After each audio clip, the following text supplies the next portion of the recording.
John finds himself in the world of anime he once beheld in his previous life, the realm of Pokémon.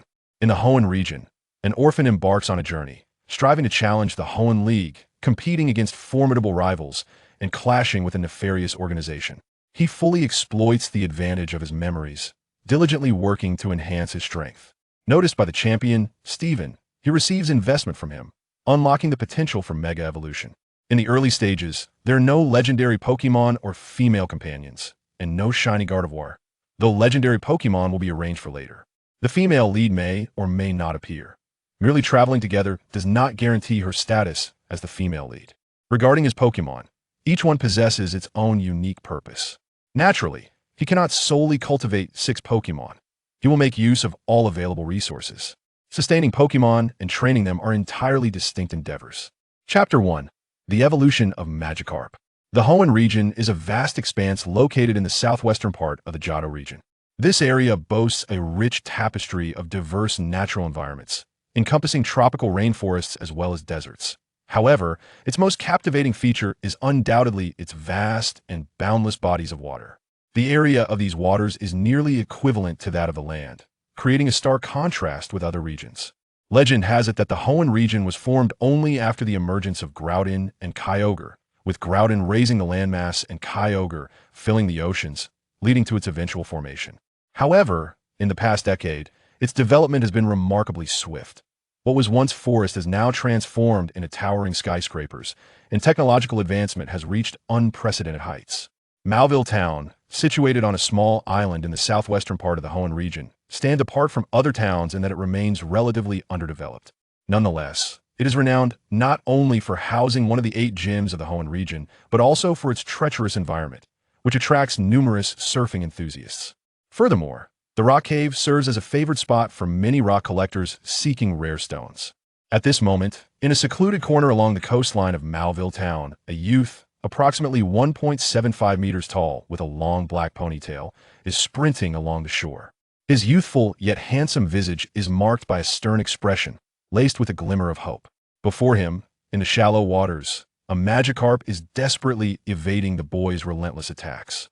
Magikarp, do you truly wish to spend your entire life with me, merely fading into obscurity in Mauville Town?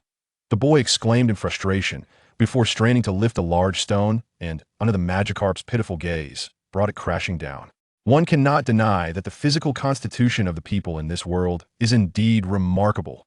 This boy is named John, and unbeknownst to him, he has been in this Pokémon world for 15 years. In his previous life, he was an avid traveler, and after graduating from university, he embarked on a journey of live-streamed hiking with his phone in hand. However, during an expedition into the most perilous mountain range, he lost his way in an 8-kilometer-long canyon and ultimately fell to the depths below. When he opened his eyes once more, he was astonished to find himself transformed into an abandoned infant. A kind-hearted individual discovered him and reported his situation to Miss June Shaw, but with the daily influx of visitors to Mauville Town, tracing his origins proved impossible. Ultimately, with no other recourse, John was entrusted to an orphanage. It must be noted that the orphanage begins basic education for children at the age of 3, and by the age of 10, vocational training is introduced. The orphans within the institution can choose their preferred vocational knowledge to study. However, upon reaching 14, they must confront 2 choices. The first is to leave the orphanage and become self-sufficient. The second is to take an assessment to become a formal employee of the orphanage. John resolutely chose the first option. Yet, although this world is the realm of Pokémon, it possesses certain distinctions. For instance, one must be at least 14 years old to own a Pokémon, which deviates by 4 years from what John previously knew. However, this is advantageous, as it prevents him from falling too far behind others. This Magikarp was purchased from the black market with the savings he accumulated through frugal living and odd jobs. Should he succeed in evolving it into a Gyarados, John, who has no background, would leap to success alongside the Magikarp. To date, he has been nurturing this Magikarp for a year, yet still shows no signs of evolution. Thus, John decides to administer a potent remedy. He aims to incite its fury through various means and then leave its fate to chance, whether it thrives or perishes, whether it achieves greatness or remains unremarkable, all resting upon destiny. The Magikarp was struck by the stone and plummeted to the ocean floor, bubbles rising to the surface. Magikarp, John fretted, peering intently at the water surface. Although his methods were somewhat ruthless, he saw no alternative.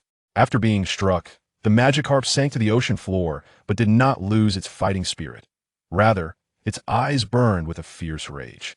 At that moment, a brilliant white light erupted from its body, and John, watching from the shore, witnessed the evolution of a Pokémon for the very first time. Is this evolution? John's gaze momentarily glazed over before he quickly regained his composure, excitement coursing through him as he fixed his eyes on the radiant light emerging from the depths. Magikarp is about to evolve. The evolution of the Magikarp beneath the waves had yet to conclude. Its form began to swell, gradually taking on the shape of a Gyarados. Subsequently, a massive head surged forth from the water's surface, revealing a long, sleek blue body, a gaping maw, and piercing eyes. Its tail thrashed vigorously against the ocean's surface, creating colossal splashes. "Gyarados!" John exclaimed, arms wide open, overwhelmed with exhilaration. "Roar!" The Gyarados seemed to respond to him with a thunderous roar before charging directly towards him. Wait, a collision? In an instant, John decisively darted aside, his previous position shattered by the ferocious impact of the Gyarados. "Gyarados, it's me, John!" he cried out in a state of utter desperation. However, the Gyarados was engulfed in a fit of rage, intent solely on unleashing the seething fury that burned within it. Almost immediately, it unleashed a powerful hydro pump directed at John's location. John had no time to evade, and was struck by the torrent, his body violently colliding with the unforgiving rock face. Oh, how it hurt! Yet, at that moment, John was hardly preoccupied with the pain. He continued to call out the Gyarados' name fervently. Were it not for the Gyarados having just undergone its evolution and still grappling with the coordination of its newfound form, he would have surely been caught by now. As the roar behind him grew ever closer, a bittersweet smile crept across John's face. If given another option, who would willingly confront the challenge of forcing a Magikarp to evolve with bare hands? Fortunately, he had prepared a contingency plan. Should the Gyarados lose its sanity or completely reject him, John would have no choice but to enlist external assistance. Luckily, not far from his current location was a group of professional trainers. However, persuading the Gyarados to accept him would likely require a considerable amount of time. Why has no one arrived yet? John panted as he sprinted desperately in one direction. Minutes had elapsed since the onset of this ordeal, yet no one had come to investigate the commotion. Chapter 2. The Four Kings, Genji. Desert Dragonfly, Destructive Beam. In this moment of utmost urgency, a resounding voice suddenly echoed. Almost instantaneously, a magnificent Pokémon, over 2 meters in length and cloaked in verdant hues, surged forth like a streak of emerald lightning. It opened its mouth and began to rapidly gather energy, subsequently unleashing a fierce blast towards the Gyarados. The Gyarados, sensing impending danger, swiftly opened its jaws and fired a powerful water gun. With a resounding crash, the Desert Dragonfly's destructive beam collided violently with the Gyarados' water gun in midair, sending a tremendous shockwave rippling outward. However, it was evident that the water gun was no match for the might of the destructive beam, ultimately resulting in the Gyarados being struck by the brutal assault. A piercing cry of agony escaped the Gyarados as it sank slowly into the depths of the sea. "Gyarados!" John shouted in desperation, plunging himself into the water without a moment's hesitation. "Be careful!" A young man clad in a sailor's outfit rushed over, clearly the trainer of the Desert Dragonfly. He called out anxiously towards the sea. "Roar!" The Gyarados erupted from the water's surface once more, but this time it bore numerous wounds, appearing somewhat breathless. "Stop, Gyarados! It's me, John." John swam with all his might, wrapping his arms around the massive body of the Gyarados. The man on the shore was visibly distressed, beads of sweat forming on his forehead, yet he hesitated to attack for fear of harming John. At this moment, the Gyarados gradually regained its composure, realizing that the person clinging to it was its trainer. However, its heart was filled with a desire to exact retribution upon the Desert Dragonfly that had harmed it. "I'm sorry, I mistook you for a wild Gyarados. I feared you might harm someone," the sailor explained hurriedly as he approached the shore, the Desert Dragonfly descending gracefully beside him. "Gyarados, return." John swiftly retrieved a Pokeball, intending to summon the Gyarados back within. A brilliant red light erupted from the Pokeball, but the Gyarados deftly dodged it. "Roar!" The Gyarados exuded a formidable battle spirit, casting a fierce glance at the Desert Dragonfly before turning its gaze toward John. Its eyes sparkled with clarity, reminiscent of its former self as a Magikarp. "Do you recognize me, Gyarados?" John exclaimed with fervor, to which the Gyarados gently nodded. Overjoyed, John embraced it tightly. With the Gyarados' assistance, John laboriously climbed atop its head, tenderly stroking its teal fin, where a faint scar had begun to form. I'm so sorry, Gyarados. Only by igniting your fury could you complete your evolution. John expressed with genuine remorse, and under his gentle reassurance, the Gyarados gradually calmed. Meanwhile, a small crowd had gathered by the sailor's side, clearly intrigued by the spectacle. John leaped back to shore and, filled with gratitude, addressed the trainer of the desert dragonfly. Hello, I'm John. I truly appreciate your help in calming Gyarados. Moo. The desert dragonfly chirped, displaying a joyful expression. The sailor clapped John on the shoulder, saying, I'm Ryoko. The situation was indeed dire, and I apologize for the harm caused to your Gyarados. However, knowing that newly evolved Gyarados might be uncontrollable, why did you still permit its evolution? As Ryoko spoke, his expression grew increasingly serious. John lowered his head, feeling somewhat ashamed as he replied, I understand, but I'm 15 and an orphan, with no resources. Without a powerful Pokémon, I might have to lead an inconspicuous life on this fighting island. You wish to become a strong trainer? At that moment, a tall, white-bearded man emerged from behind Ryoko. Despite his age, his open coat revealed a robust physique, radiating vitality. Genji, John exclaimed without hesitation. Upon recognizing the man, he approached eagerly. Hello, are you Mr. Genji? Oh, you know me? Genji responded to John, then turned his gaze to the Gyarados still at his side, remarking, I observed from the sidelines. And your approach was rather extreme. Fortunately, the bond between you and your Gyarados allowed it to accept you so quickly. My Magikarp was purchased from a black market dealer. It gazed at me, and I sensed its response, which led to. John's voice trailed off. The black market, an inherently illicit trading ground, was an unfortunate reality that Genji, as one of the four kings, understood could not be entirely eradicated. As long as demand existed, such markets would persist. Well, I do not possess the authority to chastise you, John. I only hope you refrain from such actions in the future. Forcing Pokémon to do what they do not wish is a sign of an unworthy trainer. Captain, the supplies have been replenished, and we are ready to set sail. A sailor called out from a distance, rushing over to Genji. Prepare to embark. Genji shouted. He then turned to John, saying, John, the path of a trainer is long. I, too, have faced many failures. If you wish to grow stronger, continually challenge your opponents. Yes, Mr. Genji, I will prove my efforts to you at the League Conference. John assured with unwavering determination, aware that a mere encounter would not suffice in earning Genji's favor or support. He understood that to gain investment from others, he must first demonstrate his worthiness. Oh, John, are you aiming to challenge the League? Genji crossed his arms, his gaze fixed on the resolute young man before him. A fiery spark ignited in John's eyes as he fervently declared, yes, although embarking now may mean missing this year's conference, I can gather experience for the next one. I am determined to claim the championship at the next Hoenn League. Very well, I will be watching the next Hoenn League conference. Genji replied with a nod before addressing the surrounding crew. Set sail. John waved vigorously at them and shouted, Mr. Ryoko, I hope that next time we meet, my Gyarados can battle the desert dragonfly once more, allowing you to witness our progress.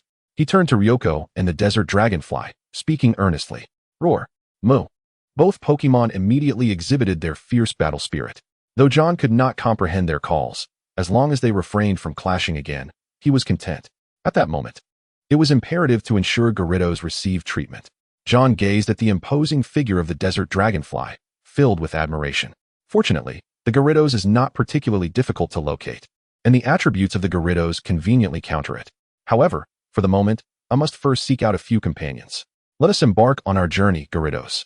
As John observed their receding figures, he grasped a Pokeball, returning Gyarados within, and then set forth towards the Pokémon Center. Chapter 3. Classification of Pokémon Levels. In this world, the level of technological advancement is indeed astonishing. Today, John stepped into the Pokémon Center for the first time. After paying the requisite medical fees, he solemnly entrusted the Pokeball containing Gyarados to the gentle Nurse Joy. She delicately placed the Pokeball into an advanced medical apparatus. In no time, Gyarados was completely healed without even having to exit the Pokeball. Filled with curiosity, John inquired of Nurse Joy, only to learn that those Pokémon with merely minor injuries were predominantly treated in such a manner. However, for severely injured Pokémon, it was imperative to release them from their Pokeballs in order to provide effective treatment. Unlike Ash and others, John had not prepaid the Pokémon League, meaning every action he took required expenditure, further complicating his already modest financial situation. Gyarados, let us travel. After departing the Pokémon Center, John resolutely declared to Gyarados. He then proceeded directly to his workplace, where he unwaveringly resigned. Upon learning of Gyarados' evolution from his superior, his demeanor shifted instantly. Not only did he promptly disburse John's due salary, but he also generously provided John with some essential items. Without a moment's hesitation, John accepted the provisions and engaged in casual conversation with his boss before departing with a fully packed backpack. Fortunately, the price of Pokeballs was not exorbitant, allowing John to acquire several for future use. The remaining necessities had been graciously prepared by his former superior. John understood that this was, in essence, an investment, as assistance during difficult times far outweighed mere embellishments in prosperous moments. He would certainly remember this kindness, though the means of reciprocation could be contemplated at a later date. As night fell, John paused at the edge of a cliff. "Come forth, Gyarados." He cast the Pokeball towards the shoreline, and in an instant, Gyarados' formidable form materialized, while the Pokeball magically returned to his hand. Under Gyarados' inquisitive gaze, John employed a measuring device to meticulously assess various data points regarding Gyarados. Simultaneously, he skillfully opened his laptop, initiating the recording of relevant information. This was made possible by the Pokemon battling specialization John had pursued since turning 10, which fundamentally revolved around understanding Pokemon characteristics and capabilities. Lacking any divine intervention or system, John could only rely on this method for calculation and analysis. Fortunately, as an avid Pokemon enthusiast, he was well-versed in many Pokemon's attributes. All data appears normal. Gyarados, showcase your current skills. As Gyarados demonstrated a myriad of abilities, John's recorded data multiplied exponentially. Pokemon Gyarados. Type, Water Flying. Ability, Intimidate. Level, Elite. Held item, None. Mastered skills, Splash, Hydro Pump, Bite, Twister, Ice Fang, Roar, Surf, Waterfall, Water Tail. In this world, the classification of Pokemon levels is not distinctly defined. There exists no precise hierarchy, merely a broad range. Initial level typically comprises those recently hatched or entirely untrained Pokemon, such as the starter Pokemon owned by novice trainers. However, this level is easily surpassed within a few days or months. Ordinary level, relatively scarce, this level encompasses most unevolved wild Pokemon. They possess a certain degree of strength, yet are not particularly formidable, and the transition to the next level is brief. Elite level. This is the most common level among trainers' Pokemon, showcasing considerable strength. In the wild, they often assume leadership roles. Almost all gym leaders employ Pokemon of this level when battling challengers, though a few may utilize ordinary level Pokemon. Gym level. Herein lies the true Pokemon employed by gym leaders. Pokemon and trainers at this level have developed their unique combat styles and can be regarded as elite among trainers. Quasi-champion level. Trainers at this level have discerned their path forward and can temporarily exhibit champion-level prowess. The leap to this level may be brief, yet for some, it could remain unattainable for a lifetime. Champion level. Trainers possessing Pokemon at this level are poised to challenge the Elite Four for championship status. However, official statistics indicate that the number of Pokemon reaching this level across all leagues does not exceed 3 digits. Naturally, the status of those unaccounted for remains unknown. Pokemon at this prowess can contend with those of the second level. Master level.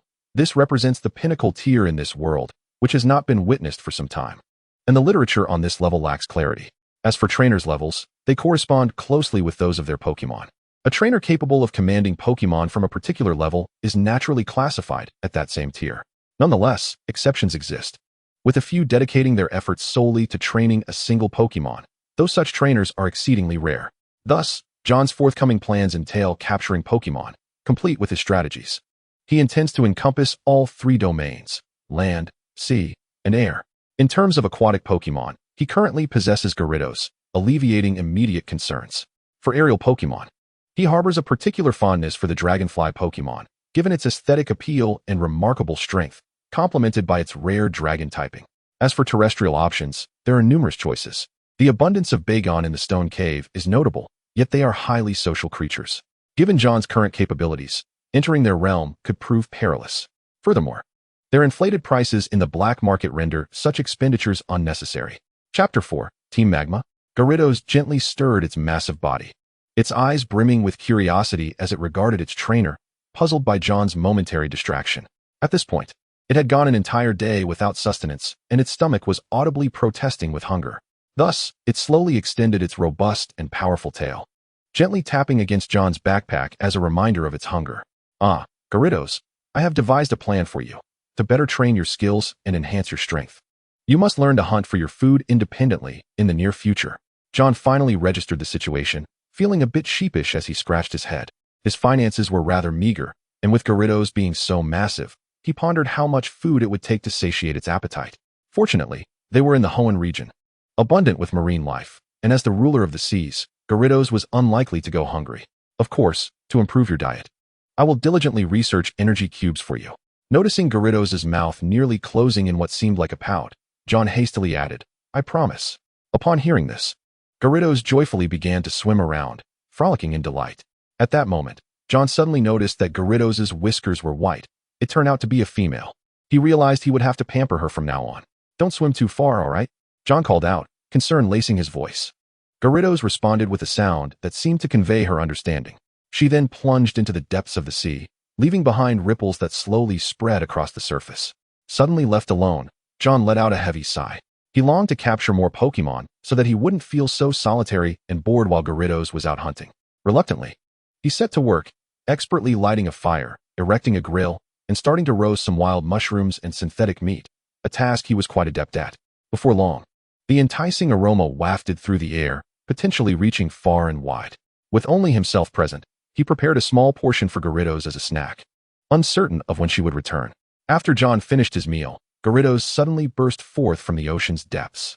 For reasons unknown, John felt an undeniable connection to this Gyarados, perhaps akin to the bond described by Sojiro. Gyarados emerged with a massive sea fish clamped in her mouth, a creature not classified as a Pokémon and fit for human consumption. In the case of Pokémon, such actions could only be taken under specific circumstances. Even a nearly defenseless Magikarp would not be subjected to such treatment. Gyarados, did you catch this just for me? John inquired, his heart brimming with anticipation. Gyarados nodded vigorously, and John was instantly elated, jumping up and wrapping his arms around her, showering her with praise. Gyarados' eyes gleamed with joy, as Pokémon often do when with their trainers. Their focus is solely on them. If their trainer is happy, they too share in that joy. If their trainer is disheartened, they too feel the weight of sorrow. They are capable of feeling shame and sadness when failing to meet their trainer's expectations, yet they also bask in the delight of their trainer's accolades. This is the essence of Pokémon, the beloved creatures of this world, who do not disdain John's humble circumstances. Furthermore, during evolution, their mindset may shift. If their trainer fails to meet their demands, they may also resist following commands. John then dismounted from Gyarados, meticulously cleaning the sea fish before placing it on the grill. Meanwhile, Gyarados wandered off, exploring her surroundings. As the fish sizzled halfway through cooking, John's peripheral vision caught a shadow stealthily approaching, bathed in the dim glow of the firelight. A formidable-looking Houndoom cautiously made its way towards him. The Houndoom's fur was a light gray, with a jet-black mane extending down its back to its tail. Feeling a surge of anxiety, John quickly stood up. Without Gyarados by his side, he was no match for the Houndoom. The Houndoom seemed to sense it had been detected. Its ears perked up, its gaze sharpening with caution. John's keen eyes immediately spotted a wound on the Houndoom's front leg, dripping with crimson drops that fell to the ground. John was not particularly surprised to see a Houndoom here, considering they naturally inhabit the wilderness, and there was indeed a forest behind him.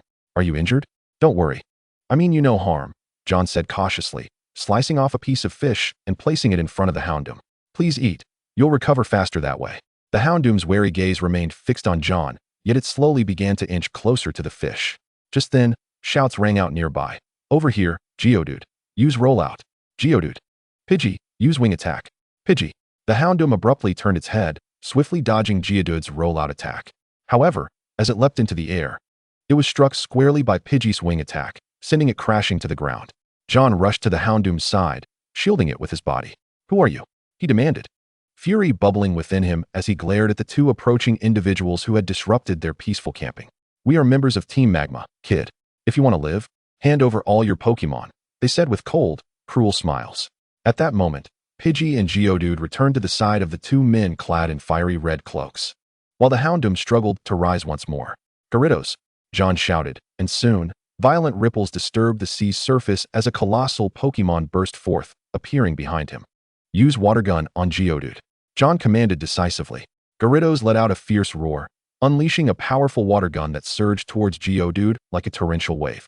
Geodude had no time to evade, instantly being knocked to the ground by the overwhelming force, rendered motionless.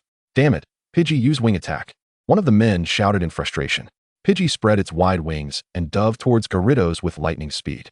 Unfazed, Gyarados expelled a golden sphere, striking Pidgey directly like a cannonball, causing it to screech and tumble backward. Gyarados then climbed ashore, raising its massive tail like an iron rod, executing a simple yet powerful sweep that stirred the winds and instilled fear in the two men. Chapter 5, Erasure of Evidence. Dragon Rage? John exclaimed with delight, rushing to Gyarados' side, excitement lighting up his face. "Gyarados, have you learned Dragon Rage?" Gyarados nodded happily, her eyes gleaming with fierce determination as she fixed her gaze on the two Team Magma members. The men trembled at the sight of Gyarados' formidable glare, their hands shaking involuntarily, even pausing in their grip on the already drawn Pokeballs. One of them feigned composure, mustering the courage to shout at John, "Kid, don't get cocky. We are members of Team Magma. If you take your Gyarados and leave now, we will pretend we never saw you." "Gyarados, unleash Dragon Rage once more," John commanded loudly, ignoring their threats without hesitation. Upon hearing John's command, the Gyarados, with its gaping maw wide open, began to rapidly gather energy, forming a radiant golden sphere that shone with a dazzling brilliance. Without hesitation, the Gyarados unleashed the concentrated sphere from its mouth, launching it fiercely towards the duo. The sphere shot forth like a bolt of lightning, carrying immense impact and destructive force. With a resounding boom, the golden sphere erupted violently before the two, the shockwave propelling them through the air. After tumbling several times, the two individuals crashed heavily to the ground. Meanwhile, the large hound behind John, enduring its own injuries, surged forward with determination, baring its sharp fangs to attack. The hound's agile form and swift movements exhibited its ferocity as a wild Dark-type Pokémon. Under the relentless assault from the hound, the two had no means of defense, struggling in terror and despair. Ultimately, they could not escape the onslaught and met their demise at the hound's merciless jaws. After all, the hound was unaware of the reasons behind its pursuer's actions, and having been injured, its nature as a Dark-type Pokémon led it to commit such brutality, a fact that did not surprise John. In this world, unlike a whimsical anime realm, Pokémon could indeed fall victim to human actions, just as humans could be ruthlessly slain by Pokémon. Each year, multitudes of trainers embark on their journeys, yet only a scant few hundred ever participate in the tournaments. While some fail to collect all 8 gym badges, many more perish in the wild. The truth of their demise, whether from conflicts among humans or attacks by Pokémon, often remains shrouded in mystery. Consequently, the League dispatches numerous search and rescue officers annually to locate and assist trainers in peril. The ultimate fate of those they seek, however, hinges on the trainer's own fortunes. Enough. Hound, they are already dead. Observing the hound still clinging to one victim's neck, John hurried forward. The hound, having just protected him, instinctively withdrew its savage demeanor and obeyed John's command, releasing its grip. John swiftly retrieved healing spray from his backpack and began to tend to the hound's wounds. The hound endured the stinging pain, allowing John to administer the treatment. "We'll visit the Pokémon Center tomorrow. I only have basic healing supplies here," John spoke softly. The hound hesitated for a moment, recalling John's unwavering defense of it, and eventually laid down obediently. At that moment, John felt a pang of anxiety about the expenses he would incur. Nevertheless, the hound's recent display of ferocity solidified his resolve to capture it. Although the hound's potential was not particularly high, and its base stats were unremarkable in the game, it was precisely the vigilant companion John needed in the wilderness. After all, Gyarados could not be released at all times, and its massive size would pose challenges in various terrains. As the primary Pokémon, the investment of resources and effort in its training could be substantial, something John might struggle to afford. Casting his gaze at the 2 lifeless figures nearby, John wasted no time in scavenging their belongings. He collected a total of 25,000 League coins, 8 empty Pokeballs, and 4 Pokémon. Among them were the previously cited Spearow and Geodude, along with 2 others he chose not to release immediately, opting to deal with them the following day. Fortunately, the area was devoid of other witnesses. John turned to Gyarados, commanding, "Gyarados, please dispose of them in the sea, and make sure to go far." Gyarados returned to the water, and John tossed the bodies onto its back, watching as it gradually drifted away. As for the traces left behind, who could say? After all, Team Magma would hardly report the incident. The act of erasing traces and concealing evidence was a first for John, both in this life and the previous one. Yet in this world, he had no inclination to play the role of a saint. If he did not fully utilize every resource at his disposal, what meaning would life hold in such a world? Moreover, He possessed an advantage, his memories from the past life, which aligned closely with many people and events he now encountered. This meant he could recall the locations of legendary Pokémon with relative ease, provided he knew Ash's journey's timing and route. However, with his current strength, he lacked the capability to subdue them and would have to wait until Gyarados and his other Pokémon reached the elite level to attempt such feats. Hound, you should rest in your Pokeball for now. Once Gyarados had finished its task, John set aside his tumultuous thoughts and retrieved the Pokeball. The Hound immediately became alert. Rest assured, while I genuinely wish for you to be my partner, we must wait until you are healed. Under John's sincere and earnest gaze, the Hound ultimately chose to trust him. It limped over and gently nudged the Pokeball's button with its nose. In an instant, it transformed into a beam of red light and entered the Pokeball without a hint of resistance. Chapter 6. Capturing the Hound. The following morning, as sunlight began to grace the earth, John made his way to the Pokémon Center with practiced ease. Miss Joy, renowned for her remarkable memory, recognized the handsome young man the moment he stepped inside. John, however, when John handed the Pokeball containing the Hound to Miss Joy, her typically gentle expression shifted to one of seriousness. Furrowing her brows, she spoke with a hint of reproach. John, how could you allow the Hound to sustain such severe injuries? Upon hearing this, John hurriedly explained, Miss Joy, please don't be angry. This Hound is a Pokémon I just captured. I found it deep in the forest, and it was already gravely injured. And you did not inflict any further harm on it, did you? Miss Joy narrowed her eyes, scrutinizing John intently. He quickly raised his hands, responding, absolutely not. Upon discovering its injuries, I immediately treated it with healing spray, and I only captured it after receiving its consent. Hearing John's earnest explanation, Miss Joy's expression softened slightly, and her tone became less severe. Very well, I will tentatively trust you, considering the Hound is now your Pokémon. However, its injuries are quite serious, and treatment will require some time. With that, Miss Joy's demeanor shifted back to warmth as she gently released the Hound from its Pokeball. The Hound complied willingly, lying down on the examination table so Miss Joy could conduct a thorough examination. It appears the Hound has recently evolved, from the look of its wounds. It seems it was attacked by a Spearow, she remarked, as she gradually guided the Hound towards the treatment room. The lights in the operating room shone brightly, casting a dazzling glow, while John sat outside, restless and consumed by anxiety. Time slipped away like fine sand through an hourglass, each moment seemingly elongated. Half an hour passed before Miss Joy emerged first from the tightly closed door of the operating room. How is it? Is the great Hound okay, Miss Joy? John's voice was laced with palpable urgency and concern as he fixed his gaze upon her. It's no longer in critical condition, Miss Joy replied with a smile, her heart brimming with joy at having successfully saved the Pokémon, her face radiating delight. Soon after, a Chansey gently wheeled out the still unconscious great Hound. However, it needs to rest well today. Once it awakens later, I will assess whether it can be discharged, Miss Joy advised earnestly. John responded sincerely, thank you so much, Miss Joy. He hurriedly followed Chansey's pace toward the ward, quietly awaiting the great Hound's awakening. Thus, John remained quietly by the great Hound's side, and time unknowingly slipped away as he gradually succumbed to slumber. After an indeterminate period, the great Hound stirred awake, gazing at John, who was sleeping beside it. It slowly extended its head and gently licked John's cheek with its tongue. This sudden gesture startled John awake. He raised his head abruptly to find the spirited great Hound staring intently at him. He reached out a hand to gently stroke the great Hound's head, speaking tenderly, impressive. You woke up so quickly. The great Hound responded joyfully, appearing to be in splendid condition. As night fell, Miss Joy finally nodded in agreement to discharge the great Hound. Without hesitation, John promptly settled the medical fees, but before departing, he softly addressed the great Hound. So, would you like to come with me? Being a Pokémon he had already captured, the great Hound immediately spotted its Pokeball and nuzzled it with its nose, obediently returning to its confines. A wave of indescribable excitement surged within John. This was the exhilaration that accompanied capturing a Pokémon. Although the great Hound was not his most favorite Pokémon, its protection and companionship had been indispensable in the early stages.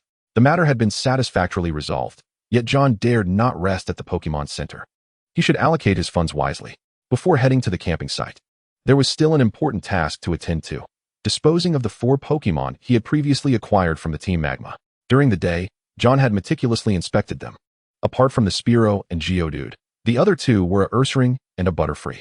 None of these Pokémon particularly appealed to John, and considering they were raised by rather mediocre trainers, they possessed little value and potential. While the Spearow might have some utility in certain aspects, John adhered to the principle of better to have none than to have inferior ones, as he lacked sufficient funds to nurture Pokémon of little relevance to him. The only viable option was to sell them on the black market. Fortunately, John had prior experience with the black market and had someone to introduce him. He took out his communicator and dialed a number, knowing that someone would soon arrive for the exchange. The meeting place was set within the depths of the forest, where the individual arrived holding a special device capable of directly inspecting the Pokémon within their Pokeballs. The visitor did not exhibit disappointment upon seeing these four common Pokémon, as John had clearly outlined which ones he was selling during their prior negotiations. Although the value of these Pokémon was low, their circulation within the black market was relatively decent. After some haggling, they struck a deal for a sum of 100,000 yen. To be honest, this price was rather low, but in such illicit transactions, they were nearly the only ones able to conduct such exchanges. John had no choice but to accept their offer. Today, in order to fund the Great Hound's treatment, he had not yet begun training his Gyarados, so it seemed he would have to work late into the night to compensate for lost training time. Chapter 7. Preparing to embark on a journey. After walking a while, John arrived at the coast once more. However, this time he chose a different spot to set up his tent. Gyarados, unable to contain its excitement, clamored to be let out. Even within the confines of its Pokeball, it was exhilarated merely by the scent of the ocean. Nevertheless, John had no intention of keeping Gyarados and the Great Hound cooped up in their Pokeballs all night. The two Pokemon reacquainted themselves, for they were destined to be long-term traveling companions. After exchanging greetings, Gyarados eagerly commenced its hunting training, while the Great Hound obediently lay beside John, watching him prepare dinner. "I'm sorry, Great Hound, but we'll be having this for dinner tonight. Don't worry, our meals will get better." John gently stroked the Great Hound's fur. Feeling slightly apologetic, the Great Hound shook its head, indicating it was unbothered. As long as its trainer treated it well, it would willingly endure hunger. "All right, let me see what skills you currently possess." After placing the artificial meat on the grill, John opened his computer and addressed the Great Hound. Pokémon, Great Hound. Type, Dark. Ability, Intimidate. Level, Elite. Held item, None. Learn skills, Quick Attack, Tackle, Leer, Bite, Thunder Fong, Ice Fong, Fire Fong, Roar, Taunt, Agility, Shadow Clone, Shadow Ball. John was quite surprised. The Great Hound's strength indeed seemed to meet the elite standard. Moreover, it possessed Shadow Ball, which might be a hereditary skill. However, according to Miss Joy, this Great Hound had only recently evolved, yet already surpassed the Geodude and Spearow that had attacked it in strength. Oddly, the Spearow he had sold earlier had higher base stats than the Great Hound, yet was classified as a common Pokémon. It appeared that potential or nutrition might play a role, although the concept of potential seemed yet to be thoroughly researched. Excellent, John clapped his hands, and the Great Hound promptly jumped back to his side. At that moment, Gyarados, having caught a fish, was quietly waiting nearby. John looked at both of them and said, "You must be hungry. I'll start cooking right away." He placed the grilled artificial meat on the dining table, took out a bowl he had prepared earlier, and set it before the Great Hound. He filled it with a generous portion of grilled meat and added a nutritional supplement alongside a medication tablet. The Great Hound sniffed around and tasted it before happily beginning to eat. Gyarados, on the other hand, watched John intently until he tossed it a piece of grilled meat. Also infused with a nutritional supplement, it swallowed it whole without even chewing. In truth, Gyarados was not hungry. It was simply indulging its appetite. Meanwhile, the Great Hound, having not eaten for a while, polished off the generous serving of grilled meat in under 2 minutes. Then, like Gyarados, began eyeing the grilled fish on the grill. Miss Joy had mentioned that this Great Hound was still quite young. Perhaps it was still a child, and he should not skimp on providing the necessary nutrition. After the evening meal had been thoroughly concluded, the Gyarados returned to its Pokeball, content and ready to rest. Meanwhile, the Mytiana, as a diligent guardian, closely followed John into the tent. There, it settled down beside him, entering a light slumber while remaining vigilant. John, however, had no intention of resting. Instead, he sat there, earnestly planning his upcoming travel itinerary. He gently opened his laptop and began to scrutinize the details. He was acutely aware that he could no longer participate in this year's Pokémon League. Thus, every endeavor must now revolve around capturing Pokémon and expanding his team. His initial target was the Heracross. Naturally, if fortune smiled upon him and he could capture a Swablu or even the final evolution, the Desert Dragonfly, it would be an extraordinary boon. However, the habitats of Heracross were often located within Pokémon preserves, where trainers were expressly forbidden from capturing Pokémon. Were there alternative locations where Heracross could be found? It shouldn't be too difficult, considering that Heracross was indigenous to the Hoenn region. Deserts, dunes, and caves undoubtedly constituted one of the primary habitats for her across. So he would have to rely on luck to see if he could spot these little creatures in such locales. John gradually closed his laptop and reached out to gently stroke the head of the Mytina. Then, he reclined softly, preparing to rest. Tomorrow, he needed to visit the Pokémon Center to procure his travel documentation. Furthermore, upon reaching the designated registration area, he would be required to check in at the Pokémon Center. If he needed to venture into other regions, he would have to complete the paperwork anew. Although the process was straightforward and nearly instantaneous, it would still pose a minor inconvenience. Given that John's residency was in the fighting town, he needed to obtain the relevant documentation to leave. Unless one had already registered to participate in the league, the organization maintained strict regulations over every individual. Much like a merchant, anyone wishing to depart must also navigate the procedural requirements of the league. Travel was no exception. Trainers like John, who were not affiliated with the league, were largely subjected to its governance. Presently, various regions were plagued by nefarious forces that continued to proliferate. The league, compelled by circumstances, had to implement such measures to better preserve regional stability and order. With these thoughts swirling in his mind, John gradually slipped into a sweet slumber. May he dream beautifully. The following day, sunlight streamed through the tent seams, gently rousing John from his sleep. He began to pack his belongings, and as he walked along the path, he couldn't help but chuckle to himself at the irony of visiting the Pokémon Center for 3 consecutive days. He could have completed his business yesterday. Yet his overwhelming excitement at having captured a Pokémon in the wild had caused him to lose track of time. Upon returning to the Pokémon Center and seeing Nurse Joy's stern expression directed at him, John realized she must have misunderstood his intentions. Otherwise, with 3 consecutive days of bringing Pokémon in for treatment, he might be unjustly accused of Pokémon abuse, only to find himself awaiting Nurse Joy's cold handcuffs. Thinking of this led John to hastily clarify, "Nurse Joy, you've misunderstood. I'm not here to treat my Pokémon. I merely wish to obtain travel documentation." Seeing John's anxious demeanor, Nurse Joy recognized that he indeed did not appear to be there for treatment, and her serious expression softened into a warm smile. Chapter 8.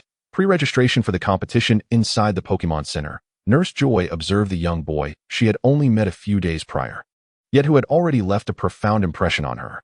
"John, are you planning to travel?" she inquired with a smile.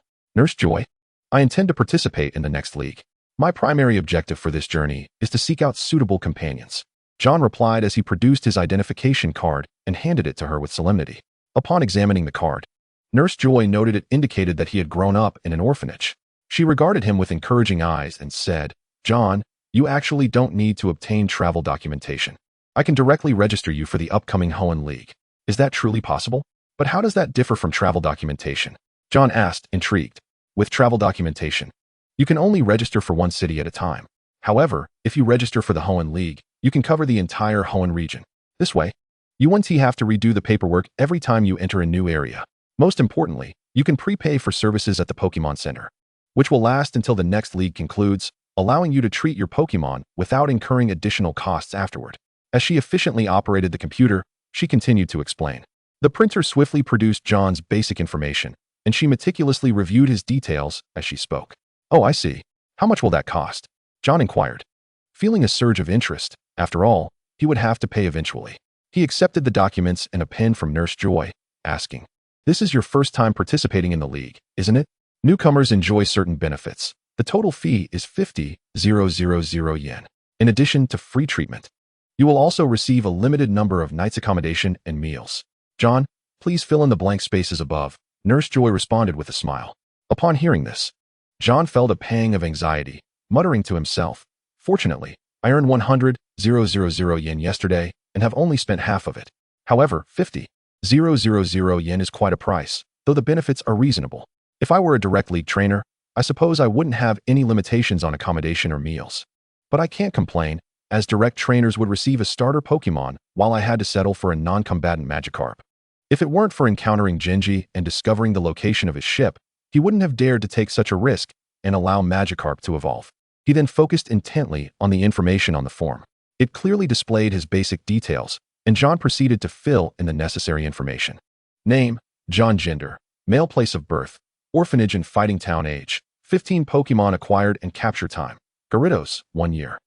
Mytina, 1 day. Participating league region, Hoenn, next league. Trainer level, leave blank if untested. Trainer signature, John. Date, league year XX, month XX.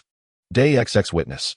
Nurse Joy of Fighting Town. John meticulously reviewed the form multiple times and, once satisfied, submitted it to Nurse Joy. After a brief glance at the completed form, she placed it in the folder, as she had other matters to attend to.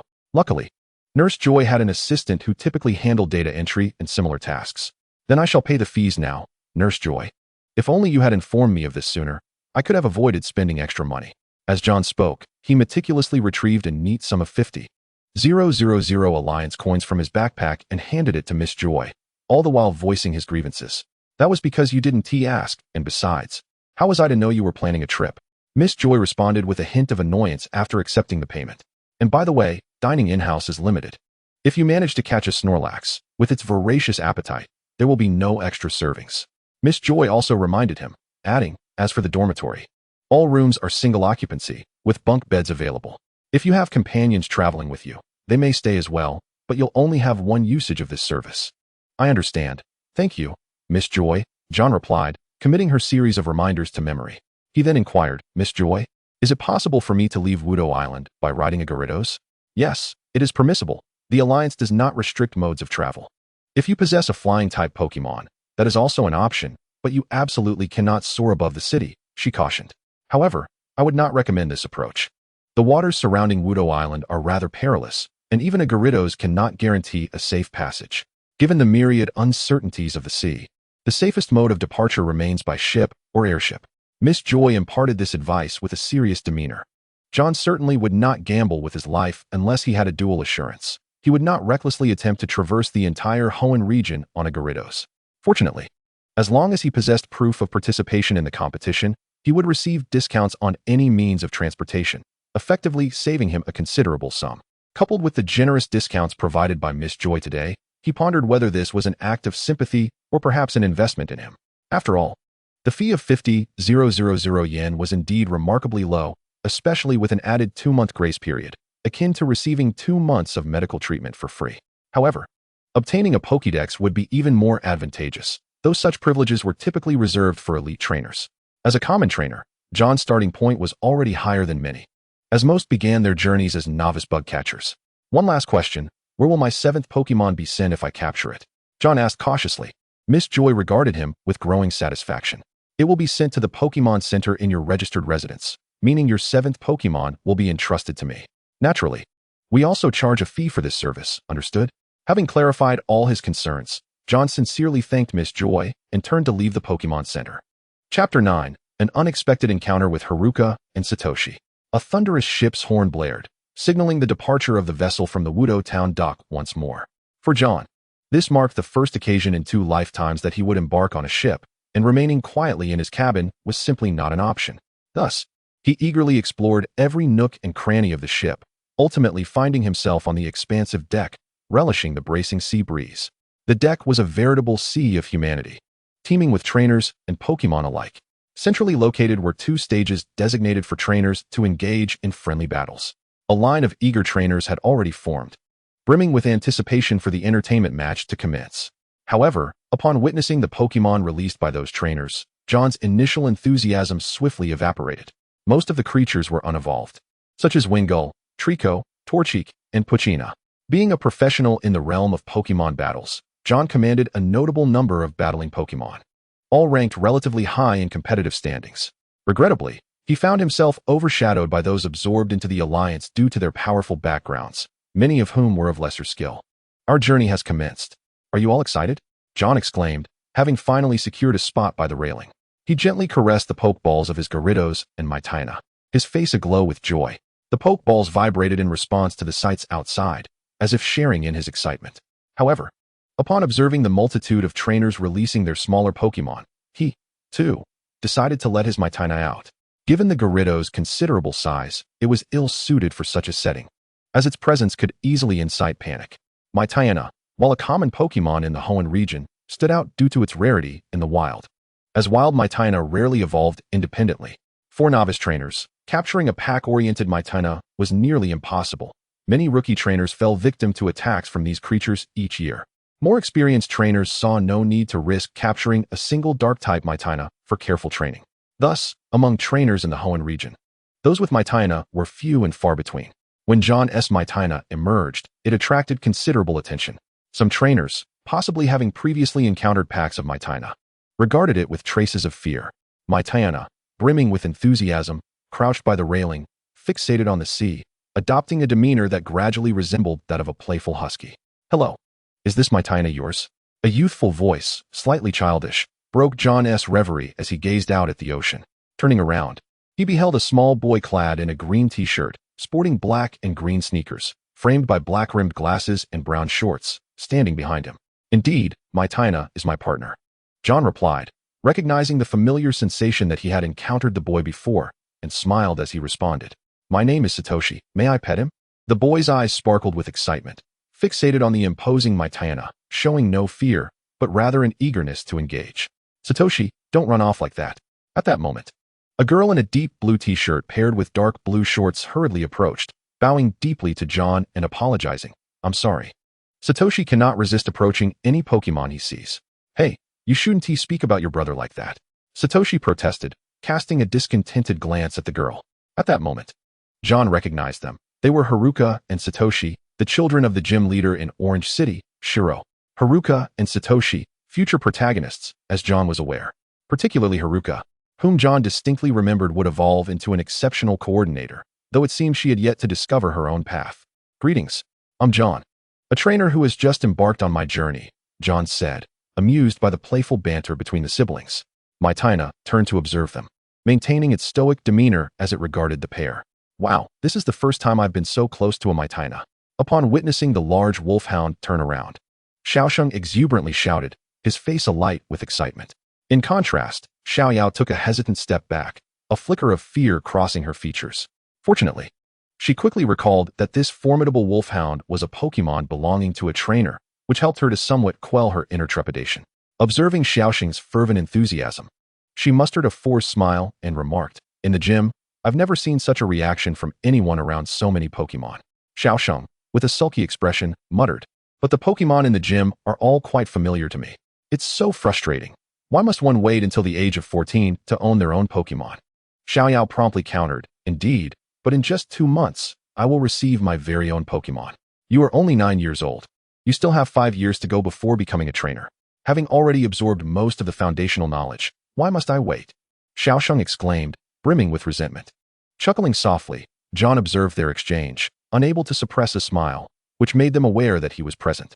"My apologies for overlooking you," Xiaoyao quickly apologized. "Just call me John." "You mentioned a gym. What gym is it?" John inquired, feigning ignorance to keep the conversation flowing. "My father is a trainer at the Orange Flower Gym," Xiaosheng declared proudly, then turned his curious gaze to John, asking, "John, big brother, are you not a trainer? How many badges have you collected?" "Haha." John laughed heartily to mask his embarrassment, and even Xiaoyao couldn't help but feel intrigued. "To be honest, today marks the first day of my journey. I never expected your father to be Mr. Qianli. Is that so? So, is this Wolfhound your initial Pokemon?" Xiaosheng's expression dimmed slightly. He had anticipated encountering an experienced trainer, only to find a novice just embarking on his adventure. "Actually, my first Pokemon was Magikarp," John nonchalantly replied, "but it has since evolved into Gyarados." "Really?" Xiaosheng's excitement surged, while Xiaoyao remained oblivious to what Gyarados was. Noticing her blank expression, Xiaosheng quickly rummaged through his backpack and produced a Pokemon encyclopedia, pointing at an illustration and exclaiming, "Sister, look, this is Gyarados." Chapter 10, Mr. Qianli. "Is this Gyarados? How terrifying." Xiaoyao gasped, her mouth covered, her eyes wide with astonishment as she gazed at the image of the fearsome Pokemon, which appeared even more intimidating than the Wolfhound. "Sister, that's quite impolite," Xiaosheng chided, nudging her gently with his elbow. Then, looking adoringly at John, he continued, "Sister, you must understand that while there are countless Magikarp in this world, only a rare few evolve into Gyarados. John is truly remarkable. Indeed, that is quite impressive." At that moment, an adult clad in a deep crimson coat appeared, seemingly out of nowhere. "Mr. Qianli?" John blinked in surprise. "Father!" Xiaoyao and Xiaosheng exclaimed in unison. John immediately recognized him. After all, Qianli was renowned as the strongest trainer under the champions, and with such a resounding reputation, it was hard not to remember him. It was said that if one of the Elite Four vacated their position, Qianli would likely be next in line. Yet, he seemed indifferent to the title of champion, perhaps due to familial responsibilities. Once one ascended to that rank, They would become a leading figure against nefarious forces, likely resulting in less time spent with family. Xiaoyao Xiaosheng, why do you not heed your mother's warnings and run about recklessly? Qianli addressed his children, though his tone lacked reproach. He then turned his interest towards John, noting, many begin their journey with a Magikarp, but to evolve one into Gyarados is a rare feat. Greetings, John. I am Qianli, he said, extending his right hand. John reciprocated the gesture, maintaining a composed demeanor in the face of Qianli's praise. Hello, Mr. Qianli. I owe much of my success to Mr. Yuanji and Mr. Liangwang's assistance. Mr. Yuanji? You mean the Elite Four's Yuanji? Xiaosheng's eyes sparkled with excitement, resembling twinkling stars. Amusingly, Xiaoyao seemed entirely unaware of what the Elite Four was. Sister, do you even possess basic knowledge? The Elite Four comprises some of the most formidable trainers in each region. Xiaosheng exclaimed, stamping his foot in frustration. He aspired to one day join their ranks, and it was simply unacceptable for anyone to be ignorant of their existence. To think you have garnered the favor of Mr. Yuanji, what an extraordinary accomplishment. Qianli's gaze towards John softened at the mention of the Elite Four. Indeed, I assured him I would secure the championship at the next Hoenn League tournament. John declared with bravado, prompting Qianli to inquire, John, are you not participating in this tournament? That makes sense. With only a month until the competition begins, trainers are usually preoccupied with collecting badges or training their Pokémon. Rarely does one leisurely await the event while aboard a ship. No, to be honest, this is my first time venturing out. Gyarados has only recently evolved, and the Wolfhound is also a newly acquired companion. John smiled as he affectionately patted the Wolfhound's head, which nuzzled his hand in response. Xiaosheng watched this interaction with envy, his eyes brimming with desire for the Wolfhound. It is quite rare for a hound to be so affectionate towards a trainer immediately after being caught. John, could you share how you managed to capture the Wolfhound? Qianli asked curiously, and Xiaosheng mirrored this curiosity, as he prided himself on being a walking Pokémon encyclopedia. Actually, when I encountered the Wolfhound, it was under attack by some nefarious individuals. John began narrating the tale, weaving in a mixture of truth and embellishment. Qianli nodded along, showing no sign of skepticism. Meanwhile, the Pokémon battles not far away had reached a fever pitch, and the sky had gradually darkened unbeknownst to them. Suddenly, Xiaosheng exclaimed, Father, where's Mother? Your mother is feeling unwell and is still in her room, Qianli replied, momentarily regaining his focus. He had initially set out to find Xiaoyao and Xiaosheng, while his wife awaited him. How about we dine together? It is rare for Xiaosheng to connect so well with someone, Qianli suggested, noting the evening's progression. Absolutely. John agreed with enthusiasm. The ship was undeniably lavish, with opulent decor and a ceiling adorned with sparkling crystal chandeliers that radiated a kaleidoscope of colors, illuminating the entire space in vibrant hues. An abundance of beverages and delicacies were available, catering to every palate. This vessel was known for its continuous voyages across the region, attracting passengers who were trainers or tourists from various parts of Hoenn, mingling joyfully with both acquaintances and strangers alike. Throughout the journey, Xiaosheng clung to John, eager to hear tales of his experiences as a trainer. John was astonished to find that despite being only 9 years old and devoid of any travel experience, Xiaosheng spoke with remarkable insight. Fortunately, John was well equipped to handle the barrage of questions, as he had once been an outdoor blogger, fully immersed in the life of solo exploration. He couldn't help but feel a sense of admiration. Xiaosheng's breadth of knowledge was, without a doubt, on par with that of seasoned trainers who had already embarked on their journeys. John and his companions were the first to secure their seats in a particular area, and shortly thereafter, Qianli briskly returned to the room, soon accompanied by his wife, Mizuko. Upon seeing their mother, Xiaoyao and Xiaosheng joyfully exclaimed, Mom. Hello, John. With grace. Mizuko settled into her seat, smiling as she introduced herself. I am Mizuko, the mother of Xiaoyao and Xiaosheng. Hello, Aunt Mizuko, John promptly responded with polite enthusiasm, feeling a warm sensation rise within him as he gazed upon Mizuko's amiable smile. She appeared remarkably youthful, betraying no signs of being the mother of 2 children, one of whom was already 14 years old. He contemplated calling her sister Mizuko, but refrained, fearing that such a term might be deemed inappropriate. As one of the most sought-after figures in the Fengyuan region, Qianli enjoyed numerous privileges, including those aboard this ship. A group of attendants he had previously arranged approached, each expertly balancing trays laden with delectable dishes. One of the attendants also carried 2 vividly colored cocktails, and upon receiving the drinks, he looked at John with a grin, asking, John, would you care for a drink? John shyly scratched the back of his head, quickly responding, Mr. Qianli, I'm only 15, I'm not allowed to drink. Mizuko nodded with a smile, gently adding, "Indeed, children should not consume alcohol. However, John, you are quite tall and mature for your age. You truly resemble an 18-year-old young man." Chapter 11. The Pokemon Battle Tournament. Ahem. Esteemed guests, may I have your attention, please? In the center of the spacious hall, a middle-aged man clad in a sharp suit and tie stood confidently, microphone in hand, proclaiming loudly, "I have an important announcement to share with everyone. We are preparing to host a Pokemon Battle Tournament. The competition will follow an elimination format, and the ultimate victor will be awarded a mysterious prize along with a substantial monetary reward." "Wow, a Pokemon Battle Tournament!" Xiaoxing exclaimed excitedly, hastily putting down his food and turning to face the stage. The atmosphere in the hall became electric as many spirited young individuals eagerly rose to their feet. The air filled with enthusiastic applause and passionate cheers. After all, many present were Pokemon trainers, and in this wondrous world, nothing captivates the eye and ignites passion quite like a Pokemon battle. John's fortune was indeed remarkable. He had fortuitously encountered such a rare event on his very first voyage. The middle-aged man continued at a measured pace.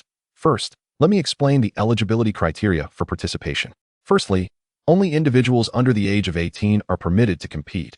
Regrettably, those who have just turned 18 will not be able to participate. Secondly, due to the confined nature of the competition space, the use of Pokemon exceeding 3 meters in size is prohibited. Lastly, participants must use the same Pokemon throughout the tournament.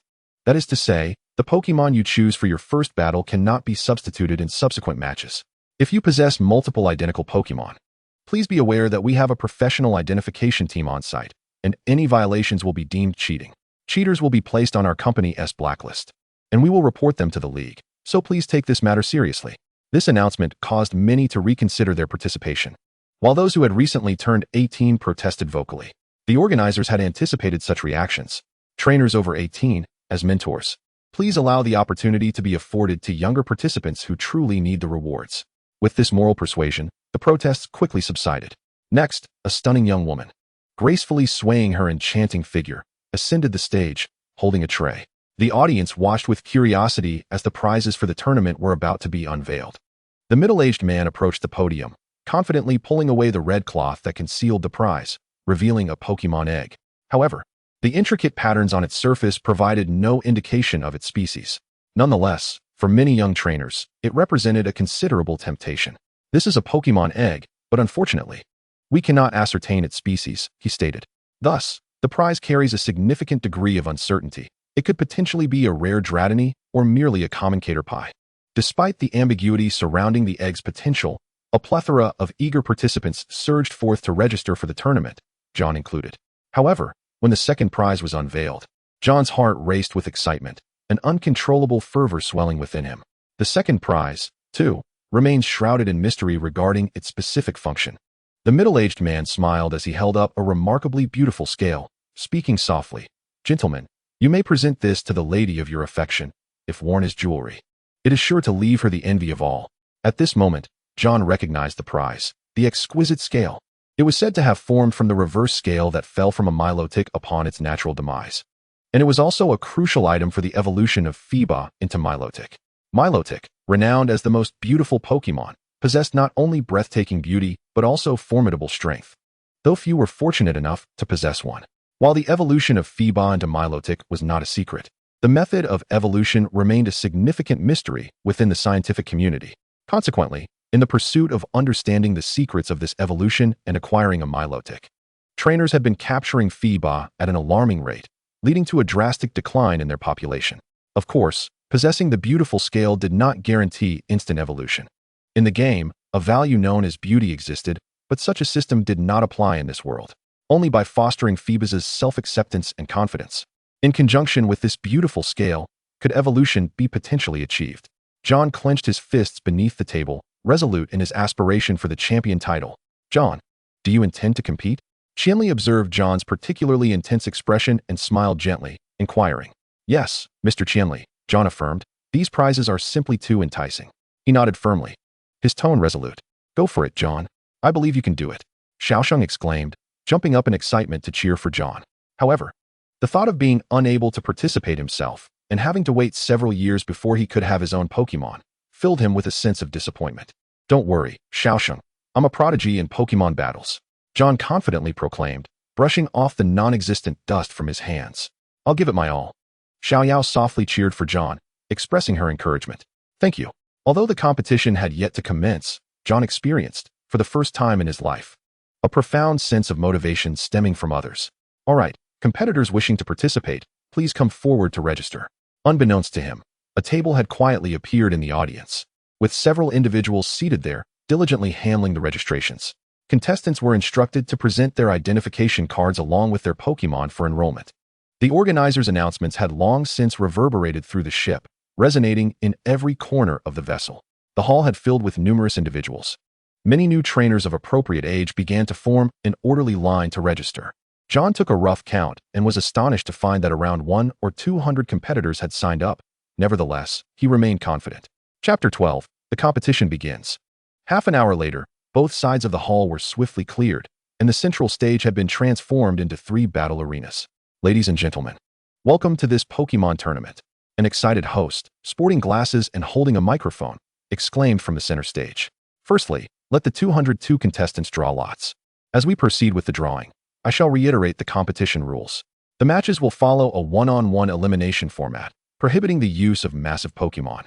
And certain specific moves such as Earthquake, Surf, Thunder, and the like will also be restricted. However, each battle arena will feature several Psychic-type Pokémon to create a protective barrier, so there is no need to worry about potential collateral damage. Importantly, each contestant may only use one Pokémon throughout the competition, and we have a dedicated medical team of Pokémon to provide healing. Soon, the drawing concluded, and John drew number 52, while his opponent was number 53. Although at that moment, he had no knowledge of who his competitor was. He then returned to the dining table beside Qianli to replenish his energy. John, are you feeling nervous? Xiaoyao inquired curiously, sensing the fervent atmosphere in the hall, despite her indifference towards Pokémon battles. To say I'm not nervous would be a lie. Pokémon battles are quite physically demanding for trainers, so I must replenish my stamina as much as possible, John affirmed, nodding vigorously, his eating motions uninterrupted. You are correct. But it is equally vital to observe your opponent's movements and gather information about your rivals, Qianli reminded him with a satisfied expression. I understand, Mr. Qianli. Before John lay a massive screen, allowing those unable to enter the arenas to clearly witness the unfolding battles. Meanwhile, Xiaosheng gleefully dragged my Jinko around the various battle arenas, perhaps the most joyous participant in this event. As the competition officially commenced, John found himself on the central stage, facing a charming girl with orange hair. He naturally sent forth his Mitana, while the girl summoned a particularly adorable Vivillon. Vivillon, use string shot, she commanded, as Vivillon swiftly expelled a sticky, white thread towards Mitana. Mitana, use agility, John calmly directed. Mitana sprang into action, its lithe form darting like lightning, effortlessly evading the incoming thread. Use Shadow Ball, John decisively ordered. Mitana suddenly materialized behind Vivillon, its jaws agape as a dark, shadowy sphere coalesced within, before being unleashed with ferocity. Vivillon had no time to react, feeling a searing pain in its back before crashing uncontrollably to the ground with a dull thud. Although Vivillon did not immediately lose its ability to battle, its beautiful wings were severely damaged, rendering it unable to continue flying, and maintaining balance became exceedingly difficult. Vivillon, the girl cried out anxiously, noticing that John had chosen not to pursue his advantage but was instead gazing at her. She hurried to the battle area, cradling Vivillon in her arms, tenderly stroking its battered body, her eyes filled with concern. After nodding in gratitude towards John, she swiftly made her way to the Pokémon nurse. At this moment, the sailor serving as the referee blew his whistle forcefully, proclaiming, "This match is won by John from Wudo Town." The battle concluded in an instant, leaving the audience clamoring for more, yet John's name had already been noted as a dark horse in the competition. As he exited amidst the crowd's accolades, he mentally calculated that, at the current pace of the matches, he might smoothly enter the next round in about an hour. As for the young girl he had just defeated, John chose not to dwell on her. After all, Pokémon battles were inherently competitive. Rather than expend energy worrying about those he had bested, he preferred to rest and prepare himself in optimal condition for the forthcoming challenge. In this fiercely competitive arena, maintaining a good state was paramount to performing at one's best in subsequent matches. He surveyed his surroundings and observed that the trainers in his age group generally lacked formidable strength, perhaps because truly powerful trainers were diligently training for the upcoming league conference. A wave of satisfaction washed over John, as this realization significantly increased his chances of victory. Mitana is so cool. Xiaosheng exclaimed excitedly, rushing towards my Tayana, which deftly sidestepped. Oh no! Xiaosheng gasped as he tumbled to the ground. Are you alright, Xiaosheng? John hurriedly assisted the fallen boy, who sheepishly rubbed the back of his head and smiled awkwardly. Xiaosheng, my Jinko's voice, tinged with mild reproach, rang out. She looked at him with a slight frown, shaking her head in exasperation, before turning to John with a warm smile, saying, John, I witnessed your remarkable performance throughout the match. Feeling somewhat bashful at my Jinko's praise, John scratched his head and politely replied, Thank you for your kind words, my Jinko. In the next battle, John faced an opponent from the Chengdu region. The Pokémon dispatched by this contender was the well-known grass-type Pokémon, Bayleaf. My Tayana, leveraging its exceptional agility, swiftly maneuvered behind Bayleaf. Without hesitation, my Tayana bared its sharp fangs and unleashed the powerful Fire Fang move. Instantly, flames engulfed my Tayana's teeth, and it clamped down fiercely on Bayleaf's body. The Fire-type move had a natural advantage against Grass-type Pokémon, and despite Bayleaf's desperate efforts to resist, it ultimately succumbed to the ferocious onslaught, collapsing to the ground in defeat. It must be acknowledged that this contender is indeed a formidable opponent, possessing a unique proficiency in the utilization and orchestration of laurel leaves. However, John's commanding capabilities, coupled with his impeccable combat judgments and the inherent strength of his great hound, create a harmonious amalgamation that allows them to effortlessly overpower their adversaries in this battle. Chapter 13, The Round of 16. Have you found it? In the dimly lit backstage area, a man sat intently before a computer, his fingers dancing swiftly across the keyboard as he searched the registries of trainers within the league. He found the information. Promptly, he replied, John, 15 years old, is a child raised in an orphanage. Besides his great hound, he also possesses a Gyarados. Notably, this is his first venture away from Fighting Town, embarking on a journey. Joy from Fighting Town has pre-registered him for the upcoming Hoenn League Conference, which leads me to speculate that he may have garnered investment from the Joy family. At that moment, a rotund man clad in a blue floral shirt, wearing sunglasses, ambled over, shaking his head gently as he remarked, No. The Joy family's investment is not so easily acquired. We should first assess his potential. If feasible, let us explore ways to entice him into our club. Understood. The man immediately responded with deference. Subsequently, the man in the blue floral shirt turned his gaze towards the monitor, where the shadow ball of the Great Hound had just struck the opponent's Kentaro, securing another victory for John. Many contenders had been given byes, and the competition swiftly progressed to the top 16. Naturally, John was among them. However, the trainers he observed predominantly utilized fast-attack Pokémon. This was due to the indoor arena significantly restricting flying-type Pokémon, alongside the regulations prohibiting the use of larger Pokémon. Consequently, many participants were unable to deploy their most powerful Pokémon, including John, whose Gyarados was similarly rendered unusable. This situation resulted in a lack of evenly matched, intense battles. Nevertheless, the audience's sentiment was entirely the opposite. The rapid-paced confrontations intrigued them immensely. The Great Hound had engaged in several battles with minimal injuries and maintained excellent stamina, instilling John with confidence for the forthcoming skirmishes. At last, the round of 16 commenced, and John's opponent sent forth a Psyduck. Upon witnessing John's Great Hound, the opponent could not help but inwardly curse his misfortune. Psyduck's other abilities were limited, specializing in Psychic-type moves, which were entirely ineffective against the Dark-type Great Hound. If you do not make a move, I shall strike first, John decisively commanded, sensing his opponent's contemplation. Great Hound, use Quick Attack. The Great Hound dashed forward with alacrity, landing a precise hit on Psyduck, who fell to the ground but was not gravely harmed, immediately voicing its grievances towards its trainer.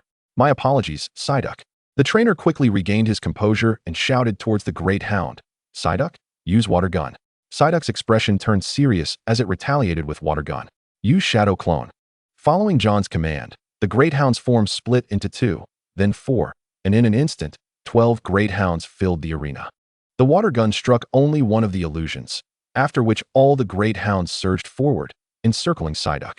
Use Shadow Ball, John commanded promptly, and all the Great Hounds unleashed Shadow Balls simultaneously, leaving Psyduck bewildered as to where to flee, while its trainer grew increasingly anxious, unsure of how to direct it. Psyduck, he could only cry out in desperation. Psyduck regained its footing, its eyes glowing blue as it evidently summoned its psychic powers. However, Psychic-type moves were ineffective against the Dark-type Great Hound. Psyduck, use Water Pulse. Psyduck disregarded its trainer's command and charged at the Great Hound. Great Hound, use Thunder Fawn. Psyduck did not lose its composure, halting to sense the threat posed by the great hound's fangs, standing firm as it prepared to counter with water gun. Accelerate with quick attack, John commanded decisively. Utilizing the speed boost from quick attack, the great hound swiftly closed the distance to Psyduck, opening its mouth to deliver a powerful bite. The electrocuted Psyduck soon succumbed to its injuries. The trainer, disheartened, withdrew Psyduck, preparing to seek medical assistance for it. At that moment, John's voice echoed from afar. In Pokémon battles, trainers must maintain a calm demeanor, orchestrating their strategies and collaborating with their Pokémon. This is what defines a competent trainer. This battle could be deemed the most thrilling thus far, and John's parting words instilled a sense of shame in his opponent, prompting applause from numerous spectators. Great Hound, well done. John gently patted the great hound's head, speaking softly. The great hound affectionately nuzzled his palm before returning to its pokeball. At that moment, Qianli approached, a drink in hand, offering it to John. John, your command skills are exceptional. It appears you have devoted considerable effort. Thank you, Mr. Qianli. I have been studying Pokémon battle strategies, John replied, somewhat bashfully. What about Xiaosheng and the others? Xiaoyao has returned to the room, while Xiaosheng and Maiziko are still watching the matches. Shall we take a stroll? Given that the remaining quarterfinals were scheduled for the following morning, this was also to allow the Pokémon ample time to rest. After all, it was merely an exhibition, and there was no need to overly exhaust the Pokémon. All right. Although John was uncertain of Qianli's motives for inviting him, he obediently followed, making his way to the deck. The soft glow of the deck lights illuminated the area, starkly contrasting with the surrounding darkness. At this hour, the deck was nearly devoid of tourists. They had either entered the interior to watch the matches or returned to their rooms to rest. Qianli leaned leisurely against the railing, savoring the caress of the sea breeze. Observing this, John joined him, inquiring, Mr. Qianli, is there something you wish to discuss by calling me out here? John did not assume that Qianli merely sought to enjoy a leisurely stroll without purpose. John, are you planning to participate in the next league conference? Qianli withdrew from his relaxed demeanor, a hint of concern surfacing within him. Despite knowing John for less than a day, he had already contacted the orphanage in Fighting Town and the Pokémon Center, gathering a general understanding of John. Chapter 14, Qianli's Request. Indeed, I have already pre-registered my information. John nodded earnestly, his expression reflecting seriousness. However, Qianli did not immediately elucidate the reason for their conversation. Instead, he fixed John with a piercing gaze and stated, John, your forthcoming opponents will not be easily vanquished. I have been attentively observing your matches today, and the moves your great hound has mastered are rather limited. I am aware. I simply have not had the opportunity to properly train it before this sudden competition, John replied with a wry smile, fully cognizant of the great hound's shortcomings. However, the art of Pokémon battles transcends mere displays of the Pokémon's innate strength. It is equally a test of the trainer's strategic acumen and decision-making prowess, requiring a keen understanding of which skills to deploy under specific circumstances for maximum efficacy. Come forth, Rampardos. With the resolute and powerful voice of Qianli, a flash of white light dissipated, revealing Rampardos on the battlefield. Upon its arrival, it stood silently, eyes focused and awaiting Qianli's command. John, the German Shepherd can learn the formidable moves of Hyper Beam and Iron Tail, both of which hold considerable significance in actual combat. Moreover, among your remaining opponents, several possess Rock-type Pokémon. Qianli, arms crossed, observed John intently until he released the German Shepherd from its Pokeball. Yet, Mr. Qianli, might it not be too late to begin training now, especially with the match looming tomorrow? John's heart was stirred with excitement. Yet he was apprehensive that overexerting the German Shepherd could jeopardize their ultimate victory. Rampardos, leap and execute Iron Tail on the air. Rampardos surged forward with remarkable speed, leaping high into the air, its tail shimmering with a brilliant silver light before striking with force and landing gracefully on the ground. John watched in awe, recognizing that Rampardos' prowess was likely at the elite level, making his own German Shepherd appear rather feeble in comparison. To master Iron Tail, one must first condition the tail's strength until it is robust enough to inflict damage on a target. Then, one can begin to harness Steel-type energy. Contingent upon the German Shepherd's inherent abilities, once proficient, it would be fully learned. Mr. Qianli, that sounds easier said than done. But where can we possibly train the German Shepherd at this hour? John glanced around, sighing as he spoke. Just then, a sailor hurriedly approached, breathless, addressing Qianli. Mr. Qianli, a training room has been prepared for you. Please follow me. Very well. Qianli gently patted John on the shoulder, signaling him to follow. Upon entering the training room, which was neither overly spacious nor too constricted, Qianli gestured for John to instruct the German Shepherd to commence practice. The German Shepherd, eager and ready, dashed toward the target, leaping high and executing a perfect 180-degree flip before striking with its tail. However, having never utilized its tail for such attacks, the German Shepherd, despite its impeccable form, failed to inflict any damage.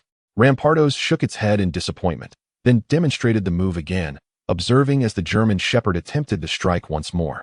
Yet the outcome remained unchanged.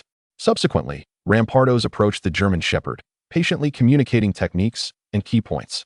The remainder truly hinged upon the German Shepherd's innate talent. Seizing the moment while the German Shepherd trained diligently, John turned to Qianli with earnest curiosity. "Mr. Qianli, I am genuinely eager to understand your motivations behind your unwavering support for me." A hint of skepticism flickered in John's eyes. He found it hard to believe that Qianli's intentions were merely a fleeting whim or simply because he found John agreeable. "John, I am a father.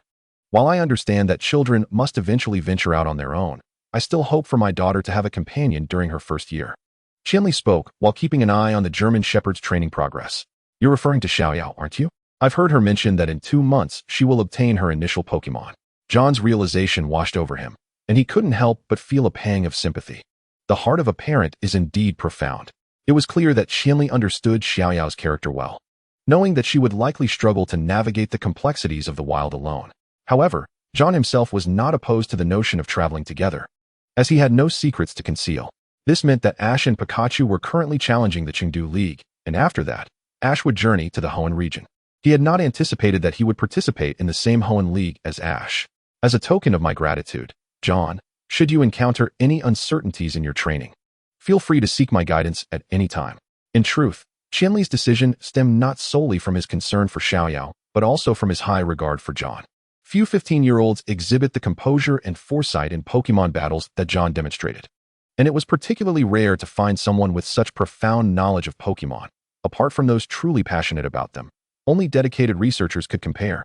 But John undoubtedly belonged to the former category. Such a person is often a beacon of trust. "I have no questions, however. Shouldn't we first consult Xiaoyao for her opinion?" John felt a surge of joy. Having someone of elite caliber to mentor him could indeed spare him from many missteps. Thus, he had no inclination to refuse this opportunity. After all, what benefit would there be in doing so? From a pragmatic standpoint, his choice was undoubtedly sound. Xiaoyao will surely agree," Qianli asserted confidently, fully understanding Xiaoyao's temperament, and a rare smile graced his serious countenance. "I will leave Rampardos here and return for now. Do not worry, this training room will remain undisturbed until the competition begins." Noticing the time, Qianli decided it was indeed late, leaving Rampardos behind before turning to rest. John stood quietly, watching Qianli's retreating figure.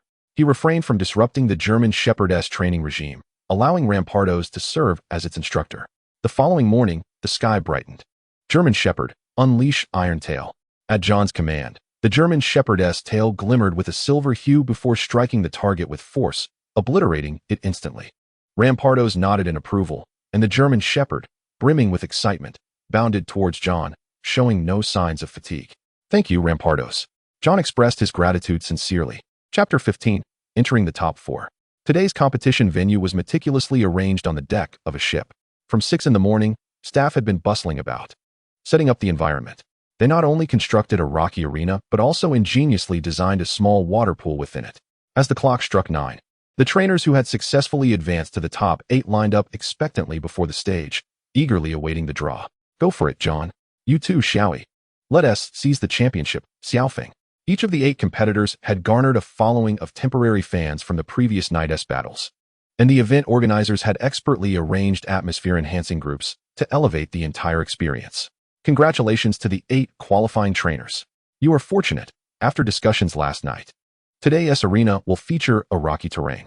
However, moves that could severely impact the ship, such as earthquake, remain prohibited. Now, we invite our 8 contestants to the stage to draw lots.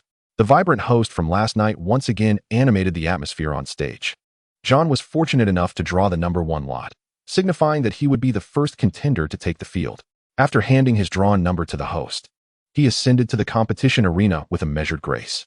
Compared to the previous night, today's venue had expanded more than threefold, a testament to the organizers' commitment to providing an optimal environment for the trainers to showcase their skills. Now, the inaugural match of the top 8 begins, featuring John from the fighting town against Ryan from the city of Tokiwa in the Kanto region. The host, microphone in hand, announced with resounding clarity. Let both contestants release their Pokémon. Go Arcanine, John declared. Go Snorlax. Ryan followed suit. The two Pokémon made their dazzling entrance, instantly igniting the audience's enthusiasm. The girls were largely captivated by the adorable Snorlax, while the boys were enchanted by the impressive Arcanine. With a fierce glare, Arcanine's Intimidate ability activated, causing Snorlax to involuntarily recoil a few steps back. Ryan felt a surge of anxiety. He had meticulously studied John and his Arcanine the previous night. John's exceptional tactical prowess left Ryan feeling somewhat inferior, especially since he had achieved victories in earlier matches primarily due to Snorlax's speed advantage. However, Arcanine's reaction and movement speed were truly exceptional. At that moment, the referee blew the whistle. The match commenced. Snorlax, use Quick Attack. We will counter with Quick Attack. The two Pokémon collided in an instant. However, Snorlax's power was evidently inferior to that of Arcanine, as it was sent flying back with great force. Now Thunderbolt. Use Double Team to evade. Snorlax immediately gathered an immense charge of electricity, and suddenly, numerous Arcanines appeared on the field, rendering all attacks ineffective. It's our turn to attack, Arcanine. Use Shadow Ball. The numerous clones of Arcanine vanished in an instant, leaving only one behind Snorlax, which unleashed a powerful Shadow Ball. Snorlax, move at high speed. Snorlax dashed forward, showcasing the remarkable speed characteristic of electric-type Pokémon. Arcanine, pursue. Arcanine quickly surged forward, engaging in an intense chase with Snorlax. Snorlax, stop and use Tackle. John had anticipated Snorlax's attack. As soon as he saw Snorlax halt and charge at Arcanine, he commanded, Arcanine, block with your paws. What? Ryan was taken aback by John's unexpected command. Arcanine abruptly skidded to a halt, raising its front paws high to deliver a powerful downward press. Snorlax, Thunderbolt. Just as Snorlax was about to be pinned, it erupted with a surge of electric energy. Arcanine, leap using your hind legs and sever the electricity with Iron Tail. John decisively instructed, and Arcanine sprang into action, twisting midair before extending its silvery tail downward with tremendous force. Snorlax's Thunderbolt was cleaved apart, and it had no time to evade the formidable blow of Arcanine's Iron Tail. Snorlax crashed heavily to the ground, its eyes swirling, incapacitated. Snorlax, Ryan shouted anxiously. The referee, witnessing Snorlax's condition, promptly blew the whistle. Snorlax is unable to battle. The winner is John. The crowd erupted in cheers. Even Qianli could not help but applaud John in admiration. Excellent job, John. Xiao Sheng had completely transformed into John's enthusiastic supporter, excitedly shouting from Qianli's shoulders. Xiao Yao, watching the scene unfold, felt a surge of longing within. Is this what everyone so passionately adores about Pokémon battles? After John and Ryan exchanged solemn handshakes, John displayed no hint of arrogance. Though Snorlax possessed significant strength for its level, it had yet to transcend the threshold into elite-level prowess. As John and Ryan gradually exited the arena, there was scarcely a moment's respite before the next bout commenced without delay. To ensure all competitors could observe their opponents' fierce battles more clearly, the organizers had thoughtfully arranged a dedicated spectator area. The subsequent battles progressed with remarkable intensity, devoid of overwhelming dominance, each match showcasing a back-and-forth exchange. Perhaps it was merely fortunate that they had not encountered any anomalies like Shinji's level 5 monstrosity. Ultimately, the esteemed finalists emerged, comprising John of Fighting Town, Xiao Rou of Canas City, Hiroya of Fuyin Town, and Xiao Na from the Sinnoh region's Hama City. In the semifinals, John's impending opponent was Xiao Rou, a distinguished disciple of the renowned gym leader, Cuckoo, and a specialist in rock-type Pokémon. With a flick of her chestnut hair, Xiao Rou's eyes sparkled with fierce determination just as the host's booming voice resonated. Let the two contestants release their Pokémon. Simultaneously, both competitors swiftly drew their Pokeballs from their waists and hurled them onto the field. Go Arcanine, John called. Go Nosepass, Xiao Rou echoed. Nosepass. Chapter 16, The Battle Against Nosepass, entering the finals. John, I must commend your exceptional command over your Pokémon. I attentively observed your battles yesterday and drew much inspiration from them. Xiao Rou's confident words left John momentarily flustered. Ah, thank you. After a pause, John managed to stammer out this response, prompting a soft giggle from Xiao Rou.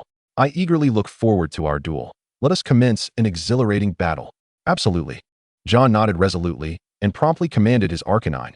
Arcanine, use Quick Attack. Upon hearing the command, Arcanine's fur bristled as its muscles tensed, dashing forth like a bolt of lightning with a fierce intensity towards Nosepass. Are you testing Nosepass's defensive capabilities? Nose pass, use Thunderwave.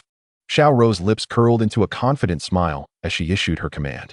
Nosepass's peculiar nose began to shimmer with electric currents, unleashing a barrage of crackling thunder waves.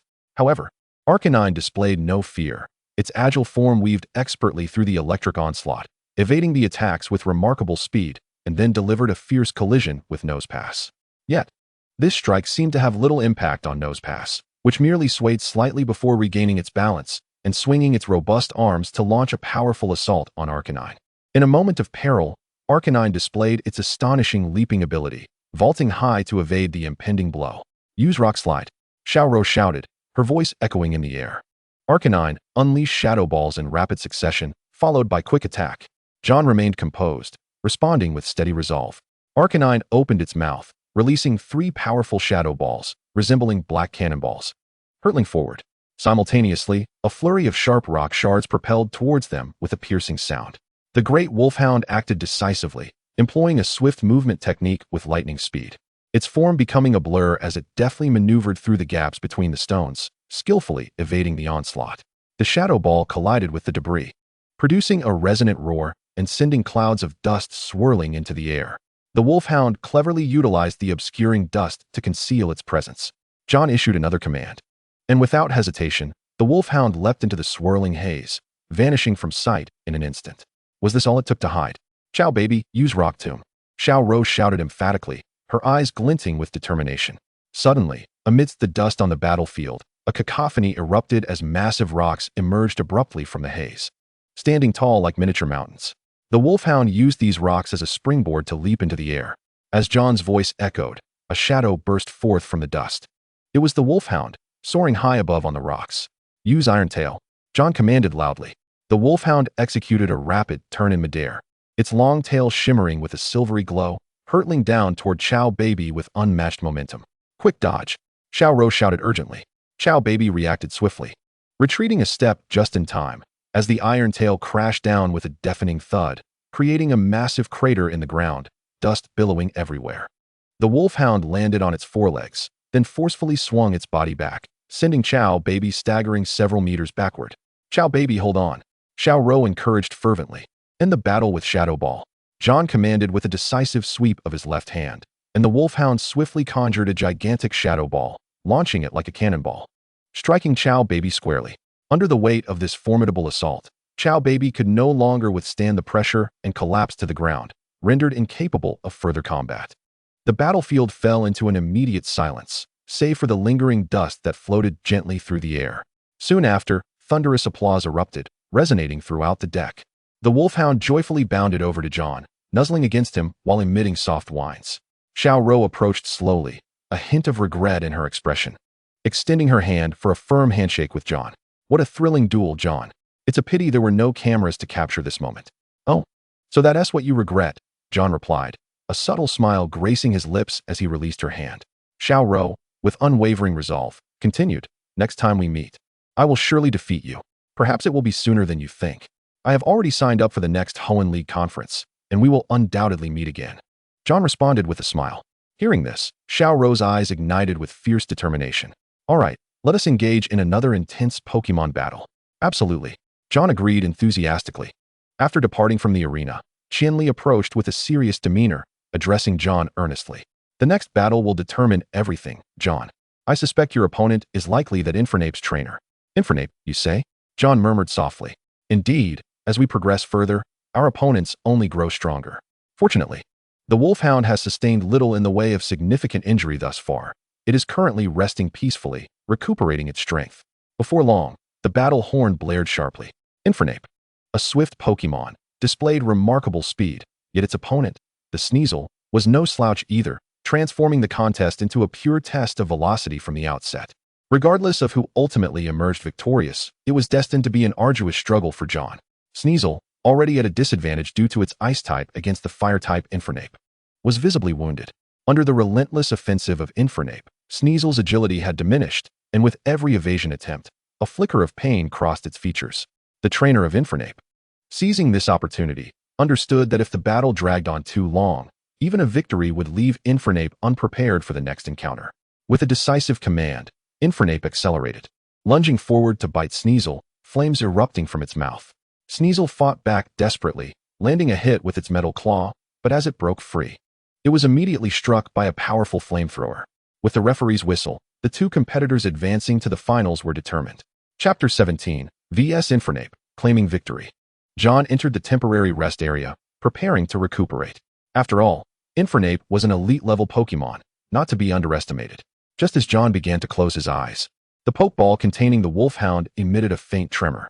He quickly released the Wolfhound, which sniffed the air vigorously before dashing out without hesitation.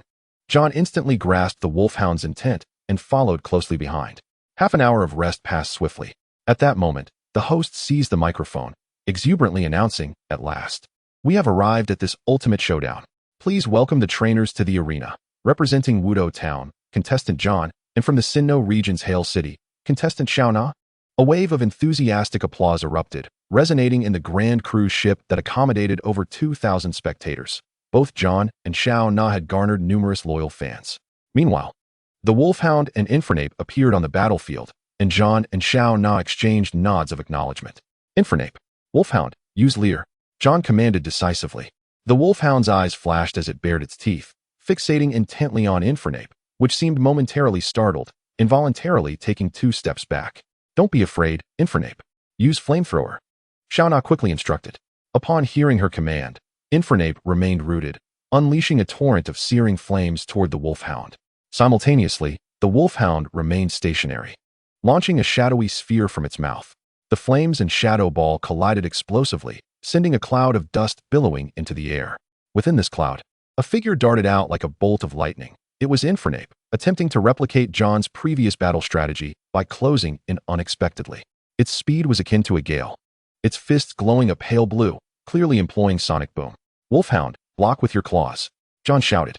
The Wolfhound sprang into action, lunging toward Infernape. However, Infernape was too fast.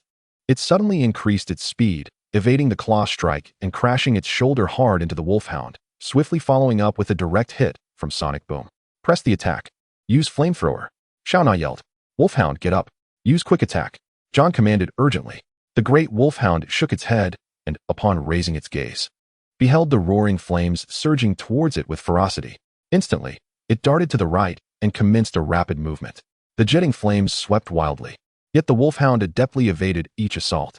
Summoning all its strength, it leaped forward, colliding forcefully with the fiery monkey, sending it hurtling through the air.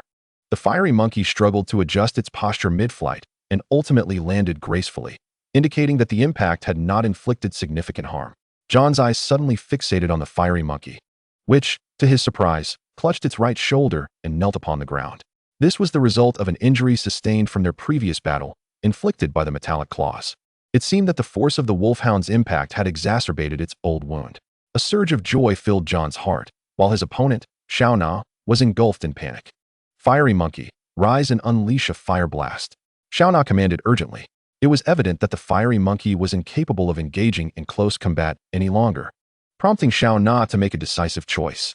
The fiery monkey gritted its teeth and opened its mouth, releasing a searing flame shaped like the character for Big.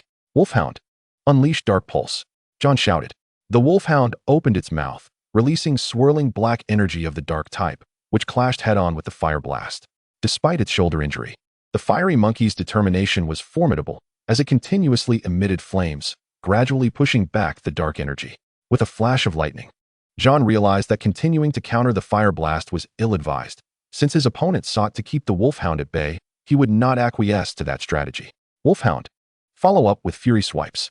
The acceleration from the flash of lightning was exceptional, allowing the Wolfhound to evade the fire blast's range and swiftly position itself to the left of the fiery monkey, its foreclaws primed for attack. "Fiery monkey, use Sonic Punch," Xiao Na commanded anxiously, yet the fiery monkey instinctively swung its right hand, a wave of excruciating pain surging through it once more. At that moment, the Wolfhound's claws struck the fiery monkey decisively, toppling it and causing it to roll several times on the ground. "Use Crunch," John ordered again. The Wolfhound lunged forward, jaws agape, pressing the fiery monkey down and sinking its teeth into its arm. The fiery monkey let out a pained cry before falling silent on the ground, prompting the Wolfhound to release it immediately.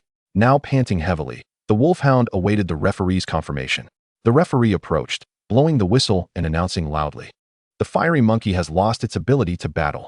The victor is the wolfhound, and the champion of this Pokemon battle tournament is contestant John. As the crowd erupted in exuberant cheers, Xiaona felt a profound sense of regret as she slowly recalled the fiery monkey and approached John. What an extraordinarily thrilling duel this was. Yet, I sense I was outmatched, she remarked. John gently shook his head in response. Perhaps that is precisely the allure of this competition. My previous oversight cost me the championship title. A faint smile crept across her face as she added, "It seems I was implying that a fiery monkey at its peak could surely triumph over a wolfhound." She then patted John's shoulder lightly and said, "All right, champion, go claim your well-deserved reward. However, you must inform me about the Pokemon that hatches from that egg. I must tell it that I was oh so close to becoming its trainer." "Absolutely," John replied resolutely, before stepping onto the stage, guided by the host, to embrace this inaugural moment of glory. As the event concluded, while a handful of spectators continued to eagerly discuss the intricate details of the match, the majority returned to their previous states, leisurely savoring the beautiful scenery of their journey. At this moment, only 4 hours remained until John disembarked. Chapter 18. Where are the antlions? After lunch, John cradled the Pokemon egg incubator. Having successfully deposited the 200,000 league coins into his account, and the beautiful scales were now in his possession. "Mr. Qianli, Aunt Meijun, are you also planning to disembark at Canas City?" A glimmer of joy flickered in John's eyes as he continued. "What a delightful coincidence. Perhaps we can explore Canas City together after we disembark." Qianli smiled gently in agreement. "That would indeed be lovely." Aunt Meijun nodded with a warm smile and replied, "Yes. We intend to disembark in Canas City, take a day to rest, and then travel by car back to Orange Flower City." Little Sheng'er displayed an expression of reluctance, murmuring, "Time flies so swiftly. Dad's vacation is nearly over. Little Sheng'er, do not forget, you are still a student and must return to your studies." Xiao Yao admonished him sternly. However, little Sheng'er pouted, "I've already learned everything taught in school." "Oh right, Mr. Qianli is a gym trainer in Orange Flower City. Is it truly the right time for a vacation?" John inquired, his face filled with curiosity. Logically, this period marked the crucial phase of the gym challenge. With only 8 gyms established by the Hoenn Region League, to collect all 8 badges, one must challenge each of these gyms. No worries. The gym challenge inherently allows for some leniency. If Dad uses his main Pokemon, how could anyone possibly defeat him? It was evident that little Sheng'er harbored grievances regarding Qianli's consistent defeats at the hands of challengers. Nevertheless, the primary responsibility of gym trainers is to safeguard the city's safety, a role that naturally requires individuals of considerable strength. The most contentious gym has always been the first one, which seems to give an impression that anyone could easily defeat its leader. Although each trainer hails from different origins, a ranking persists, with the top position held by the gym trainer of Canas City, Dion. In reality, they often send out newly captured Pokemon, carefully observing the challenger's strength while engaging in battles. Gym trainers are human too. The league would not confine them to one location indefinitely, providing them with annual vacations. Thus, each gym recruits apprentices to substitute for the gym leader during their absence. "John, is this your first journey? Have you made any plans? Perhaps you already have a destination or objective in mind?" Qianli inquired softly. John propped his chin on his hand, lost in thought. Although he harbored aspirations, he lacked a defined destination. "No, I simply wish to wander about, hoping to encounter Pokemon suitable for joining my team." "Oh, have you begun to strategize your team composition?" A flicker of curiosity danced in Qianli's eyes as he intently awaited John's response. "Indeed, I simply lack the funds to raise Pokemon, so I must devise ways to maximize the resources I currently possess. At this stage, I plan to venture into the desolate lands to see if I can serendipitously come across an antlion," John stated earnestly. Upon hearing this, Qianli's eyes sparkled with understanding, and he slowly said, "You intend to raise it into a desert dragonfly, correct?" "Indeed. It is a fusion of dragon and ground types, and its allure is simply irresistible. Moreover, with targeted training, I believe its growth rate would be remarkably swift." John spoke, an involuntary expression of helplessness appearing on his face.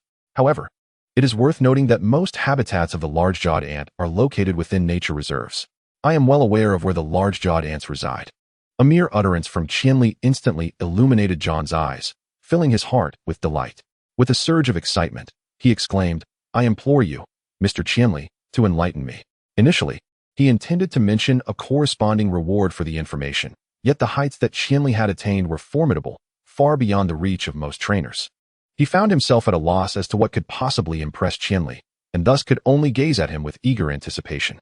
"John, Do not perceive me as one who values profit above all else. I can indeed reveal the location of the large-jawed ants to you.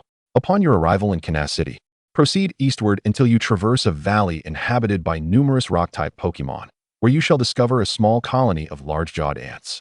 Qianli gently shook his head and articulated the location with directness. John, overwhelmed with joy, promptly bowed deeply in gratitude, exclaiming, "Thank you ever so much, Mr. Qianli." Qianli extended his hand, gently straightening John's posture, and continued, "Make sure to rendezvous with Xiaoyao at the Chenghua Gym. I shall rely on you to look after her throughout the remainder of your journey." At this moment, Xiaoyao cast a shy glance at John.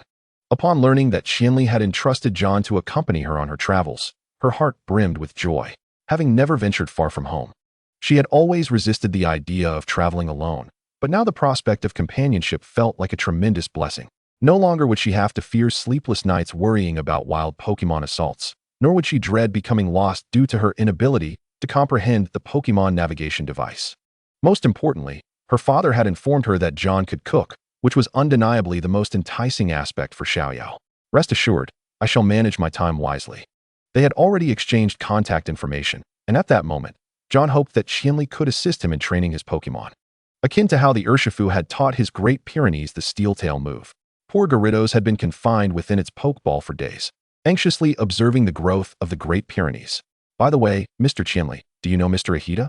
Just after the awards ceremony, John had been ushered into a room, and it was at this juncture that Ahita extended an invitation to him, inviting him to become a member of the Pokémon Battle Club. He was aware that Ahita also managed a battle development area, and he was surprised to learn that Ahita's endeavors extended beyond this to include the Battle Club. Various competitions were frequently held among clubs, and anyone who gained notoriety would naturally become their hallmark. Those selected for membership not only enjoyed the privilege of free access, but also numerous benefits. However, John initially declined, recognizing that his current prowess was insufficient for the club. Yet he refrained from closing the door entirely, stating that he would travel for a year and assess his potential post the Hoenn League Conference. Chapter 19, Canas City. Ahita. I am indeed acquainted with him. Qianli nodded slightly, a glimmer of contemplation flashing in his profound gaze as he realized.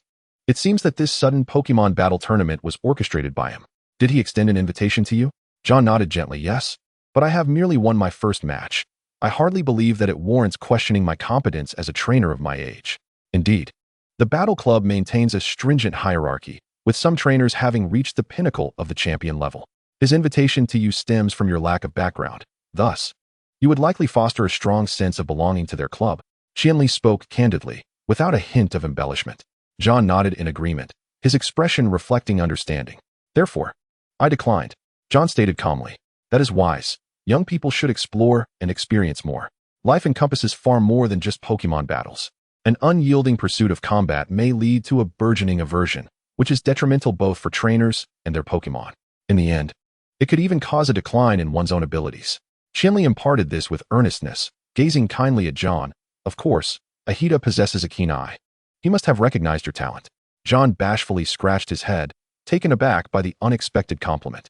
As time passed, the evening glow enveloped the land like a golden veil, and the ship gradually approached the dock of Canas City.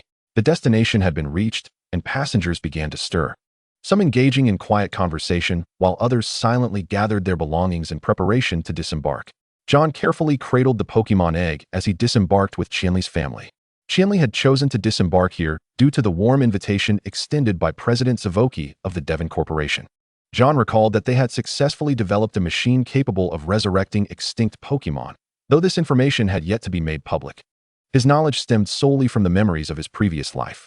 Almost as soon as they disembarked, everyone, including John, was whisked away by a dedicated vehicle. However, Mitsuko and Xiaoyao expressed their disinterest, having spotted a large shopping mall along the way, its bustling atmosphere igniting their desire to shop, prompting them to disembark mid-journey. John, too, harbored a desire to join them, yet he was self-aware enough to recognize that matters of confidentiality did not pertain to him.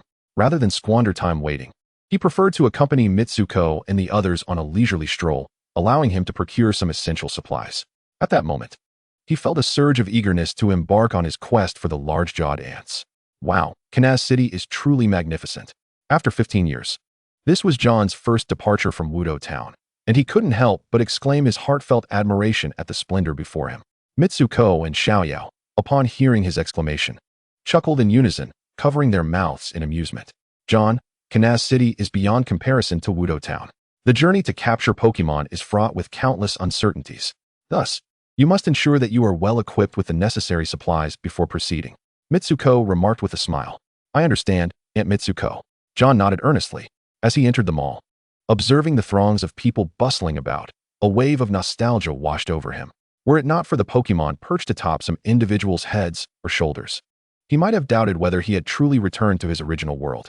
The area boasted a plethora of Pokémon shops, supermarkets, pharmacies, and even a farmer's market. With Xiaoxing and the others not returning anytime soon, they decided to explore together, allowing Xiaoyao to learn about the tools necessary to ensure her safety in the wilderness. Mitsuko enthusiastically pulled Xiaoyao closer with one hand while grasping John's with the other, showing no signs of reservation towards him. During their shopping escapade, even as John approached the checkout, Mizuko exhibited her formidable prowess, firmly pressing down on John's hand to thwart his attempt to pay.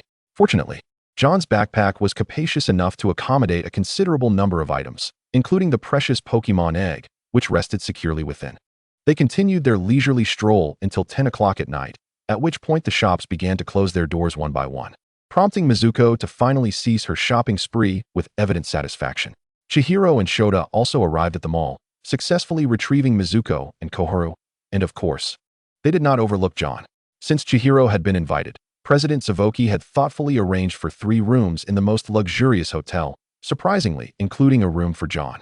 With such a generous arrangement, John no longer cared about saving face. His initial plan had been to leave and find a spot in the wilderness to camp. Although he now had a bit of money, he intended to save some for unforeseen circumstances. Come forth, Gyarados and Mytaina. Within the hotel, there was a designated area for Pokémon to play, and as Gyarados' massive form emerged, the space instantly transformed into their exclusive domain. Chihiro, too, released his 3 Pokémon, Apom, Snorlax, and Ursaring, rarely seen outside of their Pokeballs. As the clock struck past 11, it was still relatively early for someone like Chihiro, who was accustomed to late nights. While Shota had sneaked out, captivated by the multitude of Pokémon around him.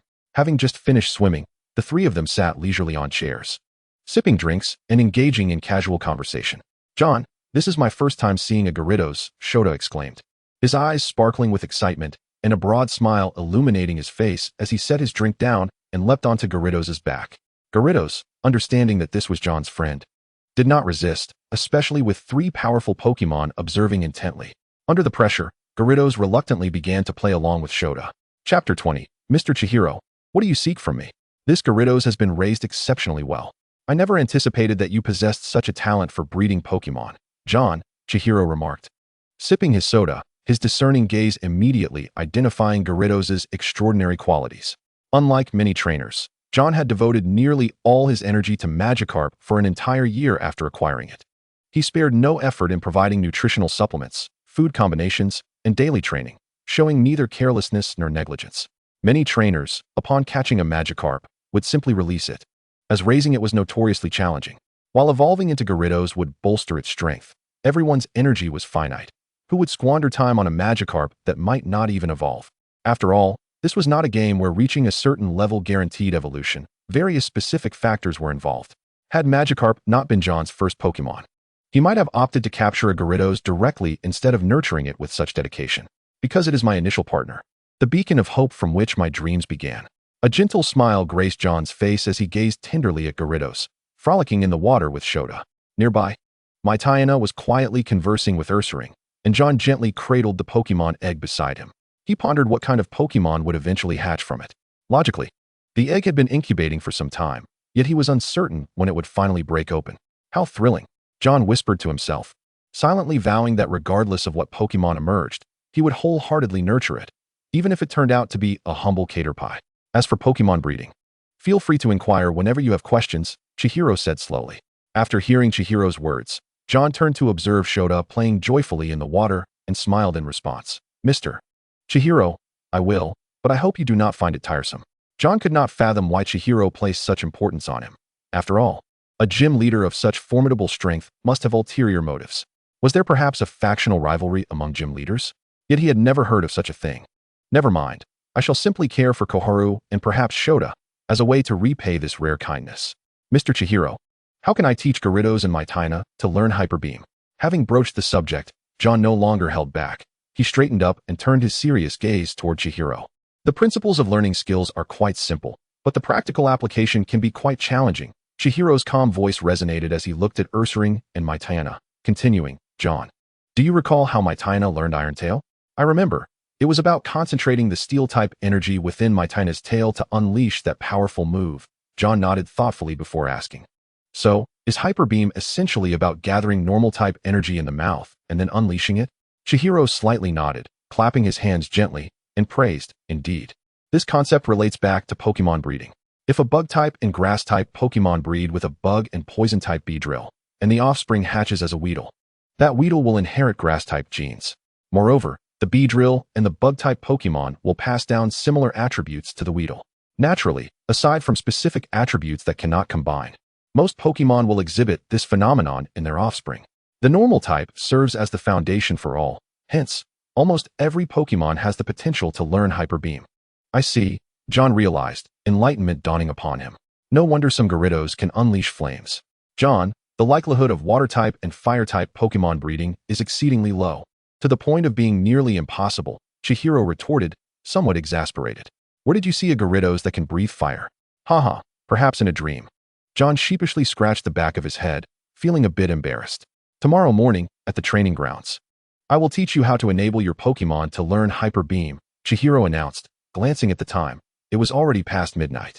He casually grabbed 2 exquisite pastries and quickly devoured them. Shota, it's time for bed.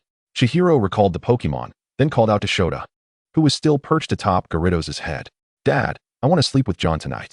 Shota exclaimed, his face alight with joy. He genuinely liked John after spending these days together, feeling as though he had found a kindred spirit in their shared knowledge and love for Pokémon. Subsequently, Gyarados lowered its head at John's signal, and Shota reluctantly climbed down. Mr. Chihiro, I also quite like Shota. How about we rest together tonight? John smiled at Chihiro, who affectionately patted Shota's head and softly replied. One must not delay John's slumber. He has lessons to attend to tomorrow. I understand. And I shall accompany you to the class as well. Xiaosheng promptly raised his arm high, his face resolute as he assured. John slowly recalled his Gyarados and Houndoom, fully aware that they needed a good rest tonight, for the days ahead would likely not be as leisurely and pleasant as the present. Fortunately, today, Mizuko had procured a plethora of nutritional supplements and fruits for him, inspiring John to consider crafting energy cubes. It is worth noting that purchasing finished products would undoubtedly incur a much higher cost, and John, in his current circumstances, must live frugally. As for how to earn money in the future, John harbored no doubts about its feasibility. The wilds are already abundant with rare fruits. With a stroke of luck, one might even discover evolution stones in caves. A common evolution stone could fetch over 100,000 alliance coins, while premium ones could soar beyond 1,000,000. However, these are often fiercely contested by various families. Chapter 21, The Luxurious Hotel. Xiaosheng, let us return to our room. John called out as he gazed at the receding silhouette of Qianli until it vanished from sight, then turned back to Xiaosheng and proceeded to walk forward. Xiaosheng closely followed behind John, clutching John's Pokémon egg tightly in his arms, fearful that it might suddenly vanish, unwilling to release it for even a moment. John, can I ride Gyarados to the sea next time for a little adventure? Xiaosheng asked, his eyes wide with anticipation. And when the Pokémon egg hatches, you must inform me at once. How about this? I won't go home, and you can ask my dad to take me along on the trip, okay? Xiaosheng babbled excitedly. John replied with exasperation. If you want to speak for yourself, I certainly will not be the one to bring it up.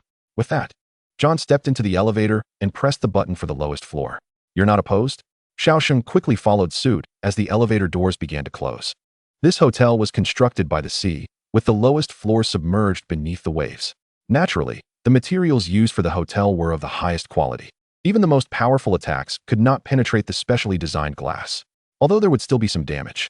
The 3 layers of specialized vacuum glass were sufficient to allow the hotel's security personnel to fend off any Pokémon that might cause destruction. Were it not for the hotel established by President Zafuchi, John believed he would never have the opportunity to stay here. A night's stay costs a staggering 10,000 yen in alliance currency, a sum beyond his current means. As long as Mr. Qianli agrees, I can take you along on the trip, but you must obey my commands. If you fail to do so, I will terminate the journey immediately and send you back to Changhua City, John stated brusquely. Stepping out of the elevator, turning left, and entering his room. Upon entering, the room's decor was nothing short of opulent. However, John was not preoccupied with the arrangement of the furniture. Instead, he felt as though he had instantly been transported into an underwater world. With a clear view through the glass of various Pokémon swimming outside, Staryu, Magikarp, Agron Jellyfish, Love Disc, Clawitzer, and even a number of Sharptooth Sharks and Wylord. Judging by their appearance, the Sharptooth Sharks and Wylord likely belonged to the hotel, tasked with ensuring the outer security. After all, the occupants of this place were predominantly affluent, and any unfortunate incident could have dire consequences. Should any prominent members of the Alliance encounter trouble, the hotel would likely face ruin. John longed to release Gyarados to hunt freely, but worried that any mishap would place Qianli in a difficult position. Finally, Xiaoxing ceased his relentless inquiries and excitedly turned on the lights, placing the Pokémon egg down before rushing to the glass to shout exuberantly. This commotion attracted numerous Pokémon, who gazed at Xiaoxing and John as if they were observing monkeys at a zoo. John casually tossed his backpack onto the sofa and sprawled out on the large bed in a starfish position. How delightful! John couldn't help but exhale deeply, contemplating that once he had money, he must return here to indulge for a few days. Otherwise, what was the purpose of earning money? Moreover, by the time he had wealth, his Pokémon would have already matured, and he might very well have become a top-tier Pokémon trainer. John, Xiaoxing's voice pulled him from his reverie, noticing that John, still fully clothed, had already drifted into a deep slumber. Yet, Xiaoxing felt no discontent. After all, Pokémon battles were mentally taxing, and he had heard that John had not rested a wink the previous night while training Houndoom. Xiaoxing then removed his own clothes and lay down on the bed, gazing out at the scenery as he drifted into sleep. The next morning, John, as per his usual habit, rose early. His slight movements, however, inadvertently awoke Xiaoxing. Rubbing his sleepy eyes, Xiaoxing mumbled, "Good morning, John." God knows what time he had fallen asleep last night. At this moment, he sported prominent dark circles under his eyes and couldn't stop yawning. "Good morning, Xiaoxing. If Mr. Qianli inquires, simply tell the truth." John chuckled at the sight of Xiaoxing. "What truth?" Xiaoxing looked at John, bewildered. "Go look in the mirror, and you'll know." John smiled, and Xiaoxing quickly dashed to the bathroom. "No worries, my parents are used to it." Haha. Subsequently, Xiaoxing monopolized the bathroom, while John moved aside to open his computer, diligently researching routes. Lacking a Pokémon navigation device or any other navigational equipment, he endeavored to firmly imprint the route in his mind. Unless he were to inadvertently forget, he did not intend to rely on the computer for map checks again. After all, he was uncertain how long this journey to capture Pokémon would last, and the spare battery's power was limited, unable to sustain prolonged use. Thus, he would reserve his computer for more pertinent inquiries. Should he encounter anything he had never seen before on his journey, he could utilize the internet to investigate. If it turned out to be a valuable item or beneficial for his Pokémon, it would surely be worth acquiring. Xiaoxing had long since exited the bathroom and sat beside John, observing the computer with curiosity, only to discover it was merely a map. However, being a considerate child, he refrained from interrupting John until a gentle knock resounded at the door. "Xiaoxing, John, are you awake?" Xiaoyao's melodious voice floated in from outside. Having firmly etched the map in his mind, John closed his computer and hurried to the door. "Good morning, Xiaoyao." To this soon-to-be travel companion, John felt no sense of estrangement, especially since Xiaoyao was not one to be shy. "Good morning, John, Xiaoxing. Shall we head up for breakfast together?" "All right. Just a moment." John promptly turned around and swiftly packed all his belongings before following Xiaoyao and Xiaoxing to the buffet restaurant on the second floor of the hotel. The hotel had made adequate arrangements for guests' Pokémon. Both Gyarados and Houndoom were taken to a designated Pokémon area, where they indulged in their breakfast with great delight. Given the strict regulations of the buffet restaurant, which prohibited the entry of Pokémon regardless of their size, it was understandable. After all, this was a bustling area frequented by many, and allowing Pokémon inside could lead to unfortunate accidents where someone might inadvertently step on one. Such incidents could trigger instinctive attacks from the Pokémon, resulting in substantial compensation claims. Whether criminal liability would ensue depended on the willingness of the parties involved to settle. This regulation aimed to avert unnecessary troubles and disputes, ensuring the maintenance of order and safety within the premises. Chapter 22. On the beach. V.S. Qianli adjacent to the hotel lay a beach that was entirely their private domain. The sun poured down, casting a radiant glow upon the sandy expanse. After finishing breakfast, Qianli approached the hotel management, and soon, they were escorted to this exclusive beach. Since it was not open to the general public, the number of visitors was limited. Those present had mostly released their Pokémon, some eagerly engaging in beach volleyball, while others basked in the sun's warmth. Michiko and Xiao Yao donned in identical pink translucent shirts paired with pristine white skirts, sported beach sandals and hats. They had perfectly timed their excursion. Although Orange Blossom City was close to the beach, it lacked this unique ambience. Michiko, pulling Xiao Yao along, had detached from the group early on, while John paid little attention to their activities. At that moment, he was more focused on what Gyarados and Houndoom might learn today. Although Qianli's stay in the Hoenn region was brief, he was still recognized by several individuals who approached him to greet him. However, he did not exhibit excessive enthusiasm, engaging only in polite conversation before settling at a training area. "John, release your Pokémon. Let us commence a doubles battle," he said as he walked over to face John, nonchalantly tossing 2 Pokeballs, summoning Apom and Ursaring before John's eyes. "Out you go, Gyarados and Houndoom." With John's command, the massive Gyarados emerged, its imposing presence attracting many onlookers. "Someone seems to be challenging Mr. Qianli. Let us go see." Many individuals who had been enjoying themselves set aside their activities and hurried over. Pokemon battles held tremendous allure for them, especially since one participant was acclaimed as the strongest gym leader. "Teacher Dojuan, should I go take a look?" asked Kanaz's city gym leader Dojuan, who had just been playing volleyball with a few students. She recognized Qianli but did not rush over immediately. Instead, she was curious about who faced Qianli with such seriousness. Yet it appeared that the battle was poised to begin, and all eyes were glued to the arena. "You may attack first, John," Qianli said, arms crossed and a serious expression on his face. "All right." John immediately issued his commands. "Gyarados, use Dragon Rage. Houndoom, Shadow Ball." John knew that most of Qianli's Pokemon were power-oriented, so he decided to initiate with ranged attacks for reconnaissance. At his command, Gyarados let out a low, thunderous roar, rapidly condensing a glowing golden sphere in its mouth, dazzling like an energy bomb primed to explode. Simultaneously, Houndoom unleashed a black shadow ball from its mouth. Apom utilized Mystic Guard. Just as their formidable attacks were about to strike Apom, Ursaring darted in like a flash of lightning, positioning itself before Apom.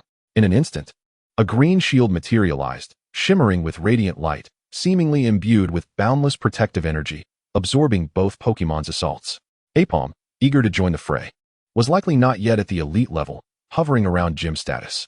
Apom, execute Fury Swipes against Houndoom, Qianli calmly directed. Apom leaped forward, almost instantaneously reaching Houndoom's side. Ursaring, unleash Hyper Beam. Ursaring, not to be outdone, gathered immense energy, releasing a powerful Hyper Beam. John's heart raced as he quickly commanded, "Gyarados, use Hydro Pump." Gyarados responded with a robust jet of water aimed directly at the Hyper Beam. At the same time, he shouted, "Houndoom, meet it with Fury Swipes." The Hyper Beam swiftly pierced through the Hydro Pump, the force compelling Gyarados to increase the water pressure in a desperate attempt to hold its ground. Meanwhile, in the clash of might, Houndoom found itself overpowered by Apom, which firmly restrained it, leaving Houndoom temporarily unable to escape, though Apom refrained from launching further attacks. "Houndoom, use Dark Pulse." "Gyarados, Twister." John called out again. Houndoom summoned a surge of dark energy, while Gyarados began to whip its tail, attempting to conjure a formidable Twister. "Switch targets." Apom, use Takedown. Ursaring, awaken power. Qianli decisively commanded. Apom leveraged the momentum to tumble backward, executing a graceful turn, and then propelled itself off Houndoom to charge toward Gyarados. Gyarados' Twister had yet to be fully unleashed when Apom collided with it in a swift strike, sending the massive Pokemon crashing down, stirring up a cloud of sand. Meanwhile, Ursaring's awakened power struck Houndoom fiercely, eliciting a pained yelp from it. Gyarados shook its massive head, slowly rising to its feet, its tough, shimmering scales having mitigated some of the damage. On the other side, despite Houndoom suffering an attack, it seemed to have sustained little real damage, baring its teeth and glaring fiercely at Ursaring, its eyes gleaming with defiance. "That will be enough for now, John." Qianli's calm voice resonated. John nodded silently, acutely aware that he was no match for Qianli, and moreover, Qianli's purpose for seeking him was not solely for a Pokemon battle. Gyarados and Houndoom remained still, and John hurriedly stepped forward, retrieving a healing spray from his waist, carefully applying it to them. As the exhilarating battle concluded, the crowd gradually lost interest and began to disperse. Qianli sauntered leisurely towards John. "John, what insights did you glean from this battle?" His tone was calm yet tinged with an inquisitive undertone. Listening to Qianli, John reflected on every detail of the encounter. Was it a matter of level disparity? John ventured, as he struggled to conceive of any other explanation. "Not quite," Qianli decisively shook his head. At that moment, a clear female voice rang out from behind John. It pertains to the Pokemon's positioning and corresponding move sets. John felt a momentary surprise as he turned around. Upon recognizing the newcomer, a smile graced his face, and he extended his hand warmly in greeting. Dujuan, it's been a long while. Dujuan, I never expected to encounter you here, she replied, her voice melodious and gentle, reciprocating his smile. This is Dujuan, a gym trainer from Kanas City, John solemnly introduced. Dujuan, this is John, a novice trainer I met aboard the ship. Dujuan's demeanor was notably gracious. She smiled warmly and naturally shook hands with John. I witnessed your recent battle, and I find it hard to believe you are merely a novice trainer, she remarked with a smile. Feeling somewhat bashful, John responded, well, it's not exactly true. I only dared to venture out after nurturing my Magikarp for a year until it evolved into Gyarados. Your initial Pokemon was a Magikarp? Dujuan inquired with curiosity, realizing that John likely lacked any exceptional background. Yes, Miss Dujuan. May I ask what you meant by the positioning of Pokemon? John queried. His brow furrowed with confusion as he glanced at both Dujuan and the solemnly attentive Gyarados and Houndoom, as if they were seeking wisdom. John, do you believe that Pokemon battles are merely as straightforward as one-on-one or double battles? Instead of answering directly, John's mentor posed a question in return. Furrowing his brow in contemplation, John suddenly snapped his fingers. I understand. Beyond types, Pokemon possess inherent differences in aptitude. For example, Bastiodon has formidable defense, making it a solid shield for the team, with its core moves centered around defense. Meanwhile, many Dragon-type Pokemon can learn a diverse array of powerful techniques, making them formidable mainstays. Additionally, Pokemon capable of traversing land, sea, and air can effectively counter many meticulously devised strategies of opponents. This is true not only in competitions, but also in real battles. That sounds about right. Both Dujuan and John's mentor exchanged glances before applauding John. Yet, John looked a bit puzzled. So, is Houndoom meant to serve as a supportive member of the team? Indeed, John. If your sole aim is to participate in competitions and merely raise Pokemon for that purpose, then there isn't much to discuss. However, if you harbor grander aspirations, such as becoming a gym leader, a Pokemon ranger, or even an Elite Four member, you will often encounter real battles. In such scenarios, no one will outline the rules for you. You may face foes that outnumber you by several times, or even tenfold. How will you command your Pokemon to cooperate in battle? Naturally, the enemy's Pokemon will also be attacking you. How will you defend yourself? With earnestness, John's mentor imparted his battle experience, while John, in truth, had never solely raised Pokemon for the purpose of battling. However, Mr. Qianli, aren't we supposed to teach Gyarados and Houndoom to learn Hyper Beam today? John asked, curiosity evident in his gaze. With a slight smile, Qianli gestured toward the other side, where, unbeknownst to them, Ursaring had already begun its lesson. In truth, the best way to teach Pokemon is through Pokemon themselves. John, you have a Pokemon that is well-versed in various techniques. Perhaps your future captures can grow faster under its guidance. Qianli's words reminded John of Ash, who also had several Pokemon that were exceptional in various fields to instruct others. You may answer my question now, John. Qianli's expression turned serious, undeterred by John's earlier remarks. As his gaze bore down on him once more, sighing in resignation, John shrugged and spread his hands. Actually, I've quietly formulated my Pokemon lineup in my mind for over a year. Nodding slightly, Qianli fell silent for a moment before saying, since you have this notion, I shall refrain from further lecturing you. However, John, you must be aware that the Hoenn region is currently not very peaceful. As you embark on your journey, be sure to pay close attention to your safety and the circumstances around you. At this moment, Dujuan stood quietly by, not interjecting, simply waiting for Qianli to finish speaking. Mr. Qianli is truly a strict teacher, Dujuan remarked softly. Qianli chuckled in response. John is not my apprentice. Moreover, he possesses his own opinions and remarkable talent. My role is merely to assist in uncovering his potential, helping him gain a clearer understanding of his direction and goals. I understand. And I plan to officially set out this afternoon, John affirmed with a firm nod, determination evident in his eyes. At that moment, Qianli stepped forward, gently patting John's shoulder, and earnestly advised, if anything unexpected occurs during your journey and you need assistance, remember to contact me. I will arrange for the nearest ranger to assist you. I know. Mr. Qianli, I would never jest with my own life. John replied with a radiant smile, then turned to Dujuan, sincerely saying, Miss Dujuan, please send my regards to Xiao. So, the trainer who defeated Xiao last night is you, Dujuan realized, nodding in understanding. At that moment, Gyarados suddenly let out a deep roar. followed by a powerful hyper beam erupting forth. In truth, Gyarados could have learned hyper beam on its own over time. It was merely triggered earlier than expected.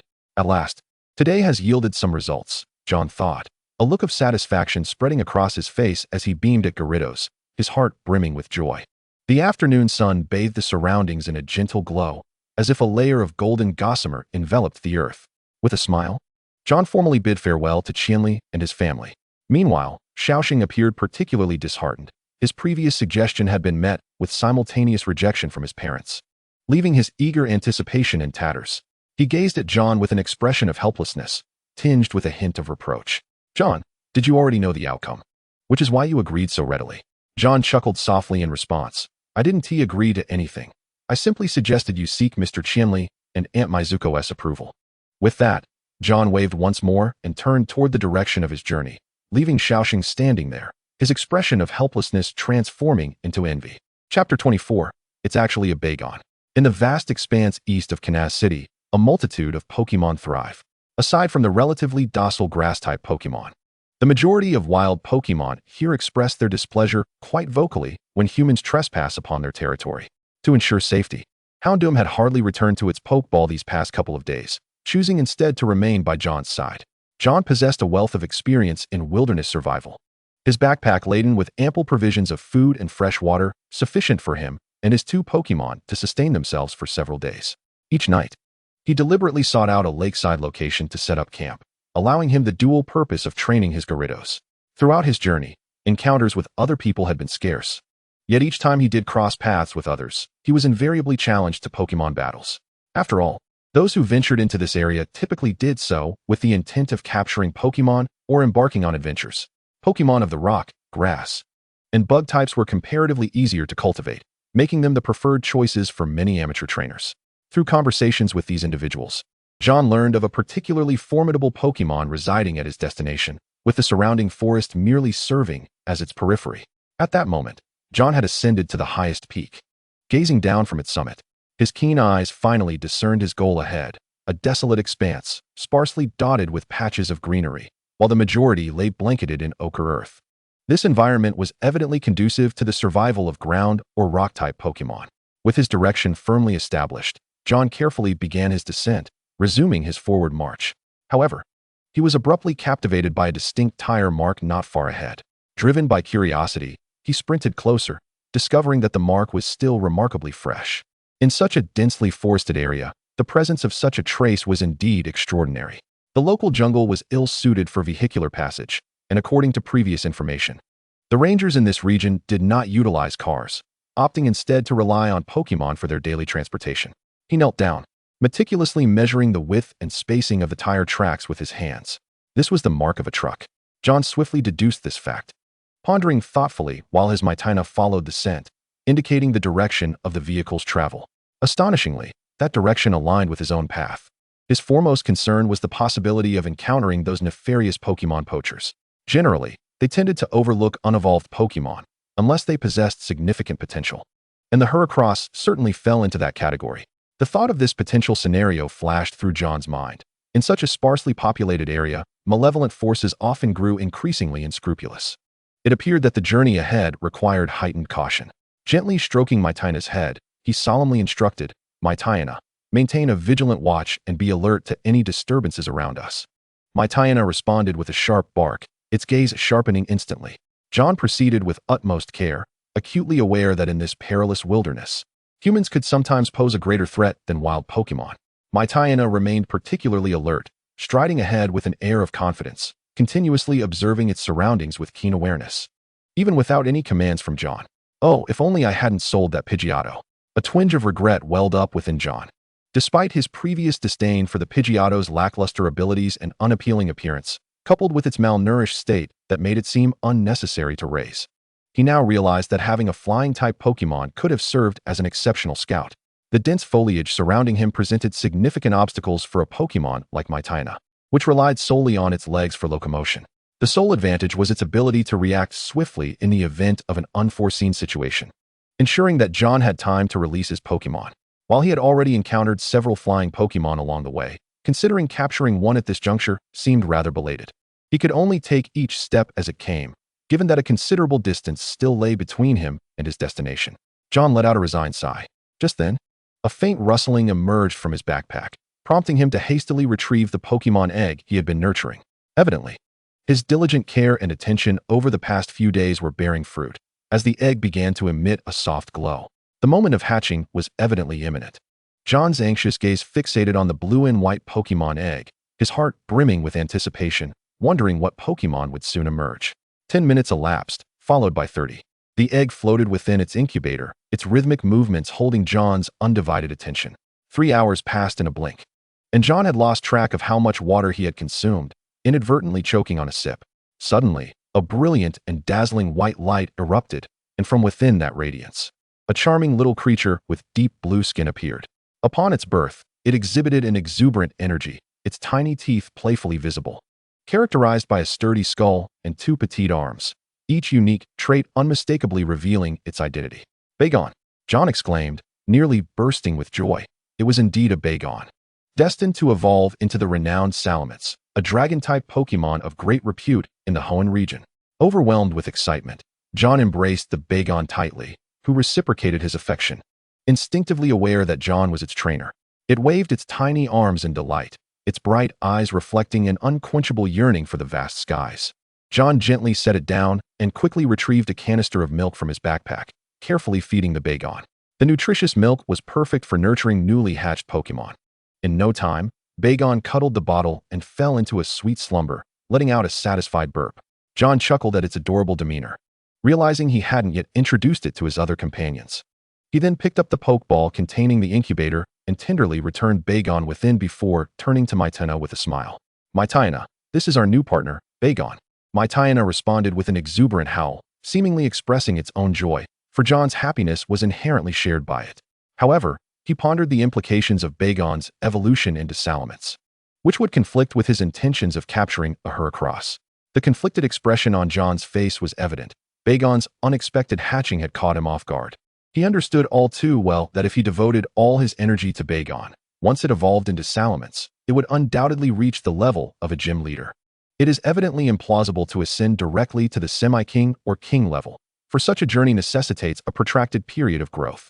Nevertheless, at this juncture, nurturing the precious dragon Pokémon indeed demands a considerable expenditure of resources.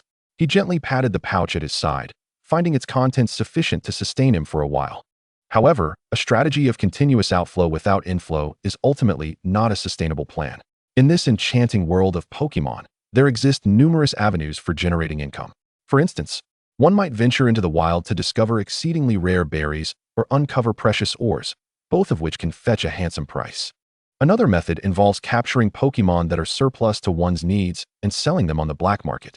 Of course, there is also the path of becoming a bounty hunter. However, as he was soon to embark on a journey with Xiaoyao, it appeared that for the time being, he would focus on seeking out those valuable berries and ores. Thus, John found himself momentarily lost in contemplation, weighing the various pros and cons in his mind. After a considerable pause, he seemed to arrive at a resolution, his gaze gradually firming with determination. Regardless of the circumstances, having arrived at this point, it would be prudent to assess the situation further. Let's not dwell on such troubling matters for now, John murmured to himself, choosing instead to continue his slow advance through the vast and mysterious woods with his loyal Houndoom. Throughout the journey, John's gaze frequently strayed towards the Pokeball containing the precious dragon Pokémon, his eyes brimming with eager anticipation for its future growth. Meanwhile, Houndoom remained ever vigilant, dutifully guarding John's side, its alert demeanor seemingly warning any potential threats lurking nearby that any daring to approach John would face its unwavering retaliation. At that moment, sunlight filtered through the layers of leaves overhead, casting a mesmerizing mosaic of dappled light that transformed the entire forest into a dreamlike realm. However, John was exceedingly cautious, deliberately avoiding any potential dangers by maneuvering around the tire tracks left by a truck, opting for a more circuitous route. Time passed quietly until the afternoon, when the daylight began to wane, and he found himself still deep within the shadowy forest.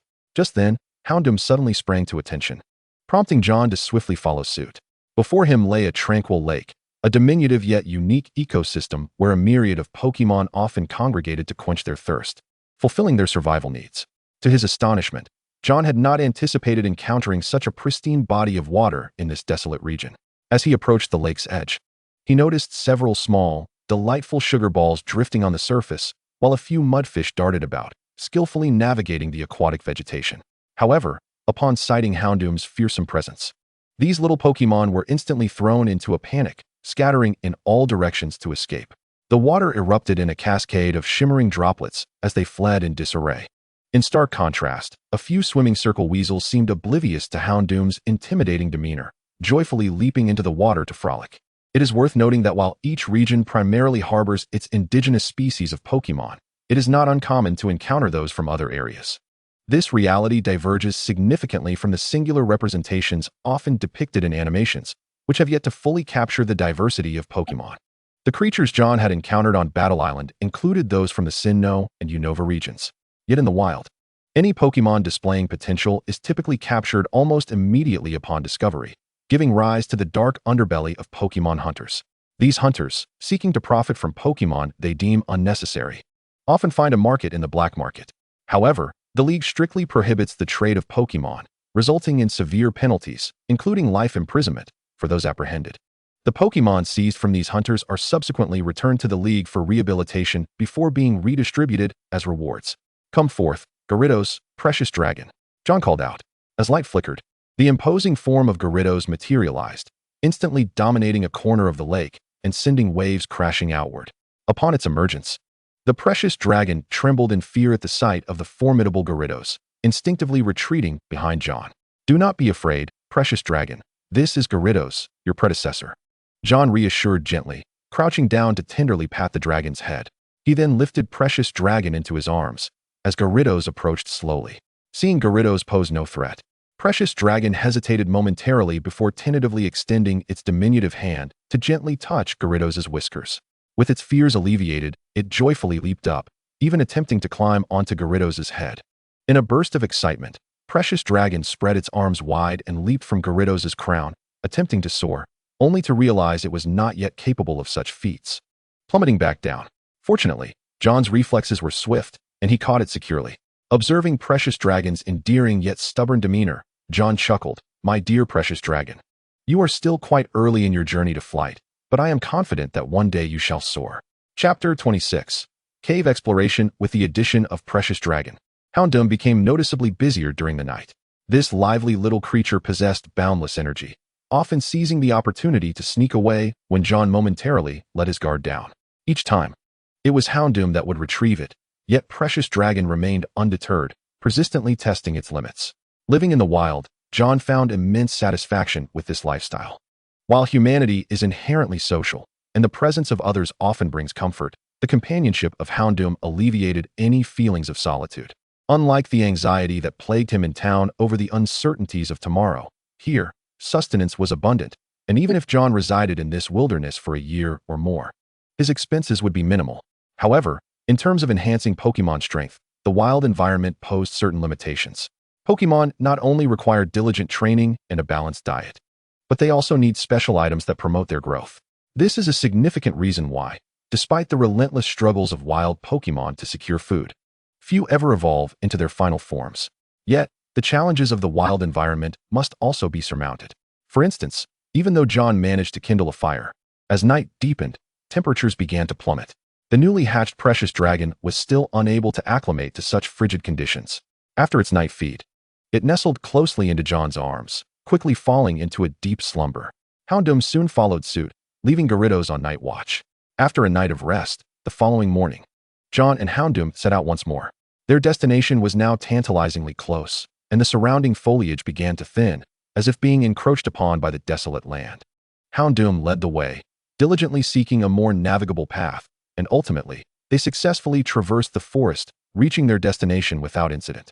Regardless, the current objective had shifted away from the formidable giant ants, and John promptly altered his plans to embark on a quest for ore. The sky loomed heavy with dense clouds, resembling a vast gray curtain that stifled the breath. John, consumed with anticipation, raced towards the open expanse. However, upon finally perceiving the scene before him, he could not help but exclaim in disbelief. "What the hell? This is hardly nearing the destination." Before him lay a treacherous canyon, as if the earth had been cleaved by a colossal axe, plunging into unfathomable depths. He found himself perched high above, the howling winds shrieking past his ears, threatening to hurl him into the abyss. The sheer cliffs on either side were as straight as if chiseled by a knife, adorned with grotesque rock formations exuding an air of menace. Even the nearby large wolf dog could not suppress a resigned shake of its head, its gray fur billowing chaotically in the wind. Nevertheless, it dutifully took the lead to scout for a safe spot. After enduring several protracted hours, during which the clouds above grew increasingly oppressive, as if a deluge could descend at any moment, they finally reached the canyon's floor. The ground was strewn with sharp shards of stone and withered grasses, permeated by a fetid aroma of decay. This unfortunate state was a consequence of his decision to take a longer, safer route. However, safety remained paramount. John's fortune seemed somewhat favorable as he soon stumbled upon a cave. The walls of the cave were cloaked in a dark green moss, and resilient ferns sprouted defiantly from the crevices of the stone. Typically, precious ores were found within such caverns. According to a trainer he had previously battled, a particularly powerful Pokémon resided in this vicinity, though its presence within the cave remained uncertain. Furthermore, many rock and ground-type Pokémon had a penchant for hoarding ores. They would consume those of utility and preserve the rest as treasured collectibles. He retrieved a flashlight from his backpack, illuminating the path ahead as he cautiously approached the cave's entrance. Tiny insects flitted around the cave mouth, and the air within was thick with dampness and an ancient scent, punctuated by the rhythmic sound of water droplets cascading from the walls.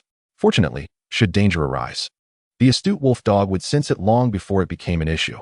The cave extended deep and appeared exceedingly dark, yet the ground remained relatively dry. Before long, he encountered a slope inclined at about 30 degrees, and to his surprise, the incline bifurcated into two paths. One entrance was considerably larger and shrouded in darkness, while the other, roughly the height of John himself, appeared narrower. He decisively chose the latter. This passage was notably level, indicating it had been formed over a substantial duration. Occasionally, glimmering minerals adorned the stone walls, yet upon closer inspection, none were the precious ores he sought. Nevertheless, he pressed on, undeterred, for the cave still stretched deep. John endeavored to suppress his growing unease. He was in dire need of funds. The exorbitant costs required for his Dragonite's evolution weighed heavily on him, and if relying on its natural growth trajectory, it might take a decade before it could evolve into a Dragonite. After all, Pokémon of higher potential faced a more arduous path to maturation. Only upon successfully evolving into a Dragonite would its prowess experience a transformative leap. Thus, lineage and background held immense significance in the journey of a Pokémon trainer. Few could ascend to the status of a regional champion solely on their own merit. The nurturing of Pokémon often necessitated substantial financial investment, from sustenance and medication to training equipment and the expenses incurred in various competitions, all required robust financial backing. Without sponsorship, achieving noteworthy success on this path was exceedingly challenging. This elucidated why, despite the world's vast population, the number of individuals aspiring to become Pokémon trainers remained relatively few. Each generation saw thousands participating in the league conference, yet the number who could ultimately conquer all 8 gym leaders and qualify for the league tournament seldom exceeded 1,000. Apart from those who met with misfortune along the way, the remainder were often individuals lacking the requisite strength to meticulously cultivate their Pokémon. They might falter due to financial constraints or a deficiency in professional guidance and resources, ultimately forced to abandon this arduous journey. Chapter 27. The Path to Prosperity? Surely, even the deepest of caves must eventually have an end. With this thought, John continued to navigate the darkness. Yet, he felt as though he had traversed several hundred meters within this shadowy cavern, oddly encountering not a single wild Pokémon. It was indeed peculiar, but upon reflection, perhaps it was for the best, sparing him from unnecessary complications. At that moment, a brilliant glimmer caught his attention in the weak beam of his flashlight. His eyes widened with excitement, and he hastened towards it, swiftly retrieving his laptop to meticulously compare images. Diamonds, rubies, sapphires, firestones, waterstones, thunderstones, and other precious gems flooded his mind. Yet, the most coveted among them were those special stones capable of significantly enhancing a Pokémon's abilities. Rumor had it that a few years prior, someone unearthed a firestone imbued with intense fire energy, causing quite a stir. Ultimately, this rare firestone was acquired by an unnamed silver-haired nobleman for an astonishing 8-figure sum. It was noteworthy that a typical firestone fetched a mere 100,000 alliance coins in the market. Just as Snorlax was about to be pinned, it erupted with the precise the surge quality of the 8-figure firestone of electric gained a mystery. and that enigmatic buyer would certainly not flaunt their acquisition. However, after scrutinizing his laptop for a while, John was met with profound disappointment upon realizing that the objects before him were merely inconsequential rocks. These stones bore no enhancement properties for Pokémon and were lamentably inexpensive. Selling them would yield at most a few tens of thousands of Alliance coins. Yet, he was unable to carry away such weighty stones. If it were possible, even the smallest profit would be welcome, for as the saying goes, even the smallest mosquito is still meat. Overwhelmed by frustration, John could no longer contain his expletives.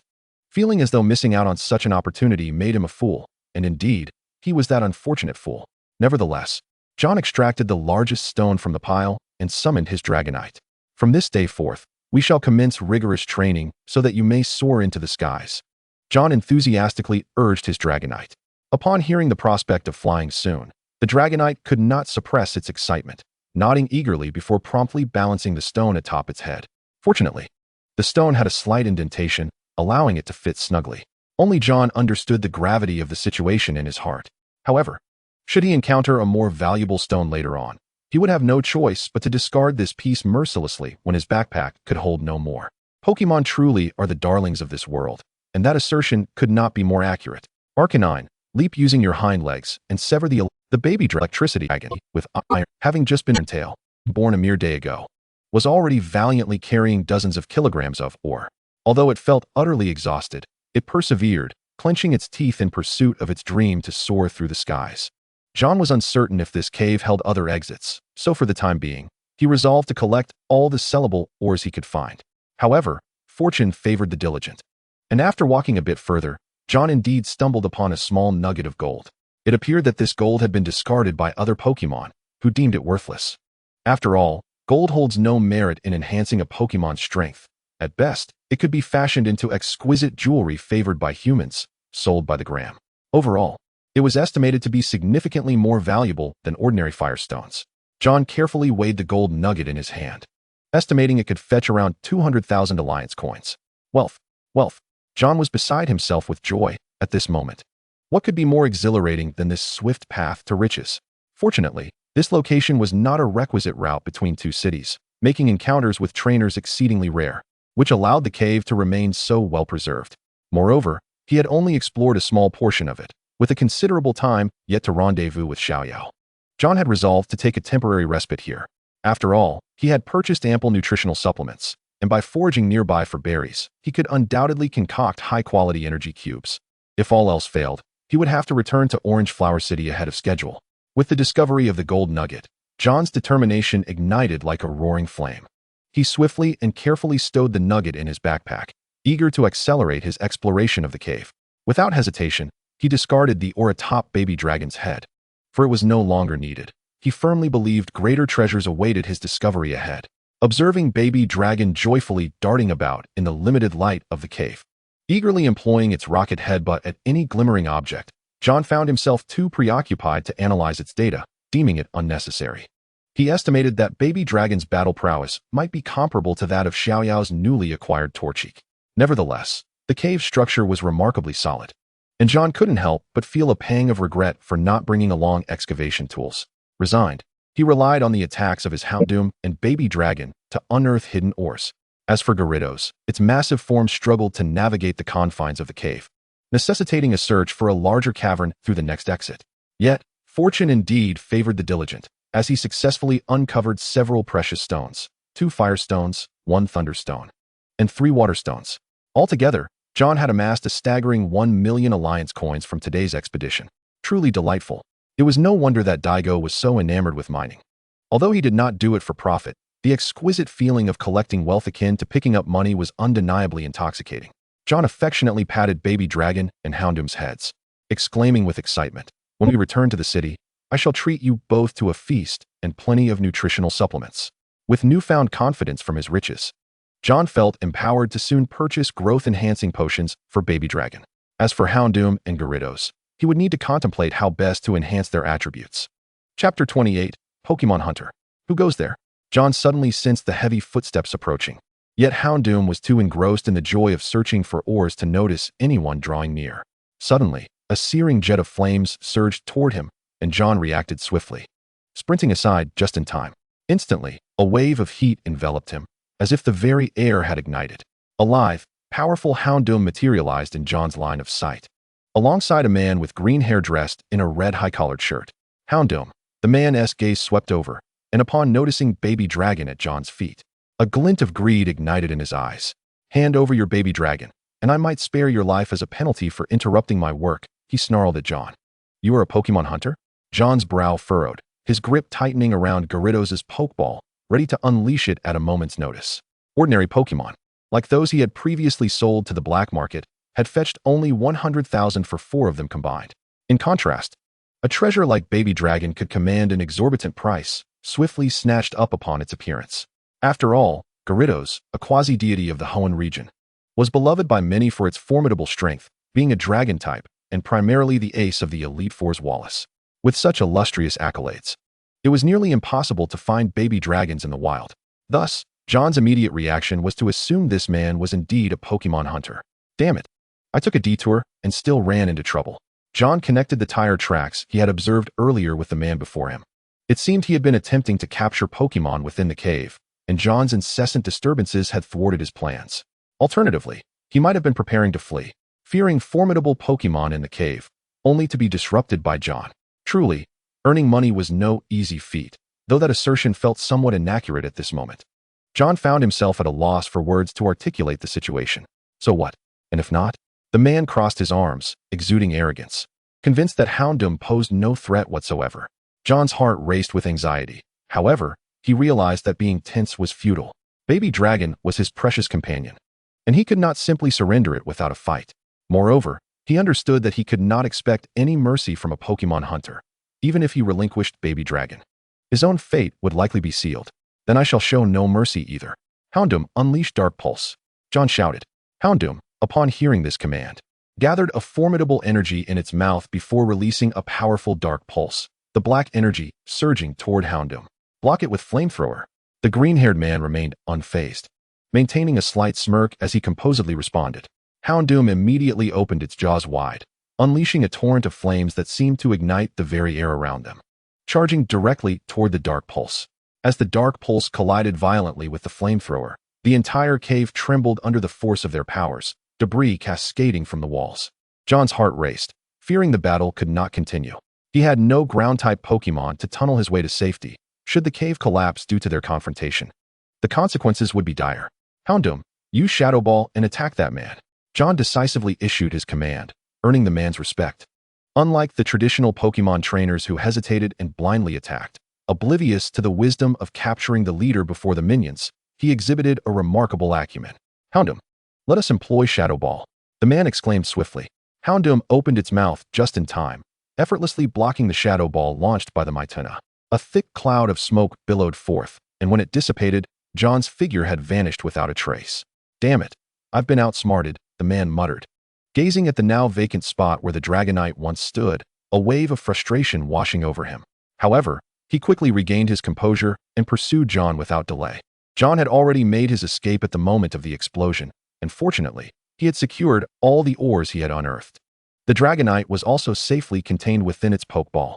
The ability of Houndoom to effortlessly block his Mytena's attack was a testament to its prowess, indicating that it was at least of elite caliber. Uncertain of the true strength of this Pokemon hunter, John decided that evasion was his best course of action for the time being. Following the trail left by Mytena, John quickly arrived at the cave's entrance. It was nighttime, and a gentle rain was falling from the sky. The weather was fortuitous, as it helped to obscure his scent. After all, Houndoom possessed an acute sense of smell. Come forth, Gyarados. Use Hydro Pump at the cave entrance, John shouted.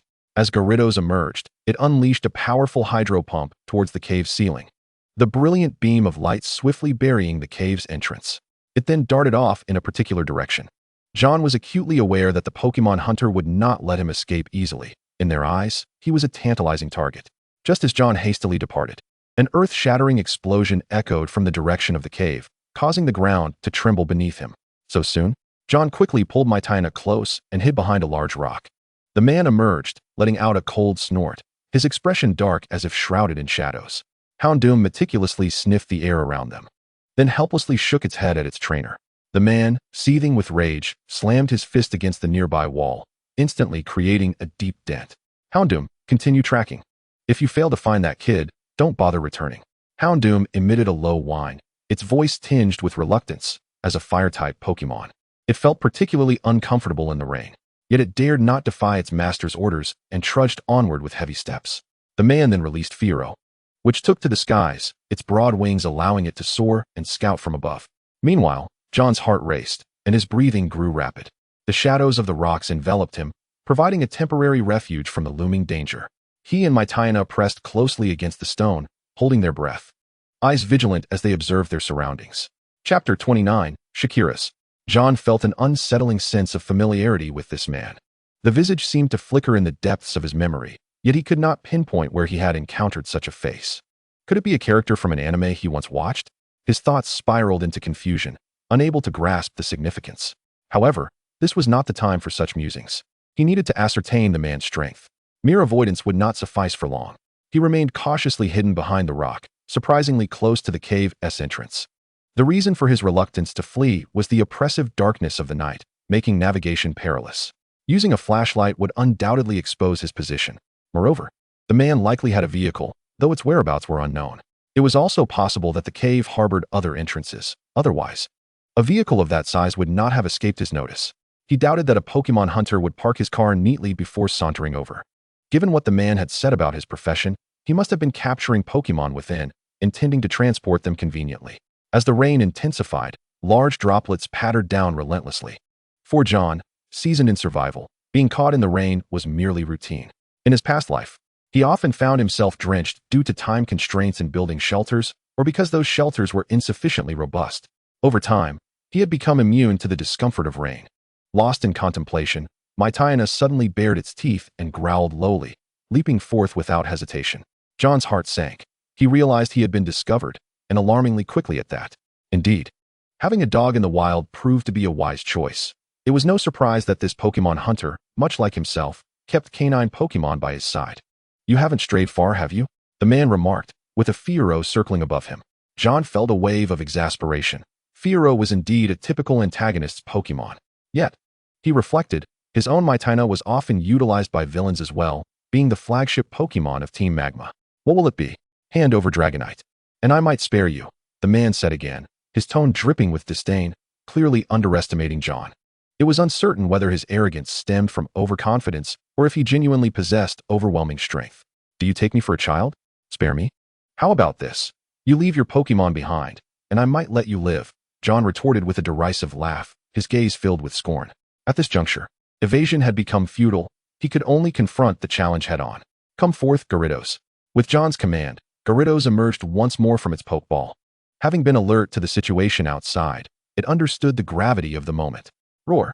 Gyarados unleashed a thunderous roar, its formidable intimidation ability successfully instilling fear in both Fearow and Houndoom.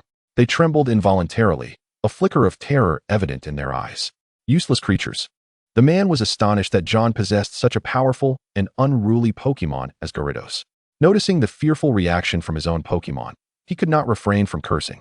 It was indeed rare to see someone berate their own Pokémon so openly. John scoffed, his expression filled with disdain.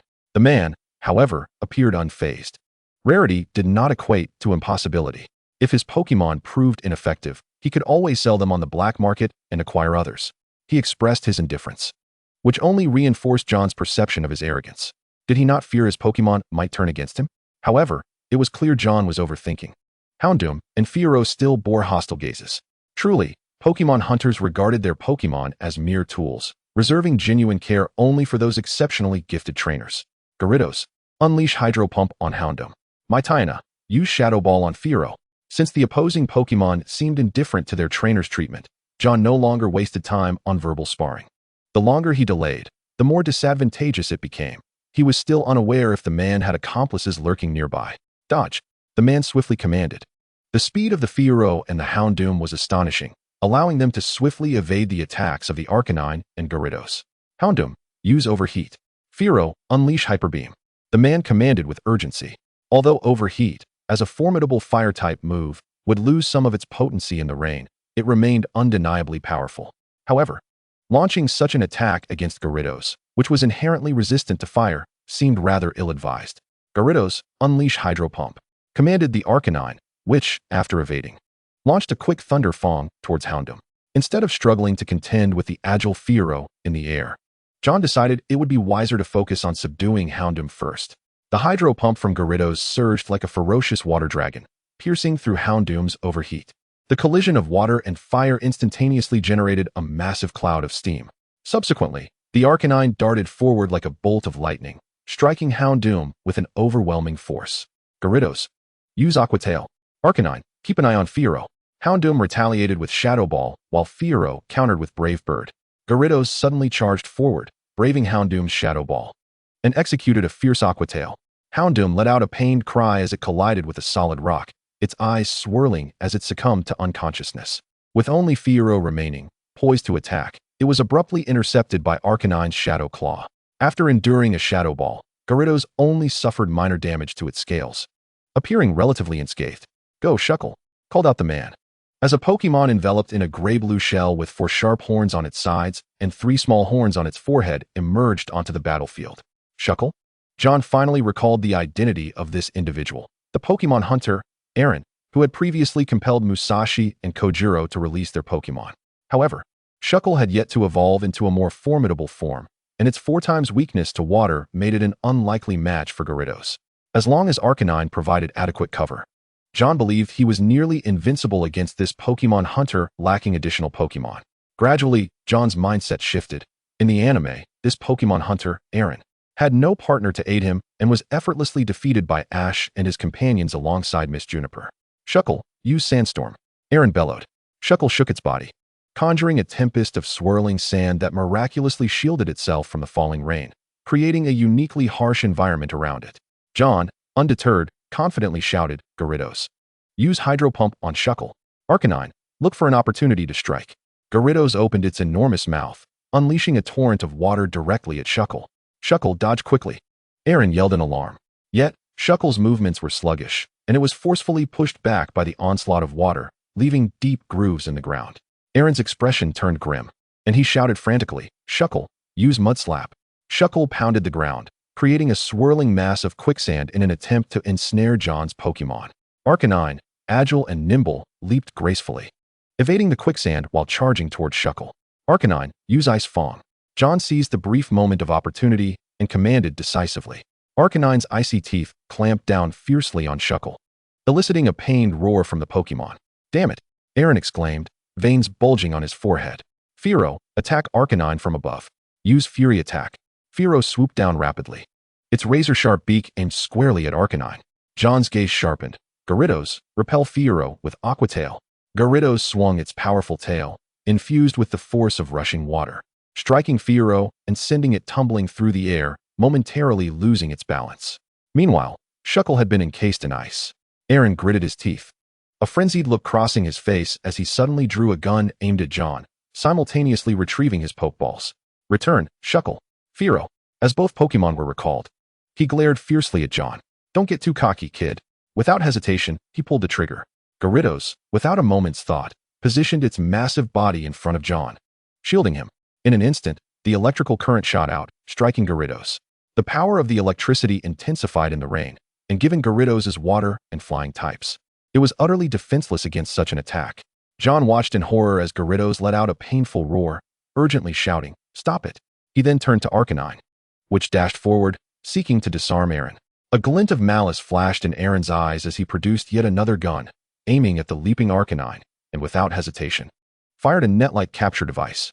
The net flew swiftly towards Arcanine, ensnaring it tightly. This was a specialized net, incredibly durable. Arcanine struggled desperately within the net, even resorting to Fire Fong to attempt to bite through the restraints, but it remained unyielding, like an unbreakable shackle. Ha!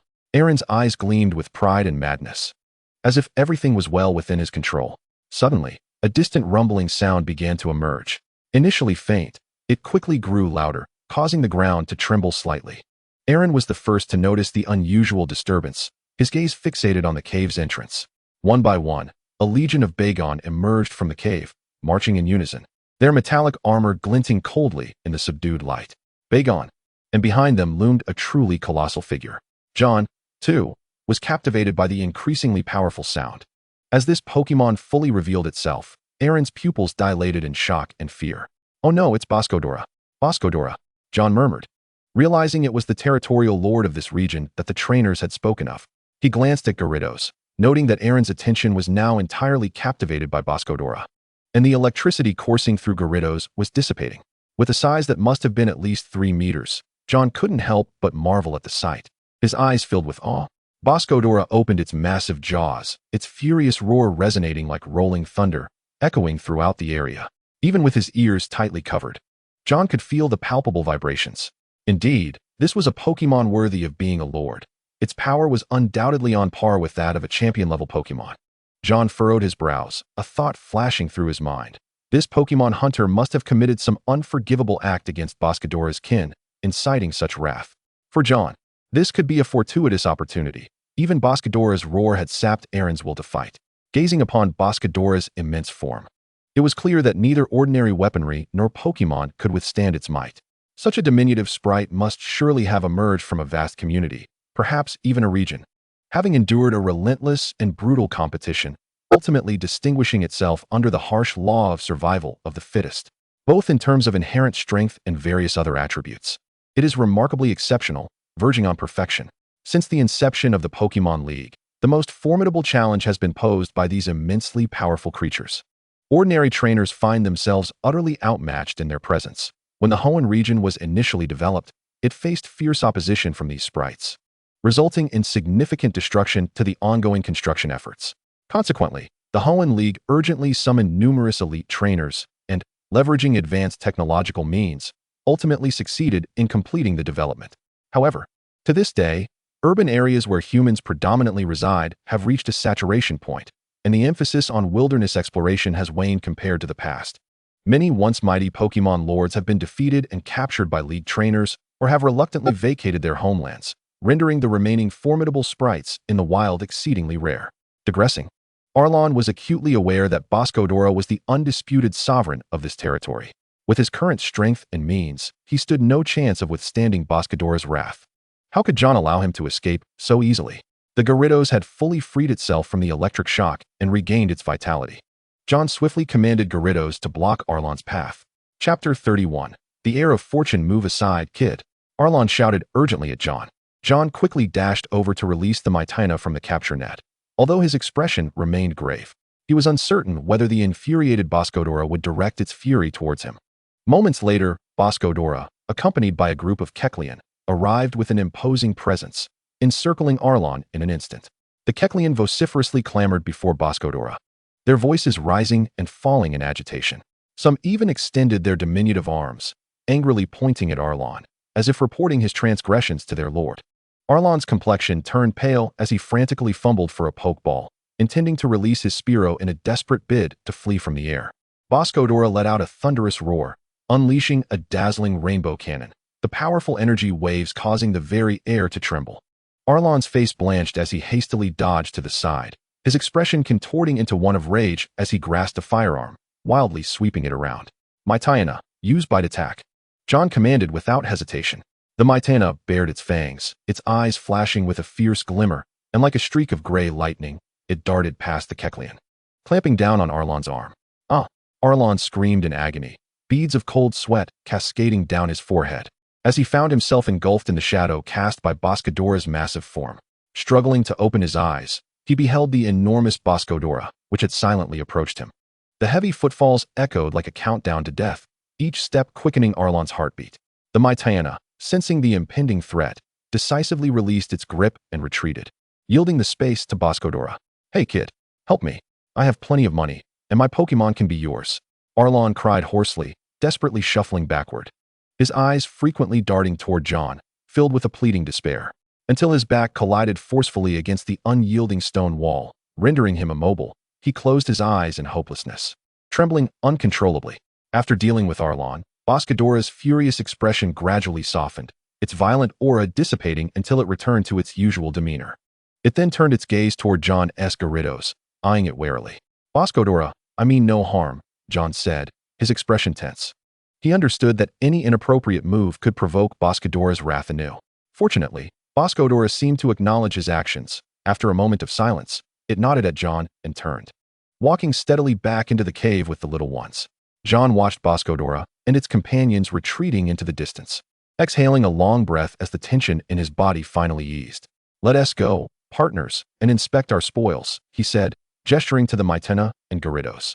As John approached the battered Arlon, he stifled his discomfort and swiftly scavenged all valuable items from him. Soon after, he led the Mytena and Gyarados to a nearby large pit. He placed Arlon's remains within, and Gyarados used its tail to gradually push soil into the pit, burying him. Once the pit was filled, John stepped atop it to compact the earth further.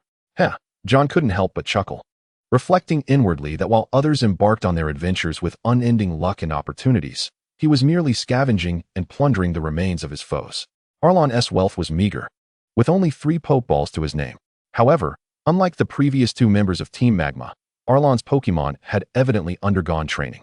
John recalled that, barring any unforeseen circumstances, Shakira's should be on the brink of evolution. Now that their master was no longer among the living, these Pokémon could be considered ownerless. As long as he destroyed their Pokeballs, it would be plausible to claim them as wild Pokémon.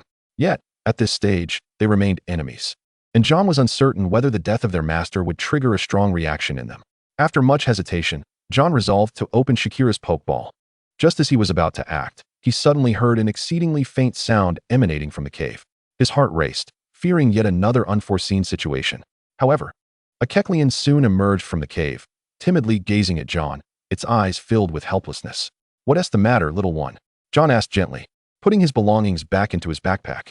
He retrieved some specially prepared Pokémon food from his bag, cautiously placing it near the Kecleon's mouth.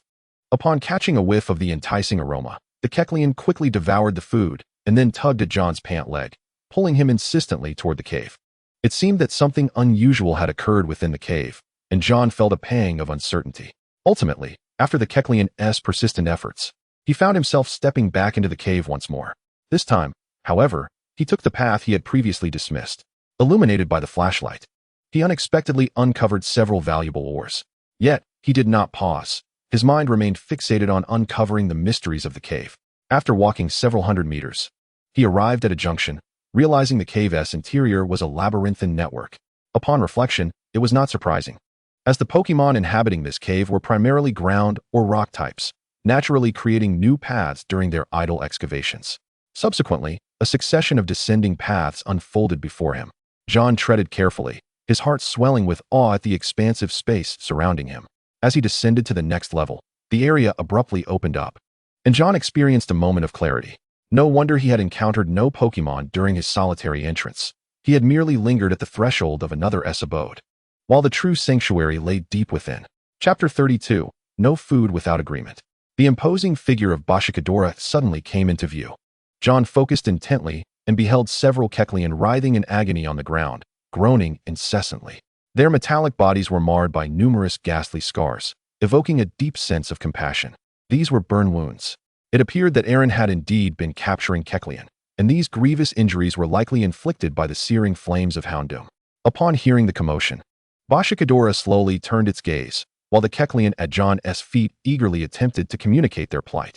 "Do you require assistance, Boshikadora?" John inquired tentatively. Boshikadora hesitated for a moment, then slowly nodded in affirmation. Without delay, John hastened towards it, meticulously reassessing the situation. The temperature of each Kecleon's surface was alarmingly high, confirming the presence of severe burns. He promptly retrieved the burn spray he had previously purchased in Kansas City and began administering treatment. However, the spray could only temporarily alleviate their suffering. To facilitate complete recovery, he would need a burn remedy. Fortunately, the method to concoct such a fundamental potion was not a closely guarded secret, easily accessible on the Pokémon Center's official website. Yet, the immediate challenge lay in procuring the necessary ingredients for the remedy. "Boshikadora, could you assist me in locating these berries?" John proposed, turning his laptop around to display clear images of the required berries. Boshikadora, along with a throng of uninjured Kecleon, promptly gathered around. After confirming the details, Boshikadora let out a low roar, issuing commands, and the Kecleon began marching outward, presumably to search the forest for the berries. "Kecleon, please take me along. Once you find the berries, bring them directly back outside the cave. After I prepare the burn remedy, you can guide me back in." The Kecleon that had initially led John nodded obediently and called out to Boshikadora. Receiving a response, it began to lead the way towards the exit, with John closely following. Upon returning to the entrance of the cave, John swiftly set up a tent on level ground. He noted that it was quite late, and yet, the mighty Houndoom and its companions were still hungry. Sitting outside the tent, he grilled food while sinking into contemplation, ultimately deciding against reporting the situation. From his past experiences, he surmised that any treasures he had acquired would likely be confiscated, and he was not foolish enough to allow that to happen. As for the 3 Pokémon he had left behind, they were all of elite caliber.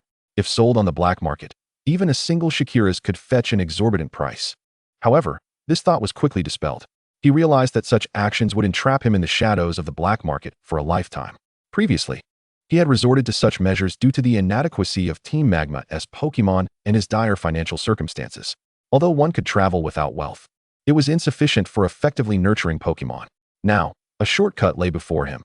Houndoom and Fiero could serve as reserves, while Shakira's, upon evolution, would undoubtedly become a cornerstone of his team.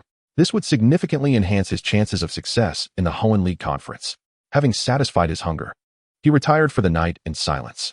As the first rays of morning sunlight graced the earth, John slowly opened his eyes. He quickly rose, deftly preparing 6 portions of food, and subsequently released the 3 Aaron from their Pokeballs. To John's astonishment, the trio did not attack as he had anticipated. Instead, they gazed at him with curiosity, drawn to the enticing aroma of the Pokemon food in his hands. John speculated that they too might have been illegally captured Pokemon, never having genuinely recognized Aaron as their trainer. The weapons he had confiscated from Aaron could hint at the possibility of their frequent mistreatment. I understand that you may not have been captured in a legitimate manner by your previous trainer, but Aaron is no more. You now stand at a crossroads. You may either join me in challenging the league and growing stronger together, or I can find you a new master, John asserted, locking his gaze upon them. Shakira's, your potential is immense, perhaps even surpassing that of Bashikadora. Yet without a strong and suitable trainer to foster your growth, you might never reach your full potential. As he spoke, he began to entice them, slowly approaching while holding the Pokemon food with deliberate steps. Gyarados and Houndoom remained vigilant, their eyes fixed on the trio, ready to act at the slightest hint of danger. Houndoom and Fiero, reflect on your past life. Were you truly content? How did Aaron treat you? I believe you are well aware of the answers. John gently placed 3 portions of Pokemon food before them, then calmly sat down. If you wish to grow alongside me, eat the food, and I shall provide you with some healing. Will we not receive anything if we refuse? The 3 Pokemon exchanged glances, their expressions a mixture of confusion and resignation as they regarded John. However, as their eyes shifted back to the rare Pokemon food before them, their hunger ultimately triumphed over hesitation, and they could no longer resist the urge to partake. John did not immediately attempt to capture them. Although their affinity was currently at 0, he had bested them the night before, and according to the rules, they would not demand another battle. Perhaps truly famished, the food was swiftly devoured. Nevertheless, John understood the importance of moderation. He needed to provide sustenance gradually, allowing for a progressive bond to form. Well, I have thoroughly destroyed your previous Pokeballs. Now, after dismantling their Pokeballs, John produced new ones without hesitation and tossed them towards the trio. Without a hint of resistance, he successfully captured all 3 in one swift motion. John had not anticipated that capturing Pokemon could be so effortless. He now possessed a total of 6 Pokemon. Chapter 33, Customized Training Plan. John grasped the Pokeballs once more and released Shakira's and the others anew. This time, their gaze towards John had undergone a palpable transformation. The Pokeballs possessed a unique function. Once a Pokemon was successfully captured, specific information was implanted within them, making it clear who their true trainer was. Thus, many Pokemon, once fierce in the wild, would exhibit obedience upon defeat and capture. However, the dynamics shifted dramatically when it came to Pokemon obtained through trade or the black market, as these new trainers could not earn their allegiance unless one employs extraordinary means, such as harnessing the power of technology, wielding threats of force, or inflicting abuse. It is only then that Pokemon may temporarily acquiesce. John began to meticulously examine the injuries sustained by each of them, noting that the wounds on Houndoom and Spearow were relatively severe. Fortunately, he had previously acquired a first aid kit, which was perfectly suited for their needs. The 3 Pokemon quietly accepted John's care, the unfamiliarity in their gazes gradually melting away like snow, replaced by a burgeoning sense of trust and reliance. For them, this was an unprecedented experience. They slowly closed their eyes, immersing themselves wholeheartedly in the rare tenderness and compassion they were receiving. Gyarados, Houndoom, Dratini, come here, from this day forth. You shall be inseparable companions, John declared with a smile as he finished tending to their wounds, encouraging the 6 Pokémon to interact with one another. Remarkably, mere hours transformed them from former foes into allies. Now that they belonged to the same trainer, any lingering animosity dissipated quickly, and they soon grew familiar and warm with one another. Dratini, with unwavering focus, gazed enviously at Spearow, filled with longing for flight as it watched the powerful wings with admiration. "Spearow, could you take Dratini for a flight?" "And Dratini, remember to remain still," John said softly, his eyes brimming with affection. Spearow nodded in agreement without hesitation. Dratini, brimming with excitement, eagerly climbed onto Spearow's back, joyfully spreading its tiny arms as if envisioning the exhilarating moment of soaring through the skies. Following this, John diligently began to document their detailed data. Pokémon, Houndoom type, Fire Dark ability, Flash Fire level, Elite held item, Charcoal learned moves, Tackle, Leer, Bite, Ember, Flamethrower, Fire Spin, Overheat, Roar, Taunt, Quick Attack, Shadow Clone, Shadow Ball, Dark Pulse, Hyper Beam. Pokémon, Gible type, Rock Ground ability, Sand Veil level, Elite held item, None learned moves, Tackle, Headbutt, Body Slam, Dig, Earthquake, Sandstorm, Mudshot. Stealth Rock, Power Gem, Rock Slide, Sand Tomb. Pokémon, Spearow type, Normal flying ability, Keen Eye level, Elite held item, None learned moves, Quick Attack, Tackle, Wing Attack, Fury Attack. Hurricane, Peck, Agility, Slash, Hyper Beam. Houndoom marked the first Pokémon John had with a held item, while he momentarily set aside Dratini's data, as it currently only knew basic skills such as Tackle and Headbutt, having yet to learn any Dragon-type moves. From this point onward, John resolved that unless he encountered an exceedingly rare Pokémon, he did not wish to capture additional members. At this stage, he had successfully assembled a team of 6 Pokémon, a feat that many trainers might not achieve even after years of travel. With 5 elite-level Pokémon, once Gible evolved into Gabite, he would possess his first gym-level Pokémon. Furthermore, once Gyarados fully harnessed its energy, it too would ascend to gym level.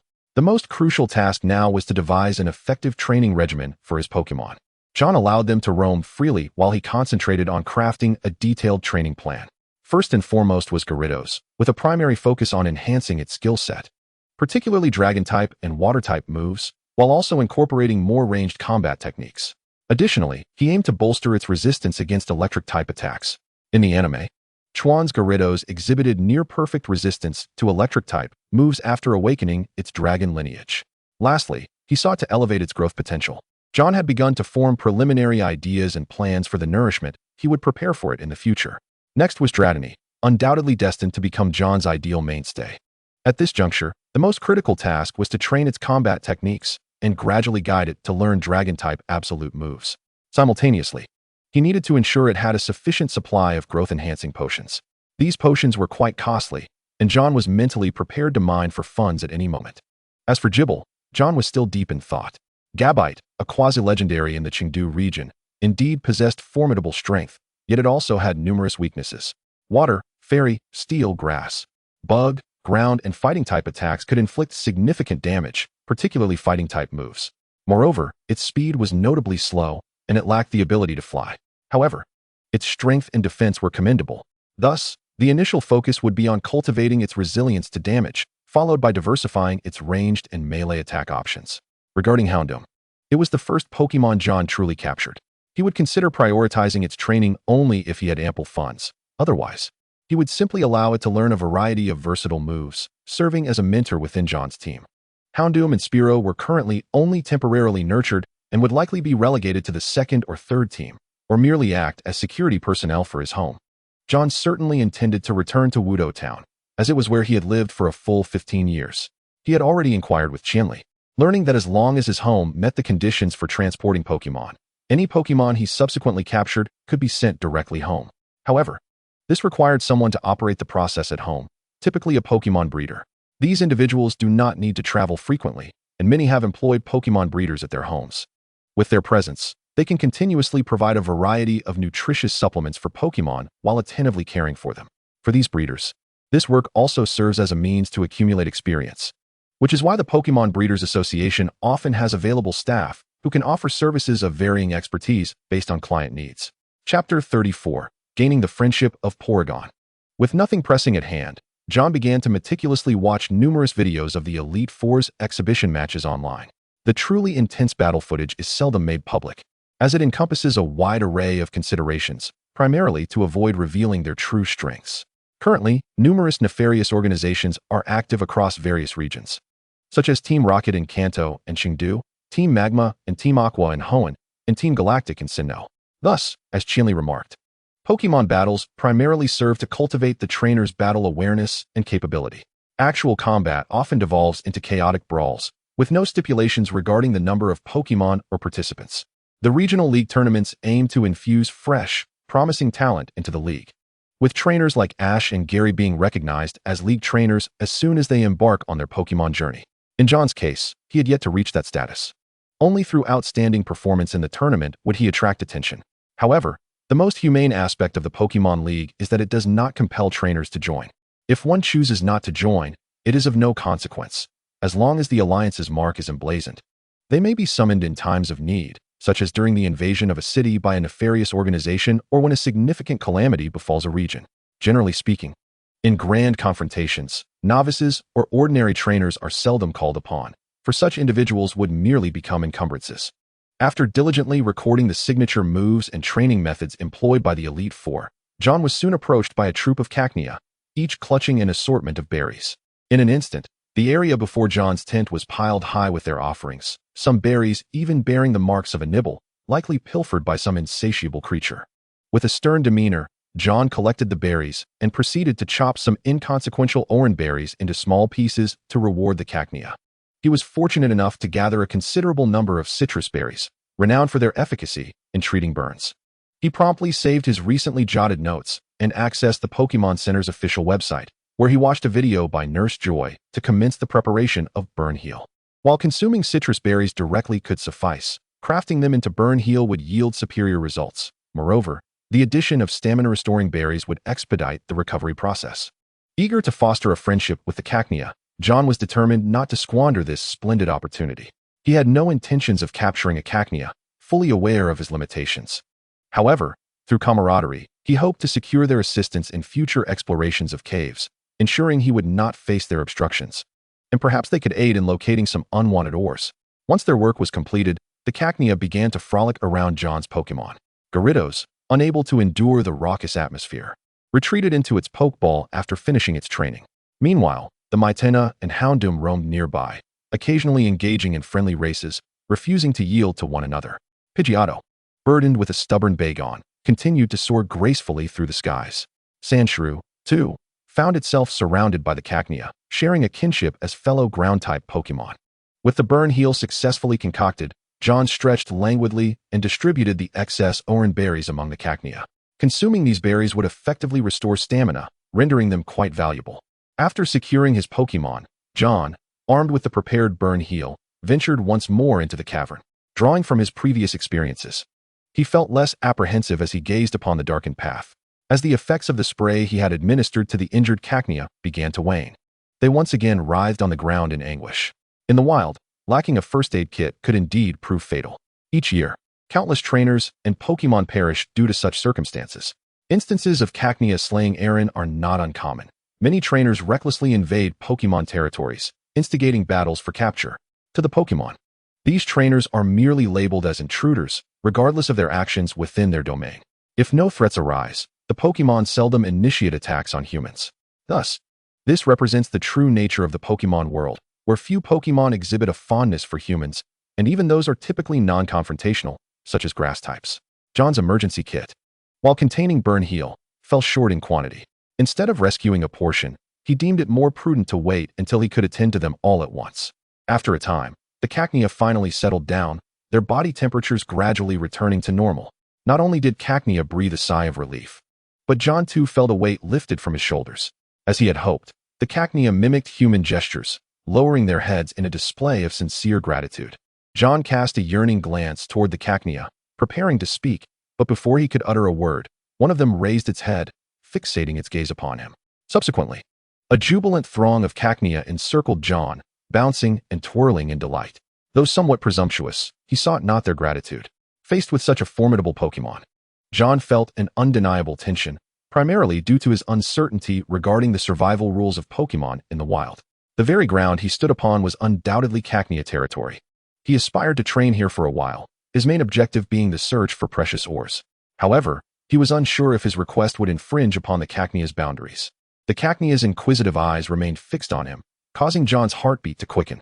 Yet, emboldened by the presence of the Cacnea, he mustered the courage to speak. "I wish to train here for a time, if that would be permissible." As his words lingered in the air, the Cacnea surprisingly nodded and extended a robust hand, mimicking a human gesture. John was momentarily taken aback, then reached out to grasp its hand firmly, a radiant smile illuminating his face.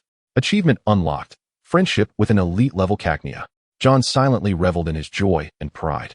Chapter 35. The construction of a camp begins. With the Cacnea's consent, John returned to the surface, feeling considerably lighter in spirit. He began to devise a plan for the day, to construct a camp for himself and his Pokémon. His intentions extended beyond merely seeking comfort in the wilderness. As a trainer, it was essential to cultivate a deeper bond with his Pokémon, which could not be achieved by confining them within Pokeballs. Imagine the plight of Pokémon. Trapped in confined spaces, deprived of the opportunity to revel in nature's embrace, unable to stretch their limbs freely. How could genuine emotions flourish under such conditions? Only through shared experiences, welcoming the first rays of morning sun together, marveling at the starlit sky by night, training side by side, sweating and striving to enhance their strengths and synergy, facing challenges, overcoming adversities, and growing ever stronger. Could true bonds be forged? In daily life, trainers could keenly observe their Pokémon's emotions, understanding their tendencies and preferences. During training, they could promptly identify their Pokémon's progress and shortcomings, providing timely guidance and encouragement. When confronted by formidable foes, they would stand shoulder to shoulder with their Pokémon, fostering mutual trust and support. Thus, an unbreakable bond could be established. Survival in the wild hinges upon four critical elements: a water source, fire, shelter, and sustenance. The absence of any one of these could precipitate dire challenges to survival. For the Pokémon, only Gyarados required a pond for habitation. As for food, the nearly deserted wilderness offered a plethora of options, various berries, wild vegetables, and mushrooms abounded. Furthermore, Pokémon could capture small wild animals, wild Pokémon, as a food source. While this area may seem desolate, as long as he could retrace the path Aaron had taken, locate his vehicle, what concern was there for the distance to the forest? Even if the roads were rugged, possessing a mode of transportation would significantly conserve time and energy. Fortunately, the vehicles in this world bore striking similarities to those John had known in his previous life, both in control systems and power principles. For seasoned driver John, who has held a license for several years, this should not pose a significant challenge. He mused confidently, envisioning himself navigating freely across this terrain. Thus, the only dilemma before him was the matter of shelter. Although John possessed a tent, he yearned for a proper house with a comfortable large bed for long-term habitation.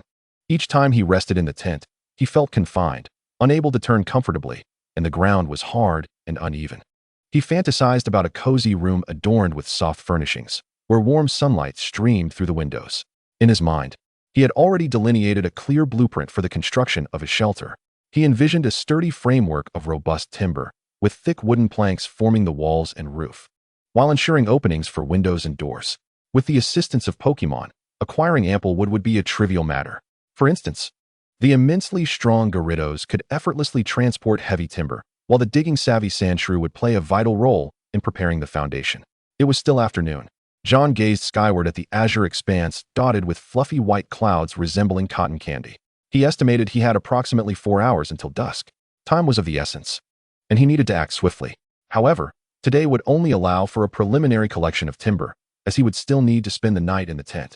To be candid, without a sleeping pad, residing in a tent was hardly advisable. The barren earthen floor, devoid of grass, was far more uncomfortable than sleeping on a rigid wooden plank, leaving one feeling entirely restless. Last night, even resting on the sole soft pad in the tent, John felt as though he were sleeping on a stone, awakening the next day with a twinge of back pain. With the help of Houndoom, John quickly located his vehicle without much delay. By the time night fell, he had returned with a fully loaded truck of supplies and timber. Subsequently, he cleverly lured the Cacnea out of their burrows with food. After a hearty meal, they united to dig a large pit beside the campsite at John's earnest request. The pit measured approximately 20 meters in diameter and 4 meters in depth. Gyarados then unleashed its water gun, swiftly filling the pit with crystal-clear water. John seized the opportunity to craft a comfortable large bed, placing a thin mattress atop it. He looked up at the twinkling stars, surmising that rain was unlikely that night. Thus, he reclined comfortably on his bed, enjoying the enchanting nightscape alongside his companions. In this area, dangers were nearly non-existent. The greatest threat came from the Beedrill, but he had already befriended it, ensuring that no wild Pokémon would dare cause trouble within its territory. Beep, beep, beep. John picked up his communicator, intrigued as it was the first time someone had reached out to him in a long while. Hello, John, good evening. You must have arrived at the Wasteland Canyon by now, came the vibrant voice of Xiaosheng from the other end. Xiaosheng, how did you get my contact information? I've been here for 2 days, John inquired, perplexed.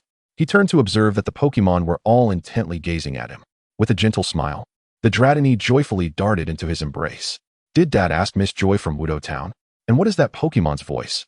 Dratini's cheerful call was keenly picked up by Xiaosheng, who excitedly asked, Do you remember the Pokémon egg I acquired earlier? It hatched into Dratini. John beamed with pride, showcasing his new companion. Xiaosheng responded loudly, Dratini? What Dratini? Curious, Xiaoyao's voice chimed in over the communicator, prompting Xiaosheng to eagerly explain, Sister, John has captured a Dratini. Not captured, hatched. John clarified, while Xiaosheng continued to fervently educate Xiaoyao on various Pokémon species. Chapter 36, Journey to Town, Certification of Trainer Level. The conversation continued, but soon the communicator was seized by Qianli. John, congratulations. Qianli's cheerful voice rang through. Did you capture the Heracross? Good evening, Mr. Qianli, John replied. I haven't spotted any Heracross yet, but with Dratini at my side, I believe I may not need to capture one after all. Your reasoning is sound. Raising Dragon-type Pokémon requires significantly more energy and resources than other types. I understand. Thank you, Mr. Qianli. Also, you now qualify as an elite trainer. The nearest town, Yamanashi, is where you should head. I understand. I will go there in the next couple of days. Qianli expressed satisfaction before concluding the communication after confirming John's safety. He would never divulge the secrets of the Pokémon hunter, nor would John reveal the origins of Sandshrew, as the wilderness held countless possibilities. Gently placing the communicator aside, John tenderly covered Dratini with a blanket, and under the moonlight, he gradually drifted into a sweet slumber. The night passed uneventfully. Sandshrew, secure the stakes, Gyarados. Use your tail to strike downwards. After a morning of diligent effort, the framework of the house was finally erected. However, due to the lack of construction tools, John had to devise clever methods, having Sandshrew dig a small hole first, then enlisting the help of Pidgey to awkwardly lift the wood with its claws, while Gyarados held it firmly in place. This back-and-forth process repeated for over 2 hours, leaving Pidgey exhausted, collapsing onto the ground in deep slumber. John, on the other hand, appeared rather relaxed, exerting minimal effort as he calmly sat nearby, sipping hot tea and methodically directing their work. The afternoon's task was to cap the house. The Maitayana and Houndoom utilized their sharp claws to slice the timber. Pidgey, gripping John's back, carried him to an appropriate position, where John secured the groove, and finally, Dratini's impact completed this critical step. Thus, a modest structure measuring 8 meters long, 5 meters wide, and 3 meters high was successfully constructed. Gazing at his very own first house, John felt an unprecedented sense of belonging in this world. Although it was merely a temporary dwelling, he would reside here for an extended period. Moreover, who could definitively claim he would not return in the future? Without delay, John transferred the kitchenware inside and meticulously drafted plans for simple furniture. Fortunately, the regulations concerning vehicles in this world were not overly stringent. John held no license, and his vehicle was unregistered, yet no one bothered to question its origins. Tomorrow, he intended to drive to the nearest town, Yamanashi. There, he would find comprehensive facilities, including a Pokémon Center, a trainer-level certification agency, and a fully stocked marketplace. Since Qianli had suggested it, he would pursue the trainer-level examination while also preparing to purchase windows and provisions. John now possessed several precious gemstones, which he could exchange in town for essential supplies. Simultaneously, the training regimen for the Gyarados was being meticulously prepared for initiation. Tonight, a feast would be laid out. John resolutely decided that, as he was to undergo an assessment for elite trainers the following day, it was the perfect opportunity to replenish supplies and indulge everyone. Moreover, the evaluation would undoubtedly involve a double battle of Pokémon. Only by replenishing their strength could they confront the more exhilarating and challenging skirmishes ahead. It is worth noting that upon becoming an elite Pokémon trainer, one would receive a monthly subsidy from the Alliance, albeit a modest sum of merely 30,000. However, as trainers ascend in rank, the financial rewards become increasingly substantial. It is said that the champions of Pokémon trainers require no effort whatsoever, effortlessly earning over 1 million each month. Such astonishing treatment has left countless trainers yearning for that status. Of course, this also implies that once one is compensated, they cannot turn a blind eye when the Alliance calls upon them. As trays of meticulously prepared Pokémon food were presented, each creature buzzed with excitement, eagerly commencing their feast. Fortunately, the spacious backpack provided by his superior was ample enough to accommodate a considerable amount of supplies, allowing John to prepare a generous feast. The following morning, as dawn barely broke the horizon, John energetically set off in his vehicle. The distance was not particularly far, yet the road conditions were far from ideal. There were no smooth, broad thoroughfares, only winding paths that required a gradual approach. The journey was bumpy, raising clouds of dust along the way. After approximately 2.5 hours of arduous travel, John finally eased his vehicle to a stop at the Pokémon Center. He paid the Alliance's fees, and with their support, he no longer needed to spend substantial sums for Pokémon treatment. After the 5 Pokémon underwent their examinations, John savored a sumptuous lunch at the Pokémon Center before proceeding to the Trainer Certification Agency. In stark contrast to the bustling, lively atmosphere of the Pokémon Center, this place appeared particularly desolate. Nevertheless, within the registration hall, many could be seen queuing to fill out their information. Predominantly novice trainers striving to attain the status of ordinary trainers. John made his way directly to the elite trainer's front desk, where the number of individuals was noticeably sparse. This was not due to a lack of elite trainers, but rather because 2/3 of the participants in the Alliance Conference were elite trainers. The Hoenn Alliance Conference was scheduled a month earlier than the Silver Conference, and with less than a month remaining until the event, everyone was either adjusting their mindset or intensifying their training. As for the assessments, many had completed them well in advance, making this a notably quiet time. Upon reaching the front desk, he noticed a ponytailed young woman who appeared to be on the verge of dozing off. John approached her and said, "Hello. I am here to certify my elite trainer status." "Certainly." The ponytailed lady abruptly lifted her head, her gaze landing on John's mature and handsome visage, instantly revitalizing her spirit. "Hello, esteemed trainer. Could you please present your identification?"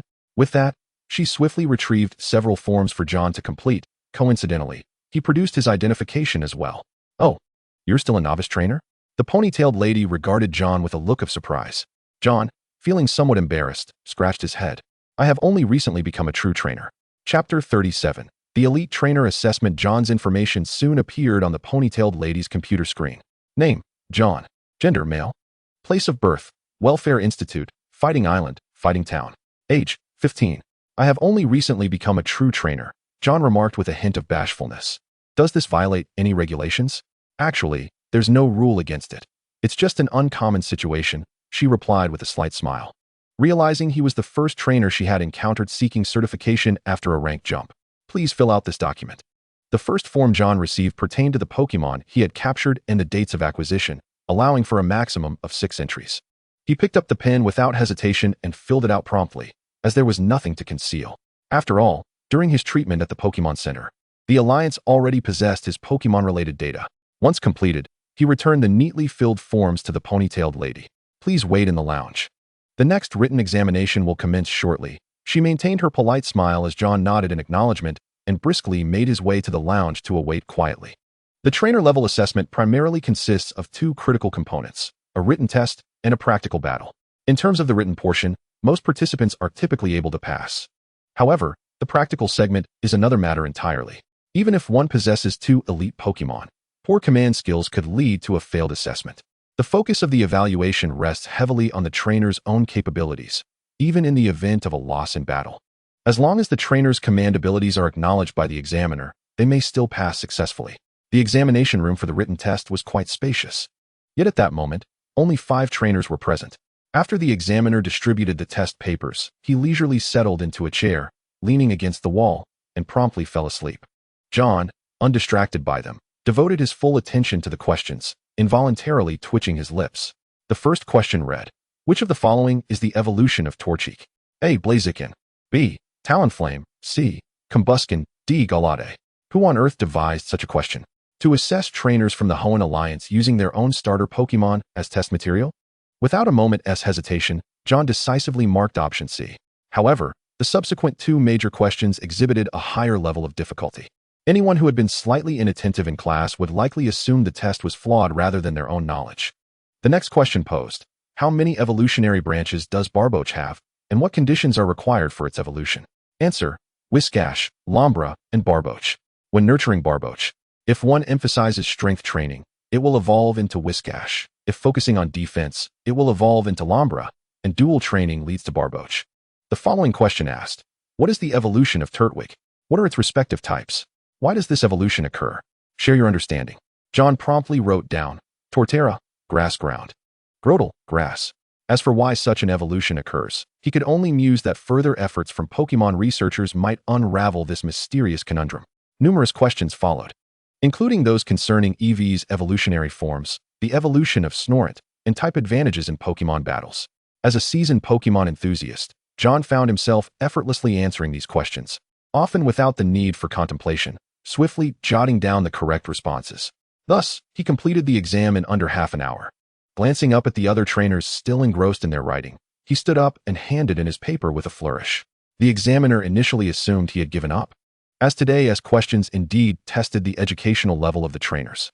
However, when the examiner picked up John's answer sheet, he suddenly regarded him with newfound respect. Deeply concealed prowess, it turns out that this is an exceptional student. The examination unfolds as such. Even though John was the first to submit his paper, he must patiently await the grading by the evaluators for an additional hour and a half. With unwavering confidence, John returned to the resting area, eagerly anticipating the commencement of the practical assessment. Only those trainers who achieve a score of 80 or above in the written test are qualified to progress to the next round. Seizing this interlude, John allowed himself to drift into a peaceful slumber. John, wake up. A gentle voice roused him from his dreams. Rubbing his eyes, he followed with a prodigious yawn.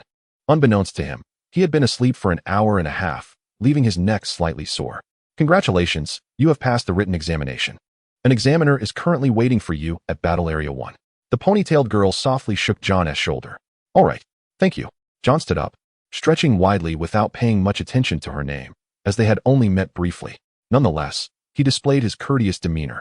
The ponytailed girl, diligent in her duties, had indeed kept an eye on him. Otherwise, he might have feared oversleeping. You are quite impressive. I heard from the grading teacher that you only lost points on the question regarding Tokiwa Shinshure. I doubt even Professor Okido could elucidate that thoroughly. John remarked with a hint of exasperation, questioning the purpose of presenting a question that even a Pokémon authority had not fully deciphered. Nonetheless, I appreciate it.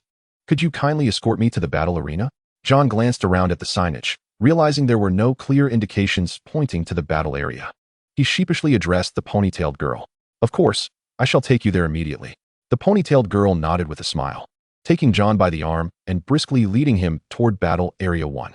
This was an open-air battleground, modest in size, yet devoid of restrictions on the types of Pokémon that could be utilized. The examiner stood upon the battle platform, patiently awaiting John's arrival. Upon seeing John approach, he nodded solemnly, acknowledging him. John wasted no time, quickly positioning himself opposite the examiner. The two exchanged minimal pleasantries, as the referee had already clearly outlined the rules of the match. Now commencing the Elite Trainer Assessment for Trainer John. Both sides will utilize 2 Pokémon, with the challenger attacking first. Chapter 38. 2v2 commences versus Rhydon. As the referee's words echoed, John's fingers glided slowly over his 6 Pokeballs. Ultimately, his fingertip lingered on one, and with a decisive motion, he retrieved it and hurled it forth. Go, Shakira's. The examiner's eyes widened in astonishment as Shakira's materialized before John. Very well, my Pokémon shall be this one, the examiner declared, releasing his own Pokeball. Rhyhorn. Before them stood a creature encased in a formidable steel armor, its nose adorned with a robust horn and a curved shell gracing its back. It was Rhydon. So, it's Rhydon. Like Shakira's, it too is a rock and ground-type Pokémon. Despite its imposing appearance as an unevolved Pokémon, its actual strength remained relatively feeble. Rhydon primarily inhabits the Kanto region, being quite rare in the Hoenn region. Their vulnerabilities aligned perfectly. However, did the examiner underestimate John by selecting Rhydon? All right, young man. You may attack first. The examiner proclaimed confidently, his gaze towards John shifting from indifference to earnest consideration. John narrowed his eyes slightly and issued a loud command. Shakira's. Use Sandtomb. Without hesitation, Shakira's complied, and the ground around Rhydon transformed instantaneously into quicksand, forming a tight encirclement that ensnared it securely. Yet the examiner remained unfazed, calmly instructing, Rhydon, break free and use Horn Attack. Harnessing its formidable strength, Rhydon strained against the quicksand, bursting forth like a war chariot, charging fiercely towards Shakira's. John's expression remained unperturbed as he responded steadily. Shakira's, evade and use Rock Tomb. Shakira's showcased remarkable agility, swiftly sidestepping, and then, the ground beside it erupted with towering boulders, erecting an impenetrable wall that obstructed Rhydon's charge. Well done, young man, the examiner praised.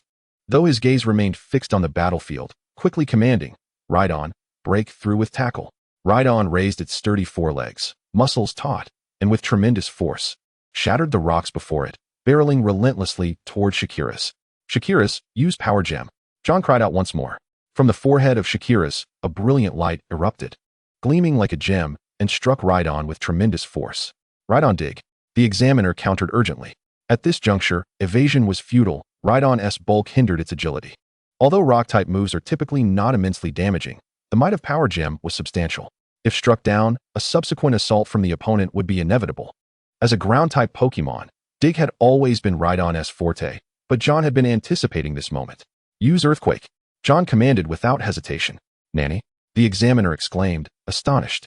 Against a Pokémon utilizing Dig, the most effective move was indeed Earthquake. A single tremor would inflict greater damage on the subterranean Pokémon than it would above ground. Shakira's slammed into the earth with a mighty impact, creating shockwaves that reverberated throughout the arena. Rhydon, struck by the force, emitted a pained howl from the depths of the hole, ultimately succumbing to its incapacitation. Shakira's, bring Rhydon up. John instructed. As Shakira's hoisted Rhydon from the ground, the examiner, with a hint of regret, recalled it. He then offered John a smile, saying, I didn't expect Shakira's to have learned Earthquake. It seems its evolution is imminent. I must now take this seriously. Come forth, Sourang. Sourang, a Pokémon with spring-like legs, immediately showcased a fierce sidekick aimed at Shakira's. Indeed, this was the finale. John mused inwardly. Sourang, a fighting-type Pokémon, was reputed for its sidekick's capacity to shatter even the sturdiest of trees. Its agile form and piercing gaze indicated it was a seasoned combatant. However, all Pokémon permitted in the assessment were of elite caliber, so John remained unperturbed. Sourang, unleash Rapid Kick. The examiner bellowed, fully aware that this was John's moment to prove his capabilities. The prior encounter had been a miscalculation on his part, leading to Rhydon's downfall, but Sourang was a different case altogether. Sourang swiftly began its charge. The arena's modest size allowed it to close the distance in an instant. With legs that left afterimages in their wake, it propelled itself toward Shakira's with a fierce kick. Shakira's, use Stone Edge. John swiftly issued his commands. The speed of Chavalang was simply too formidable. Shakira's had no choice but to resort to offense as a means of defense. After enduring several of Chavalang's fierce attacks, a multitude of sharp stone fragments suddenly materialized around Shakira's. These shards, slicing through the air with a piercing sound akin to bullets, hurtled towards Chavalang with alarming velocity. Chavalang, evade quickly, the examiner shouted urgently. Chavalang, displaying remarkable agility, promptly retracted its legs and executed a deft roll, narrowly dodging the onslaught of the razor-sharp stones. The examiner was unwilling to allow Chavalang to sustain injuries in exchange for dealing damage, particularly given its relatively low defensive capabilities. Its strength lay solely in its formidable offensive power. Shakira's, unleash a sacrificial attack. Utilize Shadow Clone technique. Shakira's charged toward Chavalang, only to collide directly with one of Chavalang's clones, necessitating an abrupt halt. Chavalang then concentrated its energy before launching a million-ton flying kick. Dozens of Chavalang swiftly dispersed around Shakira's, halting in place with its arms firmly crossed before its chest. Under the amplified concentration, the muscles in its right leg swelled dramatically. Veins bulging, and with a spring-like force, it propelled itself into the air. This kick, in both speed and power, received a tremendous enhancement, as if it aimed to obliterate everything before it. Chapter 39, vs. Chavalang, Shakira's defeat. Shakira's, use Dig to evade. John decisively shouted. The Dig technique not only allowed for a surprising counterattack, but also effectively dodged the enemy's relentless offensive. Sensing the immense power contained within Chavalang's legs, Shakira's erupted forth at its utmost speed. Its body spun rapidly, resembling a razor-sharp drill. Upon contacting the ground, it stirred up a whirlwind of dust, obscuring visibility. However, Shakira's mastery of the Dig technique was evidently lacking. Its speed paled in comparison to that of Diglett or Sandshrew, Pokémon renowned for their tunneling prowess. Chavalang, keenly aware of this fact, utilized its extensive battlefield experience to prevent Shakira's from successfully burrowing underground. knowing that such a maneuver would place it in a highly disadvantageous position. After all, Chavalang could not soar through the air and was reliant on its feet firmly planted on the ground. As long as it remained grounded, it had to remain constantly vigilant against Shakira's potential subterranean ambush. In midair, Chavalang let out a fierce roar, inexplicably quickening its pace. Although Shakira's exerted every effort to dig, just as its body was about to vanish underground, it was struck squarely by Chavalang's stylish and rapid flying kick. The impact left Shakira's in agony. It was well aware that fighting-type moves inherently inflicted double damage, and this blow was delivered after Chavalang had amplified its attack power through concentration. Shakira's unleashed gem power. John shouted once more.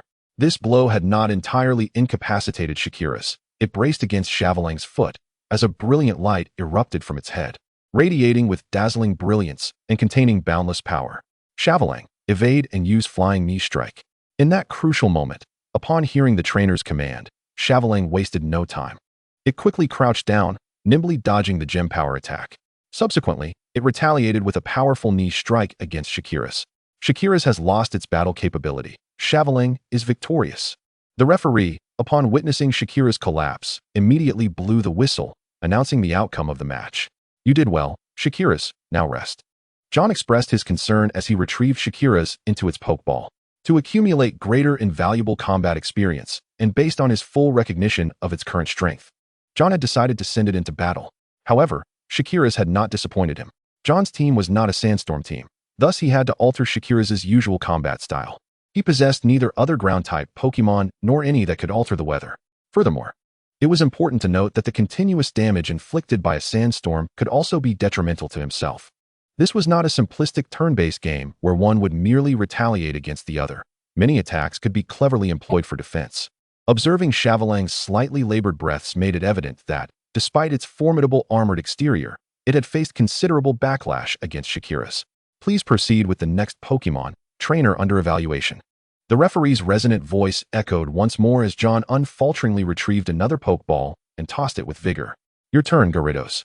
With a thunderous roar, Gyarados' immense form materialized in the arena, its fierce glare momentarily stunning Chavalang with an overwhelming aura of intimidation.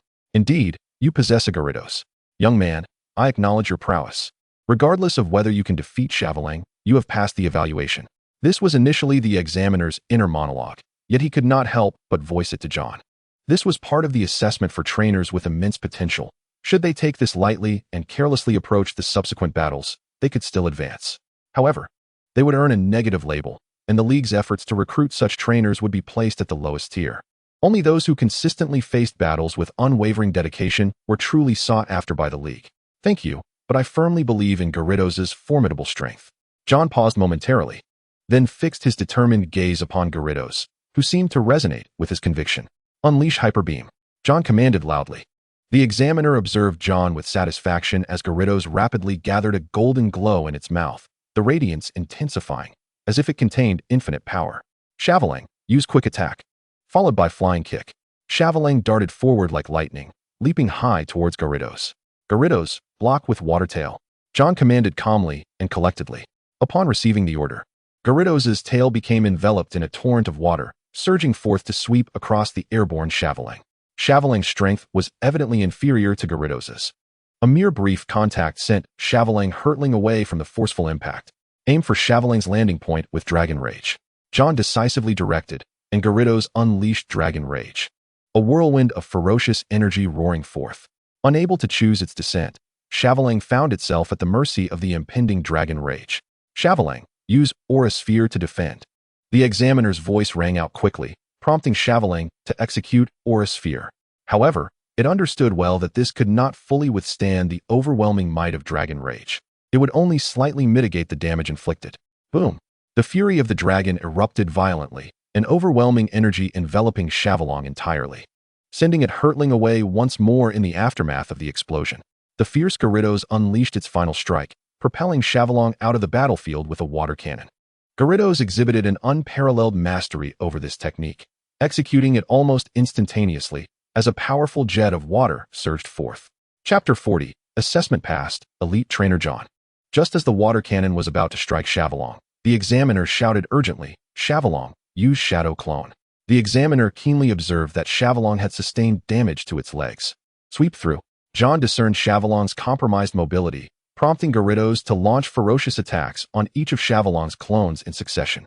Alas, Chauvelin attempted to evade but ultimately failed, being forcefully propelled by the tremendous impact of the water cannon, crashing heavily against the wall.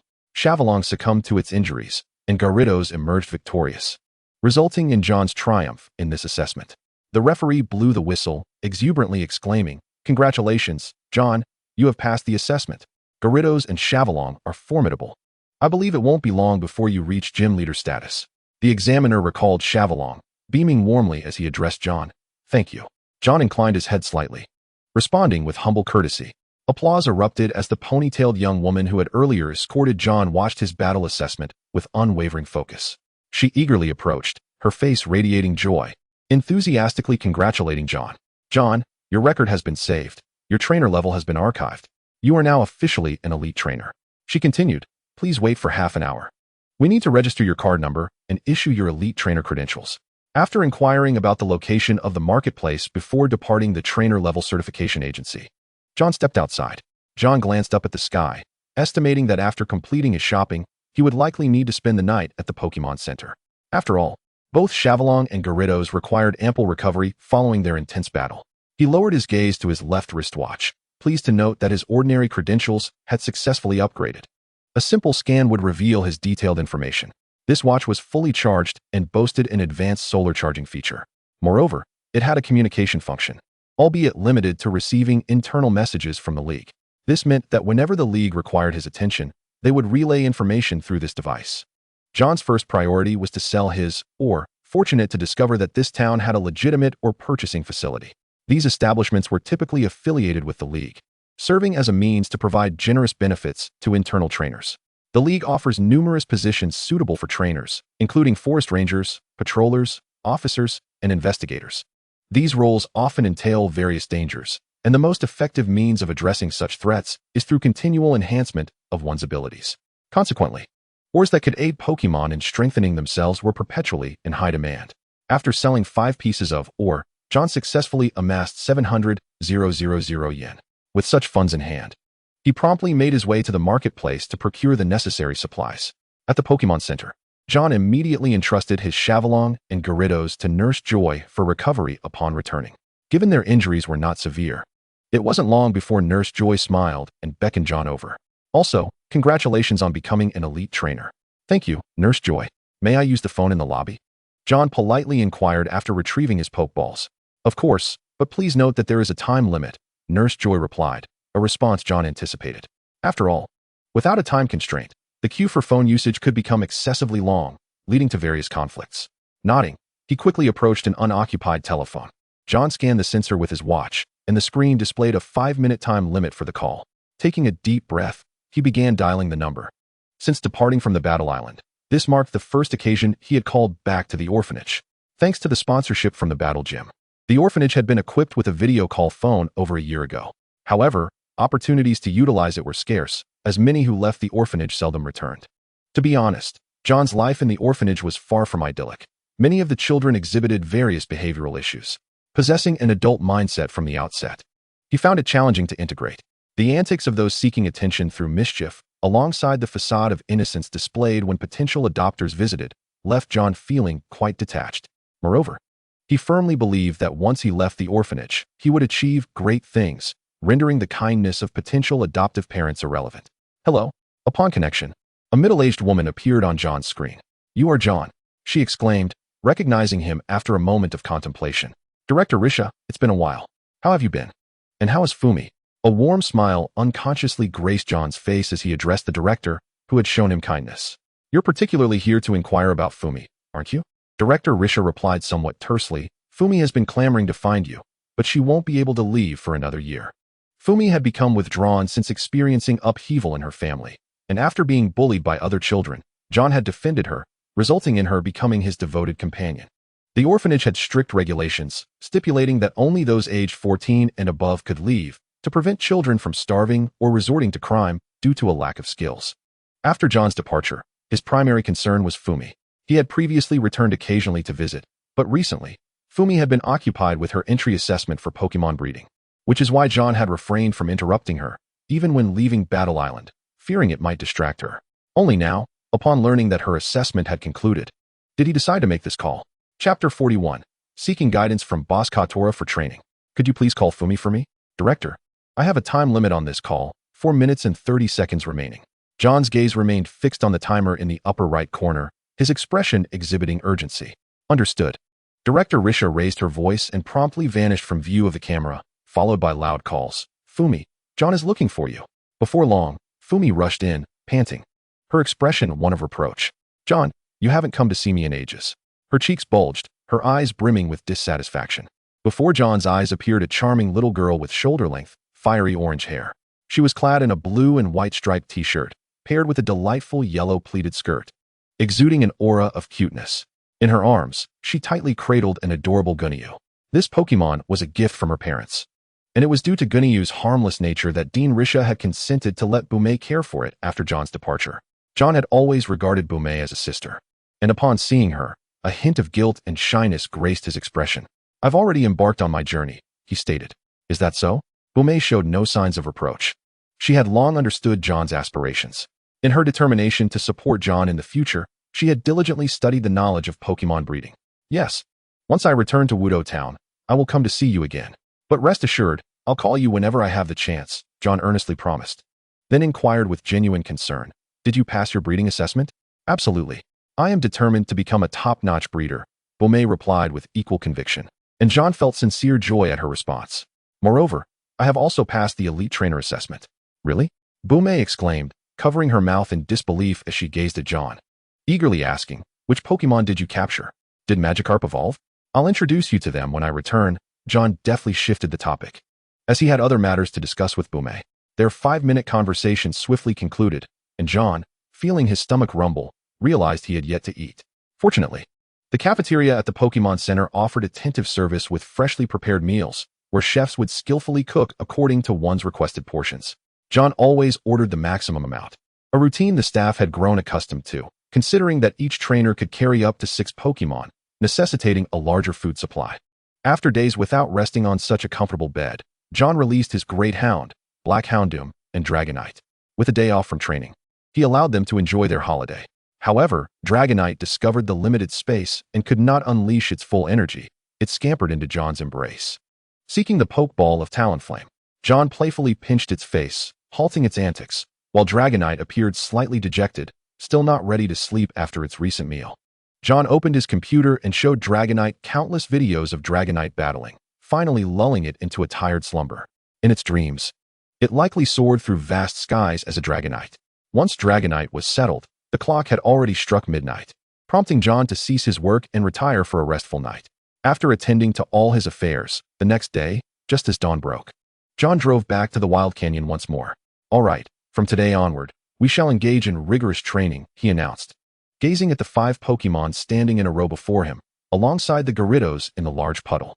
His words instantly ignited their enthusiasm, though John first allowed them some time to move freely, preparing a sumptuous lunch to commence their training. Even Talonflame, Black Houndoom, and Great Hound, who were not part of his main team, received equal treatment. While Pokémon gradually learn various moves over time, this process is exceedingly slow. Moreover, without targeted training, many Pokémon struggle to surpass gym leader level throughout their lifetimes. In the wild, elite-level Pokémon are already considered formidable beings. After gathering a plate of exquisite Pokémon food, John entered a cave with Shakiras, seeking out a Boshikadora. As Qianli stated, Pokémon are indeed the finest teachers for one another. As a trainer, John only needed to make the most reasonable judgments during battles to allow his Pokémon's abilities to shine. Boshikadora, having experienced fierce battles throughout its life, possessed vast knowledge and wisdom. It knew well how powerful Shakiras would become upon evolving. Unable to resist the allure of the delicious Pokémon food, it agreed to John's request and began one-on-one training with Shakiras inside the cave. After all, it had no pressing matters to attend to and was quite invested in mentoring the younger generation. However, within the cave, the population of Kokodora was sparse, with only a few having evolved into Kadora, as they required continuous intake of minerals to achieve evolution. This principle also applied to Shakiras, prompting Bashikadora to generously present several minerals it perhaps no longer needed as a token of gratitude for John's culinary offerings. Shakira's cautiously gazed at John. Those minerals held immense appeal, yet it dared not act without John's consent. Go ahead, Shakira's, you are now at the critical point of evolution. I hope that the next time we meet, you will have completed your transformation. John had only captured it a few days prior. But Shakira's had never encountered a trainer like John during its past experiences. It cherished this hard-earned bond and playfully floated around John, emitting joyful laughter. After calming Shakira's, John departed from the cave, but called forth a group of Cocodora to help transport several boxes of Pokémon food from the truck as their snack. In truth, John did not suffer a loss. Wild Pokémon are innocent in thought, and when John treated them well, they earnestly sought ways to reciprocate. Thus, after some time, they began to search within the cave for minerals they no longer needed to present to John as a token of appreciation. Chapter 42. Training and Crafting Energy Cubes. In recent days, the Pokémon have been diligently training, and John has shown no signs of complacency. He immersed himself wholeheartedly in the research of crafting energy cubes. Given that the secret recipes for energy cubes are generally kept confidential, this undoubtedly added considerable difficulty to John's research. However, thanks to his eloquence, he successfully obtained several recipes from Mizuko.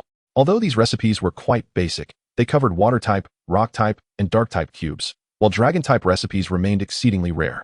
Of course, it is not obligatory for breeding Pokémon to consume energy cubes. However, they are convenient to carry and assist Pokémon in enhancing the effectiveness of their moves.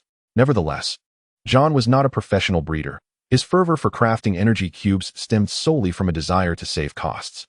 After all, the machinery for producing energy cubes is relatively inexpensive, while the finished products are exorbitantly priced.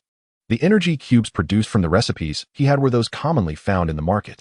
Higher-grade energy cubes are produced in limited quantities, often just sufficient for one's own Pokémon, which is why many families have established teams of Pokémon breeders. Aside from Shakira's, who was receiving meticulous guidance from Bashikadora, John could only conduct targeted training for the remaining 5 Pokémon. First, for Gyarados, John not only tailored various move training for it, but also introduced electric shock resistance exercises. To better absorb its internal dragon-type energy, John's demands were exceptionally stringent. The beloved dragon has embarked on a physically demanding training regimen, tirelessly ascending and descending, exerting itself to leap high, only to come crashing down with a thud. Fortunately, its head is remarkably resilient, and not once has it sustained an injury from the falls. The Great Hound and Black Lucario are engaged in combat training, focusing not only on speed and their formidable dark-type moves, but also on enhancing their stamina. Consequently, John has instituted a routine wherein they are tasked with pulling an empty cart, a small mining cart, into the cavern daily, only to fill it with or before hauling it back out. Though the majority of these ores are merely ordinary stones, occasionally, they unearth something extraordinary. The bigmouth sparrow serves as an aerial reconnaissance unit, having mastered numerous techniques. An equally significant aspect of its training involves flying with John. Thus, the enhancement of its flying prowess has become a focal point, as John has it strengthen its wings and stamina by soaring through the skies while carrying the beloved dragon and several stones. With the Pokémon exerting themselves so diligently, John is equally committed to the production of energy cubes. For this endeavor, he has procured machinery, raw materials, and gathered various ingredients from the forest, delegating the collection tasks to the Great Hound and Black Lucario. However, should he wish to create energy cubes independently, such exertion is indispensable. After meticulously washing several fruits, John began slicing the berries into uniformly sized pieces, adhering closely to the recipe's specifications. Once prepared, he added a selection of ingredients, precisely measuring each portion before pouring them into the berry mixer. He then activated the machine, and amidst the humming of the apparatus, the berries began to intertwine and blend together. Nevertheless, the process was fraught with the potential for failure, whether due to misjudging the timing or failing to adjust the mixing speed appropriately. After several attempts, John finally succeeded in creating his first energy cube suitable for the Gyarados. He set it aside and diligently chronicled each detail in his notes. Once finished, he promptly commenced the creation of additional energy cubes. By nightfall, an array of energy cubes lay before him.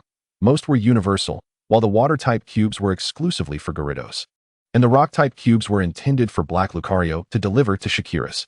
He made a few extra, mindful that Bashikadora also possessed a rock attribute, thus serving as a token of gratitude, as well as to further solidify their amicable relationship. Presently, John has 2 dark-type Pokémon, And should Gyarados successfully evolve into Gyarados, he would possess 3. Would his primary offensive strategy subsequently gravitate towards the Dark type? Generally speaking, elite-level Pokemon trainers tend to specialize in a specific type. It is not merely the strongest Pokemon in their team that dictates their specialization, but rather the presence of 3 or more Pokemon of the same type at the elite level that qualifies as specialization. Of course, exceptions exist, yet such circumstances often demand considerable dedication from the trainer. John, at this time, has yet to solidify his future direction. Observing his Pokemon joyfully indulging in the energy cubes he had crafted, John experienced a swell of pride. The journey from nothingness to something is the most arduous of all. Ever since the Magikarp's evolution, John's fortune seems to have surged dramatically. He now possesses 2 semi-legendary Pokemon and has reached a total of 6 Pokemon, with the 7th destined for return to the Pokemon Center in Wudo Town. John had previously consulted Chinley regarding related matters, but he currently lacks the means to implement them. While purchasing a house may be feasible with some sacrifice, as this area harbors boundless wealth, hiring a Pokemon breeder proves to be a far more daunting task. Furthermore, Bume, at present, lacks the capability to assist him. She is resolutely pursuing her ambition of becoming John's dedicated Pokemon breeder, tirelessly striving in this domain. That evening, John did not assign any training tasks to his Pokemon, recognizing that they were still in the nascent stages of their journey. And he was not yet prepared to be overly demanding. Every endeavor necessitates a gradual progression. Haste may yield counterproductive results. He scheduled training for his 5 Pokemon in the morning, allowing them to rest and recuperate at noon, followed by afternoon training, with evenings reserved for leisure and relaxation. Meanwhile, he took full advantage of these intervals to research various relevant materials and to study and create Pokemon energy cubes. John relished his current lifestyle, feeling unencumbered. Yet, as time progresses, the training regimen will inevitably need to intensify. Chapter 43, Emergency Assembly. Over the next fortnight, John augmented the training intensity every 5 days. The initial 2 days of each intensified regimen left the Pokemon beleaguered and exhausted. However, after enduring the most challenging initial days, they gradually acclimated to the new training demands. Throughout this fortnight, John instructed Black Lucario to deliver meals to the cave, refraining from personally visiting Gyarados and Boscodora.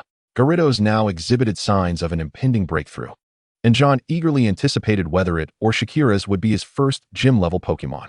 In the realm of nurturing Pokemon, John has begun to glean profound insights. Unlike in the games, where one can amass experience through wild battles, here, systematic training is imperative for Pokemon to achieve higher levels of growth.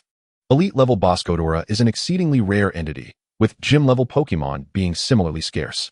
However, the dynamic shifts dramatically when Pokemon are alongside their trainers. In a nutshell, it is a matter of altering destiny. This transformation hinges not solely on the trainer's knowledge, but also on the invaluable experiences accumulated by humanity and Pokemon coexisting harmoniously throughout history. With the aid of various nutrients and potions, Pokemon can transcend their limitations and ultimately contend with legendary Pokemon. Tomorrow marks the day to procure supplies in Yamanashi Town, as well as an opportunity to sell the gold bars in his possession for some monetary resources.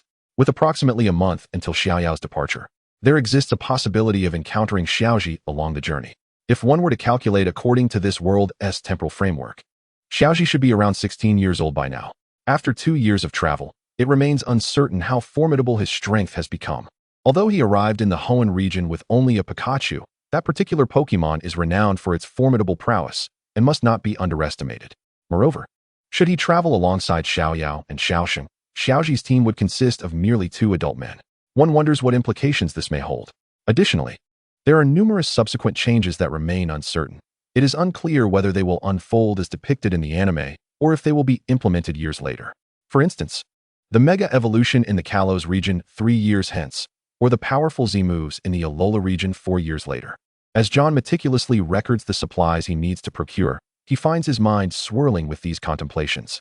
At that moment, not far from John, 2 vehicles are slowly traversing through the forest. Have you not yet managed to contact those researchers? The lead ranger captain inquired with a furrowed brow, his face etched with concern. Captain, we are unable to reach them. The location from which the doctors last sent their distress signal has exceeded the range of our communications. A team member responded helplessly, his tone rife with anxiety. A group of rangers was engaged in urgent discussions, their primary duty being the protection of wild Pokemon. Yet faced with a call for assistance, they felt compelled to act resolutely. The reason for their hastily convened gathering today was the reckless incursion of a team of Pokémon researchers into the desolate canyon. Rumors had circulated about the existence of ancient ruins in this area, and many researchers dedicated to the study of Pokémon could hardly resist the allure of such discoveries. However, the actions of these researchers often posed significant challenges for rescue teams. In their eagerness to keep pace with other research groups, they had neglected to contact the League for assistance, failing to await the arrangement of Pokémon trainers to accompany them. Rarely did one encounter researchers who were both eminent scholars and formidable trainers, like Professor Oak. Most researchers were singularly focused on their work, some even lacking their own Pokémon, as they deemed it a distraction to care for them, preferring instead to devote their full attention to their studies. In pursuit of contributing to the advancement of this world, whether through Pokémon research or technological innovation, many individuals willingly embraced peril and undertook daunting challenges. Captain, we may be severely short-handed. The nearest rescue team has already been redeployed to another area, and in a few days, the colorful Spirit Festival will commence, a team member remarked with a wry smile. The captain let out a heavy sigh, exasperated. Why must it happen at this time? Perhaps we should petition the League to urgently summon nearby trainers to assist in the rescue? Another team member suggested. But this location, let the higher-ups of the League worry about it. The captain hesitated briefly but ultimately nodded, though he harbored little hope. As night quietly descended, John sat surrounded by his Pokémon, joyfully enjoying a warm dinner. Over the past half-month, the 5 Pokémon had formed a harmonious bond, save for Shakira's, which prompted John to wonder about its current strength. Just then, his watch began to beep urgently. It had been half a month without any communication, and this was its first response. Curiosity piqued, he answered the call. Hello, John greeted, but the voice on the other end was that of a woman, sounding anxious. Is this John? What is your location in the desolate canyon? I should be near the entrance. What is the matter? John asked, foregoing inquiries about her identity. As the connection indicated, she was a representative of the Hoenn League. Although it is night, a research team has gone missing not far from your location. Please proceed immediately to the designated rendezvous point and attempt to rescue the missing personnel while ensuring your own safety. I will prepare to leave right away. How do I find the meeting point? John inquired, appreciating the woman's concerned tone, as he was merely training his Pokémon in the meantime. Your watch will display an arrow. Follow that direction, she instructed. Understood. Without a moment's hesitation, John affirmed, and the call was abruptly terminated, likely as she reached out to other trainers in urgency. Chapter 44. Shall we go for a practice? Recognizing the gravity of the situation as the communication was cut short, John understood the urgency at hand. Yet, given the nature of the desolate canyon, the assistance of ground-type or rock-type Pokémon would prove invaluable. Swiftly, John grabbed his flashlight and, accompanied by his Mitina, ventured into the cave. He was quite familiar with the cave's layout, as well as the Pokémon residing within. His path was unobstructed, and he soon arrived at the dwelling of the Boscodora. It appeared that training had concluded, and Shakira's was resting against the wall. Upon hearing movement, Shakira's quickly approached, and John opened his arms to embrace it tightly. It seemed that after being assigned to a new trainer, it had been raised in a more relaxed environment, yet still felt a pang of anxiety within. Fortunately, either Mitina or Houndoom brought it food and energy blocks each day. Through their interactions, Shakira's had come to know that John had been waiting outside the cave, as humans were ill-suited to remain deep within caves for extended periods. Now seeing John, it was overcome with joy, emitting sounds akin to lamentation or affection. All right, Shakira's, I've received a mission, and I may need your assistance. Without hesitation, Shakira's nodded resolutely, and John released it, placing an energy block in its mouth. Boscodora, thank you for your support these past days. Noticing Boscodora watching him intently, John approached and set down some food. It nodded and called out to Shakira's, as if encouraging it. John, unable to comprehend Pokémon language, remained oblivious to how many individuals possessed such abilities worldwide. Upon returning to his camp, John recalled all his Pokémon and, using Pokémon food as an incentive, enlisted a few Cacnea to help watch over the area. Wild Cacnea typically subsisted on stones, occasionally nibbling on berries. However, they had only tasted Pokémon food for the first time half a month ago. Faced with such delectable offerings, they gladly accepted and naturally took up residence in John's camp. Donning a sturdy harness to ensure his Noctowl could securely grasp him, John had acclimated to the experience of flying. No longer feeling the panic he had during his initial flights, he observed the arrow on his watch directing Noctowl's flight path. After half a month of training, Noctowl's endurance had markedly improved, flying steadily for an hour without pause. The rendezvous point was a clearing in the forest where several wooden cabins stood. presumably serving as rangers' quarters. As John descended, he noticed a few uniformed individuals pacing outside. Gently landing, he recalled Noctowl. "Hello, I am John." A trainer summoned by the League for an emergency.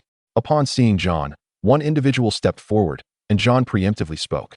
"Greetings." The ranger expressed gratitude at John's arrival, though his face still bore a hint of worry, as the manpower was woefully inadequate. Thus far, only 5 trainers, including John, had been assembled, and the majority of those camping in the vicinity were ordinary trainers, many of whom did not meet the qualifications for rescue efforts. The ranger promptly led John into the cabin. It was now 9 o'clock in the evening, and due to the presence of a leading figure in Pokémon fossil research among the missing individuals, the League had dispatched additional personnel who were en route. As John settled in, he realized he was joined by only 4 other trainers apart from himself. First and foremost, I would like to extend my heartfelt gratitude to all of you for your participation in this rescue mission. Please take some time to rest. In half an hour, regardless of whether others have arrived, we shall set off. A ranger, presumably the team leader, addressed John and his companions succinctly. Once he observed their nods of agreement, he departed, likely to organize the team or devise a plan. "Hello, my name is Jie, a traveling trainer," began a man with chestnut hair, approximately in his 20s. As he rose to greet John, "Greetings, I am John. It is a pleasure to meet you." "Jie?" It seems he is the one who triumphed over Ash the following year, ultimately claiming the championship in the league. John was taken aback to encounter him here, though he wondered why Jie had not participated in the Hoenn League conference. Jie appeared to be a novice trainer, having just embarked on his journey. It was unclear what the League expected from someone like him in a rescue operation. The first arrival, a man also in his 20s, recognized John's youthful countenance, indicating that John had yet to endure the rigors of the world. John merely offered an awkward smile, acknowledging the truth in the remark. Indeed, he had only recently begun his travels, having officially become a Pokémon trainer merely a month prior. "Hey, how do you speak like that? If you're truly that formidable, why not undertake this rescue mission alone?" A dark-haired, androgynous female trainer stood up, expressing her disdain for the earlier mockery directed at John. "Everyone starts as a novice. There's no need to deride those who are still learning. Don't worry, little brother. Come stand beside your sister, and I will protect you." The female trainer immediately locked eyes with the man who had just ridiculed John, prompting Jie to step in and mediate. All right, we are all here to assist." Ajing apologized to John. Regardless of the circumstances, simply responding to the League's call to participate in this rescue is already commendable. I feel I should clarify. Although I have just begun my travels, I am already an elite trainer." Upon hearing John's declaration, the trainer named Ajing chuckled. "Little one, don't jest. If you are an elite trainer, then I am a gym leader. How about a battle to prove it?" John, initially reluctant to stir trouble, felt a surge of irritation at Ajing's incessant taunts. With less than half an hour remaining before their departure, Jie interjected quickly. "You too, please cease this." However, Ajing confidently retorted, "Jie, don't worry. I guarantee one move will demonstrate the disparity between trainers." Chapter 45, The Light of Evolution, Bangelis.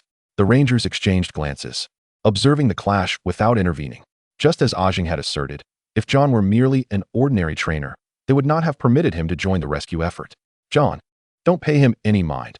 Everyone has walked the path of a novice." The female trainer, Junzi, chimed in to support John.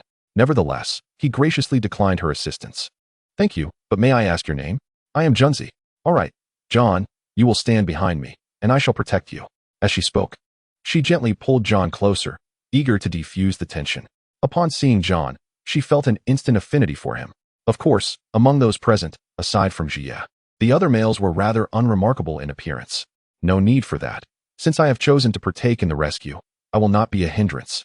Sometimes, proving one's strength requires nothing more than a Pokémon battle. What use is there in words if they do not convincingly demonstrate one's capability?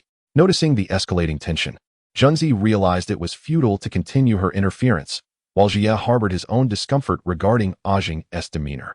Yet, he followed along, genuinely curious about the source of John's confidence.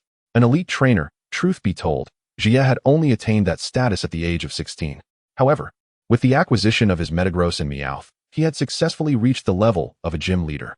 Thus, he held considerable influence within this impromptu assembly. The group made their way to an open area, whereupon the captain was informed of the conflict between John and Ajing, leading them to resolve their differences through battle. The captain chose not to comment on their actions. After all, these 5 trainers were not under his command. Each trainer likely possessed 6 Pokémon. Even if one or two were unable to battle, it would scarcely impact the rescue operation. John and Ajing locked eyes, and in an instant, they both released their Pokémon. Go, Tyranitar. Step forth, Zubat. The two Pokémon materialized in the air, yet the formidable presence and radiance of Tyranitar completely overshadowed Zubat. Regardless of the outcome, John had already commanded the respect of those present. Go ahead and attack first. Hearing John's somewhat derisive tone, Ajing clenched his teeth in frustration and barked, Zubat, use supersonic. Dig to evade it. John calmly commanded. Tyranitar swiftly spun, resembling a sharp drill, and burrowed underground, successfully dodging the supersonic attack. Use Stone Edge. Following John's directive, Tyranitar emerged from behind Zubat, conjuring a multitude of sharp stones that surged forward like a barrage of bullets towards Zubat. Dodge with quick attack, then use Shadow Ball. Zubat flapped its wings rapidly, skillfully evading the onslaught before turning to unleash a formidable Shadow Ball. Use Power Gem. Tyranitar's form erupted in a dazzling brilliance, a resplendent gem-like light colliding violently with the Shadow Ball, resulting in a thunderous explosion. The powerful energy surge kicked up a whirlwind of dust, obscuring Tyranitar from view. Tyranitar, summon a sandstorm. John commanded once more, and Tyranitar conjured a swirling tempest of sand, causing Ajing to momentarily hesitate, unsure of how to proceed. Tyranitar glanced back at John. As golden light began to gather upon its brow, use Hyper Beam. John understood immediately. This was a newly learned move for Tyranitar. A colossal beam of destructive energy shot forth at astonishing speed, catching Zubat off guard and striking it directly. It faltered midair, teetering precariously. As Tyranitar's body radiated an intense glow, this was the light of evolution. Jia could not contain his excitement, and even without his exclamation, everyone present was well aware of the significance. Under the guidance of Porygon Z, Tyranitar had finally reached the threshold of evolution, and this battle had propelled it to take that crucial step. Soon, amidst the brilliant light of evolution, Tyranitar underwent a profound transformation, sprouting limbs and a head anew. As the light dissipated, a majestic Tyranitar, resplendent in emerald armor, appeared before the onlookers. With the completion of its evolution, Tyranitar let out a mighty roar, its formidable presence inciting a powerful gust of wind. Gazing upon the formidable Tyranitar before him, its power had undeniably undergone a transformative evolution, elevating it to the ranks of a gym-level Pokémon. It watched as the Zubat plummeted from the sky, dashing forward to catch it with unwavering precision. After gently placing it on the ground, it jubilantly trotted over to John, proudly showcasing its majestic form. Tetsuya, witnessing Tyranitar, was suddenly imbued with the desire to test its prowess. Claps of applause echoed around them, as rangers had unknowingly gathered in droves. Observing the imposing Tyranitar, they felt a surge of confidence regarding the upcoming rescue mission. Congratulations, John and Tyranitar, Tetsuya said with a smile, extending his hand toward John and Tyranitar. The attitudes of the group had undergone a dramatic transformation. Even Junko, who had just assisted John, was now wide-eyed and fixated on him. All right. Tetsuya resumed his role as a mediator. At this moment, Ajing approached John and said, I retract my previous statement. You are indeed a powerful trainer. I never thought much of it, Ajing. Sometimes, Pokemon battles are indeed more enlightening than explanations, John remarked, garnering the consensus of those present. After Ajing's apology, the group momentarily united in purpose. Congratulations. Now, let us prepare to set off, the ranger captain declared, his face alight with joy. The trainers summoned for this mission were of remarkable caliber, with Tetsuya as a gym-level trainer, and even John, the last to arrive, now possessed a gym-level Tyranitar. It is worth noting that when confronting wild Pokemon, gym-level trainers represent a near ceiling of capability. Chapter 46, The Rescue Operation commences. After recalling Tyranitar, the team began their journey. This time, they chose not to drive, as traversing the Wasteland Canyon at night would be tantamount to courting disaster. Falling into a deep pit or inadvertently trampling on resting Pokemon would severely impede their rescue efforts. John had not deeply explored the Wasteland Canyon. He had merely constructed a rudimentary shelter at the fringes and successfully maintained a harmonious coexistence with the Bagon community. Although the Wasteland Canyon was vast, John did not believe there were Pokemon more formidable than Bagon residing within. After all, reality does not adhere to the notion that the closer one approaches the center, the stronger the Pokemon become, as in a mere leveling up game. Even in the vicinity of the most powerful gyms, the surrounding forest still teemed with numerous novice Pokemon. And elite-level Pokemon were also plentiful. Furthermore, the The quality of Pokémon there was not necessarily superior to that found in Canas City. During the 3-hour wait, the Rangers successfully garnered considerable assistance from various Pokémon, who temporarily took on the role of mounts, hastening their progress. Otherwise, relying solely on foot travel would have rendered it uncertain when they would reach the location where the researchers had gone missing. John and Tetsuya climbed onto the back of a massive Tropius, both capable of summoning their own Pokémon for transportation, yet wisely chose to conserve their strength in light of the unknown challenges ahead. Tetsuya, did you not participate in the Shimmering Conference? John inquired with curiosity during their lengthy journey. I just returned from another region. The timing was too rushed for me to attend, Tetsuya replied. I see. No wonder you appeared here just as the conference was about to commence. Tetsuya, does that mean you will participate in next year's Hoenn League Shimmering Conference as well? Indeed. It seems we are destined to become formidable rivals in the future. Tetsuya quickly grasped the implication of John's words, and they engaged in a lively discussion. Entirely unfazed by the impending venture into the unknown, John found it somewhat surprising that, on the outskirts, aside from the slightly arid air, there was no significant dust. However, as they ventured further inward, the wind and sand intensified. The rapid development in the Hoenn region has severely disrupted the ecological balance. This is the punishment from the land deity, Groudon, Tetsuya explained, discerning John's bewilderment. Groudon? The legendary Pokémon that is often overlooked during deity duels in the Hoenn region? John was skeptical of such claims, as Groudon had remained in slumber, indifferent to human endeavors. It was merely a belief held by the Hoenn region regarding its legendary Pokémon. John refrained from correcting Tetsuya's perspective. It was a matter of personal faith, and he felt no right to interfere, merely listening. Fortunately, with the evolution of Bagon into Tyranitar, the power boost in this environment was indeed substantial. As they gradually descended from the air, the fierce sandstorm rendered continued flight untenable. It is quite astonishing how those researchers managed to find their way here, John mused. Halt! The ranger captain suddenly raised his hand and called out sharply. Upon hearing his voice, all Pokémon came to an immediate stop. The path ahead was no longer suitable for these Pokémon. Shoya, Aki, you will remain here as sentinels. The rest of us will split into teams for exploration. Tetsuya, you 5 will be in my group, the ranger instructed John and the other summoned trainers. No problem. Tetsuya agreed without objection, and John and the others naturally followed suit. Moreover, John's previous life experiences primarily revolved around jungles, making this his first foray into such a place. It was evident he lacked experience and indeed required guidance and assistance from his seniors. Please release Pokémon suited for this environment.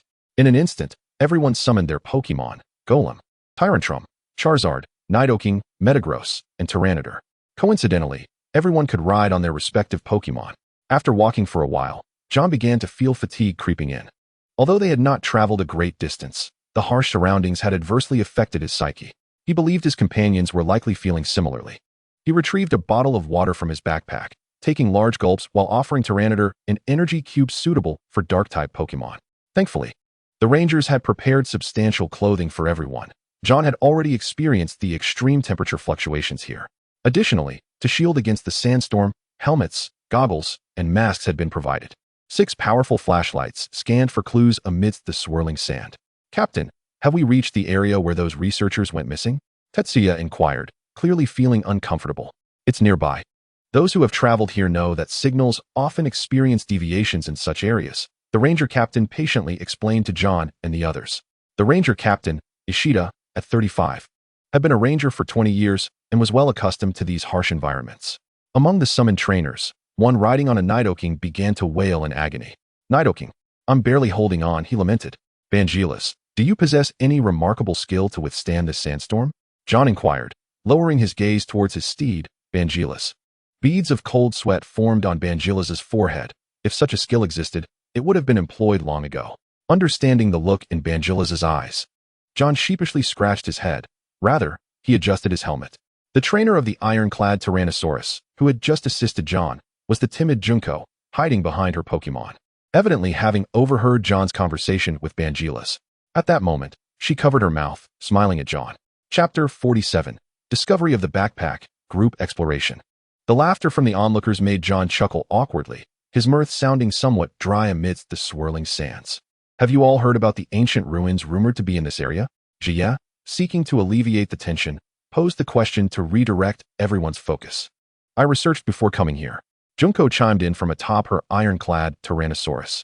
It is said that a traveler, while lost, uploaded a photograph to an online forum, capturing the shadow of a mysterious ruin along with the outline of Registeel. However, the traveler has since vanished, leading netizens to speculate that he may have perished here. Some expressed their confusion. Is this information available online? Why can't I find it? The news has been suppressed, Junko explained. Registeel is a legendary Pokémon, belonging to the category of level 3 deities, which can be legally captured. Most level 3 deities exist in groups, and it is likely there are hundreds of them in the world, yet how they reproduce remains a mystery. Any level 3 deity that appears before humans is at least of the quasi-elite level. To capture them, one must rely either on advanced technology or overwhelming strength.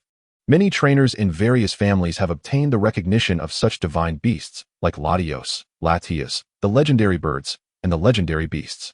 Everyone understood Junko's implication. Registeel was evidently being targeted by some, leading to the swift suppression of information. However, the unexpected disappearance of the research team forced the League to prioritize their rescue. If we could capture it, our chances of winning the colorful conference would greatly increase. One trainer began to envision a glorious scene where he triumphed over all opponents with Registeel by his side, ultimately claiming the championship title. Yet, the leader, Ishida, poured cold water on his fantasies. Every year, numerous individuals have sacrificed themselves in attempts to capture such powerful Pokémon. Registeel is at least of the quasi-elite level. I advise you to abandon such unrealistic aspirations. His message was clear: one would not stand a chance against it and should not recklessly risk their life. Though it is dubbed a god, it remains a wild Pokémon and will show no mercy to humans. Hey, John, holding a flashlight and taking a swig of water, suddenly exclaimed, "Look, there seems to be something over there." "What is it?" Ishida swiftly turned around on his fire camel, and under the beam of John's light, a hue distinct from the endless yellow sands appeared. As everyone approached to inspect, they discovered a traveler's backpack, seemingly accompanied by 2 stark white bones. John was the first to react, immediately asking, could this be the backpack of the traveler who vanished after photographing the ruins and Registeel? Junko hurried over to examine it, though she could not ascertain its identity, as the photograph had not captured the traveler's appearance or belongings. Let us form pairs and explore in different directions, but do not stray beyond 200 meters. Regardless of whether we find anything, we will regroup, Ishida decisively instructed. Essentially, this meant exploring ahead and to the left and right, necessitating the assistance of Pokémon in the wild. Here, apart from Ishida, even Gia, the most capable trainer, lacked experience in such harsh conditions. Nevertheless, everyone found Ishida's arrangement quite reasonable. It was still night, and excessive dispersal was unwise. Pairing up was a prudent decision. While the trainers could not discern directions, their Pokémon would not lose their way, as this was their natural habitat. "John, we'll be in a group," declared the ironclad Tyrannosaurus as it moved closer. Upon hearing Ishida's plan, Junko had resolved to partner with John. "Sounds good," John agreed without hesitation, feeling quite fond of Junko. After all, she had stood up for him even though they were strangers, marking her as a kind-hearted trainer. "John, aren't you afraid?" Junko inquired, noticing John's serious demeanor as he diligently searched for traces with his flashlight. Upon hearing her question, John adjusted his goggles slightly and replied, "Of course I'm afraid. But having chosen the path of a trainer, I must face such dangers eventually. Besides, I have Bangilas with me." Saying this, John gently stroked Bangilas's head, which responded with a powerful roar of enthusiasm. "Hard to believe you just started your journey," Junko remarked in astonishment. "Since I obtained my starter Pokémon, I've been traveling, and I've faced emergencies a few times, but never in such dire conditions as this." John smiled, thinking it unwise to mention his extensive experience of years spent traveling alone. "However, I do have some understanding of this environment. First and foremost, one must possess a sense of direction. If you get lost, the odds of survival diminish drastically. Secondly, the temperature fluctuations between day and night are a concern, which Captain Ishida has already addressed, as have the equipment issues. Lastly, ensuring an ample supply of water is crucial. Most importantly, one should always travel in pairs. In summary, our rescue mission this time has a relatively high safety factor." John could sense Junko's anxious heart, prompting him to offer reassurance. "Thank you, John. I'm glad to be in your group." Her fears regarding the harsh environment began to dissipate, influenced by John's words. "Do you think if that backpack truly belongs to the traveler who filmed the video, it indicates the ruins must be nearby?" John mused, realizing they were likely nearing the 200-meter mark. Facing the intensifying sandstorm, he turned to Junko and analyzed, under normal circumstances, It takes time for bones to be exposed after death. Even if the local Pokémon devoured the remains, the winds would not carry them far in such a short span. John, I feel your reasoning is sound. Junko pointed towards the area illuminated by John's flashlight. Chapter 48. Entering the Unknown Ruins. What? John, hearing Junko's words, quickly focused on the direction she indicated, and for a fleeting moment, he thought he discerned a vague silhouette resembling a ruin. What should we do? Should we go take a look now? Junko asked eagerly. No, return immediately to report the situation. The priority is to save lives. John resolutely shook his head, deeming it unnecessary to venture out alone, especially when there was an urgent task of rescue at hand. Bansilas and Tyranitar, please take note of our current location, and then we shall promptly return to the rendezvous point, John commanded.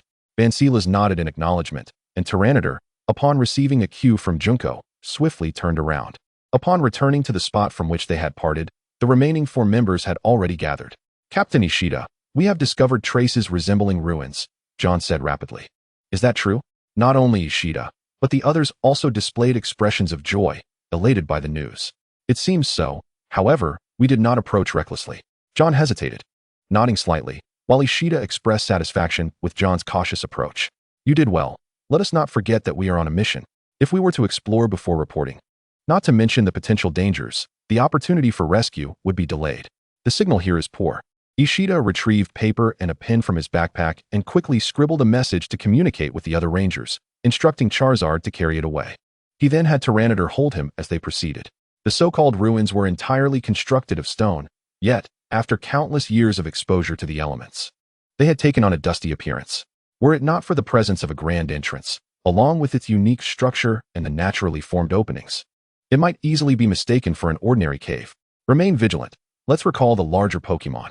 We will need to rely on smaller, more agile Pokémon for protection, Ishida advised as the group approached the entrance. He continually imparted the best practices for outdoor exploration. Why? When it comes to intimidation, larger Pokémon would be more effective, inquired a trainer named Kaze, who had yet to speak with John. Ishida, understanding the need for patience, explained, after all, the ruins have existed for an exceedingly long time. We cannot ensure the integrity of the interior pathways. Should a heavy Pokémon cause a collapse, the consequences would be dire. But how do we open the door? Junko, did you not mention that the traveler captured images of the ruins along with Registeel? Or is it possible that Registeel does not actually reside within the ruins? John posed a flurry of questions. That is an excellent inquiry. Go, Machoke. Ishida summoned a muscular Pokémon with 4 limbs. Machoke, forcefully push open the entrance to these ruins. Machoke surged forward, unleashing tremendous strength, and the door began to slowly yield inward. John hastily called out, Bansilas, come help. You all too. The combined strength of several Pokémon effortlessly pushed the door wide open. John gazed at Ishida with curiosity, pondering how he knew the ruins would open in such a manner. Ha ha ha, Ishida chuckled sheepishly. I simply wanted to give it a try. I did not expect to succeed. Dumbfounded, John had intended to seek Ishida's guidance. Yet it seemed the elder might have preferred not to reveal his talents. Upon entering the ruins, they were finally free from the relentless assault of wind and sand, and John and his companions felt significantly more at ease. Following Ishida's direction, they released their smaller Pokémon. John sent forth his Houndoom, whose experience in exploration surpassed that of the larger Mytina. Ishida unleashed a Solrock, surprising John with the variety of Ishida's Pokémon. Solrock. Typically, rangers worked closely with wild Pokémon, utilizing a tool to temporarily control them. Come forth, Meowth. Tetsuya released his ace, a Meowth that exuded an entirely different aura upon its arrival. Dressed like a dashing cowboy, it was shocking to discover that this was a gym-level Meowth. No wonder his ace was not a Metagross, but this peculiar Meowth. Azuma released a Butterfree, while Junko sent out a Pidgeot, and Kaze called forth a Jolteon. My Pidgeot can sense danger. We may have to rely on it for the journey ahead. Jolteon, use Flash, Kaze commanded. In an instant, Jolteon's body radiated a brilliant light, illuminating the entire cavern. You all truly function as a cohesive team, don't you? Ishida marveled, astonished that these hastily gathered trainers and their randomly released Pokémon exhibited such seamless cooperation. John's Houndoom could track the researcher's scent. Tetsuya's Meowth was renowned for its formidable combat prowess. Kaze's Jolteon illuminated the cavern, and Junko's Pidgeot predicted dangers. As for Ishida and Azuma, their Pokémon were also capable of flight, primarily serving as scouts. Houndoom, can you detect any scents besides our own? Houndoom began to sniff around attentively, then nodded, leading the way deeper into the ruins. Jolteon swiftly followed behind Houndoom, its illuminating ability easing the group's previously tense demeanor. Solrock and Butterfree flitted about in the air, while Pidgeot perched on Junko's shoulder, appearing almost asleep save for the occasional turn of its head. The sole gym-level Pokémon, Meowth, brought up the rear, ensuring the safety of the entire team. The path proved arduous, not due to its narrowness, but rather because of the many uneven surfaces. However, now that they had come this far, no one dared to complain. In terms of comprehensive skills, the trainers were quite impressive. Houndoom, with its wealth of experience, marked the trail without John needing to instruct it. It was unclear where the researchers were or how far away they might be. At this moment, they distinctly felt that this path seemed to extend deep into the earth. Suddenly, Pidgeot emitted a warning call. Chapter 49, Encounter with Wild Pokémon. Bang! Bang! Solrock, use Psychic. Several large rocks plummeted from above, as the group had been focused on what lay ahead, neglecting to notice the impending danger above. Fortunately, the team included someone as experienced as Ishida. Otherwise, they might have met a grim fate, John included. Watching Solrock gently lower the falling stones with its psychic powers, John and the others breathed a sigh of relief. While this place was referred to as ruins, it was almost entirely underground, resembling a cavern. The walls had undergone special treatment, rendering ordinary Pokémon's digging moves ineffective. Everyone, be cautious. In this place, danger often does not arise solely from the front or rear. It may come from above or below, Ishida stated gravely to John and the others. He did not underestimate these young trainers. Rather, he was genuinely impressed by their unwavering spirit. But why did the boulders suddenly fall? Junko asked, gently rubbing her chest. These ruins have likely existed for a long time. Many of the internal structures have aged, making such occurrences quite normal, Ishida patiently explained. Thus, we must exercise even greater caution on the path ahead. However, the cries of the wild birds persisted unabated. Just moments ago, everyone's attention had been captivated by the colossal boulder, yet only John had noticed the predicament of the wild birds. Simultaneously, a cacophony erupted, a crescendo of sounds rising and falling in waves, causing the expressions of all to stiffen. Clearly, this auditory onslaught could not have been produced by a mere sprite. It was the sound of Zubat. Ishida furrowed his brow, his head throbbing as he lamented that the earlier noise had disturbed their rest. I never anticipated that such a multitude of wild Pokémon would inhabit this area, Tetsuya remarked with a resigned expression. Under the illumination of the electric Pokémon, a multitude of small blue-bodied creatures emerged from the shadows. The Zubat flickered with a crimson glow, menacingly advancing towards John and his companions. At the rear, a few Golbat took flight, accompanied by a singular evolved Crobat, evidently the leader of this group. Crobat, but why would Zubat make their home here? Piriko, seemingly oblivious to the gravity of the situation, inquired with curiosity. Just as she spoke, hundreds of Zubat opened their mouths, unleashing a series of piercing shrieks. It's supersonic, Ishida shouted urgently, urging everyone to cover their ears. John and Tetsuya were the first to react, swiftly shielding their ears with their hands, while the remaining three were a beat behind, suffering from the sonic assault and groaning in pain. Solrock, unleash Psywave. Meowth, deploy Thunderbolt. Houndoom, unleash Flamethrower. After enduring the barrage of sound waves, Ishida, Tetsuya, and John simultaneously issued their commands. Shadow Ball. The Golbat, witnessing the Zubat being assaulted by the Pokémon in front of them, quickly retaliated with Shadow Ball for support. Solrock, employ Protect. As soon as Ishida's command was given, Solrock surged forward, a verdant shield materializing instantaneously to perfectly block several incoming Shadow Balls. Meowth, utilizing the surrounding walls, closed in and executed Iron Tail against the Crobat. Houndoom, employ Fire Spin to restrain the Golbat. John and Tetsuya exchanged glances, demonstrating remarkable synergy. Meowth's speed was remarkable as it dashed along the stone wall, while Houndoom unleashed Fire Spin, ensnaring several Golbat in its fiery vortex. The previously scattered Zubat regrouped once more, launching an assault towards John and his companions. Metagross, use Telekinesis. Tetsuya swiftly tossed Metagross's Pokeball, and as it emerged, its eyes glowed with a cerulean hue, rendering the Golbat powerless against its formidable grip. Solrock, use Telekinesis to immobilize the Crobat. Ishida, having observed the Crobat's preemptive movements, deduced that it was about to unleash a powerful technique, prompting Solrock to swiftly employ Telekinesis, firmly restraining its petite form. In such a confined space, one must avoid causing any excessive commotion. Piriko, are you alright? The battle nearby had turned decidedly one-sided. Allowing John to finally assist Piriko, who had been sitting on the ground with her ears covered. The wild bird emerged from the chaos induced by the supersonic, continually soothing Puriko. "Thank you, John." Puriko cautiously removed her hands from her ears, grasping John's hand as she struggled to rise. "It's all right. The effects of supersonic are temporary and will soon fade." Looking at John, who regarded her with gentle concern, Puriko began to smile sweetly. Meowth's iron tail struck the Crobat directly, accompanied by a mournful cry, prompting Ishida to swiftly retrieve the Pokeball for capture. Capture commencing. Ishida pressed the button, causing a spinning, top-like device to whirl around the Crobat's form, enveloping it in a radiant white light that rapidly constricted towards the creature. Capture complete. "Captain Ishida, is that a Pokeball for capturing Pokémon?" John inquired, his curiosity piqued as it was his first encounter with such a device. Indeed, this apparatus not only reveals the status of Pokémon and the techniques they can employ, but also various other data. As Pokémon Rangers, we rely on this to identify the Pokémon best suited to assist us in battle.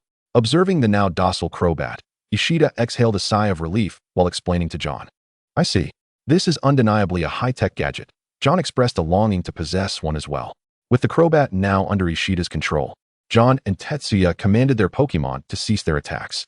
"Crobat, direct your allies to halt. We bear you no malice." Upon hearing Ishida's voice, the Crobat flapped its wings, nodding in acknowledgement, emitting a series of sound waves that pacified the Golbat and Zubat. "Are you all right?" Tetsuya quickly helped Kaze and Ajing to their feet, inquiring with concern. "There's a resounding buzz in my ears, and my head feels a bit dizzy." After standing, both Kaze and Ajing swayed unsteadily, prompting Ishida to assess their condition and remark helplessly, "We should pause our activities. Let us rest for a while." Chapter 50. Puriko and Kaze depart from the team. Each individual prepared their provisions. Except for Ishida, John and the others settled down to eat, replenishing their strength. Houndoom savored the Pokémon food John had prepared for it, resting beside him afterward. "Crobat, have you seen a group of individuals dressed in white enter here in the past few days?"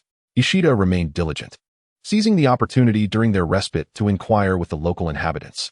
The Crobat flapped its wings vigorously, contemplating for a moment before turning to command one of the Golbat, which promptly departed. "Also, how did you gain entry here?" Ishida had formed several hypotheses regarding the area, and upon encountering the Zubat, he felt his suspicions were further validated. It seemed there were multiple entrances to this place, ensuring a plentiful supply of wild Pokémon within. Yet, it made sense. With a colony of Zubat numbering in the hundreds, they would have perished from starvation otherwise. The Crobat nodded in affirmation, then began to dart about, using its body to express its meaning. John and the others watched the Crobat in confusion, utterly perplexed by its gestures, whereas Ishida comprehended its intentions. "I see, this ruin is vast. When you venture out in search of food, you typically use that entrance over there, correct?" Upon hearing this, the Crobat nodded vigorously. "Is that so?" John gazed at Ishida in disbelief, marveling at how he deduced such information. It was no wonder John felt this way. After 2 decades of interacting with wild Pokémon in the forest, Ishida had become adept at interpreting their body language. Not only Ishida, but anyone who spent sufficient time with Pokémon would naturally develop such an understanding. Before long, John spotted the Golbat returning, clutching something in its mouth. Upon closer inspection, the sole female, Puriko, leaned her head against John's shoulder. Having not yet seen it, she closed her eyes and let out a startled cry. "Ah!" John's heart skipped a beat as he too encountered this sight for the first time in his 2 lives. Indeed, it was a solitary human head, significantly gnawed upon, with only remnants of flesh remaining, and the eyes were nowhere to be found. "What is this?" Having witnessed countless such scenes, Ishida felt no discomfort, swiftly retrieving several photographs from his backpack. These are the photographs of each member of the missing research team. With the scant remnants of flesh remaining, he commenced the identification process. John and the others remained silent, averting their gazes elsewhere, awaiting Ishida's response. "Is this your doing?" The Zubat shook its head and then began a series of gestures. Ishida held no doubt. Under his capture, Pokémon were incapable of deceit. "Captain Ishida, what transpired?" Zubat explained that just last night, they had ventured out of the ruins in search of sustenance, only returning at dawn, when they discovered the researcher's body within the ruins. Driven by the principle of not wasting food, they had brought the corpse back to supplement their nourishment. Tetsuya rose, suppressing his discomfort, relieved that the Golbat had already taken the researcher's head away, eliminating the acrid stench. "So, this ruin harbors unknown dangers, does it?" John inquired. Observing Ishida nod in acknowledgement.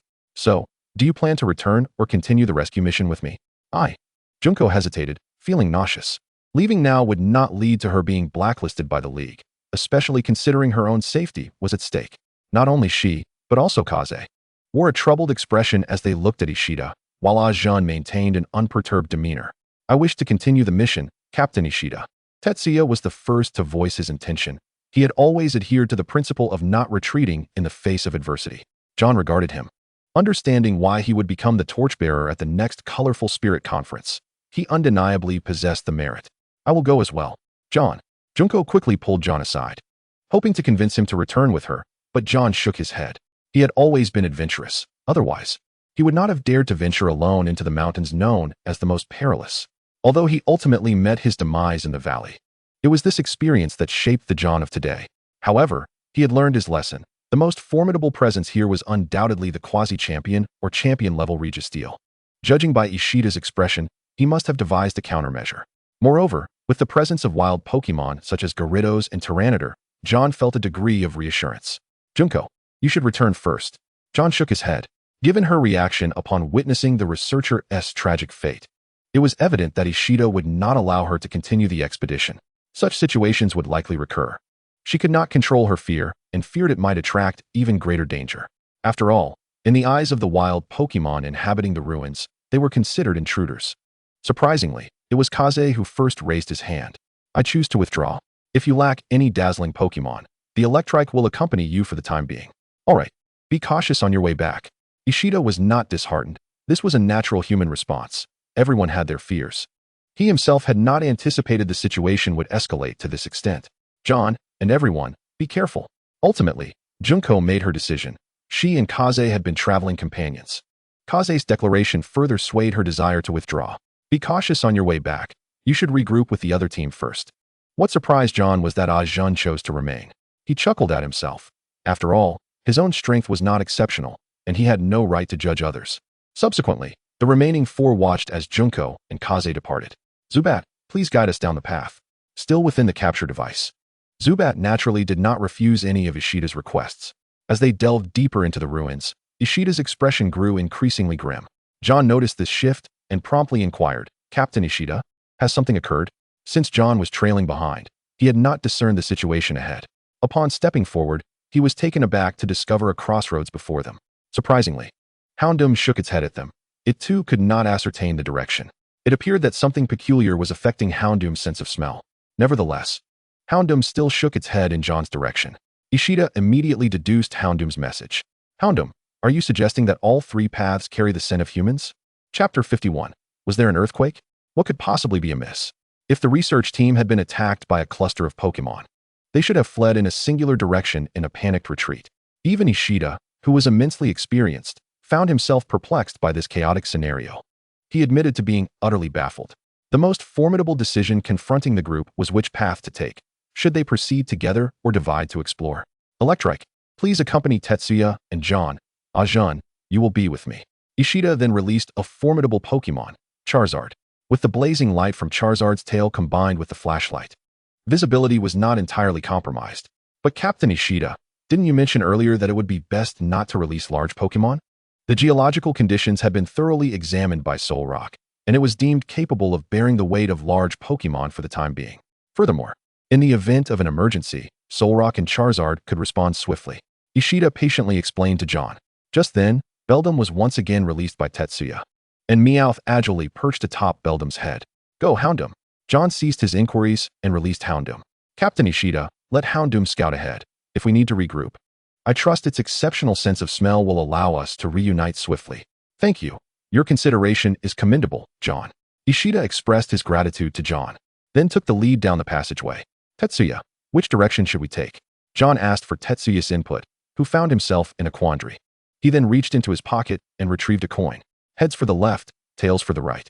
What do you think? At this juncture, Tetsuya still had the presence of mind to joke with John, though it seemed there was no simpler or more direct method for making a decision. Seeing John nod in agreement, Tetsuya tossed the coin high into the air and caught it deftly. He then opened his palm towards John. Left it is, then, without hesitation, Houndoom swiftly darted left, closely followed by Electrike. Unexpectedly, Ajahn chose to remain behind. With only John and Tetsuya left in their vicinity, John could not help but express his thoughts aloud. From the performance of the 3 Pokémon that Ajahn had released, it was evident that Ajahn's strength was not particularly impressive. This was not difficult to explain. Ajahn was an orphan, not raised in a welfare institution, but rather in a village near Fuyin Town. Though the village was somewhat backward, Professor Gu's home was situated there. As a result, Ajahn had often received assistance from the Gu family since childhood. Professor Gu was, in fact, among the missing researchers. It was no wonder that upon seeing John for the first time, Ajahn had ridiculed him, appearing to disdain him for being a hindrance. John suddenly understood. It was because there were people he cared about involved in this matter. However, throughout their journey, John had not noticed anything particularly unusual about Ajahn, making it difficult for him to connect the dots regarding this relationship. Then why didn't you say so earlier? John gently brushed his head, a hint of embarrassment coloring his expression as he spoke. The burden of being an orphan, devoid of parents, filled Ajahn with a profound sense of inferiority. I understand. I too am an orphan. Upon hearing John's words, Ji looked at him in utter astonishment, disbelief etched across his face. In truth, he found it hard to fathom that John had emerged from an orphanage. The remnants of this world were predominantly constructed with specific intentions. Some were built to subdue ancient, mystical Pokémon or malevolent spirits. Others served as resting places for divine beasts, while a few were merely the tombs of ancient monarchs. Of course, there were also structures designed specifically to bewilder future generations. Ji, do you think Registeel might be within these ruins? As they delved deeper, John felt the atmosphere grow increasingly sinister. Were it not for the presence of the electric-type Pokémon, he believed this place would be shrouded in impenetrable darkness. In the silence, even the sound of their breathing could be distinctly heard, along with the rapid thumping of their hearts. I don't know, but I hope it's not here. Ji replied with a wry smile, his lack of interest not stemming from apathy toward Registeel, but from the awareness of his inadequacy to capture it. Have you noticed something peculiar? Throughout our journey, aside from the Zubat, we seem to have encountered no other wild Pokémon. After walking some distance, Jiye's confusion deepened, prompting him to inquire of John. I've noticed that too. Suddenly, an intense tremor erupted from an unknown source. Is it an earthquake? John and Jiye quickly dropped to the ground, while the Maitayana floated above them, ready to shield them. No, this doesn't feel like an earthquake. It resembles the shockwaves from a battle. Jiye swiftly analyzed the situation, and their eyes met, leading them to a singular, ominous conclusion. This is bad. Captain Ishida and Ajahn. After a considerable time, the Maitayana, leading the way, suddenly bared its teeth. Maitayana, what's wrong? Ishida quickly sensed the dog's agitation and directed his flashlight ahead, revealing a deep purple Pokémon before him. It stood on 2 legs with a short, pointed tail, its eyes gleaming like 2 crimson jewels, adorned with spiky protrusions on its back. Its mouth curled into a smile that seemed to know all. Jengar. Jengar? The presence of Jengar here was astonishing, and judging by its aura, it was formidable. Upon being noticed, Jengar's smile stretched to an exaggerated point, as if its mouth had been grotesquely torn apart. Solrock and Charizard rushed forward, positioning themselves protectively in front of Ishida and Ajahn. Go, Maskna! Ajahn swiftly released a humanoid Pokémon predominantly azure with creamy white ring patterns on its arms, to combat a ghost-type Pokémon. Utilizing a psychic type was indeed the knowledge that Ajahn had deeply ingrained in him. Ajahn, hold your fire. Ishida's gaze remained fixed on Jengar as he raised a hand to stop Ajahn from attacking. The moment he witnessed Jengar's eerie smile, a chill ran down his spine. He understood that acting hastily would be a grave mistake. Jengar, we are merely here to find someone. We mean no disturbance to your existence. Jengar responded with a chilling, sinister laugh, then took small steps towards the wall, clearing a path for Ishida. Thank you. Ishida expressed his gratitude, pulling Ajahn along as they quickly moved past Jengar. Ahead of them lay a vast expanse, seemingly the heart of the ruins. Surrounding them, flickering flames had ignited, casting a rare glow in the otherwise dim and oppressive space. Venturing further, they encountered a stone door. Ishida hurried towards it and pushed with all his might, but the door remained steadfast.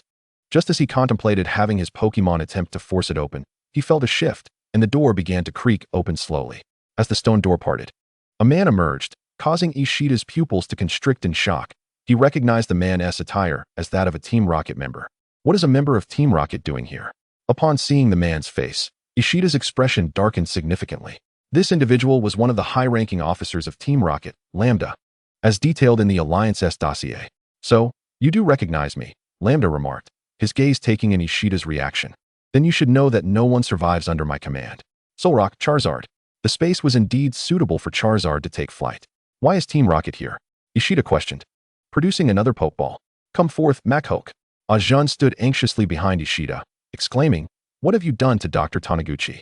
Lambda dismissed Ajun's query with a wave, whistling as two Weezing appeared beside him.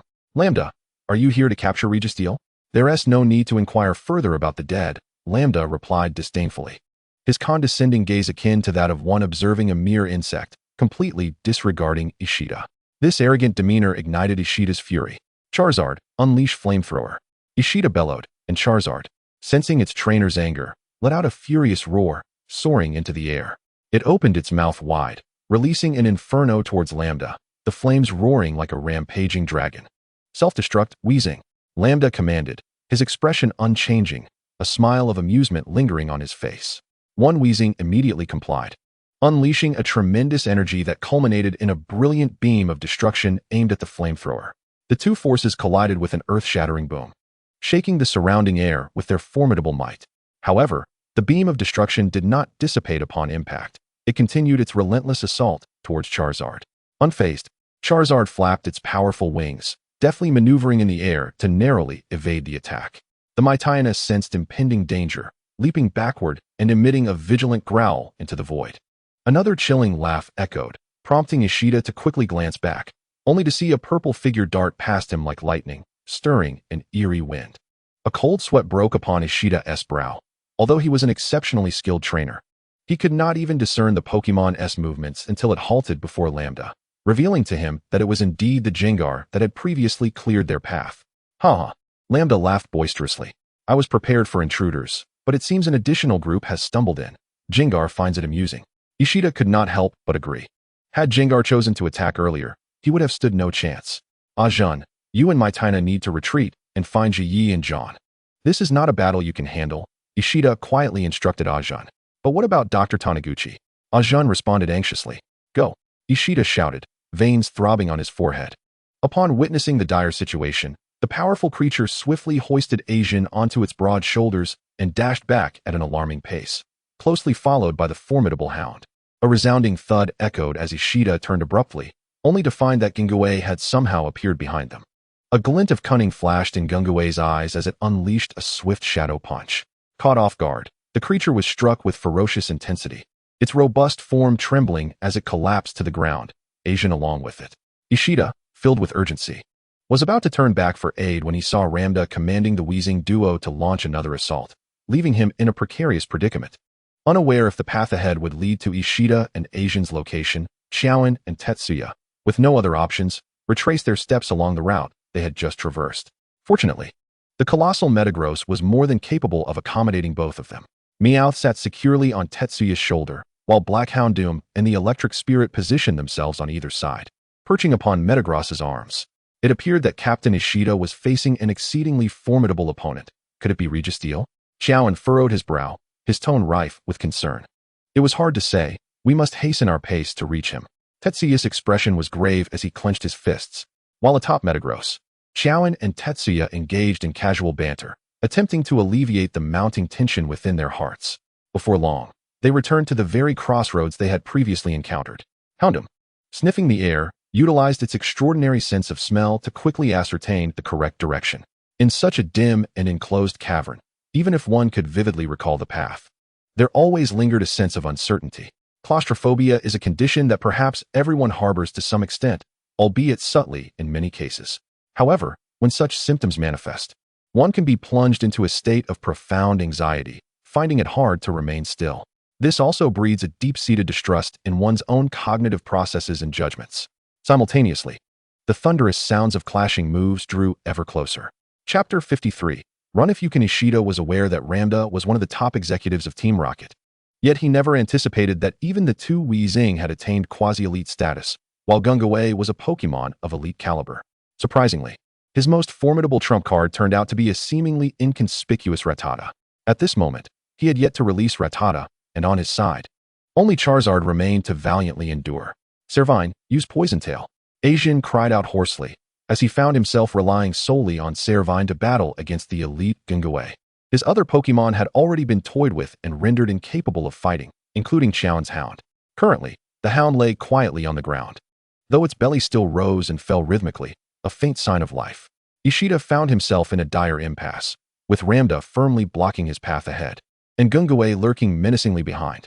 Despair quickly seeped into his psyche, yet Ishida gritted his teeth, shook his head fiercely, and shouted with fervor, "Charizard, unleash Dragon Dive." As his longtime companion, Charizard had long reached the quasi-elite level, though its potential had been stifled, preventing further advancement. With a deafening roar, Charizard ignited in brilliant blue flames, charging forth like a blazing meteor towards Ramda. Use self-destruct, wheezing. Ramda remained unfazed, issuing commands without hesitation. The two wheezing executed their plan with precision. One boldly absorbed the brunt of Charizard's powerful Dragon Dive, while the other swiftly conjured a thick cloud of smoke, enveloping the area and obscuring visibility for both Charizard and Ishida. Charizard, disperse the smoke with Hurricane. Ishida's command was cut short as a swift figure collided with him, slamming him against the wall with tremendous force. The impact knocked the wind out of him, causing him to spit a mouthful of crimson blood. Rattata? Charizard flapped its wings, dispersing the smoke, and as Ishida struggled to focus his blurred vision, he finally caught sight of the Pokémon that had struck him. It was a Rattata, predominantly a brownish yellow with a buttery hue from its cheeks to its belly, appearing ordinary, yet hiding Ramda's ace. One of the most common Pokémon in the Kanto region. Yet this particular specimen had reached elite status. Enraged by the plight of its trainer, Charizard unleashed Dragon Claw upon Rattata. The claws sliced through the air with a ferocity that threatened to tear apart the very atmosphere. However, to Charizard's astonishment, this seemingly mundane Rattata possessed an unfathomable speed. Rattata deftly evaded the Dragon Claw and, without a moment's hesitation, retaliated with a Volt Tackle. A Rattata executing a Volt Tackle? That was a signature move of Electric-type Pokémon. The overwhelming force of the attack struck Charizard squarely, causing the already battered Pokémon to falter and plummet to the ground, unconscious. The immense power displayed by Ramda made it abundantly clear to Ishida that this adversary was beyond his capacity to contend with. With no Pokémon left to deploy, he called out, "Metagross, use Confusion. Houndoom, unleash Overheat." Just in time, Xiaoan and Tetsuya arrived on the scene. Metagross directed its psychic energy towards Gingawei, enveloping it in a formidable mental force. Houndoom leapt from Metagross's grasp, rapidly gathering immense fire energy in its mouth, unleashing a devastating overheat towards Rattata. Gingawei adeptly spun to evade the attack, even taunting Metagross with a playful flick of its tongue before strutting back to Ramda's side with a triumphant grin. Rattata, too, acted decisively, unleashing a water sphere that collided with Overheat, completely nullifying its damage. That was Water Pulse. "Xiaoan, this Rattata is incredibly strong," Tetsuya remarked, his brow furrowed in concern. Realizing the gravity of the situation, Tetsuya threw out another Pokeball, summoning Lizard King to stand before him, while Meowth and Metagross flanked him, poised to defend against the enemy. "I know." Xiaoan, fully aware of the urgency, rushed to assess the condition of the hound. Thankfully, it had merely lost its fighting capabilities. He promptly returned the hound to its Pokeball, only to notice Ishida, half reclined on the ground. He hurried over, concern etched on his face. "Captain Ishida, are you all right? Run if you can. The opponent is a high-ranking officer of Team Rocket." Ishida grimaced, revealing several broken bones that rendered him immobile. "Ramda Team Rocket?" Xiaoan glanced incredulously at the man across from him, disbelief written all over his face. Why is Team Rocket here?" "Xiaoan, take Captain Ishida and Asian and leave now." "I will hold off Team Rocket," Tetsuya urged. "How can this be?" Xiaoan hesitated, torn between his desire to flee and the fear of death. After 15 years of hardship, he had only just begun a new life. No one wished to meet their end so abruptly. Upon witnessing Ishida's despondent expression, he realized that the opposing Team Rocket was far beyond his capacity to contend with. "Thinking of fleeing? Perhaps you should glance behind you," Ramda taunted them, not neglecting to vocalize his reminder. "Azelf? When did that happen?" Ishida, supported by John, endured excruciating pain as he struggled to rise, only to discover, to his astonishment, an Azelf had appeared behind him without his notice. With its formidable presence, it was undoubtedly another Pokémon of elite status, its mouth clamped around a lifeless Ajan. Subsequently severing his body and swallowing half of it whole, John let out a desperate laugh. At that moment, he found no room for sympathy or sorrow. Only regret surged within him. Had he known, he should have departed alongside Junko and Xiaofeng. 3 elite-level Pokémon, along with a near-elite Weezing, one defeated by Charizard. With such a powerful lineup, only a trainer of elite caliber might possess any chance of turning the tide. John, Chapter 54. Reinforcements arrive. An hour prior, the sandstorm had gradually subsided, and the sky began to exhibit a glimmer of dawn, as if a colossal black curtain had quietly been pulled aside, revealing the soft light of daybreak. Junko and Xiaofeng had not left, for Xiaofeng's electrode remained with John and the others. After exiting the ruins, they had informed the ranger of the detailed circumstances they were aware of, and subsequently stayed within the makeshift shelter erected by the rangers. Just then, a thunderous roar filled the air as helicopters sliced through the atmosphere. Guided by the precise coordinates provided by the rangers, they swooped down towards the ruins. The helicopters descended slowly, their rotors stirring up a fierce windstorm, sending sand and debris swirling, rendering it nearly impossible to see. Hovering 10 meters above the ground, the helicopters opened their doors, releasing several sturdy rope ladders. One by one, trainers swiftly descended the ladders, among them a particularly significant figure. "What is the current situation inside the ruins?" The leading man inquired gently, brushing off the dust that clung to his attire, his demeanor warm. Upon seeing this man, Junko's eyes sparkled like radiant stars, filled with surprise and admiration, while Xiaofeng maintained a more composed demeanor. "Some researchers have perished. Captain Ishida believes our psychological burden is rather heavy, and we have opted to abandon the rescue mission," Junko replied, her voice heavy with frustration and resignation, akin to a deflated balloon. "Rest assured, you are merely trainers of the League, not official personnel. As long as you respond to the call for assistance. The specifics of the situation are of little consequence." The man comforted Junko and Xiaofeng in a gentle tone before turning his gaze toward the rangers, puzzled. "Have none of you gone down to assist? The Pokémon we captured have reached their limit. Given our current roster, we are unable to proceed with the exploration," one ranger explained. The man, clearly familiar with the rangers' approach to combat, refrained from further questioning, as this was of little concern to him. His primary objective in coming here was to pursue the legendary Pokémon. "Could you assist us in leading the way?" the man asked, glancing back at the trainers, who were nearly prepared for action. "Certainly, we will guide you there, though our prior explorations were quite limited," Junko affirmed. "That's acceptable. Once we reach the point where you parted ways, we have our unique methods for locating them." With the experience of their first venture into the ruins, Junko and Xiaofeng exhibited a markedly different demeanor on this second attempt. Perhaps it was the overwhelming strength of the trainers behind them that instilled a profound sense of security, allowing them to cast aside any fears of unforeseen dangers. Tetsuya, witnessing Ajan's demise, let out a furious roar. Though he could empathize with John's current despair, he understood that surrendering meant irrevocably losing the opportunity. He and John shared the same desire to survive. A Zubat had stealthily perched itself upon Ramda's shoulder. "This little fellow just informed me that more individuals are approaching. I thought it prudent to prepare, just in case a formidable adversary arrived. Yet it turns out to be two novices," Ramda chuckled softly, caressing the Zubat's body with disdain evident in his gaze. His attention then shifted to Metagross, a smile of delight breaking across his face. "Metagross, splendid. Selling you should fetch a handsome sum." At his current status, he lacked for nothing in terms of Pokémon. Yet a near-legendary Metagross could certainly afford him a lavish indulgence for a spell. "Captain Ishida, this structure is likely on the verge of collapsing, isn't it?" Tetsuya inquired. To which Ishida responded with a bittersweet smile. "I would welcome its collapse. If I could take down a high-ranking member of Team Rocket before my demise, I would consider it a worthy end. John, let us take one final gamble." John understood that retreat was no longer an option. He inhaled deeply, forcefully suppressing his despair, before producing two Pokeballs. "Go, Gyarados, Tyranitar." With an earth-shattering roar, Gyarados and Tyranitar emerged, their fury palpable. They had witnessed the dire situation from within their respective Pokeballs, and their anger was now unleashed. "Bravo!" Ramda clapped his hands, a smug smile gracing his face. "Excellent. I shall require a 2-month respite upon my return." Gyarados, Tyranitar, Metagross, and Sceptile, each was a Pokémon of considerable value. As for concerns regarding their obedience, such fears were unfounded. The technology of Team Rocket was not mere bravado. John and Tetsuya were no strangers to encountering those with ulterior motives. Invariably, the schemes of such nefarious individuals bore striking similarities. However, this time, the opponent was an elite-level Pokémon trainer. Currently, 3 elite Pokémon and 2 near-elite Pokémon were present. Regardless, the odds of John and Tetsuya's Pokémon succeeding in a one-on-one battle were exceedingly slim.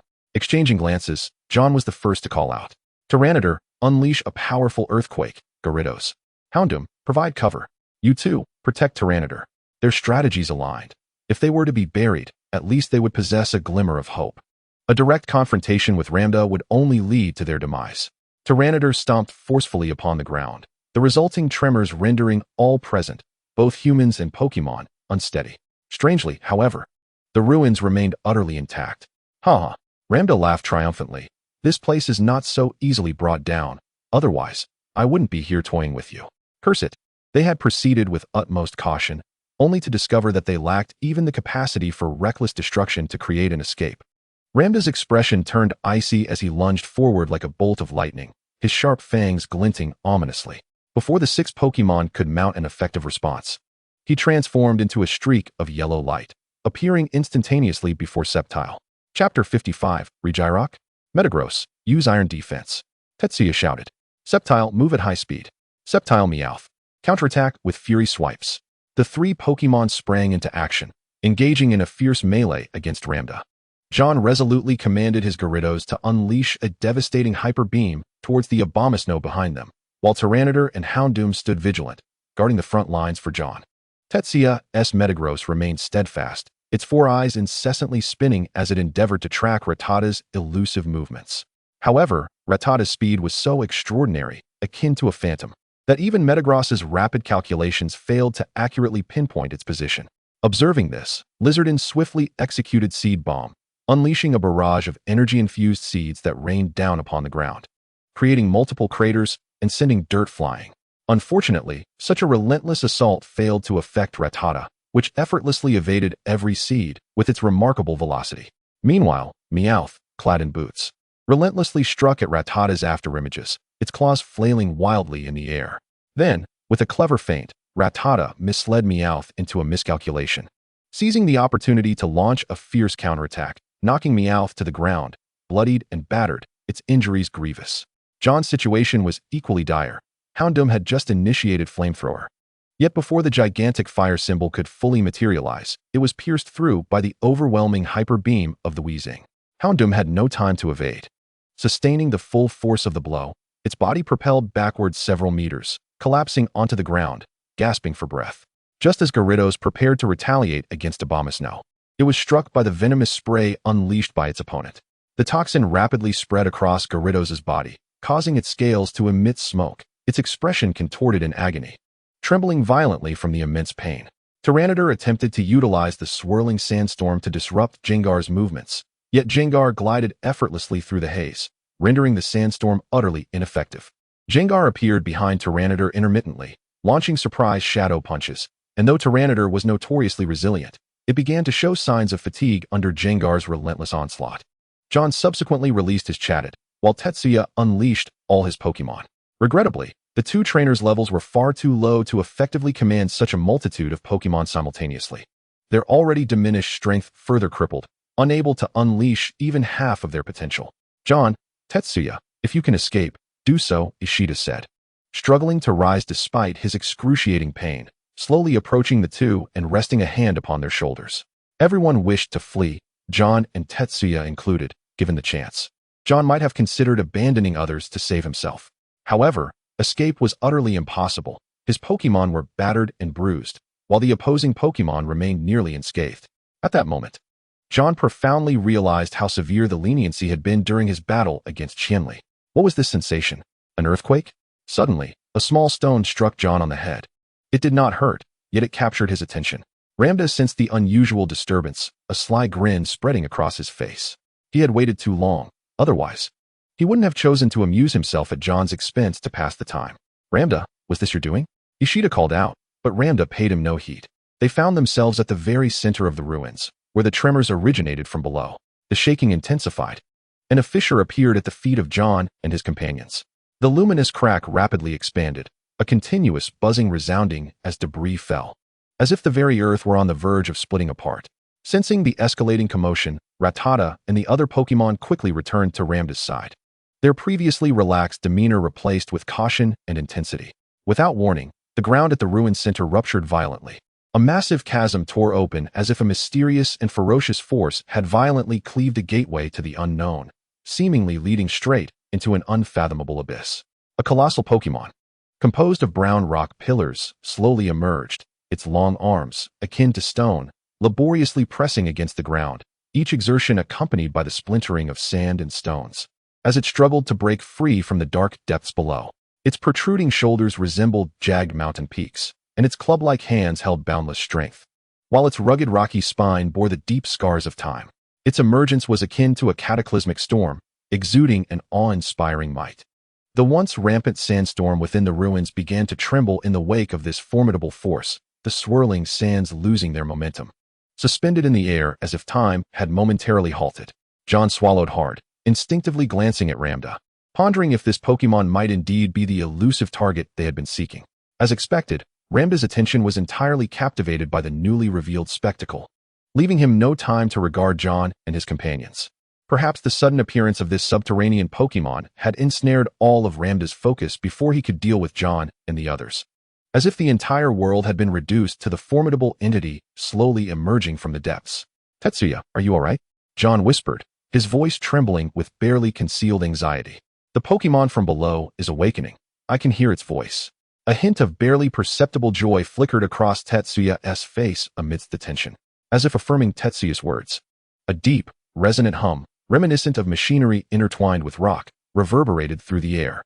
This sound echoed like an ancient call or the roar of a slumbering behemoth, instantly magnetizing their gazes toward the center of the ruins. "Regirock? How could it be?" Ishida exclaimed as he beheld the slowly emerging rocky form. "What about Registeel?" Ramda laughed maniacally. "There is no Registeel here." Chapter 56. At the end of the road? Metagross, accelerate. Shiny Metagross. The group, led by Junko, had been within the ruins for quite some time, acutely feeling the intense tremors. The man seated atop Metagross was the first to charge forward, guided by the persistent cacophony. He couldn't help but wonder how the electric Pokémon was faring. At this moment, Xiaofeng was filled with regret, lamenting why he had left the electric Pokémon behind. The fierce sounds of battle echoing from deeper within the ruins attested to the ferocity of the conflict. Unbeknownst to him, the electric Pokémon had long since fled, trembling in some dark corner. Junko silently prayed for the safety of those inside, pressing onward into the depths of the ruins. "Ramda, have you captured Registeel?" Regirock had fully emerged, and astonishingly, the shocking fissure in the ground miraculously closed itself. It completely ignored the crowd of trainers and Pokémon present, its sole desire being to feast after who knows how long of being trapped underground. "Rattata, unleash Water Pulse," Ramda commanded, as the petite Rattata erupted with a surge of energy, launching a massive water sphere forward. A thunderous cry of fury erupted, and Regirock instantly sensed the impending danger, unleashing a savage roar. When it beheld a water sphere hurtling towards it, its wrath ignited fiercely, channeling immense power as it unleashed a devastating beam of destruction, effortlessly dispersing the wave of water. Subsequently, the residual force of that destructive beam continued unabated, piercing through the stone wall and causing fragments of rock to tumble down amidst a cloud of dust. Such formidable strength. John, observing the fierce battle, was deeply shaken by Regirock's overwhelming attack. What Banquila's could not achieve with its full-force earthquake, Regirock accomplished with ease through the lingering power of its destructive beam. As Regirock's thoughts coalesced, it recalled the reason for its presence here, swiftly scanning the surroundings until its gaze landed menacingly upon Lambda. For the origin of that recent attack had indeed emanated from his direction. "John, Tetsuya, we must not allow Lambda to succeed." Ishida's voice brimmed with urgency, and John understood that once Lambda concluded his business here, they would likely bear the brunt of the consequences. As for why they did not seize the chance to flee, Aburak was positioned behind them, effectively blocking their escape route. His Gyarados and Houndoom had already been returned to their Pokeballs, leaving only the yet-to-make-an-appearance Spearow and the battered Gyarados available for battle. The latter possessed no combat capability, and should it encounter the opponent's fierce attack, it might lose its life immediately. Tetsuya's situation was equally dire. Had it not been for Regirock's sudden emergence, he might have already faced complete annihilation. At present, he was left with only Metagross and Hitmontop, desperately holding on. Rattata and Weezing swiftly approached Regirock, which keenly detected Weezing's position. With a single, powerful sweep of its arm, Regirock forcefully sent Weezing crashing away. Enraged, Regirock endured another blow from Rattata's metal claw, letting out a pained wail. Metagross, use Psychic to immobilize Rattata. Tetsuya quickly shouted for assistance. Metagross's eyes flared with blue light, momentarily restraining Rattata. However, Regirock capitalized on this fleeting opportunity, delivering a heavy punch that sent Rattata crashing to the ground, creating a massive crater. "You've provoked my ire, little ones." Jengar, Aburak, I leave them to you. Hee hee. Looking towards the Jengar floating in the air, they all understood that this Jengar had been toying with them from the beginning, all the while withholding its true power. Following Lambda's shout, Jengar unleashed a shadow ball towards John. Without hesitation, Banquilas rushed forward, intending to use its massive form to shield John from the onslaught. Banquilas, use Rock Tomb against me. Upon hearing John's command, Banquilas moved without a moment's hesitation, trusting its trainer implicitly. Several enormous stone pillars erupted from the ground, swiftly obstructing the fierce shadow ball. However, the powerful impact shattered the rocks into smithereens, and as debris struck John's body, Banquilas quickly enveloped John in its embrace, using its back to shield him from the remaining falling stones. Afterward, Banquilas flipped over, directing a potent beam of destruction towards Jengar's position in the air. Jengar continuously flickered its form before landing on the ground, retaliating with a shadow punch aimed directly at Banquilas. While Banquilas possessed some resistance to dark-type moves, it let out a pained roar, yet John bore the brunt of the attack. Go, Spearow, unleash Hurricane. Despite the pain coursing through him, John summoned Spearow, which emerged and vigorously flapped its wings, generating a powerful wind that restricted Jengar's movements. Banquilas, do you know any dark-type moves? John had yet to properly review Banquilas's data post-evolution. It nodded, then opened its mouth wide. Jengar immediately broke free from the Hurricane's grasp, appearing suddenly before Banquilas. A shadow claw erupted from Banquilas's shadow, striking its abdomen, sending both it and John tumbling away, rolling several times before coming to a halt. Though Banquilas's protection mitigated much of the damage, John's consciousness began to blur. Tetsuya observed John's perilous condition, but he too was struggling to maintain his own safety. After being flung away by the aftermath of the battle, Ishida's fate hung uncertain, and now, witnessing John's collapse, Aburak's gaping maw loomed closer. Boscadora, Rainbow Cannon. Metagross. Use Illusion Beam. In John's dazed state, it seemed as if reinforcements had arrived. Jengar and Aburak were both sent flying by this sudden assault, though it appeared to have inflicted only minor injuries. A familiar figure emerged before John, accompanied by 3 Pokémon, Skarmory, Boscadora, and a white Metagross. Chapter 57, Zabucata Daigo. Metagross's illusion beam struck true, repelling Jengar as it lunged towards John. Meanwhile, Boscadora narrowly rescued Tetsuya from Aburak's jaws. Skarmory soared above, poised and ready for Daigo's next command. Zabucata Daigo, the former champion of the Hoenn League and the son of the president of Devon Corporation, was a Steel-type champion trainer.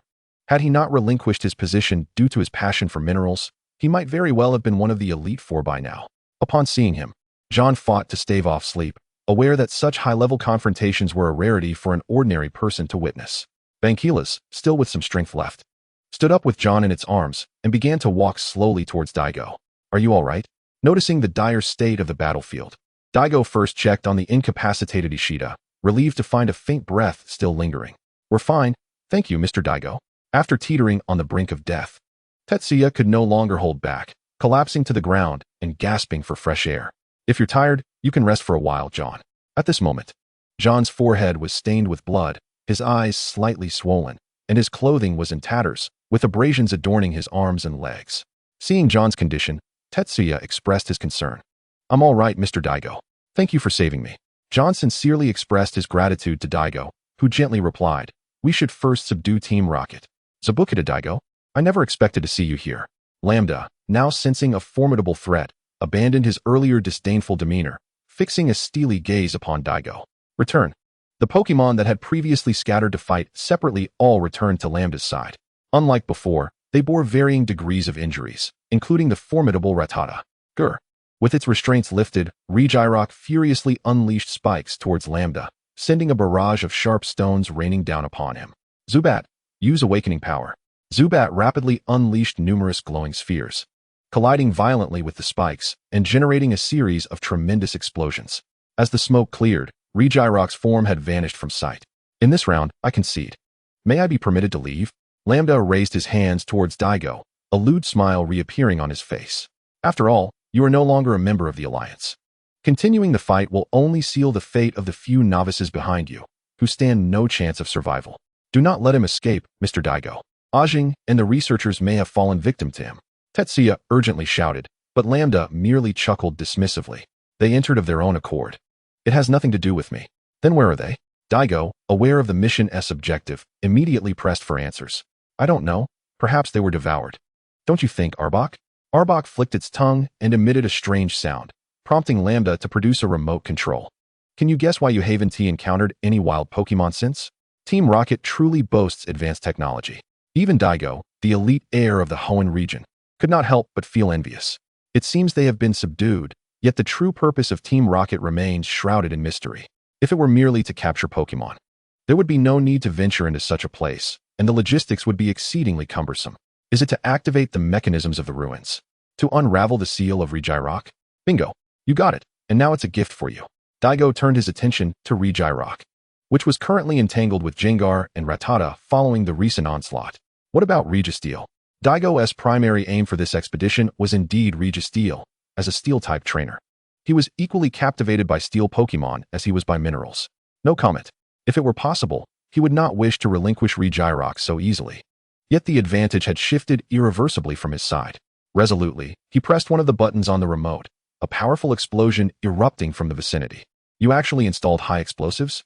Daigo had refrained from acting rashly, biding his time for the arrival of the other trainers to safeguard John and the others. However, it now appeared that such caution was rendered unnecessary. With this contingency in place, he had to quickly devise an escape route. Mr. Daigo. At this juncture, the other trainers arrived, witnessing the members of Team Rocket before them, and promptly released their Pokémon.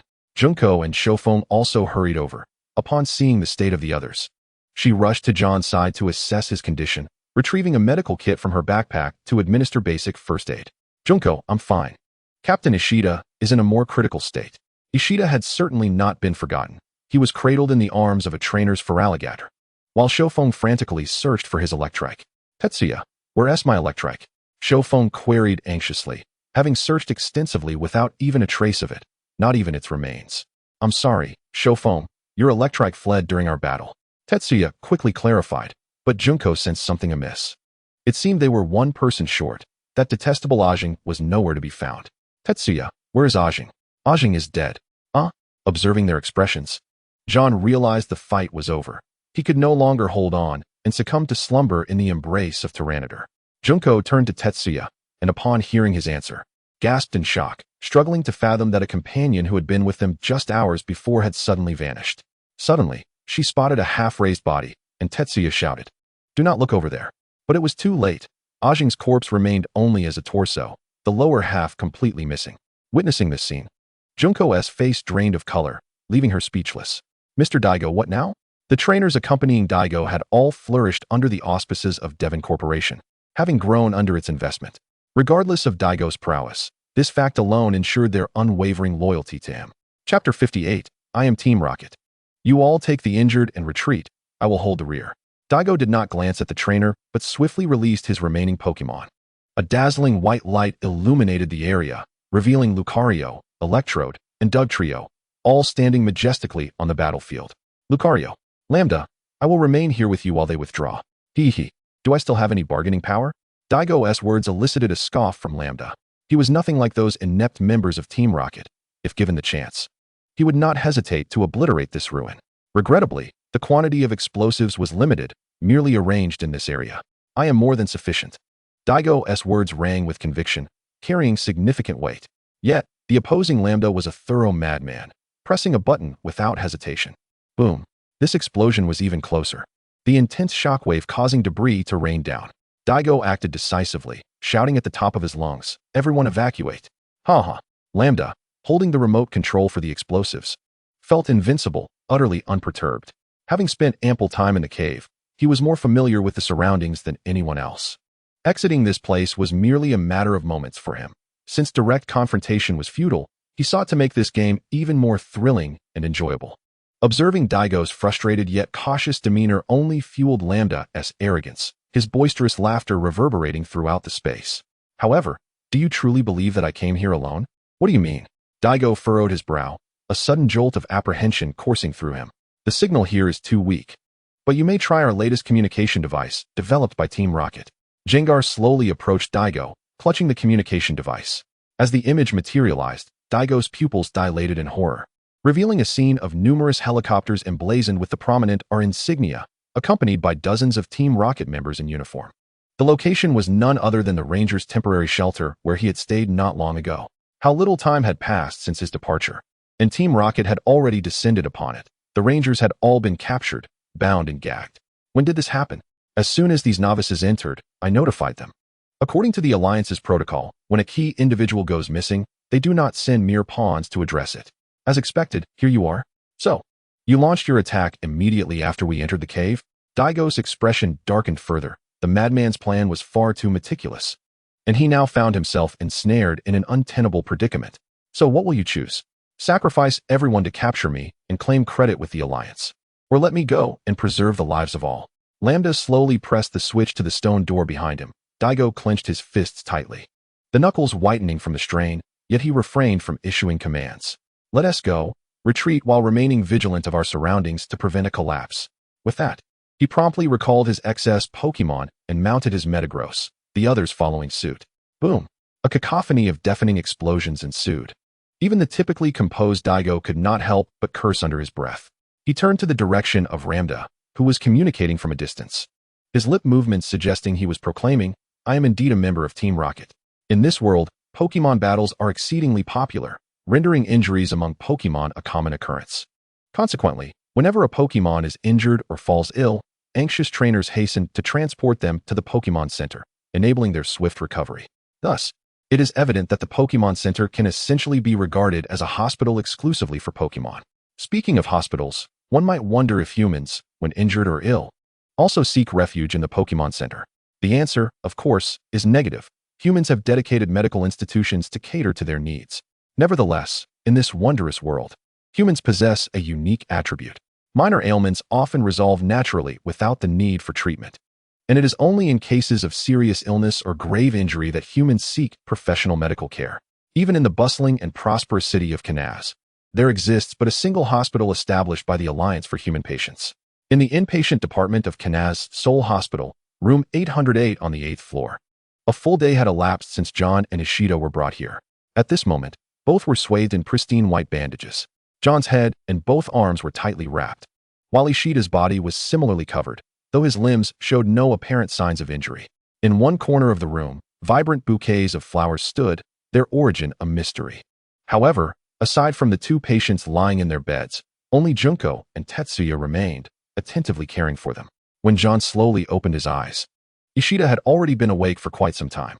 Still groggy from slumber, John blinked slowly, striving to acclimate to the soft light in the room. Junko was the first to notice John's awakening.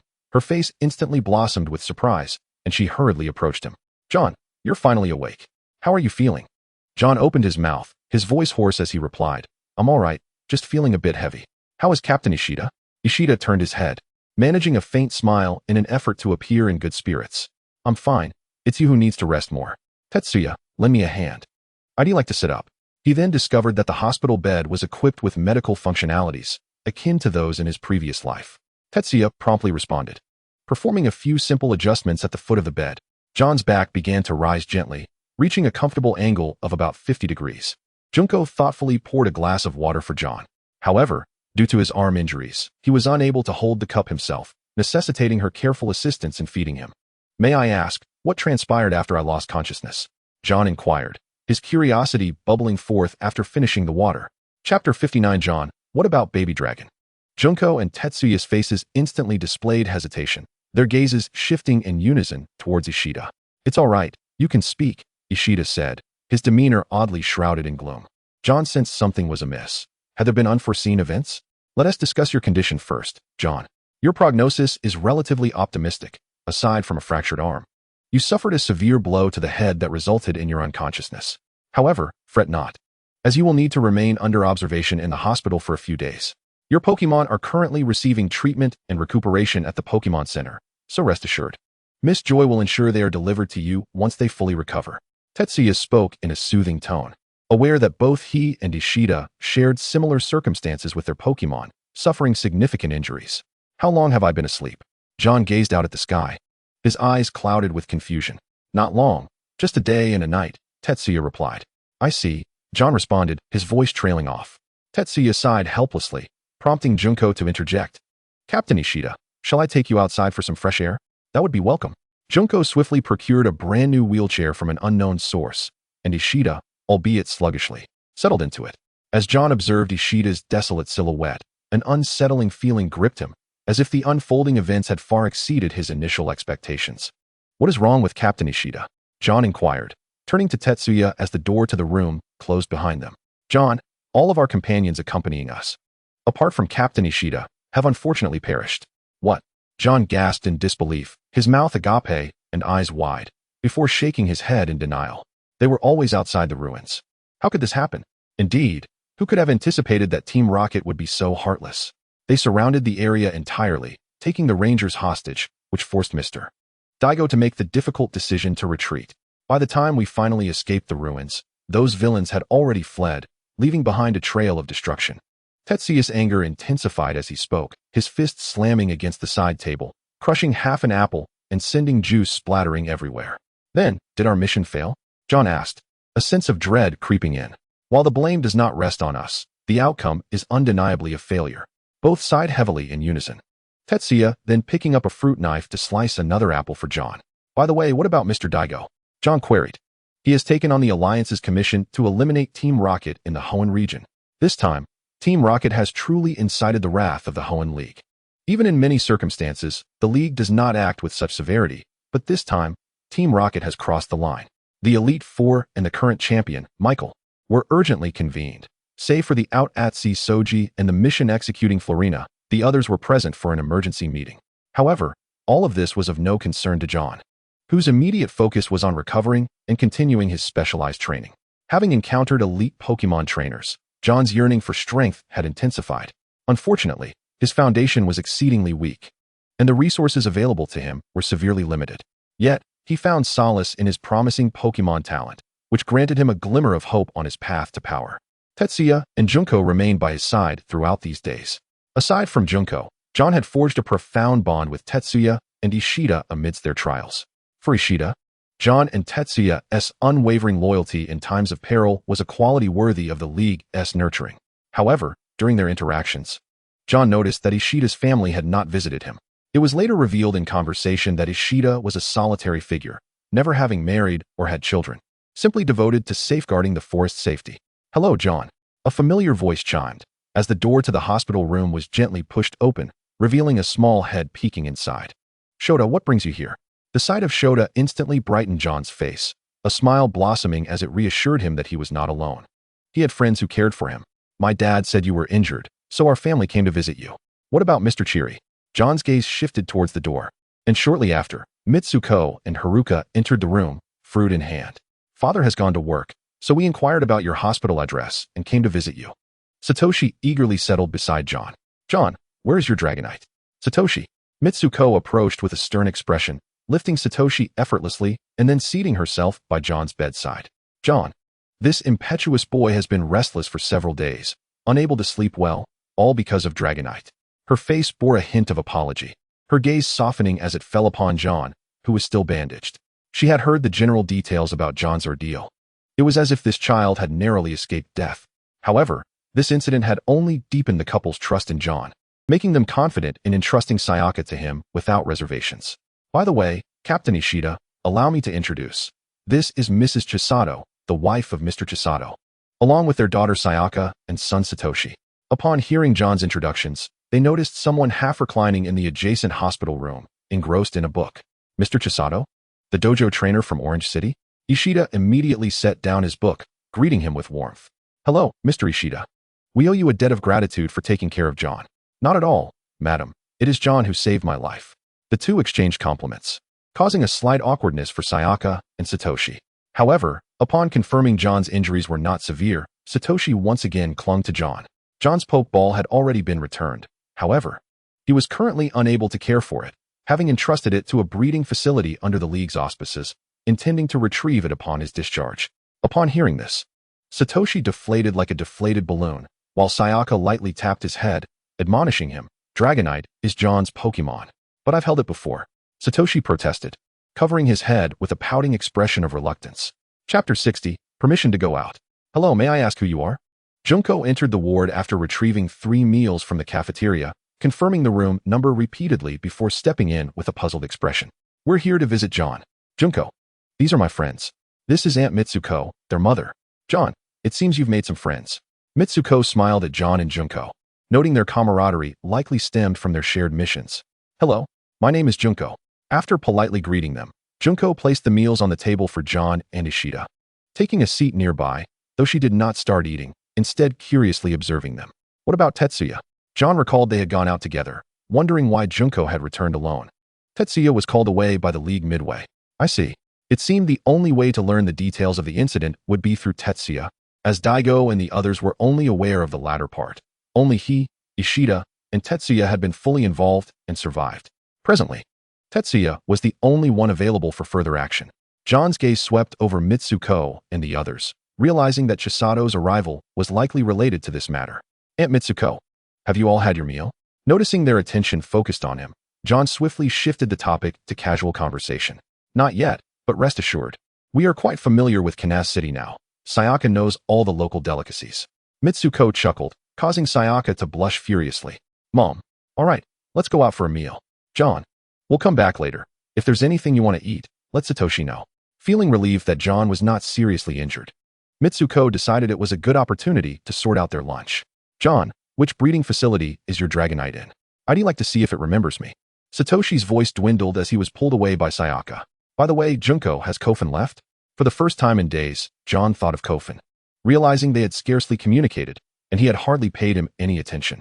Yes, the electric-type Pokémon is missing. He is still there waiting, planning to leave only after confirming the electric-type's survival once the ruins are excavated.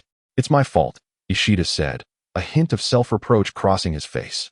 No one forced Kofun to make that decision. It's not your fault. John disagreed with Ishida's self-blame. Captain Ishida, you shouldn't shoulder all the responsibility. Ishida gave a wry smile. He indeed bore no blame, as no one could have anticipated that a high-ranking member of Team Rocket would be present in the ruins. I've made up my mind.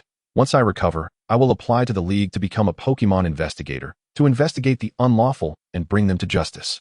Simultaneously, I will avenge my companions. This declaration had long been tucked away in Ishida's heart, one he would not easily voice. Speaking of me, what are your plans for the future, you two little ones? Ishida's demeanor softened as he turned his gaze to John and Junko, asking earnestly. I wish to undergo special training first, then complete the journey for the next Hoenn League conference and participate in the competition. As for what comes after, I haven't given it much thought yet. John recalled the previous encounter on the ship, when Yaida had approached him, expressing a desire for him to join his battle club. He had formed a preliminary plan in his mind to visit it after the League conference, provided the conditions were favorable for him to join. Of course, this was contingent upon him winning the League championship, which would bolster his negotiating power. As for me, I only participated in the Grand Festival this year. I will continue to focus on this direction moving forward. Junko confidently tossed her short, dark hair, her eyes sparkling with determination. John, shall we travel together? I have already promised Aunt Mitsuko to travel with Sayaka. John replied slowly, a hint of regret on his face. Upon hearing this, Junko immediately raised her hand with a smile. Then let's strive hard in our respective fields. All right, John responded vigorously, finally extending his hand to shake Junko's firmly. From the very beginning, Junko had shown kindness towards him. When he was targeted by Arjun, she had stepped forward without hesitation. And throughout these days, she had cared for him without any trace of resentment. In his heart, he had already regarded Junko as a close friend, albeit merely a friend. Though this young lady's attire leaned towards the androgynous, giving her a boyish appearance, she was, in essence, still a little girl at heart. Otherwise, merely the sight of a head appearing would have sent her into a pale fright. Ultimately, the facts would prove that her initial choice had indeed been a wise one. In the face of unknown adventures, one must not be overly blindly confident. Sometimes, a prudent retreat can be a wise means of survival, especially in a world rife with peril. After Mitsuko and the others finished their shopping, they found themselves with nowhere else to go. With Chisato's meeting still ongoing, they had no choice but to return to the hospital. Time quietly slipped away until dusk descended, enveloping the earth in a deepening darkness. To their surprise, Chisato returned in the company of Tetsuya. However, Chisato wore a look of mild distress, his brow furrowed slightly, indicating that the burdens placed upon him by the League were indeed substantial. After a period of recuperation, John had regained the ability to move freely. One evening, after obtaining John's permission to go out, Chihiro took John and his family to a restaurant near the hospital. The establishment was brightly lit and bustling with activity, with the tantalizing aroma of food wafting from within, enticing their appetites. One by one, they entered a private room. and considerate Mizuko had thoughtfully ordered several lighter dishes to accommodate John's health. John, what are your reflections from this recent emergency mission? After returning the menu to the waiter, Chihiro inquired solemnly about John's insights from the urgent task. However, at that moment, Kobayashi sat upright, his gaze fixed intently on John, as if he were the most earnest listener in the room. Chapter 61, Lessons at the Dining Table. I am too weak. John grimaced, reluctantly managing a forced smile. Chihiro shook his head, speaking earnestly. No one starts as a formidable trainer, not even the Elite Four. They all ascend through arduous trials. I understand, but the disparity in strength is glaring. Amda's Pokémon can operate at an elite level autonomously, without needing his commands. Do you believe that Pokémon raised purely in the wild would become even more powerful when paired with a trainer? Faced with Chihiro's question, John fell into deep contemplation. Even the delectable aromas of the dishes laid before them failed to capture his attention. Absolutely, John asserted confidently. Chihiro set down his chopsticks and nodded slightly before probing further. Why do you think so? Because that is the very essence of a trainer's existence. They can acquire extensive knowledge, including type advantages, the application of special moves, and the strategic use of terrain and Pokémon traits. A trainer must maximize their Pokémon's inherent abilities. Overcoming challenges beyond their level is not impossible. Excellent, but John, you have only answered half of the question. If Pokémon have lived in the wild for many years, they have developed a consistent combat style. Even if they acknowledge you as their trainer, they may sometimes hesitate to follow your commands. Take a pack like the Great Danes. Whether hunting or challenging a leader, they primarily rely on their physical prowess, often neglecting the special moves they possess. Therefore, when they encounter a trainer's combat style, they may struggle to adapt initially. John rested his chin on his hand, thoughtfully reflecting. He understood, it was akin to playing competitive games. Once accustomed to simpler controls, transitioning to more complex characters can feel disorienting. Even if both deal the same damage, the intricacy of the advanced character indeed tests one's skills. Yet, over time, one discovers that their potential has significantly expanded. I see, Mr. Chihiro. In such instances, it is only through prolonged companionship with one's Pokémon, fostering a deep bond, that the Pokémon not only trust your judgment, but you also unconditionally believe in their capabilities. Chihiro clapped his hands, looking at John with a proud smile. I must say, John, your intuition is remarkable. I learned from Tetsuya about your battle against Ramda, and surviving his hands was indeed fortunate for you. Chihiro, let the child eat. Mizuko interjected, noticing the untouched dishes on the table. Ha ha. Chihiro chuckled awkwardly as he watched Mizuko serve food into John's bowl, prompting him to awkwardly serve himself. John, eat more. Thank you, Aunt Mizuko. John feigned ignorance of Chihiro's earlier actions and eagerly dug into his meal. And what else? What more? Kobayashi seemed insatiable, which was understandable. These insights were beyond the school's curriculum, and he was naturally left wanting more. Typically, Chihiro would not discuss such matters at home, often seeking knowledge from apprentices at the dojo, yet their understanding might not surpass his own. Mr. Chihiro, are you suggesting that Ramda's Pokémon have indeed grown accustomed to his commands, and in battle, they operate according to their previous experiences fighting alongside him? After satisfying his hunger, John articulated his thoughts. Yes, your future path lies within the league system, correct? That is indeed my intention, though it is still early. Faced with Chihiro's sudden inquiry, John remained composed, revealing no hint of concealment. Then you need not dwell on it so much. Just know that you are still young and should believe that your potential is vast. The foremost priority now is to enhance your command skills and the strength of your Pokémon. I understand. Thank you for your guidance, Mr. Chihiro. This meal was perhaps the most satisfying John had enjoyed in recent times. The table was laden with 8 dishes, despite Mizuko's reminder to eat lightly. The thought of returning to the frugal meals in the Wilds Canyon made it impossible for John to resist feasting heartily. Currently, John was not one to pursue a life of luxury. He had consistently endeavored to invest his finances in his Pokémon. What are your plans after being discharged from the hospital? Once the meal was concluded, the group relocated to a tea room adjacent to the dining area, where they sipped tea and relaxed. I intend to return for specialized training. In 20 days, I will set off for Orange City. Xiaoyao, we will together visit Dr. Oda to receive your first Pokémon. After finishing a cup of strong tea, John shared his plans, though Xiaoyao appeared somewhat disinterested. In contrast, Kobayashi's eyes sparkled with mischief, as if plotting something. Indeed, the wilderness is the most conducive environment for a growing trainer to enhance their strength. Chihiro poured more tea into John's cup, then exchanged a knowing glance with him. John chuckled softly. I should return to the hospital. The nurse advised me to rest early. John, allow me to accompany you. I need to consult Ishida about some matters. Chihiro exclaimed, standing up abruptly. Such poor acting, Xiaoyao remarked, unable to suppress her criticism of Chihiro's exaggerated demeanor. Kobayashi rose as well, declaring, I want to go too. Kobayashi, you promised your mother that you wouldn't disrupt your father's work. Mizuko, aware that the two had something to discuss, chose not to inquire further but gently restrained Kobayashi. Why is that? Kobayashi slumped over the table, deflated like a punctured balloon, devoid of any energy.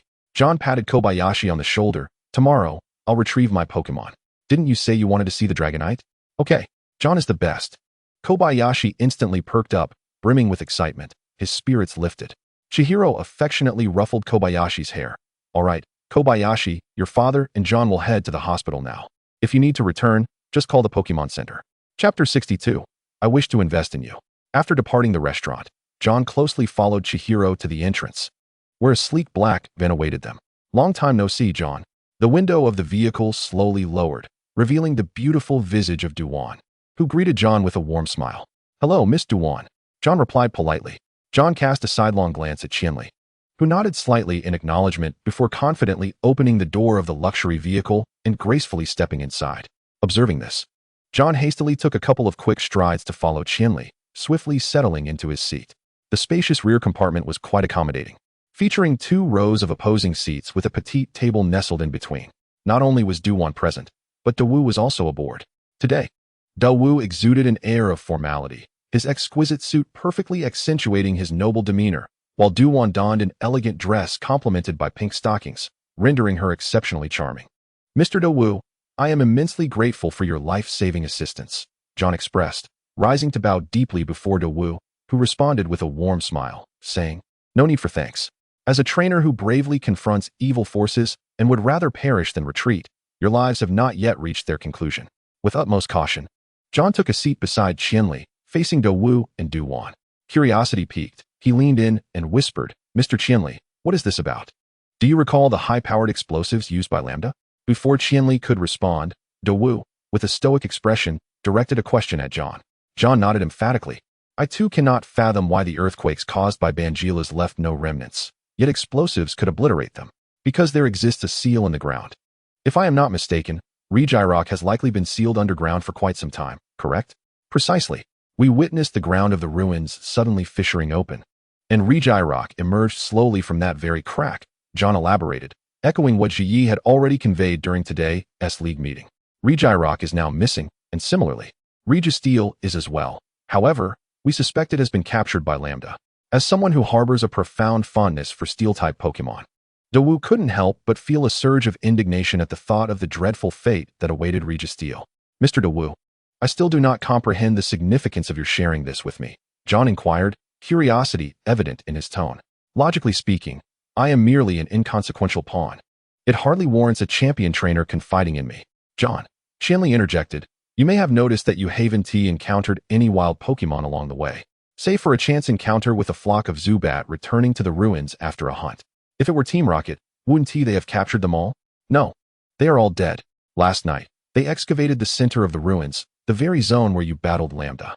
He captured every wild Pokémon within the cave, offering them as sacrifices to serve as the key to awaken Gyarados. All dead, John gasped. Disbelief etched across his face as he stared at Qianli, who solemnly nodded in confirmation.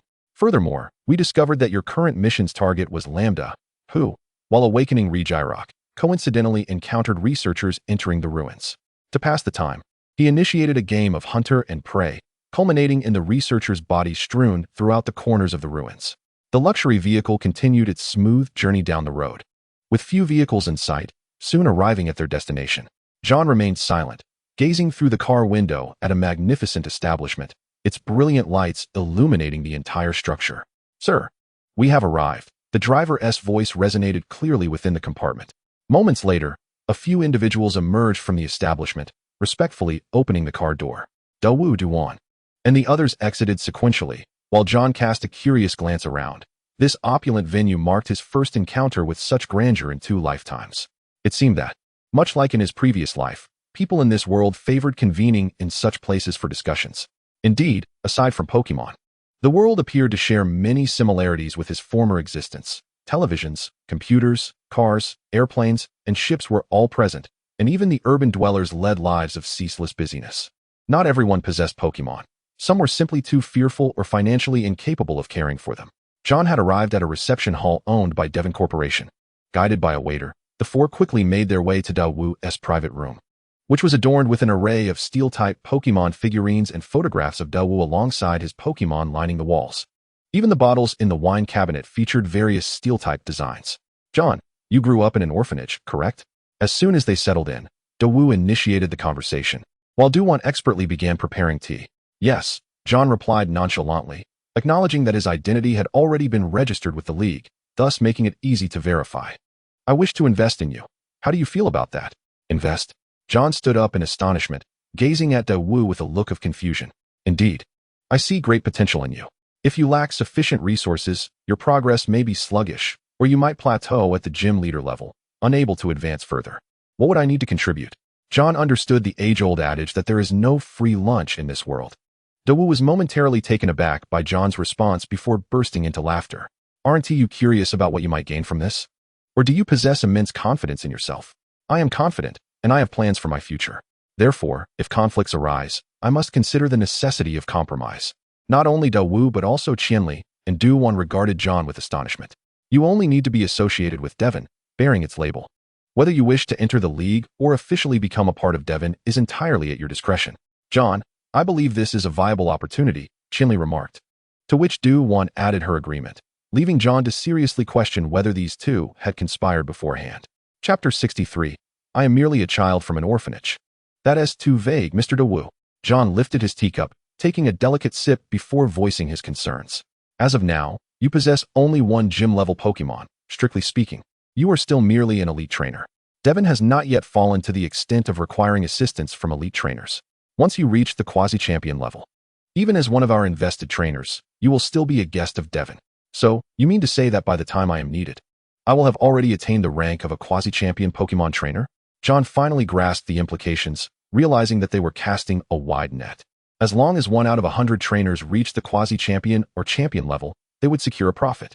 They would directly label these trainers as representatives of Devon, allowing John to rapidly advance in the early stages. Later, when the time came for him to fulfill his obligations, should Devon encounter any peril, he would have to step in. Otherwise, he would be perceived as an ungrateful traitor within the League. Ultimately, he would either sever ties with the League to become a wandering trainer or succumb to the allure of dark forces, thus opposing the League. However, such scenarios were exceedingly rare, as they would first vet his character and talent before extending any investment, rather than solely focusing on one aspect. In essence, they were businessmen. And though Daowoo was a champion-level trainer, it was only a matter of time before he took on the reins of Devon. He also needs to cultivate his own influence, for after all, a colossal enterprise such as Devon is not governed by a single individual. I see. John nodded to himself, and Qianli, amused, inquired, John, what have you understood? Nothing much, Mr. Daigo. May I take some time to ponder this? Daigo nodded in agreement, adding that regarding Tetsuya's situation, it also aligned with Devon's investments, as he too was deliberating, much like John. The subsequent matters were beyond John's purview. Nevertheless, they did not exclude John. Perhaps in their eyes, they had already regarded him as one of their own. The actions of Team Rocket this time not only incensed Daigo, but also brought disgrace to the Hoenn League. Consequently, Daigo was now fully cooperating with the League's efforts to eradicate Team Rocket's branches and members from the Hoenn region, leaving no one behind. This operation involved not only Champion Michael, but also the villainous Elite Four member, Hikari, the Ice-type Elite Four member, Bonnie, along with 8 gym leaders from the Hoenn region. Additionally, the entire police force and investigators of the Hoenn region mobilized to launch an unprecedented joint operation. Given that the incident occurred within the jurisdiction of Canas City, a meeting was convened there, prompting Qianli to rush to the location. As the gym leader of Canas City, Doo-won fought alongside the local Daigo. By the time everything concluded, the night was deep. Daigo arranged for personnel to escort John and the others back. Mr. Qianli, you also believe that joining Devon would be beneficial for me, don't you? On the car, John, disregarding the current circumstances, asked Qianli. Without hesitation, Qianli nodded, for this was indeed the very intention behind bringing John along. He had always shared a deep friendship with the president of Devon Corporation. Although Daigo, as the sole heir of President Zivik, possessed remarkable strength, the people available to him were few and far between. When Daigo inquired about John's situation, Qianli had already deduced Daigo's intentions. Indeed, Trainers not only require talent, but also substantial financial backing. Otherwise, how could one meticulously nurture their Pokémon? While effective training can occur in the wild, without adequate nutrition and timely recovery from fatigue, it would be counterproductive. Qianli nodded emphatically, unreservedly expressing his thoughts. Finally, John voiced a long-held question from his heart. Then, Mr. Qianli, your constant care for me implies that you are contemplating investing in me? No, Qianli replied with a calm demeanor and an unwavering tone. I simply encountered a trainer with considerable potential and wished to lend a helping hand. Moreover, Xiaoyao would soon embark on a journey with you, and it is imperative that your strength is formidable enough to protect her from harm. Mr. Qianli, you are truly forthright, John chuckled wryly, yet harbored no resentment. In this world, unfounded kindness does not exist, nor is there malice without reason. Many matters are founded upon mutual interests. Thus, John felt a sense of reassurance, knowing that his decision would not tarnish the friendship with the Qianli family. It seems you have made up your mind? Noticing the conflict on John's face gradually dissipating, Qianli gently patted John's shoulder and inquired. Indeed, I am merely a child who emerged from an orphanage, fortunate enough to have encountered formidable companions during this period. Otherwise, I fear I would lack even the qualifications to stand before you. John met Qianli's gaze with a smile, adding, yet even now, it seems I still lack the qualifications. Haha, do not belittle yourself. The fighting-type King Shiba from the Kanto region also received support from others and ultimately rose to become one of the Elite Four. I believe you possess similar potential, perhaps even capable of surpassing Shiba and reaching greater heights. Qianli's expression grew serious, genuinely considering John as future. Regardless, in the early stages, Devon would provide monthly funding, and John could request whatever he needed, even Pokémon. As for the extent of support he would ultimately receive, that would depend on how much Devon valued him. Upon returning to the hospital, Tetsuya also shared his thoughts with John, agreeing to Devon's investment in him. Many of Devon's research projects were closely linked with the League, and Devon's technology was something the League desperately needed. Therefore, Devon and the League had reached a collaborative agreement, nominally belonging to the League, yet in essence, it remained a personal enterprise. In summary, this arrangement did not deviate from their initial desire to join the League. Perhaps in President Zivic's view, occupying a high position within the League would enable him to assist Daigo more effectively. After all, Daigo was not suited to remain within the League. His interests dictated that he needed to traverse the world. Chapter 64, Discharge and Farewells. The next day, John's promise ultimately went unfulfilled, as Xiao Sheng and the others were taken back to Orange City early in the morning by Qianli. The League's operations had commenced, and Qianli had only stayed behind for John's sake. Upon awakening, he arranged transportation and hurried back to Orange City. Since Qianli had not mentioned when he would depart, John waited foolishly for Xiao Sheng for a long time, only to receive a phone call filled with complaints and a request to take good care of the precious dragon. John's health had fully recovered, and upon seeing Ishida handle his discharge, he eagerly began to pack his belongings. Around noon, the four of them, John, Tetsuya, Ishida, and Junko, gathered for a meal, exchanged contact information, and then parted ways, resolutely setting off towards their respective goals. John hurried to the breeding center. As it was his first visit there, the Pokémon he had during his hospital stay were cared for by Tetsuya. Utilizing the Pokémon navigation device borrowed from Qianli, John proceeded along the bustling streets, gradually distancing himself from the lively urban area. The Pokémon navigation device resembled a navigation system from his previous life, but it fell short in that it did not provide distance or estimated travel time, causing John to arrive at the breeding center named Victory Breeding Center only by dusk. Although the name was unremarkable, the breeding center was indeed vast, surrounded by numerous bug-type Pokémon serving as patrol guards. It was no wonder it was situated far from the city center. Few possessed the strength and audacity to operate such a large breeding center in the heart of the city. As he strolled along the fence, he finally spotted a single-story building. John gently pushed open the door to reveal a spacious hall, which was rather empty. It couldn't be said to be entirely devoid of people, as there was at least a youthful and vibrant girl at the front desk. Upon seeing John, the girl at the front desk broke into a sweet smile, welcoming him. "Hello, I am here to retrieve my Pokémon." John smiled and nodded, directly stating his purpose without excessive pleasantries. "All right, please provide your identification." John raised his hand, allowing the girl to scan his trainer watch. "Hello, Mr. John, please follow me. Is it all right to walk like this?" John slightly turned his head, indicating that there was no one else around. The girl maintained her smile, replying, "It's fine. Ame will be here shortly to take over for me." Just then, someone indeed emerged from the other side, Mizuki. "Ame, I'm taking a client to retrieve his partner." I'll leave it to you for now." Sister May, with a playful squint, waved her hand before gracefully making her way to the front desk, where she began to adeptly oversee the shop. May, truly unique," John could not help but exclaim. Under the guidance of the young girl, John finally reunited with his partners, whom he had not seen for several days. Their excitement upon seeing John, whose health had fully restored, was palpable. Each of them radiated vitality, especially the cherished Dragonite, which was experiencing its first separation from John since its birth.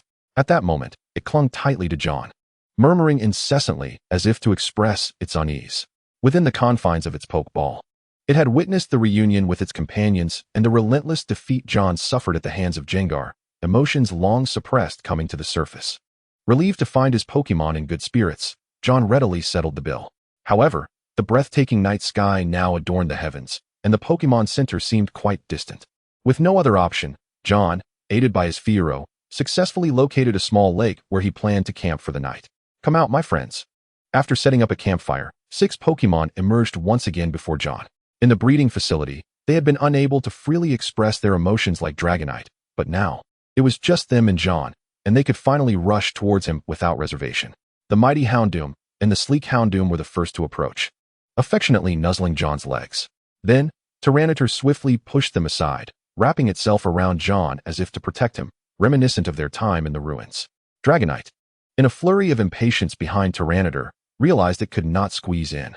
Ultimately, it was Gyarados that leisurely made its way over, using its massive head to nudge Tyranitar aside, allowing Dragonite to nestle in John's embrace before resting its own head against him. Throughout this time, Fiero circled gracefully above John's head. After the emotional release, John and Gyarados quickly transitioned into camping mode. With little food remaining in his backpack, John had initially intended to return to town for supplies, but was sidetracked by a mission and had spent several days at the center. Thus, he had to make do with what little provisions he had, as the area was too close to human habitation to yield anything of value. Not wishing to waste time that night, John began strategizing the moves his current lineup would need to master in the future. With Devon Corporation backing him, John felt a newfound sense of financial freedom. However, he remained confident in his ability to earn, proposing only the need for resources, with the understanding that he could purchase them at their original price. The more equitable the benefits he received, the less passive he would be in the future. Although he was purchasing at original prices, John found no means to acquire certain items, such as held items, precious energy cubes, special berries, and minerals. Gyarados, despite its swift defeat in battles against elite-level Pokémon, had significantly improved its combat spirit.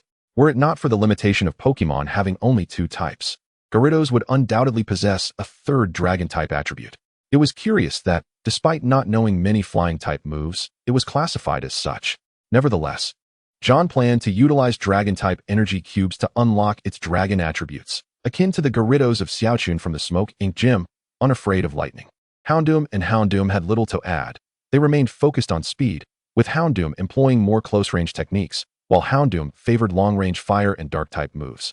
Tyranitar required a balance of offense and defense, necessitating the learning of some defensive maneuvers and moves from other types to prevent being countered due to its sluggishness. Unlike Ash's Torterra, which, despite its agility, could not match the nimbleness of smaller Pokémon, it was better to focus on developing its attack and defense first, sacrificing speed. Dragonite should concentrate on consuming nutritious supplements and developing properly. Fiero was to strengthen its wings and assist Dragonite and John in soaring through the skies. Chapter 65. Returning to the camp for specialized training. The first day of camping once more had finally come to an end. Having grown accustomed to the comforts of a soft mattress, the sudden transition to sleeping outdoors was quite an adjustment, as the city was a no-fly zone.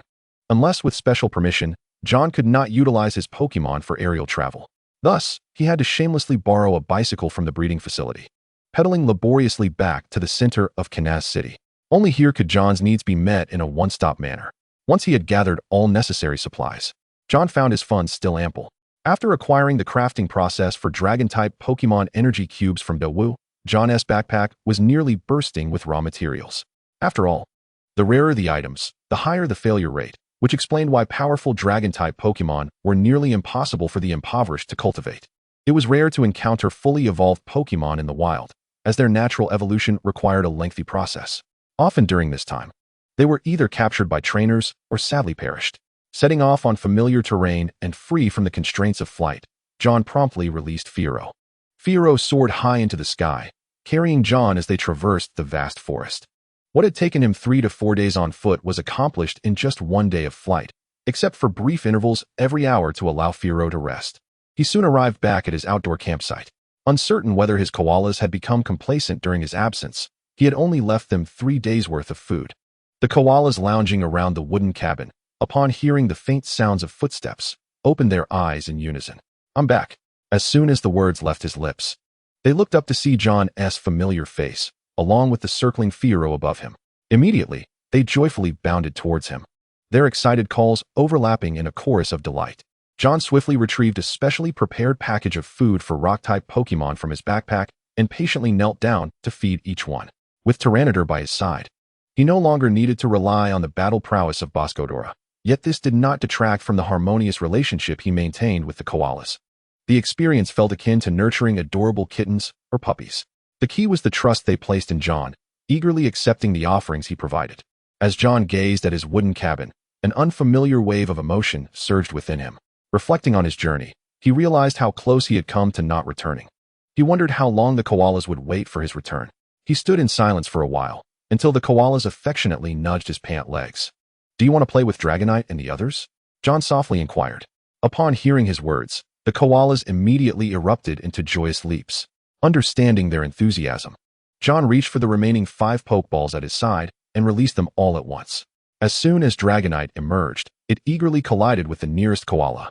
The 2 little creatures tumbled to the ground but quickly regained their footing, commencing their unrestrained frolic. Gyarados, noticing that its water pool had completely dried up, promptly unleashed a torrent of water. Gradually, the water level in the pool began to rise, and Gyarados joyfully returned to the water, splashing energetically with its tail, sending droplets cascading like pearls. Upon witnessing the unfolding scene, Vangelis and Houndoom hastily retreated from the area, fearful of being splashed by the water. Meanwhile, the Great Hound leisurely sought out a comfortable spot by the entrance of the wooden cabin, settling down in a state of utter relaxation. Familiar with John's meticulous planning, it understood that this was a rare opportunity for leisure or rest. Thus, it let out a contented yawn, closed its eyes, and resumed its peaceful slumber. John, indeed, made no effort to restrain them. Although the cabin had someone to oversee it, the wind and sand were not excessively strong, yet there were moments when dust would rise. The interior was now covered in a fine layer of dust, and reluctantly, he had to enlist Vangelis to carry a water bucket to the pool of Gyarados, so that he could meticulously clean the area afterward.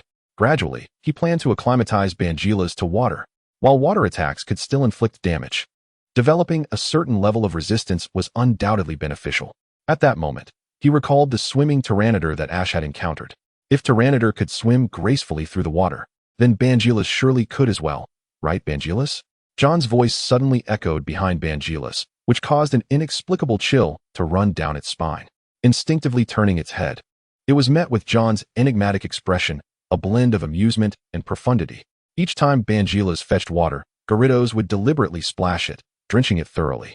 Although Vangelis was generally stronger than Gyarados, the type advantages meant that in a true contest, the outcome remained uncertain.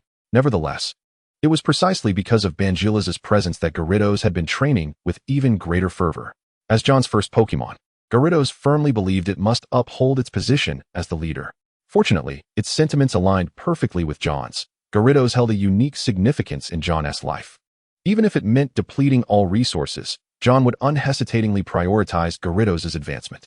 This reciprocal commitment between John and his Pokémon filled him with anticipation, as he sincerely hoped for Gyarados to soon transcend its limits and ascend to gym leader status. With 20 days remaining for specialized training, John had long since resolved that the first gym he would challenge would be the Orange League gym. After a simple cleaning, John gazed at the multitude of Corphish present. This time, he was ill-prepared with ample Pokémon food. Reluctantly, he resorted to serving them energy cubes for lunch. Fortunately, he had become quite adept at crafting ordinary energy cubes. Skillfully and efficiently, these cubes were primarily meant to satiate their hunger and provide a slight energy boost. Yet even this meager offering brought them immense joy. Sated and content, they displayed remarkable understanding and promptly returned to their cave, beginning to excavate for the rewards of their meal. Chapter 66. Learning Devices. Having endured life and death trials, John cherished every moment spent with his companions. Even Houndoom, Vangelis, and Spearow, Pokémon he had rescued from poachers, had once fearlessly fought for him. steadfastly standing in front of him and sacrificing their lives for his protection. There was no notion of mercy. Asian had perished at the jaws of Abomasnow due to its sheer weakness. John could never forget Asian's desperate expression, rendered mute by the effects of a potent toxin. Even Dr. Okido, who had been immensely supportive, had met his demise at the hands of Lambra within the ruins. Moving forward, he resolved to be more cautious. Unlike the protagonist who radiated justice and feared no challenge, John did not wish to experience that despairing sensation again. He was an ordinary person who merely wished to live, who would willingly die for another. Today, you shall all rest well, and tomorrow, we commence serious training, John declared. All 6 Pokémon heard John's voice, yet they did not exhibit excessive excitement. They too had endured a harrowing trial, and their thirst for strength was more fervent than ever. Shall we begin training? John's words came out almost timidly, but upon hearing them, the 6 Pokémon erupted in joyous cheer. Baby Dragon swiftly climbed on his Spearo's back, excitedly pointing towards the sky with a shrill cry. Houndoom and the Great Hound began to race about joyfully, while Gyarados proactively approached Bangilas, eager to engage in battle. This was Bangilas's first experience participating in such collective training. Previously, it had always been under the tutelage of a specialized instructor, the elite-level Blastoise. However, John planned to train it himself for a few days before returning it to the cave, as there was still a need to present gifts to the local leader. While they engaged in their respective activities, John retrieved the 2 skill-learning devices he had purchased at great expense. These devices were nearly monopolized by the League, as their intricate manufacturing process rendered their numbers exceedingly scarce. Furthermore, if the quality varied too much, they could easily harm the Pokémon. After all, energy, if not properly contained, could lead to catastrophic explosions during the learning process. Indeed, the contents were unique, a mass of energy that required Pokémon to absorb it, with success rates not guaranteed. It was challenging to teach a Fire-type Pokémon a Water-type move, or vice versa. And the ability to learn skills was contingent on the Pokémon's inherent talent and the energy contained within its body. For instance, for Bangilas to learn Thunder, it would depend on whether its ancestors possessed electric-type attributes and how much electric energy it had inherited. Without such lineage, the likelihood of success was minimal, and it would be a waste of the learning device. It was said that factories producing these devices were sealed off, even if one knew the production methods. Without the requisite machinery, creation was impossible. However, there was one place where such devices could be found, the black market. Within the black market, one could find almost anything, often at relatively lower prices. Even if a new product was just released today, copies or counterfeit versions would likely appear by tonight or tomorrow. The black market offered learning devices at prices significantly lower than the League's, yet most individuals who could afford such prices would not resort to purchasing from the black market. John contemplated allowing Bangilas to learn Protect, aiming to counter its sluggishness and shield against potentially lethal attacks. Even if it failed repeatedly, its robust physique would still enable it to withstand the assaults. Moreover, general-type skills had a 100 success rate, barring exceptions like Ditto. The other device was Ice Beam, intended for Gyarados. Almost all Water-type Pokémon possessed Ice-type genes, thus Gyarados should encounter no issues in learning it. In total, John spent 300,000 League coins, equivalent to the value of 2 Fire Stones he had unearthed. Speaking of these stones, their utility extended beyond evolution. They could also absorb corresponding elemental energy, enabling the mastery of that element's ultimate moves. However, the energy required was substantial, and only affluent families could afford to nurture such resources. Alternatively, one could allow Pokémon of the same type to absorb energy, enhancing the potency of their elemental moves. Currently, John was primarily focusing on developing Gyarados, Bangilas, and Baby Dragon. At this stage, however, the Baby Dragon has yet to reach a level where it can be considered a mainstay in John's team. The majority of John's financial expenditures have been concentrated on these 3 Pokémon. The Baby Dragon primarily receives nourishment and is administered mature potions to expedite its development, while gaining experience through battles to ultimately achieve evolution. Consequently, John has adopted a free-range approach for the Baby Dragon. It yearns for the skies, and John allows the Spearow to introduce it to the joys of flight. This not only fuels its desire for evolution, but also enhances the Spearow's flying abilities. Particularly since the Baby Dragon is not light. Despite its recent birth, it already weighs nearly 35 kilograms, approaching the normal weight range designated by the Pokémon League. The focus for Gyarados and Tyranitar lies in the provision of nutrients and the strategic pairing of their moves. While they will naturally acquire different techniques over time, and through continuous battles, certain moves necessitate additional training. Moreover, Tyranitar has a significant demand for minerals, which is one of the reasons John has placed it within the cave. The instruction provided by Bastiodon relies equally on imparting techniques and feeding it minerals, drawing on Bastiodon's own growth experiences. Thus, this stronghold is one John cannot afford to relinquish, as it symbolizes his friendship with Bastiodon, a bond that will remain steadfast even if he eventually ascends to the rank of an elite 4 Pokémon trainer. However, it remains uncertain how much funding is required to purchase the usage rights of this area from the League. Aside from diligently researching Dragon-type energy cubes, John spends his leisure time traversing among them, leveraging his extensive experience to highlight their shortcomings. After considerable effort and the consumption of 10 units of materials, he successfully crafted a batch of energy cubes. Coincidentally, the quantity produced is sufficient for Gyarados, Tyranitar, and the baby dragon. Interestingly, as a purebred dragon-type Pokémon, the baby dragon, along with Gyarados and Tyranitar, possesses a significant amount of dragon-type energy within, suggesting they all have the potential to learn various dragon-type moves. However, this development has led to a noticeable increase in current expenditure. Chapter 67. Special training concludes. Off to Orange City. A few days later, John drove back to Yamabuki Town to procure supplies.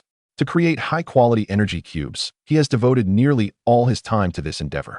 And while he has manufactured some finished products, his raw materials have been nearly exhausted. Furthermore, Pokémon food cannot be stored in bulk within a backpack. After agreeing to Daigo's investment, he had someone appointed to manage his daily necessities.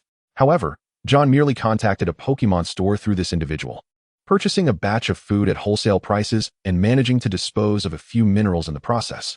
To enhance the strength of his Pokémon, John has reserved all water stones for Gyarados, while keeping other minerals beneficial to Tyranitar. Currently, Tyranitar has returned to the cave to continue its training under Bastiodon's guidance. To express his gratitude, John specifically procured an abundance of food and energy cubes advantageous for Steel-type Pokémon. Through this exchange, he gained the freedom to mine minerals within the cave without inciting the ire of the herd of Bastiodon. In the spirit of reciprocity, no individual or Pokémon's efforts go unrewarded. John astutely seized upon this principle, and as a result, he has integrated seamlessly into this community.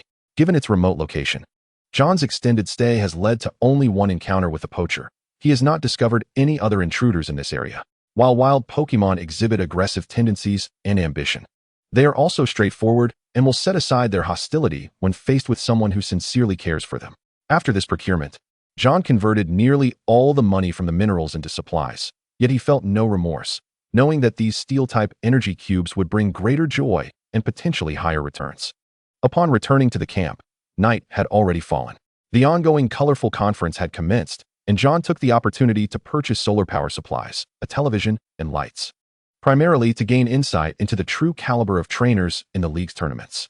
As time flows swiftly, like a fleeting shadow, it has been 20 days since John returned to the Wasteland Canyon.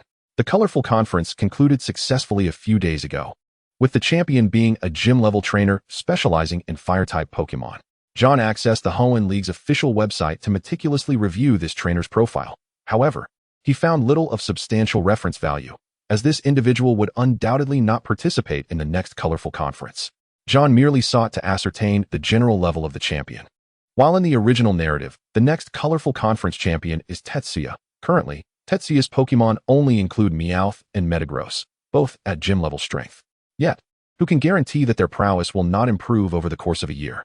Thus, Tetsuya's current relevance to John is merely a matter of starting point. Each individual possesses their unique opportunities, and Tetsuya has also received Daigo's investment, ensuring that he will not face resource shortages. Therefore, John must exert even greater diligence and effort to potentially surpass him. Today marks John's final day here. After this, he must bid farewell to the Bastiodon he has spent so long with. During these days, John's Pokémon have trained here, often venturing out of the cave, where several Bastiodon would challenge Gyarados and the others to battles. Over time, this place has become their paradise. Compared to the monotonous days within the cave, they evidently prefer this vibrant atmosphere. Under the protection of the pack leader, Bastiodon, no wild Pokémon dare to invade this territory. As a result, these Bastiodon have virtually zero combat experience, apart from sparring with one another or mining and consuming minerals to promote their growth. John retrieved Tyranitar while requesting Bastiodon to arrange for his pack to assist in looking after his home, assuring them that he would return. All items within his wooden cabin remained untouched. He then utilized Tyranitar's rock blockade ability to seal off the area thoroughly, transforming the cabin into a structure reminiscent of an artificial mountain. Currently, the Pokémon's strengths do not exhibit any significant differences, as they have not engaged in real battles. However, after being nourished with numerous Dragon-type energy cubes and water stones, Gyarados has noticeably grown stronger. While it has yet to reach gym level, it may not be far from achieving that milestone. Tyranitar, on the other hand, has firmly established itself at gym level, making it increasingly challenging for Gyarados to defeat it.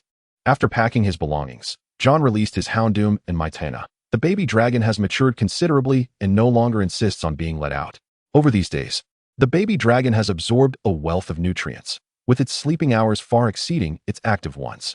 Without this troublesome little creature, John's steps have become brisk and nimble as he grasped his Pokémon navigation device, preparing to traverse the forest straight to Orange City. He opted not to fly with Spearow, primarily because time was not of the essence. Moreover, concluding the special training ahead of schedule allows the Pokémon to thoroughly digest what they have learned, preventing them from becoming excessively fatigued. It appears that after the conclusion of the Colorful Ghost Conference, I shall need to capture a Pokémon capable of being ridden through the forest, John mused to himself. This remark ignited a profound sense of crisis within the great Houndoom and the Black Lucario ahead of him. They exchanged glances, both sensing the possibility of their own elimination. John's lack of urgency stemmed from the fact that he was traveling alongside Xiaoyao, and it was quite likely that Xiaoshun would join them as well. He certainly could not ride his own Pokémon while leaving the two of them to struggle along on foot. There simply wouldn't be enough space for all of them, especially not like the colossal Onix. John also had little fondness for Onix. Otherwise, he would have long since boarded a plane to the Orange Archipelago to capture that magnificent crystal Onix. Ever since his trainer status was registered in the Alliance system, he had refrained from engaging in Pokémon trafficking. Although he had only attempted it once, one misstep could label him as a poacher, and at that point, he would have no tears left to cry. After all, a crystal Onix would undoubtedly command a price far exceeding that of a semi-legendary Pokémon, as it was a prized possession among collectors. Chapter 68, Wilderness Battles. With the successful conclusion of the Colorful Ghost Conference, trainers began to emerge from the forest like mushrooms after rain. They all shared a distinct characteristic, a fervent enthusiasm for challenging any trainers they encountered. John was more than willing to accept these challenges. Of course, winning did not yield any substantial rewards. This was not a game, but rather a means to add a touch of enjoyment to their journey. Nearby, a meticulously constructed official road by the Alliance saw many individuals cycling back and forth within the forest, hoping to encounter and capture rare Pokémon. As long as one was not within a designated wild Pokémon protection area, all wild Pokémon could be naturally captured. However, should an excessive number be captured at once, it would attract the Alliance's keen attention.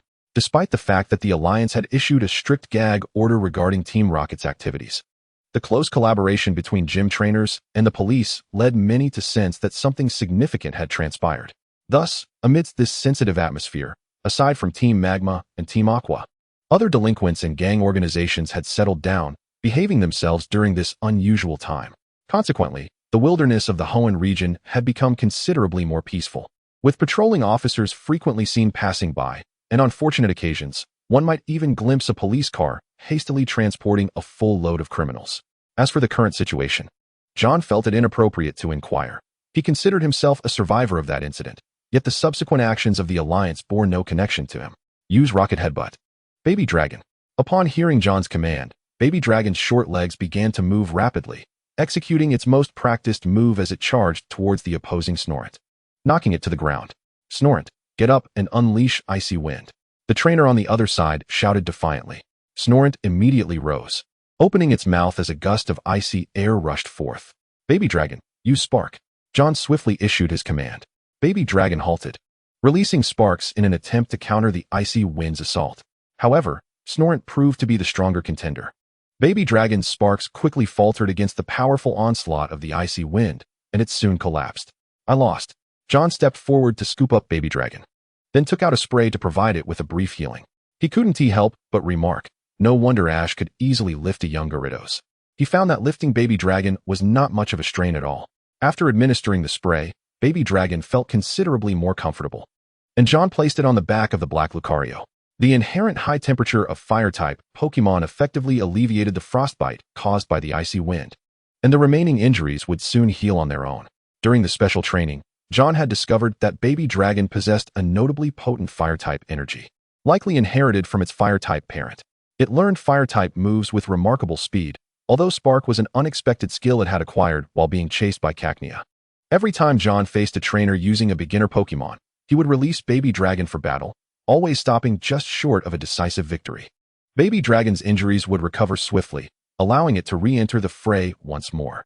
As they traveled, they experienced victories and defeats alike. This was not a formal competition, and there was no need to bring out their strongest Pokémon every time. Even winning held no substantial significance. It was far more beneficial to allow the weakest Baby Dragon to gain some practical experience.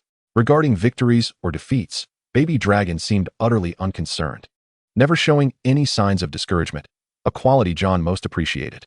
Having been born for over a month, Baby Dragon had reached the ordinary level only after extensive nutritional intake and medicinal growth enhancement throughout the special training. One can only imagine the difficulty in raising Baby Dragon. Moreover, its repertoire of learnable moves was limited. Aside from Dragon and Fire-type moves, John did not intend to have it learn an excessive number of miscellaneous skills.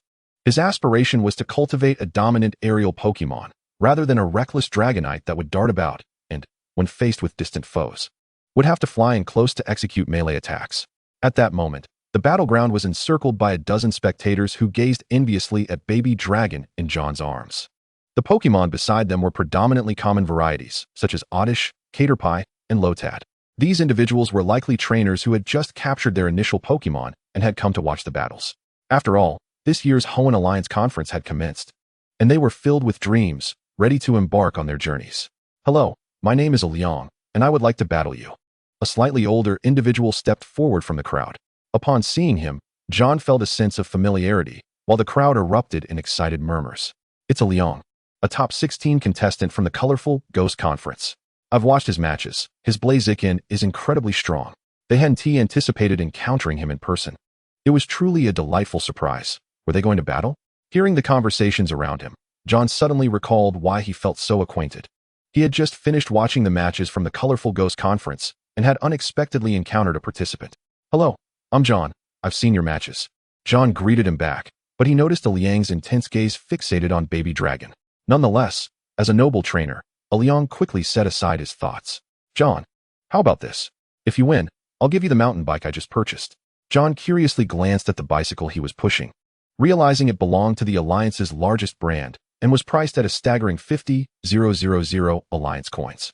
After all, this brand of bicycle was convenient to carry and save time and effort, making it a common choice among well-equipped trainers. Therefore, its quality was exceptional, capable of traversing mountains and forests frequently. Most importantly, it could effectively withstand Pokémon moves, making its price anything but cheap. Unlike ordinary bicycles that couldn't even withstand a thunderbolt, leading to immediate destruction, John felt a twinge of temptation. Although it was secondhand, saving money was still appealing. And what if you win? Curiosity sparked within John as he pondered what request Alien might make. Could it be that he wanted him to relinquish his precious dragon? Alien cast a fleeting glance at the Pokémon flanking John, then shook his head. It was merely a one-sided wager.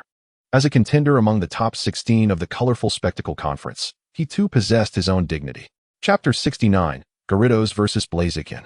"All right," John replied confidently, nodding. "What are the rules?" "Just a one-on-one. I eagerly anticipate our battle." With that, Alien retrieved a Pokeball, unleashing his Pokémon first.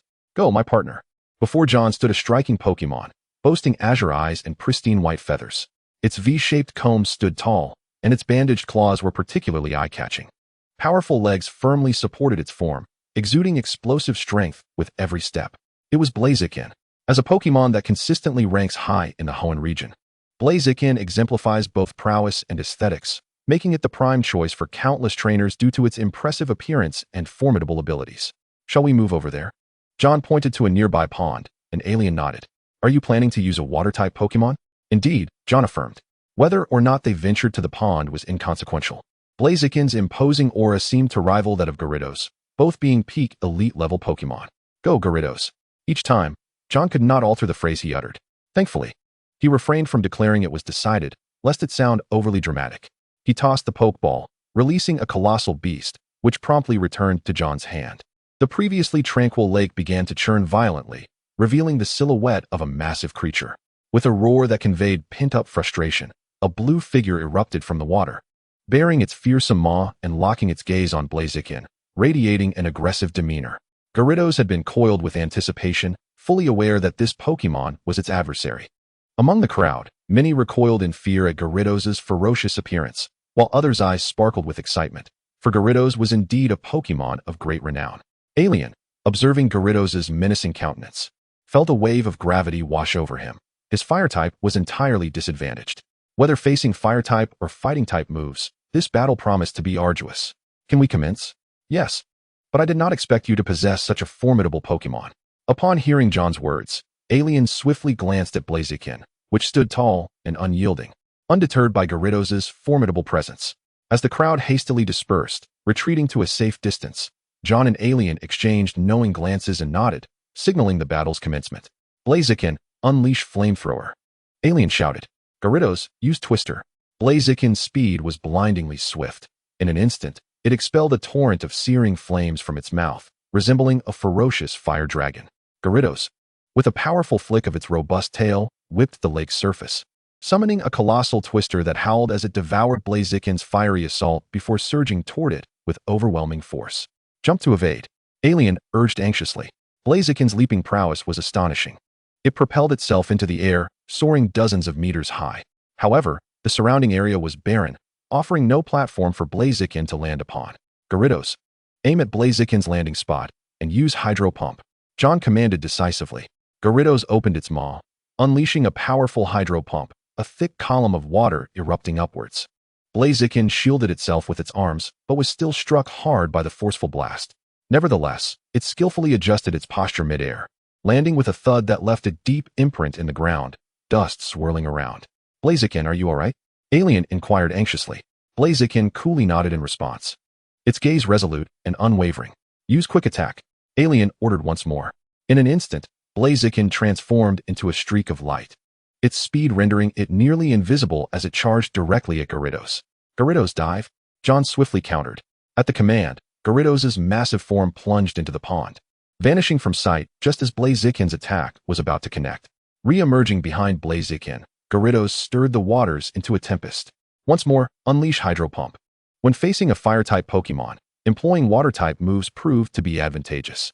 Gyarados adeptly unleashed another powerful Hydro Pump, striking Blaziken once again, sending it crashing to the ground amidst a cloud of dust.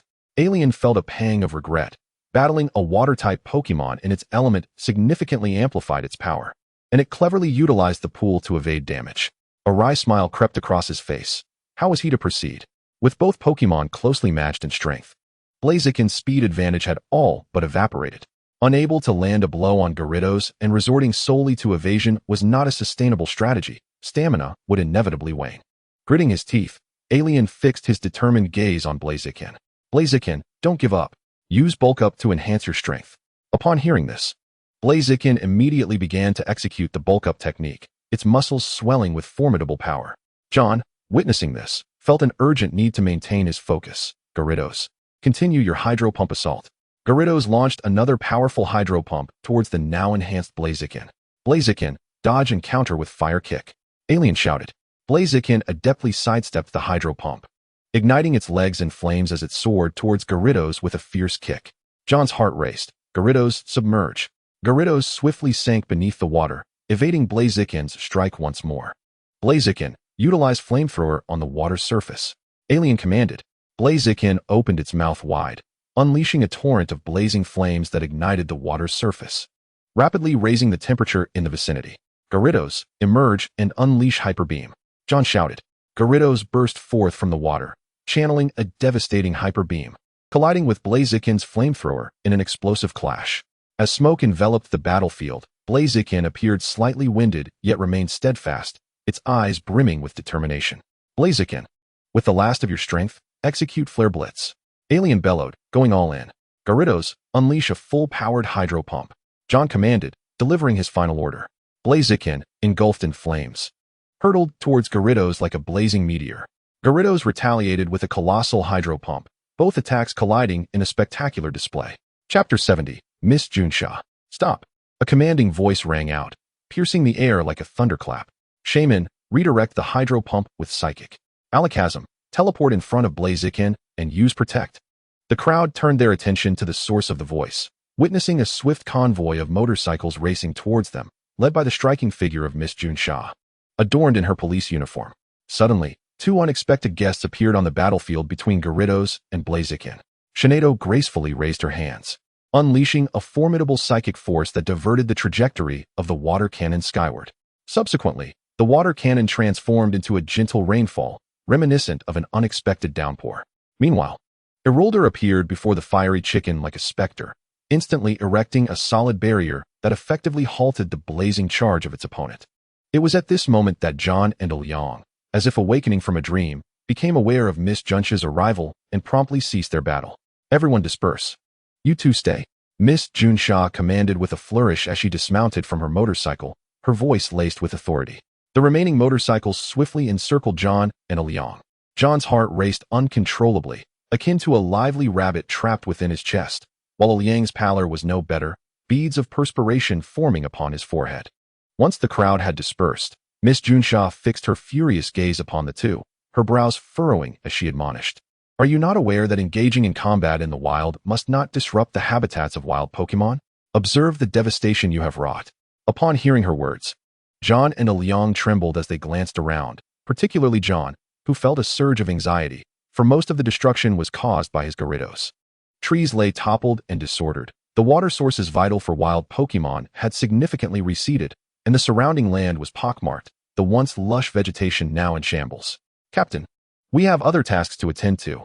A police officer suddenly interjected, prompting Miss Junsha to shoot a sharp glare at John and Liang, causing them to feel as though they were under scrutiny, afraid to breathe.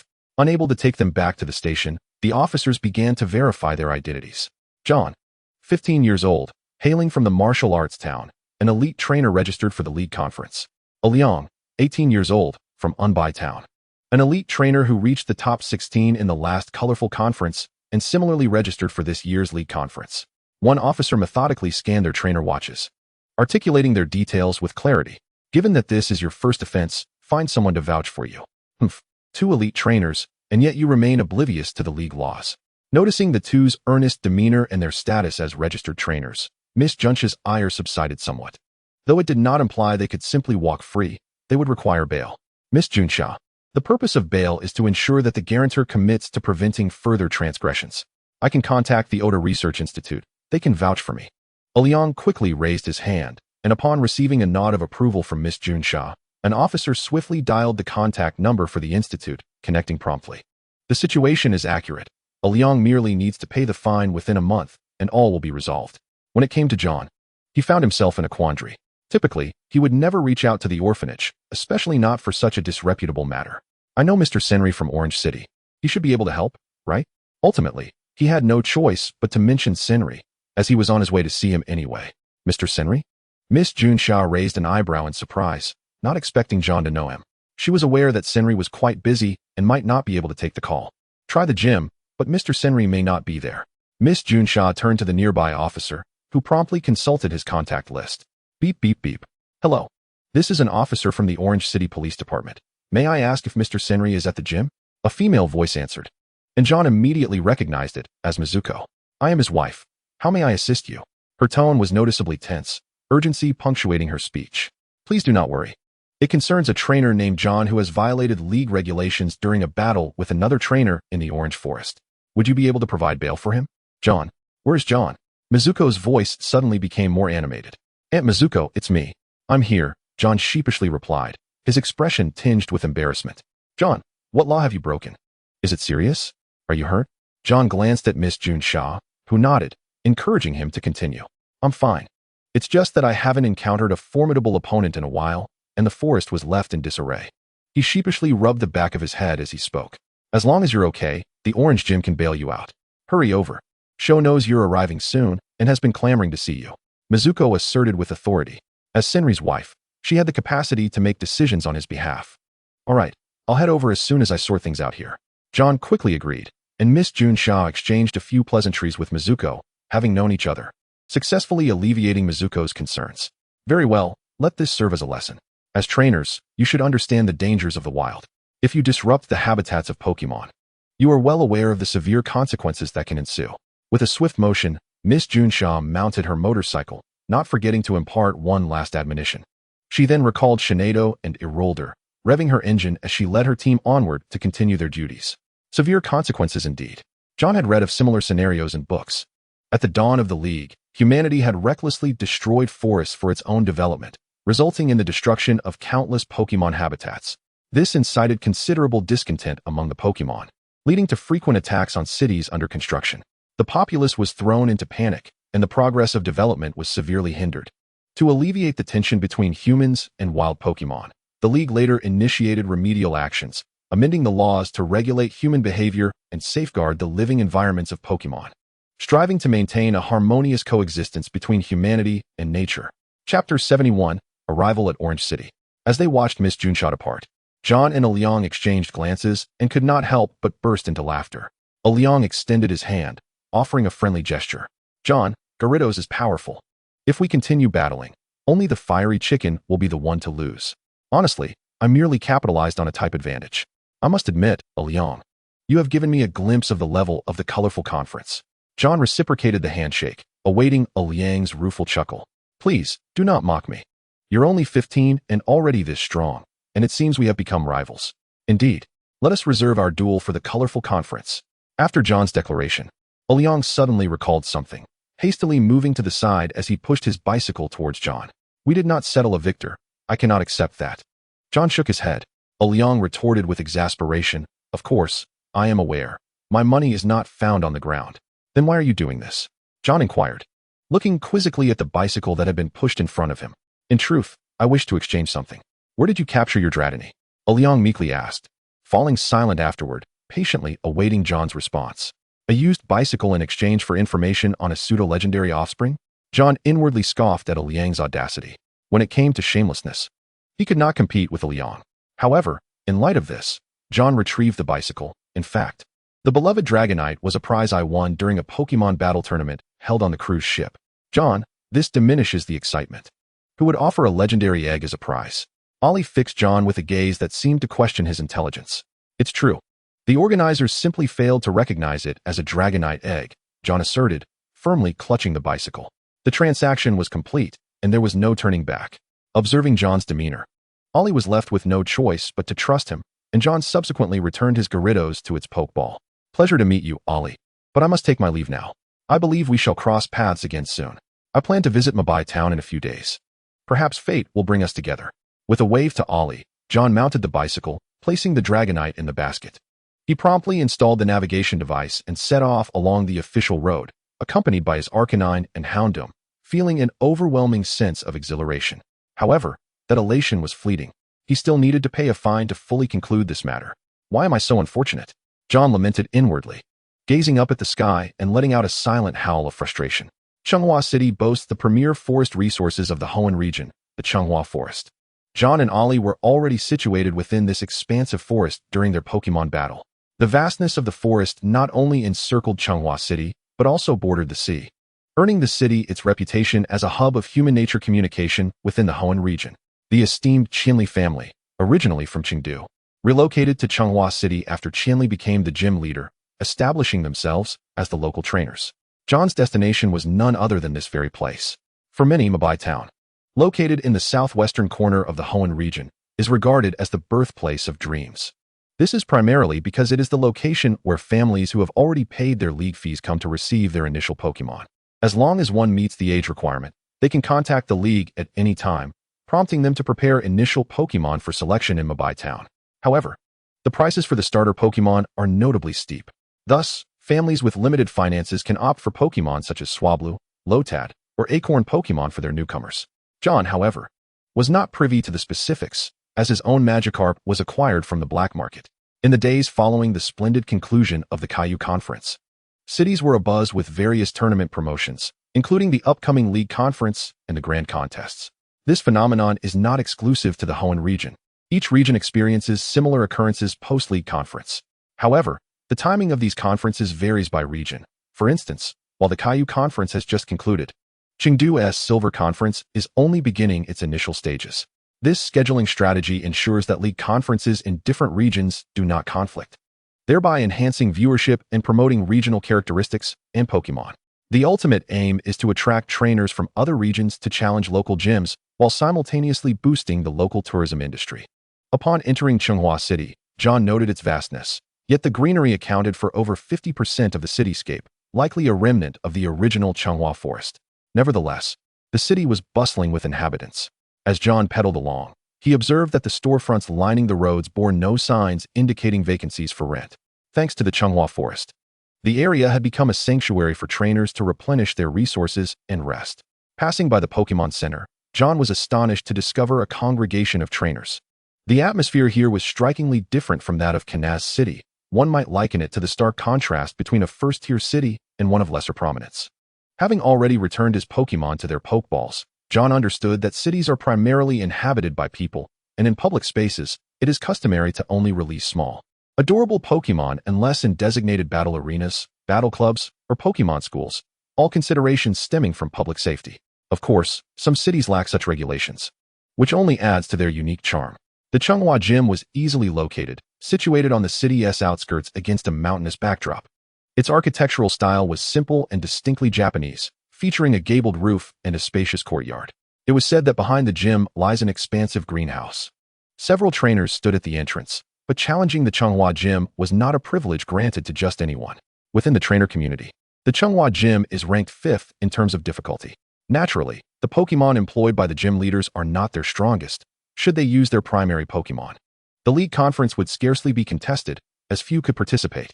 Just as John had secured his bicycle and retrieved his belongings from the basket, he noticed a dejected individual rushing out. It appeared that they had failed in their challenge. Chapter 72, Changhua Gym. Are you here to challenge the Changhua Gym as well? John heard a voice and turned to see a female reporter accompanied by a photographer. No, I'm merely visiting the Changhua Gym, John replied, shaking his head as curiosity got the better of him. Are you conducting an interview? Indeed. With the new league conference commencing, our television station, the largest in Changhua City, must cover it live. Are you perhaps a relative of Mr. Chinley? The reporter's excitement was palpable, as if she had just stumbled upon a wealth of material to write about. Then why aren't you going inside? Because their father did not grant them any special privileges, and the essence of being a trainer is not to perform, a small boy's voice chimed in. John turned to see him and exclaimed, Xiaosheng, John, you finally arrived. Xiaosheng ambled down the steps, adopting a cool demeanor while occasionally adjusting his glasses with a finger. Mom said you should be here by now. Let us go inside. With that, Xiaosheng eagerly took John's hand, weaving through the crowd towards the residential area. Cut this part. John heard through the reporter's earpiece. It must have been the editor noticing the scene. While the appearance and names of the gym leader's children or relatives may be known to outsiders, they are certainly not to be broadcasted by the television station. Upon entering the gym for the first time, John was surprised by its complexity, which was divided into a front and backyard. The front yard served as the living quarters for gym apprentices, where they ate and slept while also fulfilling the responsibility of protecting the gym. There were several battle arenas here, though most were designated for training and were reserved for the apprentices. The primary battle arena was reserved for challengers when contesting the gym. Of course, there was no requirement for the gym leader to personally greet challengers. They also had the discretion to select whom to face. When intending to challenge a gym, one must first register their identity. New trainers and ordinary trainers are assessed by apprentices, while elite trainers and above are evaluated by the gym leader. However, should the gym leader be unavailable, apprentices will still accept challenges from trainers, as the principal duty of a gym leader is to ensure the safety of the city. Mom, sister, John is here. As soon as the door swung open, Xiaosheng revealed his true nature, his eyes fixated intently on John's Pokeball, eagerly awaiting John's words. Amused, John regarded him, wondering if such fervor was truly necessary. John, you didn't even announce your arrival, Mizuko said, bustling about in the kitchen, her tone laced with a hint of reproach, likely stemming from her guilt over not having prepared a lavish lunch in advance. John, Xiaoyao joyfully bounded down the stairs, her face alight with happiness at John's presence, which signified that her opportunity to venture out and explore the world was drawing near. Mizuko auntie, Xiaoyao, I've brought some barbecue, John declared, placing a rather hefty bag on the dining table. The contents were substantial indeed. He had procured this genuine meat from a barbecue establishment, not some synthetic imitation. Being a first-time visitor, John had found himself at a loss for what to bring. But the enticing aroma of grilled meat had prompted him to think that it would make for a splendid lunch. The 3 kilograms of grilled beef had set John back nearly 3,000 yen, a stark contrast to the mere 100 yen per kilogram for artificial meat, a tenfold increase. Mizuko lamented once more, this time chiding John for his reckless spending. However, this indulgence delighted both Xiaoyao and Xiaosheng. It was not often that they could enjoy such a feast, as although their salaries were substantial, they were often required to allocate funds for their Pokémon. Consequently, Mizuko had lowered their food standards to ensure that Xiaoyao and Xiaosheng would have some savings for when they pursued their aspirations as trainers, alleviating any financial worries. "Where's Mr. Qianli?" John inquired with a smile, to which Mizuko's voice floated in from the kitchen. "He left early this morning and won't be back for lunch." "I see." John nodded, acknowledging that despite the passage of over 20 days, Qianli remained perpetually busy, with the allure of barbecue now distracting Xiaosheng. His fixation on John's Pokeball waned. John sometimes found Xiaosheng's tenacity exhausting, but considering he was Qianli's child, he felt compelled to indulge him. The lunch unfolded with Xiaoyao and Xiaosheng relishing every moment, joyfully sipping their drinks while devouring the barbecue John had brought, inadvertently neglecting the meticulously prepared dishes by Mizuko. However, Mizuko showed no signs of displeasure. Instead, she turned to John, eager to engage him in conversation. "John, I haven't had the chance to ask you yet. Which Pokemon have you captured recently?" she inquired, laying down her chopsticks, curiosity shining in her eyes, while Xiaosheng nodded enthusiastically beside her. "I've heard that Mr. Qianli has a greenhouse. May I visit it?" A spark of excitement flickered in John's eyes. His curiosity piqued about the Pokemon that resided there. He found it hard to believe that Qianli's collection was limited to merely lazy Pokemon. Despite having a powerful Ursaring, he had yet to encounter any of the legendary Pokemon. "Certainly, Qianli anticipated that you would suggest such a thing. After lunch, I'll take you there. Moreover, your Pokemon can stay in the greenhouse. Qianli has already informed them." Mizuko replied with a smile. It seemed that this was a common affliction among trainers, including Xiaosheng, who was not yet a trainer himself. "Great. Thank you, Mizuko Auntie." John gazed at the towering pile of rice bowls and began to devour his meal heartily, with Xiaosheng peppering him with questions that he had no time to answer. The greenhouse was vast, adorned with rugged rock formations, crystal-clear ponds, and lush greenery, housing the Pokemon of both Qianli and Mizuko. However, Qianli's elite Pokemon remained at his side, as John had similarly intended to keep his close during missions. As Mizuko opened the greenhouse door and clapped her hands gently, the Pokemon within immediately converged towards them. Lazy Pokemon, hyperactive monkeys, the Slacker Bear, and others gathered around. The Slacker Bear was merely a gym-level Pokemon, hence it was not kept close by Qianli. "All right, John. Release your Pokemon," Xiaosheng urged, moving closer to the Slacker Bear, adjusting his glasses as he looked expectantly at John. Chapter 73, A Feeling of Being Adopted. "All right." John held 6 Pokeballs in his hands and tossed them into the air. Gyarados, Tyranitar, Bagon, Houndoom, and Spearow materialized before them. "You all must get along well with the Pokemon here." John primarily cautioned Gyarados and Tyranitar, fearing they might impulsively challenge the Slacker Bear. A clash between 2 gym-level Pokemon would be catastrophic for the greenhouse, even with protective measures in place. The internal safeguards were far from robust. "Wow, it's Tyranitar." Xiaosheng completely disregarded Bagon, rushing excitedly towards Tyranitar and exclaiming. Tyranitar regarded the tiny boy before glancing at John, only consenting to let Xiaosheng approach after receiving a nod from John. "John, I remember that you only had 2 Pokemon when you were on the ship," Mizuko exclaimed, covering her mouth in astonishment. Disbelief etched across her face as she surveyed the Pokemon before her. "I captured all of them in the wild. It was merely luck," John replied, grateful for nature's bounty. Aaron had died with purpose. Otherwise, he might have met a similar fate as the Rocket Trio had, potentially losing his Pokemon to the higher-ups in the league. Observing Gyarados diving into the pond, Houndoom were amiably greeting the other Pokemon, soon finding a cozy spot to rest. Spearow perched itself on a tree branch, seeking a place to roost, while Bagon joyously frolicked with the nearby Shuckle.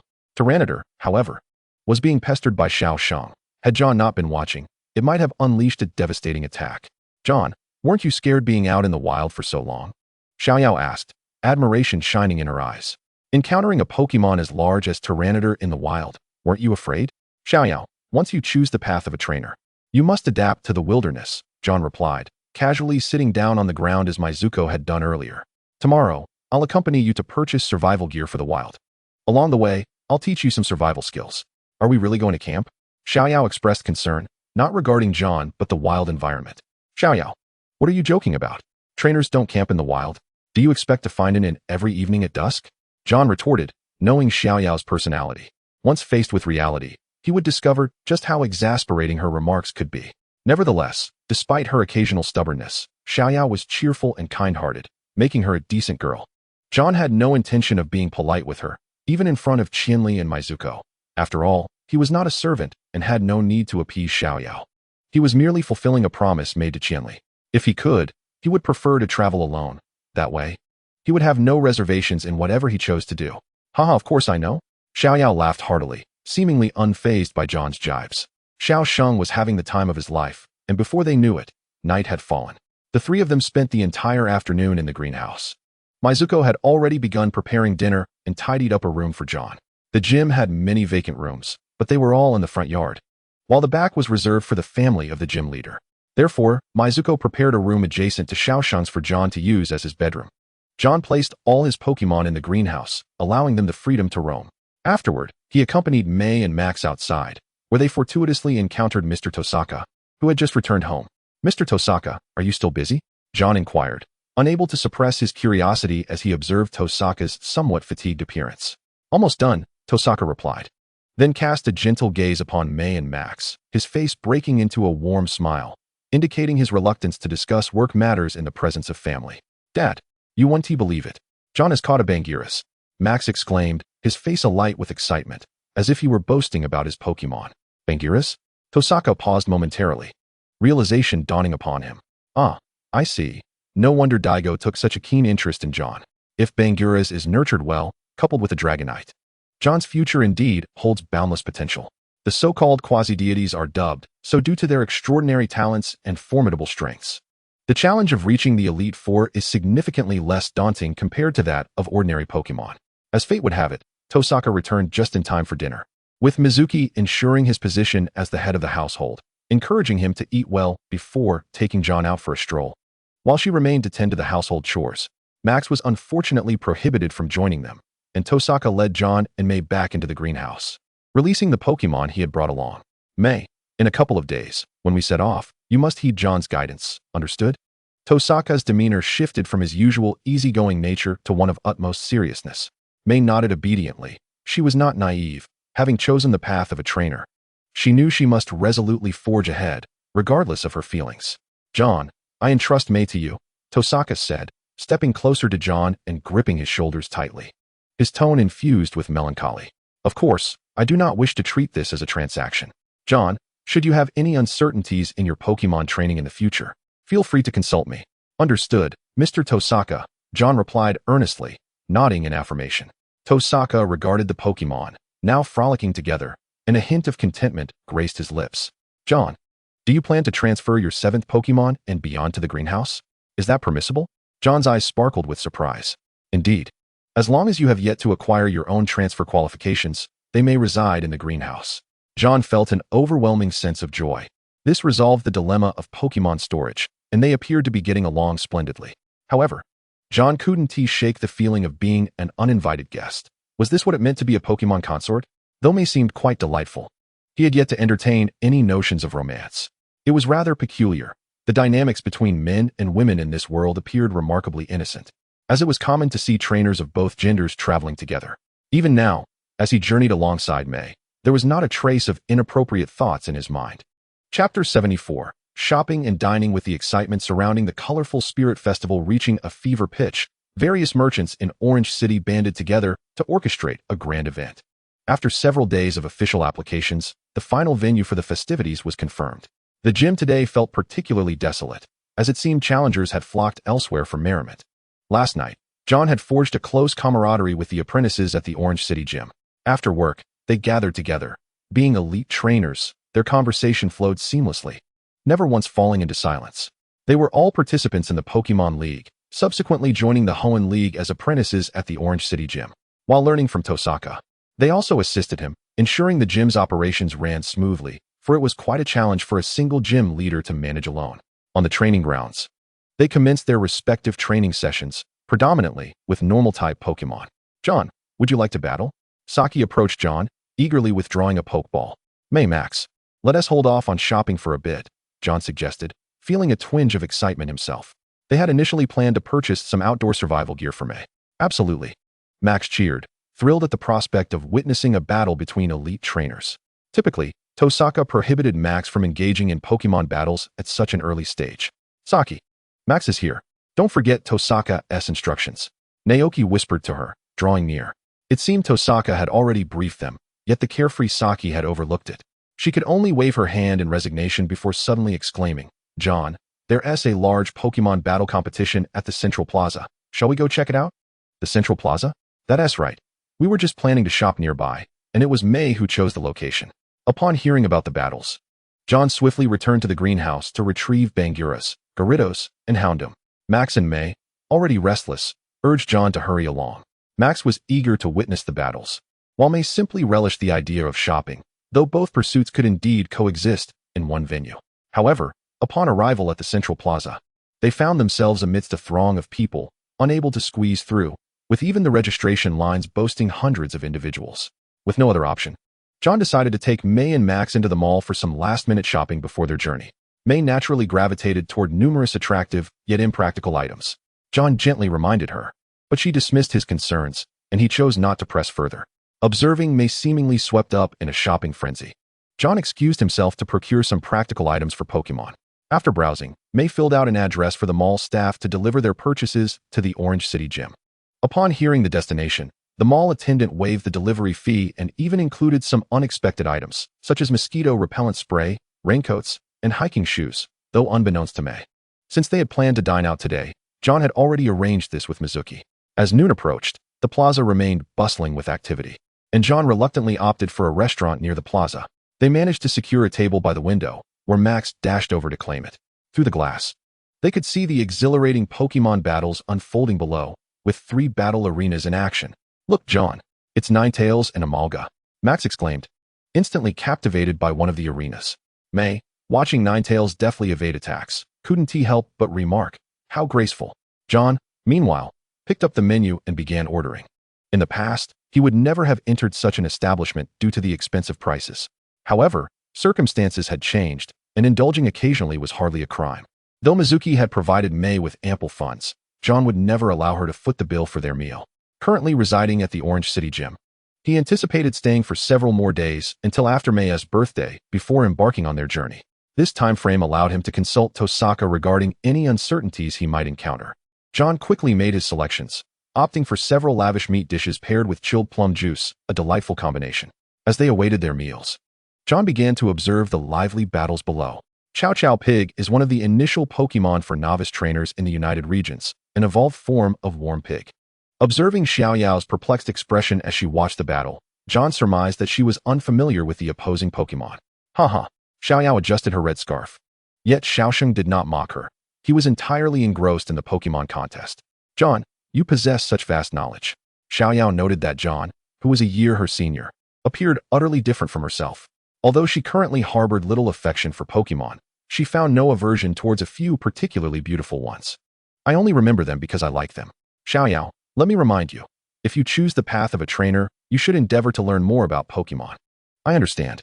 John, embodying the role of an older brother, elicited in Xiaoyao a sense of reverence that left her hesitant to retort.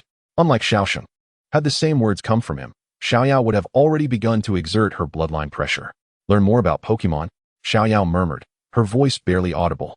John, aren't you going to compete? It was not until Ninetales triumphed over Chow Chow Pig that Xiaosheng turned around, his face alight with excitement as he gazed at John. There are too many people. Who knows how long we'll have to wait? John was equally uncertain about the prizes for the victors, yet the mere thought of the lengthy wait had him reconsidering. John should be able to secure victory, right? In Xiaoyao's perception, the terrifying appearances of Gyarados and Tyranitar indicated their formidable strength. Ha ha ha. Before John could respond, a group of youths at the adjacent table, sporting vibrant hair in shades of red, orange, yellow, and green, erupted into unabashed laughter. Victory? This kid? Does he not fear boasting so carelessly? John's expression darkened instantaneously, while Xiaoyao stood up, her displeasure evident as she glared at them. Please, speak with more respect. Chapter 75, The Restaurant Conflict. Please, speak with more respect. One of the blonde-haired individuals at the neighboring table mockingly imitated Xiaoyao's gesture and tone, repeating her words with a sardonic flair. Ha ha ha. The remaining group members laughed uproariously, their harsh jeers echoing throughout the restaurant, drawing the attention of all present. Xiaoyao felt the weight of their stares, her cheeks flushing a deep crimson akin to a ripe apple. Having never encountered such an experience before, she was left enraged and at a loss for how to react. However, Xiaosheng was different. "You shall not bully my sister." Despite often being overshadowed by Xiaoyao, witnessing her being taunted by a group of ruffians caused him to abandon the Pokémon battle, leaping from his seat to confront them with an outstretched hand and a fierce demeanor. "Little brother, you're still too young to learn how to fight like others." The red-haired youth, seated at the end of the table, casually raised his hand to deflect Xiaoxing, all the while sneering at him. Yet he did not exert much force, merely pushing Xiaoxing away. After all, should word get out that he had bullied a child, his reputation would be irreparably tarnished. Nevertheless, Xiaoxing furiously swung his fist, yet he remained rooted in place, unable to advance toward them. John's expression darkened ominously, as Xiaoyao and Xiaoxing were with him. If they were subjected to such bullying and he remained indifferent, he would have no face to return to the Orange Flower Gym. Nor would he dare to meet Qianli and Mizuko again. Without a moment's hesitation, he stepped onto the table, akin to a live leopard, leaping in front of the red-haired youth and gripping his hand tightly. Thankfully, having grown up doing hard labor, John possessed an abundance of strength, easily capable of lifting an 80-pound Dragonite. He had no fear of a mere blustering ruffian. Were it not for the concern of releasing a Pokémon and inciting panic, he would have unhesitatingly tossed out a Pokeball. The restaurant staff, witnessing John's actions, rushed forward, anxious to intervene, as they recognized the ruffians as troublemakers.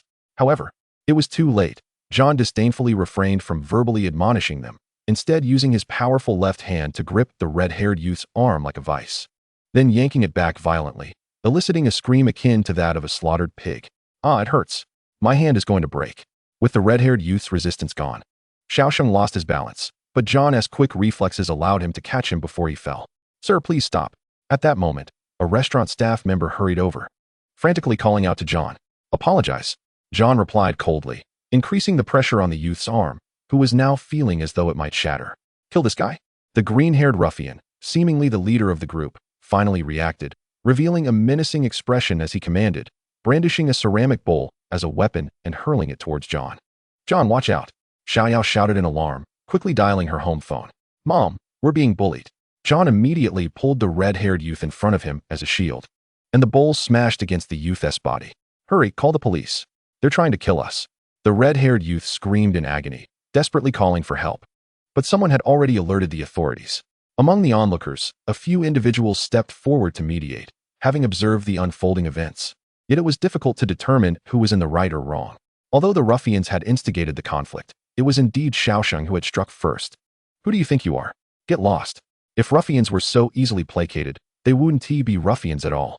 Upon receiving the alarm, several security officers, swiftly dispatched from the central square, made their way to the reported location. Fighting was not uncommon in this world that esteemed strength. Yet with a major event occurring downstairs, they sought to prevent any escalation.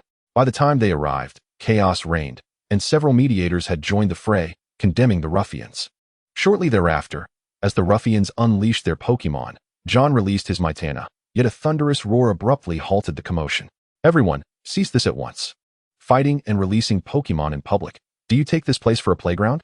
Four tall, stern-faced officers stood at the entrance, accompanied by four herdiers, sending a shiver of apprehension through the crowd. John released his grip on the red-haired youth, while Xiaoxing was pulled back by Xiaoyao. The ruffians, upon witnessing this, displayed a flicker of fear on their faces but stubbornly retorted, "Officer, they struck first." The officer scoffed, "I care not who initiated. Causing a disturbance in public will not absolve you from punishment." At this moment, the restaurant manager hurried over to explain the situation to the officers. After listening, the officer's expression soured further. "You lot, come with me to the station." The ruffians began to protest. "Officer, we were just joking. It wasn't that serious." "Joking? Is this how you joke?" The officer barked. "Take them all away."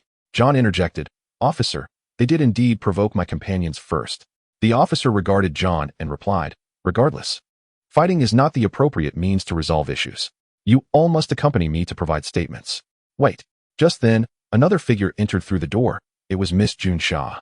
While Qianli awaited downstairs, Qianli had just received a call from Mizuko, informing him that Xiaoyao and Xiaoxing were being bullied at a restaurant.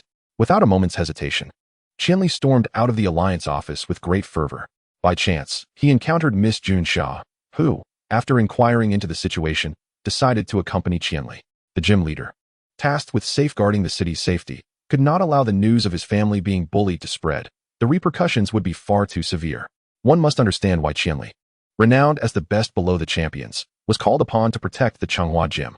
This venue was enveloped by the Changhua Forest, which daily saw countless trainers traversing its depths. Should the wild Pokémon within become agitated, only powerful trainers could rectify the ensuing chaos. John, of all people. Upon recognizing the individuals involved, Miss Junsha remarked sharply, recalling vividly the trainer who had previously been bailed out by the Changhua Gym. Chapter 76. Paying the Fine.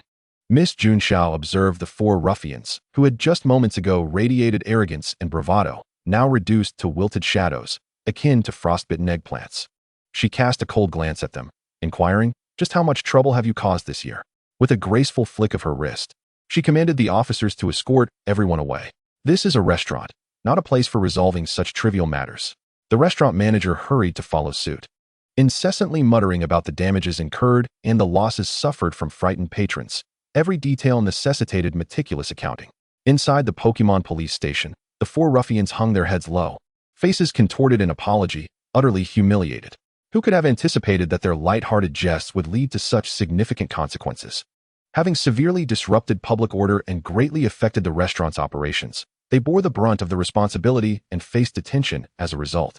However, their animosity was now directed at John, their eyes burning with a desire for revenge, etching his visage firmly into their memories. "John, have you settled your last fine yet?" Miss Junsha perched elegantly on a stool, crossing her legs with the poise of a formidable woman. At her inquiry, John's face flickered with guilt, and he slowly shook his head.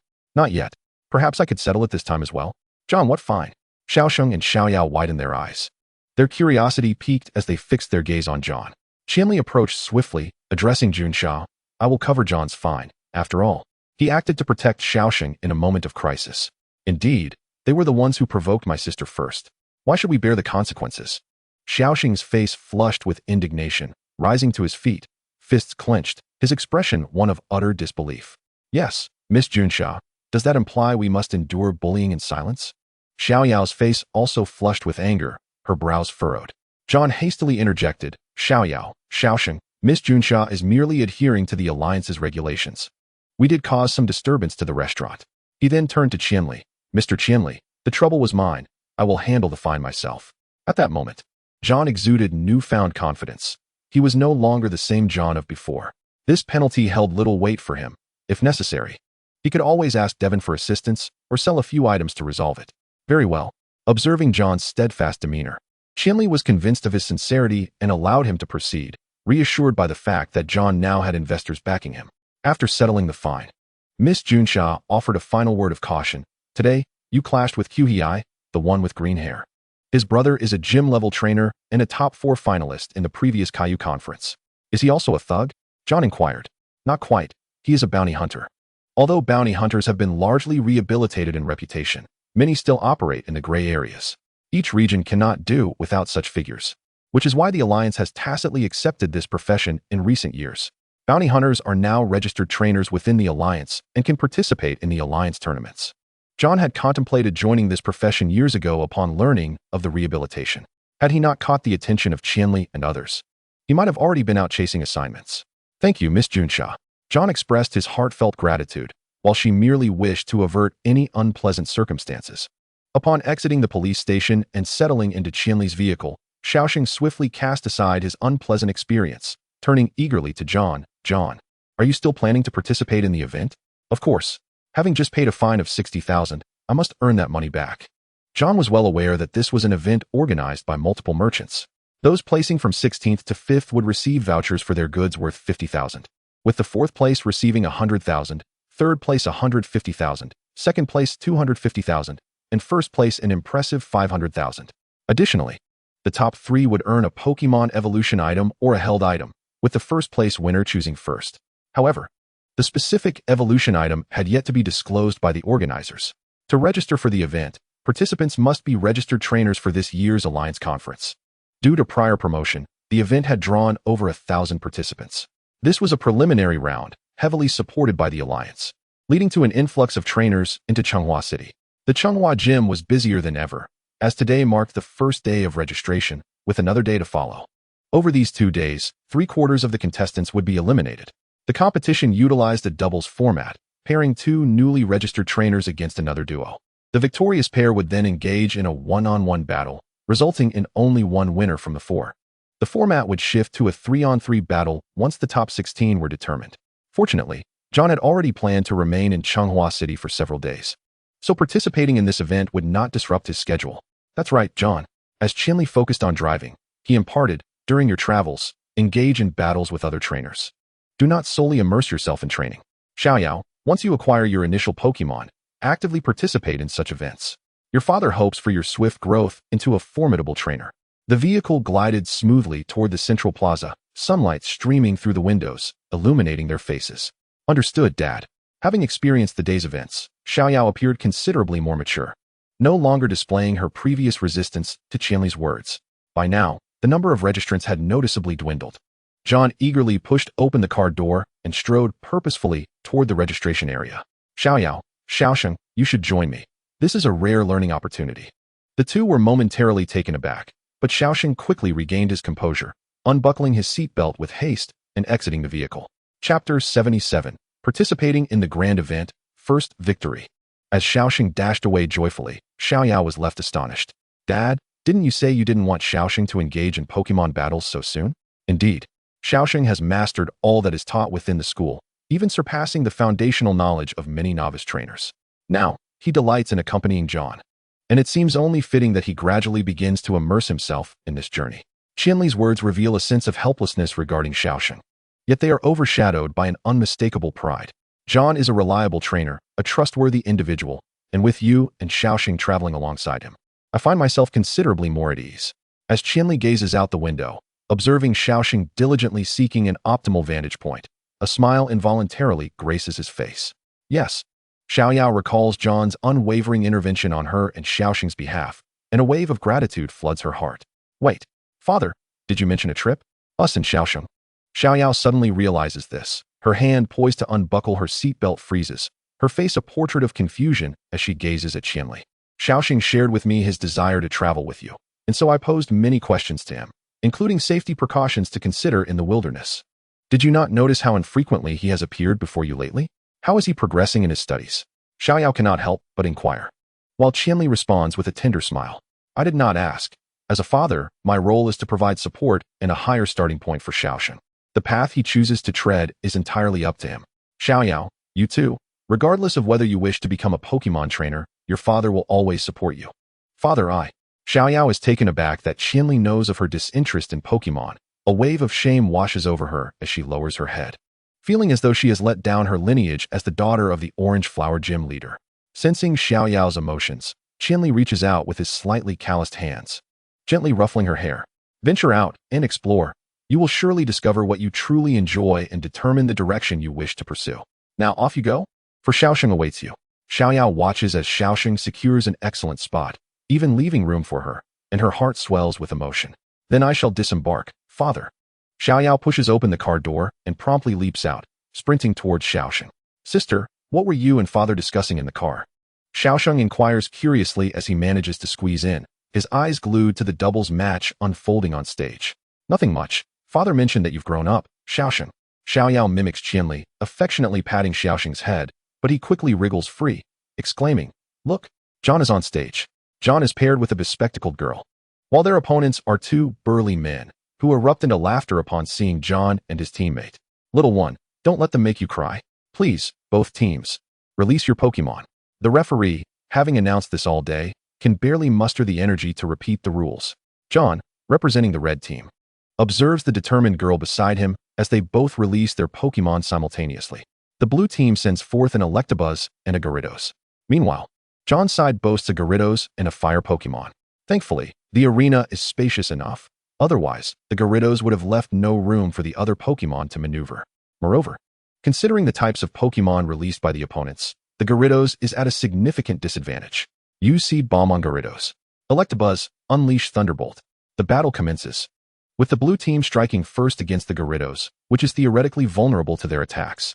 However, John's Gyarados has undergone rigorous training. Gyarados withstand the onslaught, then counter with Hyper Beam. With a mighty roar, Gyarados positions itself, bracing against the twin assaults of the opposing Pokemon, and subsequently unleashes a Hyper Beam that directly strikes Electabuzz. How is this possible? Gyarados should have been unable to withstand the Thunderbolt. The trainer of Electabuzz appears flustered, staring in disbelief at the downed Electabuzz, which was swiftly defeated. Fire Pokémon, unleash Flamethrower. John's teammate, momentarily stunned, quickly regains composure, directing Flamethrower at Gyarados. Use Vine Whip to evade. Gyarados, after unleashing Hyper Beam, is momentarily sluggish, providing an opportunity for Gyarados to jump onto its back. Gyarados, summon a Whirlwind. Surrounded by gusts of wind, Gyarados sends Gyarados soaring into the sky. For the final blow, unleash Dragon Rage. Gyarados suffers yet another brutal impact, crashing down from the air, rendered incapable of continuing the battle. Splendid. John emerges victorious. Xiaosheng leaps in excitement from the sidelines. Xiaoyao, however, wears a perplexed expression.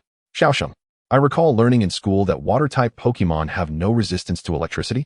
That's because Gyarados possesses a hidden dragon attribute, indicating that John's Gyarados has remarkable genes, having developed resistance to electricity.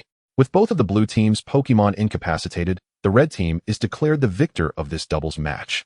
Next, the two trainers from the red team will engage in a one-on-one elimination round. The referee promptly raises the flag and blows the whistle. Just as the announcement concludes, the girl beside John raises her hand. I forfeit. She then shyly glances at John, stating, my fire Pokémon is my strongest, but it cannot contend with Gyarados. John does not dispute this and simply nods. The referee, having assessed the situation and glanced at the competitor's information, immediately declares, John advances to the next round. After disembarking, staff members approach him.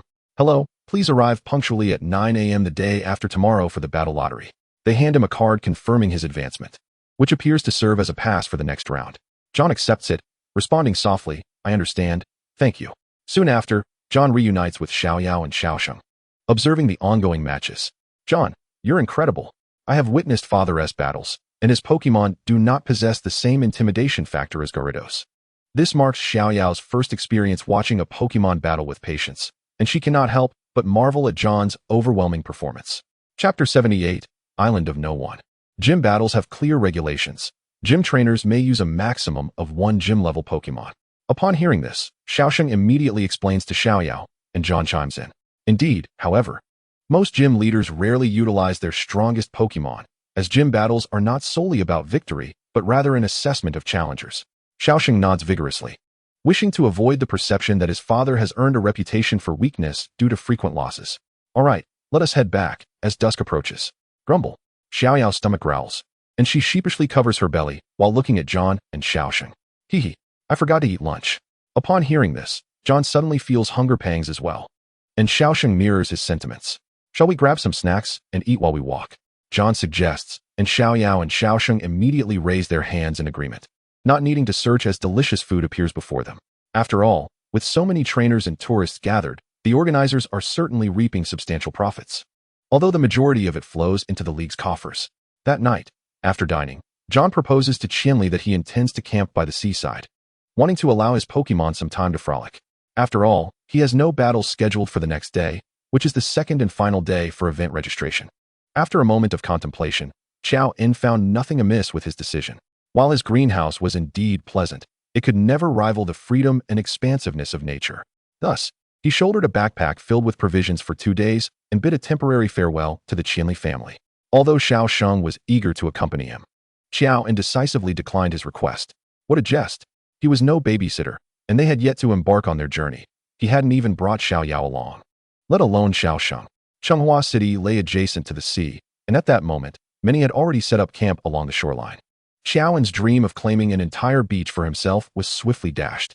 However, he quickly reminded himself that it was only natural.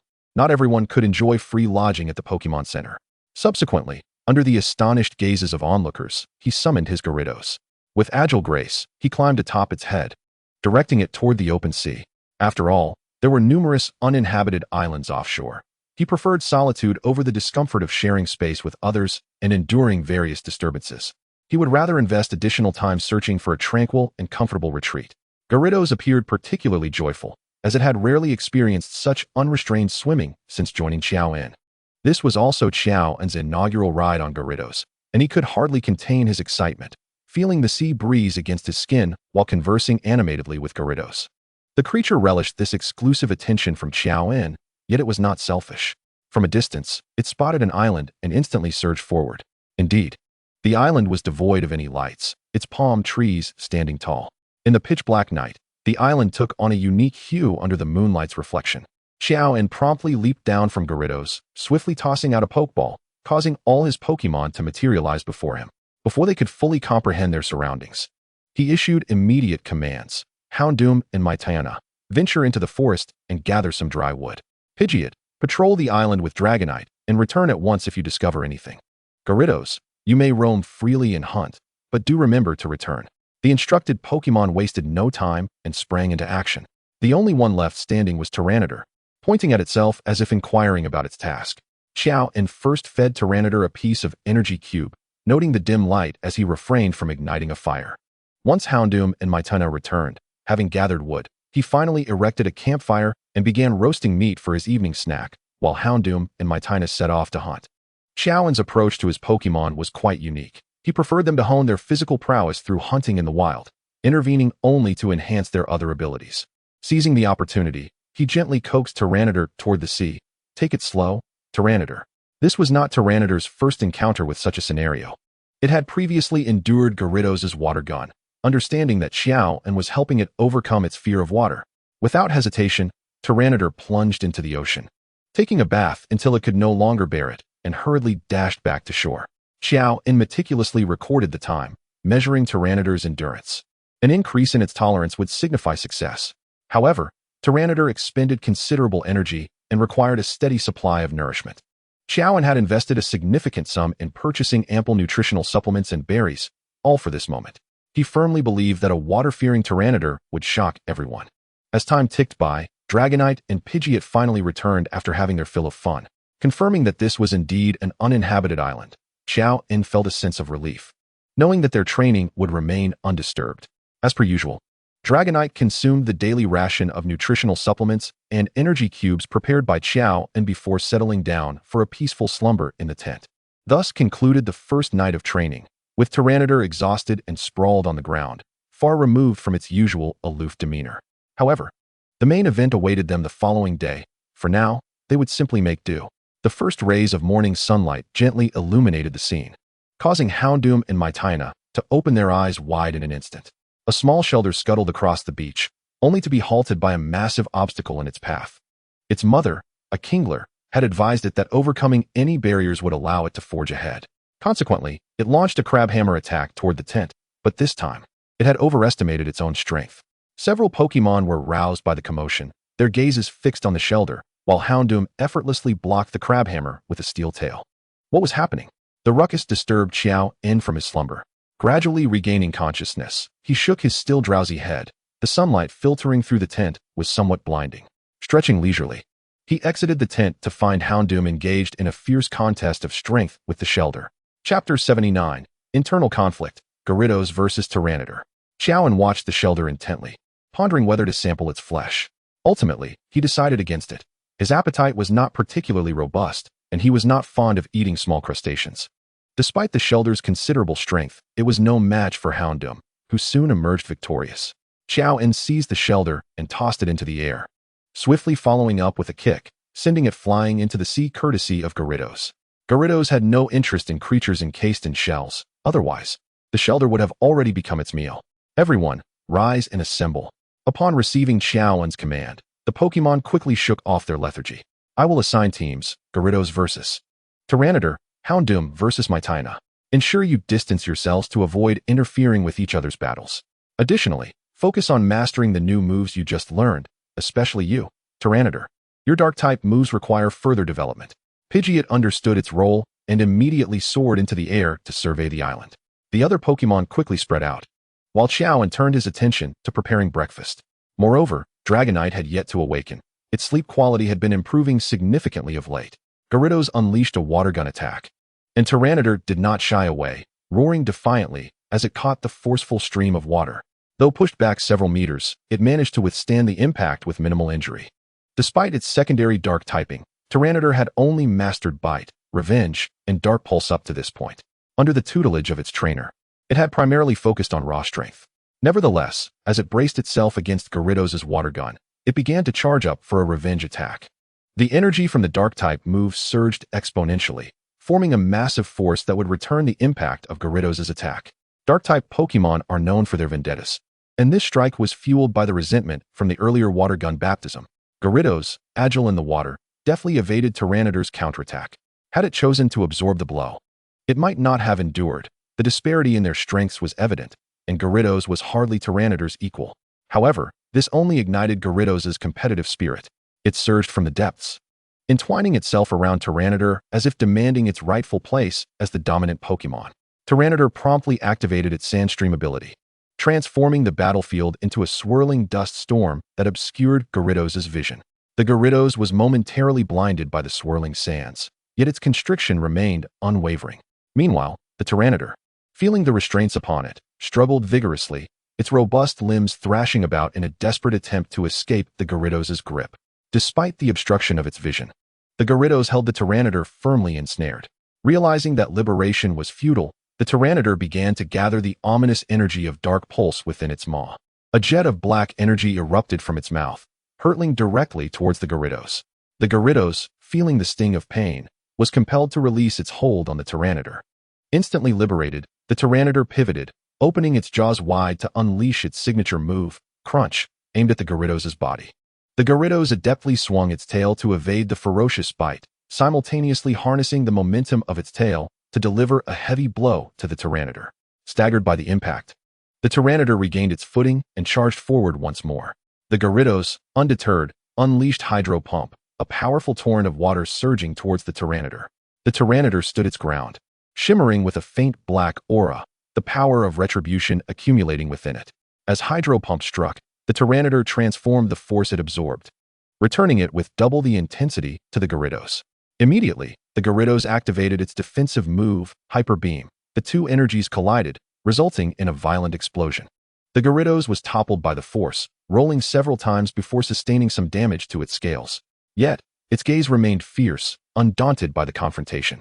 However, it was panting heavily, the relentless barrage of attacks having drained its stamina. Opposite it, the Tyranitar exuded an imposing presence, fixated on the Gyarados, bracing for the next assault.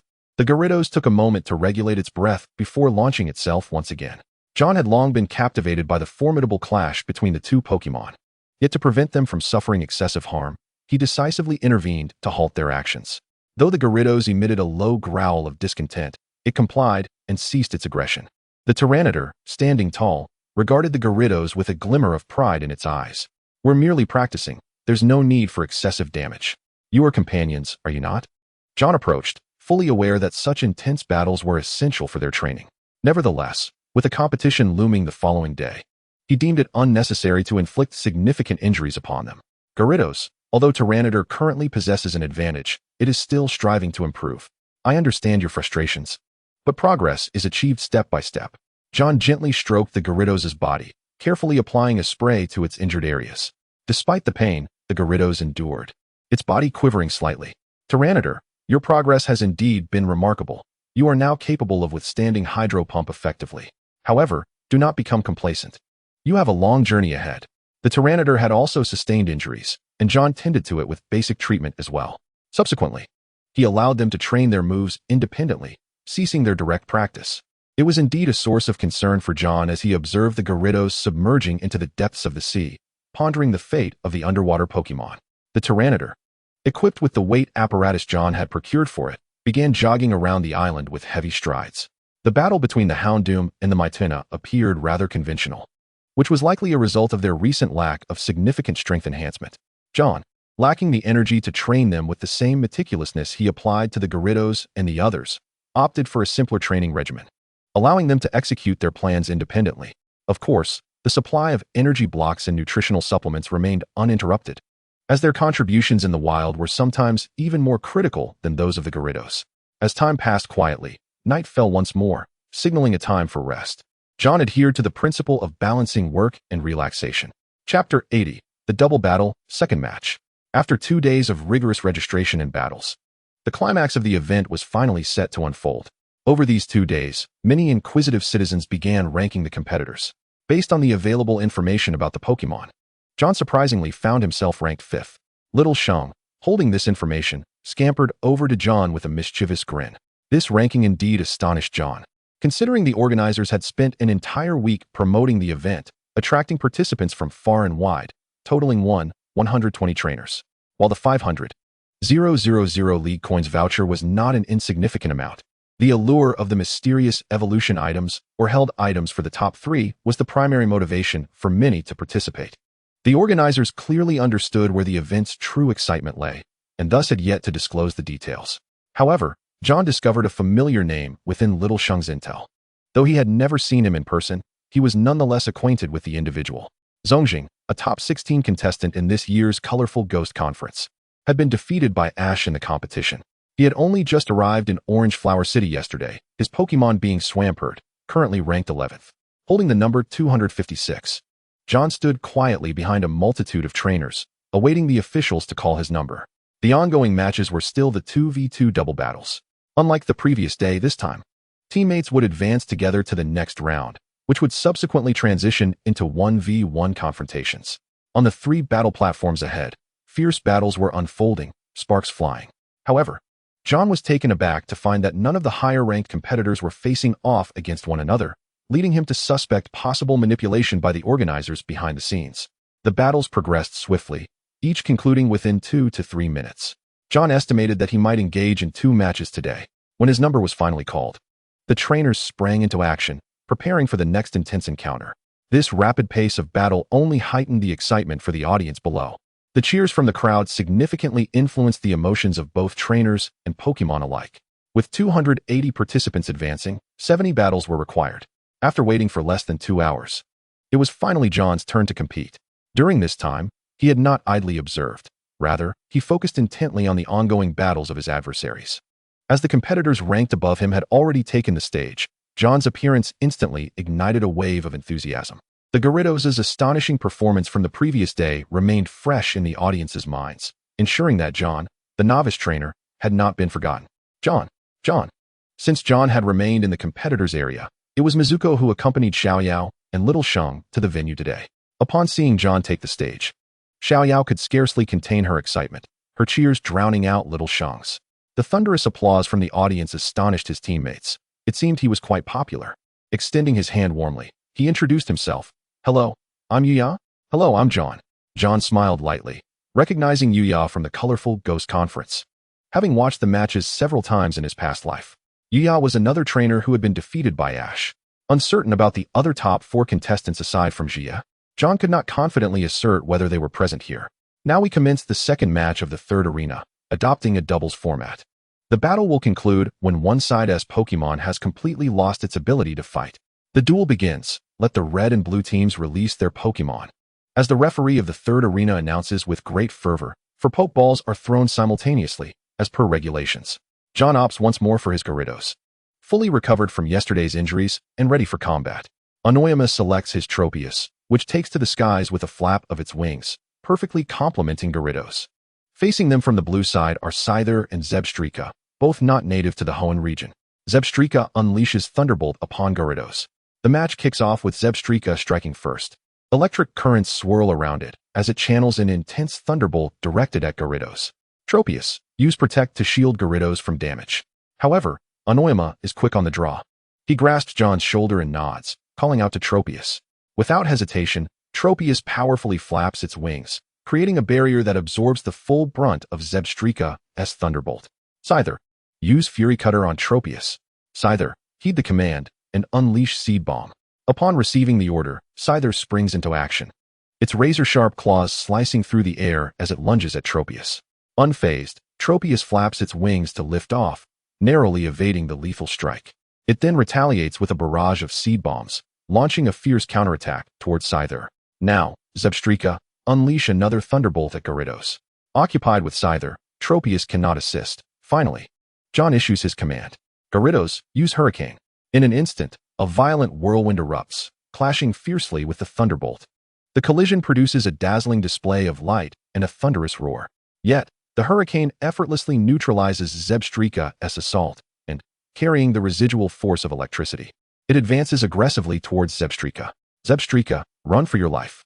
Reacting swiftly, Zebstrika gallops away at breakneck speed, evading the hurricane's path and closing in on Gyarados. Gyarados remains motionless, waiting for John's command. Just as the opponent assumes John has surrendered, he suddenly shouts, Gyarados, use Water Tail. Water Tail? Isn't that a water-type move whose effectiveness against electric types is halved? Does this move truly hold any merit? Xiao Yao, fervently studying her lessons, recalls that type advantages are foundational knowledge. At this moment, she turns to Xiaosheng with curiosity. Sister, water-type moves are only ineffective against grass types. Besides, Gyarados' Water Tail is immensely powerful. If Zebstrika is struck, it will be sent flying. Xiaosheng, seasoned from countless battles, cuts straight to the point. Chapter 81, Latios. The legendary Pokémon. Xiaosheng's assertion proves correct. Even at high speed, Zebstrika cannot evade, and Gyarados' Water Tail strikes true, sending it soaring into the air. Gyarados, unleash Dragon Rage. Without hesitation, John commands. Gyarados gathers energy and hurls a massive golden sphere, precisely striking Zebstrika once more. Zebstrika crashes heavily to the ground, raising a cloud of dust, and does not rise again. Infuriated, Scyther, use Quick Attack and then Fury Cutter as you approach Tropius. Witnessing its companion's defeat, Scyther erupts in a flash of red energy, launching a fierce assault towards Tropius. Tropius swiftly retreats behind Gyarados and employs Vine Whip to ensnare Scyther. With keen reflexes, Tropius descends from the air, skillfully utilizing Gyarados' formidable bulk to evade Scyther's ferocious attack, and quickly ensnares Scyther's pincers with its resilient vines. Gyarados, unleash Hyper Beam. Seizing the moment while Scyther is immobilized, Gyarados gathers yellow energy, radiating brilliance before unleashing a devastating Hyper Beam that strikes Scyther directly. Scyther plummets helplessly from the sky, losing its ability to fight, and lies motionless on the ground. The battle concludes. As both of the blue team's Pokémon have lost their combat abilities, the red team emerges victorious. The referee announces the result loudly. Your strength is truly formidable. You deserve your rank as the 5th best contestant. Both Pokémon were taken down by Gyarados in a single blow, leaving Anoyama both rattled and relieved that he need not face his teammate in the next round. It was a pleasure to collaborate with you. John replies with a smile. Xiaosheng questions, why did Gyarados defeat the opposing Pokémon with merely one move? Once again, Xiao Yao expresses her curiosity aloud. Xiaosheng adjusts his glasses and replies in a tone reminiscent of an adult. Sister, it's all about momentum. John's Gyarados is nearly at gym leader level. While Zebstrika and Scyther have only recently reached the elite tier, the disparity in strength is significant, hence the swift defeat. Momentum? Xiao Yao appears perplexed. Indeed, this is a crucial lesson in Pokémon battles. While there are many instances of underdogs triumphing, the level of a Pokémon remains the most critical factor in determining its strength. A prime example is type advantage. The reason why no champion has emerged from the Elite Four in Kanto is due to the Ice-type champion, Lorelei, countering the Dragon-type champion, Lance. Observing her children interact so positively, Michiko smiles affectionately. Xiao Yao has indeed undergone a commendable transformation in her quest for knowledge. Look over at Battle Stage 2. It's Latios. Oh wow, it truly is. Quick, take a picture. I can't believe a legendary Pokémon is appearing here. Where? Xiaosheng snaps back to reality and quickly gazes toward Battle Stage 2. Wow, sister, it really is Latios.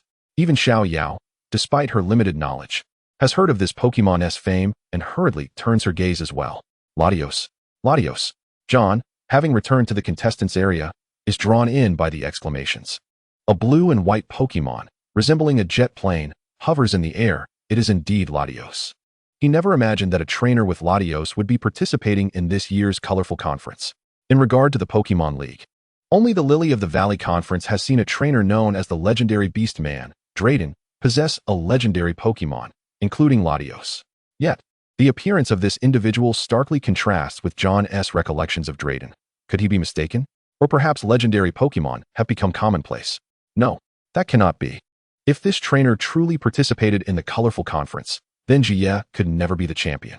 Moreover, this year's league has been widely criticized as the weakest. As he observes Latios effortlessly dispatching its foes with a single move, John feels a surge of helplessness. Simultaneously, a profound confusion arises within him. How can such an ostensibly powerful Latios not yet have reached the elite level? However, this Latios has already ascended to the level of a quasi-champion, becoming a veritable pinnacle at the Pokémon League Conference. The trainer who possesses it, alongside their remaining Pokémon, aside from a gym-level Mismagius, raises the question of the strength of their other Pokémon. John revisited the records, noting that the trainer hailed as the best by the citizens was none other than Nyx. With 70 battles concluded, 35 one-on-one matches were slated for the afternoon, followed by a random selection of 6 from the victorious trainers for another round of confrontations. In essence, by the end of the day, only 32 trainers would remain. The showdown to determine the top 32 was set to commence at precisely 2 o'clock, leaving no time for respite. The organizers had thoughtfully provided lunch for the competitors. However, Mizuko and her companions chose not to leave. Consequently, John had no choice but to join them at a nearby restaurant for their meal. John, do you have any strategies to counter Latios? In the interim, while awaiting their dishes, Shozei could no longer contain his curiosity and blurted out his question. Mizuko shot him a sharp glare, reminding him that they had previously agreed not to add pressure on John. No, but I can only give it my all, John replied, shaking his head with a hint of resignation. Observing Shozei's worried expression, he couldn't help but chuckle. Shozei, why does it feel like you're the one competing instead of me? Isn't it the same? This is my first competition, and you represent me at this moment. Thwack! Xiaoyao playfully slapped Shozei, exclaiming in exasperation, "You're only 9 years old. How did you become the competitor? That's still better than having an older sister who knows nothing." Shozei retorted defiantly, escalating their playful banter. John quickly interjected, "All right, enough of that." Mizuko, without hesitation, pinched both of their ears, swiftly subduing the two rascals. John had long since come to terms with the situation, thinking to himself that it was merely a small reward. If it were lost, so be it. Time flew by, and soon it was 2 o'clock. Despite the sweltering sun and oppressive heat, the enthusiasm of the crowd remained undeterred.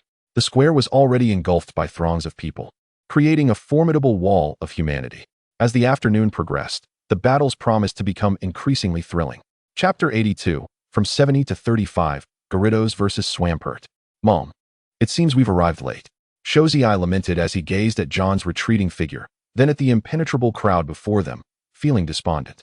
Don't worry. Remember, our family is from the Orange Blossom Gym. Mizuko replied calmly, unfazed by the situation. As the gym leader's wife, it was only natural for her to wield a bit of authority.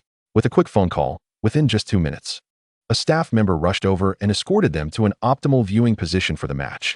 The 70 trainers participating in the battles were all of elite caliber. To prevent any possibility of collusion, the organizers conducted the draws only moments before the matches. Moreover, several stern-looking staff members were stationed in the viewing area to ensure that the battling trainers did not interact before the combat commenced. John was fortunate enough to draw number 1, while his opponent was number 70. This meant that John and his adversary would be the first trainers to engage in battle. At this moment, the previous 3 platforms in the central square had been dismantled, replaced by a larger and more robust battle arena. The battle format was designed to closely mimic the League Conference, with random draws for the battle terrain before each fight. The 4 possible terrains included a rock field, grass field, water field, and normal field. Clearly, the organizers had invested significantly in this event. However, they had already reaped considerable profits over the past few days, significantly boosting the tourism economy of Orange Blossom City. As John stepped onto the battle stage, the audience erupted into thunderous applause. In his prior matches, Gyarados had garnered John a substantial fan base. Although it remained uncertain whether John would summon Gyarados again, this did little to dampen the fervor of the spectators. John's opponent was someone he had not previously encountered, indicating that their earlier performances had not been particularly memorable. Once both John and his opponent were in position, the massive screen behind the battle platform began to rotate through the 4 terrain options before finally settling on the water field. John couldn't help but smile. It was indeed the water field. Luck was also a component of skill, and he had intended to continue utilizing Gyarados, hoping to subject it to high-intensity battles to foster its growth. He believed that after this match, it would be on the cusp of gym-level prowess. And if it could leap into that tier, it would be even better. Shozei cheered excitedly from below. Awesome. It's the water field. Gyarados will excel. Xiaoyao, however, remained composed, quietly observing John with a smile gracing her face. The knockout round to determine the top 35 was about to commence. The chosen terrain was the water field. In the red corner stood John from Brawl Town, while the blue corner hosted Masahiro from Glass City, each trainer deploying only 1 Pokémon. Trainers, please release your Pokémon simultaneously. The referee took his position, raised his hands high, and blew a sharp whistle. John and Masahiro both unleashed their Pokeballs without hesitation. Go Gyarados. Go Swampert. The 7-meter-long Gyarados emerged from the water, while the 1.5-meter-tall Swampert stood firmly on land. Incredible. In this opening match, John opted to continue with Gyarados, while Masahiro brought out his Swampert, which had yet to make an appearance in the tournament. Clearly, faced with Gyarados' resistance to electric attacks, Masahiro had wisely chosen the water and ground-type Swampert. The commentary booth erupted with excitement as one commentator passionately heightened the atmosphere. John glanced at Masahiro and gestured, "After you." "All right." Masahiro wasted no time and issued his command. "Swampert, use water cannon." Swampert opened its mouth wide, unleashing a powerful jet of water that surged toward Gyarados. John, maintaining his composure, countered, "Gyarados, let's respond with water cannon." Gyarados let out a deafening roar, and the two mighty jets of water collided midair. However, Gyarados' water cannon was evidently thicker and more forceful, with the point of impact visibly pushing towards Swampert. Noticing this, Masahiro frowned and instructed, "Swampert, evade and follow up with a close combat punch." Swampert halted its water assault and decisively leapt into the water. Its speed in the water was astonishing, and it quickly closed the distance to Gyarados. "Gyarados, block it with your tail." "What?" Masahiro exclaimed, witnessing Swampert's punch being effortlessly repelled by a simple defense. "Do you think my Gyarados only underwent training to resist electric attacks?"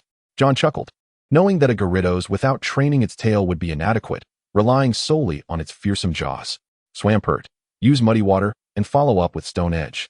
Beneath the giant marsh's form, a murky stream of earthy yellow suddenly surged forth, attempting to ensnare the Gyarados firmly. Subsequently, it raised its hands, and sharp stones materialized, hurtling towards Gyarados like bullets. Gyarados broke free and plunged into the depths of the water. The rock-type attack posed a considerable threat to Gyarados, despite its remarkably tough scales. It opted to evade whenever possible. The tail of Gyarados erupted with formidable strength, slamming down hard and diving into the water, leaving only a vague shadow beneath the surface. "Be careful underwater," Zhenghong shouted anxiously, but alas, Gyarados moved swiftly beneath the waves, and in an instant, it thrust its head against the giant marsh, sending it soaring. "Use bite." Gyarados then lunged forward, opening its cavernous maw, enveloped in dense black energy that clung to its razor-sharp teeth. "Giant marsh, unleash water gun." The giant marsh promptly obeyed the command, launching a water gun at Gyarados with remarkable speed, successfully evading Gyarados' attack through the recoil of its own move. "Impressive." John couldn't help but applaud, admiration shining in his eyes. However, Zhenghong was not about to let Gyarados escape this prime opportunity to leave the pool. Chapter 83, Victory. Entering the top 32. Use Mud Bomb. Seizing the moment while Gyarados was out of the pool, the giant marsh unleashed another fierce attack directed at Gyarados. Fist-sized mud bombs detonated against Gyarados' head and body in succession. Gyarados endure. Upon hearing John's voice, Gyarados stifled its anguished roar, gritting its teeth to withstand the onslaught. Although the damage inflicted was not catastrophic, it was still excruciatingly painful, and Gyarados' fury surged to a boiling point, akin to a volcano on the verge of eruption. It suddenly began to twist its massive body, revealing a mysterious pattern that adorned its form. "It's Dragon Dance," John exclaimed in surprise, never anticipating that Gyarados would learn Dragon Dance amidst the battle. In this state, its attack and speed would see a significant enhancement. "Giant Marsh, use Ice Punch." Zhenghong immediately commanded, his expression tense. The giant marsh sprinted with all its might and struck swiftly at Gyarados' body with a powerful punch. "Bind the giant marsh." Abruptly, Gyarados' tail appeared before the giant marsh like lightning. Empowered by Dragon Dance, Gyarados' speed had significantly increased. It absorbed the impact of the ice punch, tightly ensnaring the giant marsh. "Break free quickly." No matter how desperate Zhenghong's voice sounded, the giant marsh was no match for Gyarados in terms of strength. Gyarados intensified its grip, causing the giant marsh to emit a cry of pain. Gyarados' final blow bite. Gyarados turned its head and unleashed another bite. This time, there were no surprises. The giant marsh gradually succumbed to Gyarados' sharp fangs, losing the will to resist. "Release it." The audience fell into a hushed silence, all eyes fixed on the giant marsh's plight. John was unwilling to let it perish, and even if the giant marsh had not yet lost its fighting capacity, it needed to be released promptly. Fortunately, as Gyarados withdrew, the giant marsh remained utterly still, having lost its ability to battle. With the giant marsh incapacitated, Gyarados emerged victorious. Thus, the champion was declared to be John. The referee approached for a closer inspection, then promptly raised a red flag high, announcing loudly. The audience erupted in thunderous applause. They evidently preferred this thrilling, back-and-forth combat over a swift victory secured by a single move. The organizers were undoubtedly the most pleased, as John and Zhenghong perfectly stirred the emotions of the crowd in the first duel. "I've lost," Zhenghong said, lowering his head in dejection as he recalled the giant marsh. The two were situated some distance apart, preventing John from shaking hands with him. So he simply descended from the battle platform and returned to the spectator seats. He could not leave yet. After all, once the 35 battles concluded, 6 individuals would be randomly selected for further duels, narrowing the field to just 32 competitors. However, he quickly located the section where Mizuko and the others were seated, handing the Gyarados Pokeball to Xiaoxing, along with a written authorization and explanation, requesting him to deliver it to the Pokémon Center for free treatment. Xiaoxing appeared conflicted. If he did so, he would miss watching the subsequent matches. Nevertheless, Gyarados' condition necessitated a trip to the Pokémon Center. "Leave it to Mom. You and your sister can continue watching the matches here," Mizuko said, noticing Xiaoxing's dilemma, and took the Pokeball. "John, you've put in a lot of effort. We all see that." "Thank you, Aunt Mizuko," John replied, somewhat bashful as he scratched the back of his head. The second round had already commenced, and he exchanged a few brief words before returning to his spectator seat. After all, studying his opponents and their Pokémon was an essential task for him as a trainer. The second match featured a young gentleman, adorned in a stylish outfit, who used a Croconaw against an impressive Swellow. Yet, within 3 minutes, Croconaw's Ice Beam swiftly defeated Swellow. The third match began without delay, with battles unfolding one after another. Apart from a few trainers whose prowess was markedly evident, the battles among the others were fiercely contested, showcasing thrilling exchanges. The audience erupted in cheers. This was the combat they had eagerly anticipated. Yet, one exception remained: Nikes, who continued to employ his Latios in battle. Numerous trainers had been probing into his background, learning only that he hailed from the Sinnoh region. John surmised that the League was likely conducting a thorough investigation into his identity. Possessing a legendary Pokémon as a second-tier trainer certainly warranted the League's utmost efforts to recruit him. The 35 matches stretched over nearly 4 hours before concluding. It was still summer, and daylight had yet to fade, with 3 matches remaining. As the first victor, John naturally led the way to the drawing box, where 29 blank slips lay alongside 6 others marked with numbers 1, 2, and 3, 2 of each. Clearly, those who drew numbered slips would face off, while the remaining trainers could choose to leave or continue spectating. John was fortunate enough to draw a blank slip. However, he opted not to stay, as he needed to check on Gyarados' condition at the Pokémon Center. Xiaoxing appeared reluctant to leave, and Mizuko had already returned from the Pokémon Center with Xiaoyao, preparing to create a lavish meal to replenish John's strength. Ultimately, John purchased a portion of barbecue, successfully persuading Xiaoxing to accompany him back. The challenge area of the Changhua Gym had already closed. It was now 6 o'clock, coinciding with the end of the workday. Naoki and Saori were enjoying dinner and, upon seeing John's return, immediately set aside their bowls and chopsticks to inquire eagerly. In the backyard, Chihiro had also returned, attentively listening to Xiaoyao recount John's performance in the matches, fulfilling Chihiro's request for her to focus on the battles before embarking on a journey with John, ultimately deciding whether to become a Pokémon trainer. Mizuko had prepared the meal, estimating that John and Xiaoxing would soon return. John realized he could not leave tonight, as he would be competing in the round of 32 to 16 the following day. He only hoped he would not encounter Nikes. Even if they met in the round of 16 to 8, at least he could secure a reward of 50,000. He truly lacked confidence in his ability to win. The opposing Pokémon had already displayed prowess at both gym leader and quasi-champion levels. Tomorrow's battle would be a 2-on-2 match, which, in contrast to the first round, required more agility.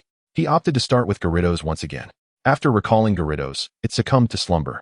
Still recovering from the previous night's battle against Tyranitar and the 2 matches fought today, leaving it utterly exhausted. Chapter 84. Top 32, Gyarados vs. Electrode. "John, I will be there to watch your battle tomorrow," Qianli stated earnestly, lifting his head mid-meal. "Mr. Qianli, are you finished with your tasks?"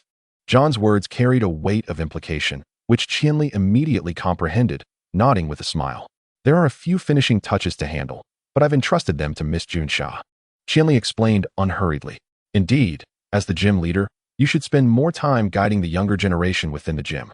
Michiko felt a sense of relief wash over her. Although she was well aware of her husband's formidable strength, his prolonged assignment away from home for over a month had caused her some worry. "All right," Qianli replied with a wry smile, grateful that Michiko was not upset today. He promptly served her a generous helping of food and then turned his attention back to John. "Tonight, I will conduct special training for you." "Thank you so much," John exclaimed, hastily putting down his bowl and addressing Qianli with utmost seriousness. This gesture elicited hearty laughter from the entire family. After spending so much time together, John felt comfortable enough to speak freely with Qianli. Xiaoxing had always been quite attached to John, and Qianli held John in high regard. To everyone's eyes, John's future appeared exceedingly bright. Yet, it was precisely during these moments of high expectations that John needed to exercise greater caution. This was not something John had anticipated. He had initially believed his journey would commence from the humble beginnings of a shorts-wearing boy or a bug-catching enthusiast. Fortunately, his Magikarp had proven itself, evolving within just a year.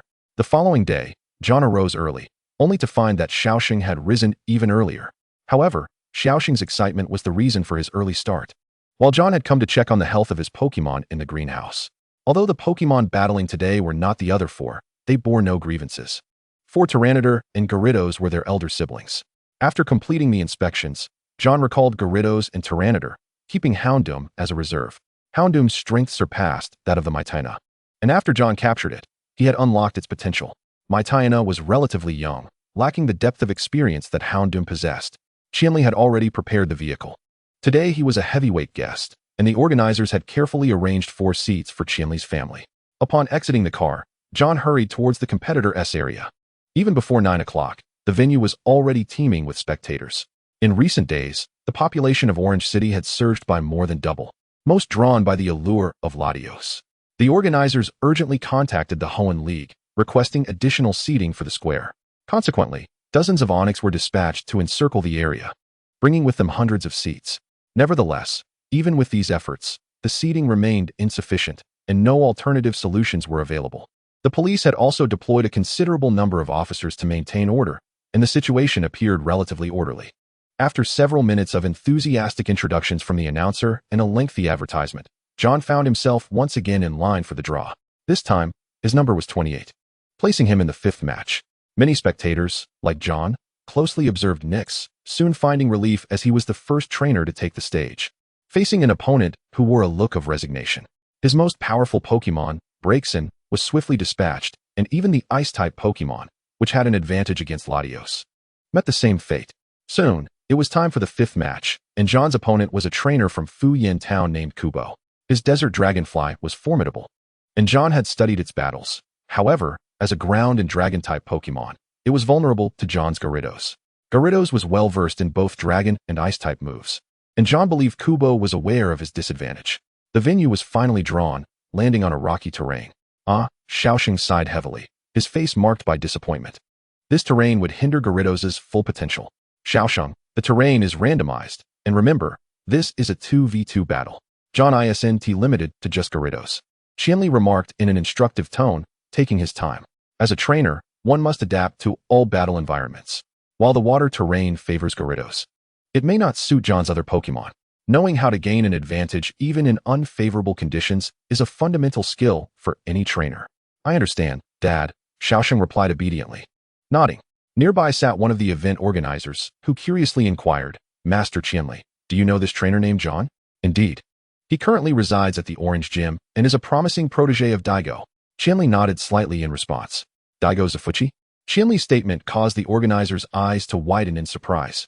After all, Daigo was the former champion of the Elite Four and the heir to the Devon Corporation. Let both trainers release their Pokémon, with the red side attacking first.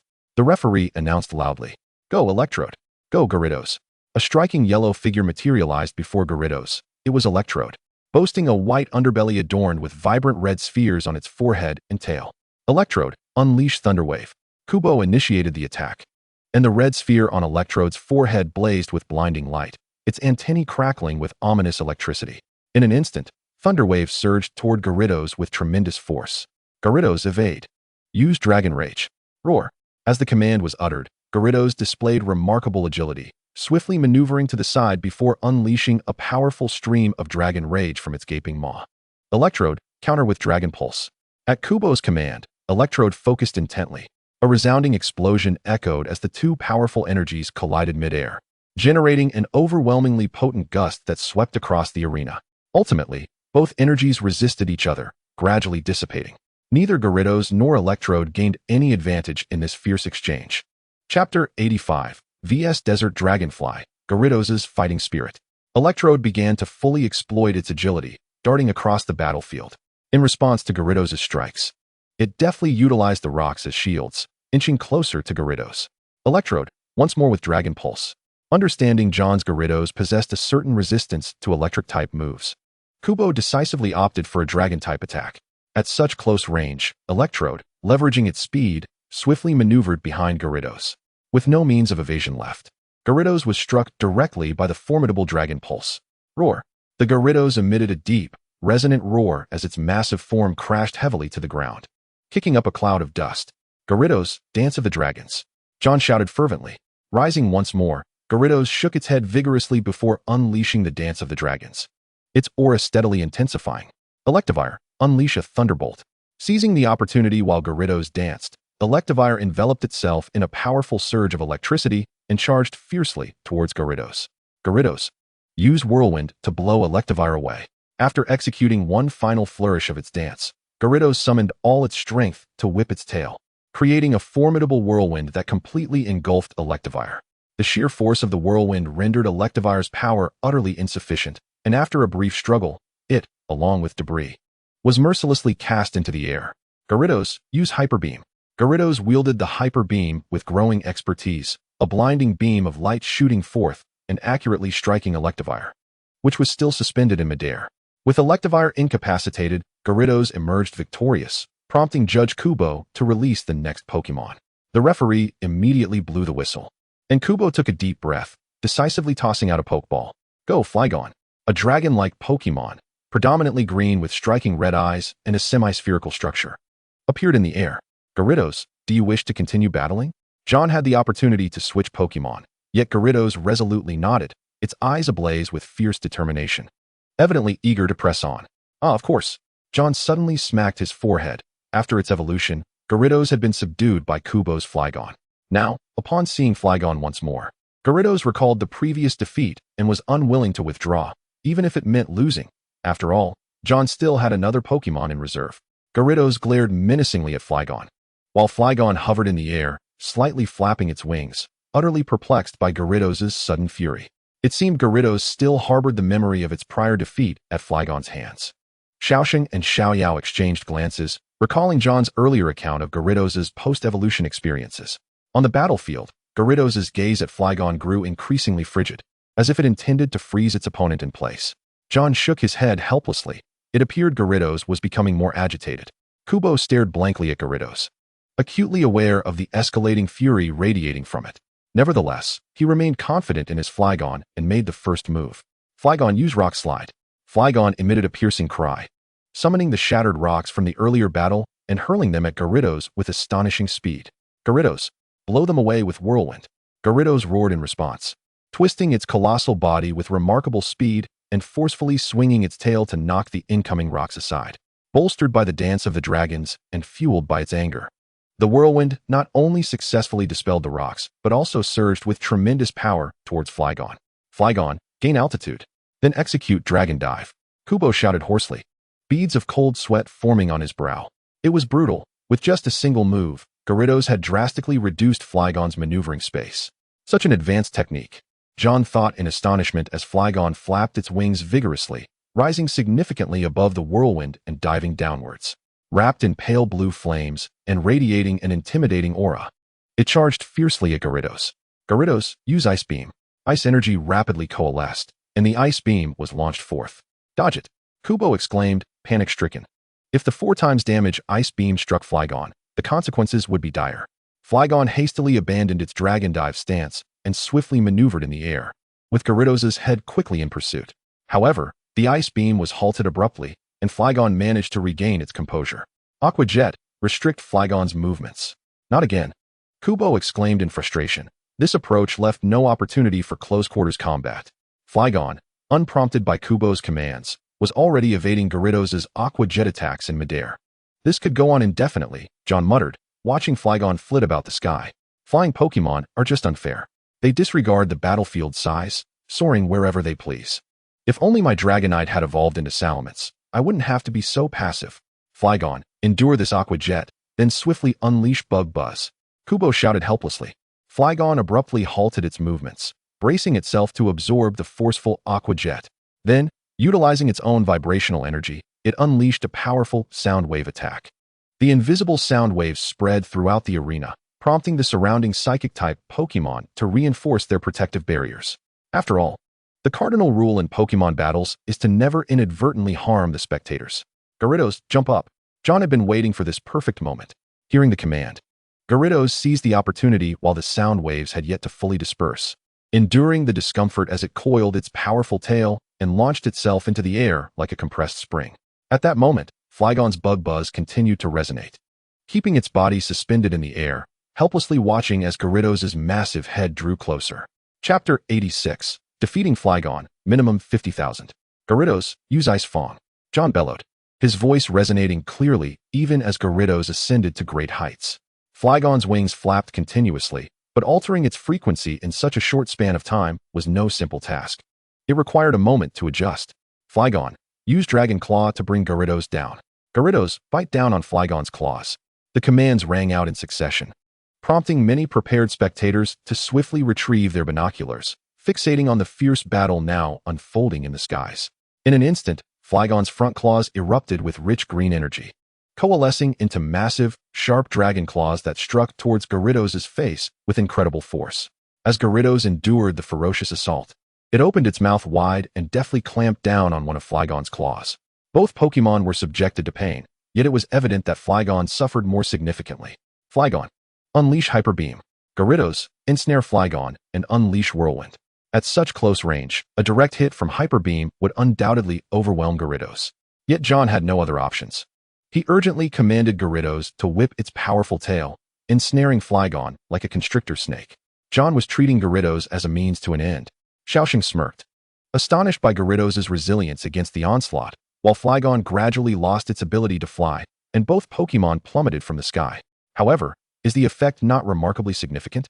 The physique of Gyarados is indeed quite akin to that of the Phoeba. Rarely does May respond to such topics, but father, why would John and the others prefer to let their Pokémon fall rather than recalling them? Kubo's actions are comprehensible. After all, recalling a Pokémon equates to conceding defeat, resulting in the loss of the match. Yet, John still possesses another Pokémon. Gyarados is known for its fierce spirit. If John forcibly recalls it now, it may develop a sense of distrust towards him, as he would be unable to address its current emotions. Qianli gazed at May with affectionate indulgence, patiently explaining that Pokémon possess an incredibly resilient life force. A fall from such a height is merely akin to enduring a powerful attack. Qianli's words held merit. John felt the indomitable spirit of Gyarados deeply, thus he could only watch helplessly as it fell alongside its opponent. There was nothing he could do but place his trust in Gyarados. Boom! Following a thunderous crash, the arena was instantly enveloped in a swirling cloud of dust, with the tension palpable among the onlookers, who fell silent, their eyes fixed on the obscured area. At that moment, even the commentator was wholly focused on the battlefield, daring not to utter a word.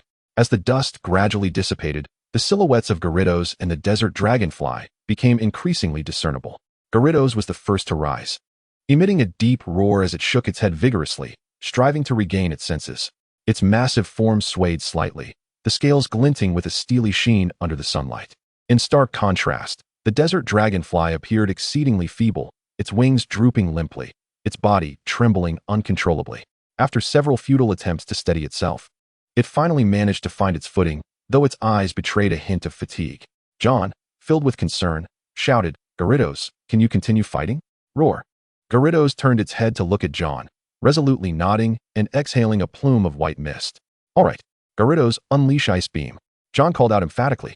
Opposite them, Kubo was equally determined, shouting, "Desert Dragonfly, gather yourself and counter with Dragon Pulse." Instantly, Gyarados unleashed a chilling blue beam of energy, an icy aura emanating from it, as if the very air had frozen in its wake. Meanwhile, the desert dragonfly opened its mouth, unleashing a surge of purple dragon-shaped energy, infused with formidable power. The two potent moves collided fiercely in the arena, erupting in a dazzling display of radiant waves and brilliant light. Both sides exerted their utmost effort, refusing to yield, depleting their dwindling stamina to amplify their attacks. Boom! The violent impact made the entire arena tremble violently, fissures appearing in the ground as dust billowed, reminiscent of a miniature sandstorm sweeping through. "Gyarados, release Water Gun backward and use its force to charge." John's voice rang out across the arena. Gyarados opened its maw wide, a torrent of powerful water shooting forth. Then it leaped into the air, propelled by the immense force of the water gun, hurtling toward the desert dragonfly like a cannonball. Was this the final push? The audience gasped in astonishment, their fists clenched in anticipation. Desert Dragonfly, take flight. Kubo shouted anxiously. The desert dragonfly flapped its wings desperately, attempting to evade, but its movements appeared sluggish, leaving no time for escape. Gyarados crashed into the desert dragonfly with thunderous force, producing a resounding boom as the desert dragonfly was sent crashing to the ground, kicking up a cloud of dust. The desert dragonfly was rendered unable to continue the fight, and Gyarados emerged victorious. Thus, the advancing contestant is John. The referee, having realized the outcome the moment the desert dragonfly was struck down, waited until it lay still before announcing it aloud. John, elated, dashed onto the field and embraced Gyarados, exclaiming, "Fantastic, Gyarados." Gyarados, equally joyful, radiated victory in its gaze, but soon succumbed to exhaustion and collapsed to the ground. Although Kubo felt a pang of disappointment, he approached John after carefully examining the desert dragonfly's condition, extending his hand. "Congratulations, that was truly an exhilarating battle. It's a pity I didn't get to see your next Pokémon." John smiled as they shook hands, replying, "Thank you. Gyarados won't be able to battle this afternoon, but you can watch from the sidelines." After Gyarados' triumph, John playfully teased Kubo, observing a twitch at the corner of Kubo's mouth. "Haha, I meant we can have an all-out battle at this year's Caillou conference. All right, next time, I will defeat you." The audience erupted in thunderous applause, cheering passionately for this spectacular showdown. John recalled Gyarados and promptly made his way to the VIP seating, where Xiaosheng immediately sensed a chill in the air. "Xiaosheng, please take Gyarados to the Pokémon Center for treatment." Chapter 87, Top 16, Battle with Masamune.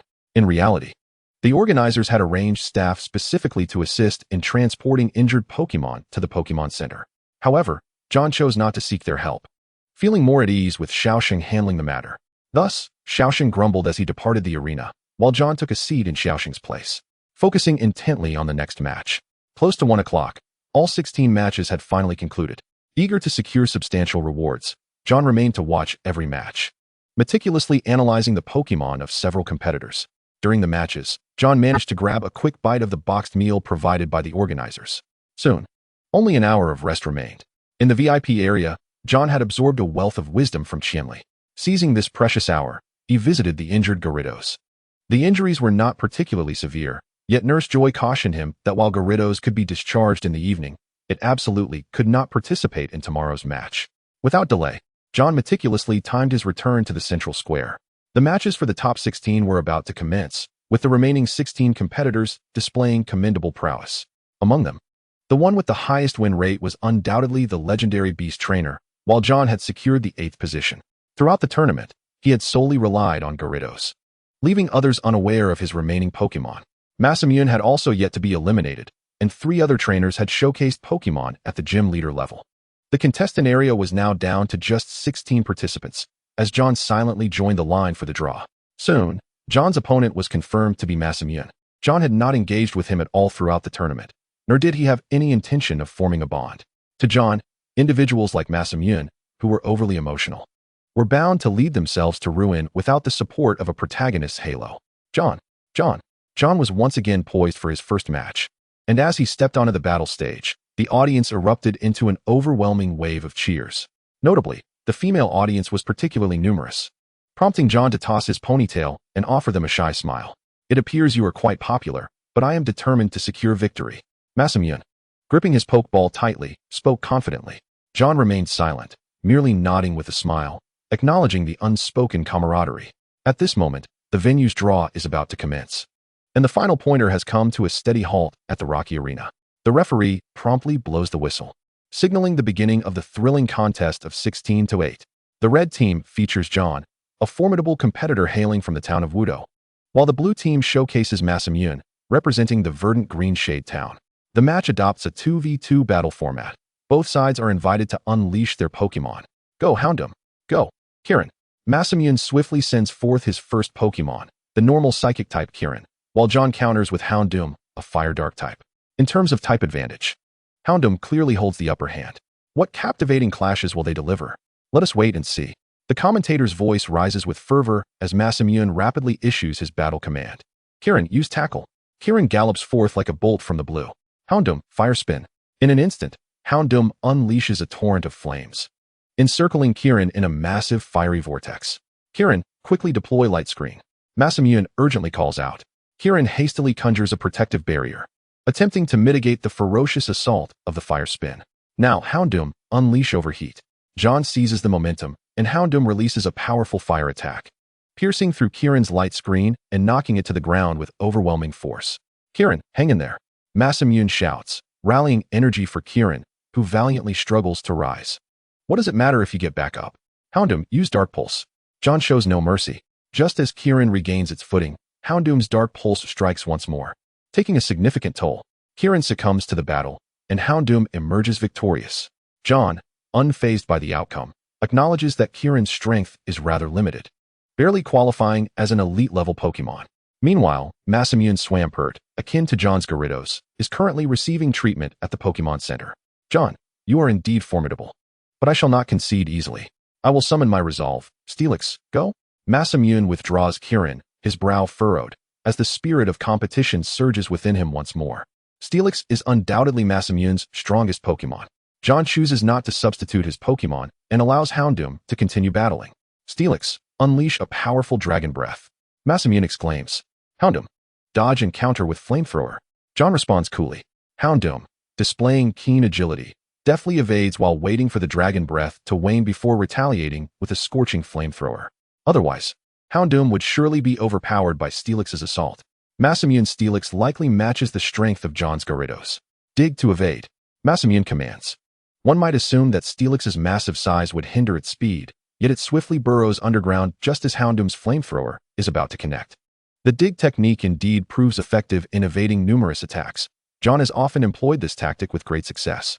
Houndoom, keep a vigilant watch for any disturbances in the ground. John instructs hastily, prompting Houndoom to enter a state of alertness, keenly attuned to the sense beneath. However, Steelix moves with astonishing swiftness. Just as Houndoom detects a shift in the ground, it leaps aside, but Steelix's head erupts from the earth with force, sending Houndoom sprawling. Houndoom, execute overheat. Houndoom swiftly adjusts mid-air and, upon landing, unleashes another powerful fire attack. Steelix, use Rock Tomb to block overheat. In an instant, several stone pillars rise around Houndoom. The overheat is temporarily hindered by one massive boulder, but the relentless flames ultimately breach the rocky barrier.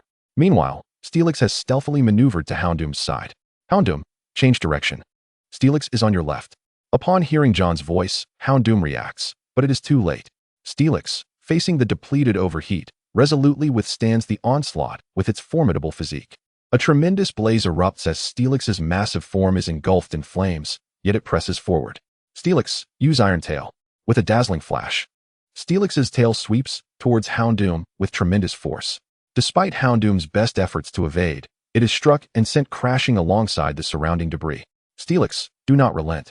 Continue the assault. Use Takedown. Masamune, flushed with excitement, shouts fervently. Steelix charges at Houndoom once more. Although Houndoom struggles to evade, it is struck again, collapsing heavily to the ground. Houndoom is unable to battle. Steelix wins. The referee announces without delay. Well done. Now it's your turn, Tyranitar. John retrieves Houndoom and releases Tyranitar's Pokeball. The arena erupts with enthusiasm. While Tyranitar may not shine as brightly as Latios, it is nonetheless a revered pseudo-legendary. The commanding Tyranitar captivates the audience, and the commentator is beside himself with excitement. John's second Pokemon is the powerful Tyranitar. How will Masamune respond? I shall not concede. Steelix, unleash a fierce dragon breath. Masamune commands. Without hesitation, Tyranitar absorbs Steelix's dragon breath directly, its charging complete, unleashing a potent dark-type wave in retaliation. Steelix, evade quickly. Alas, Steelix fails to dodge the fierce assault and collapses to the ground. Tyranitar, use Earthquake. Tyranitar's left foot stomps forcefully onto the ground, causing the terrain to tremble violently. Steelix, despite sustaining further damage, wobbles but persists. Ground-type moves are particularly effective against Steelix. Although its physical defense is formidable, the impact of an earthquake cannot be underestimated. Steelix, do not falter. Unleash your Iron Tail. Masamune, desperate, launches a final assault, knowing that if Steelix can strike Tyranitar, he may yet have a chance. However, John is determined not to allow Masamune any hope of a comeback. Tyranitar, use Hyper Beam. Despite Steelix's impressive defenses, Tyranitar's power is not to be dismissed, especially given the level disparity between the two Pokemon. The Hyper Beam erupts with incredible force, directly toppling Steelix and pushing it to the edge of the arena. Steelix is unable to battle. Tyranitar wins. Advancing to the next round is John. The referee proclaims, gazing at the unconscious Steelix. John's Tyranitar showcases an astonishing display of strength, effortlessly defeating the formidable Steelix and securing a decisive victory in this match. John successfully advances to the top 8. Let us extend our heartfelt congratulations to him. At the same time, a round of applause filled with respect was offered to the competitor Masamune. The commentator's impassioned voice resonated once more throughout the arena, and the audience responded with fervent applause. I never anticipated such a complete defeat. However, in the upcoming battles at the Colorful Spirit Conference, victory shall undoubtedly belong to me. A flicker of reluctance graced Masamune's face, yet his eyes radiated unwavering determination. Let us strive together. In stark contrast to Masamune's fervor, John merely responded with a calm demeanor. With the conclusion of the match, John advanced to the top 8. If he could continue to secure victories tomorrow morning, there would be further battles in the afternoon, with the grand finale scheduled for the day after. John's thoughts were preoccupied with the Gyarados undergoing examination, and after waving goodbye to Chiri and the others from a distance, he hurriedly departed from the central plaza. In order to receive Gyarados promptly after its examination, John opted for a simple dinner at the Pokémon Center. However, just as he was midway through his meal, he noticed 2 individuals approaching from across the table. Hello, allow me to introduce myself. I am Nyx. I am Hirano. The mention of a legendary Pokémon sent a jolt through John's mind, prompting him to look up and nod slightly in acknowledgement, curiosity piquing as he scrutinized them. The 2 men, each carrying their dinner, leisurely settled down across from John. I am John. John swiftly finished his last bite, gently placing his chopsticks down. May I inquire what brings you here? You possess remarkable strength, and your Tyranitar is quite impressive, Nyx said with a smile, undeterred by John's earlier aloofness.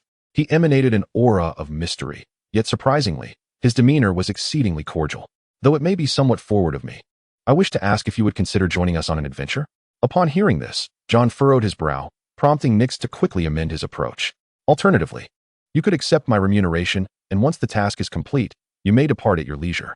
I would like to know the specifics of this task, and why you seek out an elite trainer such as myself. John's eyes sparkled with curiosity as he scrutinized the 2.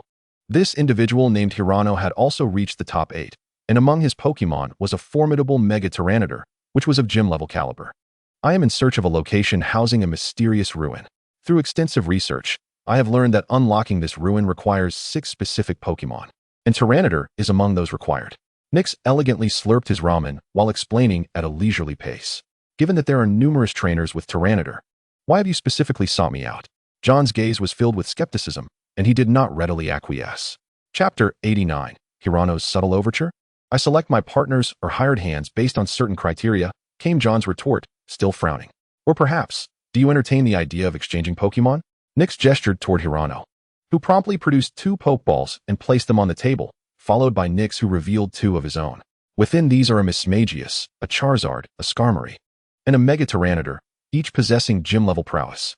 You may choose anyone to exchange for your Tyranitar, and I shall also add 5 million Alliance coins to your compensation. This bold declaration came from Hirano, whose ostentatious demeanor was unmistakable. The Pokémon they showcased left John astounded, stirring a tide of emotions within him. It seemed he was positioned at the very bottom in this competition. Was this year's Alliance Conference truly so formidable? Moreover, it appeared they regarded these powerful Pokémon with utter nonchalance. Why were they so eager for Tyranitar? Was it solely for the purpose of unlocking the ruin? What secrets lay within that ruin, warranting such relentless pursuit? John's mind swirled with countless questions. Gyarados has been treated.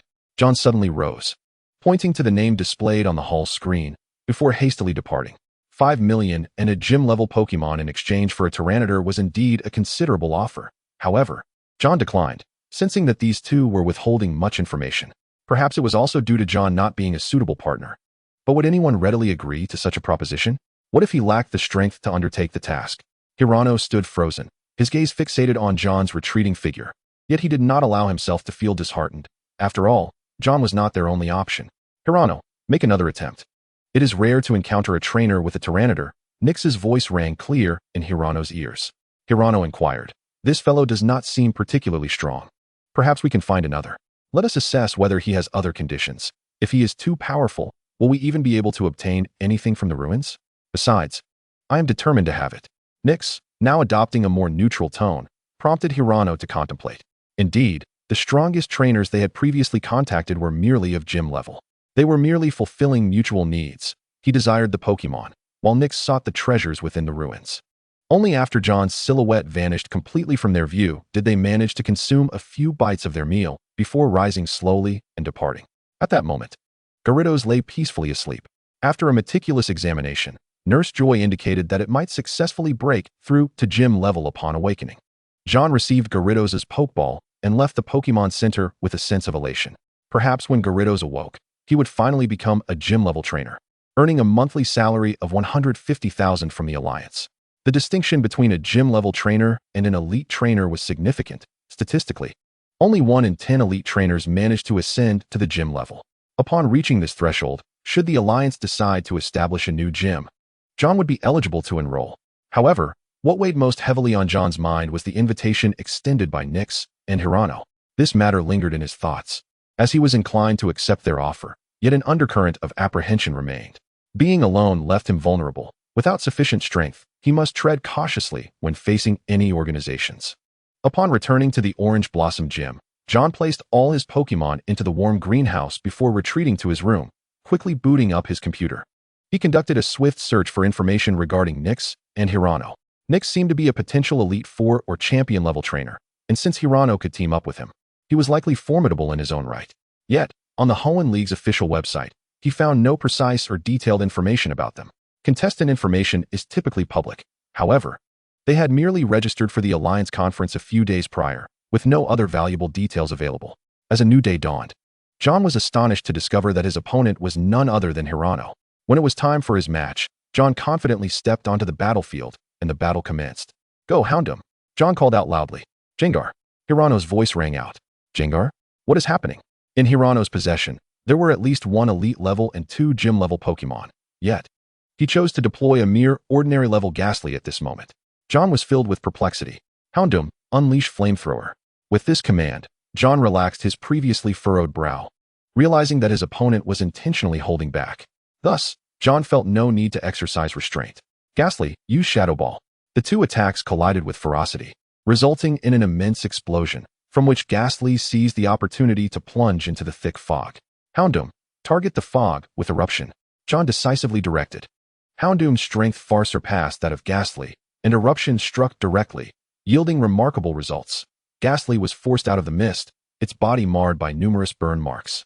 With Ghastly rendered incapable of continuing, Houndoom emerged victorious. The referee's voice rang out, indicating the conclusion of this rather unremarkable battle, to which he showed little inclination to linger. Promptly blowing the whistle, Kokodora, Hirano released another Pokémon.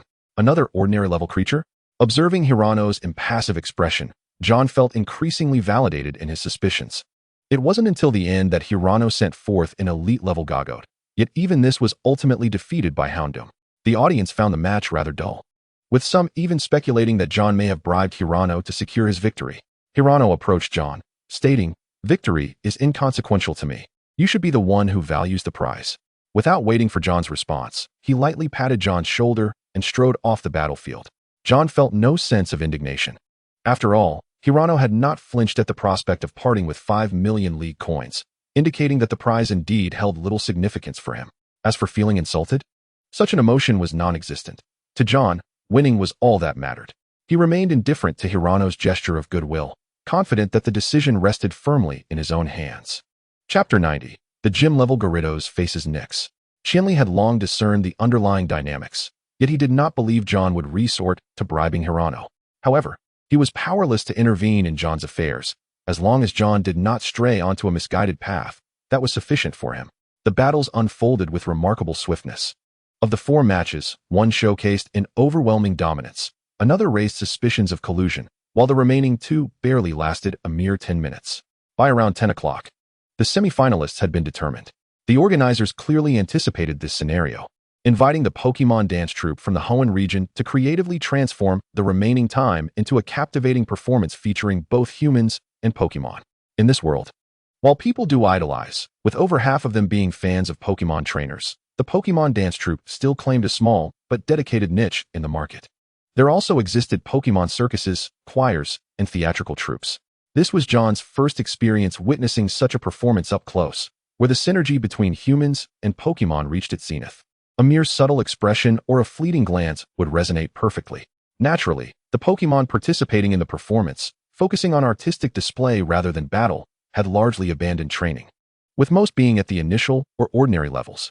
Suddenly, while watching the performance to ease his mind, John felt an unexpected tremor within his heart. The lively pop music and breathtaking dance abruptly ceased, as if the world had been paused. He felt as though he had transformed into a Pokémon, slowly opening his eyes and lifting his head. Before him lay the familiar greenhouse of the Orange Flower Gym. "John, what's wrong?" asked the young girl beside him, Xiaoyao, who waved a hand in front of his eyes. "Shoo!" Qianli swiftly halted Xiaoyao's actions, sensing that John had entered a special state. After a prolonged moment, John suddenly stood up. "Excuse me, I need to return to the Orange Flower Gym." Without hesitation, he dashed in that direction. Gyarados. Upon entering the greenhouse and inputting the access code, John immediately spotted Gyarados waiting patiently at the entrance. Indeed, the earlier sensation had been a connection to Gyarados. Yet, what state had he just experienced?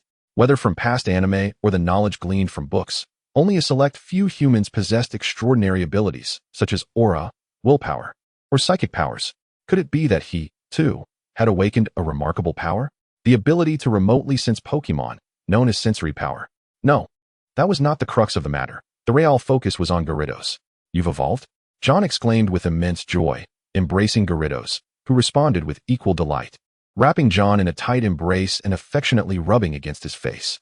However, Gyarados appeared rather fearsome. Had it been Milotic, John might have felt even happier. Just as this thought crossed John's mind, Gyarados promptly bit down on John's head in a display of dissatisfaction, venting its emotions. "Do you know what I was thinking?" John chuckled, fully aware that Gyarados would never truly harm him. After pushing Gyarados away, he curiously inquired, "Gyarados, shall we venture out to sea?" With its newfound mastery of a powerful technique after reaching gym level, John was eager to test it out. With 3 to 4 hours remaining before the afternoon battles commenced, John had completely set aside Miss Joy's earlier admonishments. In the afternoon, John arrived at the competition venue just in time, the only contestant yet to take his position. The host was actively engaging the audience, and upon spotting John, naturally redirected their attention towards the semifinals. Unbeknownst to them, this commercial competition had already captured considerable interest, largely thanks to Nyx. As the draw concluded, John unfortunately found himself matched against Nyx in a rocky arena. Sigh. Xiaosheng sighed deeply, recognizing that John was likely to lose. Indeed, Nyx's Latios was currently beyond John's capacity to defeat. Qianli nodded in agreement. On the battle platform, Nyx stood opposite John, casually remarking, "John, training Pokémon requires not only talent, but also wealth and luck. I hope you can make the right decisions before I depart. I wish to know more information." John pondered for a few seconds before responding. Nyx nodded and released Latios. "Go, Houndoom." Latios, Dragon Dive. How swift. Only in direct confrontation with Latios did John truly grasp the ferocity of a Pokémon at the quasi-legendary level. Houndoom unleashed Dark Pulse. Circle behind it. Latios, leaving an afterimage, instantly maneuvered to Houndoom's rear and struck directly. Houndoom was rendered incapable of continuing. Latios claimed victory. The referee immediately raised the flag and blew the whistle. "Go, Tyranitar." Though swiftly defeated, John did not succumb to despair and sent forth Tyranitar for battle. Tyranitar, raise a sandstorm. A whirlwind of sand and wind erupted, obscuring Nyx's view of the battlefield, forcing him to squint to discern the situation. Otherwise, in such conditions, he would be unable to attack Tyranitar, while Latios would still have an opportunity to strike. Unlike Hirano, Nyx was determined to showcase his formidable strength to prevent John from harboring any unwarranted thoughts. Tyranitar, use Stone Edge. Evade with high speed. Countless shards of stone coalesced around Banquilus, each razor-sharp fragment resembling miniature projectiles aimed at Latios. Latios, pushing its speed to the utmost limits, evaded Banquilus' onslaught entirely. In the midst of the sandstorm, it unleashed a barrage of water pulses indiscriminately. Nyx, with unwavering decisiveness, commanded Latios to launch several water pulses into the tempest, unable to discern Banquilus' whereabouts. Banquilus, rooted in place, unleashed a devastating beam aimed squarely at Latios. John seized this fleeting opportunity, resolutely directing Banquilus to execute the annihilating beam. The formidable energy surged forth, shattering the water pulses and striking Latios with pinpoint accuracy. Though Banquilus was also caught in the ensuing splash of water, it had acclimatized to the aqueous assault, feeling only a slight discomfort. Chapter 91. Banquilas versus Latios, John's defeat. A pained cry echoed through the air as Latios felt the sting of the attack. Even with the extraordinary stamina of a legendary Pokémon, the impact of Banquila's annihilating beam was undeniable. Self-restoration. A radiant golden aura enveloped Latios, as the damage inflicted seemed to vanish instantaneously. John gasped in astonishment. The speed of recovery was astounding, a true testament to the legendary's prowess. Not everyone could execute self-restoration in such a brief span, without absolute confidence. This move could easily lead to being overwhelmed by consecutive strikes. Latios summoned a mighty whirlwind to disperse the sandstorm. With a swift dive, it changed direction and ascended rapidly, spinning as it rose, the fierce winds of the tornado shattering the tempest. Nyx regained the initiative. Maintaining the sandstorm would prove challenging. Latios unleashed Dragon Pulse. Banquilas countered with Dark Pulse. Although Latios exhibited a slight advantage over Banquilas, it was not overwhelmingly pronounced, as it was still merely a pseudo-elite. The explosive collision of the two attacks shook the entire battlefield.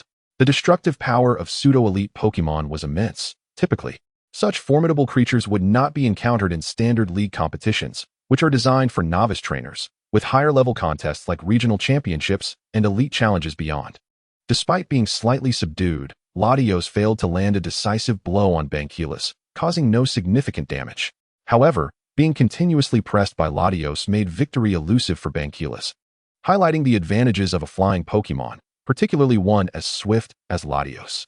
Banquilas could only rely on long-range attacks for attrition, yet struggled to land a hit on Latios, placing it in a decidedly defensive position. Impressive, John. Your gym-level Pokémon has managed to withstand Latios for so long, Nyx praised generously. He swiftly issued further commands. Latios, move at high speed and use illusionary light to target the ground beneath Banquilas. Nyx was determined not to falter at this critical juncture. He resolved to seize the upper hand and apply relentless pressure on Banquilas. Latios harnessed its speed to perfection, darting through the air while launching its assault, leaving Banquilas utterly helpless. The role of a trainer is most evident in their command. Nyx brilliantly capitalized on Latios' strengths while deftly avoiding its weaknesses, diligently searching for Banquilas' vulnerabilities. This strategic approach to battle is something untutored Pokémon would never comprehend.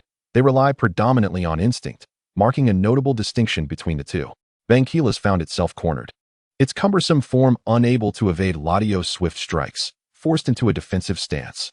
The ground was engulfed in a cloud of dust kicked up by Latios' attacks, completely enveloping Banquilas. Latios, use Aura Sphere. Nyx pinpointed the moment to unleash a powerful fighting-type attack upon Banquilas. Banquilas braced itself. The fighting-type move posed a tremendous threat to Banquilas, with a quadruple damage coefficient. If it were to absorb the hit with a counter move, Banquilas might very well succumb to the assault. Digging underground was also not an option. Even if it evaded the Aura Sphere, John could not gamble on Latios refraining from using its ground-type moves, which would surely corner Banquilas further. With a thunderous crash, the ground erupted into a massive pit as Banquilas struggled to withstand the force of the Aura Sphere. The onslaught was far from over. Latios, continue using Aura Sphere. John, who prided himself on his composure, could not restrain his exasperation. Consecutive uses could lead to failure. Damn it! Does its Aura Sphere have no cooldown? Banquilas, fueled by indignation, roared defiantly, channeling its dark energy to endure the impact of the Aura Sphere. Fortunately, Latios could only launch one Aura Sphere at a time. Banquilas gritted its teeth and managed to endure the hit before retaliating. Alas, Latios' speed was overwhelming. After the Aura Sphere struck Banquilas, it swiftly darted away. In a climactic finale, Latios descended like a comet, enveloped in azure energy, its form reminiscent of blue flames, hurtling towards Banquilas with astonishing velocity. Despite Banquilas' staunch defense, it could not withstand the might of this attack. As the pit deepened, Banquilas collapsed heavily to the ground, rendered incapable of battle. Banquilas had lost its fighting capability. Victory belonged to Latios. I forfeit. John raised his hand without hesitation as the judge's voice echoed across the arena. Why? Surely you have more than just these two Pokémon? What about Gyarados? Nyx inquired nonchalantly, fully aware that the outcome would remain unchanged. His question was merely a formality. They're no match for Latios. There's no need. John shook his head. Gyarados was still recuperating, and besides, he had no shortage of pseudo-elite or elite trainers to train with.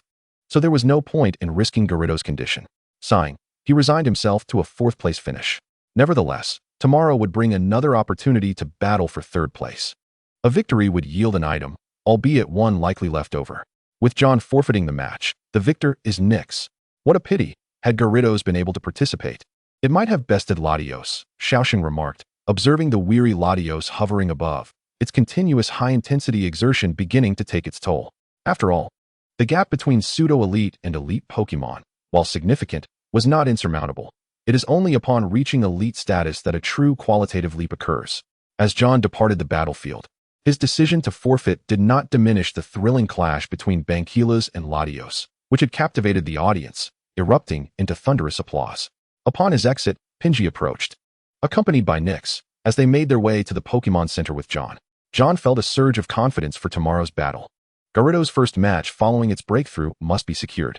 John, we can only inform you that the location is on an island in the Orange Archipelago, with the time yet to be determined. We require your assistance to unlock the gates of the ruins, and nothing more, Pinji explained as they walked. And what if I wish to explore within as well? John inquired. If you wish to enter, you may, but we shall not offer you any compensation, Nyx replied, his confidence unabated, brimming with assurance in his own abilities. Moreover, others remained oblivious to the treasures that lay within. Hirano added that he was not the only one wishing to join. 2 other trainers had also expressed interest.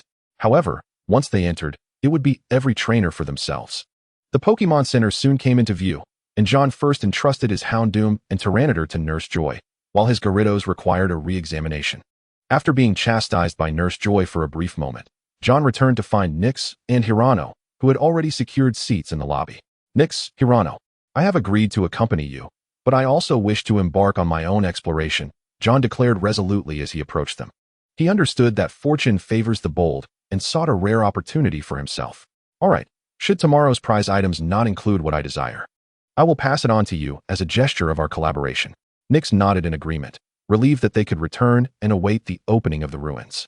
As for the Hoenn League conference, it was merely a spontaneous decision to participate. Thank you, John replied without pretense. After all, acquiring such items was a stroke of luck. Many trainers struggled to have their Pokémon successfully carry such precious artifacts. John had merely stumbled upon a fortunate circumstance, with Houndoom being the only one equipped with an item. After exchanging contact details, John bid them farewell and returned to the Orange Flower Gym, where Qianli had been waiting for him. Remarkably, Qianli had set up a table in the greenhouse, adorned with 2 steaming cups of coffee. John, has your Gyarados reached the gym leader level? Qianli surmised, knowing this was his domain, making it easy for him to gather information. Indeed, Mr. Qianli, John responded, his joy evident as he quickly took a seat before Qianli. You must be aware of the notion that Pokémon possess inherent talents, correct? Qianli placed a cup of coffee gently before John. I am aware that some Pokémon may never surpass their innate limits in their lifetime, John replied without hesitation, taking a sip of coffee and affirming his statement. This was common knowledge. However, discerning a Pokémon's true talent remained an enigma, much like pseudo-legendaries. Once they reached their final evolutionary stage, their power typically matched that of a gym leader. Yet, some pseudo-legendaries could immediately touch the threshold of the champion level upon evolution, achieving what could be termed as quasi-champion status. Gyarados' evolution from Magikarp exemplified this leap from a basic Pokémon to an elite level, while those with exceptional talent could ascend to the gym leader level directly. Thus, John's Gyarados' talent could only be considered average. The most renowned example was the shiny Gyarados captured by Lance, famously known as the Red Gyarados. When captured by Lance, it was already at the gym leader level. Yet within a year, it had ascended to champion level. This did not exclude the possibility of Lance having a top-tier breeder aiding him, much like John, who successfully awakened the dragon and dark energies within his Gyarados, allowing its otherwise mediocre flying and water attributes to transcend their innate limitations through attribute stacking. Given that it had been over 2 months since Gyarados' evolution, John's approach was evidently correct and effective. This successful case only heightened John's anticipation for his Dragonite's post-evolution prowess. John, to be honest, you continue to astonish me, Qianli remarked. Although he had never inquired in detail about John's training methods, the remarkable improvement in power was indisputable. Who would believe that John had merely reached the threshold for journeying just 2 months prior, yet had triumphed over 99% of trainers with his initially elite-level Pokémon? I have merely been experimenting within limited resources, but fortunately, I have succeeded, John replied modestly. Are your funds sufficient? Qianli inquired with concern, increasingly curious about John's potential limits. Yes, I have mine quite a bit of or recently, primarily training Gyarados, Dragonite, and Tyranitar, John replied. While it may not be fair to my other Pokémon, the effort and resources required for them to reach the heights of Gyarados will be exponentially greater. Qianli regarded John with satisfaction, relieved that John had not begun training all his Pokémon simultaneously, a common pitfall for novice trainers. Do you understand how to reach the threshold of the champion level?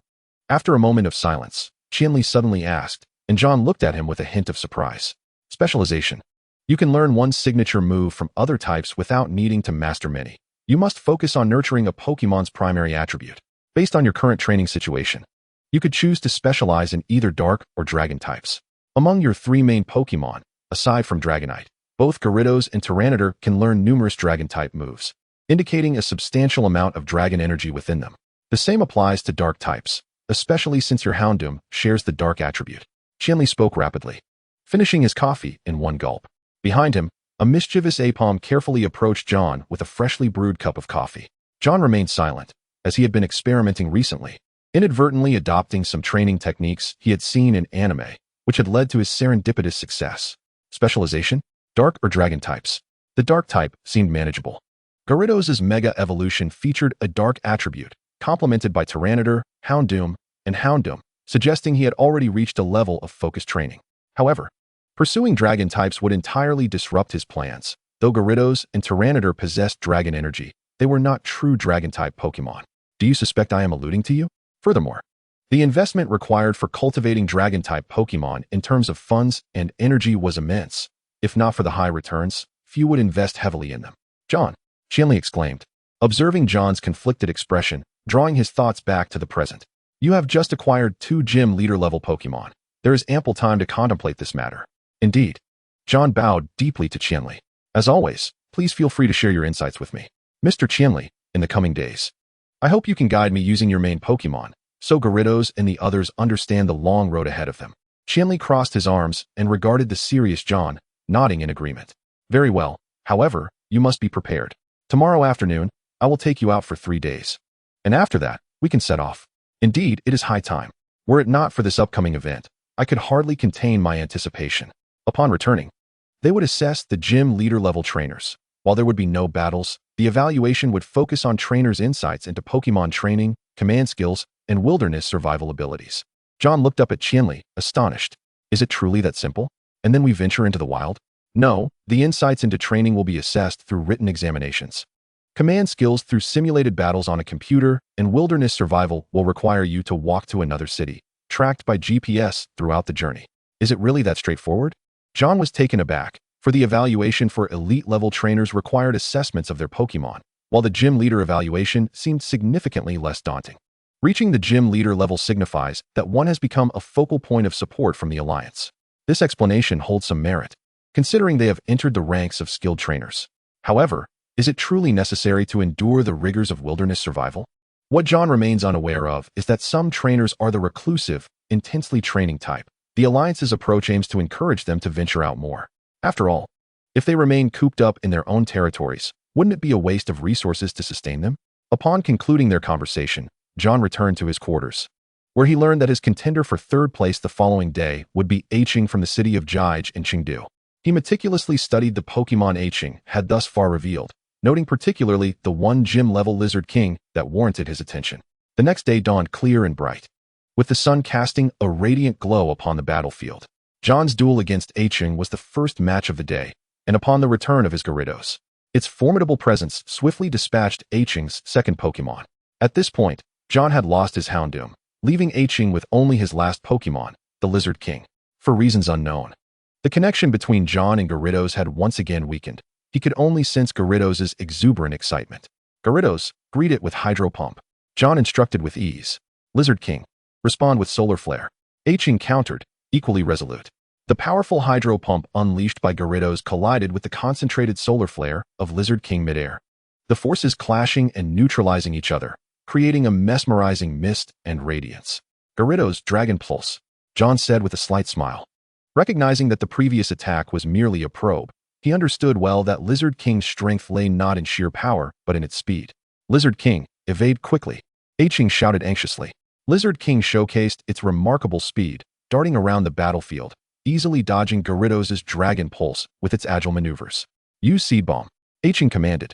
Clearly not one to shy away from retaliation, seizing the fleeting opportunity. Gyarados, deflect the Seed Bomb with a whirlwind. John responded calmly. Gyarados whipped its tail vigorously, sending forth a fierce whirlwind that effectively scattered the incoming seed bombs into disarray. Ching furrowed his brow.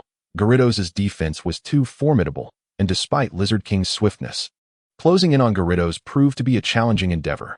Lizard King, keep moving around the field and employ quick attack, Ching urged, his voice tinged with desperation. Lizard King began to unleash a flurry of attacks while nimbly traversing the arena like the wind. John found such speedy Pokémon particularly vexing, as landing accurate hits became exceedingly difficult. Gyarados, let the whirlwind envelop your entire body, covering the battlefield, John decisively commanded. Lizard King, quickly use Leaf Blade, Ching countered.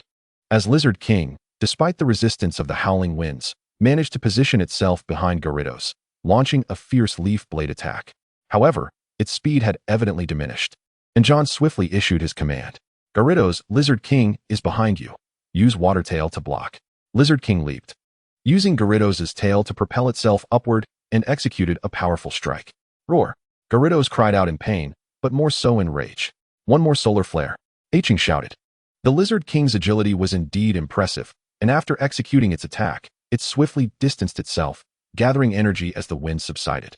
Gyarados, unleash Hyper Beam, John commanded without hesitation. Gyarados' Hyper Beam required no charging, and, unlike Solar Flare, quickly surged forth toward Lizard King. Solar Flare finally erupted, creating a massive explosion before Lizard King's position. Smoke enveloped the area, obscuring visibility.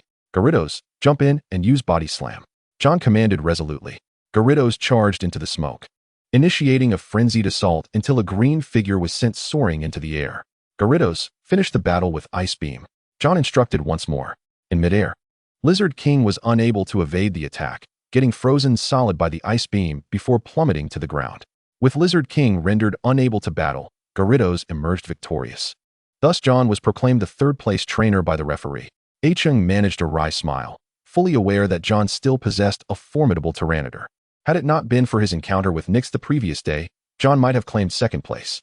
But a loss is a loss, and he accepted it gracefully, acknowledging that he had underestimated Gyarados' speed. Nevertheless, even if he had defeated Gyarados, the ultimate outcome would remain unchanged. Chapter 94, Conclusion and Special Training. Sister.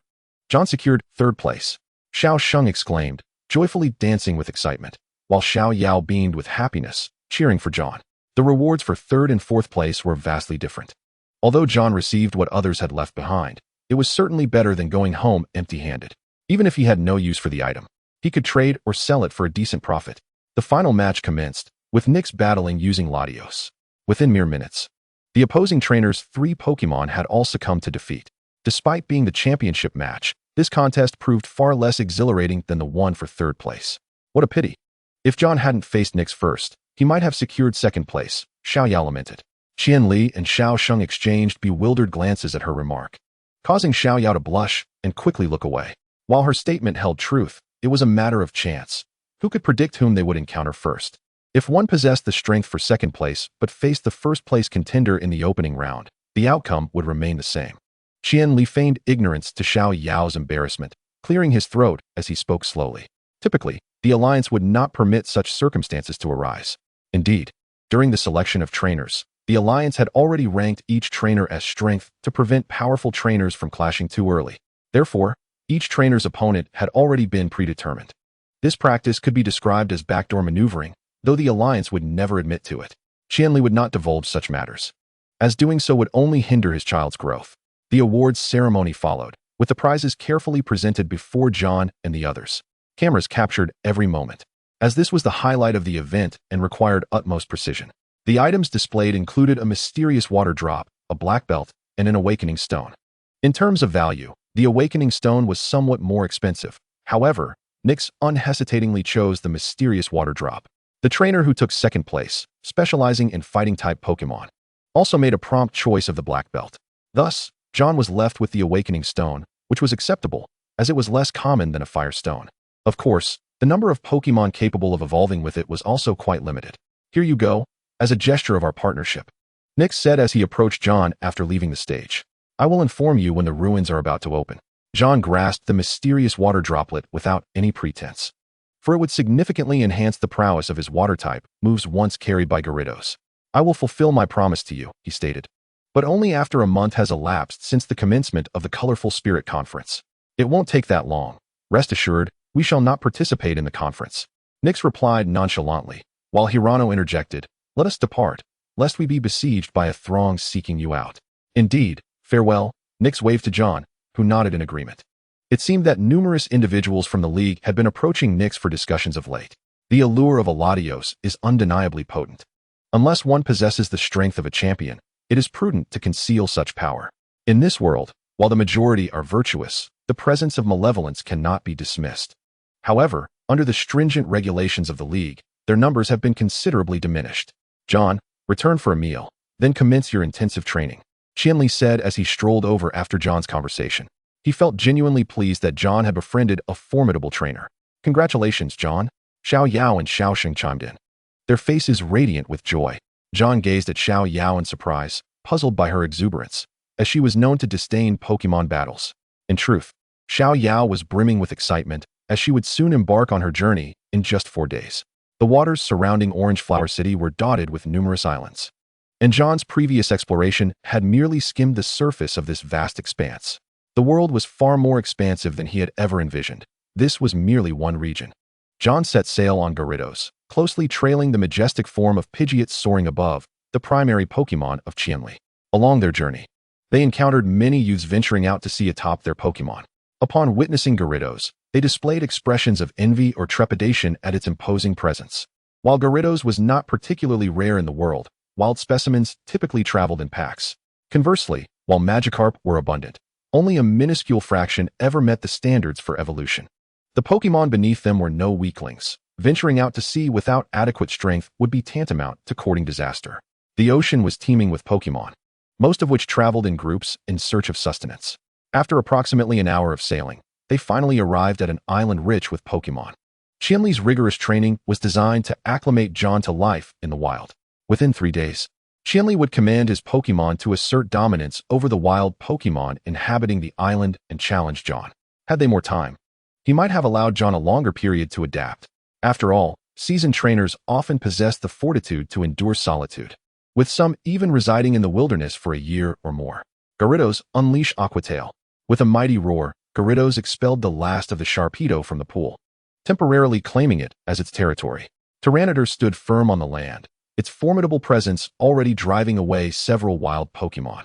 It appeared they would need to set up camp here for the night. John retrieved his backpack, grateful that his recent shopping trip with Xiao Yao had equipped him with various provisions and energy cubes. He began to categorize the supplies based on Pokémon types. Gyarados and Tyranitar would receive the premium rations, while the other 3 would suffice with the standard fare. Financial constraints necessitated prioritizing the training of Gyarados and its companions.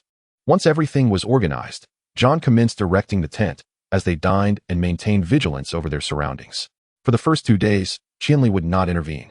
The island's size dictated that if he chose to engage, John would simply concede, for the disparity between them was monumental. Chapter 95, Turning Passivity into Initiative. With no wild Pokémon assaulting them, John began to arrange the most fundamental training for his team. Gyarados exhibited commendable speed on water, yet its land mobility was rather sluggish, especially without Mega Evolution, which rendered it flightless. He aimed to utilize its abilities primarily in aquatic environments, fortuitously discovering a waterfall ahead to facilitate Gyarados' climbing practice, thus enhancing its physical conditioning. Equipping Gyarados with the mysterious water droplet, he initiated its training. Tyranitar was tasked with additional weight as it patrolled the perimeter, prepared to confront any wild Pokémon. Houndoom, Maitena, and Fiero were assigned their own duties, primarily related to territorial surveillance, thus aiding Tyranitar. Over the following 3 days, John devoted the majority of his attention to Gyarados and Bagon. He sensed that Bagon was on the verge of evolution, having consumed an abundance of energy-rich sustenance. Its growth rate had accelerated dramatically, surpassing average weight and height metrics. John found it somewhat challenging to hold Bagon, yet fortunately, it had been indulging in slumber lately, spending most of its time within its Pokeball. After establishing a regimen for Bagon's agility and skill practice, John diligently perused the notes Qianli had provided him that afternoon. Though John had only recently attained the status of a gym-level trainer, He had already begun contemplating his future direction. His Pokémon shared a singular trait: explosive power. The attack strength of Gyarados and Tyranitar significantly exceeded that of their contemporaries, and he anticipated the same for Gyarados' future evolution, Mega Gyarados. However, their speed left much to be desired. John resolved to abandon any aspirations of enhancing Tyranitar's velocity, recognizing that pursuing speed might lead to an awkward balance. Neither here nor there. Gyarados could still achieve speed underwater, and he envisioned training Mega Gyarados to excel in aerial maneuvers. They were aware that John often imparted this philosophy. While comprehensive development was not mandated, honing a singular ability to its utmost was paramount. As for specialization, it would depend on the subsequent Pokémon he encountered that might replace these three elite members. In summary, John's team had yet to solidify. Thus far, only 3 Pokémon had been confirmed. After 2 hours, it seemed Qianli intended for him to rest well during the afternoon. However, as John had proactively sought out intense training, he resolved to seek wild Pokémon himself, given their absence. Leaving Gyarados behind to continue its training at the campsite, John set forth with the remaining 5 Pokémon. Houndoom, lead the way. Mytiana, follow closely behind. Utilize your keen senses to locate nearby Pokémon. Tyranitar, instill fear in them, while Fearow circles above, reporting any developments immediately. Bagon, having waited patiently, finally felt neglected as John did not mention it. It tugged at John's pants, pointing at itself, seemingly pleading, "What about me?" John patted its head, assuring, "Bagon, you will join in shortly. Tyranitar will provide support." Content, Bagon nodded vigorously, its demeanor sharpening with determination. As they journeyed, John casually dispatched several wild Pokémon that suddenly emerged, allowing Bagon to practice and gain valuable battle experience. After all, battling was a vital avenue for strengthening one's capabilities. Without engagement in combat, even the mightiest Pokémon could falter in utilizing their potential, or worse, develop a fear of confrontation. Such Pokémon, regardless of their power, were of no interest to John. Without the heart of a warrior, one could never become a true champion. Thus, they traversed the terrain, meandering through the woods. Soon arriving at a lush meadow, the great Wolfhound and the Houndoom bared their teeth, and soon, a multitude of wild Pokémon emerged from all directions, encircling John. Among them were Shroomish, Snivy, Rosalia, Shroomish again, and Shroomish yet again, totaling over 100. Most were at the initial or basic levels, yet they stared fiercely at John's splendid lineup. The Fearow descended immediately, as it too was targeted by a swarm of Swablu that had emerged from the trees. Tyranitar stepped forward and roared with imposing authority, causing the more timid wild Pokémon to scatter in fear. Let the battle commence. Tyranitar, stay by my side. Any Pokémon that dares approach shall be met with an attack. Great Wolfhound, assist Fearow in battling the Swablu, while Houndoom supports Bagon. Bagon swiftly launched an assault on a Snivy, with Houndoom quickly following suit, driving away the other Pokémon that sought to ambush Bagon. The Great Wolfhound, baring its teeth, remained vigilant, while Fearow swooped low, bringing the Swablu into the range of the Great Wolfhound's attack. Tyranitar, exhibiting its might, hoisted John onto its shoulder, keeping a watchful eye ahead, its tail thumping powerfully against the ground to intimidate any Pokémon attempting a sneak attack from behind. Qianli, drawn by the commotion, arrived riding his Fearow, astonished as he observed John from the sky. Here he was, preparing for subsequent training sessions while John had already plunged into a wild Pokémon brawl. A smile crept onto his lips. At least John was taking the 3-day training seriously. So be it. He would assume the role of protector during John's proactive challenges. Come evening, he would return to disturb John's rest. There was no way he would let him sleep soundly. On the ground, Bagon had already sent several Pokémon flying. Currently, it had mastered only the Dragon Breath attack, while relying on moves such as Tackle and Ember to engage. Houndoom was busier still, but fortunately, the area was predominantly occupied by Grass-type Pokémon, allowing it to display its imposing presence. The Great Wolfhound, however, found itself in a tougher battle. The sheer number of Swablu was overwhelming. They may not have electric-type moves, but once downed, the Swablu quickly regained their composure and resumed their assault. John and Tyranitar appeared far more at ease. After a few failed ambush attempts, no Pokémon dared to approach them lightly. Just as Tyranitar was about to catch its breath, 2 figures darted from the trees behind, launching a dual attack with the move Brick Break. Tyranitar, use Protect. A sturdy shield rapidly enveloped Tyranitar and John, forming a tight barrier. The Brick Break struck the shield but failed to budge it, regardless of the force exerted. It turned out to be 2 elite-level Pokémon, Sableye. Clearly, they were the leaders of this wild Pokémon group. Chapter 96. Is this special training for me? John had refrained from letting Tyranitar engage, fearing it would disrupt Bagon's battles, given Tyranitar's devastating prowess. Moreover, since the last close call, he had become exceedingly cautious in the wild.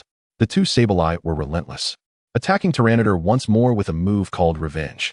John deftly leaped back, while Tyranitar withstood their assault with its formidable armor, subsequently rebounding the damage. The two Sableye were forcefully repelled but quickly regained their footing. Hearing their cries, the wild Pokémon previously restrained retreated behind them. What was their intent? Having lost their opponents, the Great Wolfhound and Fiero returned to John's side. Bagon, still eager to continue fighting, was seized by Houndoom, which dragged it back, indifferent to its struggles and incessant chattering. Judging by Houndoom's exasperated expression, it was likely not anything pleasant. The two Sableye exchanged glances before bowing their heads toward Tyranitar, who approached slowly, patting them gently on the shoulders in a display of camaraderie. What in the world? Has Tyranitar become their leader? The two Sableye began to chatter incessantly at Tyranitar, but John could not decipher a word. Nevertheless, Tyranitar nodded frequently, occasionally glancing at John. Don't you dare make any unilateral decisions. John internally groaned. Eventually, Tyranitar approached John, extending its short arms and brushing its sturdy head, wearing a sincere expression. Are they seeking to acknowledge you as their leader? John inquired, to which Tyranitar nodded affirmatively. You accepted? Tyranitar shook its head, then hoisted John onto its shoulder. The multitude of wild Pokémon erupted into cheers, and John pointed at himself in disbelief. Am I the leader now? A series of enthusiastic nods left John chuckling. How peculiar for a human to become the leader of wild Pokémon. Well, it was fortuitous. Their numbers were substantial, and they could be stationed around the camp to guard against any unforeseen attacks. John waved his hand, and the 100-strong Pokémon followed him in a grand procession as they relocated their territory. Fortunately, there were no other wild Pokémon in the vicinity of John's camp. They happily settled among the trees, making themselves at home. However, John had no intention of providing them with food. They would need to fend for themselves. He did not regard the elite-level Sableye as a threat. They were not his preferred Pokémon, and it would be better for them to continue protecting their own kind after he departed. As night fell, everything remained tranquil. John had kindled a fire and begun to prepare a meal. The Gyarados, exhausted from an afternoon of rigorous training, lay with its body in the water, only its head above the surface, eagerly watching John. John tossed a few high-grade energy cubes into Gyarados' mouth, which it quickly devoured, letting out a satisfied burp. Bagon. The fatigued Bagon gazed blankly at John. As the youngest member of the team, it had always been a favored child. Not only John, but all the Pokémon in the group indulged it. John worried it might become spoiled, so he called over the Great Wolfhound and Houndoom. Tonight, I've decided to intensify your training. Great Wolfhound, Houndoom, your task is to hunt Bagon. Bagon, your only job is to run. If you can endure for longer each time, your dinner tonight will be doubled. Initially showing signs of discontent, upon hearing the last part, Bagon became invigorated and took off running. However, within 2 minutes, Great Wolfhound had caught it again. As John prepared dinner, he meticulously recorded the duration. Tonight's meal was Bagon's favorite, grilled fish, and it was determined to work hard for an extra portion. Tyranitar watched the commotion among its 3 companions with a sigh, commencing its own weight training. Do not inquire how John managed to bring such items. His backpack was truly extraordinary. By the time John succumbed to slumber, Qianli remained oblivious to his whereabouts. However, the perimeter of John's camp was increasingly alive with the activity of wild Pokémon. In the sky, dozens of Beedrills appeared, curiously clutching stones in their grasp, until they hovered above John's tent. Gazing down upon the slumbering Pokémon below, they promptly released the stones. The Mytana and Houndoom were the first to sense the impending danger, yet the stones had already begun their descent. Tyranitar and Gyarados swiftly opened their eyes. These stones posed little threat to them. However, John was in a different predicament. Tyranitar quickly shielded the entire tent with its massive frame, waking John from the sudden assault. Before he could gather his thoughts, he noticed a flicker of flame and immediately emerged from the tent, only to see Gyarados unleashing a hyper beam into the sky.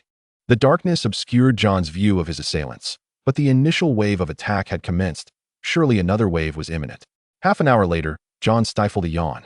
Yet the anticipated second wave of assault had still not materialized. Mentally, he chastised Qianli, realizing that this was not a specialized training session for the Pokémon, but rather a trial for himself. Unable to endure any longer, he initiated a shift system. Gyarados and Mytena would stand watch as one group, while Tyranitar, Houndoom, and Spearow formed another. The Pokémon Dragon remained blissfully unaware, lost in dreams. In the distance, Qianli, peering through binoculars, observed John's campsite with a barely perceptible smile. At this hour of the early morning, humans were typically in deep slumber, their awareness of the outside world at its weakest, making them the most susceptible to being roused into a state of irritability. This was precisely the effect he desired. In his view, the enhancement of Pokémon was not particularly challenging. The true test lay in the trainer's own strength. Only with the ability to respond to unforeseen circumstances could one lead their team towards continuous improvement and greater heights. Subsequently, he rode his Pidgeot back to his encampment, where Pidgeot began chattering animatedly, relaying Qianli's plans to several of the more powerful tribe leaders on the island. Chapter 97. A series of attacks. The vision of Pokémon far exceeds that of humans. Each group performed their roles with precision. Some kept watch for aerial threats, while others patrolled the surroundings with vigilance. Hundreds of wild Pokémon began to stir, accustomed to living in a state of alertness in this chaotic wilderness, where the likelihood of being attacked by rival groups at night was significantly higher than during the day. A thunderous roar from Gyarados jolted John awake once more, and he stumbled out of the tent, his eyes heavy with fatigue. The sky was thick with yellow spores, and he shouted, "It's sleep powder. Gyarados, use Whirlwind to disperse it, but be mindful of your teammates. Don't blow them away." Upon receiving the command, Gyarados emanated a powerful gust, swiftly filling the campsite with a tempestuous wind. Tyranitar cradled John protectively, while Houndoom and Mytena took positions on the perimeter, ready to guard. Spearow took to the air, pursuing the Butterfree that had released the sleep powder. Soon, the powder was blown away, and John let out a large yawn, reigniting the campfire. Checking the time, he noted it was only 4 in the morning. He felt like a burden. Otherwise, given the ferocity of the wild Pokémon, they would have already launched a fierce counterattack. It was evident that they were all roused to anger by the relentless assaults, and with a sigh, John decided to forego sleep. He retrieved provisions from his backpack and began cooking. With the Pokémon unable to rest properly at night, they would have to replenish their energy through food. As the first rays of sunlight pierced the veil of night, the second day of the specialized training officially commenced. The Pokémon Dragon, having rested through the night, emerged from the tent, rubbing its sleepy eyes. It had been utterly exhausted the previous day. Otherwise, it would have woken immediately at the enticing aroma of food wafting into its nostrils. Unashamedly, it settled beside John, tugging at his clothing, gesturing towards the roasted fish with its mouth agape. John cast a disapproving glance at it, yet his hands continued their work, shoving the cooked fish into its eager maw. Houndoom lay beside John, its ears twitching as it sensed the surroundings, while its eyes fixated longingly on the fish meant for it, now claimed by the Pokémon Dragon. How fortunate it was. However, Houndoom dared not express discontent, trusting that the next fish would surely be its share. After enduring 3 assaults throughout the night, although no members were injured, the constant vigilance had left them mentally and physically drained. Time passed, and suddenly, Spearow descended from the sky. John immediately turned to it, inquiring, "Is there movement?" Spearow flapped its wings vigorously, nodding rapidly. It appeared that another attack was imminent, though the gesture was rather conspicuous. Houndoom and Mytena took positions around John, prioritizing his protection above all else. As John could not comprehend the Pokémon's language, he remained oblivious to the origin and scale of the impending assault, and could only brace himself for the unknown. The rustling in the grass indicated that something was amiss, and not just in one location. It seemed multiple sources were converging towards them. This slight disturbance startled the wild Pokémon perched in the trees, causing them to flock towards John. Gyarados emerged from the pond, and Tyranitar halted its training, its keen eyes surveying the surroundings, prepared for action. The sounds grew increasingly pronounced, and John discerned that this group of Pokémon moved without a sound. The slithering noise suggested they were serpentine Pokémon. John exchanged knowing glances with his companions and nodded, signaling them to prepare for an offensive. Gyarados took the lead, unleashing a powerful hydro pump towards the front, while Tyranitar conjured a whirlwind of sand, enveloping the area in a storm of grit. As John initiated the attack, the shadows in the grass began to stir.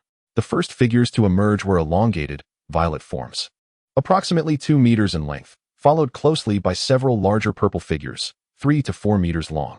They were Ekans and Arbok, their crimson tongues flickering out as they exuded a bloodthirsty glint in their eyes. On the other side, spherical Pokémon expelled clouds of black smoke. It was the coughing and wheezing. Compared to the Ekans, the cunning pack led by the Mytena seemed more inclined to confront the coughing. The coughing group was effectively restrained by the cunning Mytena, while Gyarados single-handedly faced off against the Ekans. Their strength was not formidable, With only one leader reaching the elite level, John felt puzzled. This couldn't be all there was. Moreover, the 3 waves of Pokémon that had attacked the previous night could not have solely consisted of these 2 groups. It was surely more intricate than that. As if to confirm his suspicions, a swarm of shadows appeared once more in the sky, a legion of Beedrills descending rapidly. They flapped their wings aggressively, assuming a distinctly offensive posture before plunging downward at breakneck speed. Under the sunlight, their sharp appendages glimmered with a golden hue. The sandstorm continued to rage, inflicting significant damage upon them as they met the swirling dust. Yet, despite this, the Beedrills pressed on with unwavering ferocity. As John and his companions were captivated by the onslaught of Beedrills, a sudden surge of Sandshrews erupted from the ground, accompanied by an enormous Hippowdon. This unexpected ambush startled John considerably. His instinctive reaction was to scramble onto the back of his Tyranitar. In contrast, his beloved Dragonite, brimming with battle spirit, quickly overcame its initial shock and charged forward without hesitation. Observing Tyranitar steadfastly guarding his trainer, both the Mytena and Houndoom swiftly advanced to join the fray. Mytena confronted the formidable Hippowdon, while Houndoom tirelessly dealt with the threats pursuing Dragonite from the rear. John found himself in a whirlwind of commands, his gaze darting between the 3 battlefronts. He shouted directives ceaselessly, attempting to manage the chaos of the 3 conflicts, and for the first time, he felt a profound sense of fatigue. Beads of sweat began to form on his forehead as his mind raced to maintain clarity amidst the turmoil. Yet, an exhilarating thrill coursed through him. This was true combat, replete with variables and unpredictability, a stark contrast to the one-on-one fair duels he was accustomed to. The chaotic yet exhilarating scenario ignited his fighting spirit, sending his blood surging with fervor. Chapter 98, The Trainer from Pallet Town. Fortunately, there were only 4 waves of attacks from the wild Pokémon. Qianli exhibited a degree of restraint, refraining from launching an overwhelmingly difficult challenge from the outset. Utilizing its natural advantage in water, Gyarados adeptly submerged to evade the venomous strikes of Arbok. The moves it employed were merely conventional water-type techniques like Water Gun and Water Pulse. After all, these Pokémon had been entrusted to Qianli with the purpose of honing their skills, rather than being adversaries to be vanquished. Tyranitar single-handedly faced off against dozens of Beedrills, its protective sandstorm encasing it in a formidable shield. Although its armor was impenetrable to the Beedrill's sharp stingers, it bore the additional responsibility of safeguarding John, which left no room for complacency. The battle involving Dragonite had descended into a state of utter chaos, with Sandshrews scattering in every direction, desperately fleeing from its pursuit. Other Sandshrews attempted to assist, only to be swiftly thwarted by the experienced Houndoom. A seasoned veteran of many battles, Houndoom had an arsenal of powerful moves at its disposal, even without resorting to fire-type techniques. The clash between the Hippowdon and Mytena was fiercely contested. With timely and effective commands from John, the tide of battle could swiftly turn in their favor. However, John was unable to monitor every detail, and noticing that Mytena seemed momentarily unthreatened, he decided to let it act freely. Meanwhile, Qianli relaxed in the distance, the adorable slothful Pokémon obediently holding a pair of binoculars for him. He meticulously observed John's location through the lenses while diligently jotting down notes with pen and paper. After half an hour, the invading Pokémon were finally driven away in disarray. Balancing the need to protect the forest environment while fending off their attacks was an experience John had never encountered before. If he were truly besieged by wild Pokémon in the wilderness, even Miss Junsha witnessing it would not pose any trouble. "Hello, are you here for special training?" Suddenly, Houndoom and Mytena fixated their attention on a figure that had unexpectedly appeared before them. "I'm Goema. I heard the commotion from over here and hurried to see what was happening." John, overwhelmed and fatigued, turned at the sound. He saw a scruffy man, whose age was indiscernible, standing about 10 meters away. Beside him stood a Lycanroc, midnight form, its vacant gaze fixed upon them. "I mean no harm. I too am here on this island for training." Observing the wary stance of John's Pokémon, Goema was met with a look of caution from John, who promptly waved his hands to convey his lack of ill intent. "This is my identification." Mytena swiftly advanced to retrieve his identification, which John carefully examined. "You are Goema, the runner-up from the last colorful Ghost Conference?" "Yes," he replied, scratching his head sheepishly. "I didn't expect anyone besides the champion to recognize me." Sensing John's growing ease, he cautiously stepped forward, taking one step, then another, until he successfully approached John. "My name is John." It made sense. Qianli had not mentioned that this island was solely theirs, and given its proximity to Orange City, it was hardly surprising that other trainers were also training here. It's been a while since I've had a hot meal. Would it be possible for me to share a couple of meals with you? Rest assured, I will not skimp on the cost. Ah, John suddenly remembered, engrossed in grilling fish. Tyranitar had blown it all away. The remnants of his cooking had vanished without a trace. Even the fire had extinguished. Tyranitar, looking sheepish, tapped its head with a bemused expression. John wasn't genuinely upset. He too felt the pangs of hunger. Haha. Goema burst into laughter. Isn't it even more interesting to have such occurrences during a journey? However, John queried, but Goema, resources here are not scarce. How could you be without food? Goema gazed skyward, pouting in resignation. Because I cannot cook. You can't cook and you venture into the wilderness alone for training? John found himself at a loss for words. The Lycanroc sighed deeply, placing a paw on its belly. John couldn't help but observe. Don't tell me you didn't even prepare Pokemon food? He then retrieved a bag of rock-type Pokemon food from his backpack and decisively tossed it to Lycanroc. If you don't mind, this portion is for you. A bag of Pokemon food was quite inexpensive, and John was more than willing to share. However, he remained cautious, pondering whether this individual was perhaps a test from Qianli. Without even consulting its trainer, Lycanroc bowed its head in sincere gratitude to John. It happily accepted the food and sat down, blissfully munching away, completely ignoring Goema, who was fidgeting with anxiety nearby. I have a few more Pokemon. It's a bit embarrassing, but for some reason, they're also hungry. The shame was palpable on Goema's disheveled face. John struggled to suppress a laugh, warmly inviting him to join for lunch. However, he hadn't prepared much Pokemon food. These were merely reserves for emergencies, as he preferred gathering ingredients and cooking in the wild. Regardless, with energy cubes and nutrition supplements at hand, he wouldn't face any issues. Fantastic. Everyone come out. 5 more Pokemon joyfully sprang from their Pokeballs. They were Venusaur, Litten, Inteleon, Cinderace, and Jengar. Almost all of them had participated in the colorful Ghost Conference, further confirming John's assumptions about Goema's identity. Such a variety of Alolan Pokemon. Goema, are you from the Alola region? Not quite. I'm a trainer from the Kanto region, hailing from Pallet Town. John spat out a mouthful of water. It was his first encounter with a trainer from Pallet Town. Chapter 99, The Attack on the Second Night. In a gesture of gratitude, please let me treat you to a sumptuous feast upon your arrival in Orange Blossom City. After finishing lunch, Goema clasped his hands together, sincerity radiating from him. You merely wish for me to escort you back, don't you? John wiped the grease from his lips and regarded the resolute Goema with a skeptical expression. Is it that obvious? By the way, don't you have a West Sea Serpent? Upon hearing this, the West Sea Serpent turned its head away in a huff, inadvertently clutching its food to the other side. West Sea Serpent, to be frank, I did arrive here aboard the West Sea Serpent, but it is overly fond of diving. A sudden jet of water shot forth, striking Goema directly, and John glanced over to see him propelled 10 meters away. After a satisfying meal, John did not forget the purpose of his visit, special training. Task assignments resumed as per the previous day's arrangement, but with the addition of a new participant, Goema insisted on battling with Bangelis. John vehemently opposed this, as his Venusaur possessed formidable strength, likely having remained at the gym leader level for quite some time. Should a battle ensue, not only would it wreak havoc on the forest, but what if, at this moment, wild Pokemon were to launch an attack? He had no intention of relying on outsiders for assistance, so John used the guise of special training to usher him away, promising to provide him with dinner later. After noon tomorrow, he too would return, soon embarking on his long-awaited journey. Nevertheless, Goema's prowess was commendable. He truly deserved the title of runner-up in the colorful spectacle conference. The Jie he encountered not long ago was likely of comparable strength. However, this lad's team was rather disorganized, each Pokemon boasting a different type, leaving his path to becoming a champion still a distant dream. As dusk fell, the soft yellow sunlight cast a gentle glow upon John, enveloping him in warmth, yet simultaneously stirring a sense of restlessness within him. An entire afternoon had passed with an unnerving tranquility. Was it possible that Qianli had indeed found a comfortable spot to take a nap, only to oversleep?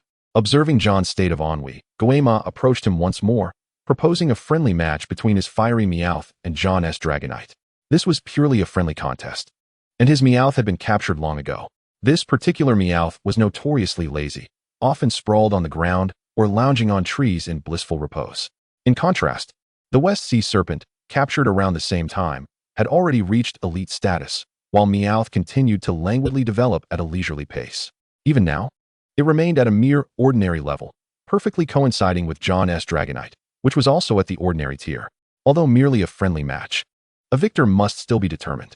Dragonite had rarely encountered an opponent of similar strength in recent days, having entirely forgotten the notion of sleep. In stark contrast to this relaxed atmosphere, Gyarados and Bangilas persisted in their tireless physical training, while the three Pokémon, including the Mytena, remained vigilant, continuously assessing their surroundings. After dinner, John swiftly organized the groups, urging everyone to take advantage of the time to rest. At this juncture, Goemon expressed a desire to take a stroll. John offered no objections, and thus, after indulging in another hearty meal, Goemon departed without a backward glance. The nighttime forest was abuzz with noise, even with only John's team and the subordinates captured by Bangilas remaining. Yet, distant sounds of commotion persisted, suggesting the onset of the night's most thrilling hunting hours. Of course, none of this pertained to John. The news of Gyarados and Bangilas' presence had already spread far and wide. Who among the foolish dared to approach and invite death with such powerful Pokémon in the vicinity? John had succumbed to slumber early, after a mere 3 hours of sleep the previous night, leaving him utterly exhausted. It was unclear how much time had elapsed when subtle rustlings in the surrounding grass caught his attention, as two indistinct figures stealthily emerged from one spot. Mytena merely glanced lazily, then turned away to investigate elsewhere. John was not in a deep sleep. The slight disturbance caused by Mytena successfully alerted the sleeping Houndoom within the tent. It promptly nudged John's cheek, prompting him to awaken with a start, nodding lightly. Houndoom immediately crouched low, poised for an impending attack. At that moment, Bangilas lay beside him, deep in slumber, while Gyarados swam freely in the pond. Several meters away from the tent, its focus elsewhere. The two shadowy figures had settled around the tent, moving without a sound. Inside, John had long been poised for action. As time seemed to stand still at that moment, Goemon waved his hand, and the Lycanroc moved swiftly, its sharp claws rapidly approaching the tent. In the next instant, its claws were caught firmly in the jaws of Houndoom, springing from the tent.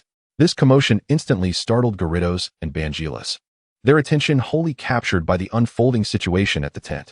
Bangilas, closest to the action, extended its enormous claw, preparing to seize Goemon. Yet, several resilient vines emerged from behind Goemon, ensnaring Bangilas securely. Meanwhile, Gyarados was equally displaced by a powerful hydro pump, forcing it away from its original position. Goemon had not anticipated John's swift response. He drew a sharp dagger and lunged towards the tent. How could John permit him to vandalize his tent? He charged out, seizing Goemon around the waist, and they both hurtled away together. Goemon, is that really you? Goemon released his shiny Gyarados, proud Fletchinder, and fiery Meowth, while John summoned his own cunning Mytena and Fletchling, both elite-level Pokémon appearing in unison. This shouldn't be. Didn't Mytena just leave upon spotting me? Goemon voiced his confusion, glancing at his watch. It was only 11 at night. Returning at this hour shouldn't raise any suspicions, right? Initially, I too believed you to be merely a trainer training on the island. Yet from the very moment you laid eyes on me, you already knew who I was. Didn't you? John dusted off his clothes, interrogating him. Was my acting that poor?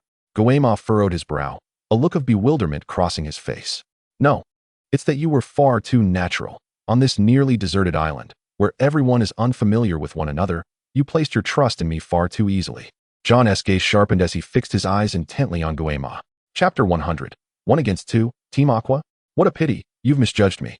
John wore a broad smile, while Goemon shook his head slightly before suddenly yanking at his clothing. In a miraculous transformation, Goemon swiftly changed outfits, donning a blue bandana, a black and white striped t-shirt, and blue pants. You're part of Team Aqua? The smile vanished from John's face, replaced by an expression of grave seriousness as he scrutinized Goemon. What on earth is happening? John's mind was engulfed with questions, confusion swirling within him.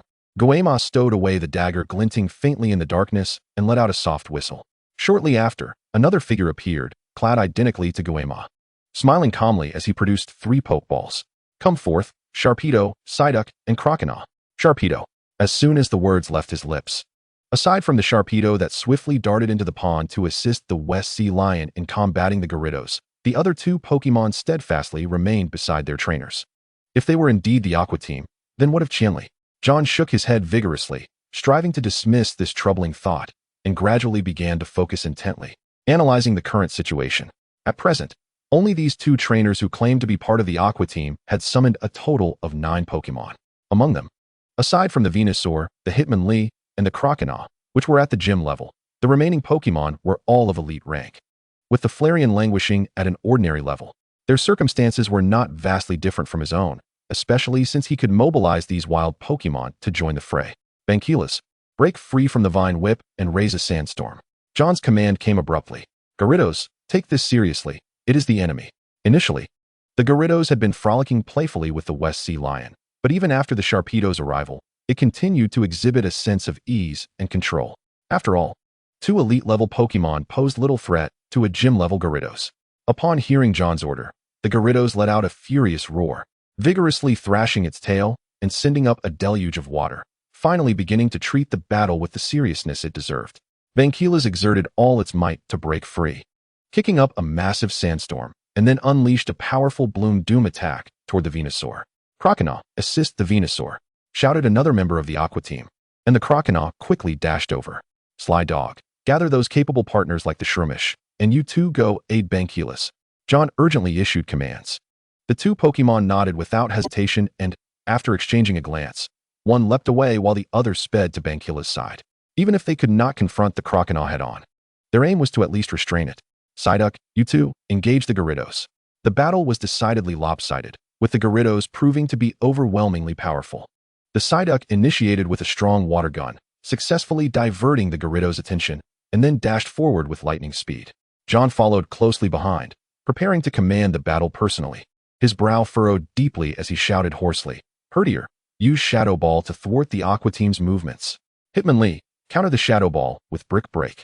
Goema suddenly commanded, and Hitmonlee moved with astonishing speed, leaping in front of another trainer, raising its explosive arm, and delivering a powerful chop that sent the Shadow Ball crashing to the ground. It quickly leapt away to avoid the potential explosion. Proud Pidgey, use Brave Bird. Proud Pidgey. Spearow, you handle the Proud Pidgey. Upon receiving the command, Spearow immediately sprang into action, taking to the skies alongside Proud Pidgey, and an intense battle commenced. A few ordinary-level Shroomish and Farfetch'd had gathered around John, leaving him with only the Herdier to protect him. Although the Houndoom had gained the upper hand against the Lycanroc, it was still unable to secure a swift victory. Meanwhile, Goema's side had a gym-level Hitmonlee on high alert, which intensified John's pressure. He found himself unable to divert his attention to command the other battles. One misstep could lead to being captured with the enemy's strategy of hold the king to catch the thief, potentially endangering his life. Hitmonlee, use Double Kick. Herdier, block it with Iron Tail. Herdier strained with all its might to hold off the attack, while a torrent of flames grazed by John's head. Unbeknownst to him, the Flareon, hidden in the shadows, suddenly sprang into action. This surprise assault caught John off guard, compelling him to rely on his keen instincts to drop to the ground. He narrowly avoided being struck and rolled several times to safety. The nearby ordinary-level wild Pokémon were instantly incensed, for he was their leader. Such behavior from the opponent showed blatant disregard for them, and they charged forward at full speed. Hitmonlee, shake off Herdier and help Flareon fend off these Shroomish. Hitmonlee forcefully sent Herdier sprawling aside and swiftly approached Flareon. With precise and rapid strikes, it dispatched the Shroomish one by one. Herdier unleashed Dark Pulse. Once on its feet, Herdier quickly shook its head and opened its mouth wide, unleashing a blast of black energy. Just as Herdier distanced itself from John, Goema seized the opportunity to strike again. He brandished a dagger menacingly toward John, seemingly desiring a close-quarters combat between humans. John's heart raced in alarm, and he dodged swiftly, narrowly escaping with only a tear in his clothing. Yet Goema pressed on relentlessly, brandishing the dagger as he pursued John. Meanwhile, the Gyarados, now facing the combined efforts of another Aqua Team member and the Psyduck, found its earlier advantage completely eroded. It had to rely solely on its formidable battle instincts and innate abilities to contend with the onslaught. Sensing John's inner tension and a hint of fear of death, the Gyarados roared, unleashing an unprecedented surge of power. Chapter 101, Shelmet. All the waters of the lake were violently stirred by a whirlwind, causing the surface to erupt dramatically. Harnessing the incredible rotational force of the water tornado, the lake's water soared like a wild stallion, creating an immense upward current. The Gyarados concealed itself within the surging lake waters, as if ascending a peak, spiraling upward along the torrent. Witnessing 3 Pokémon being swept upward by the Gyarados, the Aqua Team members gasped in astonishment. Is that Waterfall? The Gyarados has learned Waterfall. In that instant, the hard-earned advantage had vanished without a trace. In another battle, Banquilus, despite its inner turmoil, was embroiled in a stalemate with the Croconaw and Venusaur, unable to break free from the opponent's grasp. It longed to disengage from the fight, but the relentless pressure from its adversaries left it in a state of agitation. In this distracted state, it endured a full-on water gun attack. Fortunately, thanks to John's special training, its resistance to water-type moves had significantly improved. Additionally, it was fortunate that it was night, rendering Venusaur's sunlight-dependent moves ineffective. The Lycanroc, already battered from its clash with Houndoom, succumbed to defeat. Immediately, Houndoom rushed to John's side to protect him. Out of the corner of its eye, Hitmonlee noticed Houndoom's movement, leaping onto a Farfetch'd's head and vaulting into the air to block Houndoom's bite. In the next moment, Houndoom was sent hurtling like a cannonball by Hitmonlee's powerful kick, and the oncoming Herdier was unfortunately caught in Hitmonlee's second attack. The Flareon could scarcely withstand the relentless onslaught of wild Pokémon, leaping and bounding to Guayma's side before launching itself towards John without hesitation. But in the next instant, a cerulean figure collided with the ground with the force of thunder, accompanied by the wretched cries of the fiery meow. It crashed directly into the trees before finally coming to a halt. For the first time, the precious dragon was consumed by rage, fixing an intensely fierce gaze upon Kaima, and without a moment's hesitation, unleashed its rocket headbutt straight at him. Hitmonchan, upon witnessing the fiery meow collapse and remain motionless, Kaima momentarily panicked, urgently calling out to Hitmonchan. The busy Hitmonchan, without a second thought, positioned itself in front of Kaima, successfully intercepting the precious dragon's rocket headbutt. Seizing the opportunity while Hitmonchan was distracted, John grasped the dagger tightly, blood gushing forth instantaneously.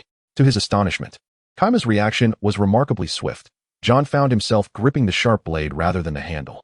However, in the next moment, John forcefully tackled Kaima to the ground, exerting all his strength to pin him down. Kaima began to thrash violently, his grip on the dagger tightening resolutely, determined not to let John wrest it away. On either side of Hitmonchan, the Great Hound and Black Hound surged forward once more, disregarding their injuries, fully aware that they could not afford to fall. Hitmonchan initially hurled the precious dragon aside, and then extended its hands, marked by 2 bite wounds, to block the advance of the Great Hound and Black Hound. In midair, the precious dragon vividly witnessed several fierce battles, alongside the sight of John and Kaima grappling with each other. It seemed John's hand had sustained an injury, his eyes reddened. Recalling the hands that had once nurtured him, the precious dragon let out a piercing shriek, its body radiating a brilliant white light. As the luminosity intensified, it enveloped its entire being, successfully drawing the attention of John and the others. Amidst the brilliance, the precious dragon underwent a transformation, its form gradually elongated, the once diminutive limbs becoming robust and powerful, albeit still short.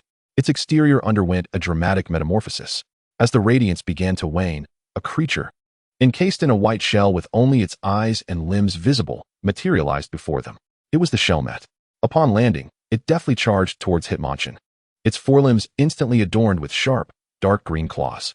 The Great Hound and Black Hound immediately coordinated their efforts, fiercely gripping Hitmonchan's arm, rendering it unable to break free despite its struggles. The Shelmet's attack struck Hitmonchan with pinpoint accuracy, sending both the Great Hound and Black Hound flying through the air with the force of its assault. It swiftly turned, its gaze ablaze with fury, glancing at John's bloodied palm. With a mighty roar, it unleashed its dragon claw once again, charging madly towards Kaima. The Gyarados, utilizing its waterfall technique, had successfully dispersed the West Sea serpents, regaining the upper hand. After forcefully tossing them aside with its tail, it leapt high into the air, landing before John. At that moment, it saw Shelmet launching an offensive and then shifted its focus to Hitmonchan.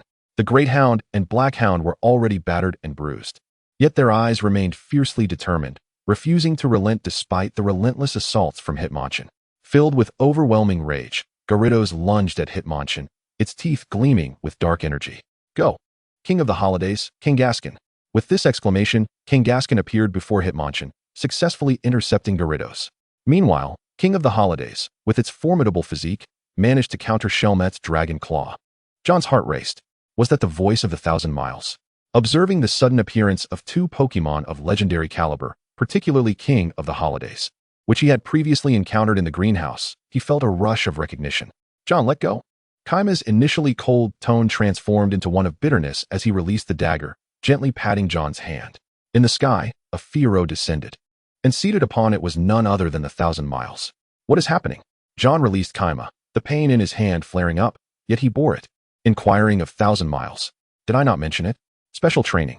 1,000 Miles leapt from the Fiero, swiftly producing bandages to meticulously wrap John's injured palm. As he arrived, the The battle involving Banchilas and the others had also ceased, all gazing at him in confusion. Chapter 102. Everything is special training. Allow me to reintroduce myself, John. I am Kaima, currently serving as an assistant to the 1,000 Miles. Kaima had changed his attire once more, reverting to his original outfit.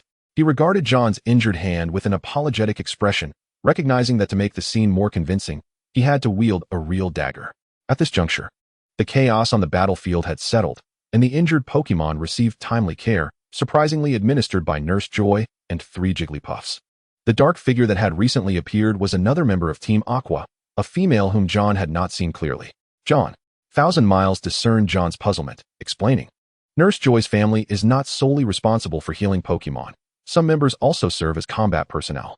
I see, but why is Nurse Joy here, along with Kaima? Shelmet approached John, affectionately nudging him. John squatted down, attempting to embrace Shelmet, but was unable to maintain the hold for long and had to let go. He estimated Shelmet's weight to be around 250 pounds, making it impossible to carry on. Shelmet sensed John's disappointment and, unable to feel joy itself, began circling around John, seeking ways to divert his attention. Nurse Joy just arrived today. She has something to discuss with you, but it will have to wait until she finishes treating the Pokémon. Seizing the moment, John rekindled the campfire, sitting alongside 1,000 Miles and Kaima as he took it upon himself to prepare a late-night meal. John, after your battle with Kaima, did you feel anything different? After a prolonged silence, 1,000 Miles finally broke the stillness, opening the floor for conversation. Well, unlike my encounter with Ramda, I still had the strength to fight against Kaima. If it weren't for Mr. 1,000 Miles' sudden appearance, perhaps I would have captured him. John reflected for a moment before speaking candidly, provoking Kaima's discontent. John, my partners are all well aware of the mission. None of them went all out. Just look at Hitmonchan. It was nearly torn to shreds. But your performance was too convincing. I couldn't simply surrender, could I? John showed no mercy to Kaima, having genuinely felt the threat of death earlier. I already stated it was a mission. All right, you two stop arguing. This battle tonight has been beneficial for both of you. John, the precious dragon has evolved. Its potential is exceptionally high. John certainly understood that the precious dragon, no, it should now be referred to as Shelmet, had ascended to the elite level. Most semi-divine Pokémon tend to be late bloomers, with the majority remaining at the ordinary level even after evolution. Typically, only those reaching the elite level and touching the threshold of gym level can undergo their final evolution. Once evolved, they are guaranteed to reach at least gym level, much like Banchilas. However, there exist a select few individuals of exceptional caliber who can directly touch the threshold of the king level, transcending the gym level to become quasi-king level trainers. This illustrates the remarkable aptitude possessed by the Shelmet. Indeed, Shelmet, one must not succumb to arrogance. There exists an abundance of powerful Pokémon in this world. And you must continue to strive, understood? John released the iron spoon from his grasp and gently patted the head of the ever-loyal Shelmet by his side. The creature nodded, determined not to allow John to face harm again, and with an increasing yearning for the skies, it earnestly began its rigorous training in a nearby area. John, this is for you. Qianli retrieved a badge from his leather jacket, revealing the scales badge of the Orange Flower Gym. Mr. Qianli, what is this? John did not reach out to accept it, but gazed at him with curiosity. Qianli grasped John's hand firmly, placing the scales badge securely in his palm. Only trainers who have earned recognition can receive a badge. John, you performed exceptionally well during this special training session. The issuance of badges does not solely rely on victories in gym battles. As a new member of the Orange Flower Gym, your battle with Guema has qualified you. Qianli looked at John with satisfaction, while Guema, predictably, became a mere backdrop. John, no longer hesitant, expressed his gratitude and carefully stowed the badge away. Qianli did not explicitly state it, yet he understood that the most effective means of enhancing strength is through life and death struggles. However, perhaps concerned that John might tread an unconventional path, he refrained from voicing this directly. John, being astute, comprehended what actions were permissible and which were not. Qianli, having traversed a similar journey at John's age, would not impose expectations of unwavering righteousness upon him. Recognizing the shadows of humanity John must have witnessed while growing up in the orphanage, Qianli was well aware of the deceptive and perilous environment of the orphanage, rife with lies, bullying, and cunning. Yet fortunately, after enduring hardship, John had not strayed from the right path. The Gyarados and other Pokémon had received basic treatment and approached, drawn by the enticing aroma of food, their stomachs growling with hunger. Tyranitar was unfazed, digging a hole to devour the ore. while John had prepared Pokémon food and energy cubes for it. Once again, John bore the entirety of the evening's expenses. "John, do you know the origins of Nyx? Who battled you?" Miss Joy approached after completing her tasks, just as John prepared a hot soup, which she picked up, exhaling gently before taking a sip. "I don't know. He merely wanted me to join him on an adventure somewhere." It seemed the Hoenn League had not yet abandoned its attempts to recruit him. Naturally, if John were in a position of authority within the league, he too would not relent. A single Latios is already sufficient at its peak. Latios possesses the strength of a champion level. In that case, I would like to ask you for a favor. Please extend an invitation from the Joy family for him to visit. Miss Joy earnestly implored John. "I do not possess his contact information and can only wait for him to reach out to me. How about this, Miss Joy? Next time we meet, I will convey your message." Given that he had come specifically to assist with John's special training, John felt it inappropriate to decline her request. "It must be this way." Miss Joy sighed, accepting this response. Yet, John's willingness to assist made her feel that this trip was worthwhile. Chapter 103, Gym Level Trainer Assessment. After relishing a delectable late-night snack, John found his once comfortable tent unceremoniously commandeered by Miss Joy. Qianli, however, was at ease, sprawled comfortably atop the broad back of his gardevoir. Fast asleep, John managed to make do, using his clothes to fashion a makeshift bed beside them. Yet Goema shamelessly insisted on squeezing into the small space with John. As the morning sun cast its golden rays, John awoke, erasing the traces of human habitation, and bid farewell to his crafty partners, including the Sableye. Subsequently, the four of them, including Qianli, boarded the Gyarados, sailing across the sea for an hour, successfully returning to Orange Flower City. John remained acutely aware that he had an important task to complete, to attain the gym-level trainer status. However, he felt no trepidation, as this assessment was typically a formality. It is worth noting that gym-level trainers are a rare breed in the current environment, and the league tends to be relatively lenient towards them. Of course, this lenience is contingent upon remaining uninvolved with any villainous organizations. For other matters, the league often turns a blind eye. Each city and town has established certification agencies for trainers, and Orange Flower City is no exception. Upon entering the hall of the certification agency, John observed that the area for ordinary trainers was bustling with activity, while the elite trainer section also had numerous individuals awaiting their turn. However, the gym-level trainer area contained only one individual, seemingly around 30 years of age. Thus, this person was undoubtedly not John's rival. As the league has a clear stipulation that anyone over the age of 25 is ineligible to register, the receptionist's eyes brightened upon seeing John. It was likely that she had witnessed his battle during the recent large-scale competition. She hurried over, eagerly assisting John with his registration and personally escorting him to the assessment area. The first evaluation was a written test conducted in a modest room. With a warm smile, she presented him with a paper which, upon closer inspection, consisted of a few question-and-answer items, such as how to effectively enhance a Pokémon's talent and methods to unearth a Pokémon's hidden attributes. The final question inquired about the test-taker's personal approach to Pokémon training. It is unlikely that anyone would willingly share their exclusive secrets, and John was no exception. He merely selected some well-known concepts and hastily penned his responses. The second assessment involved a simulated battle, primarily aimed at testing the trainer's ability to counter mismatched types and their combat skills against aerial and aquatic Pokémon. While this assessment is said to be a guaranteed pass, failing to defeat the opposing Pokémon would necessitate an indefinite halt at this stage. Although one can attempt it an unlimited number of times, every elite trainer has endured countless such battles to grow and progress before ultimately becoming a gym-level trainer. The third assessment requires randomly selecting a town within a 500-kilometer radius.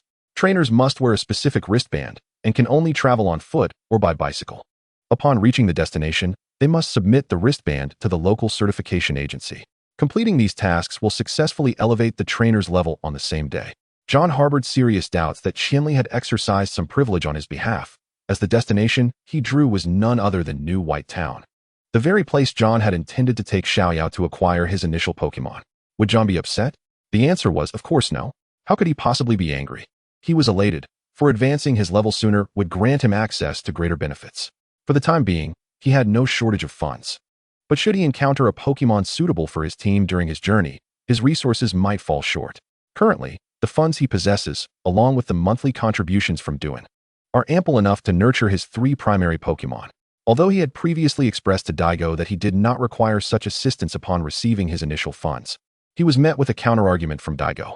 Thus, he had no choice but to silently accept this kindness, especially since he had no immediate plans to part ways with Duan. It is well known that having a powerful ally often yields unexpected advantages. Upon returning to the Orange Flower Gym, they found that it was already closing time, and everyone had gathered to celebrate Xiaoyao. The following day marked the commencement of their journey, but only after she received her starter Pokemon could she truly be regarded. John worried it marred as a trainer might become spoiled. So, except for Joan, Xiaoyao, and Xiaosheng, who held glasses of orange juice, the rest of the group popped open champagne, reveling in this rare opportunity for indulgence within the confines of the Orange Flower Gym. Once the celebration concluded, they began presenting gifts to Xiaoyao. Qianli gifted her a mountain bike, a standard model, though it seemed he might be constrained by budgetary limitations. Mizuko embraced Xiaoyao with a mixture of reluctance and affection. Despite her trust in Joan, she couldn't help but worry. Xiaosheng presented Xiaoyao with a book on the fundamentals of being a trainer. Saori offered her several sets of practical sportswear along with a headband. Naoki provided her with a first aid kit. Although it appeared that Joan might render this gift somewhat unnecessary, when it was Kaima's turn, he shyly scratched his head, feeling out of place as he had just arrived and was unaware of the customary practices. However, gift-giving is inherently voluntary, and since Joan was also preparing to embark on the journey, he contributed a gift as well. "Joan, what is this?" Xiaoyao inquired as she accepted it, feeling an inexplicable familiarity. "That's a prize Joan won during his first battle," Xiaosheng remarked, eyeing Joan with suspicion. "Are you trying to become my sister's brother-in-law by giving her your most treasured keepsake?" Joan disregarded Xiaosheng's wary gaze, having wrestled with his own thoughts for countless days. Truth be told, the ugly fish was not difficult to find, and he could raise it himself. However, its association with Gyarados posed a conflict. Rather than letting it languish at home, he preferred to gift it to Xiaoyao to assist her in nurturing a Milotic, thus repaying Qianli's kindness. Joan chose not to disclose the nature of the gift to Xiaoyao, as its beauty and her liking for it sufficed. He planned to inform her later to catch an ugly fish so it could evolve into a Milotic through the use of beautiful scales. Chapter 104. Unwhite Town, Dr. Okido. The next morning, Xiaoyao awoke invigorated and brimming with vitality. With a heart full of affection and reluctance, she slowly waved goodbye to Qianli and Mizuko, bidding farewell to her parents and friends. Then, she and Joan pedaled side by side on their bicycles, joyfully embarking on the long-awaited journey. Once they exited Orange Flower City, any signs of reluctance vanished. She was like a jubilant little bird, pedaling energetically, her light form seemingly merging with the wind. They traversed a broad, smooth highway, where tranquility reigned and Pokémon were scarcely encountered. It appeared that these creatures preferred the dense forests, rarely venturing into such open spaces. During this time, Xiaoyao experienced camping for the first time. On the first night, she was so excited that she hardly slept at all. By daybreak, fatigue set in, hampering their progress. Thus, after 3 lengthy days of unremarkable cycling, they finally arrived in Unwhite Town. Unwhite Town quietly nestled in the southwestern corner of the Hoenn region. Not far from Orange Flower City is where the narrative of the Hoenn region unfolds. It has long been celebrated as a tranquil rural town, called over the great wolfhound and hounddom. Tonight, untouched by any hue and perpetually enveloped in fresh nature. Furthermore, as one of the least populated towns, Unwhite Town surprisingly lacks a conventional Pokemon Center, featuring only a temporary rescue station within Dr. Okido's Research Institute. It is indeed peculiar that, amidst numerous wilderness areas where Pokemon centers are typically established, this locale has none. Dr. Okido's Research Institute is situated to the south of Unwhite Town, characterized by its unique arch structure, flanked by smaller, independent edifices. However, Dr. Okido often neglects his laboratory work, spending most of his time alone in the wild, dedicated to the study of wild Pokemon. "Excuse me, where's the Pokemon Center?" A 16-year-old boy named Ash, clutching Pikachu anxiously, inquired of a passerby. "There is no Pokemon Center here." The passerby replied with a friendly smile, patiently addressing his concerns. Upon hearing this, Ash's heart tightened once again, his worry etched on his face as he focused intently on Pikachu. "By the way, could you tell me where Dr. Okido's Research Institute is?" Ash suddenly recalled that the institute must have a solution for treating Pikachu. "I know the place, but it would be best to call ahead to check, as the institute often closes," the resident informed, demonstrating a familiarity with the habits of the researchers residing there. After receiving the address, Ash expressed his gratitude and hurriedly began searching for a telephone. "Hello, Dr. Okido. This is Xiaoyao, here to collect my starter Pokemon." Joan and Xiaoyao parked their bicycles securely in the spacious area of Dr. Okido's Research Institute. For Xiaoyao, this place was familiar territory. Even before settling in the Hoenn region, they frequently visited Unwhite Town, as her father Chinli was a close friend of Dr. Okido. Ultimately, one became a formidable Pokemon trainer, while the other emerged as a leading researcher. After a wait of half a minute, the tightly shut door of the research institute slowly opened, and Dr. Okido hurriedly emerged. He had refrained from leaving the laboratory for 2 whole days in anticipation of Xiaoyao's arrival. "Xiaoyao, you've grown," Dr. Okido exclaimed, immediately focusing his gaze on her. Affectionately ruffling her hair, Xiaoyao offered no resistance, as Dr. Okido, who had devoted his life to research, had never married. He had always regarded her and Xiaosheng as his own children. However, Xiaoyao blushed and quietly replied, "But I've already been here several times this year." "Ah, yes, doctor." Okido responded sheepishly, his mind filled with research knowledge, often causing him to forget everyday occurrences. "Hello, Dr. Okido. My name is Joan." Joan greeted him warmly, to which Dr. Okido smiled back. "Joan, Chinli has spoken highly of you as a trustworthy trainer. Welcome to our humble abode." He then turned to Xiaoyao, asking, "Have you decided which Pokemon you wish to choose?" At this moment, Xiaoyao appeared somewhat conflicted, as she didn't seem particularly fond of the 3 Pokemon, with Gecko, Waterleap Fish, and Fire Chick. "Haha, let us step inside the institute and ponder it further." Dr. Okido chuckled heartily, kindly ushering Xiaoyao and Joan into the research facility. Inside, they were greeted by a myriad of equipment, towering stacks of books, and various Pokeballs, presumably left by the trainers of Unwhite Town. A researcher responsible for part-time studies swiftly and adeptly presented several steaming cups of hot tea. Xiaoyao could stay at Dr. Xiaoyan's place for the night, without any rush to make a decision. The significance of the initial Pokemon to a trainer was profoundly substantial, and it warranted careful consideration before arriving at a conclusion. Observing the conflicted expression on Xiaoyao's face, Dr. Xiaoyan was acutely aware of her current dilemma. However, he remained unperturbed. For each of the 3 Pokemon had been meticulously selected by him, with each parent boasting a pedigree that reached the pinnacle of the Elite Four. "All right, doctor. I shall ponder this further. John, do you have any suggestions?" Xiaoyao momentarily lost her bearings and turned her expectant gaze towards John.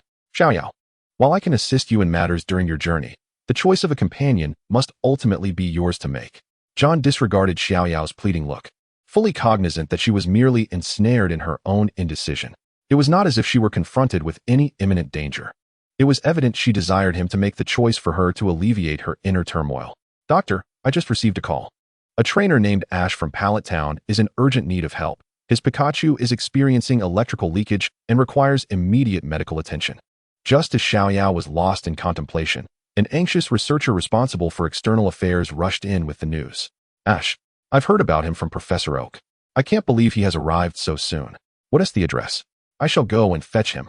Dr. Xiaoyan's face registered surprise, and without hesitation, he inquired further. Chapter 105, Gym-Level Trainer John. Ash is a trainer nurtured by Professor Oak. Without a moment's hesitation, Dr. Xiaoyan hurried towards the door. Midway, he suddenly turned back, apologetically addressing Xiaoyao and John. "Xiaoyao, John, I sincerely apologize, but there is no Pokemon Center in New White Town, and I must go retrieve him immediately." "Please, doctor, do what you must." Xiaoyao promptly rose, smiling to assure him there was no need for concern. John then posed a question to Dr. Xiaoyan. "Doctor, may I borrow your courtyard? I have yet to feed my Pokemon today." "Of course. Xiaoyao is familiar with this place. Please lead John there." "Well then, I must take my leave." Dr. Xiaoyan spoke rapidly, akin to a barrage of bullets, before hastily exiting. After watching him depart, Xiaoyao turned to John. "John, what exactly are energy cubes?" "Xiaoyao, did you even pay attention in class?" John retorted, poking her gently on the head. She sheepishly stuck out her tongue, silently chiding herself. Am I really supposed to admit that I still don't particularly like Pokemon? In recent days, she had gradually become acquainted with John's Pokemon, yet each one still appeared rather fearsome in her eyes. Nevertheless, the Pokemon proved unexpectedly amiable, and when danger loomed in the wild, the Mytiana and Houndoom would always sense it in advance and prepare accordingly. "Let us go. John, I'll take you to the courtyard." Xiaoyao deftly sidestepped the topic, moving swiftly towards the back. "I'll explain more later." John, feeling disinclined to engage further with her, pondered why she would attend Pokemon school if she had no interest.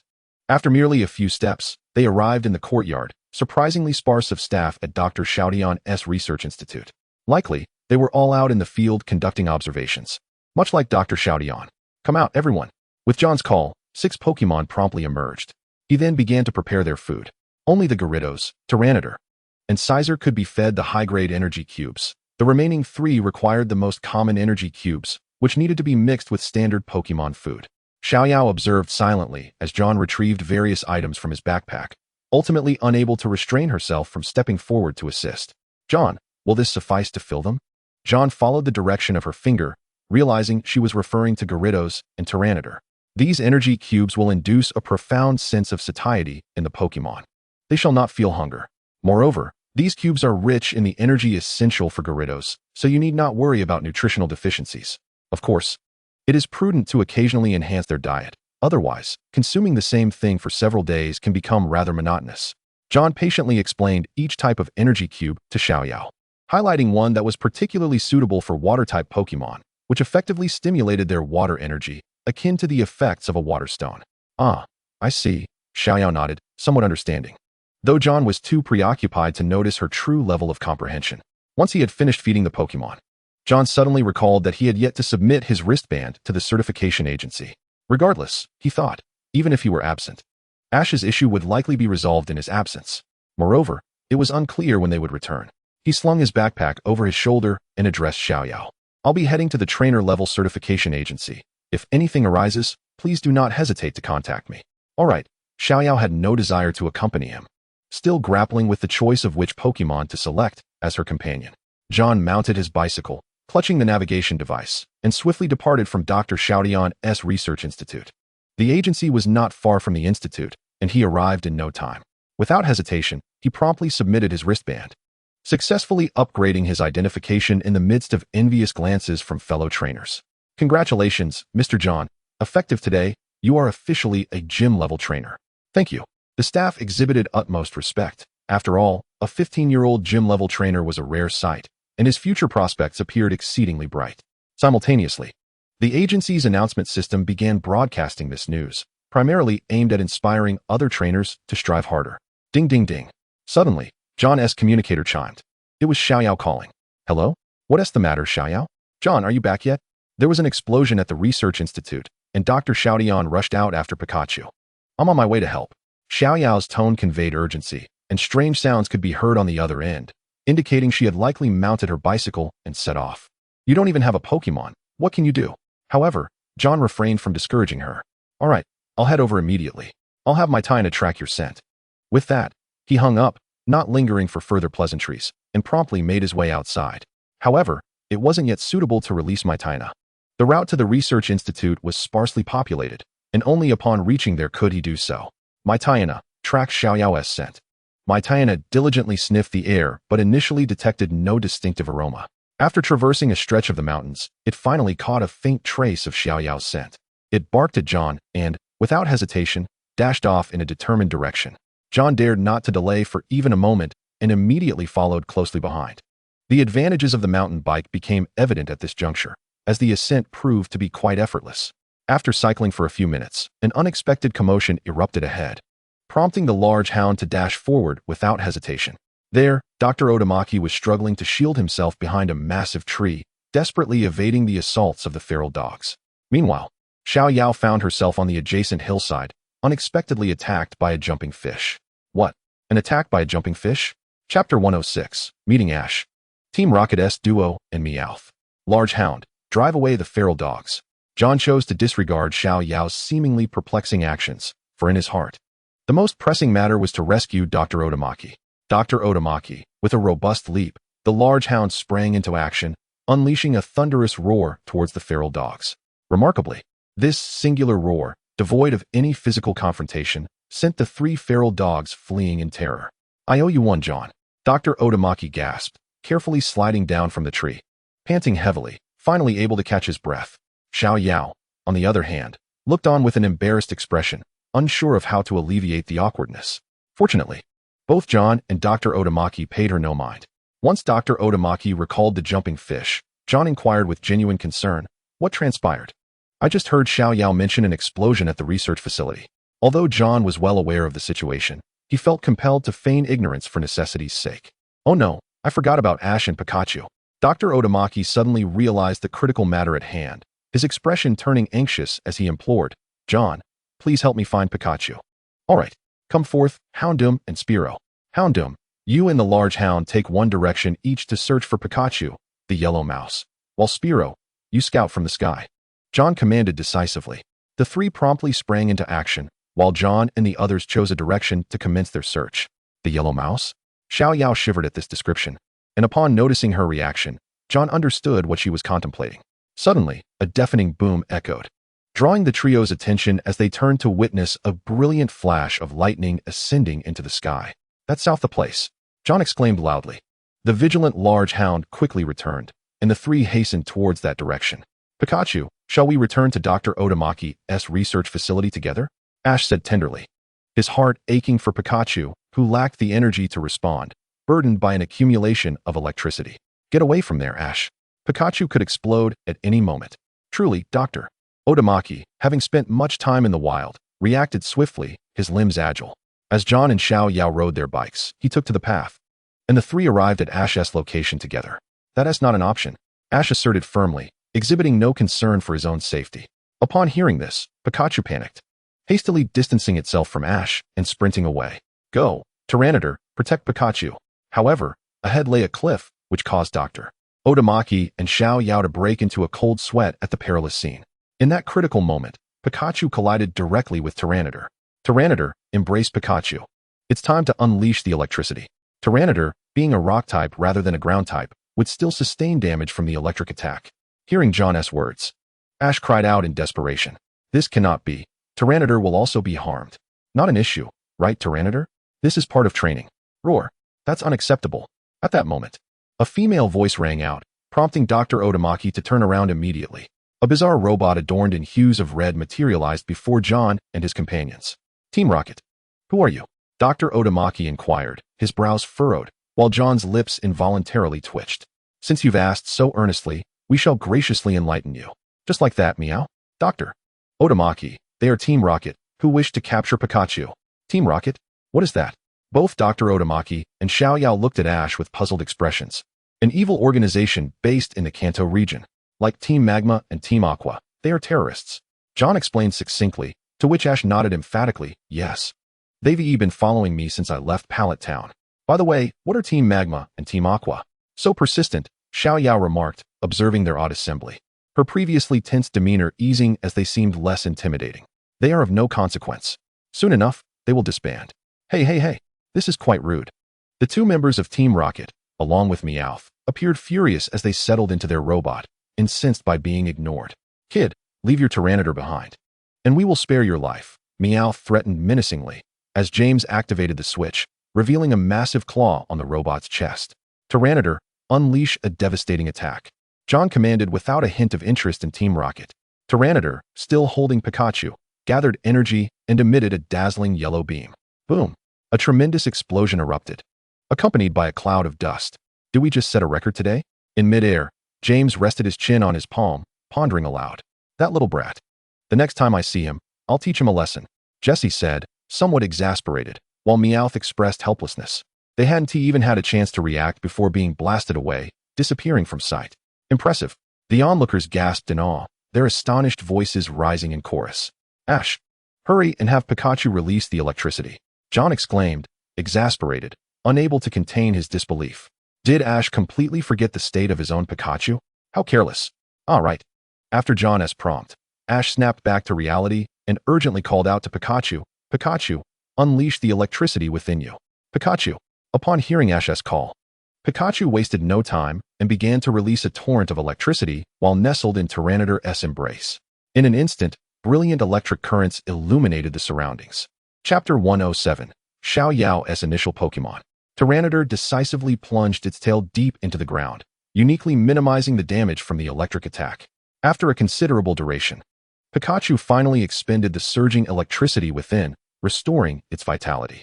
Pikachu emitted a soft cry. Tyranitar cautiously released Pikachu, who, upon landing, solemnly nodded in acknowledgement to Tyranitar. To express her profound gratitude, she swiftly dashed into Ash's warm embrace like a bolt of lightning. Thank you. I'm Ash from Pallet Town, Ash said earnestly. Pikachu lay quietly in Ash's arms, soon drifting into a sweet slumber. I hail from the battle frontier, and this is May, John said with a smile, nodding as he introduced May to Ash. Is Tyranitar all right? May asked, her face etched with concern, having just rushed away in a panic with her bicycle, but now returning. It's fine. Tyranitar has always been quite resistant to electric attacks. Tyranitar ambled over, acknowledging that while the intensity of the electric strike was indeed somewhat excessive compared to previous encounters, it still lay well within its formidable threshold. All right, we must return to the lab. Pikachu requires further treatment. Trainers often have endless topics to discuss, particularly in calmer times. However, with an injured Pikachu present, the conversation took on an urgent tone. Fortunately, the distance to Professor Oak's lab was not far, so John and May pushed their bicycles, following closely behind Ash and the others as they walked. Ash, I recall you participated in the Silver Conference, correct? What was your final ranking? John inquired, seeking a topic of conversation, especially since he had not witnessed the event and wondered if Ash had been eliminated early. The Silver Conference. I achieved a place among the top 8. Ash declared proudly, his chest puffed with honor. Oh, right.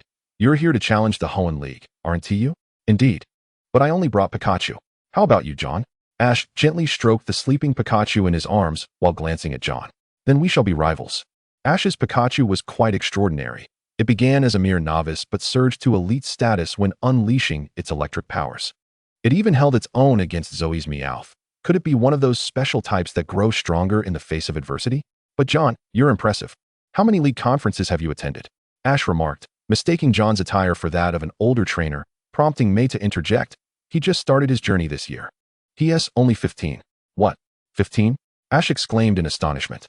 He had witnessed Tyranitar's might firsthand. Even his Charizard could not guarantee a victory against it. Yes. I only began my journey after my first Pokémon evolved, John replied. Weavey arrived. Ash, follow me, Professor Oak called, leading the way while allowing the eager chatter of the young trainers behind him to go undisturbed. Ash promptly stowed his conversation, hastily trailing behind Professor Oak. Several researchers immediately sprang into action, urgently attending to Pikachu, whose condition stabilized quickly.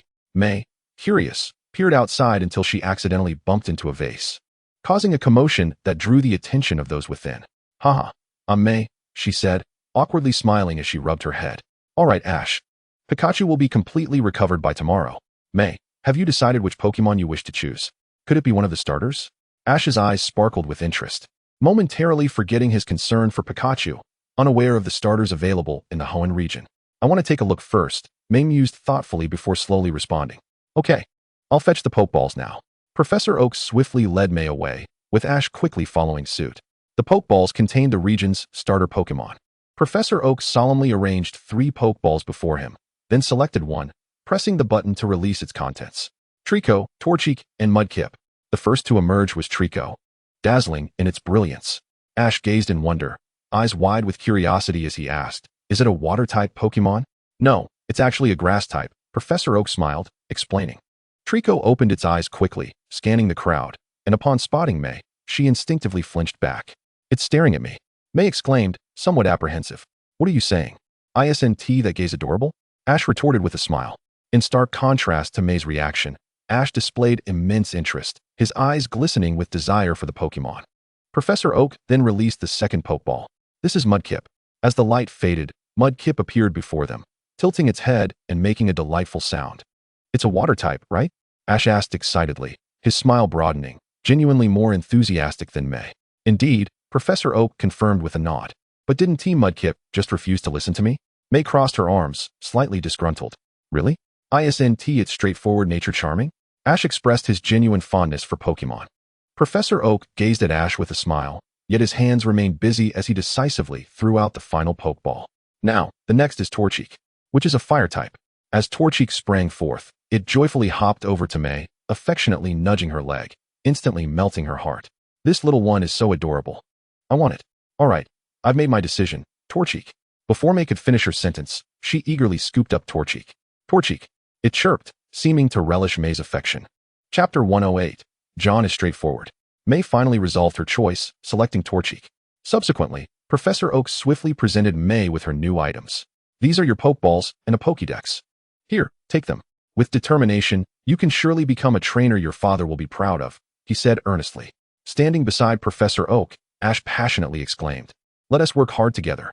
May wore a hint of embarrassment on her face, reluctant to refuse, and could only respond with a half-hearted, okay.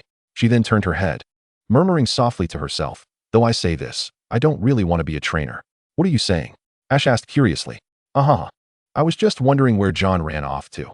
It's been ages since we've seen him. May quickly laughed, attempting to deflect. Professor Oak, believing her words, drew them closer to the window to gaze outside. There, they spotted John diligently washing his Gyarados and Tyranitar, a weekly necessity to ensure that his Pokémon were comfortable enough to focus on their training. There was also a Scyther, but it has already been cleaned, Ash noted, admiring John's dedication to his Pokémon. John passed his assessment today. He is now a gym-level trainer, May said proudly, hands on her hips. A 15-year-old gym leader? Doctor. Otamaki's mouth fell open in astonishment. It became clear why Qianli entrusted Xiaoyao to John. It turns out John possesses such formidable strength. He certainly understands what it means to be a 15-year-old gym leader. Moreover, John's team boasts 2 near-legendary Pokémon, and it is reasonable to assume that in a few years, he will ascend to the ranks of an Elite 4 Pokémon trainer. However, to be part of the regional Elite 4, one must have a full team of elite-level Pokémon to qualify. Otherwise, even with vacant positions, one cannot simply add an unqualified candidate to the mix, relegating them to a reserve status. This delineates the threshold for becoming a member of the regional Elite 4. Impressive. Ash couldn't help but exclaim, fully aware that his own Pokémon barely reached the elite level. Even Charizard, during the Silver Conference, showcased only peak elite strength. John, once my Pikachu is back in fighting shape, let us have a battle, Ash declared excitedly, eagerly opening the window and shouting in John's direction. Hey! Xiaoyao instinctively clutched her Torchic tightly, then playfully swatted Ash on the head, scolding him. You scared Torchic. My apologies, Ash replied, rubbing his head sheepishly. John, however, paid Ash no mind. According to the rules, his Pikachu would revert to its initial level, rendering any battle rather meaningless, so he chose to feign ignorance. That evening, John meticulously prepared a sumptuous feast, effectively paying for his accommodation for the night. Xiaoyao felt utmost satisfaction in traveling with John, for every meal was a warm and delectable delight. John, your culinary skills are exceptional. Let us travel together, Ash exclaimed, rapidly devouring the last bite of his meal and gently patting his round belly, punctuating the moment with a loud burp. Sorry, Ash, but I'm not particularly fond of traveling with others, John replied, having observed the various troubles Ash had encountered along the way. He had no desire to become entangled in such chaos. Even if he were to encounter Groudon, Kyogre, or Rayquaza, what difference would it make? He could not capture them, so it was best to avoid the commotion altogether. But you're traveling with Xiaoyao, Ash pointed out. I meant male companions, Ash. You should understand how perilous it is for a beautiful trainer to travel in the wild, John swiftly clarified. Upon hearing this, Xiaoyao felt a warmth rising from within. You will protect me, right? She asked, tugging at John's shirt with a somewhat bashful expression. John nodded vigorously, affirming, Of course, I promised your father. Such a straightforward man. Xiaoyao huffed, stomping her foot in annoyance before turning and running off, making a face at John. What was that about? Ash inquired, utterly perplexed by Xiaoyao's sudden anger. John patted his shoulder reassuringly. It's nothing. As long as Pokémon cherish her, that's what matters. By the way, there's also Serena. Ash, you handle the dishes. Doctor, I'm heading to the yard. John, wait. I wish to observe your Pokémon. Dr. Otamaki exclaimed, hurriedly chasing after him with his half-finished bowl of food, perhaps fearing Ash would leave him with the dishwashing duty. John, how do you manage to allow both Pokémon and trainers to grow together while preserving their wild instincts? Dr. Otamaki, after a period of meticulous observation, arrived at this crucial conclusion. Every time we are in the wild, I let them out to find food on their own, allowing them to train independently. I also prepare energy cubes as a means to enhance their abilities, John patiently explained. Dr. Otamaki immediately grabbed a pen to take notes. Recognizing that this was quite fundamental, many trainers adopted similar methods. However, John had become accustomed to this practice, which in turn helped preserve a significant degree of ferocity in his Pokémon. No wonder you have achieved such success. Gyarados must have been your initial Pokémon, right? Dr. Otamaki speculated, observing the close bond and mutual understanding between John and Gyarados. Indeed, unlike Ash and Xiaoyao, I do not have anyone supporting me from behind. I rely solely on myself. John's words touched Dr. Otamaki, as it is widely acknowledged how challenging it is for someone from humble beginnings to become a trainer. This was a universally accepted truth, yet John had evidently succeeded in overcoming the odds. A gym leader commands respect wherever they go. May I observe a bit longer? Doctor. Otamaki asked cautiously. He then meticulously examined the physical condition of the Kabutops and Tyranitar. Every detail, from the sheen of their armor to the sound produced during impact, as well as their mental state, was outstanding. Chapter 109. The initial battle with Ash vs Pikachu. Dr. Otamaki lost track of time, engrossed in analyzing their physical data. To facilitate their cooperation, he even took out energy cubes to feed them. However, these energy cubes were not provided by John, and they refused to accept them. In the end, John had to personally feed them. After briefly instructing everyone to cooperate with Dr. Otamaki, John headed straight back to his room. He stepped into the bathroom for a quick shower, then went to bed, for he needed to set off for Kansas City the next day. Why not return to Orange City? It goes without saying, he genuinely did not wish to travel alongside Kosuke. He had a navigation device, and his knowledge far surpassed Kosuke's. Aside from being a potential hindrance, Kosuke offered little in terms of assistance. Moreover, Shinli had not insisted that he must return, and he had already secured the Libra badge. A silent night passed without incident. The following morning, John was the first to open the window, eager to check on his Pokémon, only to discover Dr. Otamaki asleep there. Had he been in the wild, such a sleeping position would have surely cost him his life. Yet, it was understandable. Had he not been assured that John's Pokémon posed no threat, he would never have fallen asleep in such a manner after his research. Ash, too, woke around the same time, and his first instinct was to check on Pikachu, discovering it had fully recovered. He quickly sought out John, who had just finished freshening up and exited his room, his face brimming with fighting spirit. "Let us have a battle, John," Ash declared. "All right, but who do you wish to battle?" John was well aware that this confrontation was inevitable, and it would also serve to rouse Dr. Otamaki from his slumber. Ash fell into deep contemplation, eventually pointing at the imposing Tyranitar and saying, "Pikachu, let us challenge Tyranitar." Pikachu was equally enthusiastic, grateful to Tyranitar for its protection the previous day, and resolved to repay that kindness through victory. Tyranitar, rise and shine. Who could tell what time Dr. Otamaki had kept them up until?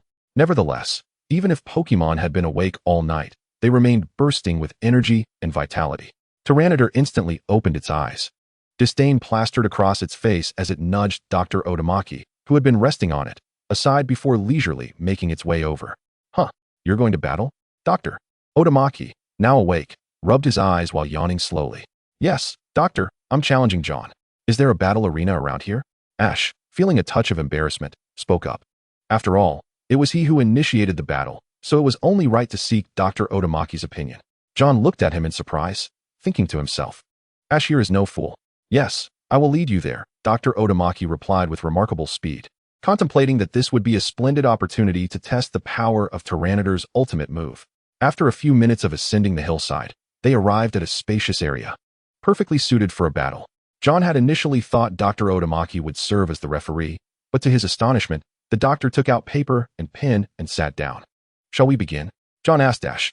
"All right, Pikachu, unleash Thunderbolt," Ash commanded, and Pikachu's energy surged instantly as yellow currents erupted forth. Tyranitar stood firm, taking the brunt of the powerful attack without flinching. "Don't be discouraged, Pikachu. Quick attack," Ash continued to shout.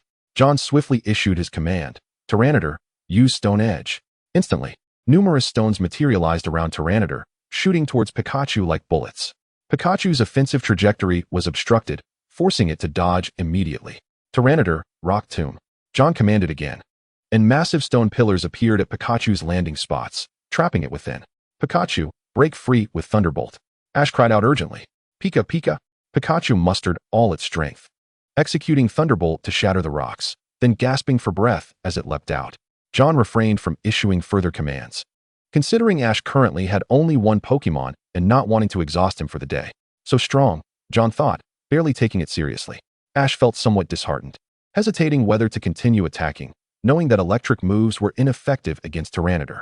"Ash, Pikachu's moves are too limited. You should allow it to learn a variety of techniques," John admonished, embodying the role of a strict teacher. "Your training methods are too monotonous, Ash. How did you even make it to the top 8 in the Johto League?" Ash replied, bewildered, as he had never purchased a learning device. All skills were self-taught through effort. Tyranitar is a rock dark-type Pokémon, and there are many types that are effective against it, John patiently explained, adding that whether it could be a successful attack was uncertain, given Tyranitar's formidable armor and defensive capabilities. Ash exclaimed in surprise, before saying, "Oh, okay, thank you." A look of confusion crossed his face, as he pondered how a fierce battle had inexplicably turned into a lesson. "Let us go. We should set off and save the next battle for later," John said calmly.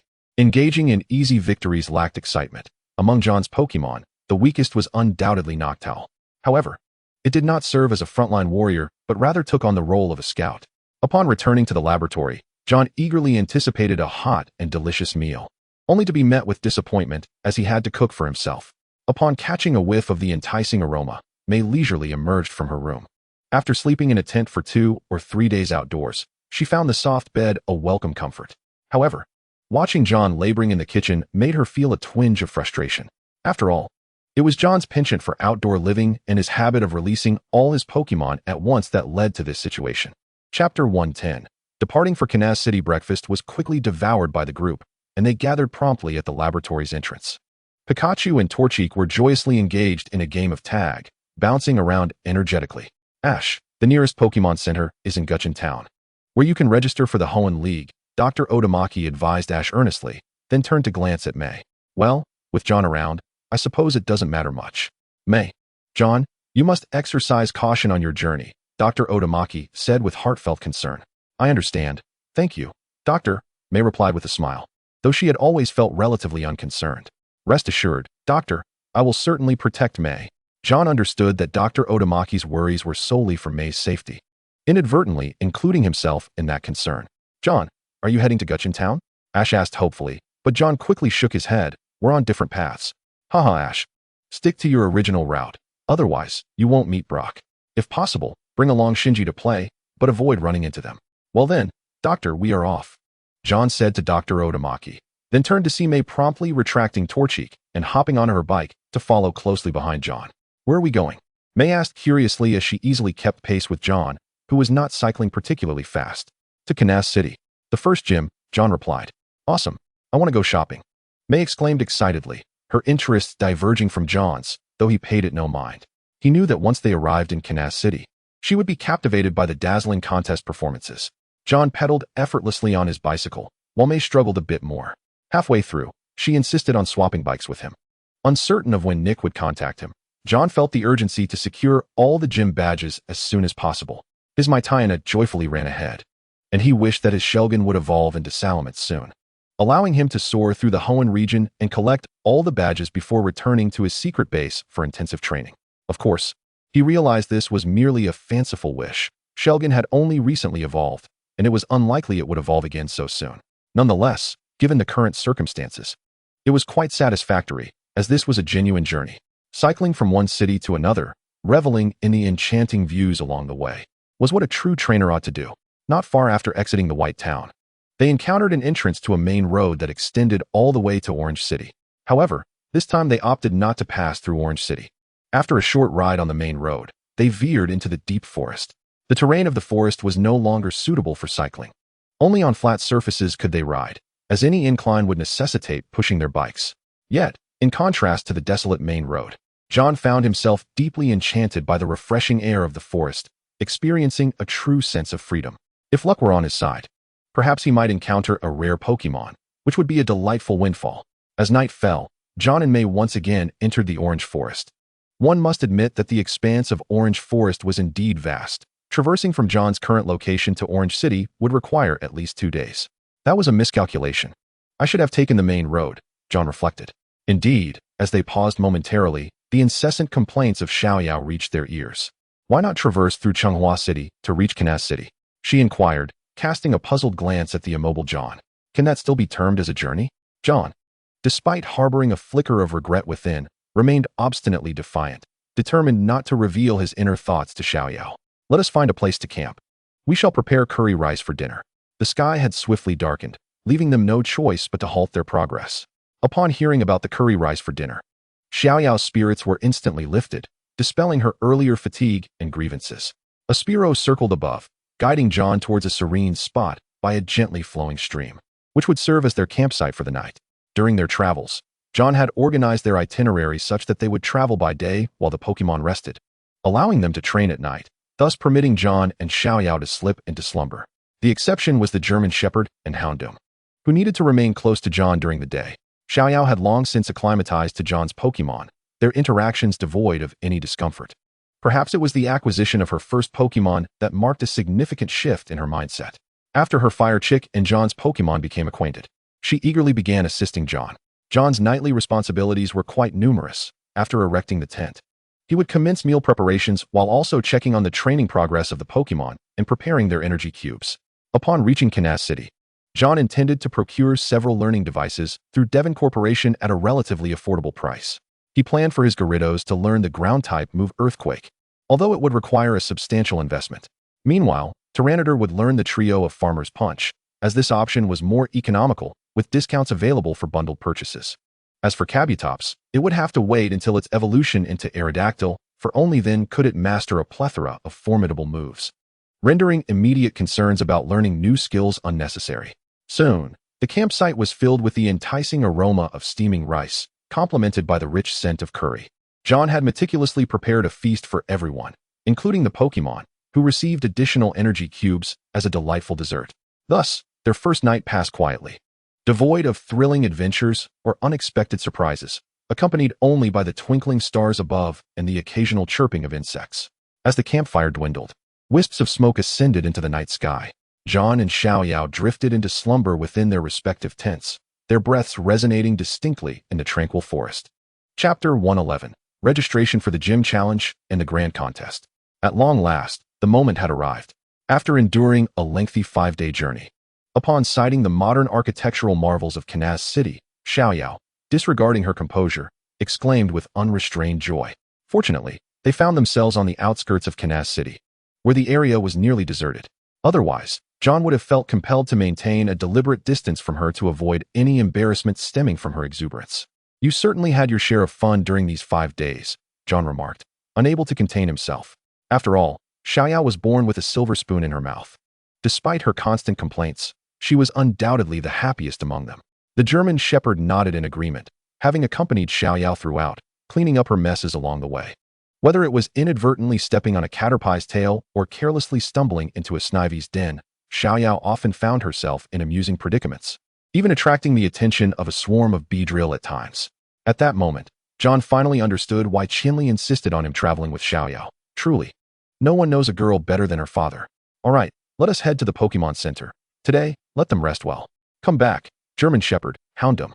During their journey, Xiaoyao had yet to encounter any Pokémon that piqued her interest. The only ones they had seen were common varieties, hardly worthy of a second glance. John had visited this place twice before, making it feel somewhat familiar. The Pokémon Center was easy to locate. He entrusted all 6 of his Pokeballs to Nurse Joy, while Xiaoyao handed over her Fire Chick's Pokeball. Today, they intended to register for the upcoming gym challenge, as Duan was somewhat of a familiar face. John was scheming in his mind, planning to have Kabutops gain experience here. After all, the Canas City Gym ranked 8th in the Hoenn region, making it one of the easiest gyms to conquer. There were primarily 2 methods to challenge a gym. The first was to register directly, after which one would simply wait for their turn. The second option was to appear at the gym in person, since the battle times varied for each trainer. Appointments typically allocated half an hour for each. Within this interval, any available time could be utilized for battles. Moreover, this was a common occurrence across all gyms, with apprentices often stepping in to face trainers. Gym leaders were typically preoccupied, safeguarding the city's surrounding safety, managing various commercial activities, and overseeing urban development, resulting in a particularly high workload. Duan, for instance, was not only a gym leader but also a teacher at the Canas Trainer Breeding Academy, with her primary focus on education. The registration process occurred at the Pokémon Center, and John was fortunate enough to secure a battle slot for tomorrow afternoon at 5 o'clock. "Xiaoyao, you haven't registered for the Hoenn League yet."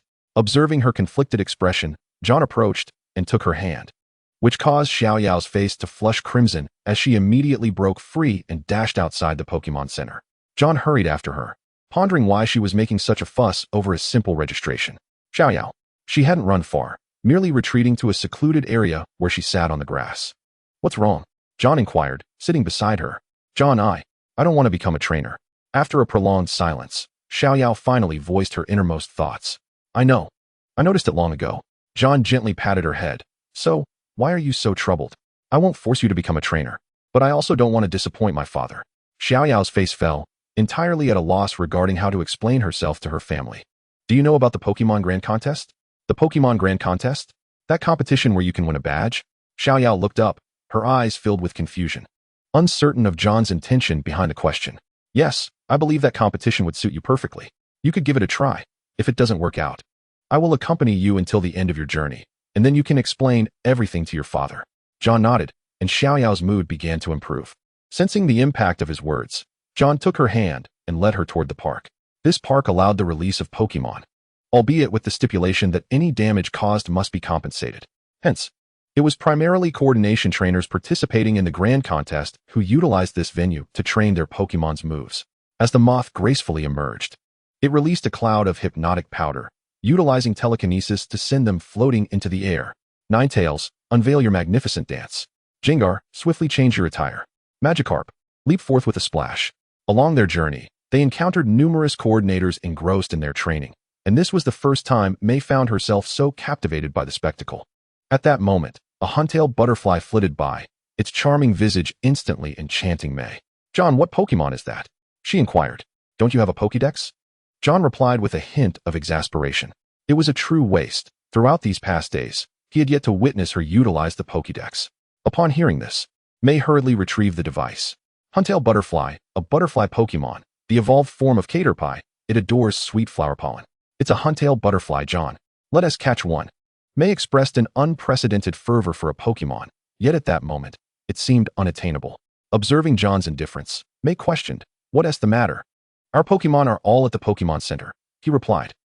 May deflated like a punctured balloon, losing her enthusiasm entirely. "Then accompany me on a shopping spree." Fortunately, she refrained from impulsively retrieving her Pokemon from the center. John willingly agreed, as he too needed to gather some supplies. However, the learning device John required was not available in the mall. The Devon Corporation representative had already procured it for him as a gift to celebrate his achievement of becoming a gym leader-level trainer. He graciously accepted the gift, recognizing that refusing it would be inconsiderate of him. Chapter 112, May and Torchique's First Battle. In the bustling city of Canaz, with an abundance of shopping malls, John and May opted for the nearest one, which happened to be the most popular. John focused on procuring the necessary food for their upcoming journey and materials for crafting energy cubes, while May wandered through the clothing section. Though she did not make many purchases, her mind remained preoccupied with thoughts of the grand festival and the Huntail butterfly, causing her to be somewhat absent-minded during her shopping. It wasn't until nightfall that they returned to the Pokemon Center to address their meal. Subsequently, the two shared a twin room, a common arrangement in the center, which typically assigned rooms based on the number of guests. As dawn broke, John, still in a drowsy haze, was roused by May, who had already prepared herself for departure. With rare enthusiasm, May was ready to seize the day. Since his battle was at 5 o'clock, he decided to accompany her in capturing a Huntail butterfly. If none were found, a Caterpie would suffice. However, there was a lingering concern about the evolution path of Caterpie potentially leading to a Metapod instead of a Huntail butterfly. A matter of chance beyond their control, Caterpie was among the most common Pokemon found in the Hoenn region, easily spotted throughout the forests. Though they were often favored by avian Pokemon, typically, they concealed themselves within tree hollows or grass, emerging only occasionally for a stroll. By noon, they had yet to catch a glimpse of a Huntail butterfly, nor had they encountered a Metapod. They did spot several Caterpies, though May was unaware of their potential evolution into Huntail butterflies. Given the proximity to Canaz City, it was likely that many trainers frequented the area. "Why can't we find a Huntail butterfly?" May lamented, sitting despondently on the ground.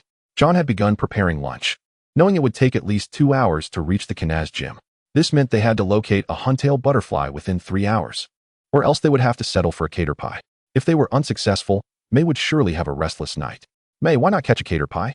John suggested as he brought over their meal. "Caterpie?" May paused, momentarily taken aback, and John remarked with slight annoyance, "The Huntail butterfly evolves from Caterpie. It first evolves into Metapod, then into Huntail butterfly." "Oh, I see," May responded, then began to complain.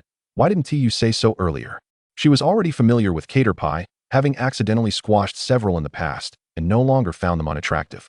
However, the evolution of Caterpie had 2 branches, one leading to Huntail butterfly and the other to Venomoth.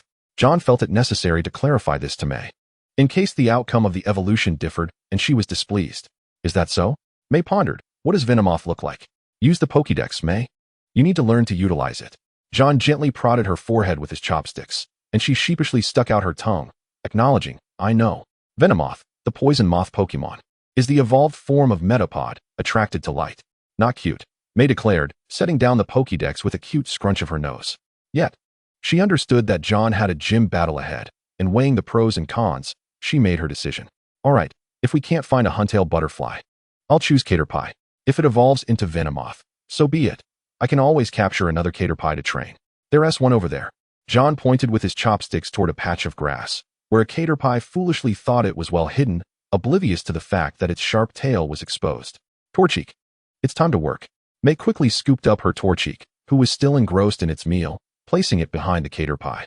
May knew that capturing a Pokémon required a battle. They needed to defeat it first. Torchic was entirely focused on its food, unaware of the unfolding situation, shaking its head in confusion as it looked at May. This was May's first time commanding Torchic in battle, and she felt an involuntary wave of anxiety. She cast a helpless glance at John, urgently asking, "John, what moves does Torchic know?" "Tackle, Peck, Tri-Ember," John replied, not mocking her flustered state. After all, everyone experiences a first encounter with such circumstances. Wasn't he entirely certain, merely suggesting 3 moves Torchic was known to excel at. "Torchic, use Tackle," May echoed immediately. "Huh." Torchic looked puzzled, having not noticed the Caterpie hiding in the grass, completely unaware of who it was meant to use the move against. "Herdier, chase that Caterpie out of the grass."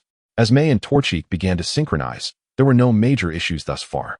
Since their journey from Route 104, they had encountered numerous trainers eager for a battle, all of whom John had deftly dispatched. Herdier, without needing further instruction from John, was already aware of the Caterpie's location. In a swift motion, it dashed a few steps forward and then leapt, landing right in front of the Caterpie, letting out a thunderous bark. Startled, the Caterpie curled into a ball, rolling out in fright. Torchic, taken aback by the sudden appearance of this unfamiliar creature, instinctively jumped and scurried towards May.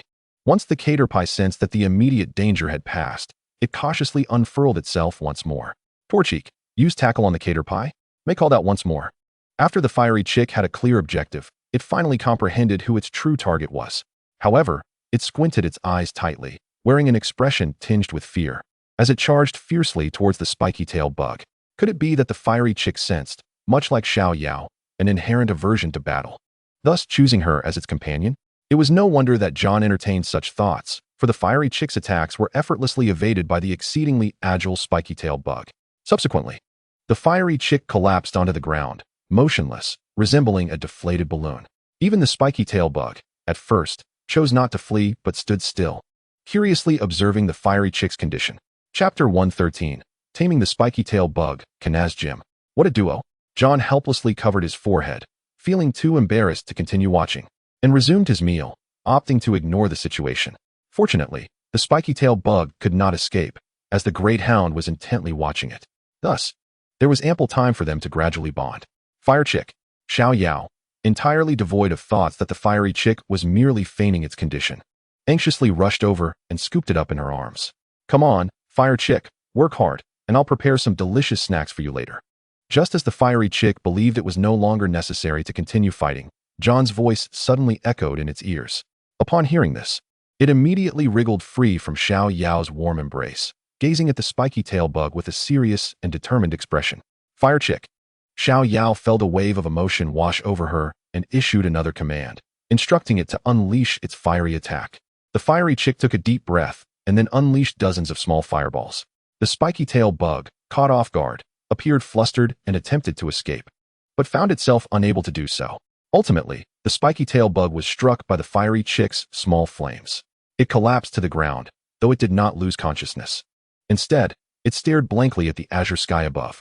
Perhaps, for now, this was the best outcome.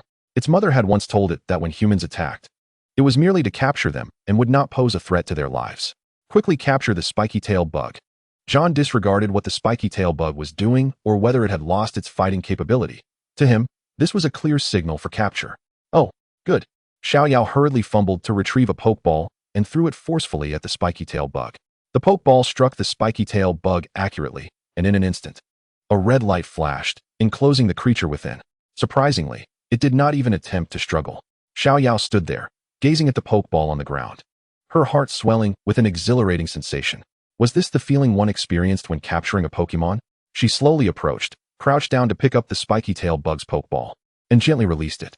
As soon as the spiky-tailed bug emerged, it scurried to Xiao Yao's feet, affectionately nuzzling her calves, resembling the fiery chick in demeanor. It was said that a Pokémon's character tends to align with that of its trainer, and John felt this conclusion was indeed accurate. "I've captured the spiky-tailed bug," Xiao Yao was ecstatic. In her eyes, the spiky tail bug was no longer frightening. With sheer joy, she lifted it up, exclaiming excitedly, "I'm so happy. If you evolve into a Venomoth, I will never abandon you." In her heart, she silently vowed to the spiky tail bug, "Come and continue eating." John had not put down his chopsticks all this while, and only then did Xiao Yao realize that she had not yet eaten her fill. Quickly, she retrieved a packet of Pokémon food from her backpack, poured it into a bowl, and set the spiky tail bug down. The spiky tail bug, encountering this food for the first time, began to feast voraciously. After satisfying its hunger, it curled up and peacefully fell asleep right there. This little fellow. Xiao Yao sported a bemused expression, wondering how the spiky tail bug seemed even lazier than she was. The evolution time for bug-type Pokémon is typically quite brief. Aside from searching for food, they spend most of their time seeking a safe spot to rest, thereby accumulating the energy needed for evolution. John eloquently shared various facts with Xiao Yao, who could only nod occasionally, resembling a diligent student. Indeed, she had much to learn, including knowledge about Pokémon. Glancing at his watch, John noted it was already 1 o'clock. Since the spiky tail bug had been successfully captured, there was no need to linger any longer. By the time they returned to the Pokémon Center in Canas City, it was already 3 in the afternoon, aligning closely with John's earlier estimations. At this hour, it was rather late for any activities, and moreover, reaching the Canas gym would require another half hour. Therefore, John could only take a brief moment to rest before hastily heading out. The Canas gym, specializing in rock-type Pokémon, was constructed almost entirely from stone materials. From a distance, it resembled an enormous boulder standing proudly at the heart of Canas City. Opposite the gym was the Pokémon Trainer Cultivation Academy. If all went according to plan, Do-won should be teaching inside the academy, but as fate would have it, things did not go as expected. Long time no see, John. At 4:50. Upon John's arrival at the Canas gym, Do-won was already there waiting at the entrance. She smiled brightly at him, and John sensed an underlying motive in her demeanor. "Long time no see, Miss Do-won." John politely greeted her, adding, "And this is Xiao Yao, the daughter of Mr. Qianli. We are currently traveling together." "I know." Xiao Yao. "Hello, Miss Do-won." The two appeared to be meeting for the first time indeed. It made sense. Mr. Qianli had not been in the Hoenn region for long, and the gym leaders rarely had the opportunity to meet. During working hours, it was even more improbable, as the gym leaders' duties were quite demanding, often involving missions to thwart evil organizations. "Miss Do-won, are you heading out?" John instinctively inquired, and Do-won redirected her gaze back to him. "Congratulations, John. I didn't expect you to have become a gym-level trainer already. I merely received a notification that a gym-level trainer would challenge me at 5 this afternoon, but I didn't anticipate it would be you," Do-won explained to John. While she was indeed a gym trainer, her apprentices were all elite trainers, not yet qualified to assess John. Thus, she had swapped classes with another instructor to return to the gym to evaluate John. Though John's passing was a foregone conclusion, it underscored the league's regard for gym-level trainers. "So today, Miss Do-won, you are here to evaluate me?" John realized, and this explanation made sense. He did not forget to be modest, saying, "It was merely luck." "Thank you, Miss Do-won." Excessive humility can be equated with arrogance. Chapter 114, Canas Gym vs Geodude. Haha. John chuckled awkwardly, feeling that conversing with this high-achieving individual was indeed somewhat exhausting. "Shall we commence today as gym battle?" "Certainly. I shall personally attend to you today." Do-won gracefully gestured for John to follow her, acknowledging that this was not the appropriate venue for a leisurely chat. Xiao Yao, feeling a sense of purpose, decided to follow suit, having no other destination in mind. Thus, she accompanied John to witness an exhilarating Pokémon battle. This marked John's inaugural official gym match. The previous encounter, while resulting in a badge, did not count in the same vein. In the Hoenn region, there are a total of 8 officially recognized gyms. The Canas gym stands as the certified establishment of the Canas City Alliance. The gym leader, Miss Do-won, is renowned for her extensive knowledge and exceptional academic performance, having graduated with flying colors from the academy. Furthermore, she was unanimously elected as both a faculty member and the gym leader of Canas, with her prowess reaching gym-level standards. She successfully ascended to the position of gym leader, specializing in rock-type Pokémon. A distinctive feature of her gym matches is her penchant for recording the battles, subsequently crafting educational videos for her students' benefit. Naturally, she seeks the challenger's consent prior to filming. Should the challenger decline, the gym battle proceeds as usual. Like all gyms, a badge is awarded to trainers who either succeed in the challenge or earn recognition, with the Canas gym presenting the rock badge. John followed Do-won to the inner battlefield, where, as anticipated, She retrieved her camera. John, would you mind if I recorded our battle? Do-won inquired. Familiar with her habit, John readily consented. At that moment, the referee swiftly positioned himself in the center of the arena, flags in hand, clearly prepared for the contest ahead. John, show me what makes you worthy of admiration from Do-woo. Upon stepping onto the battlefield, Do-won's demeanor underwent a profound transformation. Rumor had it that she had once vied with Do-woo for stones, and John now fully believed this tale. Thus commenced the gym battle between Do-won, the Kanaz gym leader, and challenger John. The battle was restricted to 2 Pokémon per side, continuing until one party's Pokémon could no longer fight. Notably, only the challenger had the right to switch Pokémon during the match. As both trainers took their positions, the referee, in a booming voice, solemnly declared the match to begin. Go Geodude. Without hesitation, Do-won sent forth her first Pokémon, Geodude. Although still in its initial form, this Geodude possessed formidable strength. Do-won had nurtured it exceptionally well. Despite not having evolved, its prowess had already reached the elite level, its sharp gaze akin to that of a seasoned warrior. Go Shelgon. John also acted with resolve, swiftly releasing Shelgon. With fierce determination, Shelgon fixed its gaze on Geodude, clearly prepared for battle. This was its debut fight, and it aimed for nothing less than a flawless performance. Let the battle commence. With the referee's voice resonating, Do-won wasted no time and initiated her attack. Geodude, use rollout. Geodude promptly curled into a ball and sped toward Shelgon with remarkable swiftness. Shelgon, use headbutt. Shelgon charged forward without hesitation to meet the oncoming assault. John's participation was not merely for victory. He sought to hone Shelgon's skills, enabling it to amass invaluable battle experience and master combat techniques, while simultaneously fortifying its physique and indomitable fighting spirit. Consequently, he opted for a head-to-head clash with Geodude to gauge Shelgon's current strength. The 2 Pokémon collided, neither gaining the upper hand, and both remained steadfast. Shelgon unleashed Dragon Breath. Observing the stalemate, John decided to alter his strategy, having grasped the dynamics of power. It was time to showcase their special moves, as Shelgon had already mastered numerous techniques. Geodude, evade and use Rock Tomb. Do-won quickly commanded, and Geodude adeptly avoided the attack, subsequently ensnaring the somewhat sluggish Shelgon with Rock Tomb. Shelgon, use Dragon Claw to break the rocks. As Shelgon emerged, it unleashed spikes. Do-won continued to direct Geodude, which swiftly dismantled the Rock Tomb with its powerful Dragon Claw. Noticing the cracks appearing in the rocks, Geodude promptly executed spikes.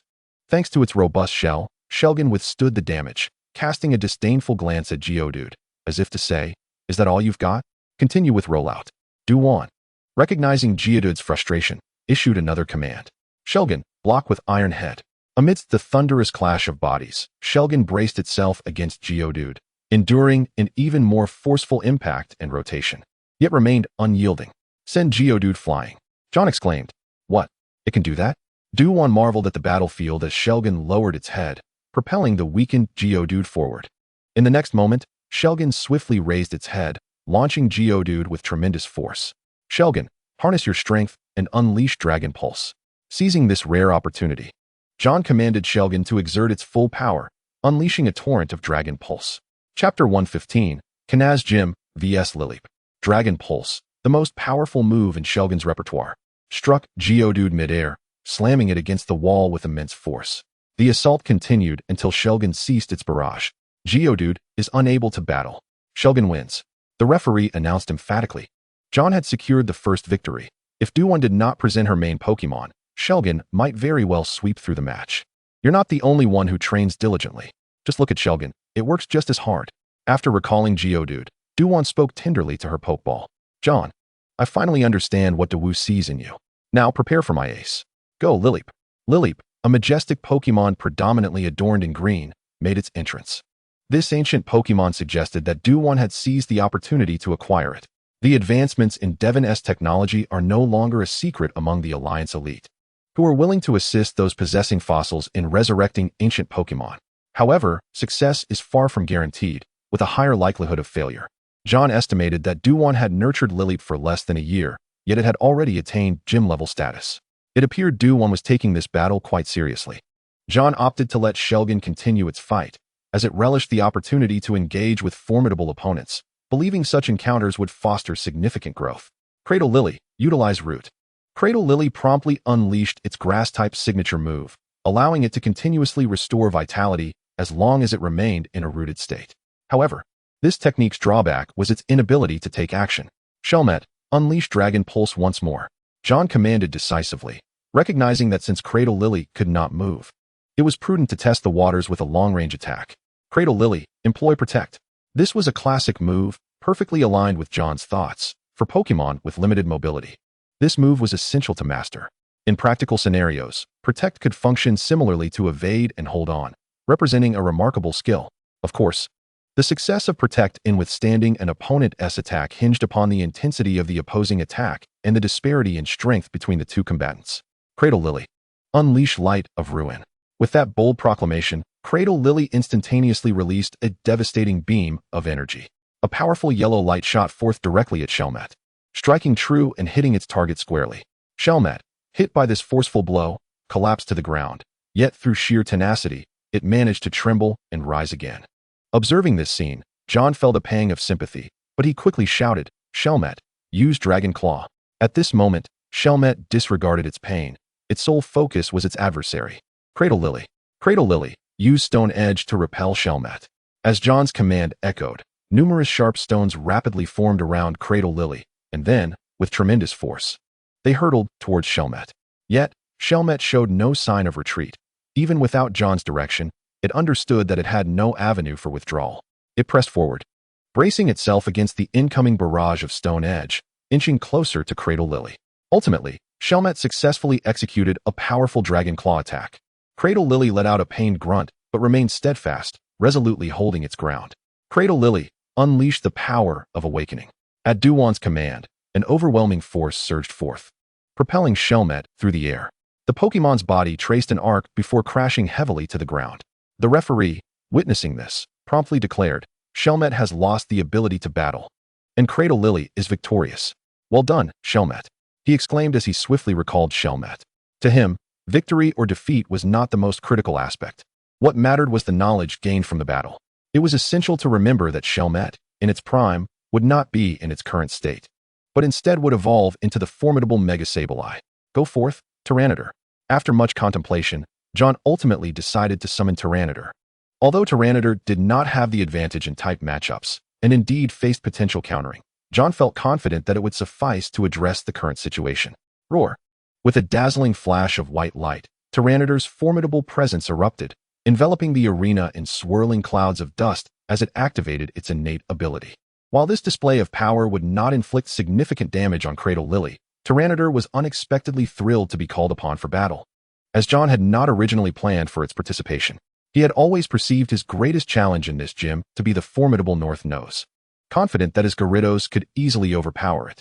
However, he had not anticipated Duwan's sudden arrival, nor her unexpected choice of Pokémon, Cradle Lily.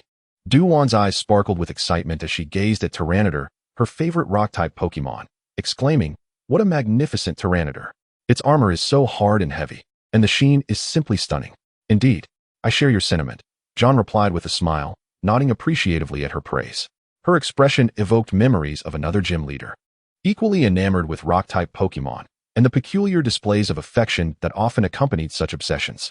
John couldn't help but wonder internally if Duwan was similarly infatuated. "So, can we begin the battle?" John interjected, interrupting Duwan's admiration. "All right, Tyranitar, you take the first move," Duwan eagerly declared. "Hey, you're mistaken. I'm the one giving commands here," John replied, exasperated, as he observed Duwan's unwavering gaze fixed upon Tyranitar, her attention unyielding. This was unexpected. Given her stature as the Kanaz gym leader, one would assume she could readily acquire and nurture a Tyranitar or Larvitar. After all, her position and resources should facilitate the acquisition of such Pokémon without difficulty. Chapter 116, Kanaz Gym, Victory. Never mind, why dwell on it? John shook his head, swiftly shifting his focus to the battle. Tyranitar, use Roar.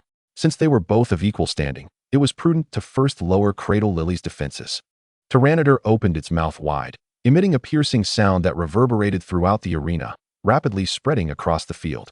Faced with such auditory assaults, Cradle Lily had no effective means of defense. As Cradle Lily confronted the evenly matched Tyranitar, the advantage of root had dissipated. Cradle Lily, cancel the rooted state, Duwan quickly commanded. Cradle Lily retracted its roots from the ground and attempted to dodge to the side. However, The speed of sound was beyond Cradle Lily's ability to evade. It barely reacted before being engulfed by the deafening noise. The sound-based attack merely diminished its defenses. But Duan quickly called out, "Cradle Lily, use Power Gem." Radiant gem-like energy swiftly coalesced before Cradle Lily, and with a brilliant glow, it surged towards Tyranitar with immense force. Tyranitar, counter with Dark Pulse. John remained unfazed. Roar. Tyranitar stood its ground, mouth agape, gathering energy. Dark energy spiraled forth from its maw in powerful waves, crashing into the oncoming attack. The collision of these two contrasting energies resulted in a thunderous explosion, sending dust swirling throughout the arena, obscuring vision. Tyranitar, use Earthquake. John commanded again, unleashing Tyranitar's formidable Earthquake attack. Even Xiao Yao, watching from the audience, gripped her seat tightly. Her expression tense. This move would only inflict moderate damage on Cradle Lily. However, with visibility obscured by the swirling dust, John had no choice but to employ this indiscriminate assault. Cradle Lily, sense the tremor, and launch an energy ball in that direction. Duan quickly devised a counter-strategy. Cradle Lily promptly focused, attuning itself to the source of the vibrations, and as soon as it detected the origin, it gathered natural energy and released it. Tyranitar, use Protect. John, observing the trajectory of the energy ball, immediately issued the command.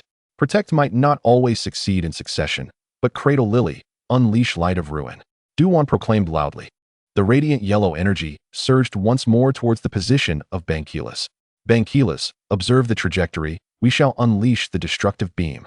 A thunderous roar echoed across the invisible battlefield. Yet John remained unperturbed. As long as Duan did not issue a command, he would hold his ground. Subsequently, the atmosphere fell into a hushed calm, with only the persistent winds and sands swirling about, a characteristic of Banquilus. Unless one resorted to the extraordinary technique of weather manipulation, there was no means to counteract it. Banquilus, charge forth and execute Bite. After a prolonged moment of silence, John resolved to take the initiative. Banquilus received John's command and erupted with astonishing vigor, dashing boldly in the direction of the recent attack. Its imposing figure surged like a tempest, brimming with ferocity. Cradle Lily, employ Rock Slide to obstruct. Almost simultaneously, colossal boulders were hurled from the direction of Cradle Lily, crashing down upon Banquilus with tremendous force. Remarkably agile, Banquilus deftly evaded the rock onslaught. For those boulders that could not be dodged, it retaliated fiercely by striking them with its unyielding iron head, unwavering in its determination to close in on Cradle Lily. Cradle Lily, unleash Rock Smash. At the pivotal moment when Banquilus successfully clamped down on Cradle Lily, it bore the excruciating pain and retaliated with a fierce strike against Banquilus. Was this a strategy of mutual harm? Although the power of Rock Smash was not particularly formidable, Banquilus was 4 times susceptible to fighting-type moves. Following this exchange, Banquilus undoubtedly sustained considerable damage. With no time to learn the farmer's 3 punches, Banquilus had scant close combat techniques at its disposal. Banquilus, return the favor with a tooth for a tooth, John shouted, as Banquilus swiftly gathered dark energy and doubled it back towards Cradle Lily. Cradle Lily, utilize Ultimate Absorb. At this juncture, the 2 Pokémon had distanced themselves slightly, both marked with evident wounds. Cradle Lily extended its resilient vines, akin to agile serpents, ensnaring Banquilus tightly while siphoning its energy relentlessly. Banquilus, unleash the destructive beam. Offense is invariably the best form of defense. As Banquilus suddenly unleashed a brilliant beam of yellow energy, the powerful impact sending Cradle Lily hurtling away. Despite Cradle Lily's ability to firmly anchor itself to the ground, it struggled to withstand the overwhelming force of Banquilus' ultimate move. After a considerable duration, the dust kicked up from the impact gradually settled. Observing the unconscious Cradle Lily, Duan couldn't help but smile faintly, retrieving it into its pokeball. You've worked hard, Cradle Lily. Her voice resonated with tenderness and concern. The referee immediately blew the whistle, proclaiming the match's outcome with vigor. Cradle Lily is unable to continue battling. Banquilus is victorious. Therefore, the winner of this match is the challenger, John. Meanwhile, Banquilus roared triumphantly at the recalled Cradle Lily, as if to announce its triumph. The first gym battle had been decisively claimed by the mighty Banquilus. Well done, Banquilus, return now. John, filled with exhilaration, reflected inwardly. Truly, as a near deity, Banquilus exhibited remarkable stamina, having endured numerous moves that countered its strengths. At that moment, Duan approached him slowly. What an exhilarating battle. You performed admirably, John. Duan smiled, her eyes brimming with admiration. John bashfully scratched his head and replied, "Miss Duwan, can I attribute this victory to the efforts of Shell Dragon and Bankilas themselves?" Duwan gently shook her head, responding with a smile. "The synergy between trainer and Pokémon is paramount, John. Would you be interested in teaching at the academy?" "Huh."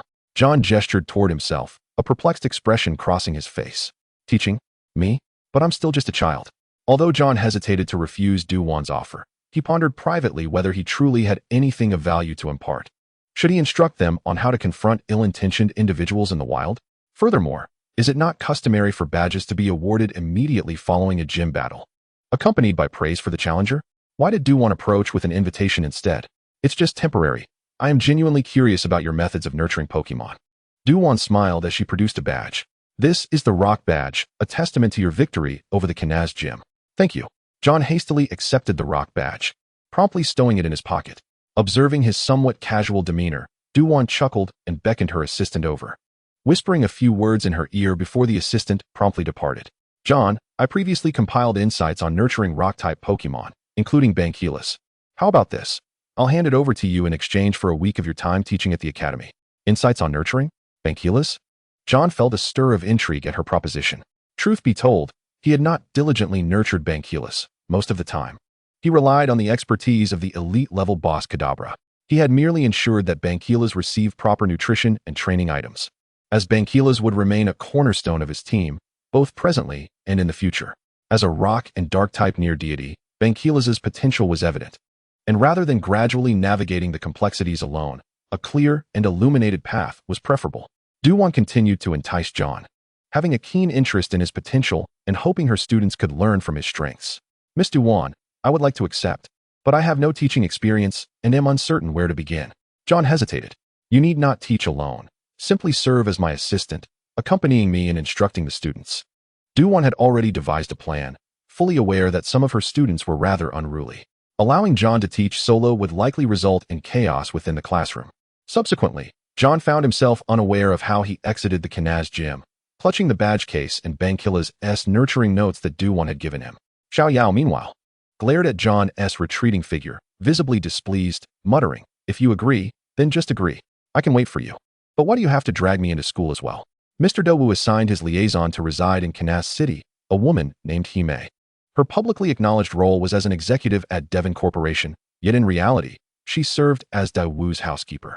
Under her guidance, there were 5 trainers, including John and Ji, all of whom had attained the level of gym trainers.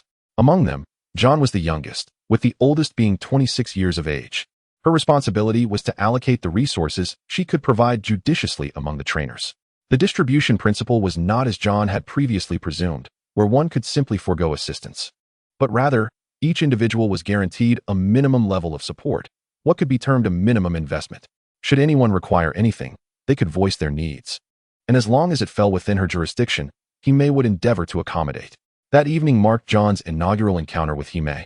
Regardless of her appearance, her aura alone eclipsed Xiao Yao by several streets. The meeting place was chosen to be Daigo's private villa. It is inhabited and maintained daily, as part of Konomi's responsibilities.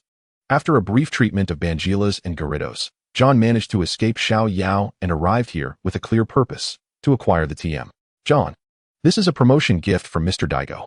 Here is the TM you requested, along with an additional Thunderbolt and Brick Break TM that Mr. Daigo has prepared for you." Konomi's tone barely concealed her astonishment. It is worth noting that this set of items would easily cost 2 million league coins. She had never heard of Daigo gifting such items to trainers he invested in. "Miss Konomi, please convey my gratitude to Mr. Daigo," John replied, not immediately reaching for the items. Instead, he retrieved some ores from his backpack, including the previously obtained awakening stones. He hadn't had the chance to sell these yet. And since Daigo also had a penchant for collecting, and Devon Corporation had a project for purchasing ores, he decided to hand them over to Konomi. "The funds from the sale will be promptly transferred to your card, rest assured." John subsequently spent the night here, not for any other reason than to ensure Bangilas and Gyarados mastered the moves contained in the TMs. Gyarados needed to learn Earthquake and Thunderbolt, while Bangilas sought to acquire Farmer's Punch and Brick Break. With at least a week left to stay here, he anticipated that afterward, he would have to lodge at the Pokémon Center. The night swiftly passed. John did not sleep in the room, but instead kept company with Bangilas and Gyarados throughout. At dawn, he returned to the Pokémon Center, roused Xiao Yao, and set off immediately. They were no children, no one would come to escort them, and they had to rely on themselves to get there. The Kanaz City Trainer Cultivation Academy is situated directly opposite the Kanaz Gym. According to the information provided by Du-Wan and what John had gathered, the academy spans several hundred acres, encompassing various simulated environments for Pokémon to experience wilderness life, along with diverse research and training facilities. The student dormitories are in high-rise apartments, as the school comprises youth under 14 years of age, who have not yet reached the age to own their own Pokémon. In contrast, the teachers require space for nurturing Pokémon, thus their accommodations are arranged around the academy. This not only serves as a safeguard for the institution, but also offers a better living environment for the educators. Graduating students are often afforded opportunities to legally capture Pokémon. Yet the academy's Pokémon cannot be taken away. By the time John and Xiaoyao arrived, someone was already waiting outside. Chapter 118, Kanaz City Trainer Cultivation Academy. Good day. Are you Teacher John and student Xiaoyao? My name is Tamaki, and I have been sent by Teacher Du-Wan to escort you. Standing at the entrance was a pink-haired girl with glasses, clearly a student of the academy. Upon hearing her voice, John politely responded, "Hello, I am John. I am not quite a teacher yet, but I would appreciate it if you could guide us into the academy and assist Xiaoyao with her enrollment procedures." "Certainly. Please provide your identification for verification with the gatekeeper," Tamaki replied. John handed over his trainer band and Xiaoyao's Pokédex. He was in no rush, as they had arrived early, so he stood patiently awaiting their confirmation. John found this procedure entirely reasonable. He did not feel any sense of neglect. After all, many of those being cultivated within would be the future of the league, and verifying the identity of unfamiliar individuals was a necessary measure for the safety of all in the academy. The security forces within comprised trainers dispatched by the league, along with teachers and the Pokémon residing in the academy. Moreover, with the Kanaz gym station directly across, John doubted that Du-Wan was as simple as she appeared. Just yesterday, a Cradle Lily not even a year old was her trump card. How formidable were the others? Roughly estimating, Du-Wan's fighting prowess must be at least of the quasi-champion level, if not higher. Lost in thought, John was roused by Tamaki's voice once more. "Teacher John, we have confirmed your identity. Please follow me, and the same goes for student Xiaoyao. Teacher Du-Wan will arrange for you to enter the classroom." "Thank you very much," John responded, genuinely impressed by the courteous demeanor of the academy's staff. Xiaoyao felt the same, with respect being afforded to her. She refrained from behaving as she did with John. The automatic iron gate slowly opened, revealing a passage wide enough for the three of them. As they stepped inside, what had seemed unclear from beyond the gate now revealed a truly splendid environment. A vibrant array of flowers, pools, fountains, and an office building greeted them. This was the Academy's Hall of Honor, adorned with accolades earned by trainers who had once walked its halls. Two pathways extended from either side of the flower beds, leading to various buildings, each with distinct architectural styles. After stopping with Tamaki, a school bus gradually approached, driven by a middle-aged gentleman. "Ah, the brake sound. And the bus has come to a perfect stop before you," he greeted warmly. "Tamaki, and are you Teacher John and student Xiaoyao? Come, let me give you a lift." "Yes, Teacher Shinichiro," Tamaki replied respectfully. John took note of her courteous behavior, but he did not dwell on it, quickly responding, "Ah, yes." "Hello, thank you." Xiaoyao echoed her thanks, and they all boarded the bus together. "Here we are.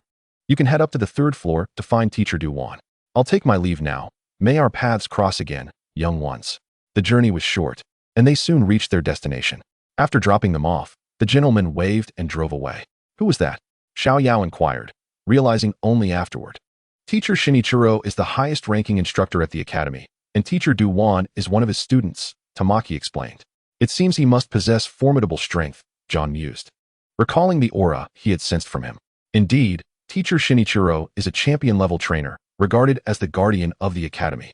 Tamaki continued as she led John and Xiaoyao upstairs, where Du-Wan was already preparing the teaching materials.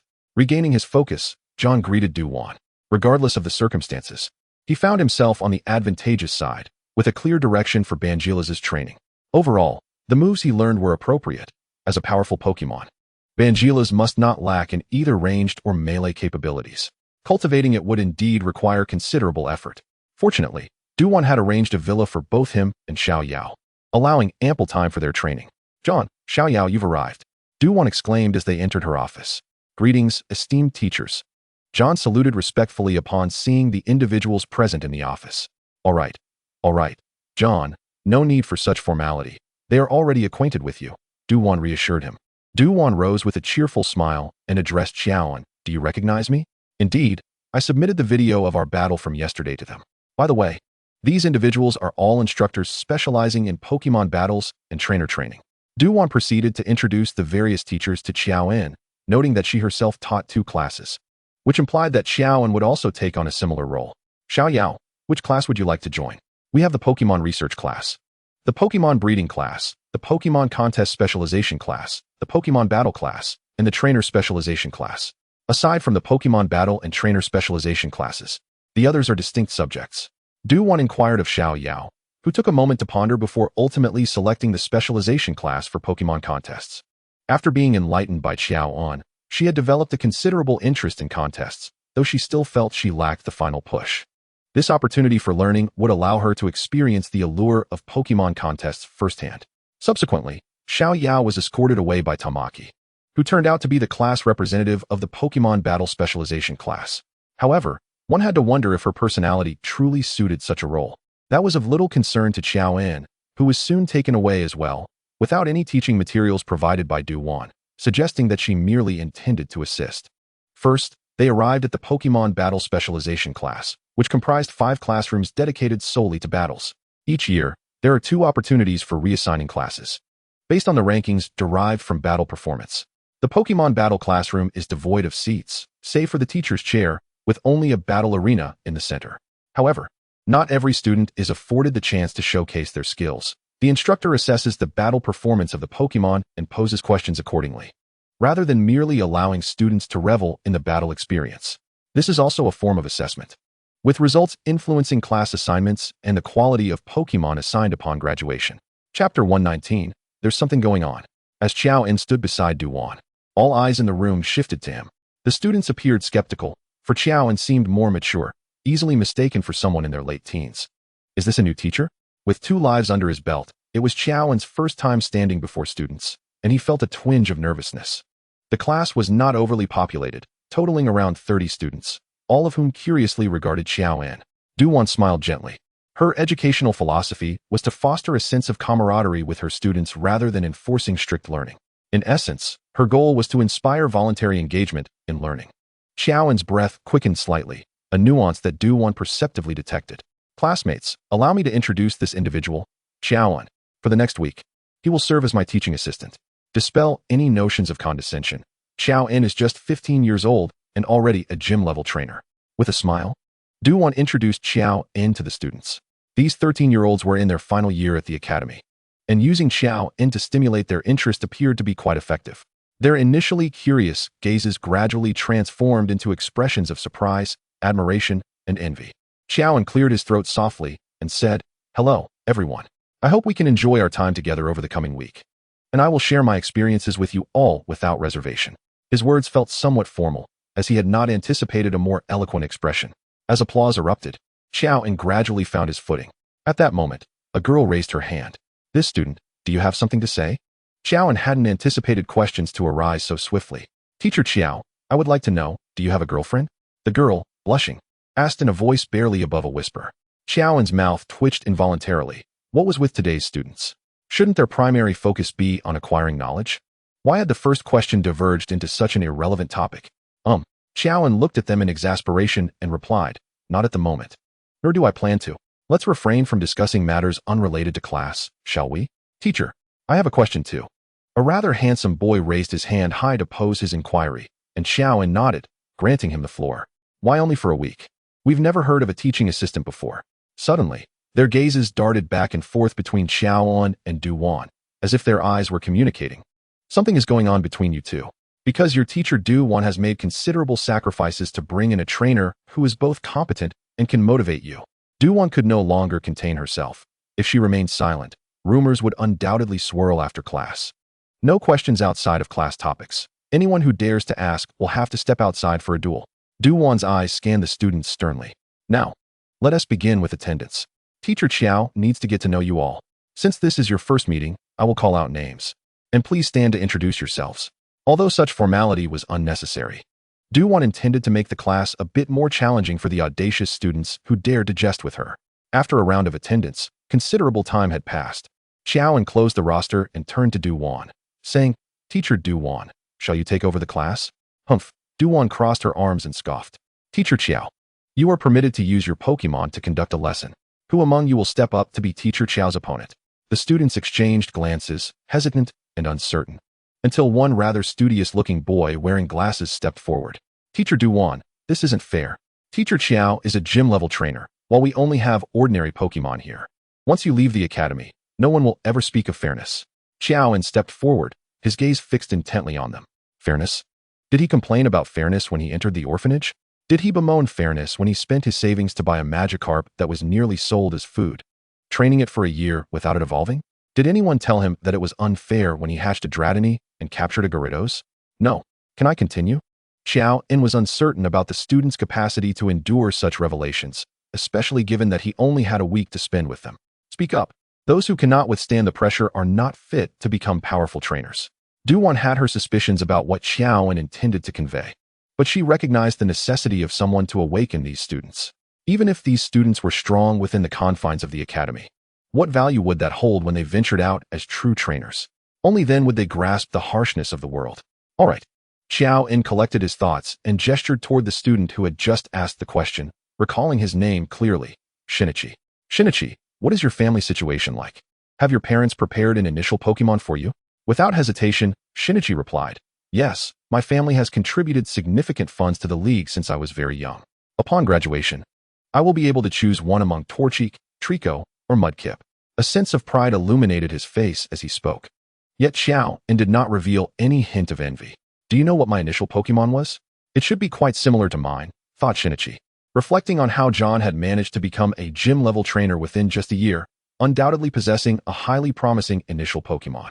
However, it was a Magikarp and I, on the other hand, emerged from an orphanage. John spoke in a calm tone, having reached a point where he could narrate his background with equanimity. Impossible.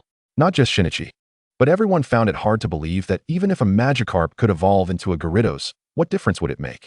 They had learned during their studies that certain Pokémon undergo drastic personality transformations upon evolution, with Gyarados being a quintessential example. With a Magikarp as his initial Pokémon, John would undoubtedly struggle to capture other Pokémon. So how had he managed to tame a Gyarados? Chapter 120 begins the lesson, Gengar versus Vileplume. There is nothing impossible, John remarked nonchalantly, before tossing out a Pokeball, revealing a massive Gyarados within the crowded classroom. Those with timid dispositions quickly retreated, while the bolder among them merely stood frozen, gazing in astonishment. Sensing John's thoughts, Gyarados lowered its head, relishing John's gentle caress. Although Teacher Du-Wan had not granted me the authority to lecture individually, I must inquire, when you acquire your first Pokémon, how will you regard it? John posed the question, then opened the attendance sheet, as memorizing the names of 30 students at once was no small feat. Yumi, please provide your answer. He casually pointed to a girl, who nervously stood up. A companion, perhaps? Meiji, what do you think? Family, I believe that term is more fitting. Meiji replied swiftly. In truth, they had already pondered this question somewhat upon enrolling. Indeed, Meiji's response was quite astute. Pokémon, much like humans, possess emotions and experience the full spectrum of feelings. In this world, aside from family, no one will treat you kindly without reason. Therefore, when you acquire a Pokémon, you must reciprocate its sentiments. Having concluded his thought, John retrieved the Pokeball, and Gyarados promptly touched the button at its center, returning to the confines of the ball. Wow! The students marveled at the seamless interaction between John and Gyarados, clearly indicating a deep bond. When you respond to your Pokémon, you cultivate a connection. Perhaps with just a glance or a gesture, they already understand what you wish to convey. Such eloquence, yet at present, John shared this bond solely with Gyarados. Applause. Teacher Du-Wan clapped her hands in satisfaction. While this was a Pokémon battle class, exploring such concepts was commendable. John's assertion holds true. If you treat your Pokémon merely as tools, there is no need to become a trainer. She raised her hand and glanced at her watch. Time was of the essence. As today was John's first day of teaching, the class representative, Tamaki, would engage in a battle with him, using Pokémon from the academy, of course. Tamaki quickly stood up and bowed to John. Good day, Teacher John. John nodded in acknowledgement, and, with a swift motion, a small Geodude wheeled out a cart containing a plethora of Pokeballs. John casually selected one, while Tamaki readied himself. All the students encircled the battleground, diligently taking notes. It was rare for Du-Wan to act as a referee, and she was pleased with the students' behavior. Observing others' battles also constituted a form of learning. Then, Without any psychic-type Pokémon drawn, Du-Wan released the others, activating a protective barrier of telekinesis. The battle commences. As Du-Wan's voice fell, both John and Tamaki simultaneously tossed their Pokeballs. Tamaki's choice was a Vileplume, while John summoned Gengar. It had been a while since John had commanded a Ghost-type Pokémon, and he felt a twinge of nostalgia. The Academy's Pokémon varied widely, not limited to just those native to the Hoenn region. These two, in fact, hailed from the Kanto and Johto regions respectively. Vileplume was relatively common, whereas Gengar was rather rare. Gengar, use invisibility. John commanded, causing Gengar to vanish without a trace. Clearly, Tamaki was no stranger to battling Ghost-type Pokémon. Vileplume, disperse sleep powder into the air. Gengar, use Lick. A vivid scarlet tongue suddenly emerged behind Vileplume, swiftly paralyzing its form. Gengar, employ Hypnosis. The paralyzed Vileplume succumbed and quickly drifted into slumber. The outcome was evident, rendering further combat unnecessary, and both Gengar and Vileplume returned to their Pokeballs. A splendid battle, Tamaki. You made a mistake the moment you executed your first move. Teacher Du-Wan stood at the center of the battleground, and Tamaki appeared receptive to her critique. After every battle, Du-Wan required her students to write a reflection on the encounter. Due to the time lost, the class bell rang shortly thereafter. Extending class is an undesirable habit. Diligent students will always take initiative, while those who do not study well will remain unresponsive. John was ushered back to the teacher's office by Du-Wan, as the next session would be dedicated to the specialized trainer class. Half an hour later, while John enjoyed tea in the office, Du-Wan summoned him once more. The same group of students awaited him. However, they had transitioned to a standard classroom equipped with a blackboard, podium, and seats, even featuring a retractable projection screen at the top of the blackboard. Today, a rare video will be shared with you. As Du-Wan stepped onto the podium, she powered on the projector. The gym battle from yesterday would be the focus of their study. As the visuals displayed John and Du-Wan's battle, the students watched with rapt attention. After it concluded, their gazes towards John grew increasingly fervent. The question and answer session began, utilizing a rapid response format. Those who answered correctly would earn an interaction with both Kabutops and Tyranitar. Du-Wan recognized the allure John's Pokémon held for the students, compelling her to include him as a reward. Each student was fully engaged, eagerly awaiting Du-Wan's inquiries. What Pokémon does Kabutops evolve from, and what does it transform into upon further evolution? This was an easy question, and all the students raised their hands. Du-Wan smiled and pointed at Tamaki. All right, Tamaki, you may respond. Kabutops evolves from Omanite, and upon further evolution, it becomes Aerodactyl. Excellent, take a seat. Teacher John, please keep track of the points. John felt somewhat exasperated, as though he were being sold out and tasked with tallying for others. Nevertheless, he noted Tamaki's name on the board, awarding a point. The subsequent question was, what type of Pokémon is Lileep? Chapter 121, An Unexpected Encounter with a Familiar Face, Xiaoro. Today's class concludes here. Tamaki, please accompany us. The morning lessons had finally drawn to a close. It was now 10:40, and the cafeteria would not open until noon. With classes resuming at 3 in the afternoon, there remained over 4 hours of free time. Du-Wan had other matters to attend to. Thus, she entrusted Yuma with the task of guiding Joan around the campus. However, Yuma's thoughts were preoccupied with the interactions between Bangilas and Kabutops. Joan, a woman with chestnut short hair, approached, her expression one of disbelief as she gazed at Joan. Xiaoro, it's been ages. What brings you here? Joan momentarily struggled to recall her, thankful that her recent encounters with women had been few, and that Xiaoro's unique demeanor was indeed memorable. I've passed the assessment. So I am now an intern teacher at the academy. After my internship, I will officially be a teacher.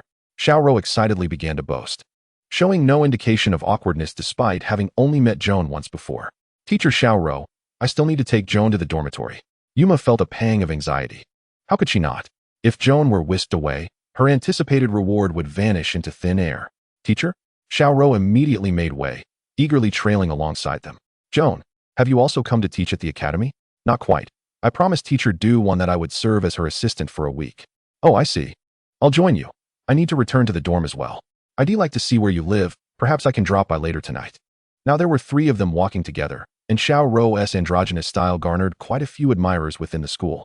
Standing behind Yuma alongside Joan, they caught the attention of some female students resting nearby. As Joan's gaze fell upon them, the students feigned adjusting their appearances. However, one bolder student approached directly to strike up a conversation.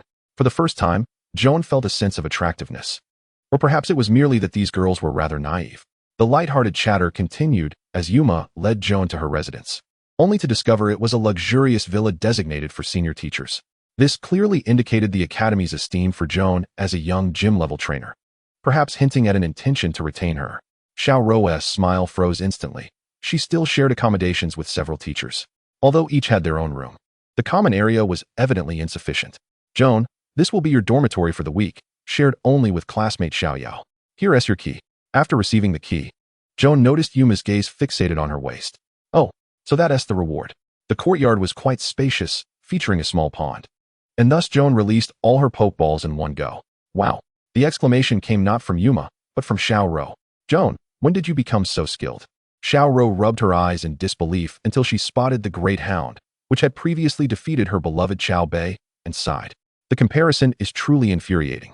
Meanwhile, Yuma was already immersed among Joan's Pokémon, which displayed no signs of resistance. Particularly, Bangilas had grown accustomed to human affection after enduring the long-term trials from Xiao Yao. After disembarking, I began 2 months of intensive training. Besides Gyarados, the Great Hound and Kabutops were the Pokémon I captured later on. Bangilas just evolved recently, and Kabutops. Guess what? Sitting beneath the courtyard sunshade, Joan suddenly felt playful and wished to tease Xiao Rou. Could it possibly be? Xiao Rou began to speculate. Is it the Pokémon egg from the contest? Correct. Joan revealed. Xiao Rou felt as though she had missed out on a fortune, astonished by Joan's incredible luck. Presently, Xiao Rou was no longer a match for Joan, yet she had her sights set on Joan's dormitory. As the time drew near, she pulled Joan along, leaving behind the still-present Yuma and all the Pokémon. Come, let me show you around the campus, starting with the cafeteria. Joan did not decline. She was indeed pleased to encounter a familiar face and hoped to reunite with Tetsuya and perhaps Captain Ishida. In the cafeteria, there were designated areas for students and teachers. Although the menu was the same, certain discussions among teachers were best kept away from students. Xiao Rou and Joan ordered 4 dishes and a soup. The cafeteria had a strict rule. One must finish their meal, and any leftovers must also be consumed before leaving. Joan, give this dish a try. After tasting it, Joan found the flavors quite delightful. Being with Xiao Rou ensured a lively conversation, even though they were still getting to know each other. Delicious. Truly. This prestigious urban academy lives up to its reputation. Once I settle down, perhaps I could find a job like this, marry, and start a family. By the way, Xiao Rou, what subject do you teach? Joan suddenly realized she hadn't seen her in the trainer specialization class office. Well, I actually specialize in the grand contests. This certificate proves my participation in major events. Joan couldn't help but internally scoff at Xiao Rou. You carry that around with you? Seemingly reading Joan's thoughts, Xiao Rou remained unfazed. As lunchtime arrived, a steady stream of students flooded into the cafeteria, and from afar, Joan spotted Xiao Yao. She was quite the sight, arriving amidst a throng of boys. Upon seeing Joan, she apologized to her companions and made her way to the teacher's dining area. The rules didn't faze Xiao Yao. She wasn't a student at the academy, after all. Joan expected Xiao Yao to complain, but was surprised to see her genuinely happy. It seemed she had confirmed the path she wished to pursue. After lunch, Xiao Rou stubbornly trailed Joan until they returned to her dormitory, where she promptly claimed one of the rooms. It appeared that for this week, she was determined to keep Joan company. In the afternoon, Do-won had to step out for some business, delegating the responsibility of teaching the class to Joan. Thankfully, having familiarized herself with the surroundings, Joan quickly settled into her role, showing no signs of embarrassment. The students respected her, and the classroom atmosphere was devoid of frivolous banter.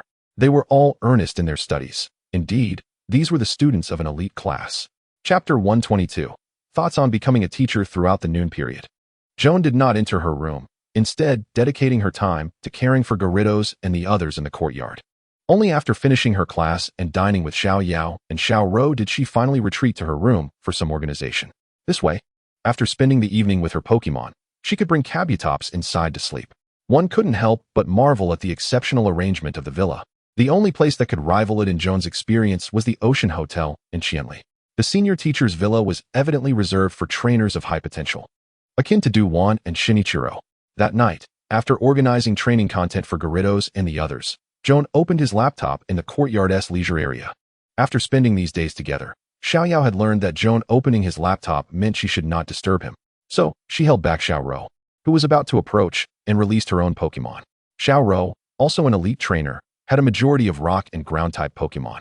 In addition to Xiao Bei, she had Mantle Rock, Moonstone, Nidoqueen, Miss Skirt, and Seasonal Deer. Xiao Yao also learned that Xiao Rou was an intern teacher in the specialized class for the grand competition. and thus began to incessantly seek her guidance on the material studied that day. John, however, remained entirely disinterested in their conversation and interaction, his focus solely on perusing his research. Through days of observation and an enhancement of his own abilities, he discerned that the strength of his Houndoom had remained stagnant, and it even seemed to be experiencing a slight decline. It was only after a checkup at the Pokémon Center that he realized Houndoom had indeed surpassed its prime. In other words, Houndoom was now destined to gradually age without any possibility of further improvement in its strength. Nevertheless, its lifespan still stretched long ahead, though perhaps it was becoming less suited for continued combat. This current iteration of the colorful Ghost Conference might still be within reach, but he needed to contemplate which Pokémon to capture next. Houndoom was aware of its own situation, thus it executed John's every command with near perfection. Perhaps this was the happiest time in its life amidst the continuous cycle of being traded. As for Spearow, once it evolved into Fearow, it too would require replacement. Fortunately, after returning to the Fighting Island for the next gym, he intended to check on potential housing.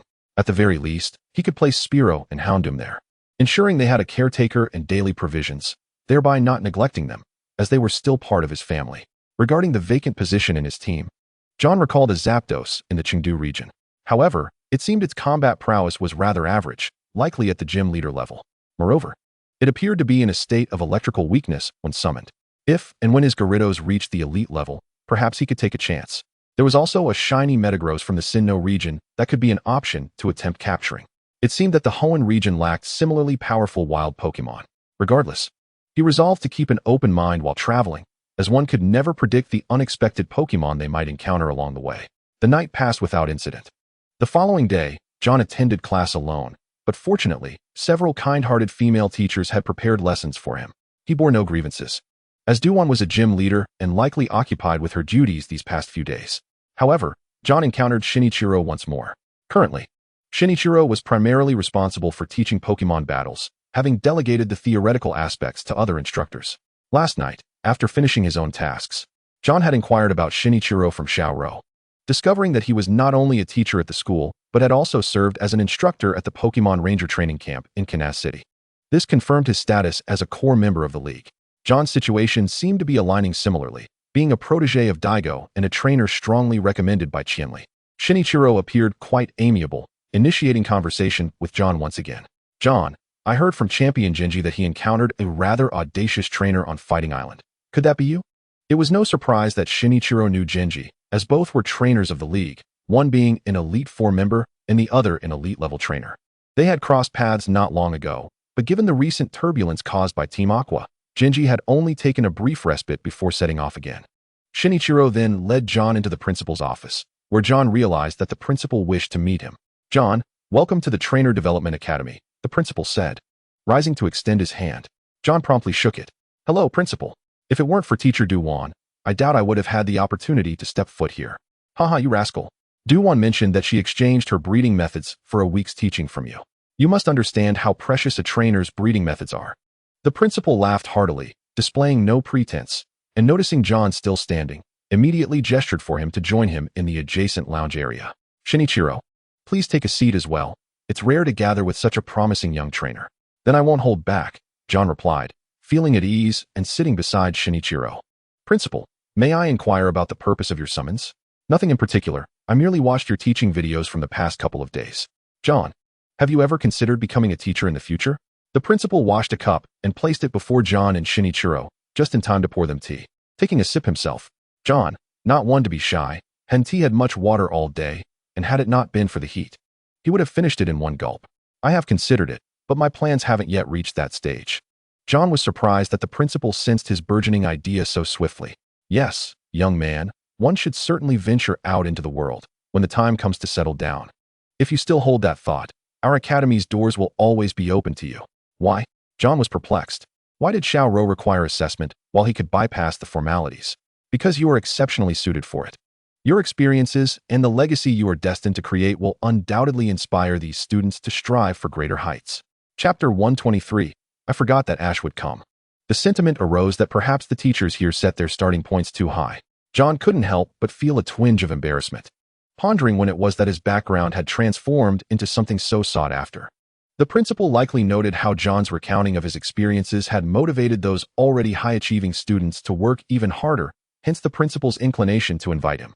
Many emerged from orphanages, yet individuals like John, who could encapsulate the diverse situations across regions, were rare. Perhaps only one would surface in a year. In terms of strength, he also excelled, surpassing most of his peers. After accepting the principal's overture, John did not linger too long. He could see that the principal and Shinichiro had important matters to discuss. Therefore, he concocted a casual excuse and departed hastily. I heard that Daigo has invested in you. Is that correct? The principal's previously relaxed demeanor shifted to a serious one. Indeed, this is the first time Daigo has personally invested in a trainer. There is also someone named Tetsuya involved. Shinichiro had evidently conducted thorough research on John's situation, for it would be rather reckless to extend goodwill without adequate consideration. His potential undoubtedly extends beyond this. Moreover, trainers invested in by Devon can also enter the league. There is no conflict. Indeed, Daigo was originally the champion of the Elite Four, but he was about to take over Devon Corporation and had no significant blemishes on his record aside from his frequent defiance of the president's assignments. The principal looked at Shinichiro with exasperation. You've just stated the most critical issue. Can there be a worse situation than this? In summary, it was imperative for Do-won to cultivate a good relationship with John. Given his displayed potential, he would at the very least become an elite-level trainer in the future. In recent years, the achievements of the trainers emerging from their academy had been increasingly unsatisfactory, and even their faculty was lacking. Were it not for Shinichiro and Do-won holding the fort, they might have long since lost their status among the top 3 prestigious schools in the Hoenn region. The principal felt an immense headache from this predicament. Maintaining this position was no easy feat. Today marks the 4th day of John's tenure as an educator at the academy. It appears that Do-won has completely disregarded the promises she made to John, leaving the class entirely in his hands. Remarkably, she finally arrived before class today. During the course of their studies, they connected remotely with Professor Okido. This was John's first encounter with the legendary figure, who is said to have shifted his focus to research only after attaining the status of a champion, becoming a distinguished doctor in the field. The primary purpose of inviting Professor Okido today was to enhance the students' understanding of Pokémon types. How does one identify unfamiliar Pokémon types? Firstly, by observing their appearance. For instance, upon seeing Pidgey, one can immediately recognize it as a flying-type Pokémon. Secondly, one can deduce its type from the moves it excels in. For example, Nidoking is known for its proficiency in ground and poison-type moves, thus indicating its attributes. But what about Pokémon such as Sudowoodo, whose appearance offers no clues to its type and can perform various types of moves? Some students have already begun to think critically, though one cannot dismiss the possibility of their desire to attract attention. Professor Okido exhibited no signs of displeasure. On the contrary, he was delighted by the students' attentiveness and eagerness to engage with the material. This brings me to my next point, type advantages. As you all are likely aware, water-type moves are effective against fire types, fire types are effective against grass types, and grass types have an advantage over water types. By observing which type of move inflicts greater damage on a Pokémon, one can ascertain its type. Truly, Professor Okido lives up to his renowned reputation across all regions. John joined his students in a spirited round of applause. Just then, the door was suddenly flung open from the outside. John realized, with a sinking feeling, that he had completely forgotten about Ash and his companions arriving in Kanaz City. Upon spotting Ash, Brock, and May, he hastily turned away to avoid their gaze. Brock, Professor Okido, Ash exclaimed as he rushed forward. John was taken aback to discover that even May was familiar to Professor Okido. However, was it really appropriate for them to disrupt the class so brazenly? Could they not see that lessons were still in session? John silently lamented, relieved they had not noticed him. At our academy, we sometimes invite esteemed professors to conduct lessons via telecommunication, correct, John? John. May swiftly turned to the side and spotted the figure trying to sneak away. She quickly approached and seized John. It really is you, John. May unleashed her pent-up frustration, recalling how he had promised to return to Orange City but had left her waiting in vain. Had it not been for Ash encountering John and learning that he was headed to Kanaz City, she might still have been foolishly waiting for him. Long time no see. By the way, can we wait until after class to chat? Professor Okido interjected. So you are John, huh? Ash, I believe you should wait until after class to converse. Professor Okido remained steadfastly dedicated, and Ash and his friends felt a twinge of guilt for interrupting the lesson. Only May quickly gathered her wits. Professor Okido. She approached the figure on the screen, her voice slightly trembling. I've read your books and listened to your Pokémon lectures on the radio, so I truly respect you. It is my honor. Thank you very much. May, Professor Okito replied with a smile before promptly ending the call. If John were in his position, he would likely have taken the same action. All right, let us hasten to challenge the gym. Ash appeared impatient, oblivious to the fact that Du-Wan was the gym leader. John halted the eager students wishing to challenge Ash, advising them to depart first. Any discussions can wait until after class. Chapter 124. The deception mode is activated. By the way, John, how did you end up teaching here? The bell signaling the end of class rang out cheerfully as John and Du-Wan exited the classroom side by side, only to discover that Ash and his companions were still waiting outside. Hello, I am John. John did not immediately respond to May's question, but instead greeted Brock directly. I'm Brock, pleased to meet you. Brock's demeanor was surprisingly subdued, likely due to John's gender. Ash, weren't you going to challenge the gym? John, unfazed by Brock's attitude, turned his attention to Ash, who appeared somewhat embarrassed. We just learned that Miss Du-Wan is the gym leader of Canas. You've been challenging gyms for a while now. Couldn't you have just brought an apprentice? John replied, somewhat exasperated. Du-Wan then earnestly addressed Ash. Ash, could you wait until the day after tomorrow? The academy will be closed then, and I can accept your challenge. Sure. Ash responded enthusiastically. May then chimed in again. John, how did you end up teaching here? And what about your sister? I'm a temporary assistant, summoned by Miss Du-Wan, while my sister, Haruka, is currently teaching, John explained. Your sister is teaching? May was surprised not by John's presence, but rather that his sister was teaching here as well. So, John, are you also waiting for a battle with Miss Du-Wan? Ash seemed excited, aware that John had already acquired the balance badge and eager to claim the rock badge before John. Sorry, Ash, but I have already obtained the rock badge. John bluntly informed Ash, then turned to Du-Wan, saying, Miss Du-Wan, I shall take my leave. All right, Ash. I will be waiting for you at the Canas gym the day after tomorrow, Du-Wan said before departing. John, resigned, led Ash and his companions to his dormitory. Normally, outsiders were not permitted to stay in the dorms, but since Ash and his friends were invited, the situation was different. Ash, how many Pokémon have you caught? Pidgey and Trico, Ash replied, beaming with pride over their potential. Here, have some tea, John said, gently pushing the teacups toward them before leisurely sipping from his own. He was cautious not to engage too freely with May, fearing she might decide to follow him around. Shall we have another battle? Ash proposed eagerly, though it was clear he overestimated his abilities, as John had little interest in battling against such a disparity in strength. May? Haruka. Haruka returned from class early, having finished her lessons before the cafeteria opened, and quickly whisked May away to chat elsewhere. The three of them fell into an awkward silence, while Brock remained fixated on John's Pokémon. From his perspective as a professional breeder, aside from Houndoom and Spearow, the other Pokémon seemed exceptionally well-trained. John, are you also a breeder? If so, we would have endless topics to discuss, Brock mused, but John merely shook his head. No, I have not studied any breeding knowledge. How do you cultivate your Pokémon? Do you possess any unique secrets? Brock asked, his excitement palpable as he grasped John's hand tightly. This moment was fortuitously witnessed by the newly returned Misty. You too? Clearly, she misinterpreted the situation or perhaps conjured some less savory thoughts. This lovely lady, I am Brock, a single man journeying on the path of love. Before he could finish, May stormed over, forcefully pulling him away. Misty never anticipated that.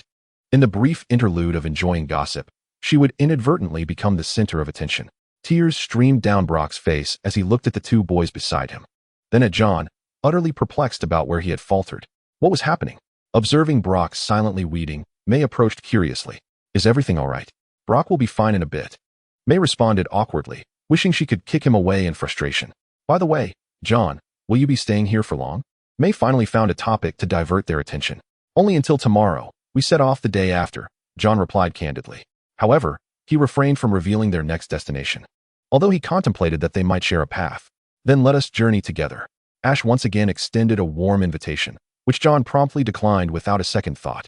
To prevent Ash from speaking again, he immediately entered persuasion mode. Ash, both you and I are trainers aiming to challenge the Hoenn League. Traveling together might consolidate our resources. But what if we encounter Pokémon we both wish to capture? I could yield to you, Ash adamantly assured him. But what if it happens every time? By the time the Pokémon contest arrives, you might not even have 6 Pokémon assembled, or are you prepared to rely on your previous travel companions? Is that so? Ash pondered for a moment, then replied, that indeed seems inappropriate. Exactly. And what about me? May interjected, seeing that taking care of Ash might be more burdensome than traveling with John. She was already quite familiar with John, especially with her sister around. May, let me ask you, who did your father intend for you to travel with? John countered. With Ash, she promptly answered. Precisely. Your father likely saw qualities in Ash that he deemed worthy for you to learn from, so why would you abandon that? I suppose that's true, May conceded, realizing she couldn't disappoint her father. Yet, she yearned to travel with John. Your persuasive skills are quite impressive, Misty whispered to John, silently giving him a thumbs up. Their intimate exchange struck yet another blow to Brock's fragile heart. Chapter 125. May leaves the team. Team Aqua invades Dewford. In a bid to successfully conquer the Naz gym, Ash even contemplated teaching Pikachu the Steel Tail move. As for how John was aware, it was because the academy had surprisingly allowed them to stay in the dormitory overnight. Thus, John reluctantly offered up his room and courtyard. That evening, Ash continuously threw stones while Pikachu began to slice through the incoming projectiles. Although Pikachu's endurance was gradually improving, he still hadn't reached the state of effortlessly unleashing the move. John had previously facilitated a similar training session for his Houndoom, but back then, they had a champion-level Ursaring as the instructor. Hence, the efficiency was incomparable. After all, for Pokémon, their peers made the best teachers. Well, my teaching concludes here. I hope my students shine brightly on their journey to becoming trainers, John remarked with a faint smile as he finished his last class. Truth be told, the experience of being a teacher for the first time was quite delightful. Especially witnessing the admiration in his students' eyes and the sense of fulfillment from helping them solve problems was indescribable. Of course, staying at the school overnight meant that Ash would challenge the gym tomorrow. Shouldn't he also prepare to set off? Later that evening, several teachers gathered at John's dormitory to host a warm farewell party. John, here is your salary for the week. After the party concluded, Dewon pulled him aside, holding a sealed envelope. I actually have a salary? This was a delightful surprise. Although they had agreed on a week, it was essentially just 5 days. With the weekend off, John accepted it without hesitation, not bothering to count the contents. Whatever amount it was, it sufficed. The principal mentioned that since you currently lack a teaching rating, you can only receive the highest salary for ordinary teachers. Please thank the principal for me. As John's figure gradually faded from her sight, Dewon gently pressed her lips together. The principal had advised her to befriend John before he truly made a name for himself, yet she had never engaged in such endeavors. Oh well, there's always tomorrow, she thought, considering her good rapport with Daewoo, who had invested in John. Once back in his room, John opened the envelope, revealing 140,000 Alliance coins, approximately the equivalent of a month's allowance from the league. Nonetheless, for him, it still felt like a drop in the bucket. He retrieved his meticulously recorded expenses from the past 2 months, the rare berries, TMs, food, and various nutrients for his 3 main Pokémon had already cost over 1 million Alliance coins. Fortunately, he had saved some ores. Otherwise, he would have been bankrupt by now. He had been quite frugal, especially since he had personally crafted the energy cubes, which, despite a low success rate, were far cheaper than those sold externally. However, the breeding plan for his Tyranitar required not just daily training, but also supplies. Thankfully, he had a secret base for provisions. It seemed he would need to request a temporary leave from May to trade Pokémon food and energy cubes for ores. Reflecting on it, this additional income of 140,000 Alliance coins indeed felt gratifying. John leisurely sipped tea, shaking his leg, contemplating that engaging in part-time work could be quite beneficial, allowing him more time to train his Pokémon while generating extra income. True to his word, when Ash set off for the gym battle, John entrusted May to him, solemnly promising to catch up and retrieve her. Otherwise, May would have to patiently await John's return in Naz City. Upon reflection, traveling with anyone was relatively similar, especially since Brock would handle cooking. Thus, Ash readily agreed to temporarily include May in his team. After John departed, he promptly commenced a large-scale shopping spree, spending half the money earned from selling ores. Though he felt a twinge of regret, he deemed it worthwhile. John, are you still in Naz City? After completing his purchases, John had just settled into a cafe for a brief respite when his communicator vibrated vigorously. Upon connecting, Hikari's anxious voice immediately filled the air. What's the matter? Miss Hikari? I'm still here. John responded, somewhat surprised. Could it be that the situation with Team Aqua hasn't been resolved? An urgent assembly was called, instructing everyone to swiftly converge on the first floor of Devon Corporation, as the Aqua team had invaded the company, pilfering a considerable quantity of cultivation fluid. The communication was abruptly terminated, indicating that she had numerous others to notify. However, what could have prompted such an occurrence? John was indeed aware of the Aqua team's propensity for invasion, but were these not merely minor skirmishes? Was it not the case that they had always been repelled by Ash and his companions, recovering the stolen nutrient fluids in the process? With a heart full of questions, He took his coffee and pedaled hastily toward Devon Corporation. Hami was already anxiously awaiting in the lobby with a group of employees, though the crowd was sparse. Standing opposite her, John felt somewhat isolated. "John, there's no time for pleasantries. Take this and swiftly track down the Aqua team. Am I to go alone?" John accepted the dossier, which contained numerous important documents, clearly indicating that his presence was merely to retrieve this crucial information. A dozen trainers had already departed, and the police were also working tirelessly to investigate. "Given your capabilities, you are more than capable of undertaking this mission independently. Thus, you must act alone this time." John refrained from further inquiries and followed one of the employees, whose task was to ensure the safe passage of trainers to the shoreline. He would have to leave his bicycle behind, but once aboard the vehicle, he unfolded the documents and began to read them meticulously. It turned out that they had long been aware of the Aqua Team's clandestine communication stations and their potential escape routes. It appeared that these trainers were to scour the vast ocean in search of clues. As for what precisely had been lost, Devon did not clarify, nor did John feel the necessity for comprehensive knowledge. After all, he was not entirely sure what the nutrient fluid entailed. He was merely executing the urgent task assigned by Devon. Before long, he reached the seaside. Chapter 126, A Lead Discovered. John promptly released his Gyarados and agilely leaped onto its back. Fortunately, he had made prior arrangements for Xiaoyao. Otherwise, he would have had to expend considerable effort explaining the situation. The Aqua Team, being a notoriously malevolent organization in the Hoenn region, undoubtedly posed a greater threat than portrayed in the anime. Moreover, the anime often embellishes reality, and one must not accept it uncritically. It serves merely as a reference. Their mission was twofold. One aspect was to relentlessly pursue those Aqua Team members who had stolen the nutrient fluid and fled. The other was to locate the Aqua Team submarines. Devon Corporation needed to assert its authority and deliver a painful lesson to those who dared to trample upon their dignity. The spacious head of Gyarados provided a secure seat for John as he unfurled the nautical chart, accurately determining his position with the compass in hand. The area he needed to scout was designated as Zone E5, a region relatively distant from the mainland. With only a single water-type Pokémon at his disposal and having carelessly forgotten to bring a diving suit and oxygen tank, he was left to search for traces of the Aqua Team's presence on the ocean's surface. Fortunately, his Fiero diligently performed aerial reconnaissance. As night fell, fortune smiled upon John, as he fortuitously discovered a small island. That evening, he skillfully kindled a fire and dispatched his Houndoom and others to thoroughly scour the modest island, leaving his Banquilas and Kabutops to guard him. Subsequently, he needed to contact Hami to provide a detailed report on the day's events. "John, your search area encompasses the Gem Island, which hosts a plethora of residents. You can procure the highest grade diving suit, with expenses covered by Devon." After verifying John's situation, Hami promptly summoned one of the tracking group members, who, based on John's location, could accurately ascertain that he had not deviated from the designated search route.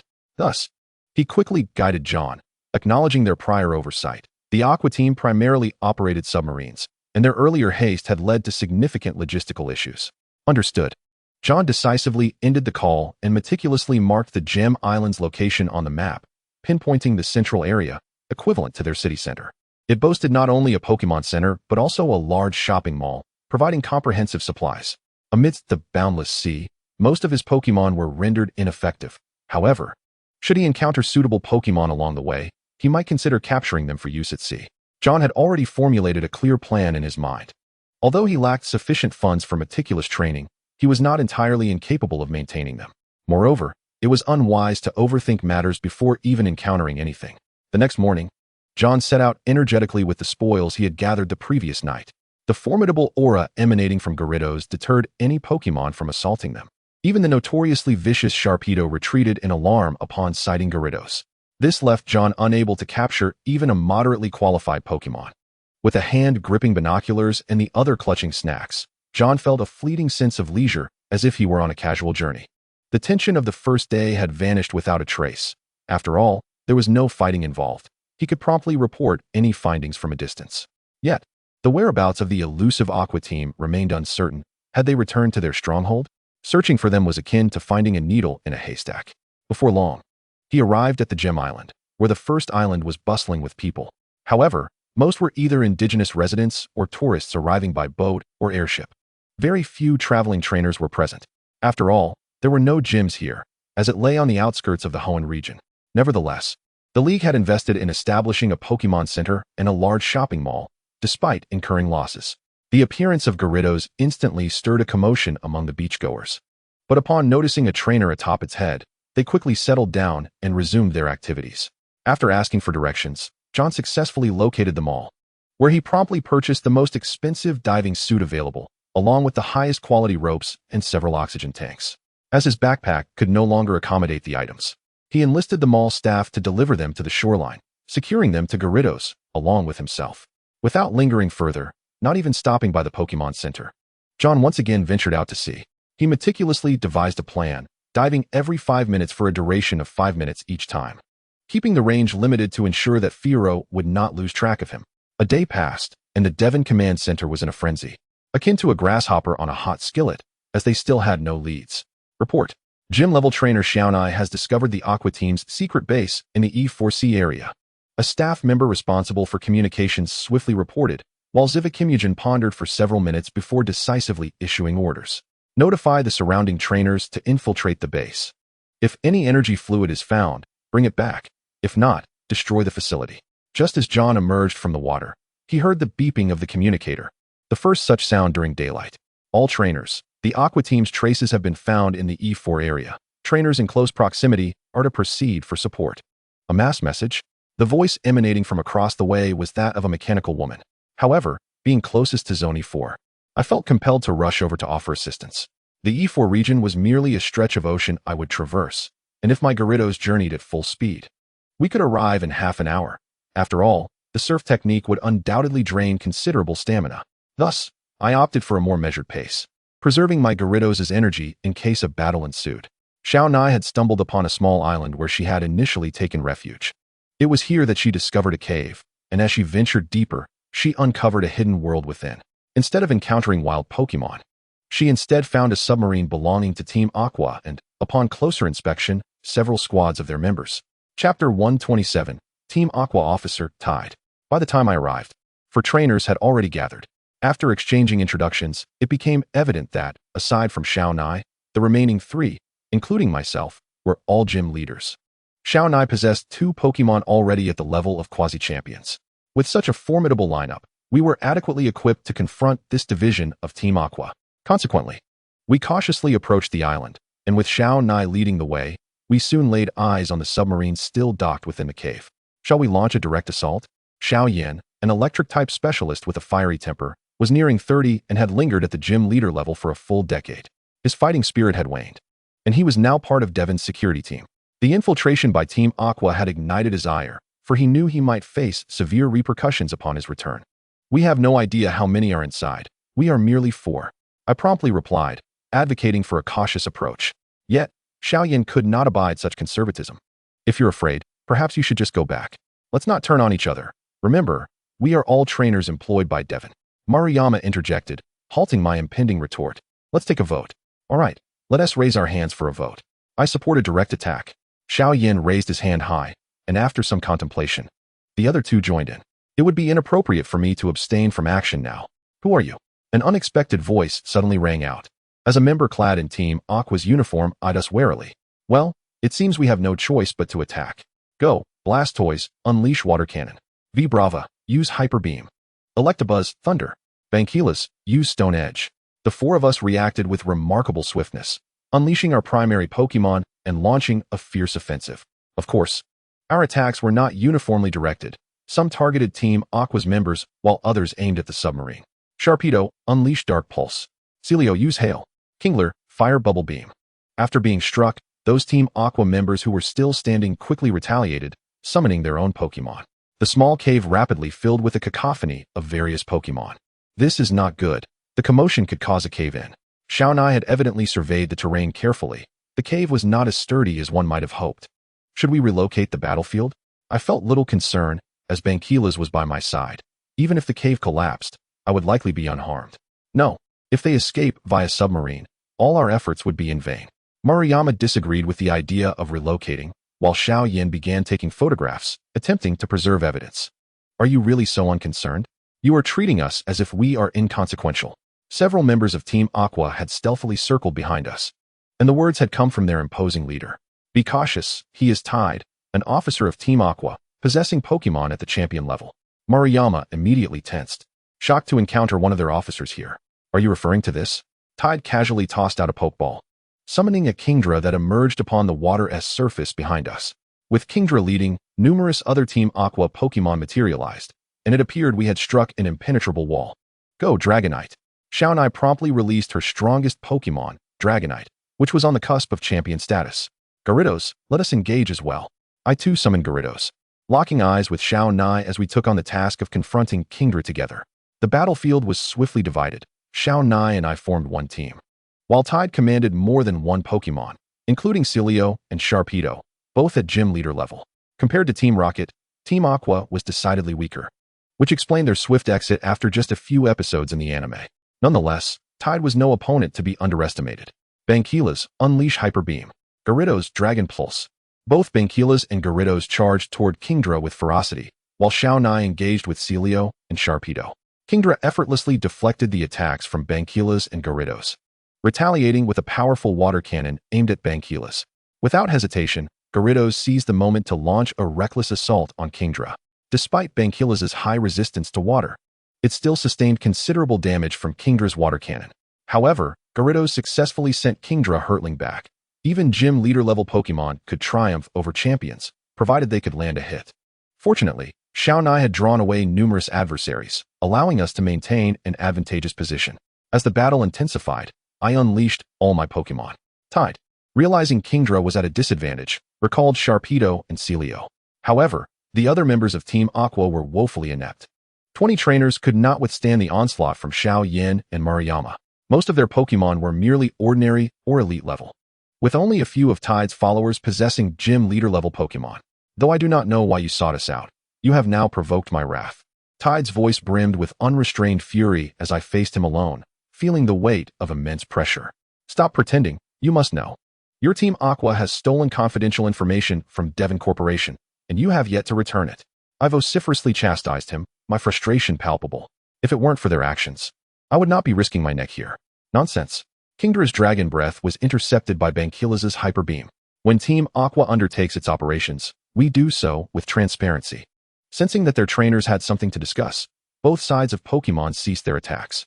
Chapter 128. Was it all a mistake from the start? Words alone are insufficient, Tide.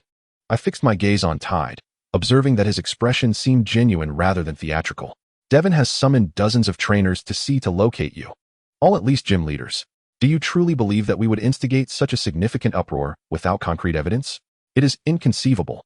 If we had genuinely provoked you, our leader would undoubtedly have commanded us to retreat post-haste. Chao harbors considerable trust in Shui Wudong, as the latter has previously aided him, and he is a man who understands gratitude. Thus, he resolutely joined the water fleet, ultimately becoming one of its 3 principal executives. However, unlike Team Rocket, upon joining the water fleet, Shui Wudong explicitly informed him that their organization was established to seek out Kyogre. Of course, he does not fear these individuals. He merely wishes to avoid being unjustly burdened with blame. Xiaonai, do you find his words credible? Observing the temporary cessation of hostilities, Xiaonai approached in astonishment. Just as John seized the opportunity to inquire, I am uncertain, yet the water fleet is equally a malevolent force, since we have encountered them. We might as well eradicate them. Xiaonai's tone was quite assertive, especially since, at present, they had gained the upper hand in combat. Furthermore, they had just received word from the Devon Command Center that 2 trainers had arrived in the E4C area and would soon reach their location. Then let us see the truth unfold in battle. Kingdra, unleash Ice Beam upon Dragonite. When had Chao ever been so underestimated? In an instant, his pent-up fury erupted, and before the low-flying Dragonite could react, it was decisively defeated. Dragonite. Xiaonai swiftly recalled her Dragonite, and then witnessed Kingdra being struck by John's Gyarados' Dragon Pulse, sustaining significant injury.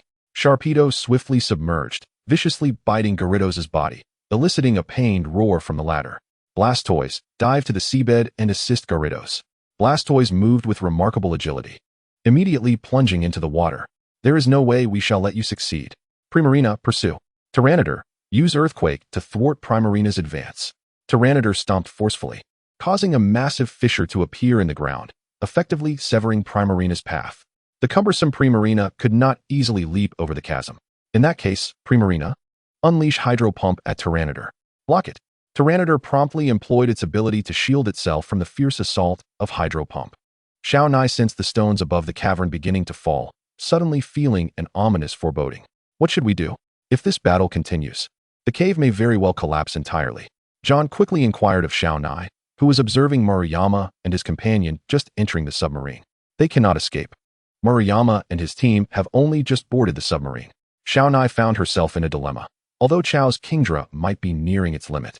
The remaining 8 Pokémon between the two of them would struggle to fend off the 20-odd Pokémon belonging to the water fleet.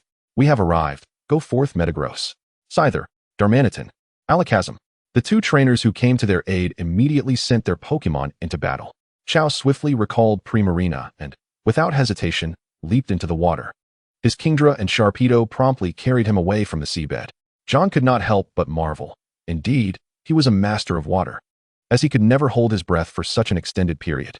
Soon, the remaining members of the water fleet were successfully subdued, while Murayama and Xiao Yan searched the entire submarine, yet found no rewards. John immediately relayed his conversation with Chao in detail to the commander in charge of the operation at Devon. So you were saying it was not the water fleet's doing? After 3 days of coordinated action, you now inform them that the initial direction was erroneous? I can attest that Chao, the executive of the water fleet, does not seem to be lying. Xiao Nai also sensed that something was amiss, but now that Chao had fled, the others were utterly clueless, and they had only recently joined the ranks. Chao's appearance here was also unexpected. They merely lingered to assist their subordinates in capturing Pokémon. Very well. You shall hold out for another day. Soon the Junsha family will arrive with a large contingent of officers. Regardless, the water fleet remains one of the malevolent organizations threatening the Hoenn region. Zivakim also evidently sensed the anomaly. If this was a scheme orchestrated by the water fleet, why would they display the uniforms of its members? If he were in charge, he would certainly have donned the attire of Team Magma, considering the animosity between the two organizations. After concluding the call, John and his companions bound the water fleet members together, securing the captured Pokémon as well. However, upon exiting the cave, there was an unsettling feeling that it might collapse at any moment. You are quite brave, John. Let me introduce myself. I am Xiao Nai. And by the way, I am Daigo's cousin. A group of them kindled a fire, their strengths being relatively equal, with Xiao Nai being somewhat superior. The group, having rarely gathered, engaged in animated discussions on how to nurture Pokémon. Xiao Nai, in particular, found herself drawn to John, as he was one of the few men in their 20s, and their ages were relatively close. Daigo's cousin, no wonder you are so formidable. With the mission finally concluded, John felt a profound sense of relief and was now in the mood to tease Xiao Nai. You little rascal. Had it not been for your actions during today's battle, which left me quite impressed, I would have been disinclined to pay you any heed. All my Pokémon have been nurtured through my own efforts. As Xiao Nai munched on John's roasted food, she continued to express her disdain. Xiao Nai, do you work for Devon? No, I am currently participating in the qualification assessment for the regional championship. John had yet to delve deeply into the specific rules and circumstances of the regional championship, and now he had a perfect opportunity to inquire. Given that I am in a fairly good mood today, I will enlighten you about the regional championship. John showered her with flattery, but Xiao Nai saw through his intentions. However, it was not information that was particularly secretive. In truth, if John were to ask Daigo, he could provide a detailed explanation as well. Chapter 129. This is my sincerity. A police vessel sped across the vast sea, its propellers whirling rapidly and churning up frothy white waves. The deck was crowded with individuals, almost all clad in neat police uniforms. Only a few donned casual attire, some leisurely standing at the bow while others wandered about. John was one of those standing at the bow, reveling in the sea breeze and admiring the enchanting seascape, though his mind was preoccupied with thoughts of the regional championship.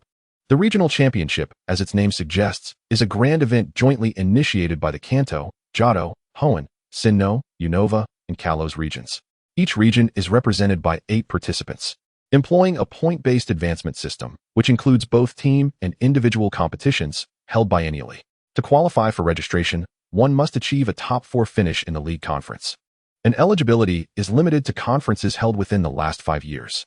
Consequently, the eldest participants typically do not exceed 30 years of age. However, notably, regardless of where a trainer competes in the league conference, they can only represent their hometown in the championship. Occasionally, situations arise where a region cannot even muster 8 participants. Nevertheless, the rules of the championship remain unchanged. Even a single participant can compete, although in team events, only one may take the field. John was deeply intrigued by this prospect, and with the next conference scheduled 2 years hence, he had ample time to enhance his capabilities. The allure of the rewards was simply irresistible.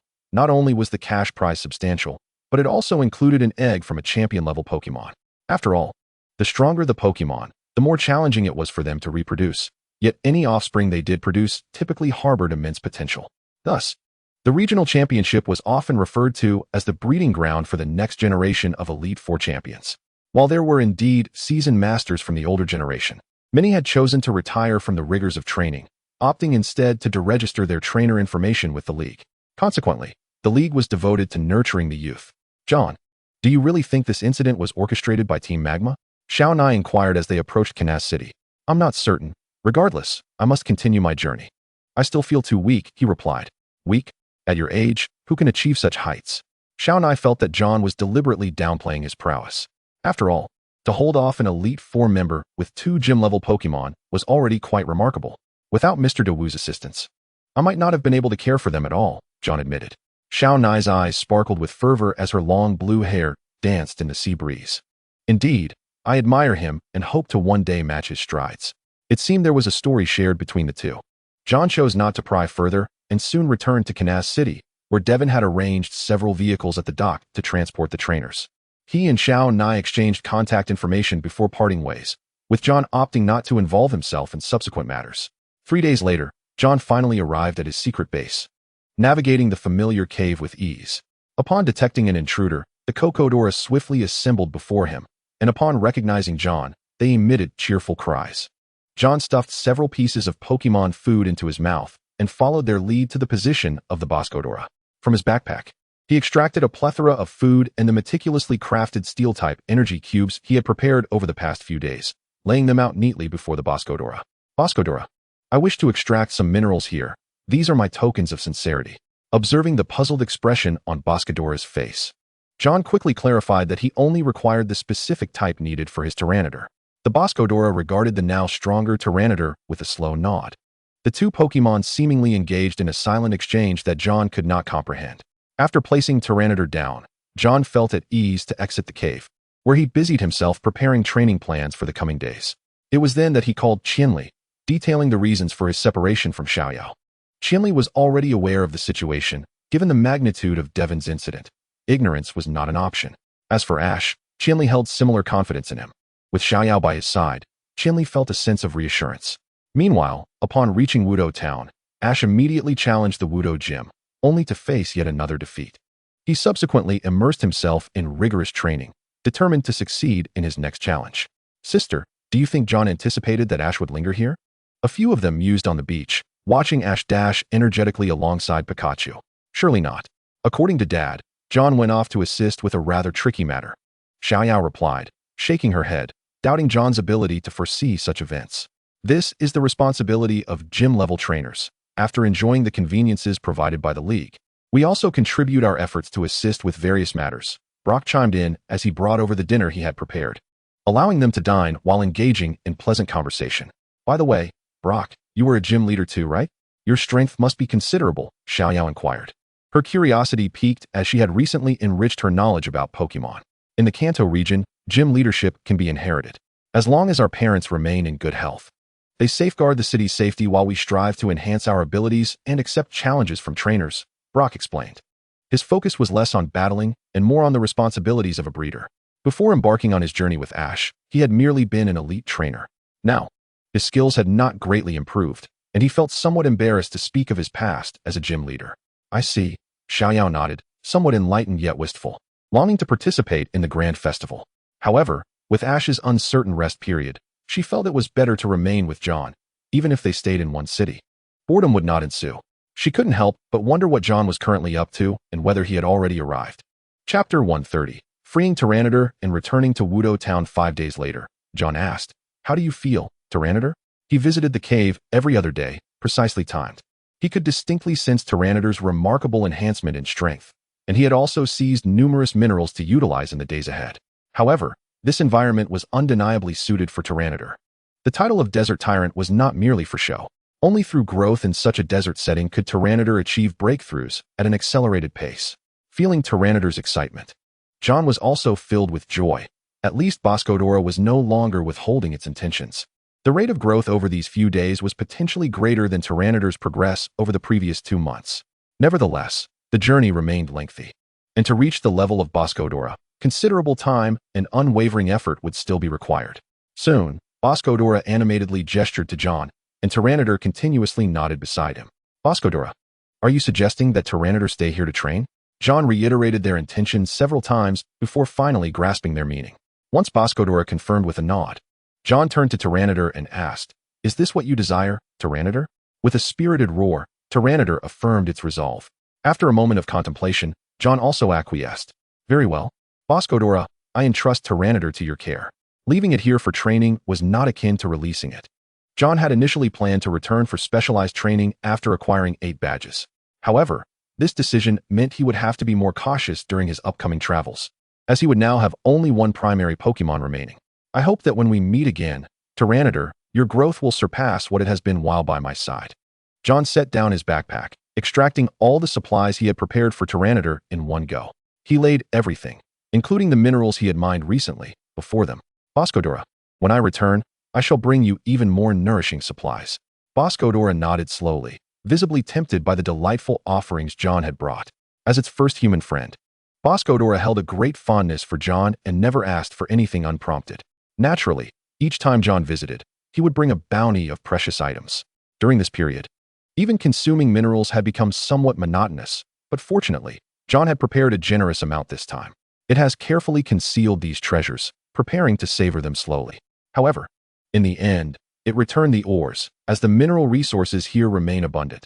If one wishes to indulge, surely its kin will venture forth to seek them. John merely took the more valuable ones, leaving the rest with Bangilas. Despite Bangilas's reluctant gaze, John resolutely embarked on his journey, for he possessed a clear objective. He must triumph in the upcoming Colorful Spirit Conference, even if he does not emerge as the champion. Securing a position in the top 4 should be well within his grasp. With Bangilas no longer accompanying him, his finances have become considerably more ample, and with Bangilas's departure, a spot has also opened up in his team. However, he needs to register Bangilas's Pokeball at the Orange Flower Gym, ensuring that the next Pokemon he captures will not be directly transported to him. Upon returning to Canas City, John informed Qianli of his decision to release Bangilas during their video call. Subsequently, he transmitted Bangilas's Pokeball, eliminating the need for a return trip. Having resolved all matters, John's backpack had considerably more space, though the reduction consisted solely of Bangilas's resources, and there was no immediate necessity for replenishment. It was still midday, and resting seemed premature. Thus, John promptly made a decisive choice. Setting sail, he would journey to his hometown, Fighting Town. This time, John planned to traverse the sea atop his Gyarados. The distance to Fighting Island would take Gyarados merely 2 days of swimming. This, too, was a part of his training. John sat securely atop Gyarados' head, framing everything as a form of cultivation. However, Gyarados harbored no rebellious sentiments. With Bangilas potentially leading the way once more, a sense of urgency enveloped it. Consequently, Gyarados was more diligent in its training, exerting every effort to fulfill John's commands. John could distinctly sense its emotions. This indomitable spirit was truly commendable. The journey mostly followed the coastline, and by nightfall, they found themselves on an uncharted beach between Orange Flower City and Weibai Town. Traveling by sea was not as winding as traversing mountainous paths, devoid of insurmountable cliffs and obligatory detours. In fact, much of the time, walking was the only option, prompting John to sell his bicycle at a reduced price, as he no longer required it off the main roads. Along the way, there were no extraordinary encounters. Gyarados' prowess was such that it could easily assume a leadership role within any group. Its mere presence commanded respect, causing countless Pokémon to clear a path. By the following evening, propelled by Gyarados' full speed, the lights of Fighting Town came into view. Although he had departed only recently, returning felt entirely different. His experiences had transformed him into a gym-level trainer, earning the respect of Qianli and the investment of Daju. Moreover, he now possessed 2 semi-divine Pokémon, alongside a successfully evolved Gyarados. Soon, he reached the shore, opting to first visit the Pokémon Center, planning to set off in search of Ash and others the next day. Long time no see, Nurse Joy. Given the influx of visitors, Joy momentarily did not recognize John until his identity was updated, leaving her astonished. John. For a moment, she was incredulous. As a longtime resident of Fighting Town, she had witnessed many trainers departing, but John was a standout. She set aside her tasks, entrusting them to Chansey, and eagerly pulled John aside to learn of his recent adventures. John held a fondness for Joy, who had initially assisted him, and recounted the gist of his experiences. Fortunately, the evening was relatively quiet, or else complaints about Nurse Joy would have inevitably ensued. Chapter 131, Relaxation, or a Heroic Rescue. Early the next morning, John first scheduled a gym battle before heading to the beach. Today, he would temporarily deposit his Pokémon at the Pokémon Center for a health check, afterwards intending to unwind and enjoy himself. As a renowned tourist destination in the Hoenn region, Fighting Town's beach was already bustling with joyful bathers, even in the early hours. Of course, some had likely spent the night there, not returning at all. This time, his mindset was entirely different. During his previous life here, he never dared to relax and indulge. Now, he felt entitled to steal a moment of leisure amidst his busy schedule. After frolicking for a while, John emerged from the sea, finding shade beneath a large tree to rest for a bit. However, just as he leaned back, a voice called out from behind him. "Friend, would you care to join me for some surfing?" John's eyelids, which had just begun to close, sprang wide open as he looked up at the figure now before him. Although it was their first encounter, he recognized the man instantly. Fengshu, the gym leader of Fighting Town. "Fengshu, it's not that I'm uninterested. Rather, I don't know how to surf, as I've never learned." John replied, not overly enthusiastic, speaking the truth. Besides, he was rather fatigued after such a long swim and intended to rest a bit before heading back for a shower. Haha, as a local of Fighting Town, not knowing how to surf is rather embarrassing. Fengshu chuckled, clearly having sought John out deliberately. Similar to Duan, gym leaders are informed of gym battle registrations at the Pokémon Center. That is quite different, Gym Leader Fengshu. Although I am from Fighting Town, I have lived a rather frugal life, leaving little time for such pleasures. Upon hearing this, Fengshu set down his surfboard and took a seat beside John. "You recognized me?" John shot him a bemused look. In the realm of trainers, one might not recognize a city's mayor, but certainly not the gym leader. Fengshu, aware of this, acknowledged that he was not a newly appointed gym leader. Before coming, he had gathered ample information about John's background. "Since this is our first meeting, no need for formal introductions, just call me Fengshu." He extended his hand, genuinely pleased to welcome a young gym-level trainer from Fighting Town. John grasped his hand firmly. He was not one to act arrogantly, and lacking any animosity, he would not put the other on the spot. "I am John, hailing from the welfare home in Fighting Town." Speaking of the welfare home, John intended to revisit the place where he had spent over a decade. "By the way, Fengshu, has a trainer named Ash come to challenge you recently?" Observing that Fengshu did not seem inclined to leave, John initiated a conversation. "Yes, do you know him? He's a fine young man, though his battling skills do not meet my standards." Fengshu chuckled lightly. How could he not know Ash, the protege of Professor Oak? The reason for his disqualification was also due to Professor Oak's request to prolong Ash's stay in Fighting Town, which was an ideal place for training. "Yes, the girl accompanying him is my travel partner. I had her team up with Ash during a mission, and it seems they are still here." "Is that her?" Fengshu pointed towards the beach, and as John followed his gaze, he was met with a scene that ignited his fury. Two men stood beside Xiaoyao, one of whom was grasping her hand, and it was evident that she was struggling against their hold. Xiao Sheng clung desperately to the man's hand beside him. Yet it proved utterly futile, resulting in him being shoved to the ground, landing unceremoniously on the sandy beach. Throughout the ordeal, he had not caught sight of Xiao Gang or Xiao Ji. Presumably they could no longer endure the tedium of Xiao Ji's training and had come to investigate. What on earth is happening? Has Xiao Yao encountered thugs again? The last time she had to pay a fine for intervening, but this time with Tang Shu present. He would likely take immediate action. "John, your companion is being bullied. Why aren't you stepping in?" Tang Shu nudged John forward, who looked back at him in confusion. "As the gym leader, aren't you obliged to uphold the peace?" John was somewhat at a loss for words, yet he continued to move forward, with Tang Shu following closely behind, lending him support. "Little girl, we merely wish to invite you for a coffee and some snacks. We will cover all expenses. You needn't spend a single cent." As they entered, they overheard the men's words directed at Xiao Yao, confirming their intentions were nothing more than harassment. "I refuse. I lack for nothing, and I advise you to leave quickly. My companion is nearby, and he possesses formidable strength." Xiao Yao struggled to free herself from the man's grip. Her strength insufficient, yet she showed no signs of yielding, promptly apologizing to Xiao Sheng. "Apologize? Ha ha ha." The two men laughed unabashedly, disregarding the onlookers pointing at them, and reached out intending to hoist Xiao Sheng up. "Little brother, isn't it true that you walked into this yourself? I suggest you apologize." John extended his hand, blocking the approaching hand directed at Xiao Sheng, and before they could react, He executed a swift side kick, knocking the man holding Xiao Yao down, then immediately caught her to prevent her from falling. John! Xiao Yao exclaimed joyfully, as he stood protectively in front of them, turning to Tang Shu. Tang Shu, how should we deal with such individuals? At the sight of Tang Shu, the two ruffians froze, realizing who he was, and promptly fled in terror. John, aren't we going to pursue them? Xiao Yao expressed her frustration, but John reassured her. It's all right. They are habitual offenders. They won't get far. But they haven't apologized. Xiao Sheng attempted to chase after them, only to be intercepted by John. Leave it to Tang Shu. After all, there are so many witnesses here. Tang Shu nodded and called someone over to make a phone call, notifying Junsha to apprehend the two miscreants. John, when did you arrive? Xiao Sheng finally realized, as did Xiao Yao, that they had not considered this aspect until now. I arrived last night. Where are Xiao Ji and Xiao Gang? Why aren't they here? Xiao Ji is still in specialized training. Xiao Sheng and I found it boring, so we just came here to have some fun. Chapter 132, The Martial Arts Gym begins. Xiao Yao's good mood had been thoroughly shattered by the earlier encounter. She pouted, incessantly complaining, and Xiao Sheng mirrored her anger, clearly still fuming.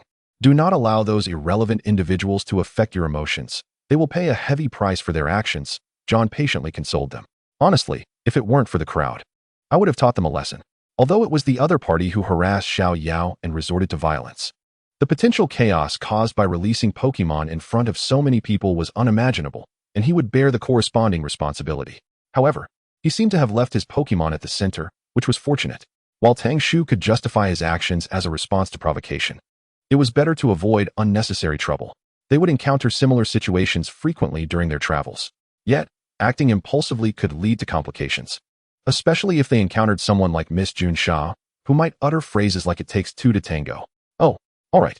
Tang Shu's communicator suddenly rang, prompting John to curiously watch him retrieve it. Those two have already been apprehended by Miss Junsha. Let us go. Great. I want them to apologize properly. Before Xiao Yao could interject, Xiao Sheng had already taken John's arm and started walking, with Tang Shu and Xiao Yao following closely behind. So you too. Is causing trouble a necessity? You've barely been out for a few days, and already you're embroiled in such incidents, right in front of the gym leader. Miss Junsha unleashed a sharp tirade, rendering the two men speechless, until John and the others arrived, at which point they looked as if they had seen a savior. We're sorry. Truly, we apologize. Though handcuffed, they synchronized their movements, bowing before Xiao Yao and Xiao Sheng, repeatedly expressing remorse. However, their apologies bore little weight. They would still have to spend a few days behind bars, and John couldn't care less about what would happen upon their release. Ideally, they would seek vengeance in the wilderness, which would be a futile endeavor. John, thank you. At that moment, Xiao Yao remembered to express her gratitude to John, while Tang Shu pointed at himself. What about me? But you didn't do anything. It was Miss Junsha who apprehended them, Xiao Sheng retorted, clearly displeased with Tang Shu. Had you not denied Xiao Ji passage, they might have never crossed paths with these men and would have been blissfully unaware in another city. Thus, the blame ultimately fell on Tang Shu.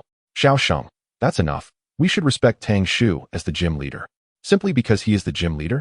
Tang Shu found the situation somewhat amusing, yet he still hadn't had the chance to go surfing. Now that it was midday, Tang Shu extended an invitation. Then let me treat you all to lunch as an apology. Fine, I want a feast. Xiao Yao replied, feeling a pang of hunger as she eagerly accepted. John, have you scheduled the gym battle yet? Xiao Sheng and Xiao Yao had clearly forgotten about Xiao Ji and Xiao Gang, bombarding John with questions. It's set. We can battle this afternoon. John glanced at Tang Shu, who had just placed their order. So, is it you personally testing my strength, Tang Shu? Indeed. That is the regulation of the league. Challenging a gym is not merely about defeating it, but also serves as a means for the gym to assess your abilities. Exactly.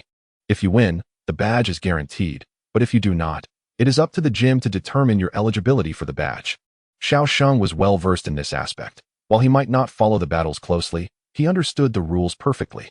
Little brother, you are quite knowledgeable. Tang Shu praised Xiao Sheng, who was now thoroughly enchanted by the compliments.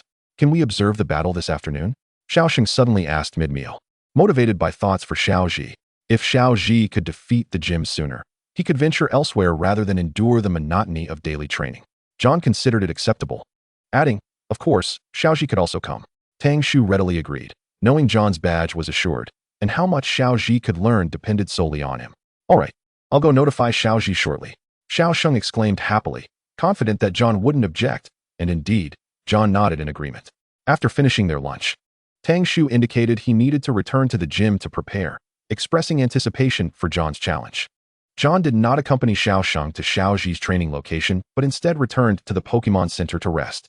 The morning swim had left him utterly exhausted, and once back at the center, he immediately retreated to his room for rest.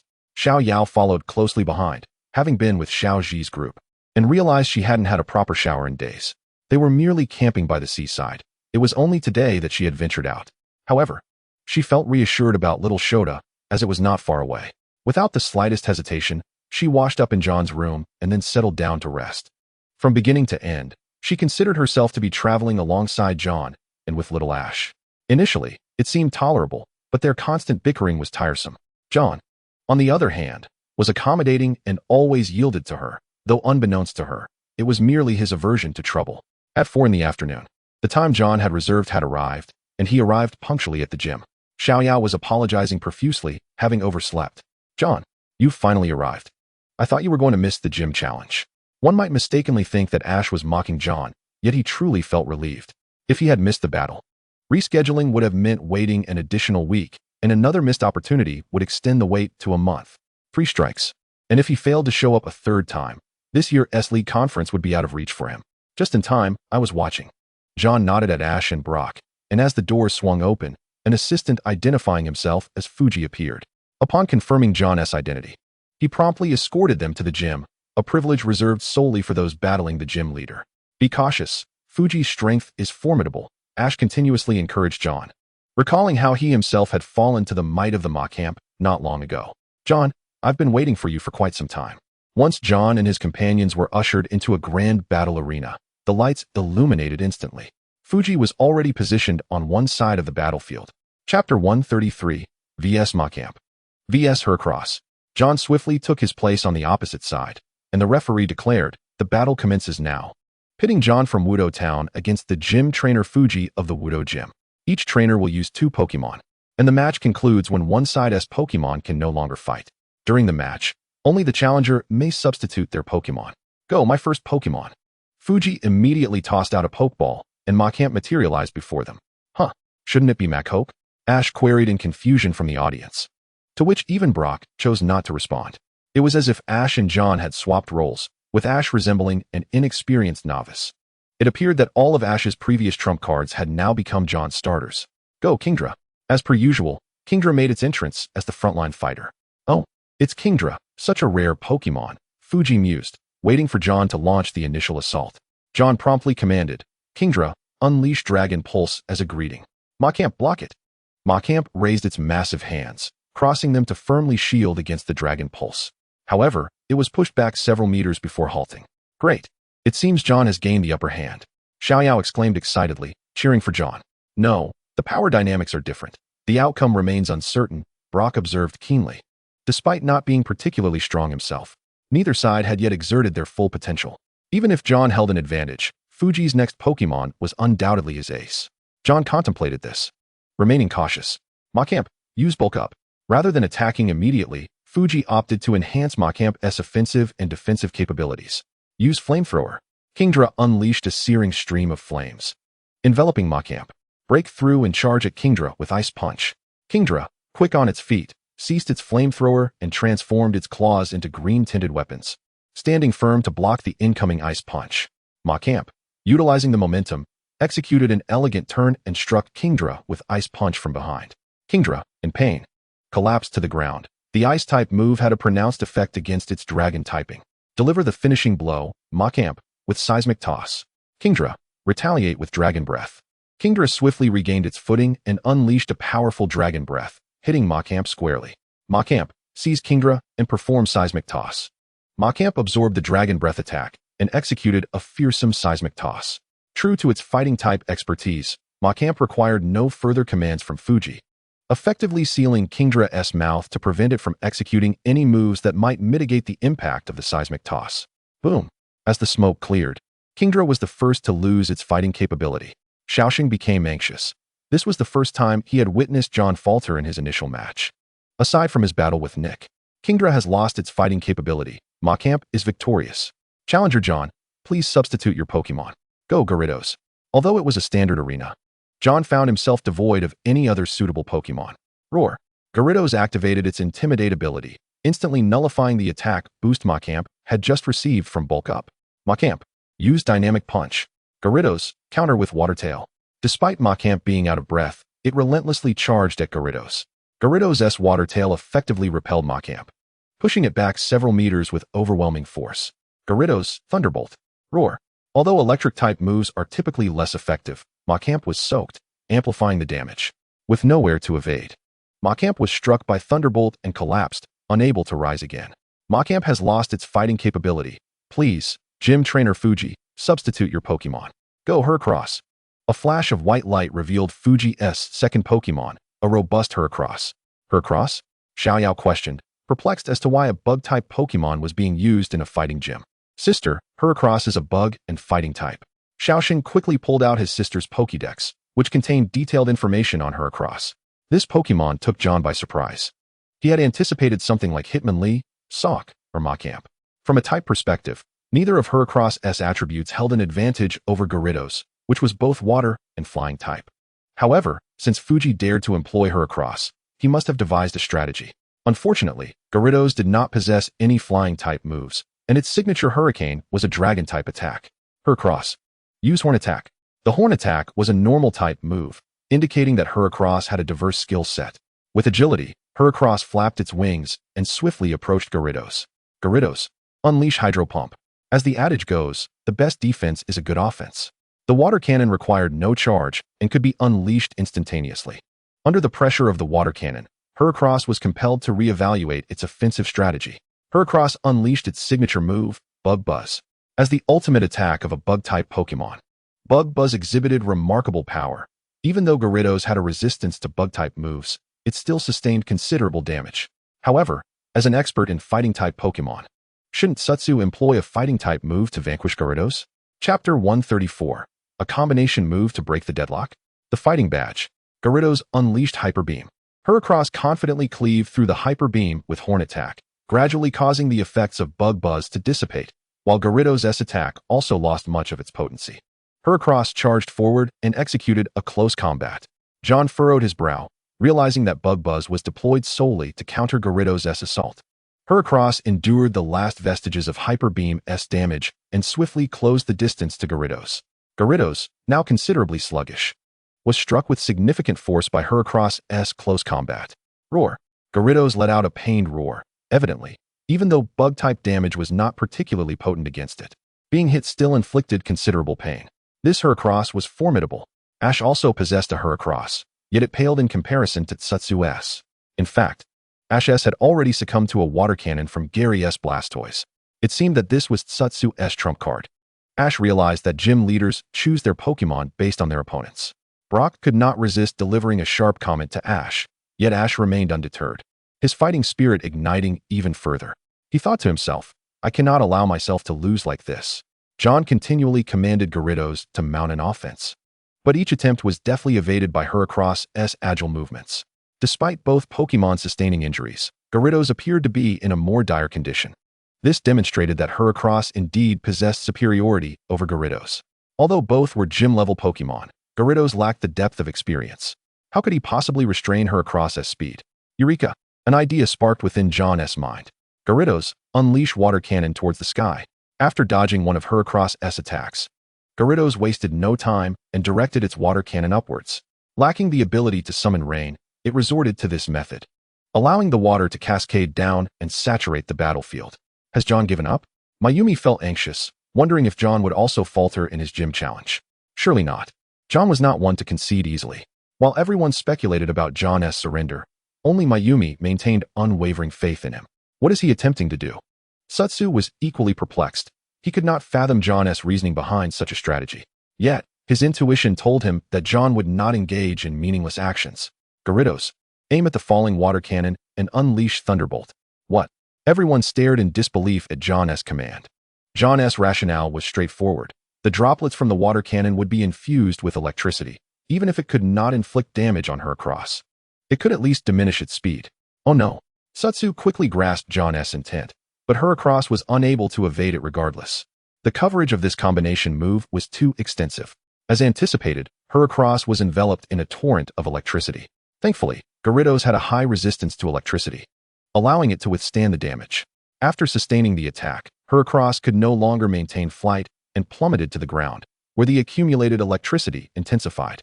For the final strike, Gyarados unleashed Hyper Beam. Roar!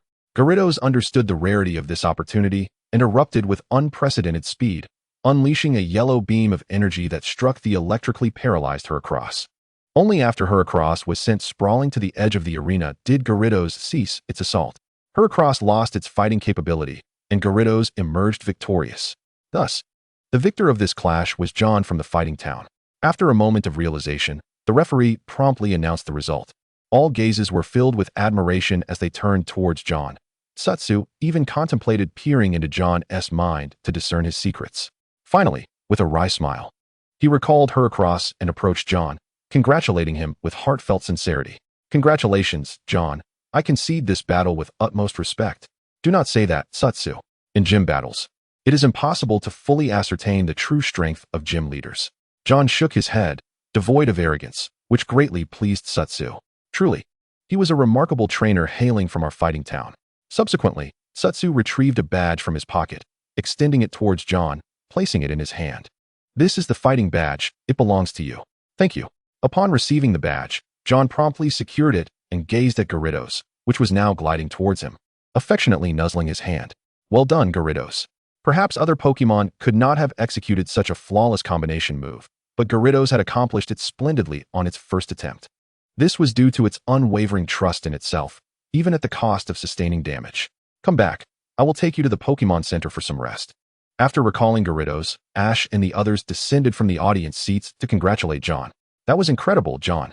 I've decided that you will be my primary rival in the Hoenn League. Ash silently resolved to catch up with John's pace and defeat him at the Grand Festival. While John appreciated the congratulations, this battle had opened the door to a new world for him, allowing him to discover his direction as a trainer. Let us head back to the Pokémon Center. Gyarados had taken considerable damage, and they all understood this, so they accompanied John back to the Pokémon Center. Ash, you must also strive to improve. That night, Ash chose not to stay at the Pokémon Center but returned to his training grounds, pondering how he could possibly overcome Satsu's Heracross. Brock noticed Ash's unusual demeanor, worried that this battle had caused Ash to fall into despair. Haha, Brock, I know. However, if I encountered Satsu's Heracross, I truly cannot find a way to defeat it like John did. But we have spirit, right, Pikachu? Pika Pika. Pikachu eagerly affirmed, oblivious to Ash's negative emotions, and Brock breathed a sigh of relief. This was the Ash he knew. Nevertheless, tomorrow I intend to ask John for guidance on my training. Ash resolved to swallow his pride and seek help from this younger, less experienced trainer. Chapter 135, Is This a Mistake? John teaching Ash. That evening, the group dined at the Pokémon Center. Ash proposed that he would like John to guide him on how to train for a battle against Satsu. Ash, I will be resting in Fighting Town for a few days. I will check in on your training during that time. John contemplated for a moment and nodded, realizing that if he left without first informing Mayumi, the consequences could be dire. John, do you have any other matters to attend to? Mayumi was genuinely fearful that John might once again leave her with the unreliable Ash. John nodded lightly. Before I depart, I need to return to the orphanage. After all, there are people there whom I care about. Indeed, John was raised in an orphanage, a fact well known to Xiao Yao and Xiao Sheng. Can we visit the orphanage? They inquired. In Masera Town, where Ash resides, such institutions have never existed. Even abandoned children are swiftly adopted by the local residents. One cannot help but remark that Ash, indeed, is a child born into privilege, nurtured by Professor Oak and shielded from harm by the malevolent organizations he encounters. Ash, do not forget our special training agenda for tomorrow, Brock declared, retrieving a densely packed list of training details from his backpack, eliciting a broad smile from Ash. Brock, let us treat this as a day of rest. Didn't you once say that it's essential to relax occasionally? Brock, dejected, hung his head, unable to refute the truth of his own words. Ash, the orphanage is not a place for amusement. I'll come to find you both, John replied, shaking his head, reluctant to take them to the place of his childhood. While not all the children there were unkind, the environment was far from ideal. After finishing their meal, John chose not to stay at the Pokémon Center. Instead, once his Gyarados and Kingler had fully recovered, he accompanied Ash to the seaside, their designated training ground. John, where's your Tyranitar? Xiao Sheng inquired, noticing the absence of his favorite Pokémon from John's team. Tyranitar is currently training with its master. I will fetch it after the gym challenge is concluded, John explained. Tyranitar has a master? Ash exclaimed excitedly, familiar with such arrangements. You go ahead with your training, Ash. I will tend to them first, and then review your plan for any necessary additions. John swiftly shifted the topic, unwilling to divulge too much of his secret. With Gyarados and Kingler fully restored, yet feeling famished, John produced Pokémon food, meticulously feeding them. John, did you make this Pokémon food yourself?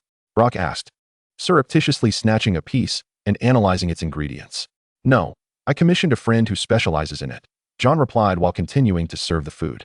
The process of making Pokémon food is quite intricate and requires machinery, and John simply didn't have the luxury of time.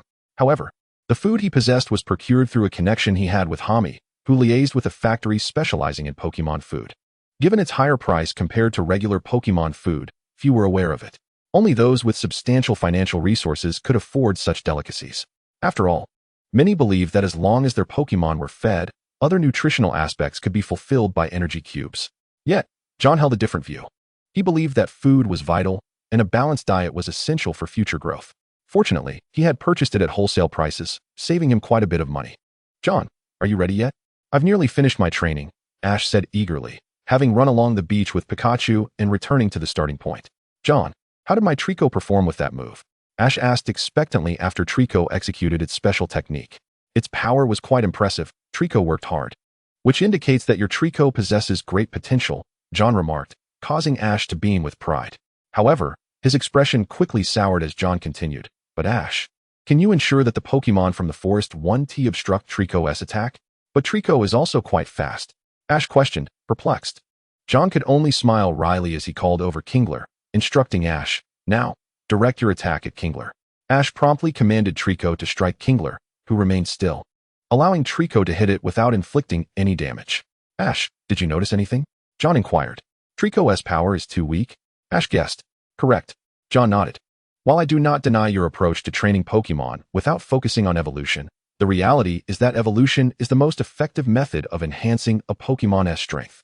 Ash disagreed vehemently, responding, John, Pokémon have feelings too. If they don't wish to evolve, no one can force them. Did I ever say you should force them? John's gaze turned steely as he locked eyes with Ash. Have you ever taken the time to communicate with your Pokémon? Do you truly know what they desire? Just as Ash was about to mention his conversations with Pikachu, Bulbasaur, and Charizard, John didn't grant him the opportunity to speak. Pokémon are akin to our family and friends, accompanying us through life.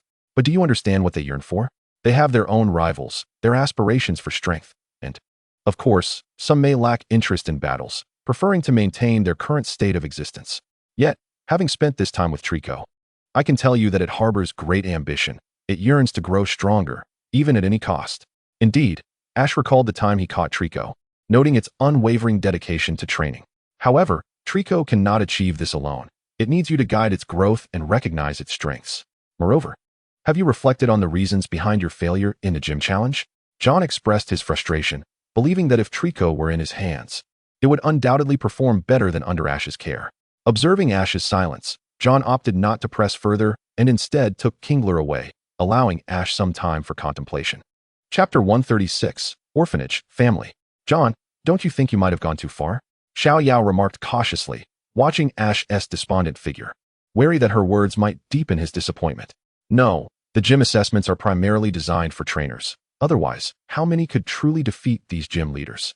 John replied earnestly, fully aware that if Ash could recognize his own issues, it would lead to growth. Regardless of the current strength of the Pokémon he possessed, the forest would still yield to him when necessary.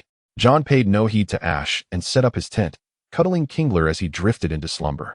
On the outskirts of Wudo Town, John discreetly slipped away from Ash and his companions, returning alone. He walked along familiar streets, occasionally greeting nearby residents. As he strolled down the well-known thoroughfare, memories of the past flooded his mind. The shops on either side continued to operate at a lackluster pace, barely scraping by. To the residents, John was somewhat of a familiar face. After all, dozens left the orphanage each year, but only a few remained in their memories. Look, isn't that John? One observant resident said, nudging an elderly man beside him. The old man quickly donned his glasses to take a closer look. Indeed, it's been quite a while since he last returned. Yet, John shows some conscience, coming back to visit occasionally, the old man reflected. I heard John has become a Pokémon trainer and set off on a journey. It seems he has returned to challenge the Wudo Gym, a nearby young woman. well informed about local gossip, exclaimed before rushing over. "John, long time no see," she called out warmly. John felt somewhat uncomfortable under their overly eager gazes, and their attitude had taken a complete turn of 180 degrees. Although he had returned before, hardly anyone had ever initiated a conversation with him. They merely exchanged perfunctory nods. The woman before him had previously bullied John on numerous occasions, despite the fact that he had never stolen anything from her. Others perceived his silence as a sign of guilt. Even when the real thief was eventually apprehended, not a single apology was offered. Thus, John merely nodded in acknowledgement, having forgotten even her name. As he walked further away, she glared at his retreating figure and disdainfully remarked, "What is so special about a mere trainer? There are countless trainers in this world." John did not catch her mutterings. Even if he had, what difference would it have made? At that moment, he had arrived at the orphanage's entrance. The place remained unchanged, almost frozen in time. Upon entering the courtyard, he spotted a few plump children reluctantly sweeping the ground. Just then, two figures slowly came into view, and upon seeing him, they appeared momentarily stunned.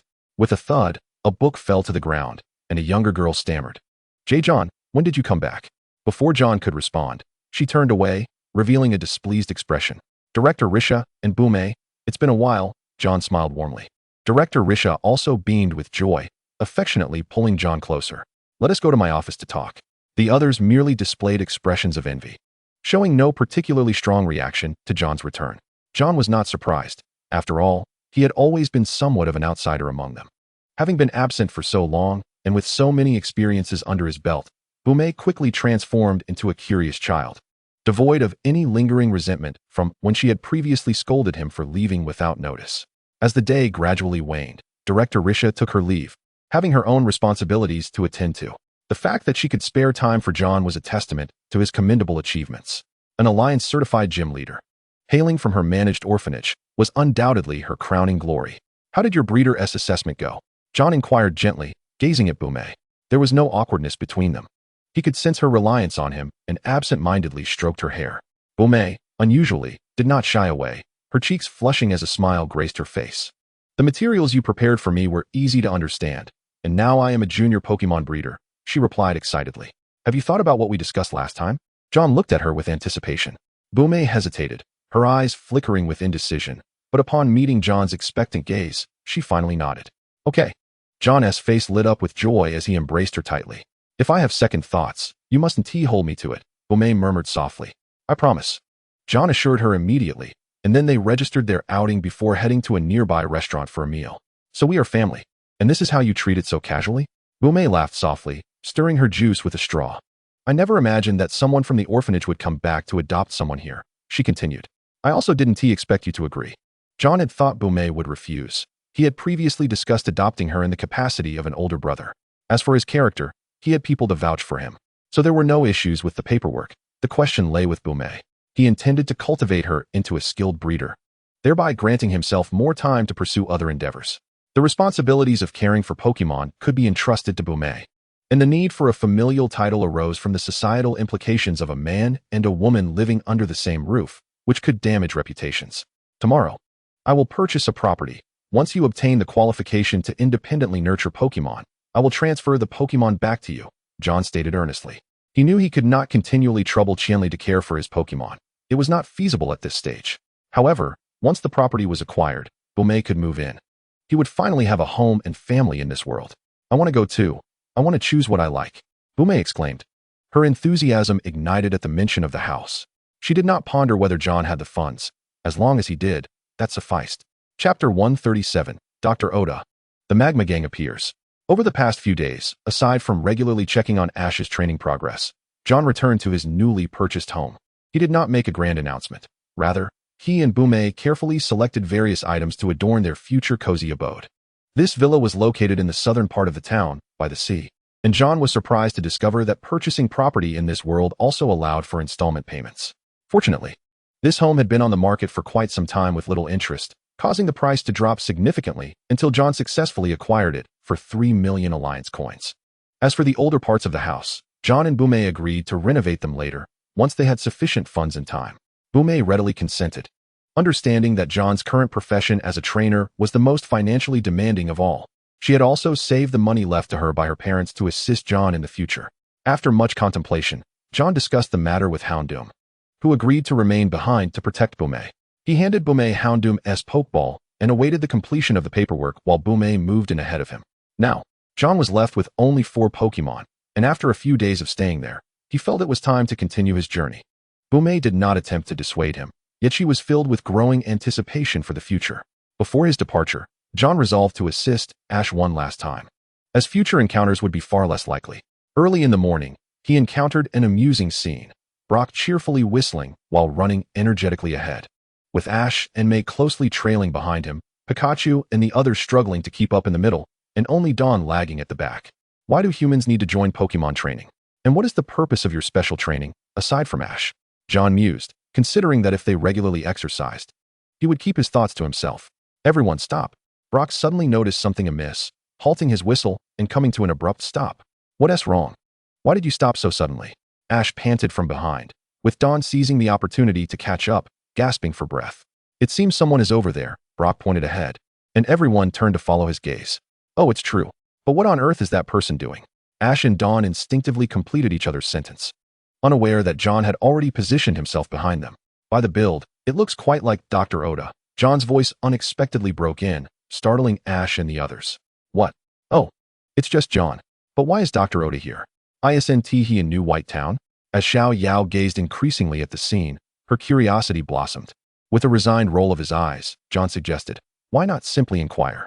Upon their approach, they found Dr. Odamaki had been knocked down by a seagull, fortunately cushioned by a sleeping Exploud below.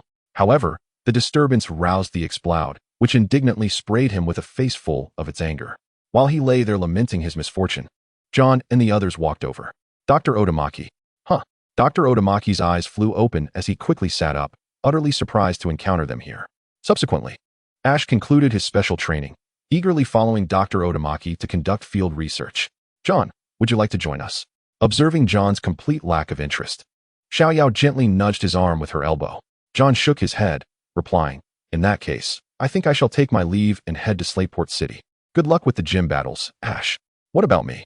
Xiao Yao clung tightly to John's hand. He never intended to abandon her, after all. It was a promise made to 1,000 miles. Let us go together. My apologies, Dr. Odamaki. Not at all. You may proceed as you wish, Dr. Odamaki said. Turning to Brock. Brock, occasionally trying a different approach to training can be beneficial. Only small victories felt a tinge of reluctance, yet he soon brightened, realizing he could accompany Dr. Odamaki to experience the fascinating field research. As they watched the group walk further away, John and Xiao Yao turned back to retrieve her luggage first. Suddenly, a red aircraft thundered overhead, landing near Ash's camp. Xiao Yao, filled with intrigue, dashed over to investigate. But John swiftly grasped her arm. Hush, that's Team Magma.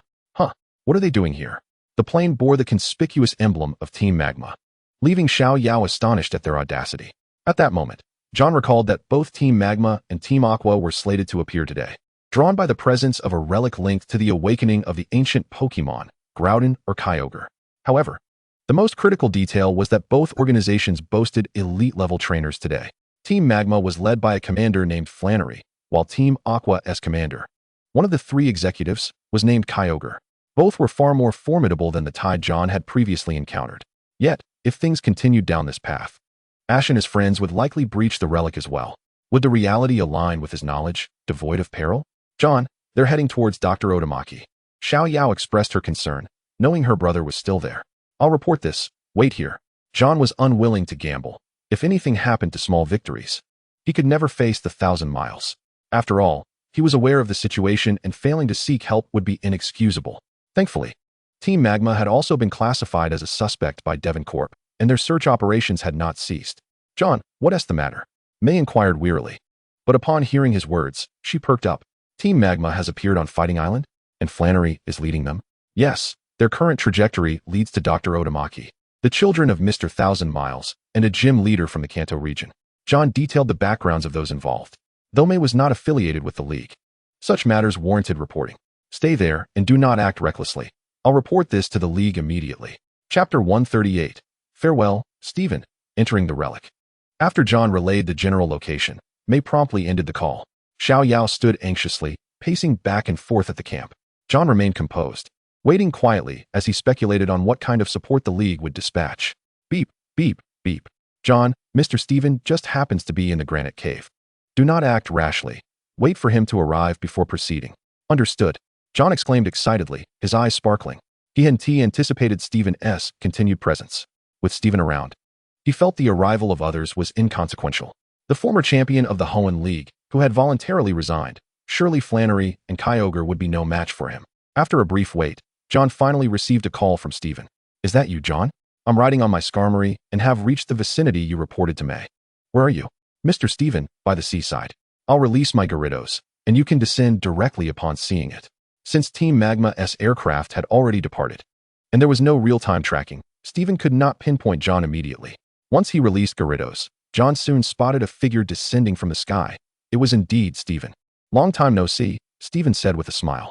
Feeling no inclination for idle chatter, John promptly led them toward the coast in search of the cave. Mr. Stephen, let us find Team Magma first. Certainly. Stephen wasted no words, swiftly recalling his Skarmory and following John, leaving Xiao Yao alone at the camp, silently praying. Who is that? Stephen's exceptional physical condition allowed him to keep pace with John without showing signs of fatigue. John noticed this and breathed a sigh of relief, grateful they had made it in time. Otherwise, they would have ventured into the cave alone, facing uncertain fates. John and Mr. Stephen, they were currently comforting Hikari, who had been robbed of his base. What brought you here? And John, you know Mr. Stephen? Small victories looked astonished. However, rescuing them was merely one of the objectives of this operation. More importantly, capturing members of Team Magma and Team Aqua. Stephen was evidently aware of recent events concerning the company. Thus, he was particularly invested in this situation. Ash, you all need to leave quickly. It's rather dangerous here. John didn't wish to explain further, disregarding their reactions as he tossed out a pokeball containing his Mytina. Sniff out the scent of these individuals and locate the cave they recently entered. Mytina nodded in understanding and dashed forward. John and Stephen exchanged nods, unhesitatingly following suit. Stephen even called back, Ash, hurry and leave. What should we do? The group exchanged glances, bewildered by the gravity of John and Stephen's demeanor, which even prompted them to urge them to leave. Let us help Hikari find Tsutsuji first. Clearly, they had not heeded John and Stephen's warnings, while Hikari's expression revealed his gratitude. Is it here? A cave emerged before John and Stephen. Unmistakable tire tracks indicating the location. John confirmed with a nod. Let us go. Stephen swiftly released his Metagross, which assisted John in climbing aboard. Half an hour earlier, Team Magma had already entered the cave, oblivious to the situation as they roughly expelled Team Rocket. They then operated machinery to excavate the cave, unexpectedly stumbling upon a relic. Flannery, at the helm, wore a satisfied smile as they quickly activated floodlights and followed the machinery to the relic's depths. Flannery then organized them into pairs to systematically explore the interior of the relic. This is Magma Team 3. WeVE detected no G responses in the second layer of the lower levels. However, the reflected waves had already detected several moving objects in the external sea. And there were also traces of 2 individuals within the ruins. Approximately 20 minutes later, a member of the Fire Rock team promptly reported. What? Hua Village slowly opened his eyes, his expression turning grave. Withdraw a small team first to locate the intruders within the ruins. Who are you? 2 members of the Fire Rock team immediately spotted the stealthy Musashi and Kojiro, who were about to deliver their customary opening lines. Great Houndoom, unleash Shadow Ball. 2 Great Houndooms swiftly leaped from their pokeballs, their mouths agape as a potent Shadow Ball instantly incapacitated Team Rocket. Meanwhile, several figures quickly emerged from the water, employing some mysterious black technology to leap directly out of it. Great Houndoom, unleash Shadow Ball. Hua Village had long been on high alert, and Izumi was equally prepared.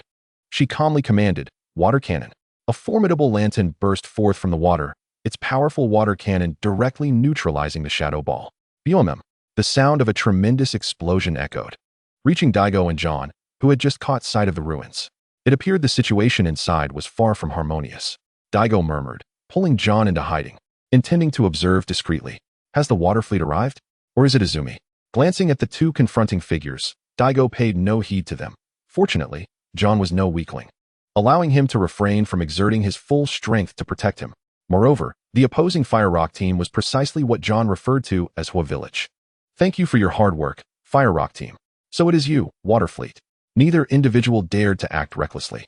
Yet Hua Village did not impede the Water Fleet's personnel from inspecting the ruins. Rather, he instructed his subordinates to grant them passage. Mr. Daigo, shall we proceed? No. The Fire Rock team and the Water Fleet will not be so amicable. We shall emerge once they engage in battle.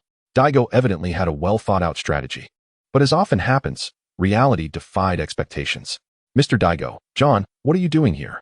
Have you come to sabotage Huey's secret base? Ash, unable to see the Fire Rock team and Water Fleet below, immediately questioned loudly. At that moment, John felt an overwhelming urge to strangle Ash. For his outburst meant they had completely revealed their position. Who is over there? Metagross, use Hyper Beam. Chapter 139, John and Daigo vs. Fire Rock Team and Water Fleet. The sheer power of that radiant Metagross startled Hua Village and Izumi, prompting them to simultaneously release their Pokeballs. Gardevoir, use Psychic, Hua Village shouted. As Gardevoir instantly concentrated powerful energy, emitting a beam of tremendous destructive force. Kingler, unleash Dark Pulse. Izumi's expression grew serious as Kingler opened its claws, releasing waves of dark energy. The two fierce attacks barely managed to counteract the Hyper Beam from the radiant Metagross. Zivik Daigo, observing the figure descending from the sky atop the radiant Metagross, their faces turned ashen, realizing they had indeed stumbled upon a formidable opponent. Immediately, they recalled their scattered subordinates, hoping to at least disperse some of their combat strength. Daigo, although I don't know why you are here, we have no reason to fight. Izumi furrowed her brows, attempting to persuade Daigo, for at their level, a battle would have far-reaching consequences. Unfortunately, Daigo's demeanor shifted from his usual gentleness to an expression of utmost seriousness. In that case, who was responsible for stealing our Devon research materials and cultivating the liquid? Was it the Fire Rock team or the Water Fleet? Daigo's gaze was piercing as he fixed his eyes upon them. It was the Fire Rock team. It was the Water Fleet. Without a moment's hesitation, Izumi and Hua Village pointed fingers at each other, subsequently exchanging a glance before shouting in unison. Kingler, unleash Dark Pulse. Gardevoir, use Shadow Ball. Facing this sudden onslaught, Daigo remained unperturbed, calmly instructing Metagross, use Light Screen. He then swiftly retrieved two Pokeballs, summoning Boskage and Skarmory to his sides. After receiving a severe reprimand from John, Ash, along with Professor Okito, felt the weight of his words. Professor, you are not a child like them. I brought Daigo here. You should understand the gravity of the situation. Otherwise, why have we consistently emphasized the need for you to leave? John said with a look of exasperation. At that moment, Professor Okito hung his head in shame, realizing that John's intention in notifying Daigo was to ensure their safety. I'm sorry, John. Ash felt despondent. While John had no time to tend to him, we cannot partake in Mr. Daigo's battle. Ash, your enthusiasm is commendable, but sometimes you must consider your companions. What if they are put in danger because of you? John turned away, awaiting Daigo's command, knowing he could not contend with two elite-level trainers but could handle the grunts. Why is it always at these ruins? Daigo cast a curious glance at John, feeling a sense of helplessness. With Ash and the others present, should they be threatened, he would be unable to attack without reservations. John noticed Daigo looking between Ash and himself, then subtly shook his head, signaling him. Professor Okito, you need to leave quickly. If the battle intensifies and causes the cave to collapse, we may not be able to assist you in time. John understood Daigo's intention and promptly addressed Professor Okito and the others. But Ash attempted to interject, but the initially unreliable Brock swiftly halted him. Ash, listen to John. The 6 Pokémon over there are all elite level. Although Mr. Daigo's Metagross and Boskage were both champion level, he was but one man. Brock urged solemnly, observing as the opposing team began to gather. Daigo awaited, hoping John would persuade Ash and the others to leave quickly. Yes, Brock, please take them out. John grasped a Pokeball and, without hesitation, leaped into the water. Subsequently, Gyarados emerged from the depths, and John firmly stood atop its head. Gyarados, unleash Water Cannon. Since acquiring the mysterious water droplet, Gyarados' water-type moves had significantly increased in power, sending numerous Pokémon from the land tumbling into the water with the sudden assault. John's arrival ignited the fuse for this battle. Daigo had only brought 3 main Pokémon, while the rest were merely partners for mining stones. He could not afford to miss this opportunity and immediately commanded his allies. Boskage, use Razor Leaf. Skarmory, unleash Solar Beam. Metagross, use Psybeam. Beside Izumi, an elite-level Golduck immediately employed Protect, staunchly blocking the incoming attacks. Hua Village similarly commanded his Tyranitar to counter with Rock Blast. Meanwhile, idle Pokémon seized the opportunity to launch their own attacks against Daigo. In the present day, no one pays heed to the condition of the ruins.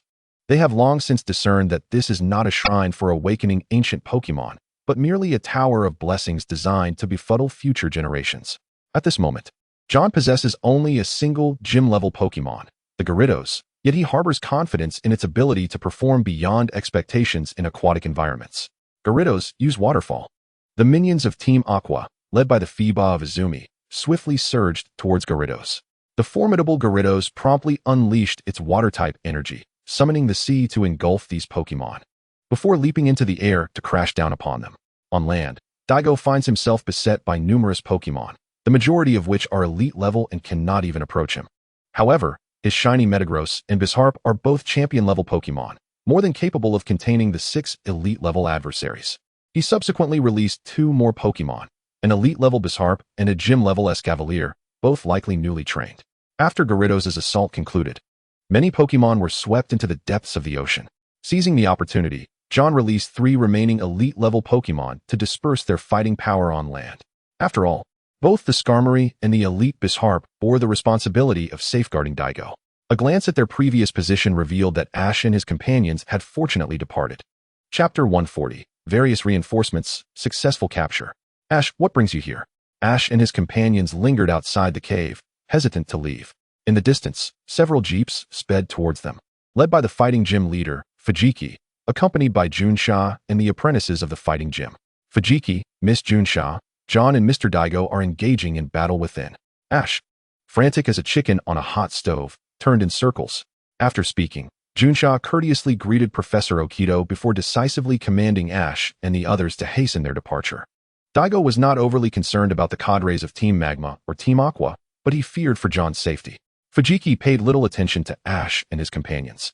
Time was of the essence, and they needed to enter the cave without delay. With all Pokémon released, they stormed forward. Captain, the reflection waves have detected a multitude of individuals entering the cave at high speed. They are nearly upon us. Hikaru's expression shifted dramatically. He and Izumi were already struggling against Daigo. With so many new arrivals, it was likely the fighting Jim and Junsha, whose speed could only be this swift. Noticing Hikaru's changed demeanor, Izumi deduced the situation and shouted, "Retreat into the water." Immediately, she donned an oxygen mask, and her remaining Pokémon, upon hearing her command, ceased their assault on Bisharp and returned to her side. Hikaru was in a state of desperation, while Izumi could retreat at any moment. Their own escape was fraught with difficulties. Gyarados, use your utmost power to unleash Ice Beam and freeze the entire surface of the sea. John keenly observed her actions and promptly issued a decisive command. Damn it, Kingler, unleash Hyper Beam at Gyarados.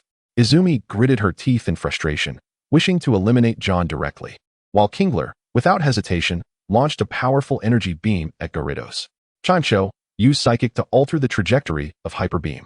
John recognized the familiar voice and turned to see Fujiki had materialized within the cave, accompanied by Junsha and others. Chimecho's Psychic struggled to slightly redirect the beam. Meanwhile, the Alakazam beside Junsha also employed Psychic, ultimately saving both John and Gyarados. In that moment, the entire surface of the sea froze, marking the successful completion of Gyarados' task. Well done, John. Amidst the chaos, Daigo took a moment to commend John loudly. As a fighter, Fujiki leaped down from above with his 6 main Pokémon, Machamp, Heracross, Chimcho, Master Weasel, the Bandana Guy, and Machoke. Notably, Master Weasel was also a Pokémon of elite caliber. Reinforcements have arrived. Daigo and John felt a significant weight lift off their shoulders, with John even beginning to observe the battle. Shall we leave together from the depths of the sea? Izumi suggested to Hikaru.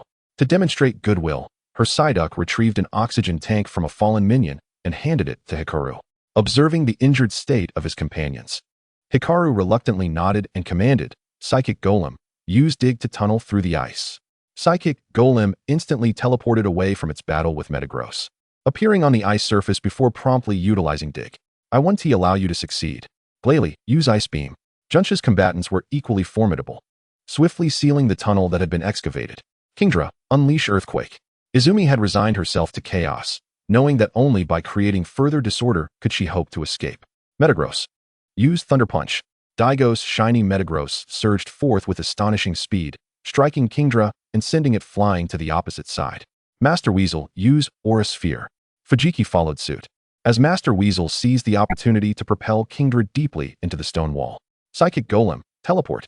Hikaru, unbeknownst to him, had tightly embraced Psychic Golem and reappeared at the cave's entrance. I'll pursue. Daigo promptly mounted Metagross without hesitation giving chase. Surrender, Team Aqua's commander, Izumi. Junsha brandished handcuffs. Noting that Izumi's Pokémon were nearly out of fighting strength, Kingler was restrained by Master Weasel and found it increasingly difficult to escape. Psyduck had long since lost its combat ability, and Kingdra was similarly incapacitated. Izumi raised her hands, her gaze fixated on John, who met her stare unflinchingly. I surrender. Young man across from me, what is your name? A cryptic smile graced Izumi's lips as Fujiki's Chincho apprehended her, yet her eyes remained locked on John. John ignored her, focusing instead on assisting Junsha and the others in tidying up the aftermath. Pikachu, use Iron Tail. Outside the cave, Ash and his companions hesitated until they spotted Psychic Golem and Team Magma. Psychic Golem, caught off guard, was heavily struck by Pikachu, who grew stronger in the face of adversity. Hikaru, abandon your resistance. Daigo had no time to converse with Ash, swiftly positioning himself between Ash and Hikaru. TCH. Hikaru had not anticipated an ambush outside the cave, and soon police helicopters appeared overhead. With no further means of resistance, Hikaru reluctantly recalled Psychic Golem and sat down in defeat, while Daigo kept a watchful eye on him. When a group of officers descended from the helicopters and confiscated his Pokeballs, handcuffing him in the process, Daigo exhaled a sigh of relief. Finally, these individuals would not escape this time. He glanced at Ash, offering a faint smile of gratitude. I never expected it would be you to lend a hand, Ash. Ash, feeling bashful as he scratched his head, relished in not receiving a reprimand. However, next time, do refrain from such reckless actions. We would rather allow the enemy to flee than place you in jeopardy. With that, Daigo began to lecture Ash. In the event that you find yourselves taken hostage, we may very well be laboring in vain. This was Daigo's innermost thought. Of course, he would not voice it to Satoshi, hoping they would grasp his meaning. After all, it was Satoshi's Pikachu that had momentarily subdued the Psychic Golem, allowing him to catch up. Chapter 141. The Armor Bird has chosen you. Koharu. It is truly a relief to see you safe and sound. Upon spotting Koharu and the others returning, she hurried over and embraced him tightly. Big brother. Both the Magma and Aqua teams have been apprehended. Once freed from Koharu's embrace, Koharu's face radiated excitement. This time, they had all contributed. Yet it was ultimately Satoshi's pivotal role that led to the capture of the Fire Village. Naturally, he would claim a portion of the credit for himself. And John. Koharu had returned first, while Daigo and John had departed on the police department's aircraft, causing a delay in their schedule. John, I will report this incident to the League. Rest assured, your commendation will be unequivocal. Junsha and her fellow officers saluted John with solemnity. Although John was not the primary combatant, his timely intelligence had successfully prevented Izumi's escape. Feeling somewhat flustered, he accepted their acknowledgement, albeit with a hint of awkwardness at Daigo's encouraging nod. As for the Magma and Aqua teams, they had long been a source of discontent for the League. While they were not as malevolent as Team Rocket, their ambitions instilled considerable apprehension among the League's higher-ups. Capturing Izumi and the Fire Village marked a significant victory in their efforts to counter these two organizations. Typically, direct confrontations with them were rare, but recent events surrounding Devon had stirred considerable unrest. The League had not anticipated that they would brazenly reemerge at such a critical juncture. Upon returning to the police station in the battle town, both John and Daigo entrusted their Pokémon to the Joy family, who would ensure they were delivered to the Pokémon Center. As for concerns about theft, hadn't Daigo exhibited a complete lack of worry? John surmised that his Pokeballs must have undergone special modifications. Perhaps his Pokémon could autonomously release themselves from their Pokeballs, thus eliminating any such risks. After concluding their business, Daigo and John departed the police station and arrived at Daigo's temporary residence. True to form, Daigo's temporary abode was a luxurious villa, rendering John's home a mere refugee camp in comparison. Both men were famished, and Daigo had arranged for the maid to prepare a feast well in advance. John, while the League's reward does not count, what would you desire as a reward from Devon or from me? John, of course, would not be modest in the presence of the affluent Daigo. His request would differ significantly from their voluntary rewards. He had no intention of relinquishing an opportunity for personal advancement for the sake of pride, especially since he had already accepted the reality of Daigo's investment in him. Setting down his chopsticks, John opened his laptop before Daigo, which contained a wealth of information. It included not only weekly updates on Pokémon data and their needs, but also detailed records of raw materials. By the way, John, what about your Banjuru? Daigo suddenly recalled that John had not released his Banjuru today. It was unthinkable for a trainer of John's caliber to forget their primary Pokémon. It's in the desert. I found it a secret base, John briefly explained, pondering why everyone felt the need to inquire repetitively. Is that so? Would you be interested in nurturing the offspring of my Pokémon? Huh. John's mind momentarily froze. Of course, he was interested. Daigo surely had no intentions of asking him to rear elite-level Pokémon. However, he couldn't help but wonder, what is it that you see in me, Mr. Daigo? John did not respond immediately, but instead inquired curiously. You've misunderstood, John. It was the armor bird that chose you. Daigo smiled gently and continued, you must understand. The more powerful the Pokémon, the harder it is for them to produce offspring due to lineage issues. Their progeny inherit certain signature moves and possess exceptional talents. My companions have expressed a desire for their descendants to find trainers who can make them even stronger. The armor bird? The very one that accompanies Daigo. A Pokémon of the highest caliber? After all, the armor bird has no evolutionary form, and its base stats in the game are not particularly impressive, though its defense is slightly elevated. Nevertheless, with parents of such caliber, even without intentional training, it would at least grow to the level of a gym leader. Ascending to the level of a champion Pokémon is not easily attained. Even the offspring of champion-level Pokémon cannot reach the level of a master without meticulous nurturing, with legendary Pokémon being the exception. Indeed, it is still an egg, yet to hatch, requiring you to nurture it from the ground up. What do you think? Daigo observed John's changing expression. Indeed, no one could resist the allure of a master-level Pokémon's offspring. Absolutely. Thank you, Mr. Daigo, and thank you, Armor Bird. John immediately agreed without hesitation, but Daigo shook his head. However, you must first pass the Armor Bird's trial. What trial? John was puzzled. Mr. Daigo, didn't you just say the Armor Bird chose me? Yes, the Armor Bird has taken a liking to you, and it wishes to test you. How about it? If you remain for an additional 10 days, I believe you will earn the Armor Bird's approval. Daigo spoke softly, not wishing to force the Armor Bird's consent, as this too constituted Daigo's legacy. Thus far, Daigo had already given away 2 of his offspring, both to his siblings, making John the first outsider. May I inquire what the assessment entails? John timidly voiced his curiosity, to which Daigo admitted he did not know either, as this was the Armor Bird's first offspring. Possibly it's only one. Return for now. I will discuss the assessment with the Armor Bird tonight. Rest assured, it will take no more than 10 days. Daigo understood that John was currently challenging gyms, and while time was still ample, he had experienced the same journey himself.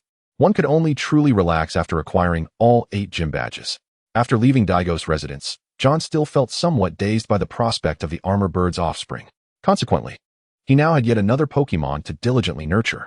He was curious about the nature of the trial, yet he firmly believed it would not lead to despair. Among the younger generation of trainers, John had confidence that he ranked at the forefront, far surpassing many of his peers. Nevertheless, the most pressing concern remained Koharu. It was likely she would once again follow Satoshi. The Pokémon had been healed and promptly returned by the Joy family. John now wondered whether he was failing to live up to the trust placed in him by Mr. Qianli. Chapter 142, Daigo and the Armor Bird's Trial. Mr. Qianli, this is the situation. As John walked, he maintained communication with Qianli via his communicator. Understood, John. I also think highly of Satoshi. In that case, focus on your own matters for now, and we can assess Koharu's wishes later. On the other end of the conversation, Qianli's tone bore no hint of displeasure. Rather, it was filled with recognition for John, affirming that he had not misjudged him. With even master-level Pokémon taking an interest in him, there was no reason to doubt John any longer.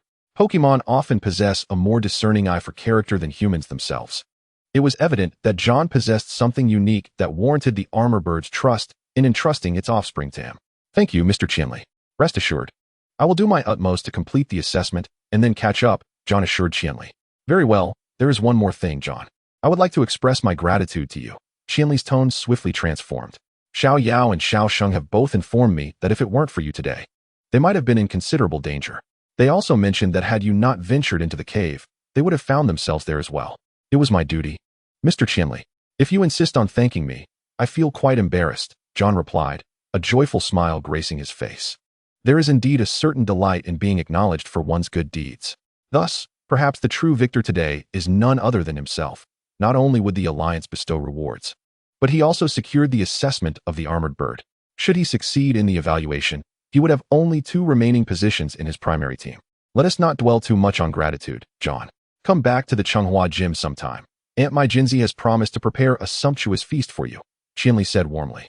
Certainly. Perhaps after I challenge the Fuyin Gym, I could persuade Xiao Yao to accompany me home for a visit. Soon, the call concluded, and John returned to the campsite where Ash and the others were settled. The events of the day did not seem to have affected Ash in the slightest. After all, He had faced myriad situations both grand and trivial, perhaps having grown accustomed to such thrilling and tense circumstances. Xiao Yao. John called out from a distance. Noticing that Xiao Yao's stinging worm had evolved into a shell mantis, which she was now diligently caring for. John, you're back. Upon seeing John, Xiao Yao immediately dashed over, scrutinizing him from head to toe, relieved to find no injuries. This left John rather bewildered, unsure of her sudden fervor. John, let us set off tomorrow. I heard today that there will be a Pokémon contest in Kana City in a few days, and I've decided to participate. With that, Xiao Yao leaped in excitement, leaving John momentarily speechless. It appeared she was merely checking if he would disrupt her travel plans. Xiao Yao, I'm afraid you'll have to continue traveling with Ash for a while longer. Why? Upon hearing John's words, Xiao Yao's expression soured, her discontent evident. What is the matter, John? Brock and Xiao Sheng approached, having overheard the exchange, curiosity etched on their faces. Well, I forgot to mention to you all that I entrusted Xiao Yao to your care previously due to the investigation regarding Team Magma and Team Aqua. Now, I've received a new mission that is expected to last 10 days. So, Xiao Yao, how about I come to pick you up after 10 days? John fabricated an explanation, not wishing to reveal the nature of his relationship with Daigo. It was the only solution he could come up with. Sister, it sounds as if you're being wronged by traveling with us, Xiao Sheng chimed in. All right, everyone, let us not quarrel, John said. Having worked diligently throughout the day, he soon succumbed to slumber, forcing himself to rest despite any lingering wakefulness. He had to be in optimal condition to confront the unknown trials of the morrow. John rose early and prepared a lavish breakfast for them. If his memory served him correctly, Ash was about to challenge the fighting gym once more. If Ash continued to utilize his longtime companions, he had undoubtedly lost track of their whereabouts by now. After breakfast, John bid farewell to Ash and the others, setting off alone toward Daigo's villa, where Daigo awaited him, fully prepared. Are you ready? Daigo inquired, observing John's invigorated demeanor with a hint of anticipation. The assessment of the armored bird had originally been conceived collaboratively, with the initial intent being a battle between John and the armored bird. However, after glimpsing the armored bird's egg the previous night, which appeared close to hatching, the two decided to alter the nature of the assessment. Daigo's preparatory 10 days had initially been meant to guide John in nurturing the armored bird. Now he intended to observe how John would independently cultivate it. One path was to tread the road of predecessors, while the other was to allow John to discover his own way. As an observer, he would assist if John strayed off course once, but should he err a second time, it would signify that this path was not meant for him. I'm ready. But where are we headed? To the mountain behind the stone cave. To be honest, John felt quite familiar with most things in Budo Town. However, that area was not easily accessible without being a trainer, so he had never ventured there, not even once entering the stone cave. He was unaware of the mountain's name, but the sparse vegetation suggested it was home to numerous rock or ground-type Pokémon. Yet, what precisely were they to accomplish there? Upon disembarking, Daigo handed John the armored bird's egg. John, relinquish all your Pokémon to me. Rest assured, their nutritional intake and energy cubes will be administered in proper doses over these days. And what about my portion? John stood there, perplexed while cradling the egg. The armored bird will soon hatch. You must find a secure place for it to emerge. I will prepare 10 days' worth of food and nutrients for the armored bird. As for your own sustenance, you must devise a means to procure it yourself. Had it not been for the critical early days post-hatching, Daigo would have preferred not to prepare any sustenance for the armored bird at all. In other words, this assessment meant he could only take the armored bird into the wilderness to survive. John quickly grasped the implications, yet he felt no dissatisfaction. Rather, he felt a surge of excitement. Was this perhaps the awakening of his adventurous spirit from a past life? However, he was determined not to perish this time. He had faith that neither the armored bird nor Daigo would abandon him to fend for himself. Nevertheless, he must remain cautious. Perhaps their presence signified his impending failure in the assessment. Chapter 143, the first day of the assessment. Thus, Daigo quietly watched John until John finally resolved to retrieve his Pokeballs one by one. Rest assured, their nurturing under my care will not be inferior to that in your presence, Daigo solemnly assured John, who believed him. However, I must admit I am devoid of funds at the moment, John candidly stated, as he indeed had no money left, awaiting the next disbursement from Devon. Furthermore, the Alliance's rewards had yet to materialize. John had been informed by Junsha before his departure yesterday. The Alliance needed to ascertain the value of those captured in this endeavor before determining the magnitude of the reward for John. No need. My father informed me this morning that Devon plans to reward you 3 million Alliance coins along with a held item. As for the item, I have selected one for you. The sharp beak, which enhances the power of flying-type moves. John's mouth fell agape, his eyes wide with astonishment. He had never anticipated Devon would be so generous. It seemed they were eager to recover their losses. His monthly investment was only $500,000, and now, all at once, he received funding equivalent to half a year's worth. It was as if the money for buying a house had suddenly returned. However, John bore no resentment toward Daigo's unilateral choice of an item for him. Currently, aside from his Gyarados, the only Pokémon he possessed with a flying attribute was the yet-to-be-hatched armored bird. This indicated Daigo's confidence in John successfully navigating the assessment. We should set off promptly. Otherwise, it will be too late, and the journey will become perilous. Understood, Mr. Daigo. Rest assured, I will protect this little one. Should John merely linger at the base of the mountain, it would be evident that he had failed the assessment. He trusted that John was not foolish. Thus Daigo refrained from imparting such wisdom, allowing John to grasp it on his own. Leaving behind a backpack filled with supplies, Daowu departed. John, filled with anticipation, eagerly opened the backpack, only to discover that it was stocked with provisions intended for the armor bird. With a mere 10 days at his disposal, John had no time to ponder. He promptly donned the backpack, carefully cradled the armor bird's egg, and hastened up the mountain. Along the way, he meticulously plucked fruits. And fortunately, the journey proceeded smoothly. In midair, Daowu sat atop his armor bird, peering through a telescope to monitor John's progress. His armor bird was considerably larger than the average, standing at an impressive 2 meters tall and measuring approximately 2.5 meters in length. Daowu felt no discomfort perched upon it. The armor bird, responding to Daowu's words, nodded in an unusual display of confidence in John, leaving Daowu somewhat surprised. This assessment was ingeniously crafted. Daowu aimed to allow John to momentarily forget about the presence of the Gyarados. He intended for the armor bird to be regarded as John's inaugural Pokémon, fostering a bond between them, for which he had made ample preparations. Following John was a Lucario, which Daowu had teleported to discreetly safeguard John. Lucario trailed quietly, observing as John began to ascend the rugged cliff. Though the climb was arduous, John's physical prowess had improved tremendously compared to his previous life. His first task was to locate a campsite, a water source, and to kindle a fire. Uncertain if he could accomplish all this within a day, John dared not procrastinate. He needed to find a suitable location to incubate the armor bird's egg, ensuring that the temperature was not excessively high for this steel and flying-type Pokémon. Thus, the optimal campsite would be a cave that could also receive sunlight. Otherwise, it could become damp, which would be detrimental to the hatching process. The egg floated in the nutrient solution, swaying as if it might shatter at any moment. John gently placed the egg into his backpack, collecting numerous dry twigs along the way, which would be beneficial for starting a fire. As he continued his search, John suddenly spotted a shadow leap into the air, causing his muscles to tense as he prepared to flee. However, upon closer inspection, he exhaled in relief. It was merely a weeping bell. John decided to feign ignorance, as disturbing it might provoke its parents to come rushing. Although weeping bells rarely attacked humans, danger could not be ruled out. After this false alarm, John was grateful it was not a Geodude.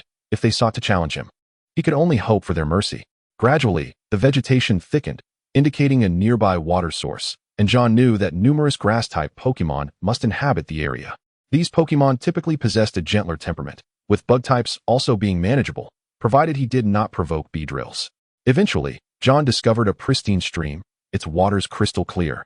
Without hesitation, he submerged his face, taking a hearty drink while washing his face. Where there were streams, there were also many Pokémon, and soon John spotted several: Maril, Mudkip, Lotad, Acorn, Cherubi, and Oddish. It appeared that this area was safe. As long as John did not disturb them, he would be unharmed. After filling a bottle with water and marking his path, John returned to an area with sparse vegetation to set up camp. At last, he found a cave of moderate size, shallow, measuring only a dozen meters in length. John tossed a few stones into the cave from a distance, and when there was no reaction, he exclaimed, "Good." Elated with his fortune, he ventured into the cave to inspect for any signs of long-term Pokémon habitation. Once satisfied with his inspection, he set down the egg in the backpack before beginning to gather wood for a fire. Drawing upon his experience, he soon produced a plume of smoke, carefully placing the embers among the prepared dry grass to ignite the fire. John positioned the fire at the entrance, placing the armor bird's egg slightly within. Despite the smoke being somewhat pungent, this was the best campsite he could find. Finally, he could sit down and rest, retrieving the fruits he had gathered earlier to indulge in their sweetness. As he contemplated the days ahead spent in solitude, a pang of loneliness struck him. He had not been alone for such an extended period. Previously in the wild, at least the Gyarados had kept him company. But now he was left with only an egg. He could only hope for it to hatch soon. As night fell, even seated beside the fire, John felt a chill in the air. Yet, he struggled to comprehend why Wu and the armor bird had chosen to subject him to such a trial. Chapter 144. The Hatching and Growth of the Armor Bird. John spent a restless night. Firstly, he felt insecure alone in the wild, lacking a sense of safety. Secondly, the armor bird's egg was in constant motion, its sounds echoing in the stillness of the night. The wilderness training he had endured finally bore fruit in this moment. Today, in addition to foraging for food, John diligently collected various herbs. He ground these herbs into powder, which would effectively deter unwelcome Pokémon intrusions. After completing this task, John sighed, feeling his stomach rumble in protest. Aside from the sea, ordinary animals were scarce on land. He estimated he would subsist on fruits for the entire 10 days. Now, the most crucial step was to await the hatching of the armor bird. Watching the egg tremble increasingly, he lost track of time until suddenly, the nutrient solution burst open. John swiftly embraced the egg, stabilizing it securely. Holding his newly hatched Pokémon would significantly enhance their bond. Subsequently, the armor bird's egg began to emit a radiant glow, flickering intermittently. Thankfully, John had prior experience in hatching Pokémon, so he remained calm. Nevertheless, he was filled with curiosity about the size of the newly hatched armor bird. As cracks formed in the shell, a small, armored bird Pokémon emerged gently into John's embrace. The entire hatching process lasted a full 2 hours, which was relatively swift. The armor bird quickly opened its eyes and stretched its body, revealing a surprising size for a newborn. Standing at half a meter tall, it would likely grow to a normal size within days as it received ample nutrition. After breaking free from John's hold, the armor bird looked around in a daze before gazing at John, a sense of familiarity blossoming within it. Although their time together had been brief, it sensed that it had entered this world cradled in John's arms. Thus, it nestled back into John's embrace, nuzzling him with its small head. For reasons unknown, John felt no discomfort despite the armor bird's metallic body against him. Silly me, he thought. Armor bird, my name is John, and I may be your trainer from now on. I look forward to our journey together. John earnestly introduced himself, and the armor bird chirped joyfully in response, seemingly echoing similar sentiments. Immediately, John produced a variety of nutrients prepared by Wu and, relying on his accumulated experience, began to allocate them appropriately. Throughout this process, the armor bird remained focused, displaying no signs of greed, which pleased John immensely. Upon finishing its meal, the armored bird did not succumb to slumber like other newly hatched Pokémon. Instead, it soared into the sky for the first time with John's encouragement, demonstrating a remarkable speed that is seldom seen among Pokémon in their infancy. Perhaps, within a mere 10 days, John could elevate the armored bird to the ordinary level. Given its inherent potential and the supply of advanced energy cubes at hand, the armored bird joyfully glided through the air, occasionally glancing towards John, who waved his arm, prompting it to return immediately. Armored bird, we must change our location, John instructed. After circling for a moment, the bird confirmed its size was suitable for perching on John's shoulder, and it gracefully descended. Assessing its weight, John estimated it to be less than 20 kilograms. Despite its steel armor, it was surprisingly light, enabling its swift flight. Taking advantage of the afternoon, John promptly organized his belongings, extinguished the campfire, and departed from the cave. Along the way, the armored bird assisted John by hauling various fallen branches, longer ones for a shelter roof and shorter ones for kindling. Soon, they reached a flat expanse, blessed with a pleasant environment and a nearby stream. Several large trees stood in proximity, and John instructed the armored bird to scout the trees for any signs of Pokémon. But none were found. Only then did John feel secure enough to set up camp. He constructed a lean-to, while the armored bird tirelessly gathered large leaves to assist in roofing. By the time night fell, the shelter was barely habitable, but John had ensured ample space for the armored bird. Dinner consisted of the usual fare for John, merely some edible berries, while the armored bird's meal was quite lavish, featuring milk, finely chopped energy cubes, and several pieces of Pokémon food. The campfire crackled throughout the night, with little else transpiring. After dinner, with no activities to occupy them, John gazed at the moon and counted the stars until he gently drifted into slumber, cradling the armored bird. At dawn, the first rays of sunlight softly illuminated the surroundings, awakening John with keen alertness. The armored bird was also awake, lying quietly in John's arms. As John caressed it, he noticed its body had noticeably grown overnight, a testament to its rapid development. It reveled in John's touch, mirroring the deep reliance it felt toward him, much like his beloved Dragonite. In high spirits, John took the rare opportunity to rise early for exercise, while the armored bird busily practiced various flying techniques. There was no need for detailed data recording just yet. John decided to allow the armored bird to fully acclimate to its new form before implementing further plans. It was anything but lethargic. Perhaps the determination to grow stronger was inscribed within its very genes. John knew he couldn't allow it to roam freely in the forest, as many Pokémon claimed their territories here. Thus, once prepared, John promptly led the armored bird to an open, uninhabited area. The following days mirrored this pattern, as he honed its skills through intense battles and rigorous training. To honor Mr. Dagu's expectations for the armored bird, John made the most of their precious time rather than idly hiding away, with only 8 days remaining. If he wanted the armored bird to develop swiftly, combat was essential. Consequently, John planned to have it seek out Pokémon of similar strength to engage in battle. Chapter 145, Combat and Training. The armored bird circled above when it caught a faint sound emanating from the grass below. It quickly discerned a small creature, a bug-type Pokémon adorned in red and white with spines protruding from its back. Upon hearing the armored bird's call, John glanced over and immediately recognized it as a caterpie. At that moment, due to its bloodline suppression, the caterpie was desperately trying to conceal itself from the armored bird's gaze. What perfect timing! John had been pondering how to find a suitable opponent for the armored bird, and this caterpie, lacking in combat prowess, would serve as an ideal target for testing its strength. The armored bird slowed its flight, awaiting John's command to strike. Having yet to ascertain the armored bird's capabilities, John contemplated: Steel type? Flying type? Armored bird, execute peck attack. He commanded. With John's instruction, the armored bird accelerated from its suspended flight, swiftly approaching the caterpie. Realizing escape was futile, the caterpie, rather than fleeing, spat a silk thread in an attempt to ensnare the armored bird. With a powerful flap of its wings, the armored bird deftly dispelled the silk and accurately struck the caterpie with its beak. Was that a wing attack? John promptly retrieved paper and pen, diligently recording the data as the caterpie staggered backward from the impact, initiating its retreat. John noted the armored bird's fierce determination, recognizing it as a born warrior, and his satisfaction grew. Seizing the opportunity, the armored bird executed a tackle. With a swift dive, it struck the caterpie forcefully, sending it flying. Victory in the first battle. The armored bird, invigorated, flapped its wings excitedly, clearly eager for more. The caterpie was far too weak to satiate its appetite for combat. As John contemplated what opponent to challenge the armored bird with next, a small Geodude suddenly sprang from the ground, glaring angrily at John and the armored bird, likely disturbed from its slumber. Uncertain whether the armored bird possessed any steel-type moves, John knew a purely flying-type attack would not suffice against the Geodude. Armored bird. Attempt to switch to steel-type and concentrate that energy into your wings. The armored bird began experimenting, ignoring the Geodude, which incited the latter's fury. It quickly unearthed a stone and hurled it menacingly at John and the armored bird.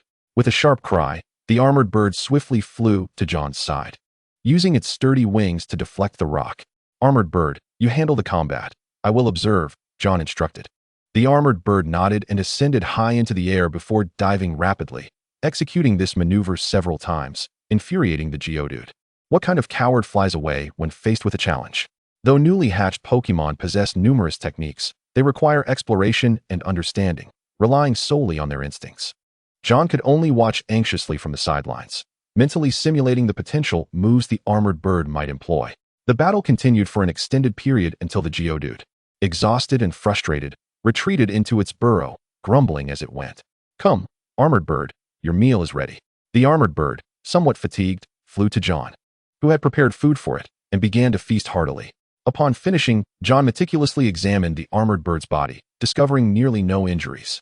The armored bird was indeed weary, prompting John to lead it back to their campsite for rest before commencing technique training. Both flying-type and steel-type abilities were essential, if Mr.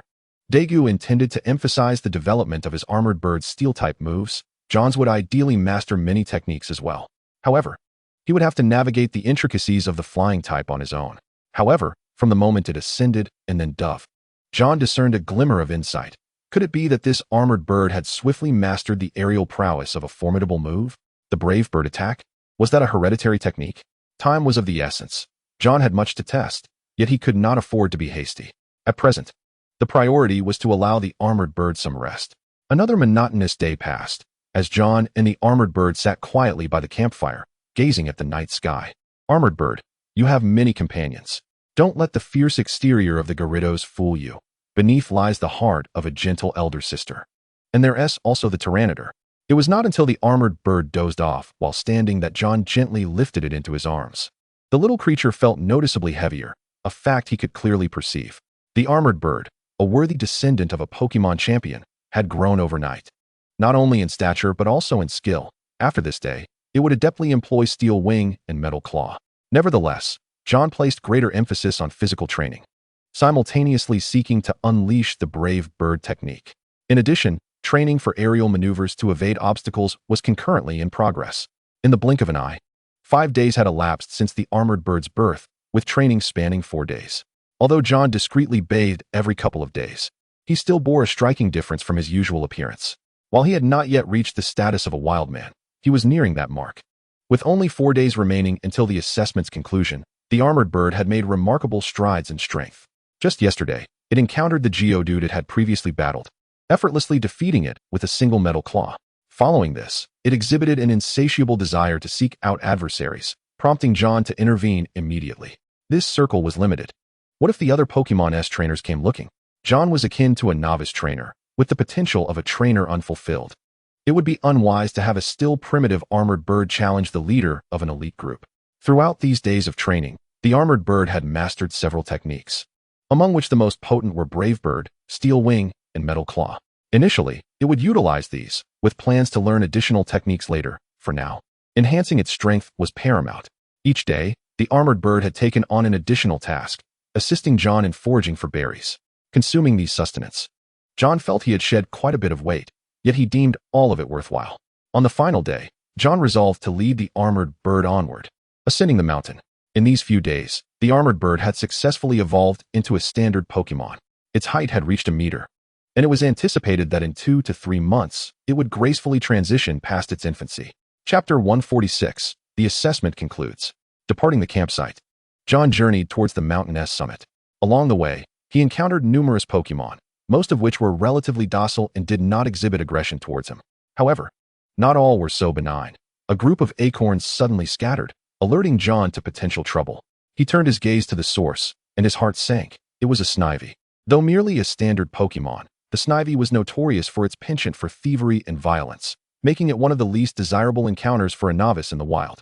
True to form, upon its appearance, it halted, flicking its tongue and casting a menacing stare at John. The armored bird immediately descended from the air, resolutely positioning itself before John, while the Snivy exhibited a keen interest in it, fixating its gaze. At that moment, 2 Lotads unleashed water gun in an attempt to drive off the Snivy, yet it remained unfazed, turning its head toward them as if mocking their futile efforts. Evidently, this Snivy was a familiar presence in the area. John attempted to make a discreet exit amidst the chaos, but the Snivy's attention remained fixated on him, suddenly lunging forward with its mouth agape, intent on sinking its fangs into John. Armored bird, unleash Metal Claw. John knew evasion was no longer an option. He commanded the armored bird to enter battle mode, its claws instantly surging with formidable power as they clamped down on the Snivy. The Snivy shrieked in pain, its tail emanating a purple glow, prompting John to shout urgently to the armored bird, "Armored bird, release the Snivy and take flight." Without hesitation, the armored bird complied, evading the Snivy's poisonous tail attack with swiftness. "Do not linger in battle, armored bird. We must depart." John had already covered considerable ground, and upon hearing his command, the armored bird swiftly caught up. The sudden turn of events momentarily stunned the Snivy, which quickly resumed its pursuit. The armored bird, having just undergone its transformation, was undoubtedly weaker than the Snivy, yet its ability to fly ensured it remained unscathed. Should a confrontation arise, perhaps under John's guidance, the odds of victory might tilt in their favor. Yet what significance would that hold? If the armored bird sustained grave injuries, John had no healing items at his disposal. After persevering for 9 arduous days, it would be a shame to see their efforts undone. Although the armored bird had already established its identity, John still harbored concerns. What if Daigo's armored bird rejected him, forcibly separating him from his companion? The Snivy swiftly ascended above him, keeping pace with John in his flight. Though its speed outmatched that of the armored bird, John exchanged a glance with the armored bird, which instantly grasped his intention. It lowered its flight altitude significantly, allowing John to grasp its legs. He leaped up, tightly gripping the armored bird's feet. For the first time, the burden slowed its speed considerably. Fortunately, after days of training, its stamina was commendable, and while carrying John, it still managed to glance back mockingly at the Snivy. "Ha ha, armored bird, do not be vexed." Once safety was assured, the armored bird landed with John, though its demeanor clearly reflected discontent. John continuously reassured it, and fortunately, being still a youthful creature, it melted under his sweet words. At that moment, they had no choice but to chart an alternate route up the mountain. For John's sake, Daigo had lingered in the battle town until now. Aside from the first day he appeared on site, the subsequent days were filled with broadcasts from the armored bird, albeit often capturing empty frames. Yet, John had reached this stage without requiring Daigo's assistance. He had come to realize that the armored bird had recognized John's capability to nurture its progeny. The Gyarados had indeed been somewhat distracted on the first day, but with the encouragement of Daigo's Pokémon, they soon engaged earnestly in training. The Gyarados had made notable improvements. As the most unique entity within the main team, it had always been the most diligent. Tyranitar and Scizor were both quasi-deities, inherently gifted, and now, with the addition of a champion-level descendant, their potential was exceedingly high. After a brief setback, they rallied, seeking specialized training with Metagross daily, though repeatedly bested. They never faltered. Daigo had observed this development, yet refrained from offering any guidance to the Gyarados. Each trainer nurtured their Pokémon in unique ways, and thus, he felt it was not his place to intervene. Now, on the evening of the 9th day, he had also prepared himself for the night he would reunite with John, spending one last evening together before his departure the following day. At this moment, John had cautiously ascended to the mountain's peak, guided by the armored bird, successfully avoiding numerous Pokémon territories along the way. As dusk approached, the armored bird gleefully soared into the skies, joining another colossal armored bird.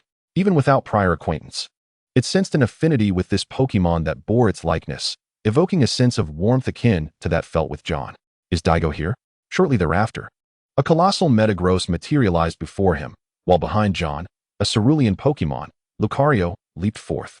At this sight, John felt no surprise. Indeed, Steven had dispatched Pokémon to safeguard him. The armored bird swiftly returned to John's side, exuding excitement. "Congratulations, John, you have successfully passed the assessment," Steven proclaimed as he descended from the Metagross. "For these past few days, you and your little armored bird have been under the watchful gaze of its father. But isn't today merely the 9th day? Indeed, that is correct. I merely wished for my armored bird to accompany its offspring, imparting wisdom. Furthermore, I shall be departing from Hoenn tomorrow, with no clear notion of my return." Steven gently patted John on the shoulder, expressing contentment, and handed him the Pokeball containing Gyarados along with John's backpack. It appeared that John could set out directly the following day. At present, Steven's provisions for John had dwindled to merely 2 servings of food, which John promptly divided between the 2 armored birds. Upon finishing their meal, they soared into the skies, one large and one small, reveling in their freedom atop the mountain. "This is my personal compendium on raising armored birds, but John, consider it merely a reference."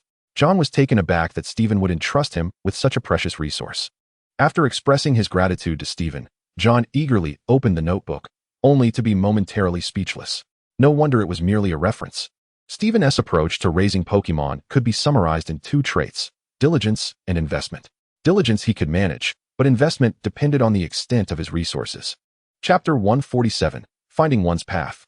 The 2 armored birds, one large and one small, had suddenly vanished from sight. After Steven and John found an open area to set up camp, John immediately released all his Pokémon. Having been separated from Gyarados and the others for a full 10 days, John could distinctly sense their overwhelming longing. Gyarados affectionately nudged John with its massive head, while Crustle joyfully leaped into John's embrace, the remaining 2 exhibiting a more restrained demeanor. However, they too clustered around John, following Gyarados' lead. Steven, understanding the moment, collaborated with Lucario to erect the tent. Noticing the evident improvement in their abilities, it was clear that during the 10 days with Steven, they had not merely enjoyed a life of leisure. Sensing John's curiosity, Steven paused his actions to elucidate. These creatures have been exceptionally diligent. Especially after realizing a new potential companion had joined the ranks, Gyarados has become even more determined. Crussle's pivotal moment is evolution. Only through evolution can it fully harness its true strength. John nodded appreciatively and expressed his gratitude, saying, "Thank you, Mr. Steven." Gyarados had been with John for over a year, never having truly relished its existence. After finally evolving from Magikarp into Gyarados, John had captured both Dragonite and Salamence in quick succession, placing unprecedented pressure upon Gyarados. The competitive spirit. To solidify its position as the leader of the team, it had no choice but to strive relentlessly for strength.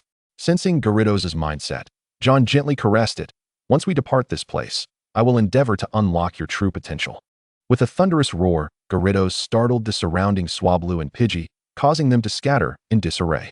With companions restored and a champion trainer like Steven by his side, John felt entirely at ease that night. The quality of their meals also improved significantly. Unlike those pampered young masters, Steven thoughtfully prepared sustenance that addressed John's recent deficiencies. It was no surprise, given Steven's extensive travel experience. He possessed a wealth of knowledge in this regard. Gyarados demonstrates considerable potential. John, however, this is your challenge. You have developed Gyarados too comprehensively, which may hinder its ascent to champion level. Steven remarked highly of Gyarados, subtly conveying that it possessed the capacity to reach that pinnacle. I humbly seek your guidance, Mr. Steven. John, unwilling to let this rare opportunity slip away, approached Steven and bowed his head, while the other Pokémon mirrored his gesture. Even the Houndoom and Spearow, aware of their positions outside the primary team, followed suit. Champion status is about finding one's path, John. This applies not only to Pokémon, but to trainers as well. What constitutes a path? Observing that Steven was candid, John immediately inquired. Steven contemplated this, recognizing that it was his first genuine attempt to guide a junior. Although John still stood 2 tiers below the champion, this did not preclude Steven from holding high hopes for him. For John, achieving the status of a quasi-champion was merely a matter of time. A path is defined by attributes. Each Pokémon possesses a certain limit to their strength. As we often state regarding legendary Pokémon, their pinnacle is that of a champion. The peak of a second-tier deity is the champion. Thus, breaking through this limit is our responsibility as trainers. Gyarados' strength ceiling is at the gym leader level, while a quasi-deity corresponds to a quasi-champion. Only by overcoming the constraints of their species can they transcend to become quasi-champions, champions, or even the ultimate champion. Attributes. If Gyarados were to hone its water or flying attributes, would that not offer a glimmer of hope to transcend its species limitations? Steven nodded, affirming, yes. That is a valid interpretation. However, I shall not elaborate further. The specifics must be comprehended through your own insights. Over-explaining will only confine your thinking. I understand, thank you. Mr. Steven, John expressed gratefully. Steven patted John's shoulder, affirming, keep it up, John. I believe you will undoubtedly become my right-hand man, perhaps even surpass me. The armored bird did not return until dawn, chattering excitedly to its father. By that time, Steven had also packed his belongings. Farewell, John. Best of luck at the Pokémon League. I will make time to watch your matches. Mounting the armored bird, Steven waved goodbye to John. As they ascended into the sky, the armored bird turned its head and let out a low call towards Steven. What are you saying, old friend? I too hold high hopes for this successor. The wait will be worth it. The armored bird nodded, circling above John for a moment before carrying Steven away. Let us be on our way as well. The armored bird had already acquainted itself with Gyarados and the others. Still a youngling, it had usurped Crussel's position as the beloved of the group. Crussel, embodying the role of the elder brother, felt a sense of pride, finally embracing his new identity. Upon returning to the Pokémon Center, John briefly rested before heading home. Boumé had yet to relocate, but John was there to bid farewell to Houndoom once more. With a deep bond formed, he lingered for a heartfelt moment before leaving some Pokémon food for Houndoom. Finally, he resumed his journey. The destination? Slateport City, seated atop Gyarados. John's responsibilities included not only determining their direction, but also contemplating the path that lay ahead. Having grown accustomed to prolonged travel, Gyarados had accelerated its speed. After a night's rest on a deserted island, they arrived by noon the following day. Their first stop remained the Pokémon Center. After a brief video call with Boumé, John dined there. Shoko, where are you now? Once seated at the dining table, John recalled the need to contact Shoko. The grand festival had concluded, and he surmised they had likely departed Slateport City. John, you've arrived. However, we have already left Slateport and are en route to Lavender City. Shoko expressed satisfaction with their travel pace, contrasting sharply with Ash, who lingered for extended periods at each gym challenge. Is that so? I shall make some adjustments and catch up with you all shortly. By the way, what was the outcome of Xiaoyao's first grand festival? Upon hearing this, Xiaoyao immediately seized Xiaoxing's communicator, exclaiming with excitement, Jorn, I passed the second review.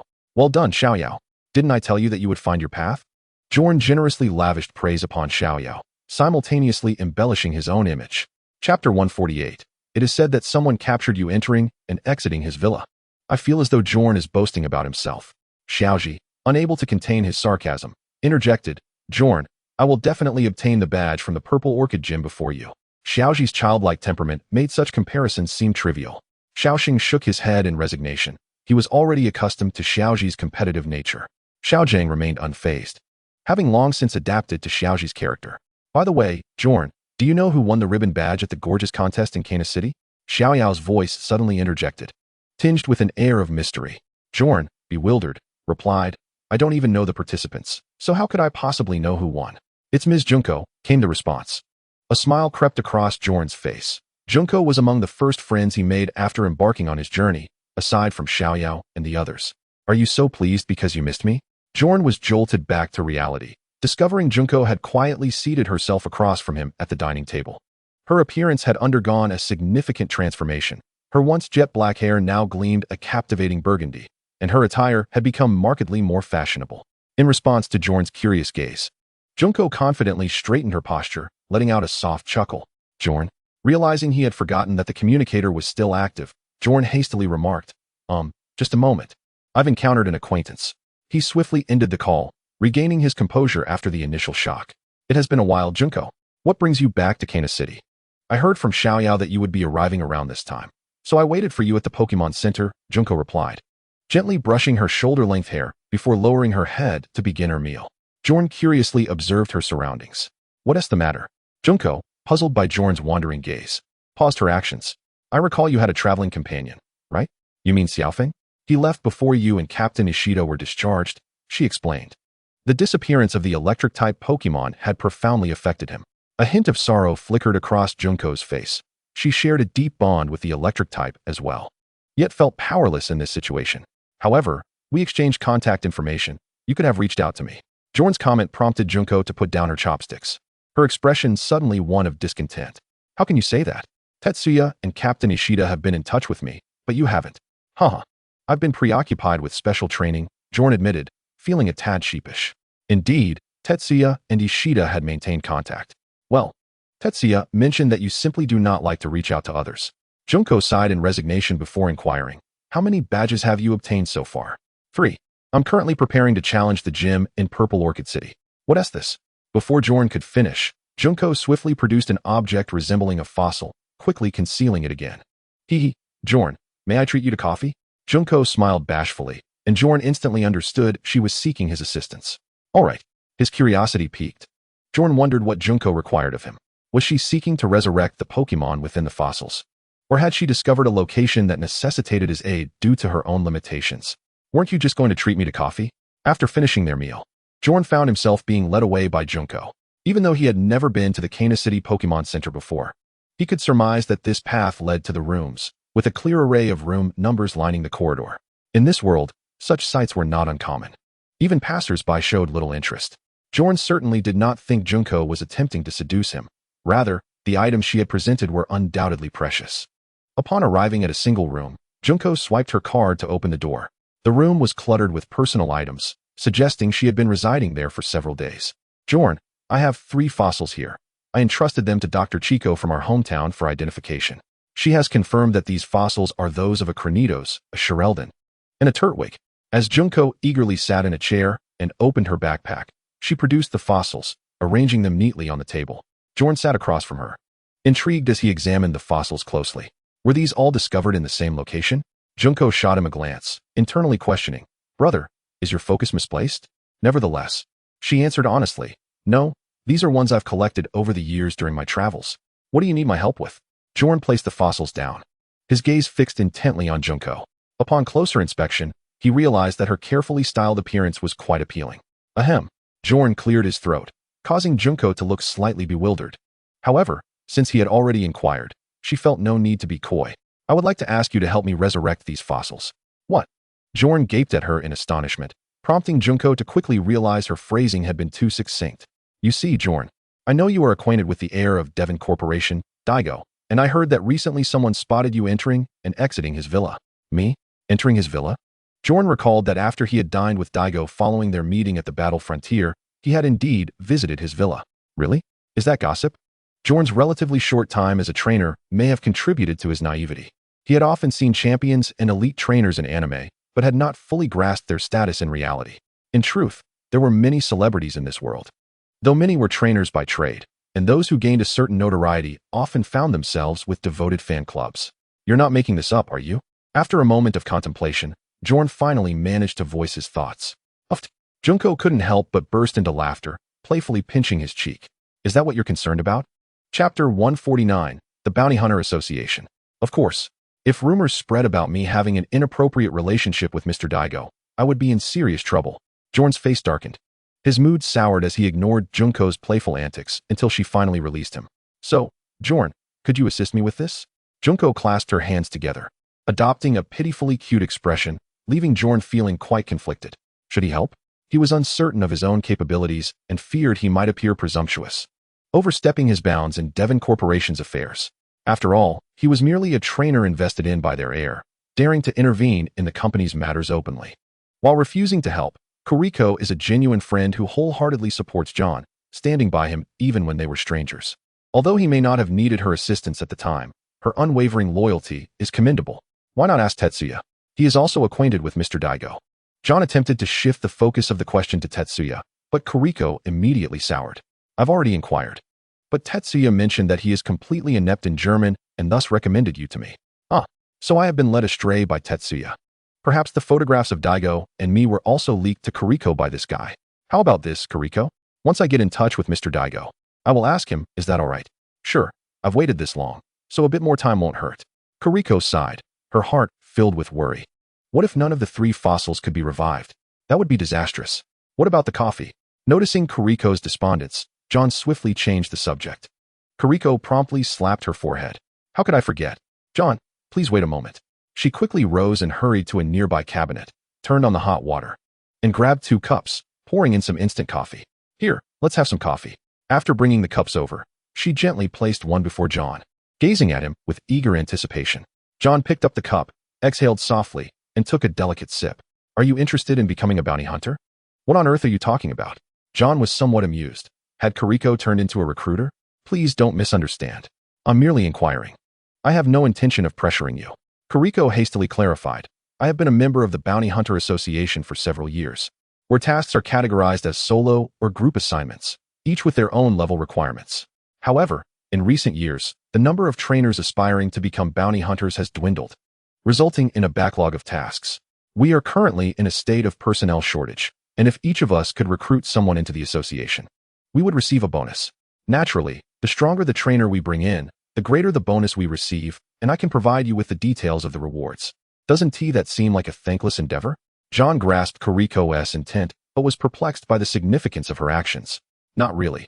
Well, anyway, would you consider joining? No, Kuriko, I'm not particularly interested in bounty hunting at this time. John shook his head in refusal, but Kuriko was undeterred and continued. John, you see, even if you don't undertake any tasks as a bounty hunter, that is perfectly fine. No assessments? John felt a flicker of interest. If there were no mandatory task requirements, it was worth considering. Not only could he earn money, but he could also train Pokémon. After all, battles are inevitable in tasks, with some even involving gym leader Pokémon. Upgrading requires assessments, but gym-level trainers can directly upgrade to B-level bounty hunters upon registration. Let me think about it. If I decide to register, I'll list you as my recommender. John didn't immediately agree, but also didn't oppose the idea. It wouldn't hurt to do a favor for Kuriko. Thank you, John. Rest assured, I will ensure you receive appropriate compensation. After leaving Kuriko's room, John made his way to the shopping mall, while Kuriko soon checked out as well. After all, she had been here long enough and needed to hurry to the next location for the grand contest. John's primary objective this time was to procure materials for the Armor Bird's ability cube, as Daigo had left behind a recipe for steel and flying-type energy cubes. Concerned that John might not manage to create them quickly, he prepared a month's worth of supplies. After packing food from the Pokémon Center cafeteria in the evening, he returned to his room. Only the Gyarados could not be released, while the rest of the Pokémon were let out. This was John's habit. He enjoyed the harmonious coexistence of being under the same roof with his Pokémon. The 2 executives from Team Magma and Team Aqua had not unearthed any useful information. But since it was John who provided the intelligence, the League was generous in return. However, the League did not offer any cash rewards, instead granting John 6 specialty Pokeballs. These Pokeballs functioned identically to ordinary ones in capturing Pokemon, with the sole distinction being their more comfortable internal space, which offered some recuperative benefits for injured Pokemon. Moreover, if a Pokemon remained outside of its trainer's possession for over half an hour, it could activate the switch at any time. Aside from that, there were no other rewards, but that was sufficient. These Pokeballs were registered to John alone. He first replaced the Pokeballs for Gyarados, Shelgon, and Armor Bird, while waiting to find the main Pokemon for training before swapping the rest, including Tyranitar. Furthermore, the rewards from Devon had already been credited, and John was feeling quite accomplished, drifting off into a blissful slumber. The following morning, John checked out, but without a bicycle. He was uncertain how to catch up with May and the others. Thankfully, the area was densely populated, with wide paths carved through the forest. Let us battle. Along the way, John was approached by several trainers seeking matches. Observing their Pokemon, John decisively sent out the newly acquired Armor Bird to face them. Many were merely ordinary-level trainers, and their Pokemon were similarly unremarkable, with limited potential. John swiftly dispatched them, and it didn't take long. Armor Bird had already amassed considerable battle experience and was growing rapidly, now standing over a meter tall, soon to reach a standard level. He believed its strength would surely see a leap forward. Chapter 150, Amethyst City, Amethyst Gym. John's sense of direction had always been impeccable, and he encountered no instances of getting lost. Upon reaching a steep cliff, he called upon Armor Bird to carry him across. After 4 days and 3 nights, John finally arrived in Amethyst City. John, May joyfully rushed to the Pokemon Center, exclaiming, "You've finally made it to Amethyst City. I'm going to book a gym battle. By the way, how did Ash's gym battle go? I just reached the gym entrance as you arrived, so I came straight over. Besides, I'm not particularly fond of watching gym battles." May playfully stuck out her tongue and said cheekily, "By the way, John, are your Pokemon injured?" Upon seeing John head straight to the Pokemon Center, May immediately expressed her concern. "No worries, I just encountered numerous trainers along the way, and after battling, they surely felt fatigued. If it weren't for the Pokeball switch, Armor Bird would have been exhausted long ago. Well, after you finish your gym challenge, let us head out for the next Grand Contest City," May said cheerfully, her confidence buoyed by her advancement to the second round in her first Grand Contest. Until next time. A voice tinged with disappointment interrupted John's conversation with May, prompting him to turn around. "I understand now, but why didn't Team Mr. Ironspin send your assistant?" Just as Mr. Ironspin was about to speak, John appeared at his side in an instant. "Hello, Mr. Ironspin. I'm John, and I just scheduled a gym battle for tomorrow at 3 o'clock. "I see. Then just follow the appointment process, and good luck, young man." Such dialogues were not unfamiliar to Tai Xian, who responded amicably before taking his leave. How could this person behave in such a manner? Xiao Yao felt a surge of indignation and was about to confront him when John hastily restrained her, shaking his head. "Who is he?" she inquired. "The master of the Zijing Gym, Tai Xian," came the reply. Xiao Yao was momentarily taken aback, realizing that it was indeed he whom Xiao Ji had gone to battle. "Miss Joy, please take a look at my Pikachu." At that moment, Xiao Ji and his companions hurriedly rushed in, cradling Pikachu and passing swiftly by John and Xiao Yao, completely oblivious to their presence. What happened to Pikachu? Miss Joy immediately took Pikachu and sensed something was amiss, promptly ushering it into the infirmary. Xiao Ji and his friends watched Pikachu disappear from sight, their hearts heavy with concern. "Xiao Sheng, is everything all right?" "Sister, and John, what are you doing here?" Xiao Sheng exclaimed, gazing at them in surprise. "He has a slight fever, and I'm not sure why," Xiao Ji replied, not greeting John with his usual warmth but instead retreating to a nearby seat. His face clouded with worry. John paid him no mind and turned his attention to the room, while Xiao Yao chose to remain by Xiao Ji's side, awaiting Pikachu's recovery. John found amusement in Tai Xian's antics. 3 Pokemon had been defeated by Pikachu? It was absurd. How could such a lackluster performance qualify one as a gym leader? Consequently, John opted to refrain from engaging in the unfolding drama, preferring instead to rest. That evening, after retrieving his armored bird, he arrived at the communal area of the Pokemon Center, releasing his new companion. "Oh, John, you've caught an armored bird." Xiao Ji and the others quickly approached, their curiosity piqued by John's new partner. "Given its size, John, this armored bird can't have hatched long ago, can it?" Xiao Gang exclaimed, his eyes sparkling. "The sheen of its armor and those sharp eyes are simply magnificent. How long has it been since it was born?" "Less than 20 days, John replied nonchalantly. Xiao Gang immediately fell to his knees. "John, I implore you to take me as your apprentice." "What on earth is going on?" Xiao Ji asked, bewildered. Xiao Gang ignored him, gripping John's hand with fervor. "I've told you, I possess no knowledge of Pokemon breeding. A trainer with an armored bird merely gave me a notebook. John, could it be that the trainer you mentioned is Mr. DeWu? Xiaosheng recalled a photo he had seen online not long ago. You and Mr. DeWu? Shoo. John wished to keep the lineage of his armored bird under wraps, but their incessant questioning compelled him to ignore them and commence training. It's so lively. Unlike Xiao Yao, who was not fond of the armored bird's appearance, she found herself captivated as it soared through the air. After all, it was still a child, brimming with energy at this stage of its life. John knew it would not be easy to lull it to sleep, much like the time with his baby dragon. Will you use the armored bird in tomorrow's gym challenge? Xiao Gang asked, watching the armored bird execute various intricate aerial maneuvers. Yes, tomorrow's battle will be a 3v3 format. So I plan to have the armored bird take the lead, John declared decisively. Although it might be a bit of a stretch for the armored bird, he sensed that it yearned for rapid growth. Perhaps, having communicated with its father that day, it aspired to catch up with him.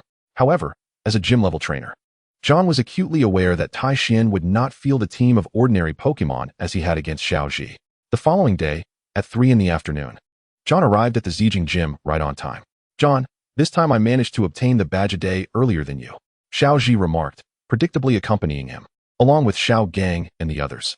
Tai Xian looked at John, a sheepish expression crossing his face. John, I sincerely apologize for yesterday afternoon at the Pokémon Center. No problem, Master Tai Xian. Let us proceed with the gym battle, John replied, unperturbed. He was unaware of the reason behind Tai Xian's disappointment, so he brushed it aside and focused on the battle. His 3 Pokémon were fully prepared. The battleground was expansive, ideal for larger Pokémon. As John and Tai Xian took their positions on the battlefield, at last, it's about to begin. Xiaosheng felt a surge of excitement at the prospect of witnessing John's battle, though Xiao Ji remained unconvinced. Isn't it easier for John to handle Tai Xian's Pokémon? Xiao Ji, it seems I need to enlighten you on what it means to be a gym leader, Xiao Gang stated earnestly.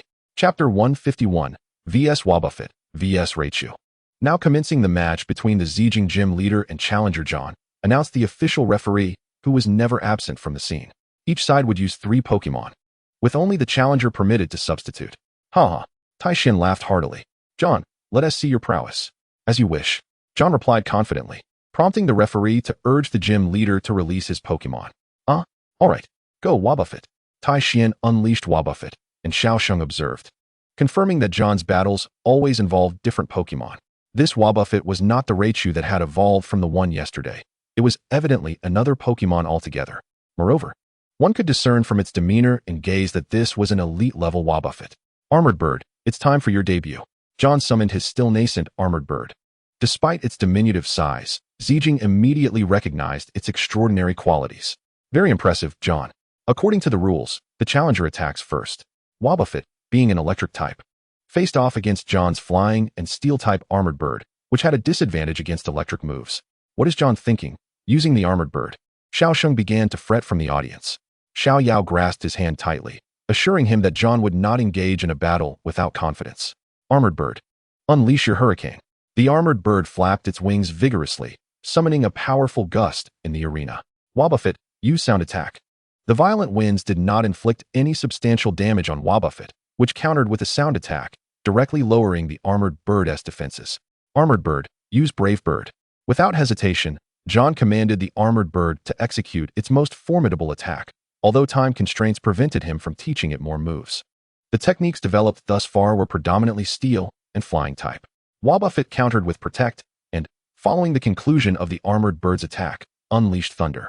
Wobbuffet effectively blocked the Brave Bird assault, as the level difference made the defense relatively straightforward. After the Armored Bird's attack, it swiftly ascended into the air, skillfully evading the thunder strikes. Beautiful. Tai Xian applauded enthusiastically as he watched the Armored Bird dodge the thunder attack.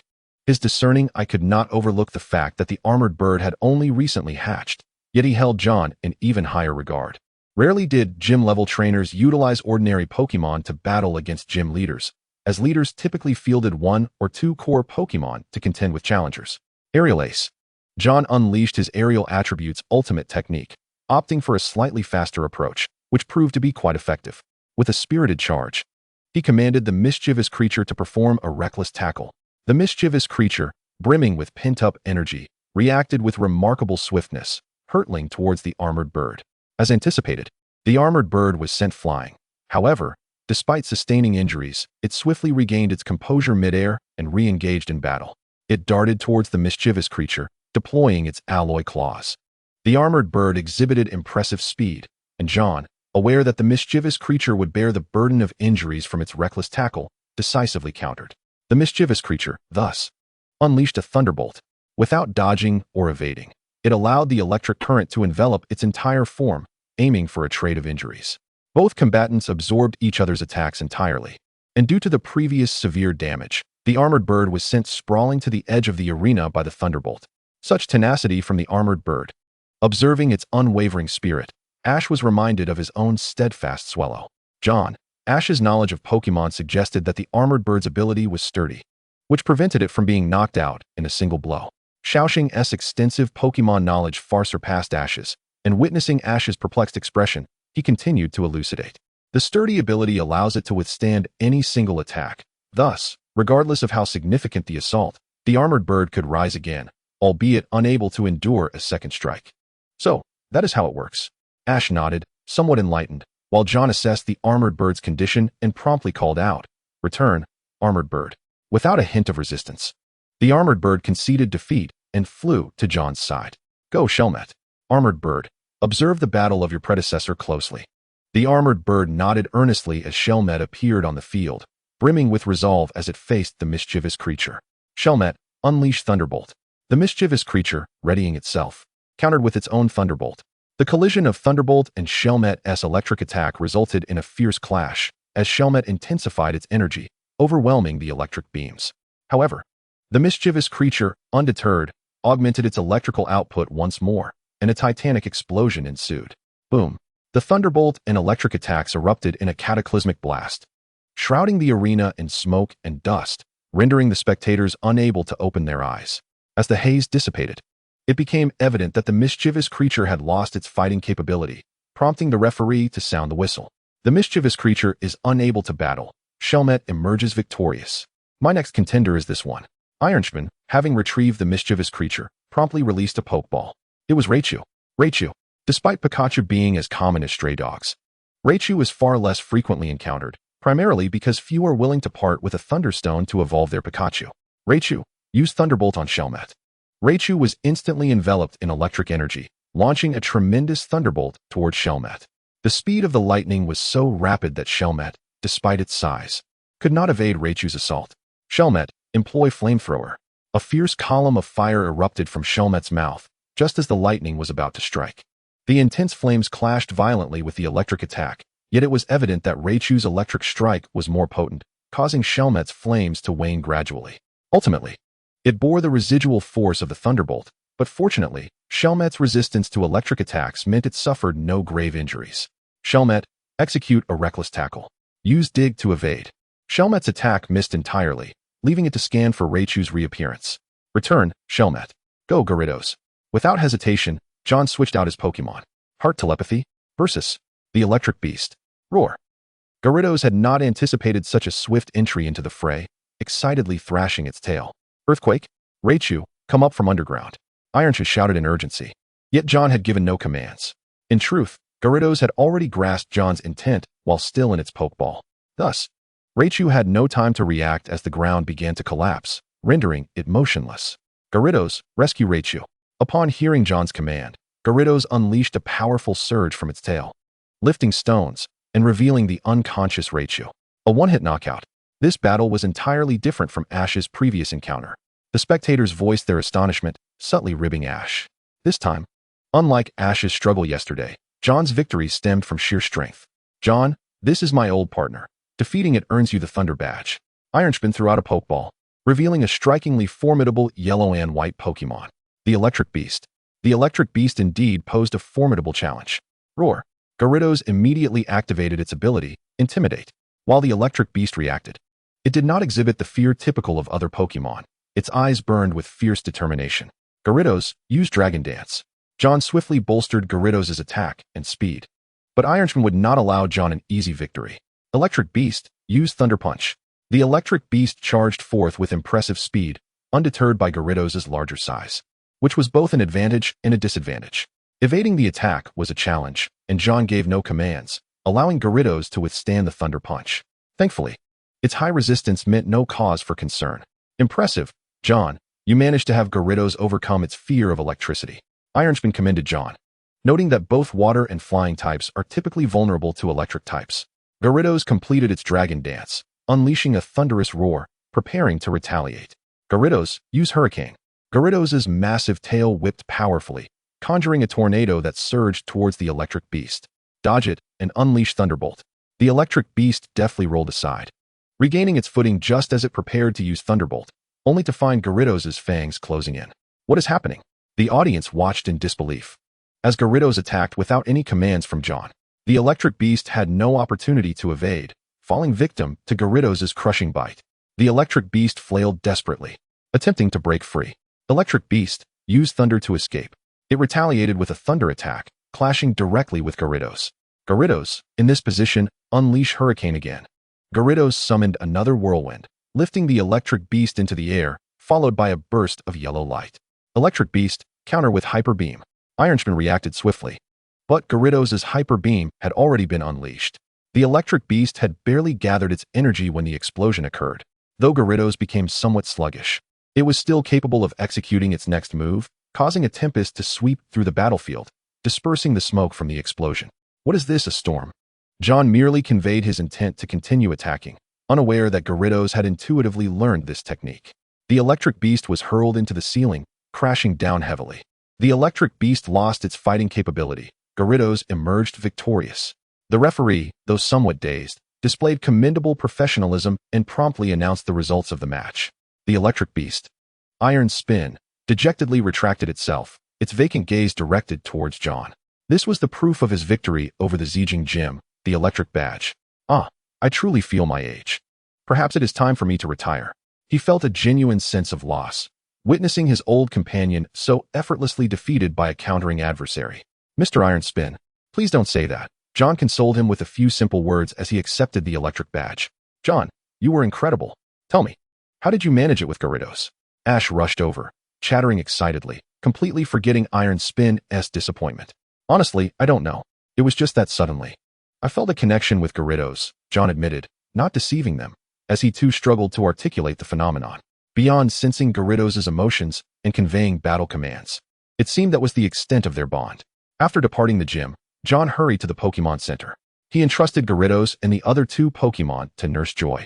When May immediately pulled John aside, asking, John, when do we set off? Ash chimed in, curious about John's route. I think we should travel together until we reach Fiery Town, John suggested. Sounds good. May and Ash responded with differing enthusiasm. While Brock and Max exchanged puzzled glances at John, they hesitated to inquire further, as John had once saved them, leaving their questions unvoiced. John's reasoning stemmed from his prior research on the timelines of the anime and movies. It seemed that the Wish Star of Seven Nights would emerge around this time. Thus, traveling with Ash, he hoped to encounter the once-in-a-thousand-years Pokémon, Jirachi. With 4 badges already in hand, upon reaching Fiery Town, he and Ash could easily part ways. At that point, he would forego returning to Orange City and proceed directly to the next gym's location. That night, John followed his usual routine, ensuring the well-being of his Pokémon before settling into a sound sleep. Ash and the others occupied a separate 4-person room, with only Pikachu being released. The following morning, May learned that the nearest town, Leaf Town, would soon host a Pokémon contest.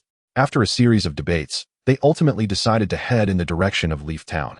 The group of 5 embarked on their journey together for the first time. John had no objections. He was merely following along, knowing that if he did not trigger the movie's plot in Fiery Town, he would still depart. Chapter 153, Watermelons, Nachi, and the Melon Field. In the Hoenn region, with its abundant mountains and waters, food was scarce, yet water sources were never an issue. Along the way, Brock eagerly engaged John in discussions about Pokémon hatching and breeding. Had he not been inclined to explore the movie's plot, John would have preferred to simply walk away to find some peace. At noon, they chanced upon a river and decided to set up camp for lunch. How delightful this is! After caring for his 5 Pokémon, John leaned against a large tree. Being the first to finish his meal, he closed his eyes for a brief nap. There's something comforting about having someone cook for you.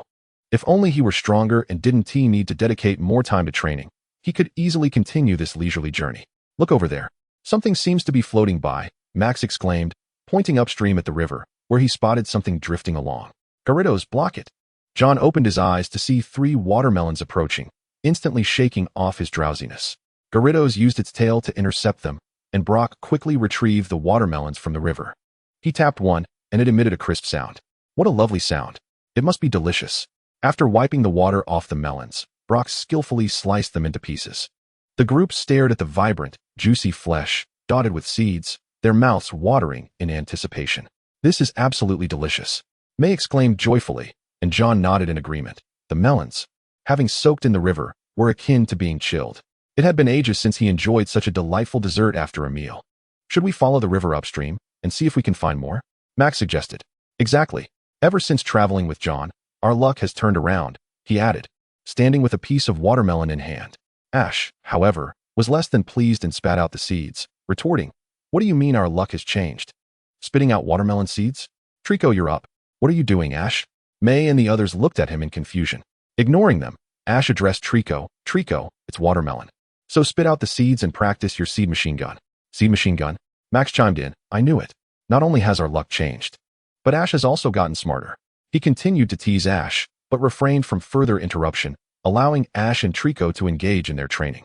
Suddenly, Houndoom opened its eyes and bared its teeth at a nearby thicket. John noticed and called Gyarados to his side as it swiftly emerged from the water. From the bushes, a glowing seed was launched. Seed machine gun. Since it wasn't aimed at them, John did not command a counterattack. Upon closer inspection, a forest lizard appeared. Ash promptly pulled out his Pokédex, and soon after, a magma worm emerged, launching another attack. Gyarados, use water cannon. Gyarados unleashed a water cannon to block the 2 attacks, though it did not harm them. Just then, a girl came running from a distance. "Stop, you watermelon thieves. Are you trying to harm my Pokémon too?" "What? We're watermelon thieves?" May looked at the remnants of the watermelon on the rocks, puzzled. "Didn't we find these in the river?" It was absurd. How could her watermelons have made their way into the river? "Miss, could you please investigate before casting accusations?" John stepped forward, with the forest lizard and magma worm regarding him with hostility, alongside Gyarados standing protectively at his side. "Aye." The girl was intimidated by John's imposing presence when suddenly a large watermelon-like creature rolled towards them. Wobbuffet. Max immediately recognized the paint-covered Pokémon.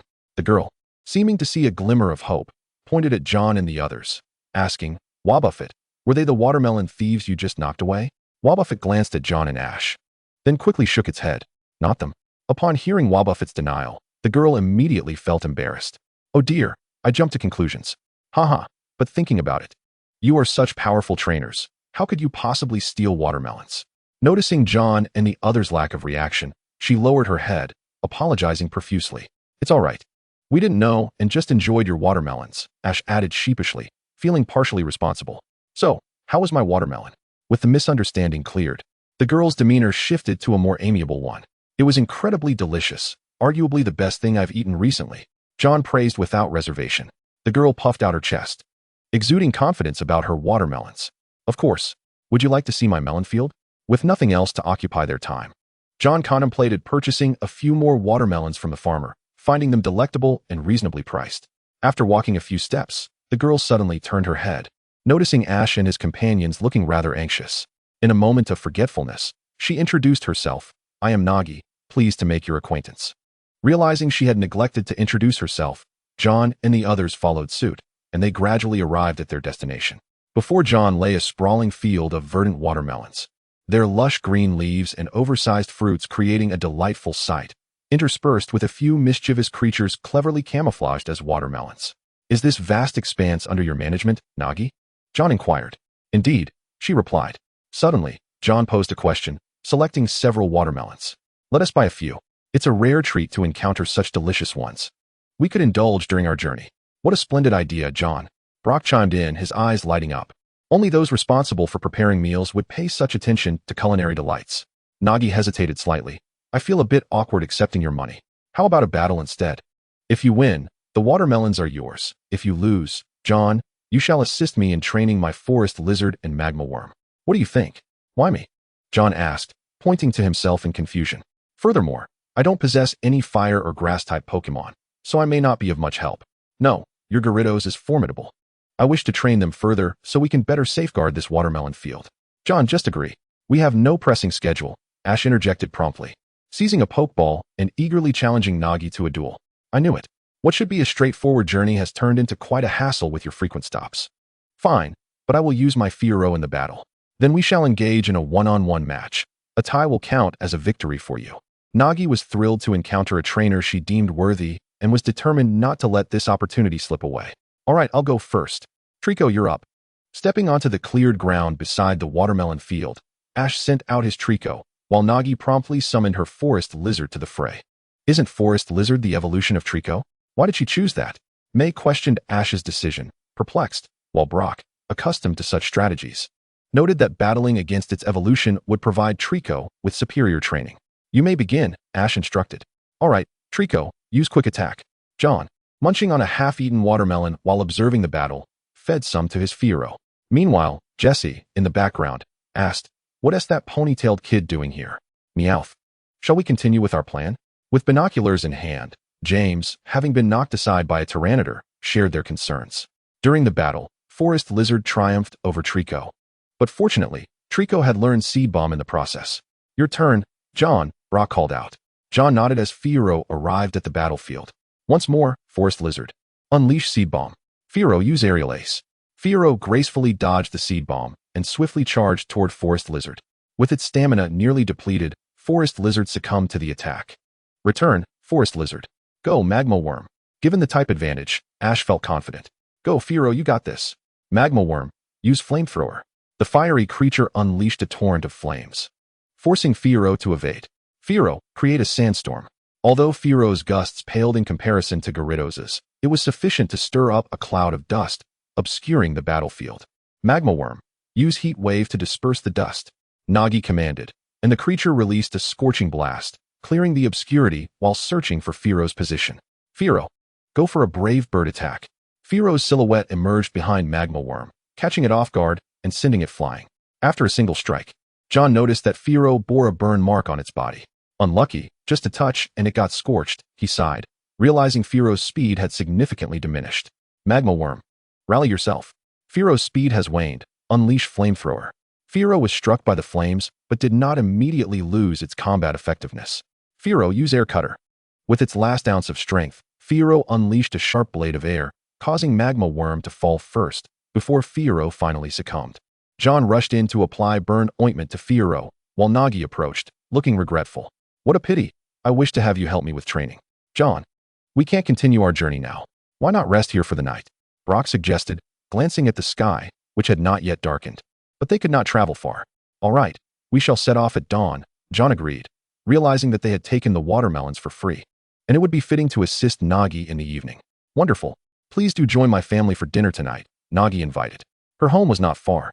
Just a few kilometers away, easily traversable within an hour. Pokémon recover swiftly, and by nightfall, both Forest Lizard and Magma Worm had regained their strength. Gyarados, taking on the role of instructor, approached the task earnestly. By the way, are you familiar with the Millennium Comet?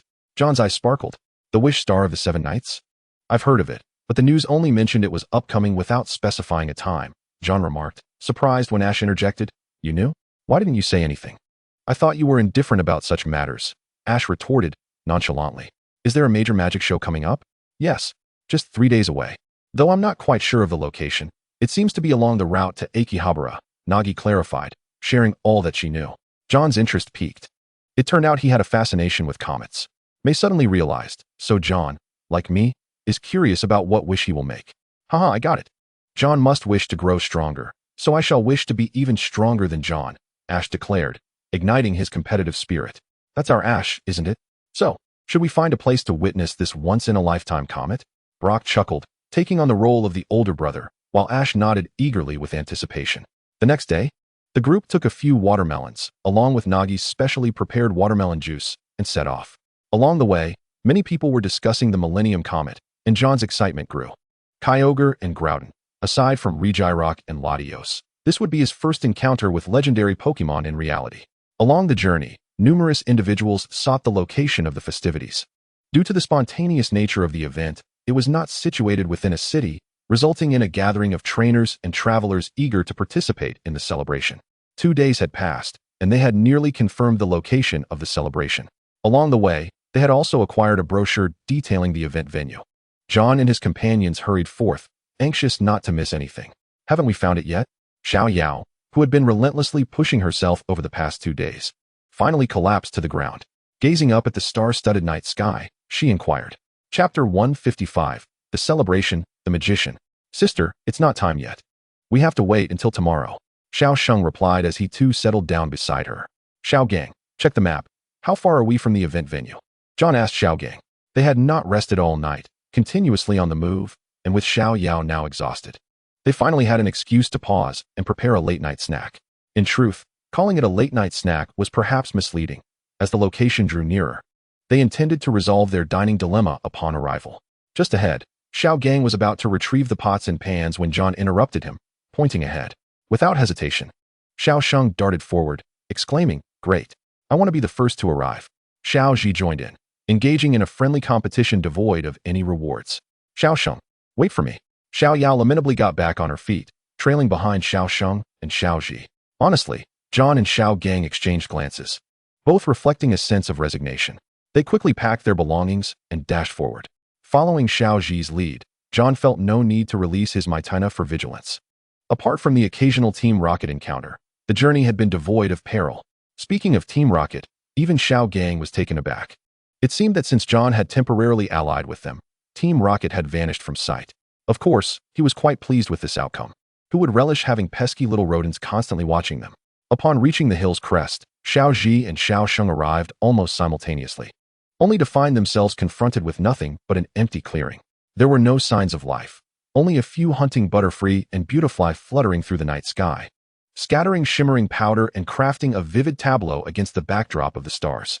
As for the promised celebration, not even a shadow could be seen. Nevertheless, John was fairly certain this was indeed the designated location for the festivities. They had simply arrived too early, with workers yet to commence setting up. Did we come to the wrong place? Xiao Ji and Xiao Sheng expressed disappointment, prompting John to take the map from Xiao Gang and scrutinize it closely. Indeed, perhaps we arrived too soon. Let's eat first, and then see if anyone shows up to set up the venue tomorrow. After stating this, John, alongside Xiao Gang, began preparing dinner, as he too felt hunger pangs. Working together would allow them to hasten their mealtime. That is true, I'm starving. Although Xiao Yao felt somewhat disheartened, the prospect of preparing a meal diverted her attention. Xiao Ji promptly released his Pokémon, who began to frolic with John's companions. Gyarados remained in its Pokeball, as there was no water nearby, and it didn't particularly enjoy dry land. Xiao Gang often wished that Xiao Ji and Xiao Sheng would occasionally return to lend a hand like John did. It would alleviate his daily worries about meals. Working alongside John had significantly improved their efficiency. They had collaborated on such tasks before, and soon the five of them, along with their Pokémon, were enjoying dinner together. I wonder what the Millennium Comet will be like, they mused after their meal, their bellies pleasantly full as they engaged in casual conversation. Except for John, who was preoccupied. The others sat together, gazing up at the night sky. John utilized the time to have his Chattit teach his Skarmory some range techniques. Through his battle with the Mad Cargo, John realized the necessity for a more well-rounded approach. Chattit, although slightly younger than Houndoom, possessed significant depth and a repertoire of impressive moves. Its combat skills were honed from following Pokémon hunters, making it a fitting mentor for Skarmory. Currently, the only ranged moves it knew were Hurricane and Air Slash, both of which were flying type. However, Skarmory was still quite young, having only hatched about a month ago. Scyther could only store energy now, accumulating strength for its eventual evolution. Moreover, Qianli had mentioned Scyther as high potential. Perhaps upon evolving into Scyther, it would be able to approach the threshold of the elite level, which meant Scyther would reach the pinnacle of its standard capabilities. Thus, John found that what he lacked most was time. If given enough, he would undoubtedly become a renowned trainer. As they pondered, Xiaoxing suddenly stood up. Did you hear that sound? John vaguely detected the sound of an engine. Look over there. Before long, a multitude of trucks appeared before them. Xiaoji exclaimed excitedly, and soon they parked at the empty hillside below John. The quiet night suddenly buzzed with activity, as many trainers had followed the truck's path. Clearly, the allure of the Millennium Comet and the celebration was irresistible to many. Numerous workers disembarked from the trucks, systematically organizing themselves to begin assembling various structures, equipment, and even a fairground. How incredible! John couldn't help but marvel at the advancements in technology. In such a short time, the hillside had transformed into a bustling marketplace. I want to ride that, Xiao Yao exclaimed, pointing at the already constructed roller coaster tracks, Ferris wheel, carousel, and bumper cars. She wished to experience them all.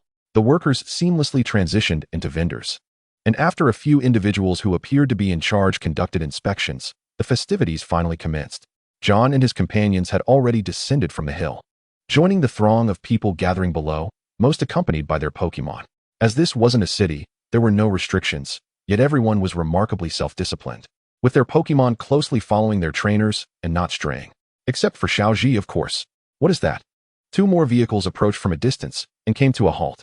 A man in a white tailcoat with purple hair stepped down, placing a wooden box on the ground. He then produced a red handkerchief, which transformed into a black magician's wand with a flick of his wrist.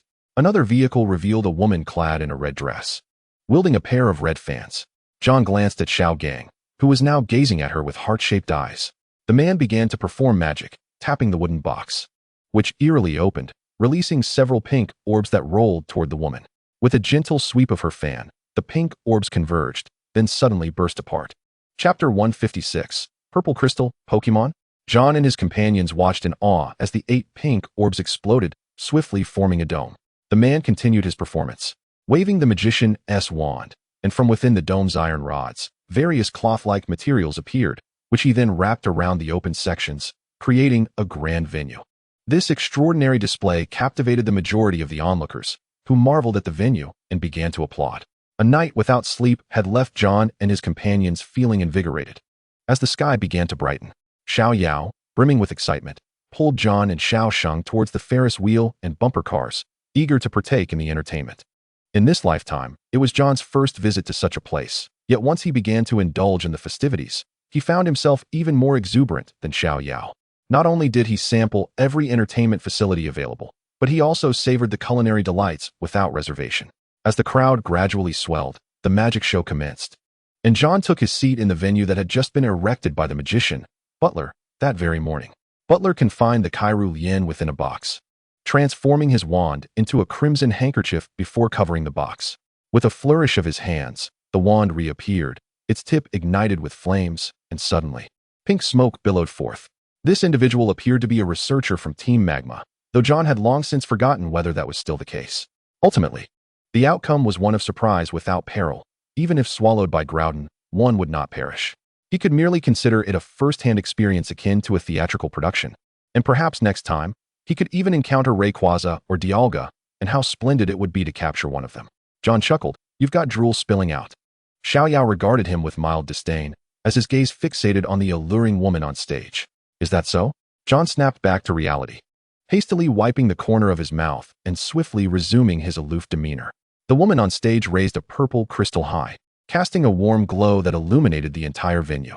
John noticed Xiao Sheng, whose applause abruptly ceased, his expression turning to one of confusion.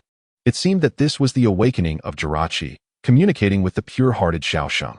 At this moment, the performance reached its conclusion, and Butler began to introduce his companion, the woman named Dian. Xiao Sheng, seemingly realizing that the voice speaking to him originated from the stage, dropped his popcorn and dashed toward it. Butler and Dian exchanged knowing glances, as if they had anticipated this development, and John along with Ash and the others followed suit.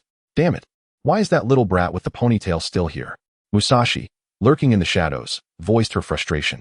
However, Nyarth suddenly interjected, "It seems his Bangilas isn't around." In recent days, they had stealthily trailed Ash's group without catching sight of Bangilas, and neither Musashi nor Kojiro had noticed. "Then let's initiate the operation to capture Pikachu," Musashi declared.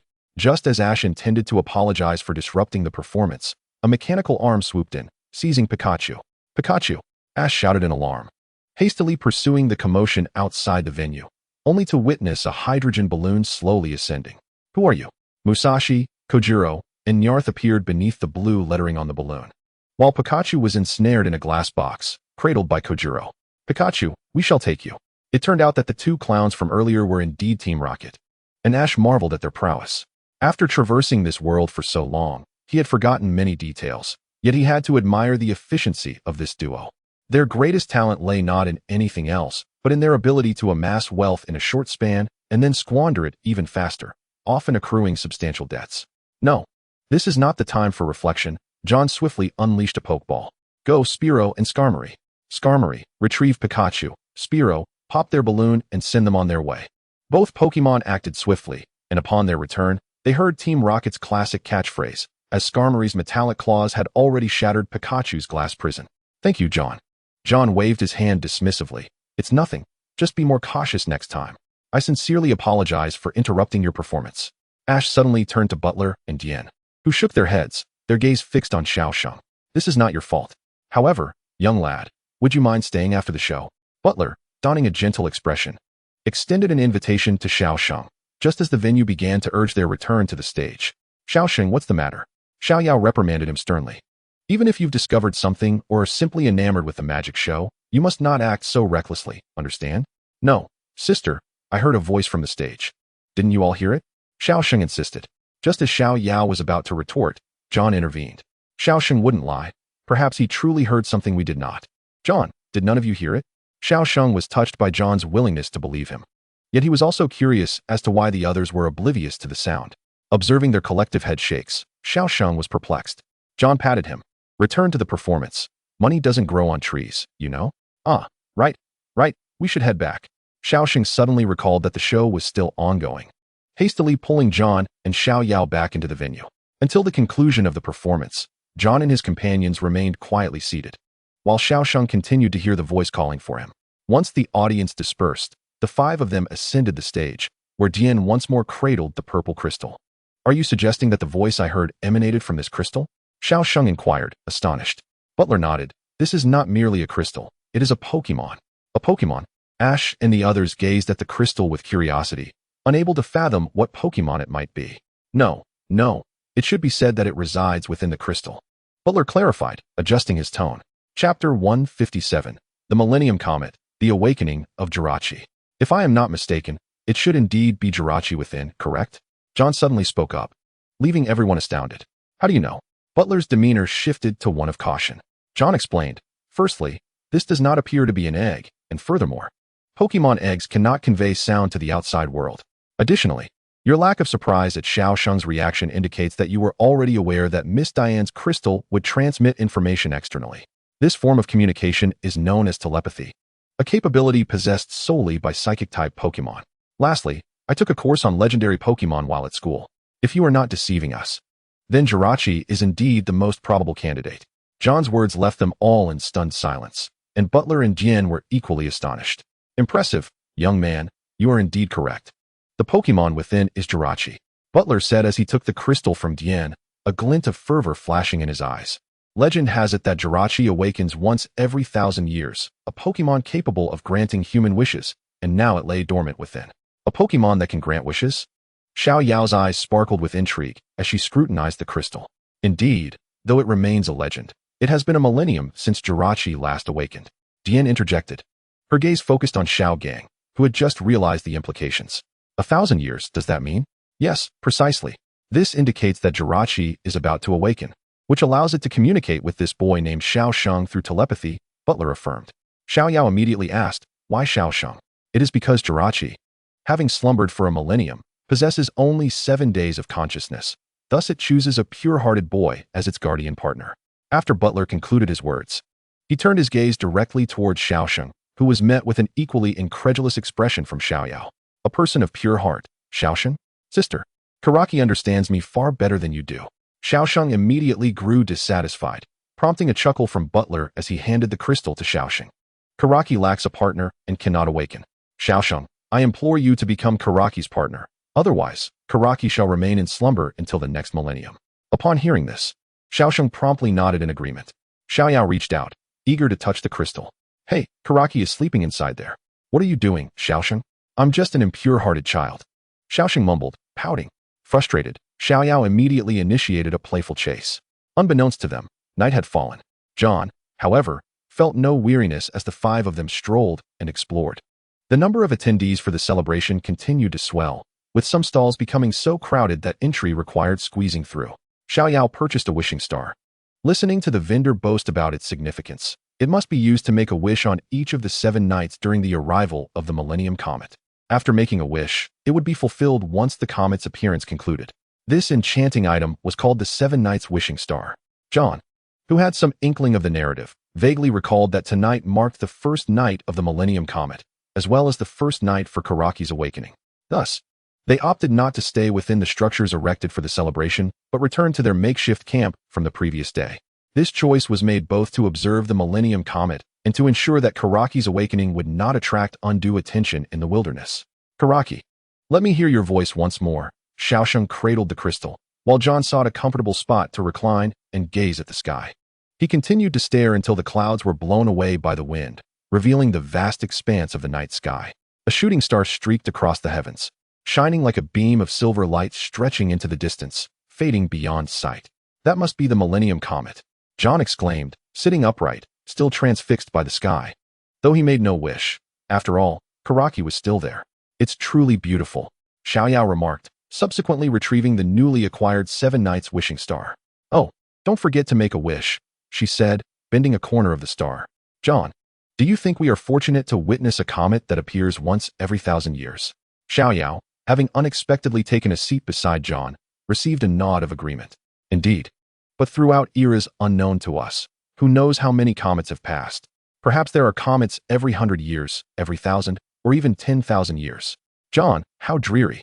Xiaoji, perplexed, continued to gaze at the sky, while Xiaojing felt a twinge of jealousy, realizing that John was the very target he aspired to surpass. Is Xiaosheng asleep? Xiaoyao, feeling a momentary annoyance, soon noticed that Xiaosheng had fallen asleep, clutching the crystal. Mama, he murmured in his sleep, prompting Xiaoyao to reminisce about her own home, wondering if she too had called out for her mother in dreams. La la la, Xiaoyao suddenly began singing a lullaby that Michiko often sang to Xiaosheng during his childhood. Though the siblings frequently bickered, their bond was profound, and Xiaoyao harbored deep affection for Xiaosheng. John felt a pang of envy, yet he too had someone to cherish now, no longer alone in his solitude. At that moment, the crystal in Xiaosheng's arms emitted a blinding light, startling him awake. Stars, the stars are calling to me. The crystal suddenly spoke, and John and the others exchanged astonished glances, realizing that it was no longer just Xiaosheng's voice they heard. The crystal began to slowly detach from Xiaosheng's embrace, ascending into the air.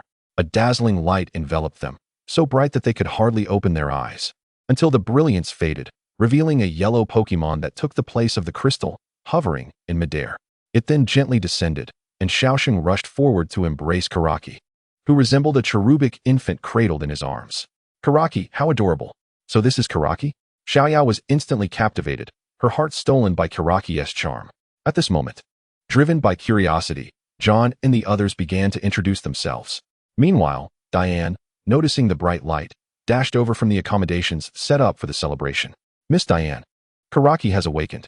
Chapter 158, The Appearance of Absol and the Disappearance of Karaki. Wait for me in the car. I shall inform Butler immediately, Xiaojing declared, eager to take credit for the news. However, Diane's attention was solely on Karaki, and she hurried off after speaking. Inside Diane's vehicle, Xiaosheng attempted to make a wish, resulting in John and the others being buried under a pile of snacks. What happened? What is going on? Diane finally brought Butler over, but upon opening the car door, they were met with a scene of chaos. What is all this? Karaki granted my wish. Look, it's all snacks, Xiaosheng exclaimed excitedly, opening a bag filled to the brim with genuine treats. This appears to be from an amusement park, Diane remarked, recognizing the packaging. Thus, it became clear that Karaki did not possess the ability to grant wishes. Rather, it merely utilized its teleportation skills to relocate items. John quickly deduced the situation, feeling a surge of frustration. So, it's a teleportation ability. Xiaosheng's spirits plummeted at the realization that these items did not belong to him, and that he must return them promptly to avoid being mistaken for a thief. We will help you return these items. Butler maintained his amiable demeanor. John had no intention of being wary of him. Karaki, having played enough, immediately nestled into Xiaosheng's embrace. I'm tired. I want to sleep, she stated before drifting off. Thankfully, she wouldn't be slumbering for another millennium. John was not in a rush. He aimed to build rapport with Karaki before secretly making a wish. After Butler and Diane finished explaining things to Xiaosheng, they left, seemingly eager to conceal their ulterior motives regarding Karaki.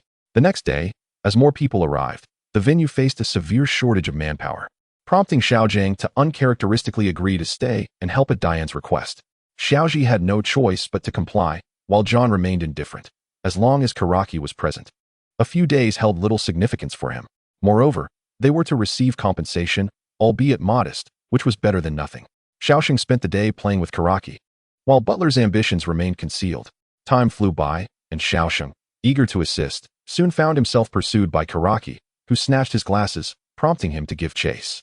Xiaoyao grumbled momentarily, but seeing Xiaosheng so joyful brought a smile to her face. Wind. Did someone leave the door open? While organizing her belongings, Xiaoyao felt a draft. John looked up to see a tear in the tent. It must have been caused by a flying-type Pokémon, he speculated. Xiaoyao followed John's gaze. But he knew she was mistaken. It was, in fact, Absol. At that moment, Xiaosheng was playing in front of a mirror with Karaki when the glass suddenly shattered.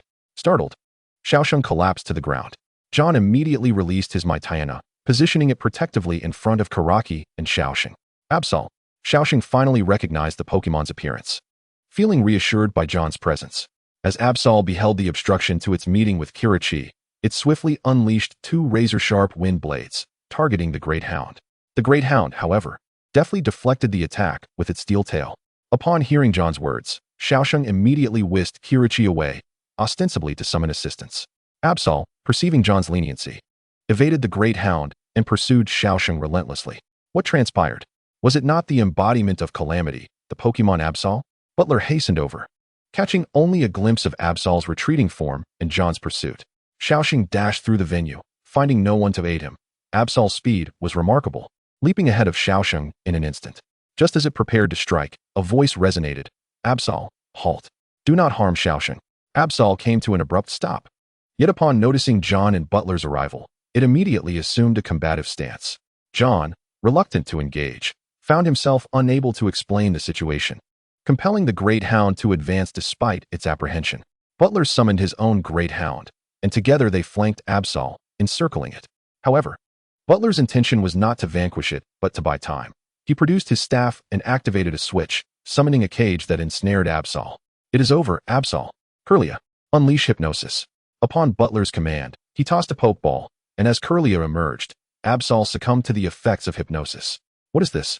Is Absol not a Dark-type Pokémon? How could it be subdued by a Psychic-type move?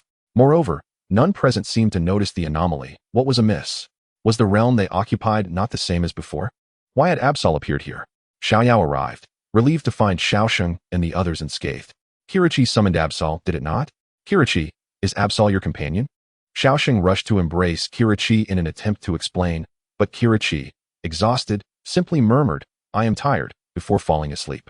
With no choice but to confine Absol. They would have to await Kirachi's explanation the following day.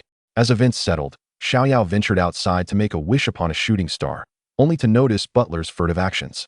She swiftly returned to her vehicle, only to discover Kirachi was missing. Xiaosheng, wake up, Kirachi is gone. Xiaoyao exclaimed, shaking Xiaosheng awake. Startled and alert at the mention of Kirachi's disappearance, he sprang to his feet. Kirachi, Kirachi. They searched frantically, but Kirachi's presence was nowhere to be found. Could it be Mr. Butler? I just saw him leave our vehicle, Xiaoyao speculated. Xiaosheng, unwilling to overlook any possibility, insisted, Sister, let us summon John, Ash, and Brock to search for Mr. Butler together. They quickly boarded another RV, awakening Ash and Brock in the process. As Xiaoyao turned to call for John, she realized he was already missing. Beneath the blanket lay no trace of him. However, it was easy to overlook if one was not vigilant. Xiaosheng, undeterred by the circumstances, called for Ash and Brock to join him in the search for Butler. Chapter 159, Butler's Purpose, the Eye of Truth. John had long concealed himself within the venue. Fully aware of the unfolding narrative, why would he not prepare? Mr. Butler, what are your intentions regarding Kirachi? John emerged from the shadows, startling Butler and Diane. Butler quickly positioned himself before Kirachi, furrowing his brow as he regarded John. How did you come to be here? Were you not supposed to be asleep in your RV? The answer was straightforward, Mr. Butler. Your behavior has been exceedingly peculiar. John waggled a finger before Butler, who remained perplexed about how his intentions had been revealed. Firstly, you are aware that you are not the partner chosen by Kirachi, so what compels you to act thus? Do you merely wish to behold this once-in-a-millennium Pokémon? You are a magician and a formidable trainer, not a mere idler. Secondly, you understand the uniqueness of Kirachi without thorough research. One could not possibly locate the crystal where Kirachi is concealed. Furthermore, you are cognizant that Kirachi will awaken in the coming days. This is no coincidence, but rather a deliberate attempt to attract a pure-hearted individual through this celebration. Clap, clap, clap. Butler applauded John's analysis, acknowledging its validity.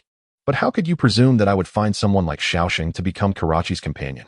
Butler retorted. Perhaps it is Kirachi who has intentionally drawn you here? John continued.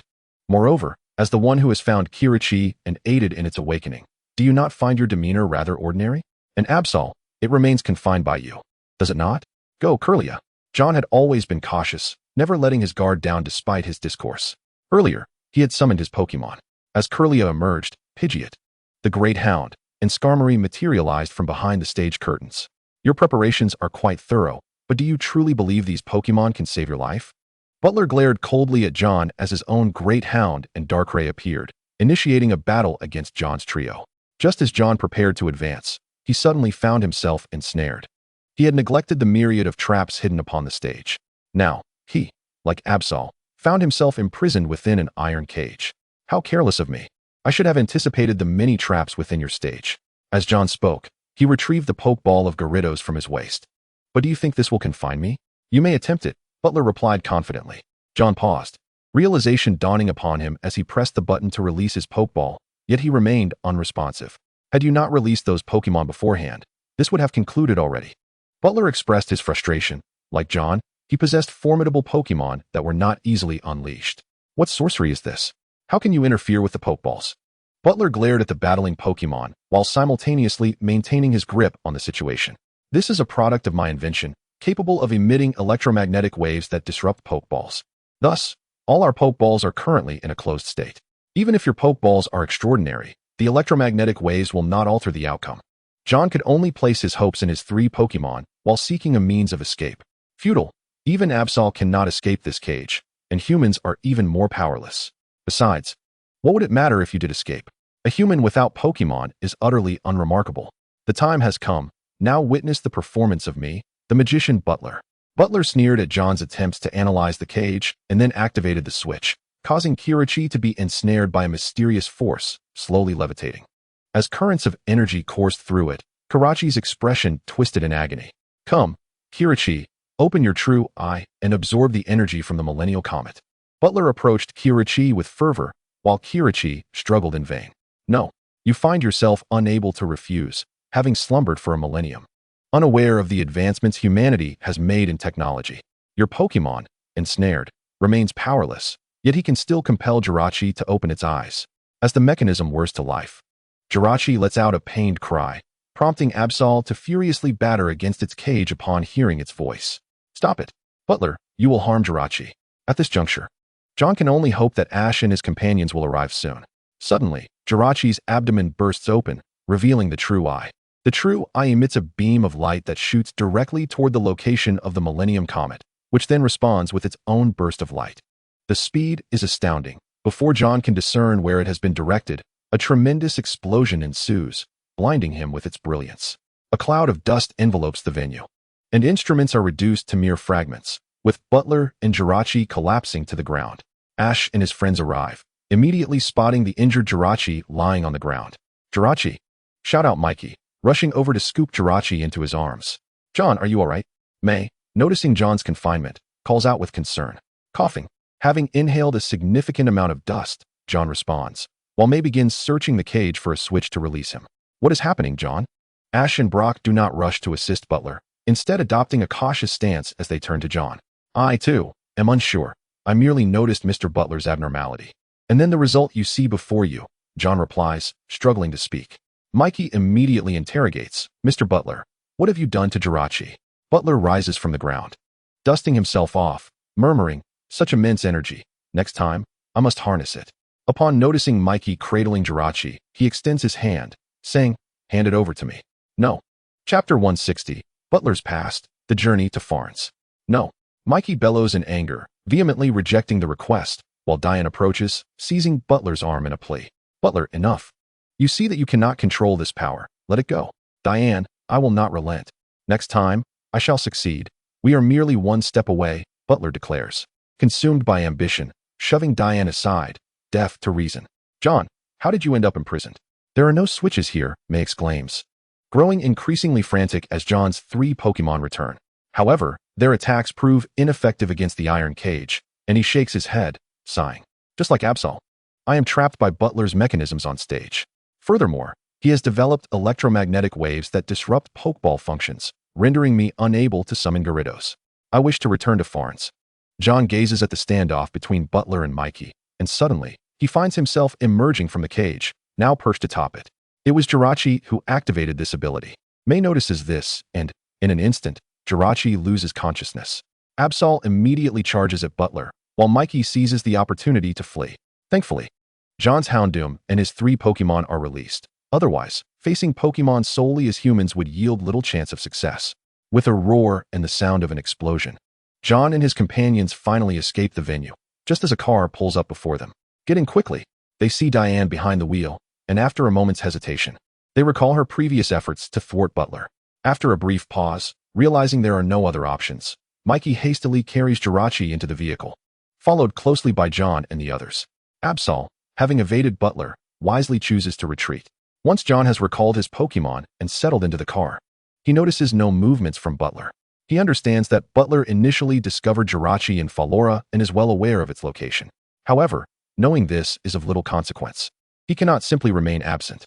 Subsequently, Ash and the others urgently inquire of Diane, seeking clarity on the situation. Farns is where we found Jirachi's crystallized form, Diane responds. Uncertain how to halt Butler, and reveals his identity in hopes that they may stop him. Butler was once a member of Team Magma, a researcher dedicated to the resurrection of Pokémon. Team Magma?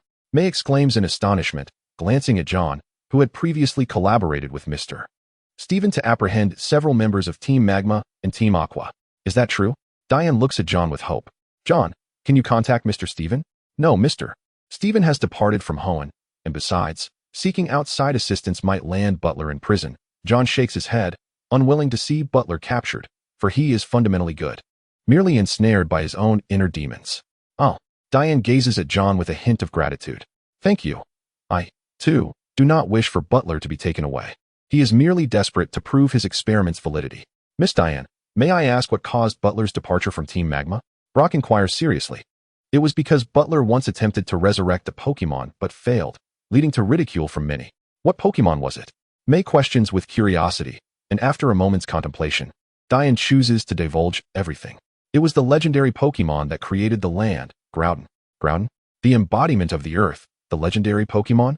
Mikey is taken aback, having heard many tales of Groudon, Kyogre, and Rayquaza. That cannot be. According to what I learned, Groudon is not dead, it merely slumbers in a certain place. John expresses his doubts, to which Diane shakes her head. I do not know, but Butler's aim is to resurrect Groudon. But does he intend to wish upon Jirachi? Surely. He could just communicate with us, Mikey says indignantly, relieved that Jirachi's self-repair abilities have already significantly healed its injuries. Mikey, you have witnessed Jirachi's power. It can only teleport objects using instant transmission, not create them from thin air, Diane explains with a wry smile. If it were possible, they would not need to resort to such measures. From what I observed last night, Butler intends to utilize the energy of the Millennium Comet. Upon hearing John speak the truth, Diane does not withhold any information. Indeed, Butler stated that his last experiment failed due to insufficient energy, which is why he has set his sights on the Millennium Comet. After grasping the truth, the group remains immersed in the madness of Butler's experiments. Mikey glances at the slumbering Jirachi and asks, by the way, Miss Diane, where is Farns? It is quite distant. My current direction is toward Farns, but it may take 3 to 4 days.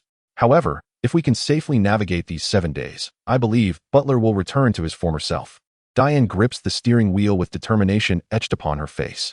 All right, returning Jirachi to Farns is my mission as a partner, with a tinge of remorse. Xiaosheng gazed at John and the others. I apologize for delaying our journey due to my personal matters. Xiaosheng, fret not. We had initially planned to accompany Kira for 7 days here, right everyone? Xiaoyao winked, and both Xiaoji and Xiaojing nodded in agreement, while John observed Diane's retreating figure. I'll drive, so if Miss Diane grows weary, she can rest as long as she directs me on the route, he assured. Thank you all.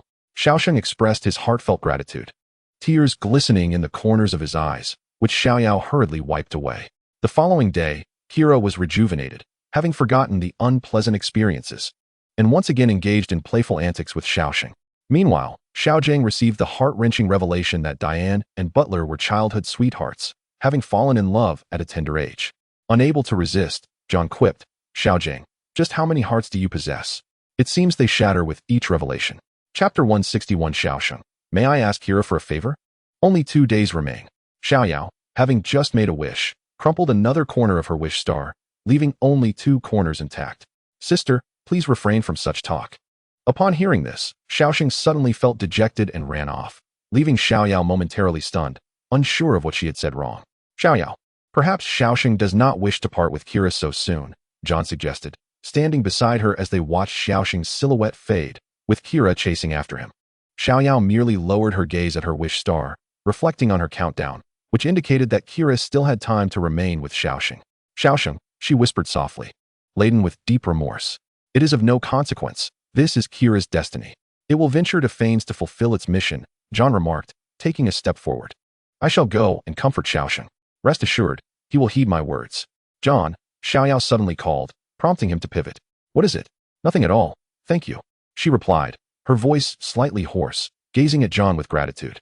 John smiled and waved, heading in the direction Xiaoxing had departed.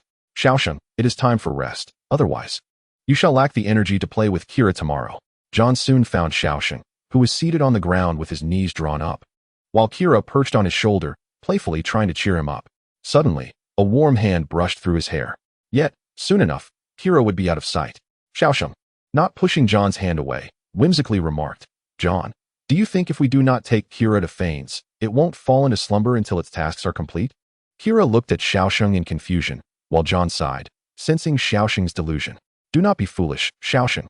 Kira's energy is intricately linked to the Millennium Comet. Once the comet vanishes, Kira too shall succumb to slumber. The mission must be fulfilled, and you would wish for Kira to sleep with a smile, wouldn't you? Moreover, slumber for Kira is but a fleeting moment. The days spent with you will linger in its memory far longer than a millennium. Kira danced around the two, attempting to comfort Xiaoxing, oblivious to the concept of separation. Perhaps in the next millennium, it would have long forgotten Xiaoxing and John, forging new bonds with another partner. Thank you, John. Despite John's philosophical words, Xiaoxing found it difficult to feel joy. Just as he contemplated standing, he noticed John hesitating to speak. Xiaoxing, may I ask Kira for a favor? What is it? Xiaoxing inquired immediately, with Kira curiously hovering before John. Well, Xiaoxing, you know I once taught at the Pokémon Trainer Cultivation Academy for a week, right? Actually, Miss Duan presented the breeding manual for Gyarados, and just as I suspected, Gyarados' development requires many minerals. However, there are two types for which I have yet to find any clues, so I wish to ask Kira for a wish. Rest assured, I will wish for Kira to seek only unclaimed objects, ensuring no harm comes to others. Kira, is this acceptable? Xiaoxing neither agreed nor refused, but sought Kira's consent instead. Absolutely. Kira's ethereal voice resonated in John's heart. Yet, Xiaoxing lingered, reluctant to depart. I apologize, Xiaoxing, but as Miss Duan instructed, I cannot disclose the contents of the breeding manual. John observed Xiaoxing with a mix of concern and realization. Kira, I shall await you in bed. As Xiaoxing dashed away, Kira looked at John with intrigue. After a moment's contemplation, John spoke. Kira, could you conjure the Mega Stones for Gyarados, Gyarados, and Mega Rayquaza? And the corresponding keystone as well. The keystone should also possess attributes, but I seem to have forgotten, and at this point, someone should be researching Mega Evolution. Kira appeared puzzled, encountering terms it had never heard before, yet since John had asked, it was more than willing to oblige. It slowly ascended, the three wish ribbons atop its head emitting a faint glow. Kira closed its eyes, concentrating, and moments later, brilliant beams of light shot forth from its head, descending in various directions. As the radiance gradually faded, 3 megastones and the keystone materialized before John. He promptly picked them up, confirming they were identical to his memories. After fulfilling this wish, Kira appeared somewhat fatigued, gently descending to the ground, exhaustion evident in its eyes, yet it persevered. John, I must rest now. John carefully stowed the megastones and keystone into his backpack.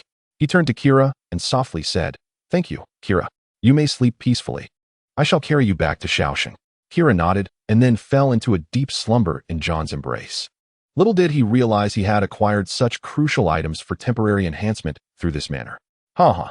John could not suppress his laughter, striving to remain discreet. Next, he would experiment with how to wield this newfound power. However, Kira was so easily lulled to sleep. Otherwise, John would have desired even more. He felt a pang of regret, knowing such opportunities to be alone with Kira were fleeting. Soon, they approached Fanes, but the dense jungle rendered automotive travel impossible. In the blink of an eye, it was already the 7th day. Alongside Diane, 6 individuals traversed the path on foot. Their journey led them past desolate, robust stone pillars, through vibrant jungles, encountering an array of Pokémon, until they finally reached Fanes. This place exuded an isolated, nature-infused atmosphere, as though they had stumbled into a hidden paradise. Suddenly, Absol appeared before John and the others, but instead of attacking as it had the first time, it called out and then turned, leading the way forward. Absol seems to be guiding us, John stated, and the others concurred, recalling Kira's words that Absol was its companion. Chapter 162 Butler Arrives, vs Mega Rayquaza. Throughout their journey, numerous Pokémon instinctively safeguarded their path. Look, over there is a Shroomish and a Houndoom, Xiaosheng exclaimed, his spirits lifted slightly as he gazed to the side. Here, we also have the Tropical Dragon, the Long-Nosed Leaf, and the Thunder Beast. Brock felt the same excitement as Shinji and began to echo him. Look, a Desert Dragonfly. John was the first to spot it. This Desert Dragonfly should serve as the primary force against Butler's Sky Dragon. They all seem to have come to welcome Jirachi, exclaimed May joyfully, pulling Shinji back to reality. Truly an inconvenient reminder. Not far ahead. Look, Absol has headed towards the cave. Immediately, a group of people followed Absol into the cave, only for it to suddenly dash away. The stars are calling to me. Jirachi began to float slowly, gazing at the Millennium Comet. As Jirachi took flight, Shinji quickly embraced it as he realized what was happening. Indeed, I do not wish to part ways. I have finally made a friend in you, Jirachi. As he spoke, tears streamed down Shinji's face, while Jirachi seemed oblivious, still being drawn away. The stars are calling to me, Jirachi repeated, causing Shinji to pause and then release his grip, watching Jirachi ascend. Shinji, do not weep. Jirachi is fulfilling its mission. Trust that it feels the same reluctance to part. John comforted the sorrowful Shinji, who cried, yes, this is Jirachi's mission. I should support it.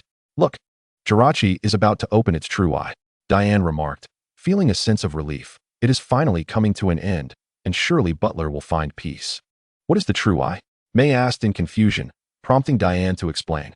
The true eye opens only when Jirachi summons the Millennium Comet, which means it will infuse part of the comet's energy into the Earth. This is precisely why the environment of fairness is so vibrant, as we see now. So, it is all the life that Jirachi has nurtured. Shinji nodded contemplatively when suddenly, the surrounding walls began to change, and 4 beams of purple light descended abruptly. They struck Jirachi directly, enveloping it in the energy of the light, causing it to rise uncontrollably. What is happening? Shinji shouted anxiously, while John smacked his forehead, realizing he had nearly forgotten the plot twist. I wondered why things had gone so smoothly. Butler must have been waiting in fairness. Indeed, as John spoke, they saw Butler standing where Jirachi was being taken. Ladies and gentlemen, welcome to witness the true magic show of Butler. With that, Kyrillian and the Night Giant whisked Jirachi away. Butler, do not cling to your delusions any longer. Diane shouted in distress, but Butler remained lost in his fantasies. Diane, I believe that once my experiment succeeds, you will understand my intentions. Thank you all, whether through machinery or the power of Pokémon. The best way to unlock the true eye requires your friendship.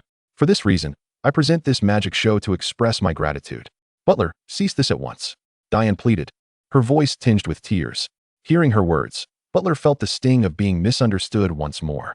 Diane, I once thought you would always support me, yet, regardless, I cannot stop now. Sky Dragon, unleash Flamethrower. Butler instantly threw out his trump card, and as Sky Dragon emerged, it immediately targeted John and the others, unleashing flames. Gyarados, Hydro Pump. Gyarados, adorned with the Gyarados sight, sprang forth, and its Hydro Pump swiftly extinguished the flames from Sky Dragon. Ash, I will hold off Sky Dragon. You go rescue Jirachi. Gyarados was full of determination. Despite Sky Dragon being a higher level and a pseudo-champion, it did not falter. No matter what, I cannot allow Butler to resurrect a grotesque Groudon. John, be cautious. May and the others urged as they followed Diane towards the platform. Stay out of this, John. Butler had not anticipated that John would be the strongest among them, and he immediately called Sky Dragon away from Gyarados. There is no need to continue battling. Defeating Gyarados changes nothing. That is not my objective. Go, Skarmory and Fiero. John released another Pokeball, and although they were not a match for Sky Dragon, they could at least restrain its movements temporarily. How infuriating. Do you not feel it, Gyarados? For 2 days, John had attempted Mega Evolution with Gyarados every night. Uncertain of what was missing, yet they undoubtedly shared a bond. Butler, you know what kind of organization Team Magma is, though our time together has been brief. I can see your true nature. You are a good person. Consider Miss Diane, who has sacrificed so much for you and sought to help you reclaim your former self. Would you truly betray such a woman for a meaningless experiment? John had no choice but to engage in verbal sparring, yet Butler was not swayed. Enough chatter. The most prudent course of action for you now is to leave fairness. This has nothing to do with you. And you claim my experiment is meaningless? No. I shall make those who mock me understand just how profoundly mistaken they are. Indeed, such verbal dueling is best left to the protagonists of the original story. I must focus on becoming stronger. Gyarados Dragon Pulse. Gyarados had been waiting for John's command, and upon hearing it, unleashed a swift attack, while Skarmory and Fiero quickly dodged. Sky Dragon, we shall also use Dragon Pulse. The two attacks collided mid-air, resulting in an explosion, prompting Butler to hastily mount Sky Dragon and flee. Before departing, he did not forget to launch a wave of Dragon Breath toward Gyarados. How infuriating! Truly a disadvantage against something that cannot fly. Skarmory, grow quickly. I have resolved to feed you until you are nearly the size of your father before the Celestial Conference begins. John declared angrily, having only delayed Butler for a few minutes, unsure if it was enough. Just as John rushed forward, a silvery beam of light pierced the sky, directly striking the comet. Has it begun? Chapter 163. Groudon? Or a monster? Has it begun? Butler had deliberately positioned the platform further away, still at the edge of a cliff. Ash had already mounted the desert dragonfly and was racing forward with Pikachu. Does this mean I can sit back and watch? Pikachu, Thunderbolt. Pikachu leaped up, striking the instruments with a thunderbolt, temporarily incapacitating them and saving Jirachi. However, it was all too late. Butler did not stop them. Jirachi had lost its value. Will you return it to me? Groudon is about to be resurrected. Ha ha ha. Butler laughed heartily, while Ash and Shinji leaped down from the desert dragonfly. And Shinji immediately cradled Jirachi with care. Jirachi, Shinji. Jirachi slowly opened its eyes, and upon seeing Shinji, it forced a faint smile. Do you see that? What is that? Ash pointed to the patterns on the ground, which began to rise, and soon a Pokémon emerged, entirely red with blue stripes. What is happening? Butler gazed in shock at the enormous creature. It was not Groudon. As the patterns on the ground continued to swell, they transformed into a gigantic monster, its belly incomplete, revealing its insides. Could this be Groudon?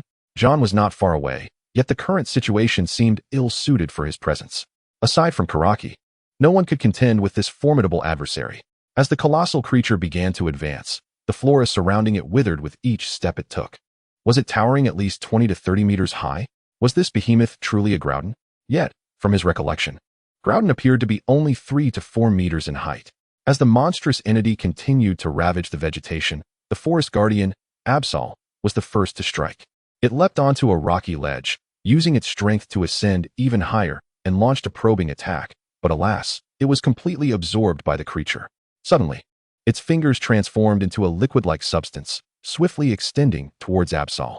The latter had no time to evade and was engulfed in the viscous material, subsequently being absorbed into the creature's form. Following this assault, the protrusions on the creature's back, resembling horns, elongated, beginning to siphon the life force from everything in proximity. Hey, why are you coming towards me? John realized the monster was heading straight for him. No, it was the Gyarados. It was simply too colossal. Gyarados pouted, unsure why it suddenly faced reproach, but protecting its trainer was its duty. John, be cautious. Desert Dragonfly, unleash your destruction beam. Ash observed as John risked himself to intercept the Groudon monster. 2 beams of destruction temporarily scattered Groudon's tendrils, allowing John to mount Gyarados and charge away, distancing himself from Groudon. Butler, is this the creature you sought to resurrect? Dien questioned Butler, who stood beside Gyarados, staring blankly at Groudon. No, it cannot be Groudon. Even if Groudon had a foul temperament, it would not treat these Pokémon in such a manner. Butler clutched his head, enveloped in self-doubt, and stepped forward, helplessly witnessing more and more Pokémon being consumed. Was this truly the entity he sought to validate? He had invested considerable time searching for Karaki, even locating Sho, and he could not accept this reality. Impossible. There must be some misunderstanding. Unbeknownst to Butler, a liquid-like substance was advancing towards him. Butler. Just as the viscous material was about to make contact, Dien unleashed an unprecedented strength, propelling Butler away. In the next instant, her body was engulfed, and Butler instinctively reached out for Dien, panic etched across his face. Butler, you have already lost. Hasten to make this monster disappear. Butler's strength was utterly impotent against Groudon's might. Subsequently, Dien, gazing at the restored Butler, revealed a sweet smile before being drawn away by Groudon. Dien! Butler cried out in anguish, but Groudon showed no intent of sparing him, as several tendrils lunged towards him. Gyarados hastily flew over, and Butler scrambled onto its back, evading the impending danger. John, having traversed the area, discovered Sho and Brock, who were also fleeing.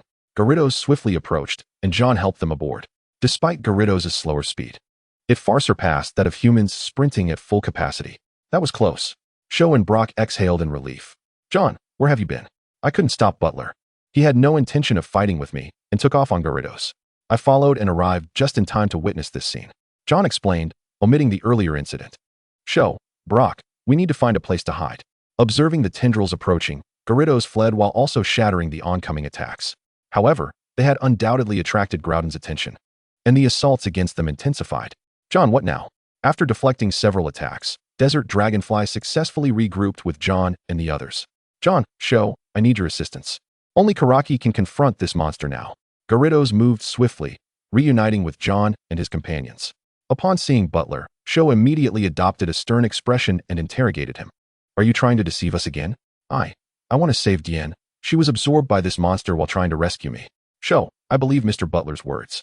Sho remained silent for a few seconds before responding, then turned to John. John, right? Sister. Sho was about to retort, but John's voice rang out. Sho, I also believe that Groudon has indeed manifested. At this point, Mr. Butler has no reason to deceive us. Thank you. Butler was taken aback that despite his misdeeds, he could still earn their forgiveness. Ash, take Sho and Karaki to the platform, and Mr. Butler, I will cover your retreat. John dismounted with Sho and Brock, and Gyarados unleashed a Dragon Pulse, striking Groudon. Chapter 164, The First Mega Evolution, Good Night Karaki. John understood that being absorbed posed no real threat, so he boldly proceeded. The others were captivated by John's valiant demeanor, solidifying their resolve to send this monster back to whence it came. Gyarados, use Bounce. As most of Groudon's attacks bore down upon them, Gyarados found itself nearly defenseless, compelled to flee.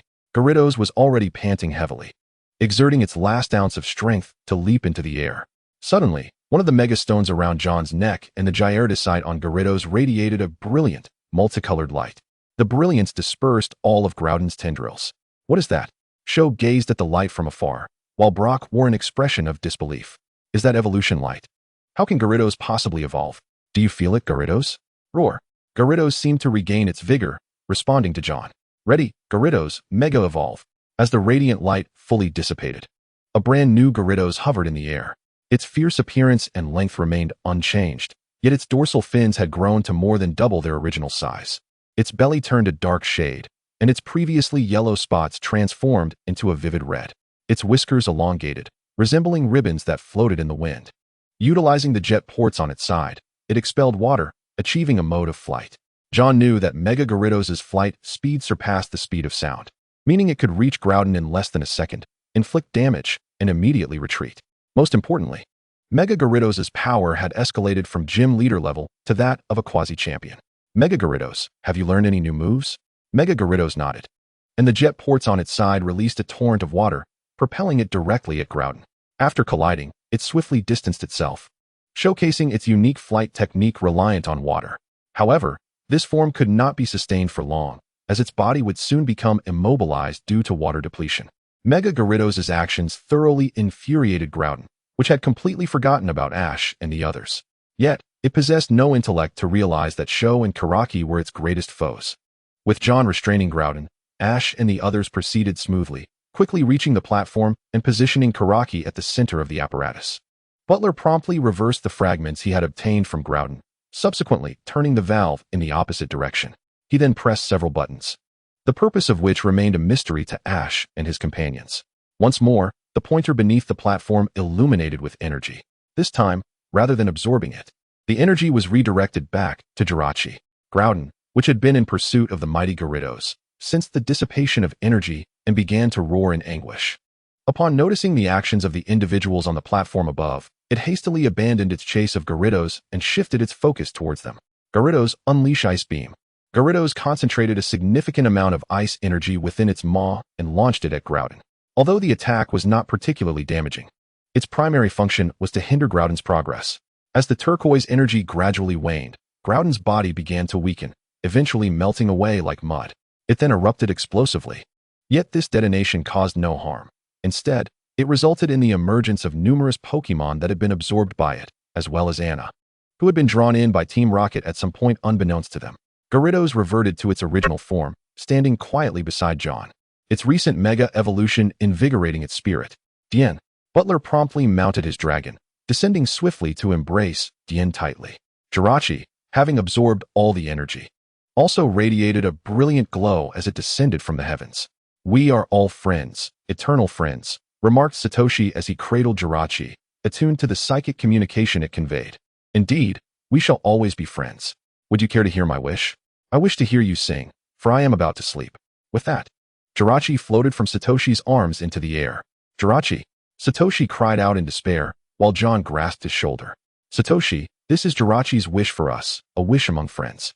"Yes," Satoshi wiped away his tears, nodding vigorously, forcing a smile. "Sister." "Yes, Satoshi, I understand. Let us sing our mother's song of the clouds." Koyuki began to hum, "Lulululu."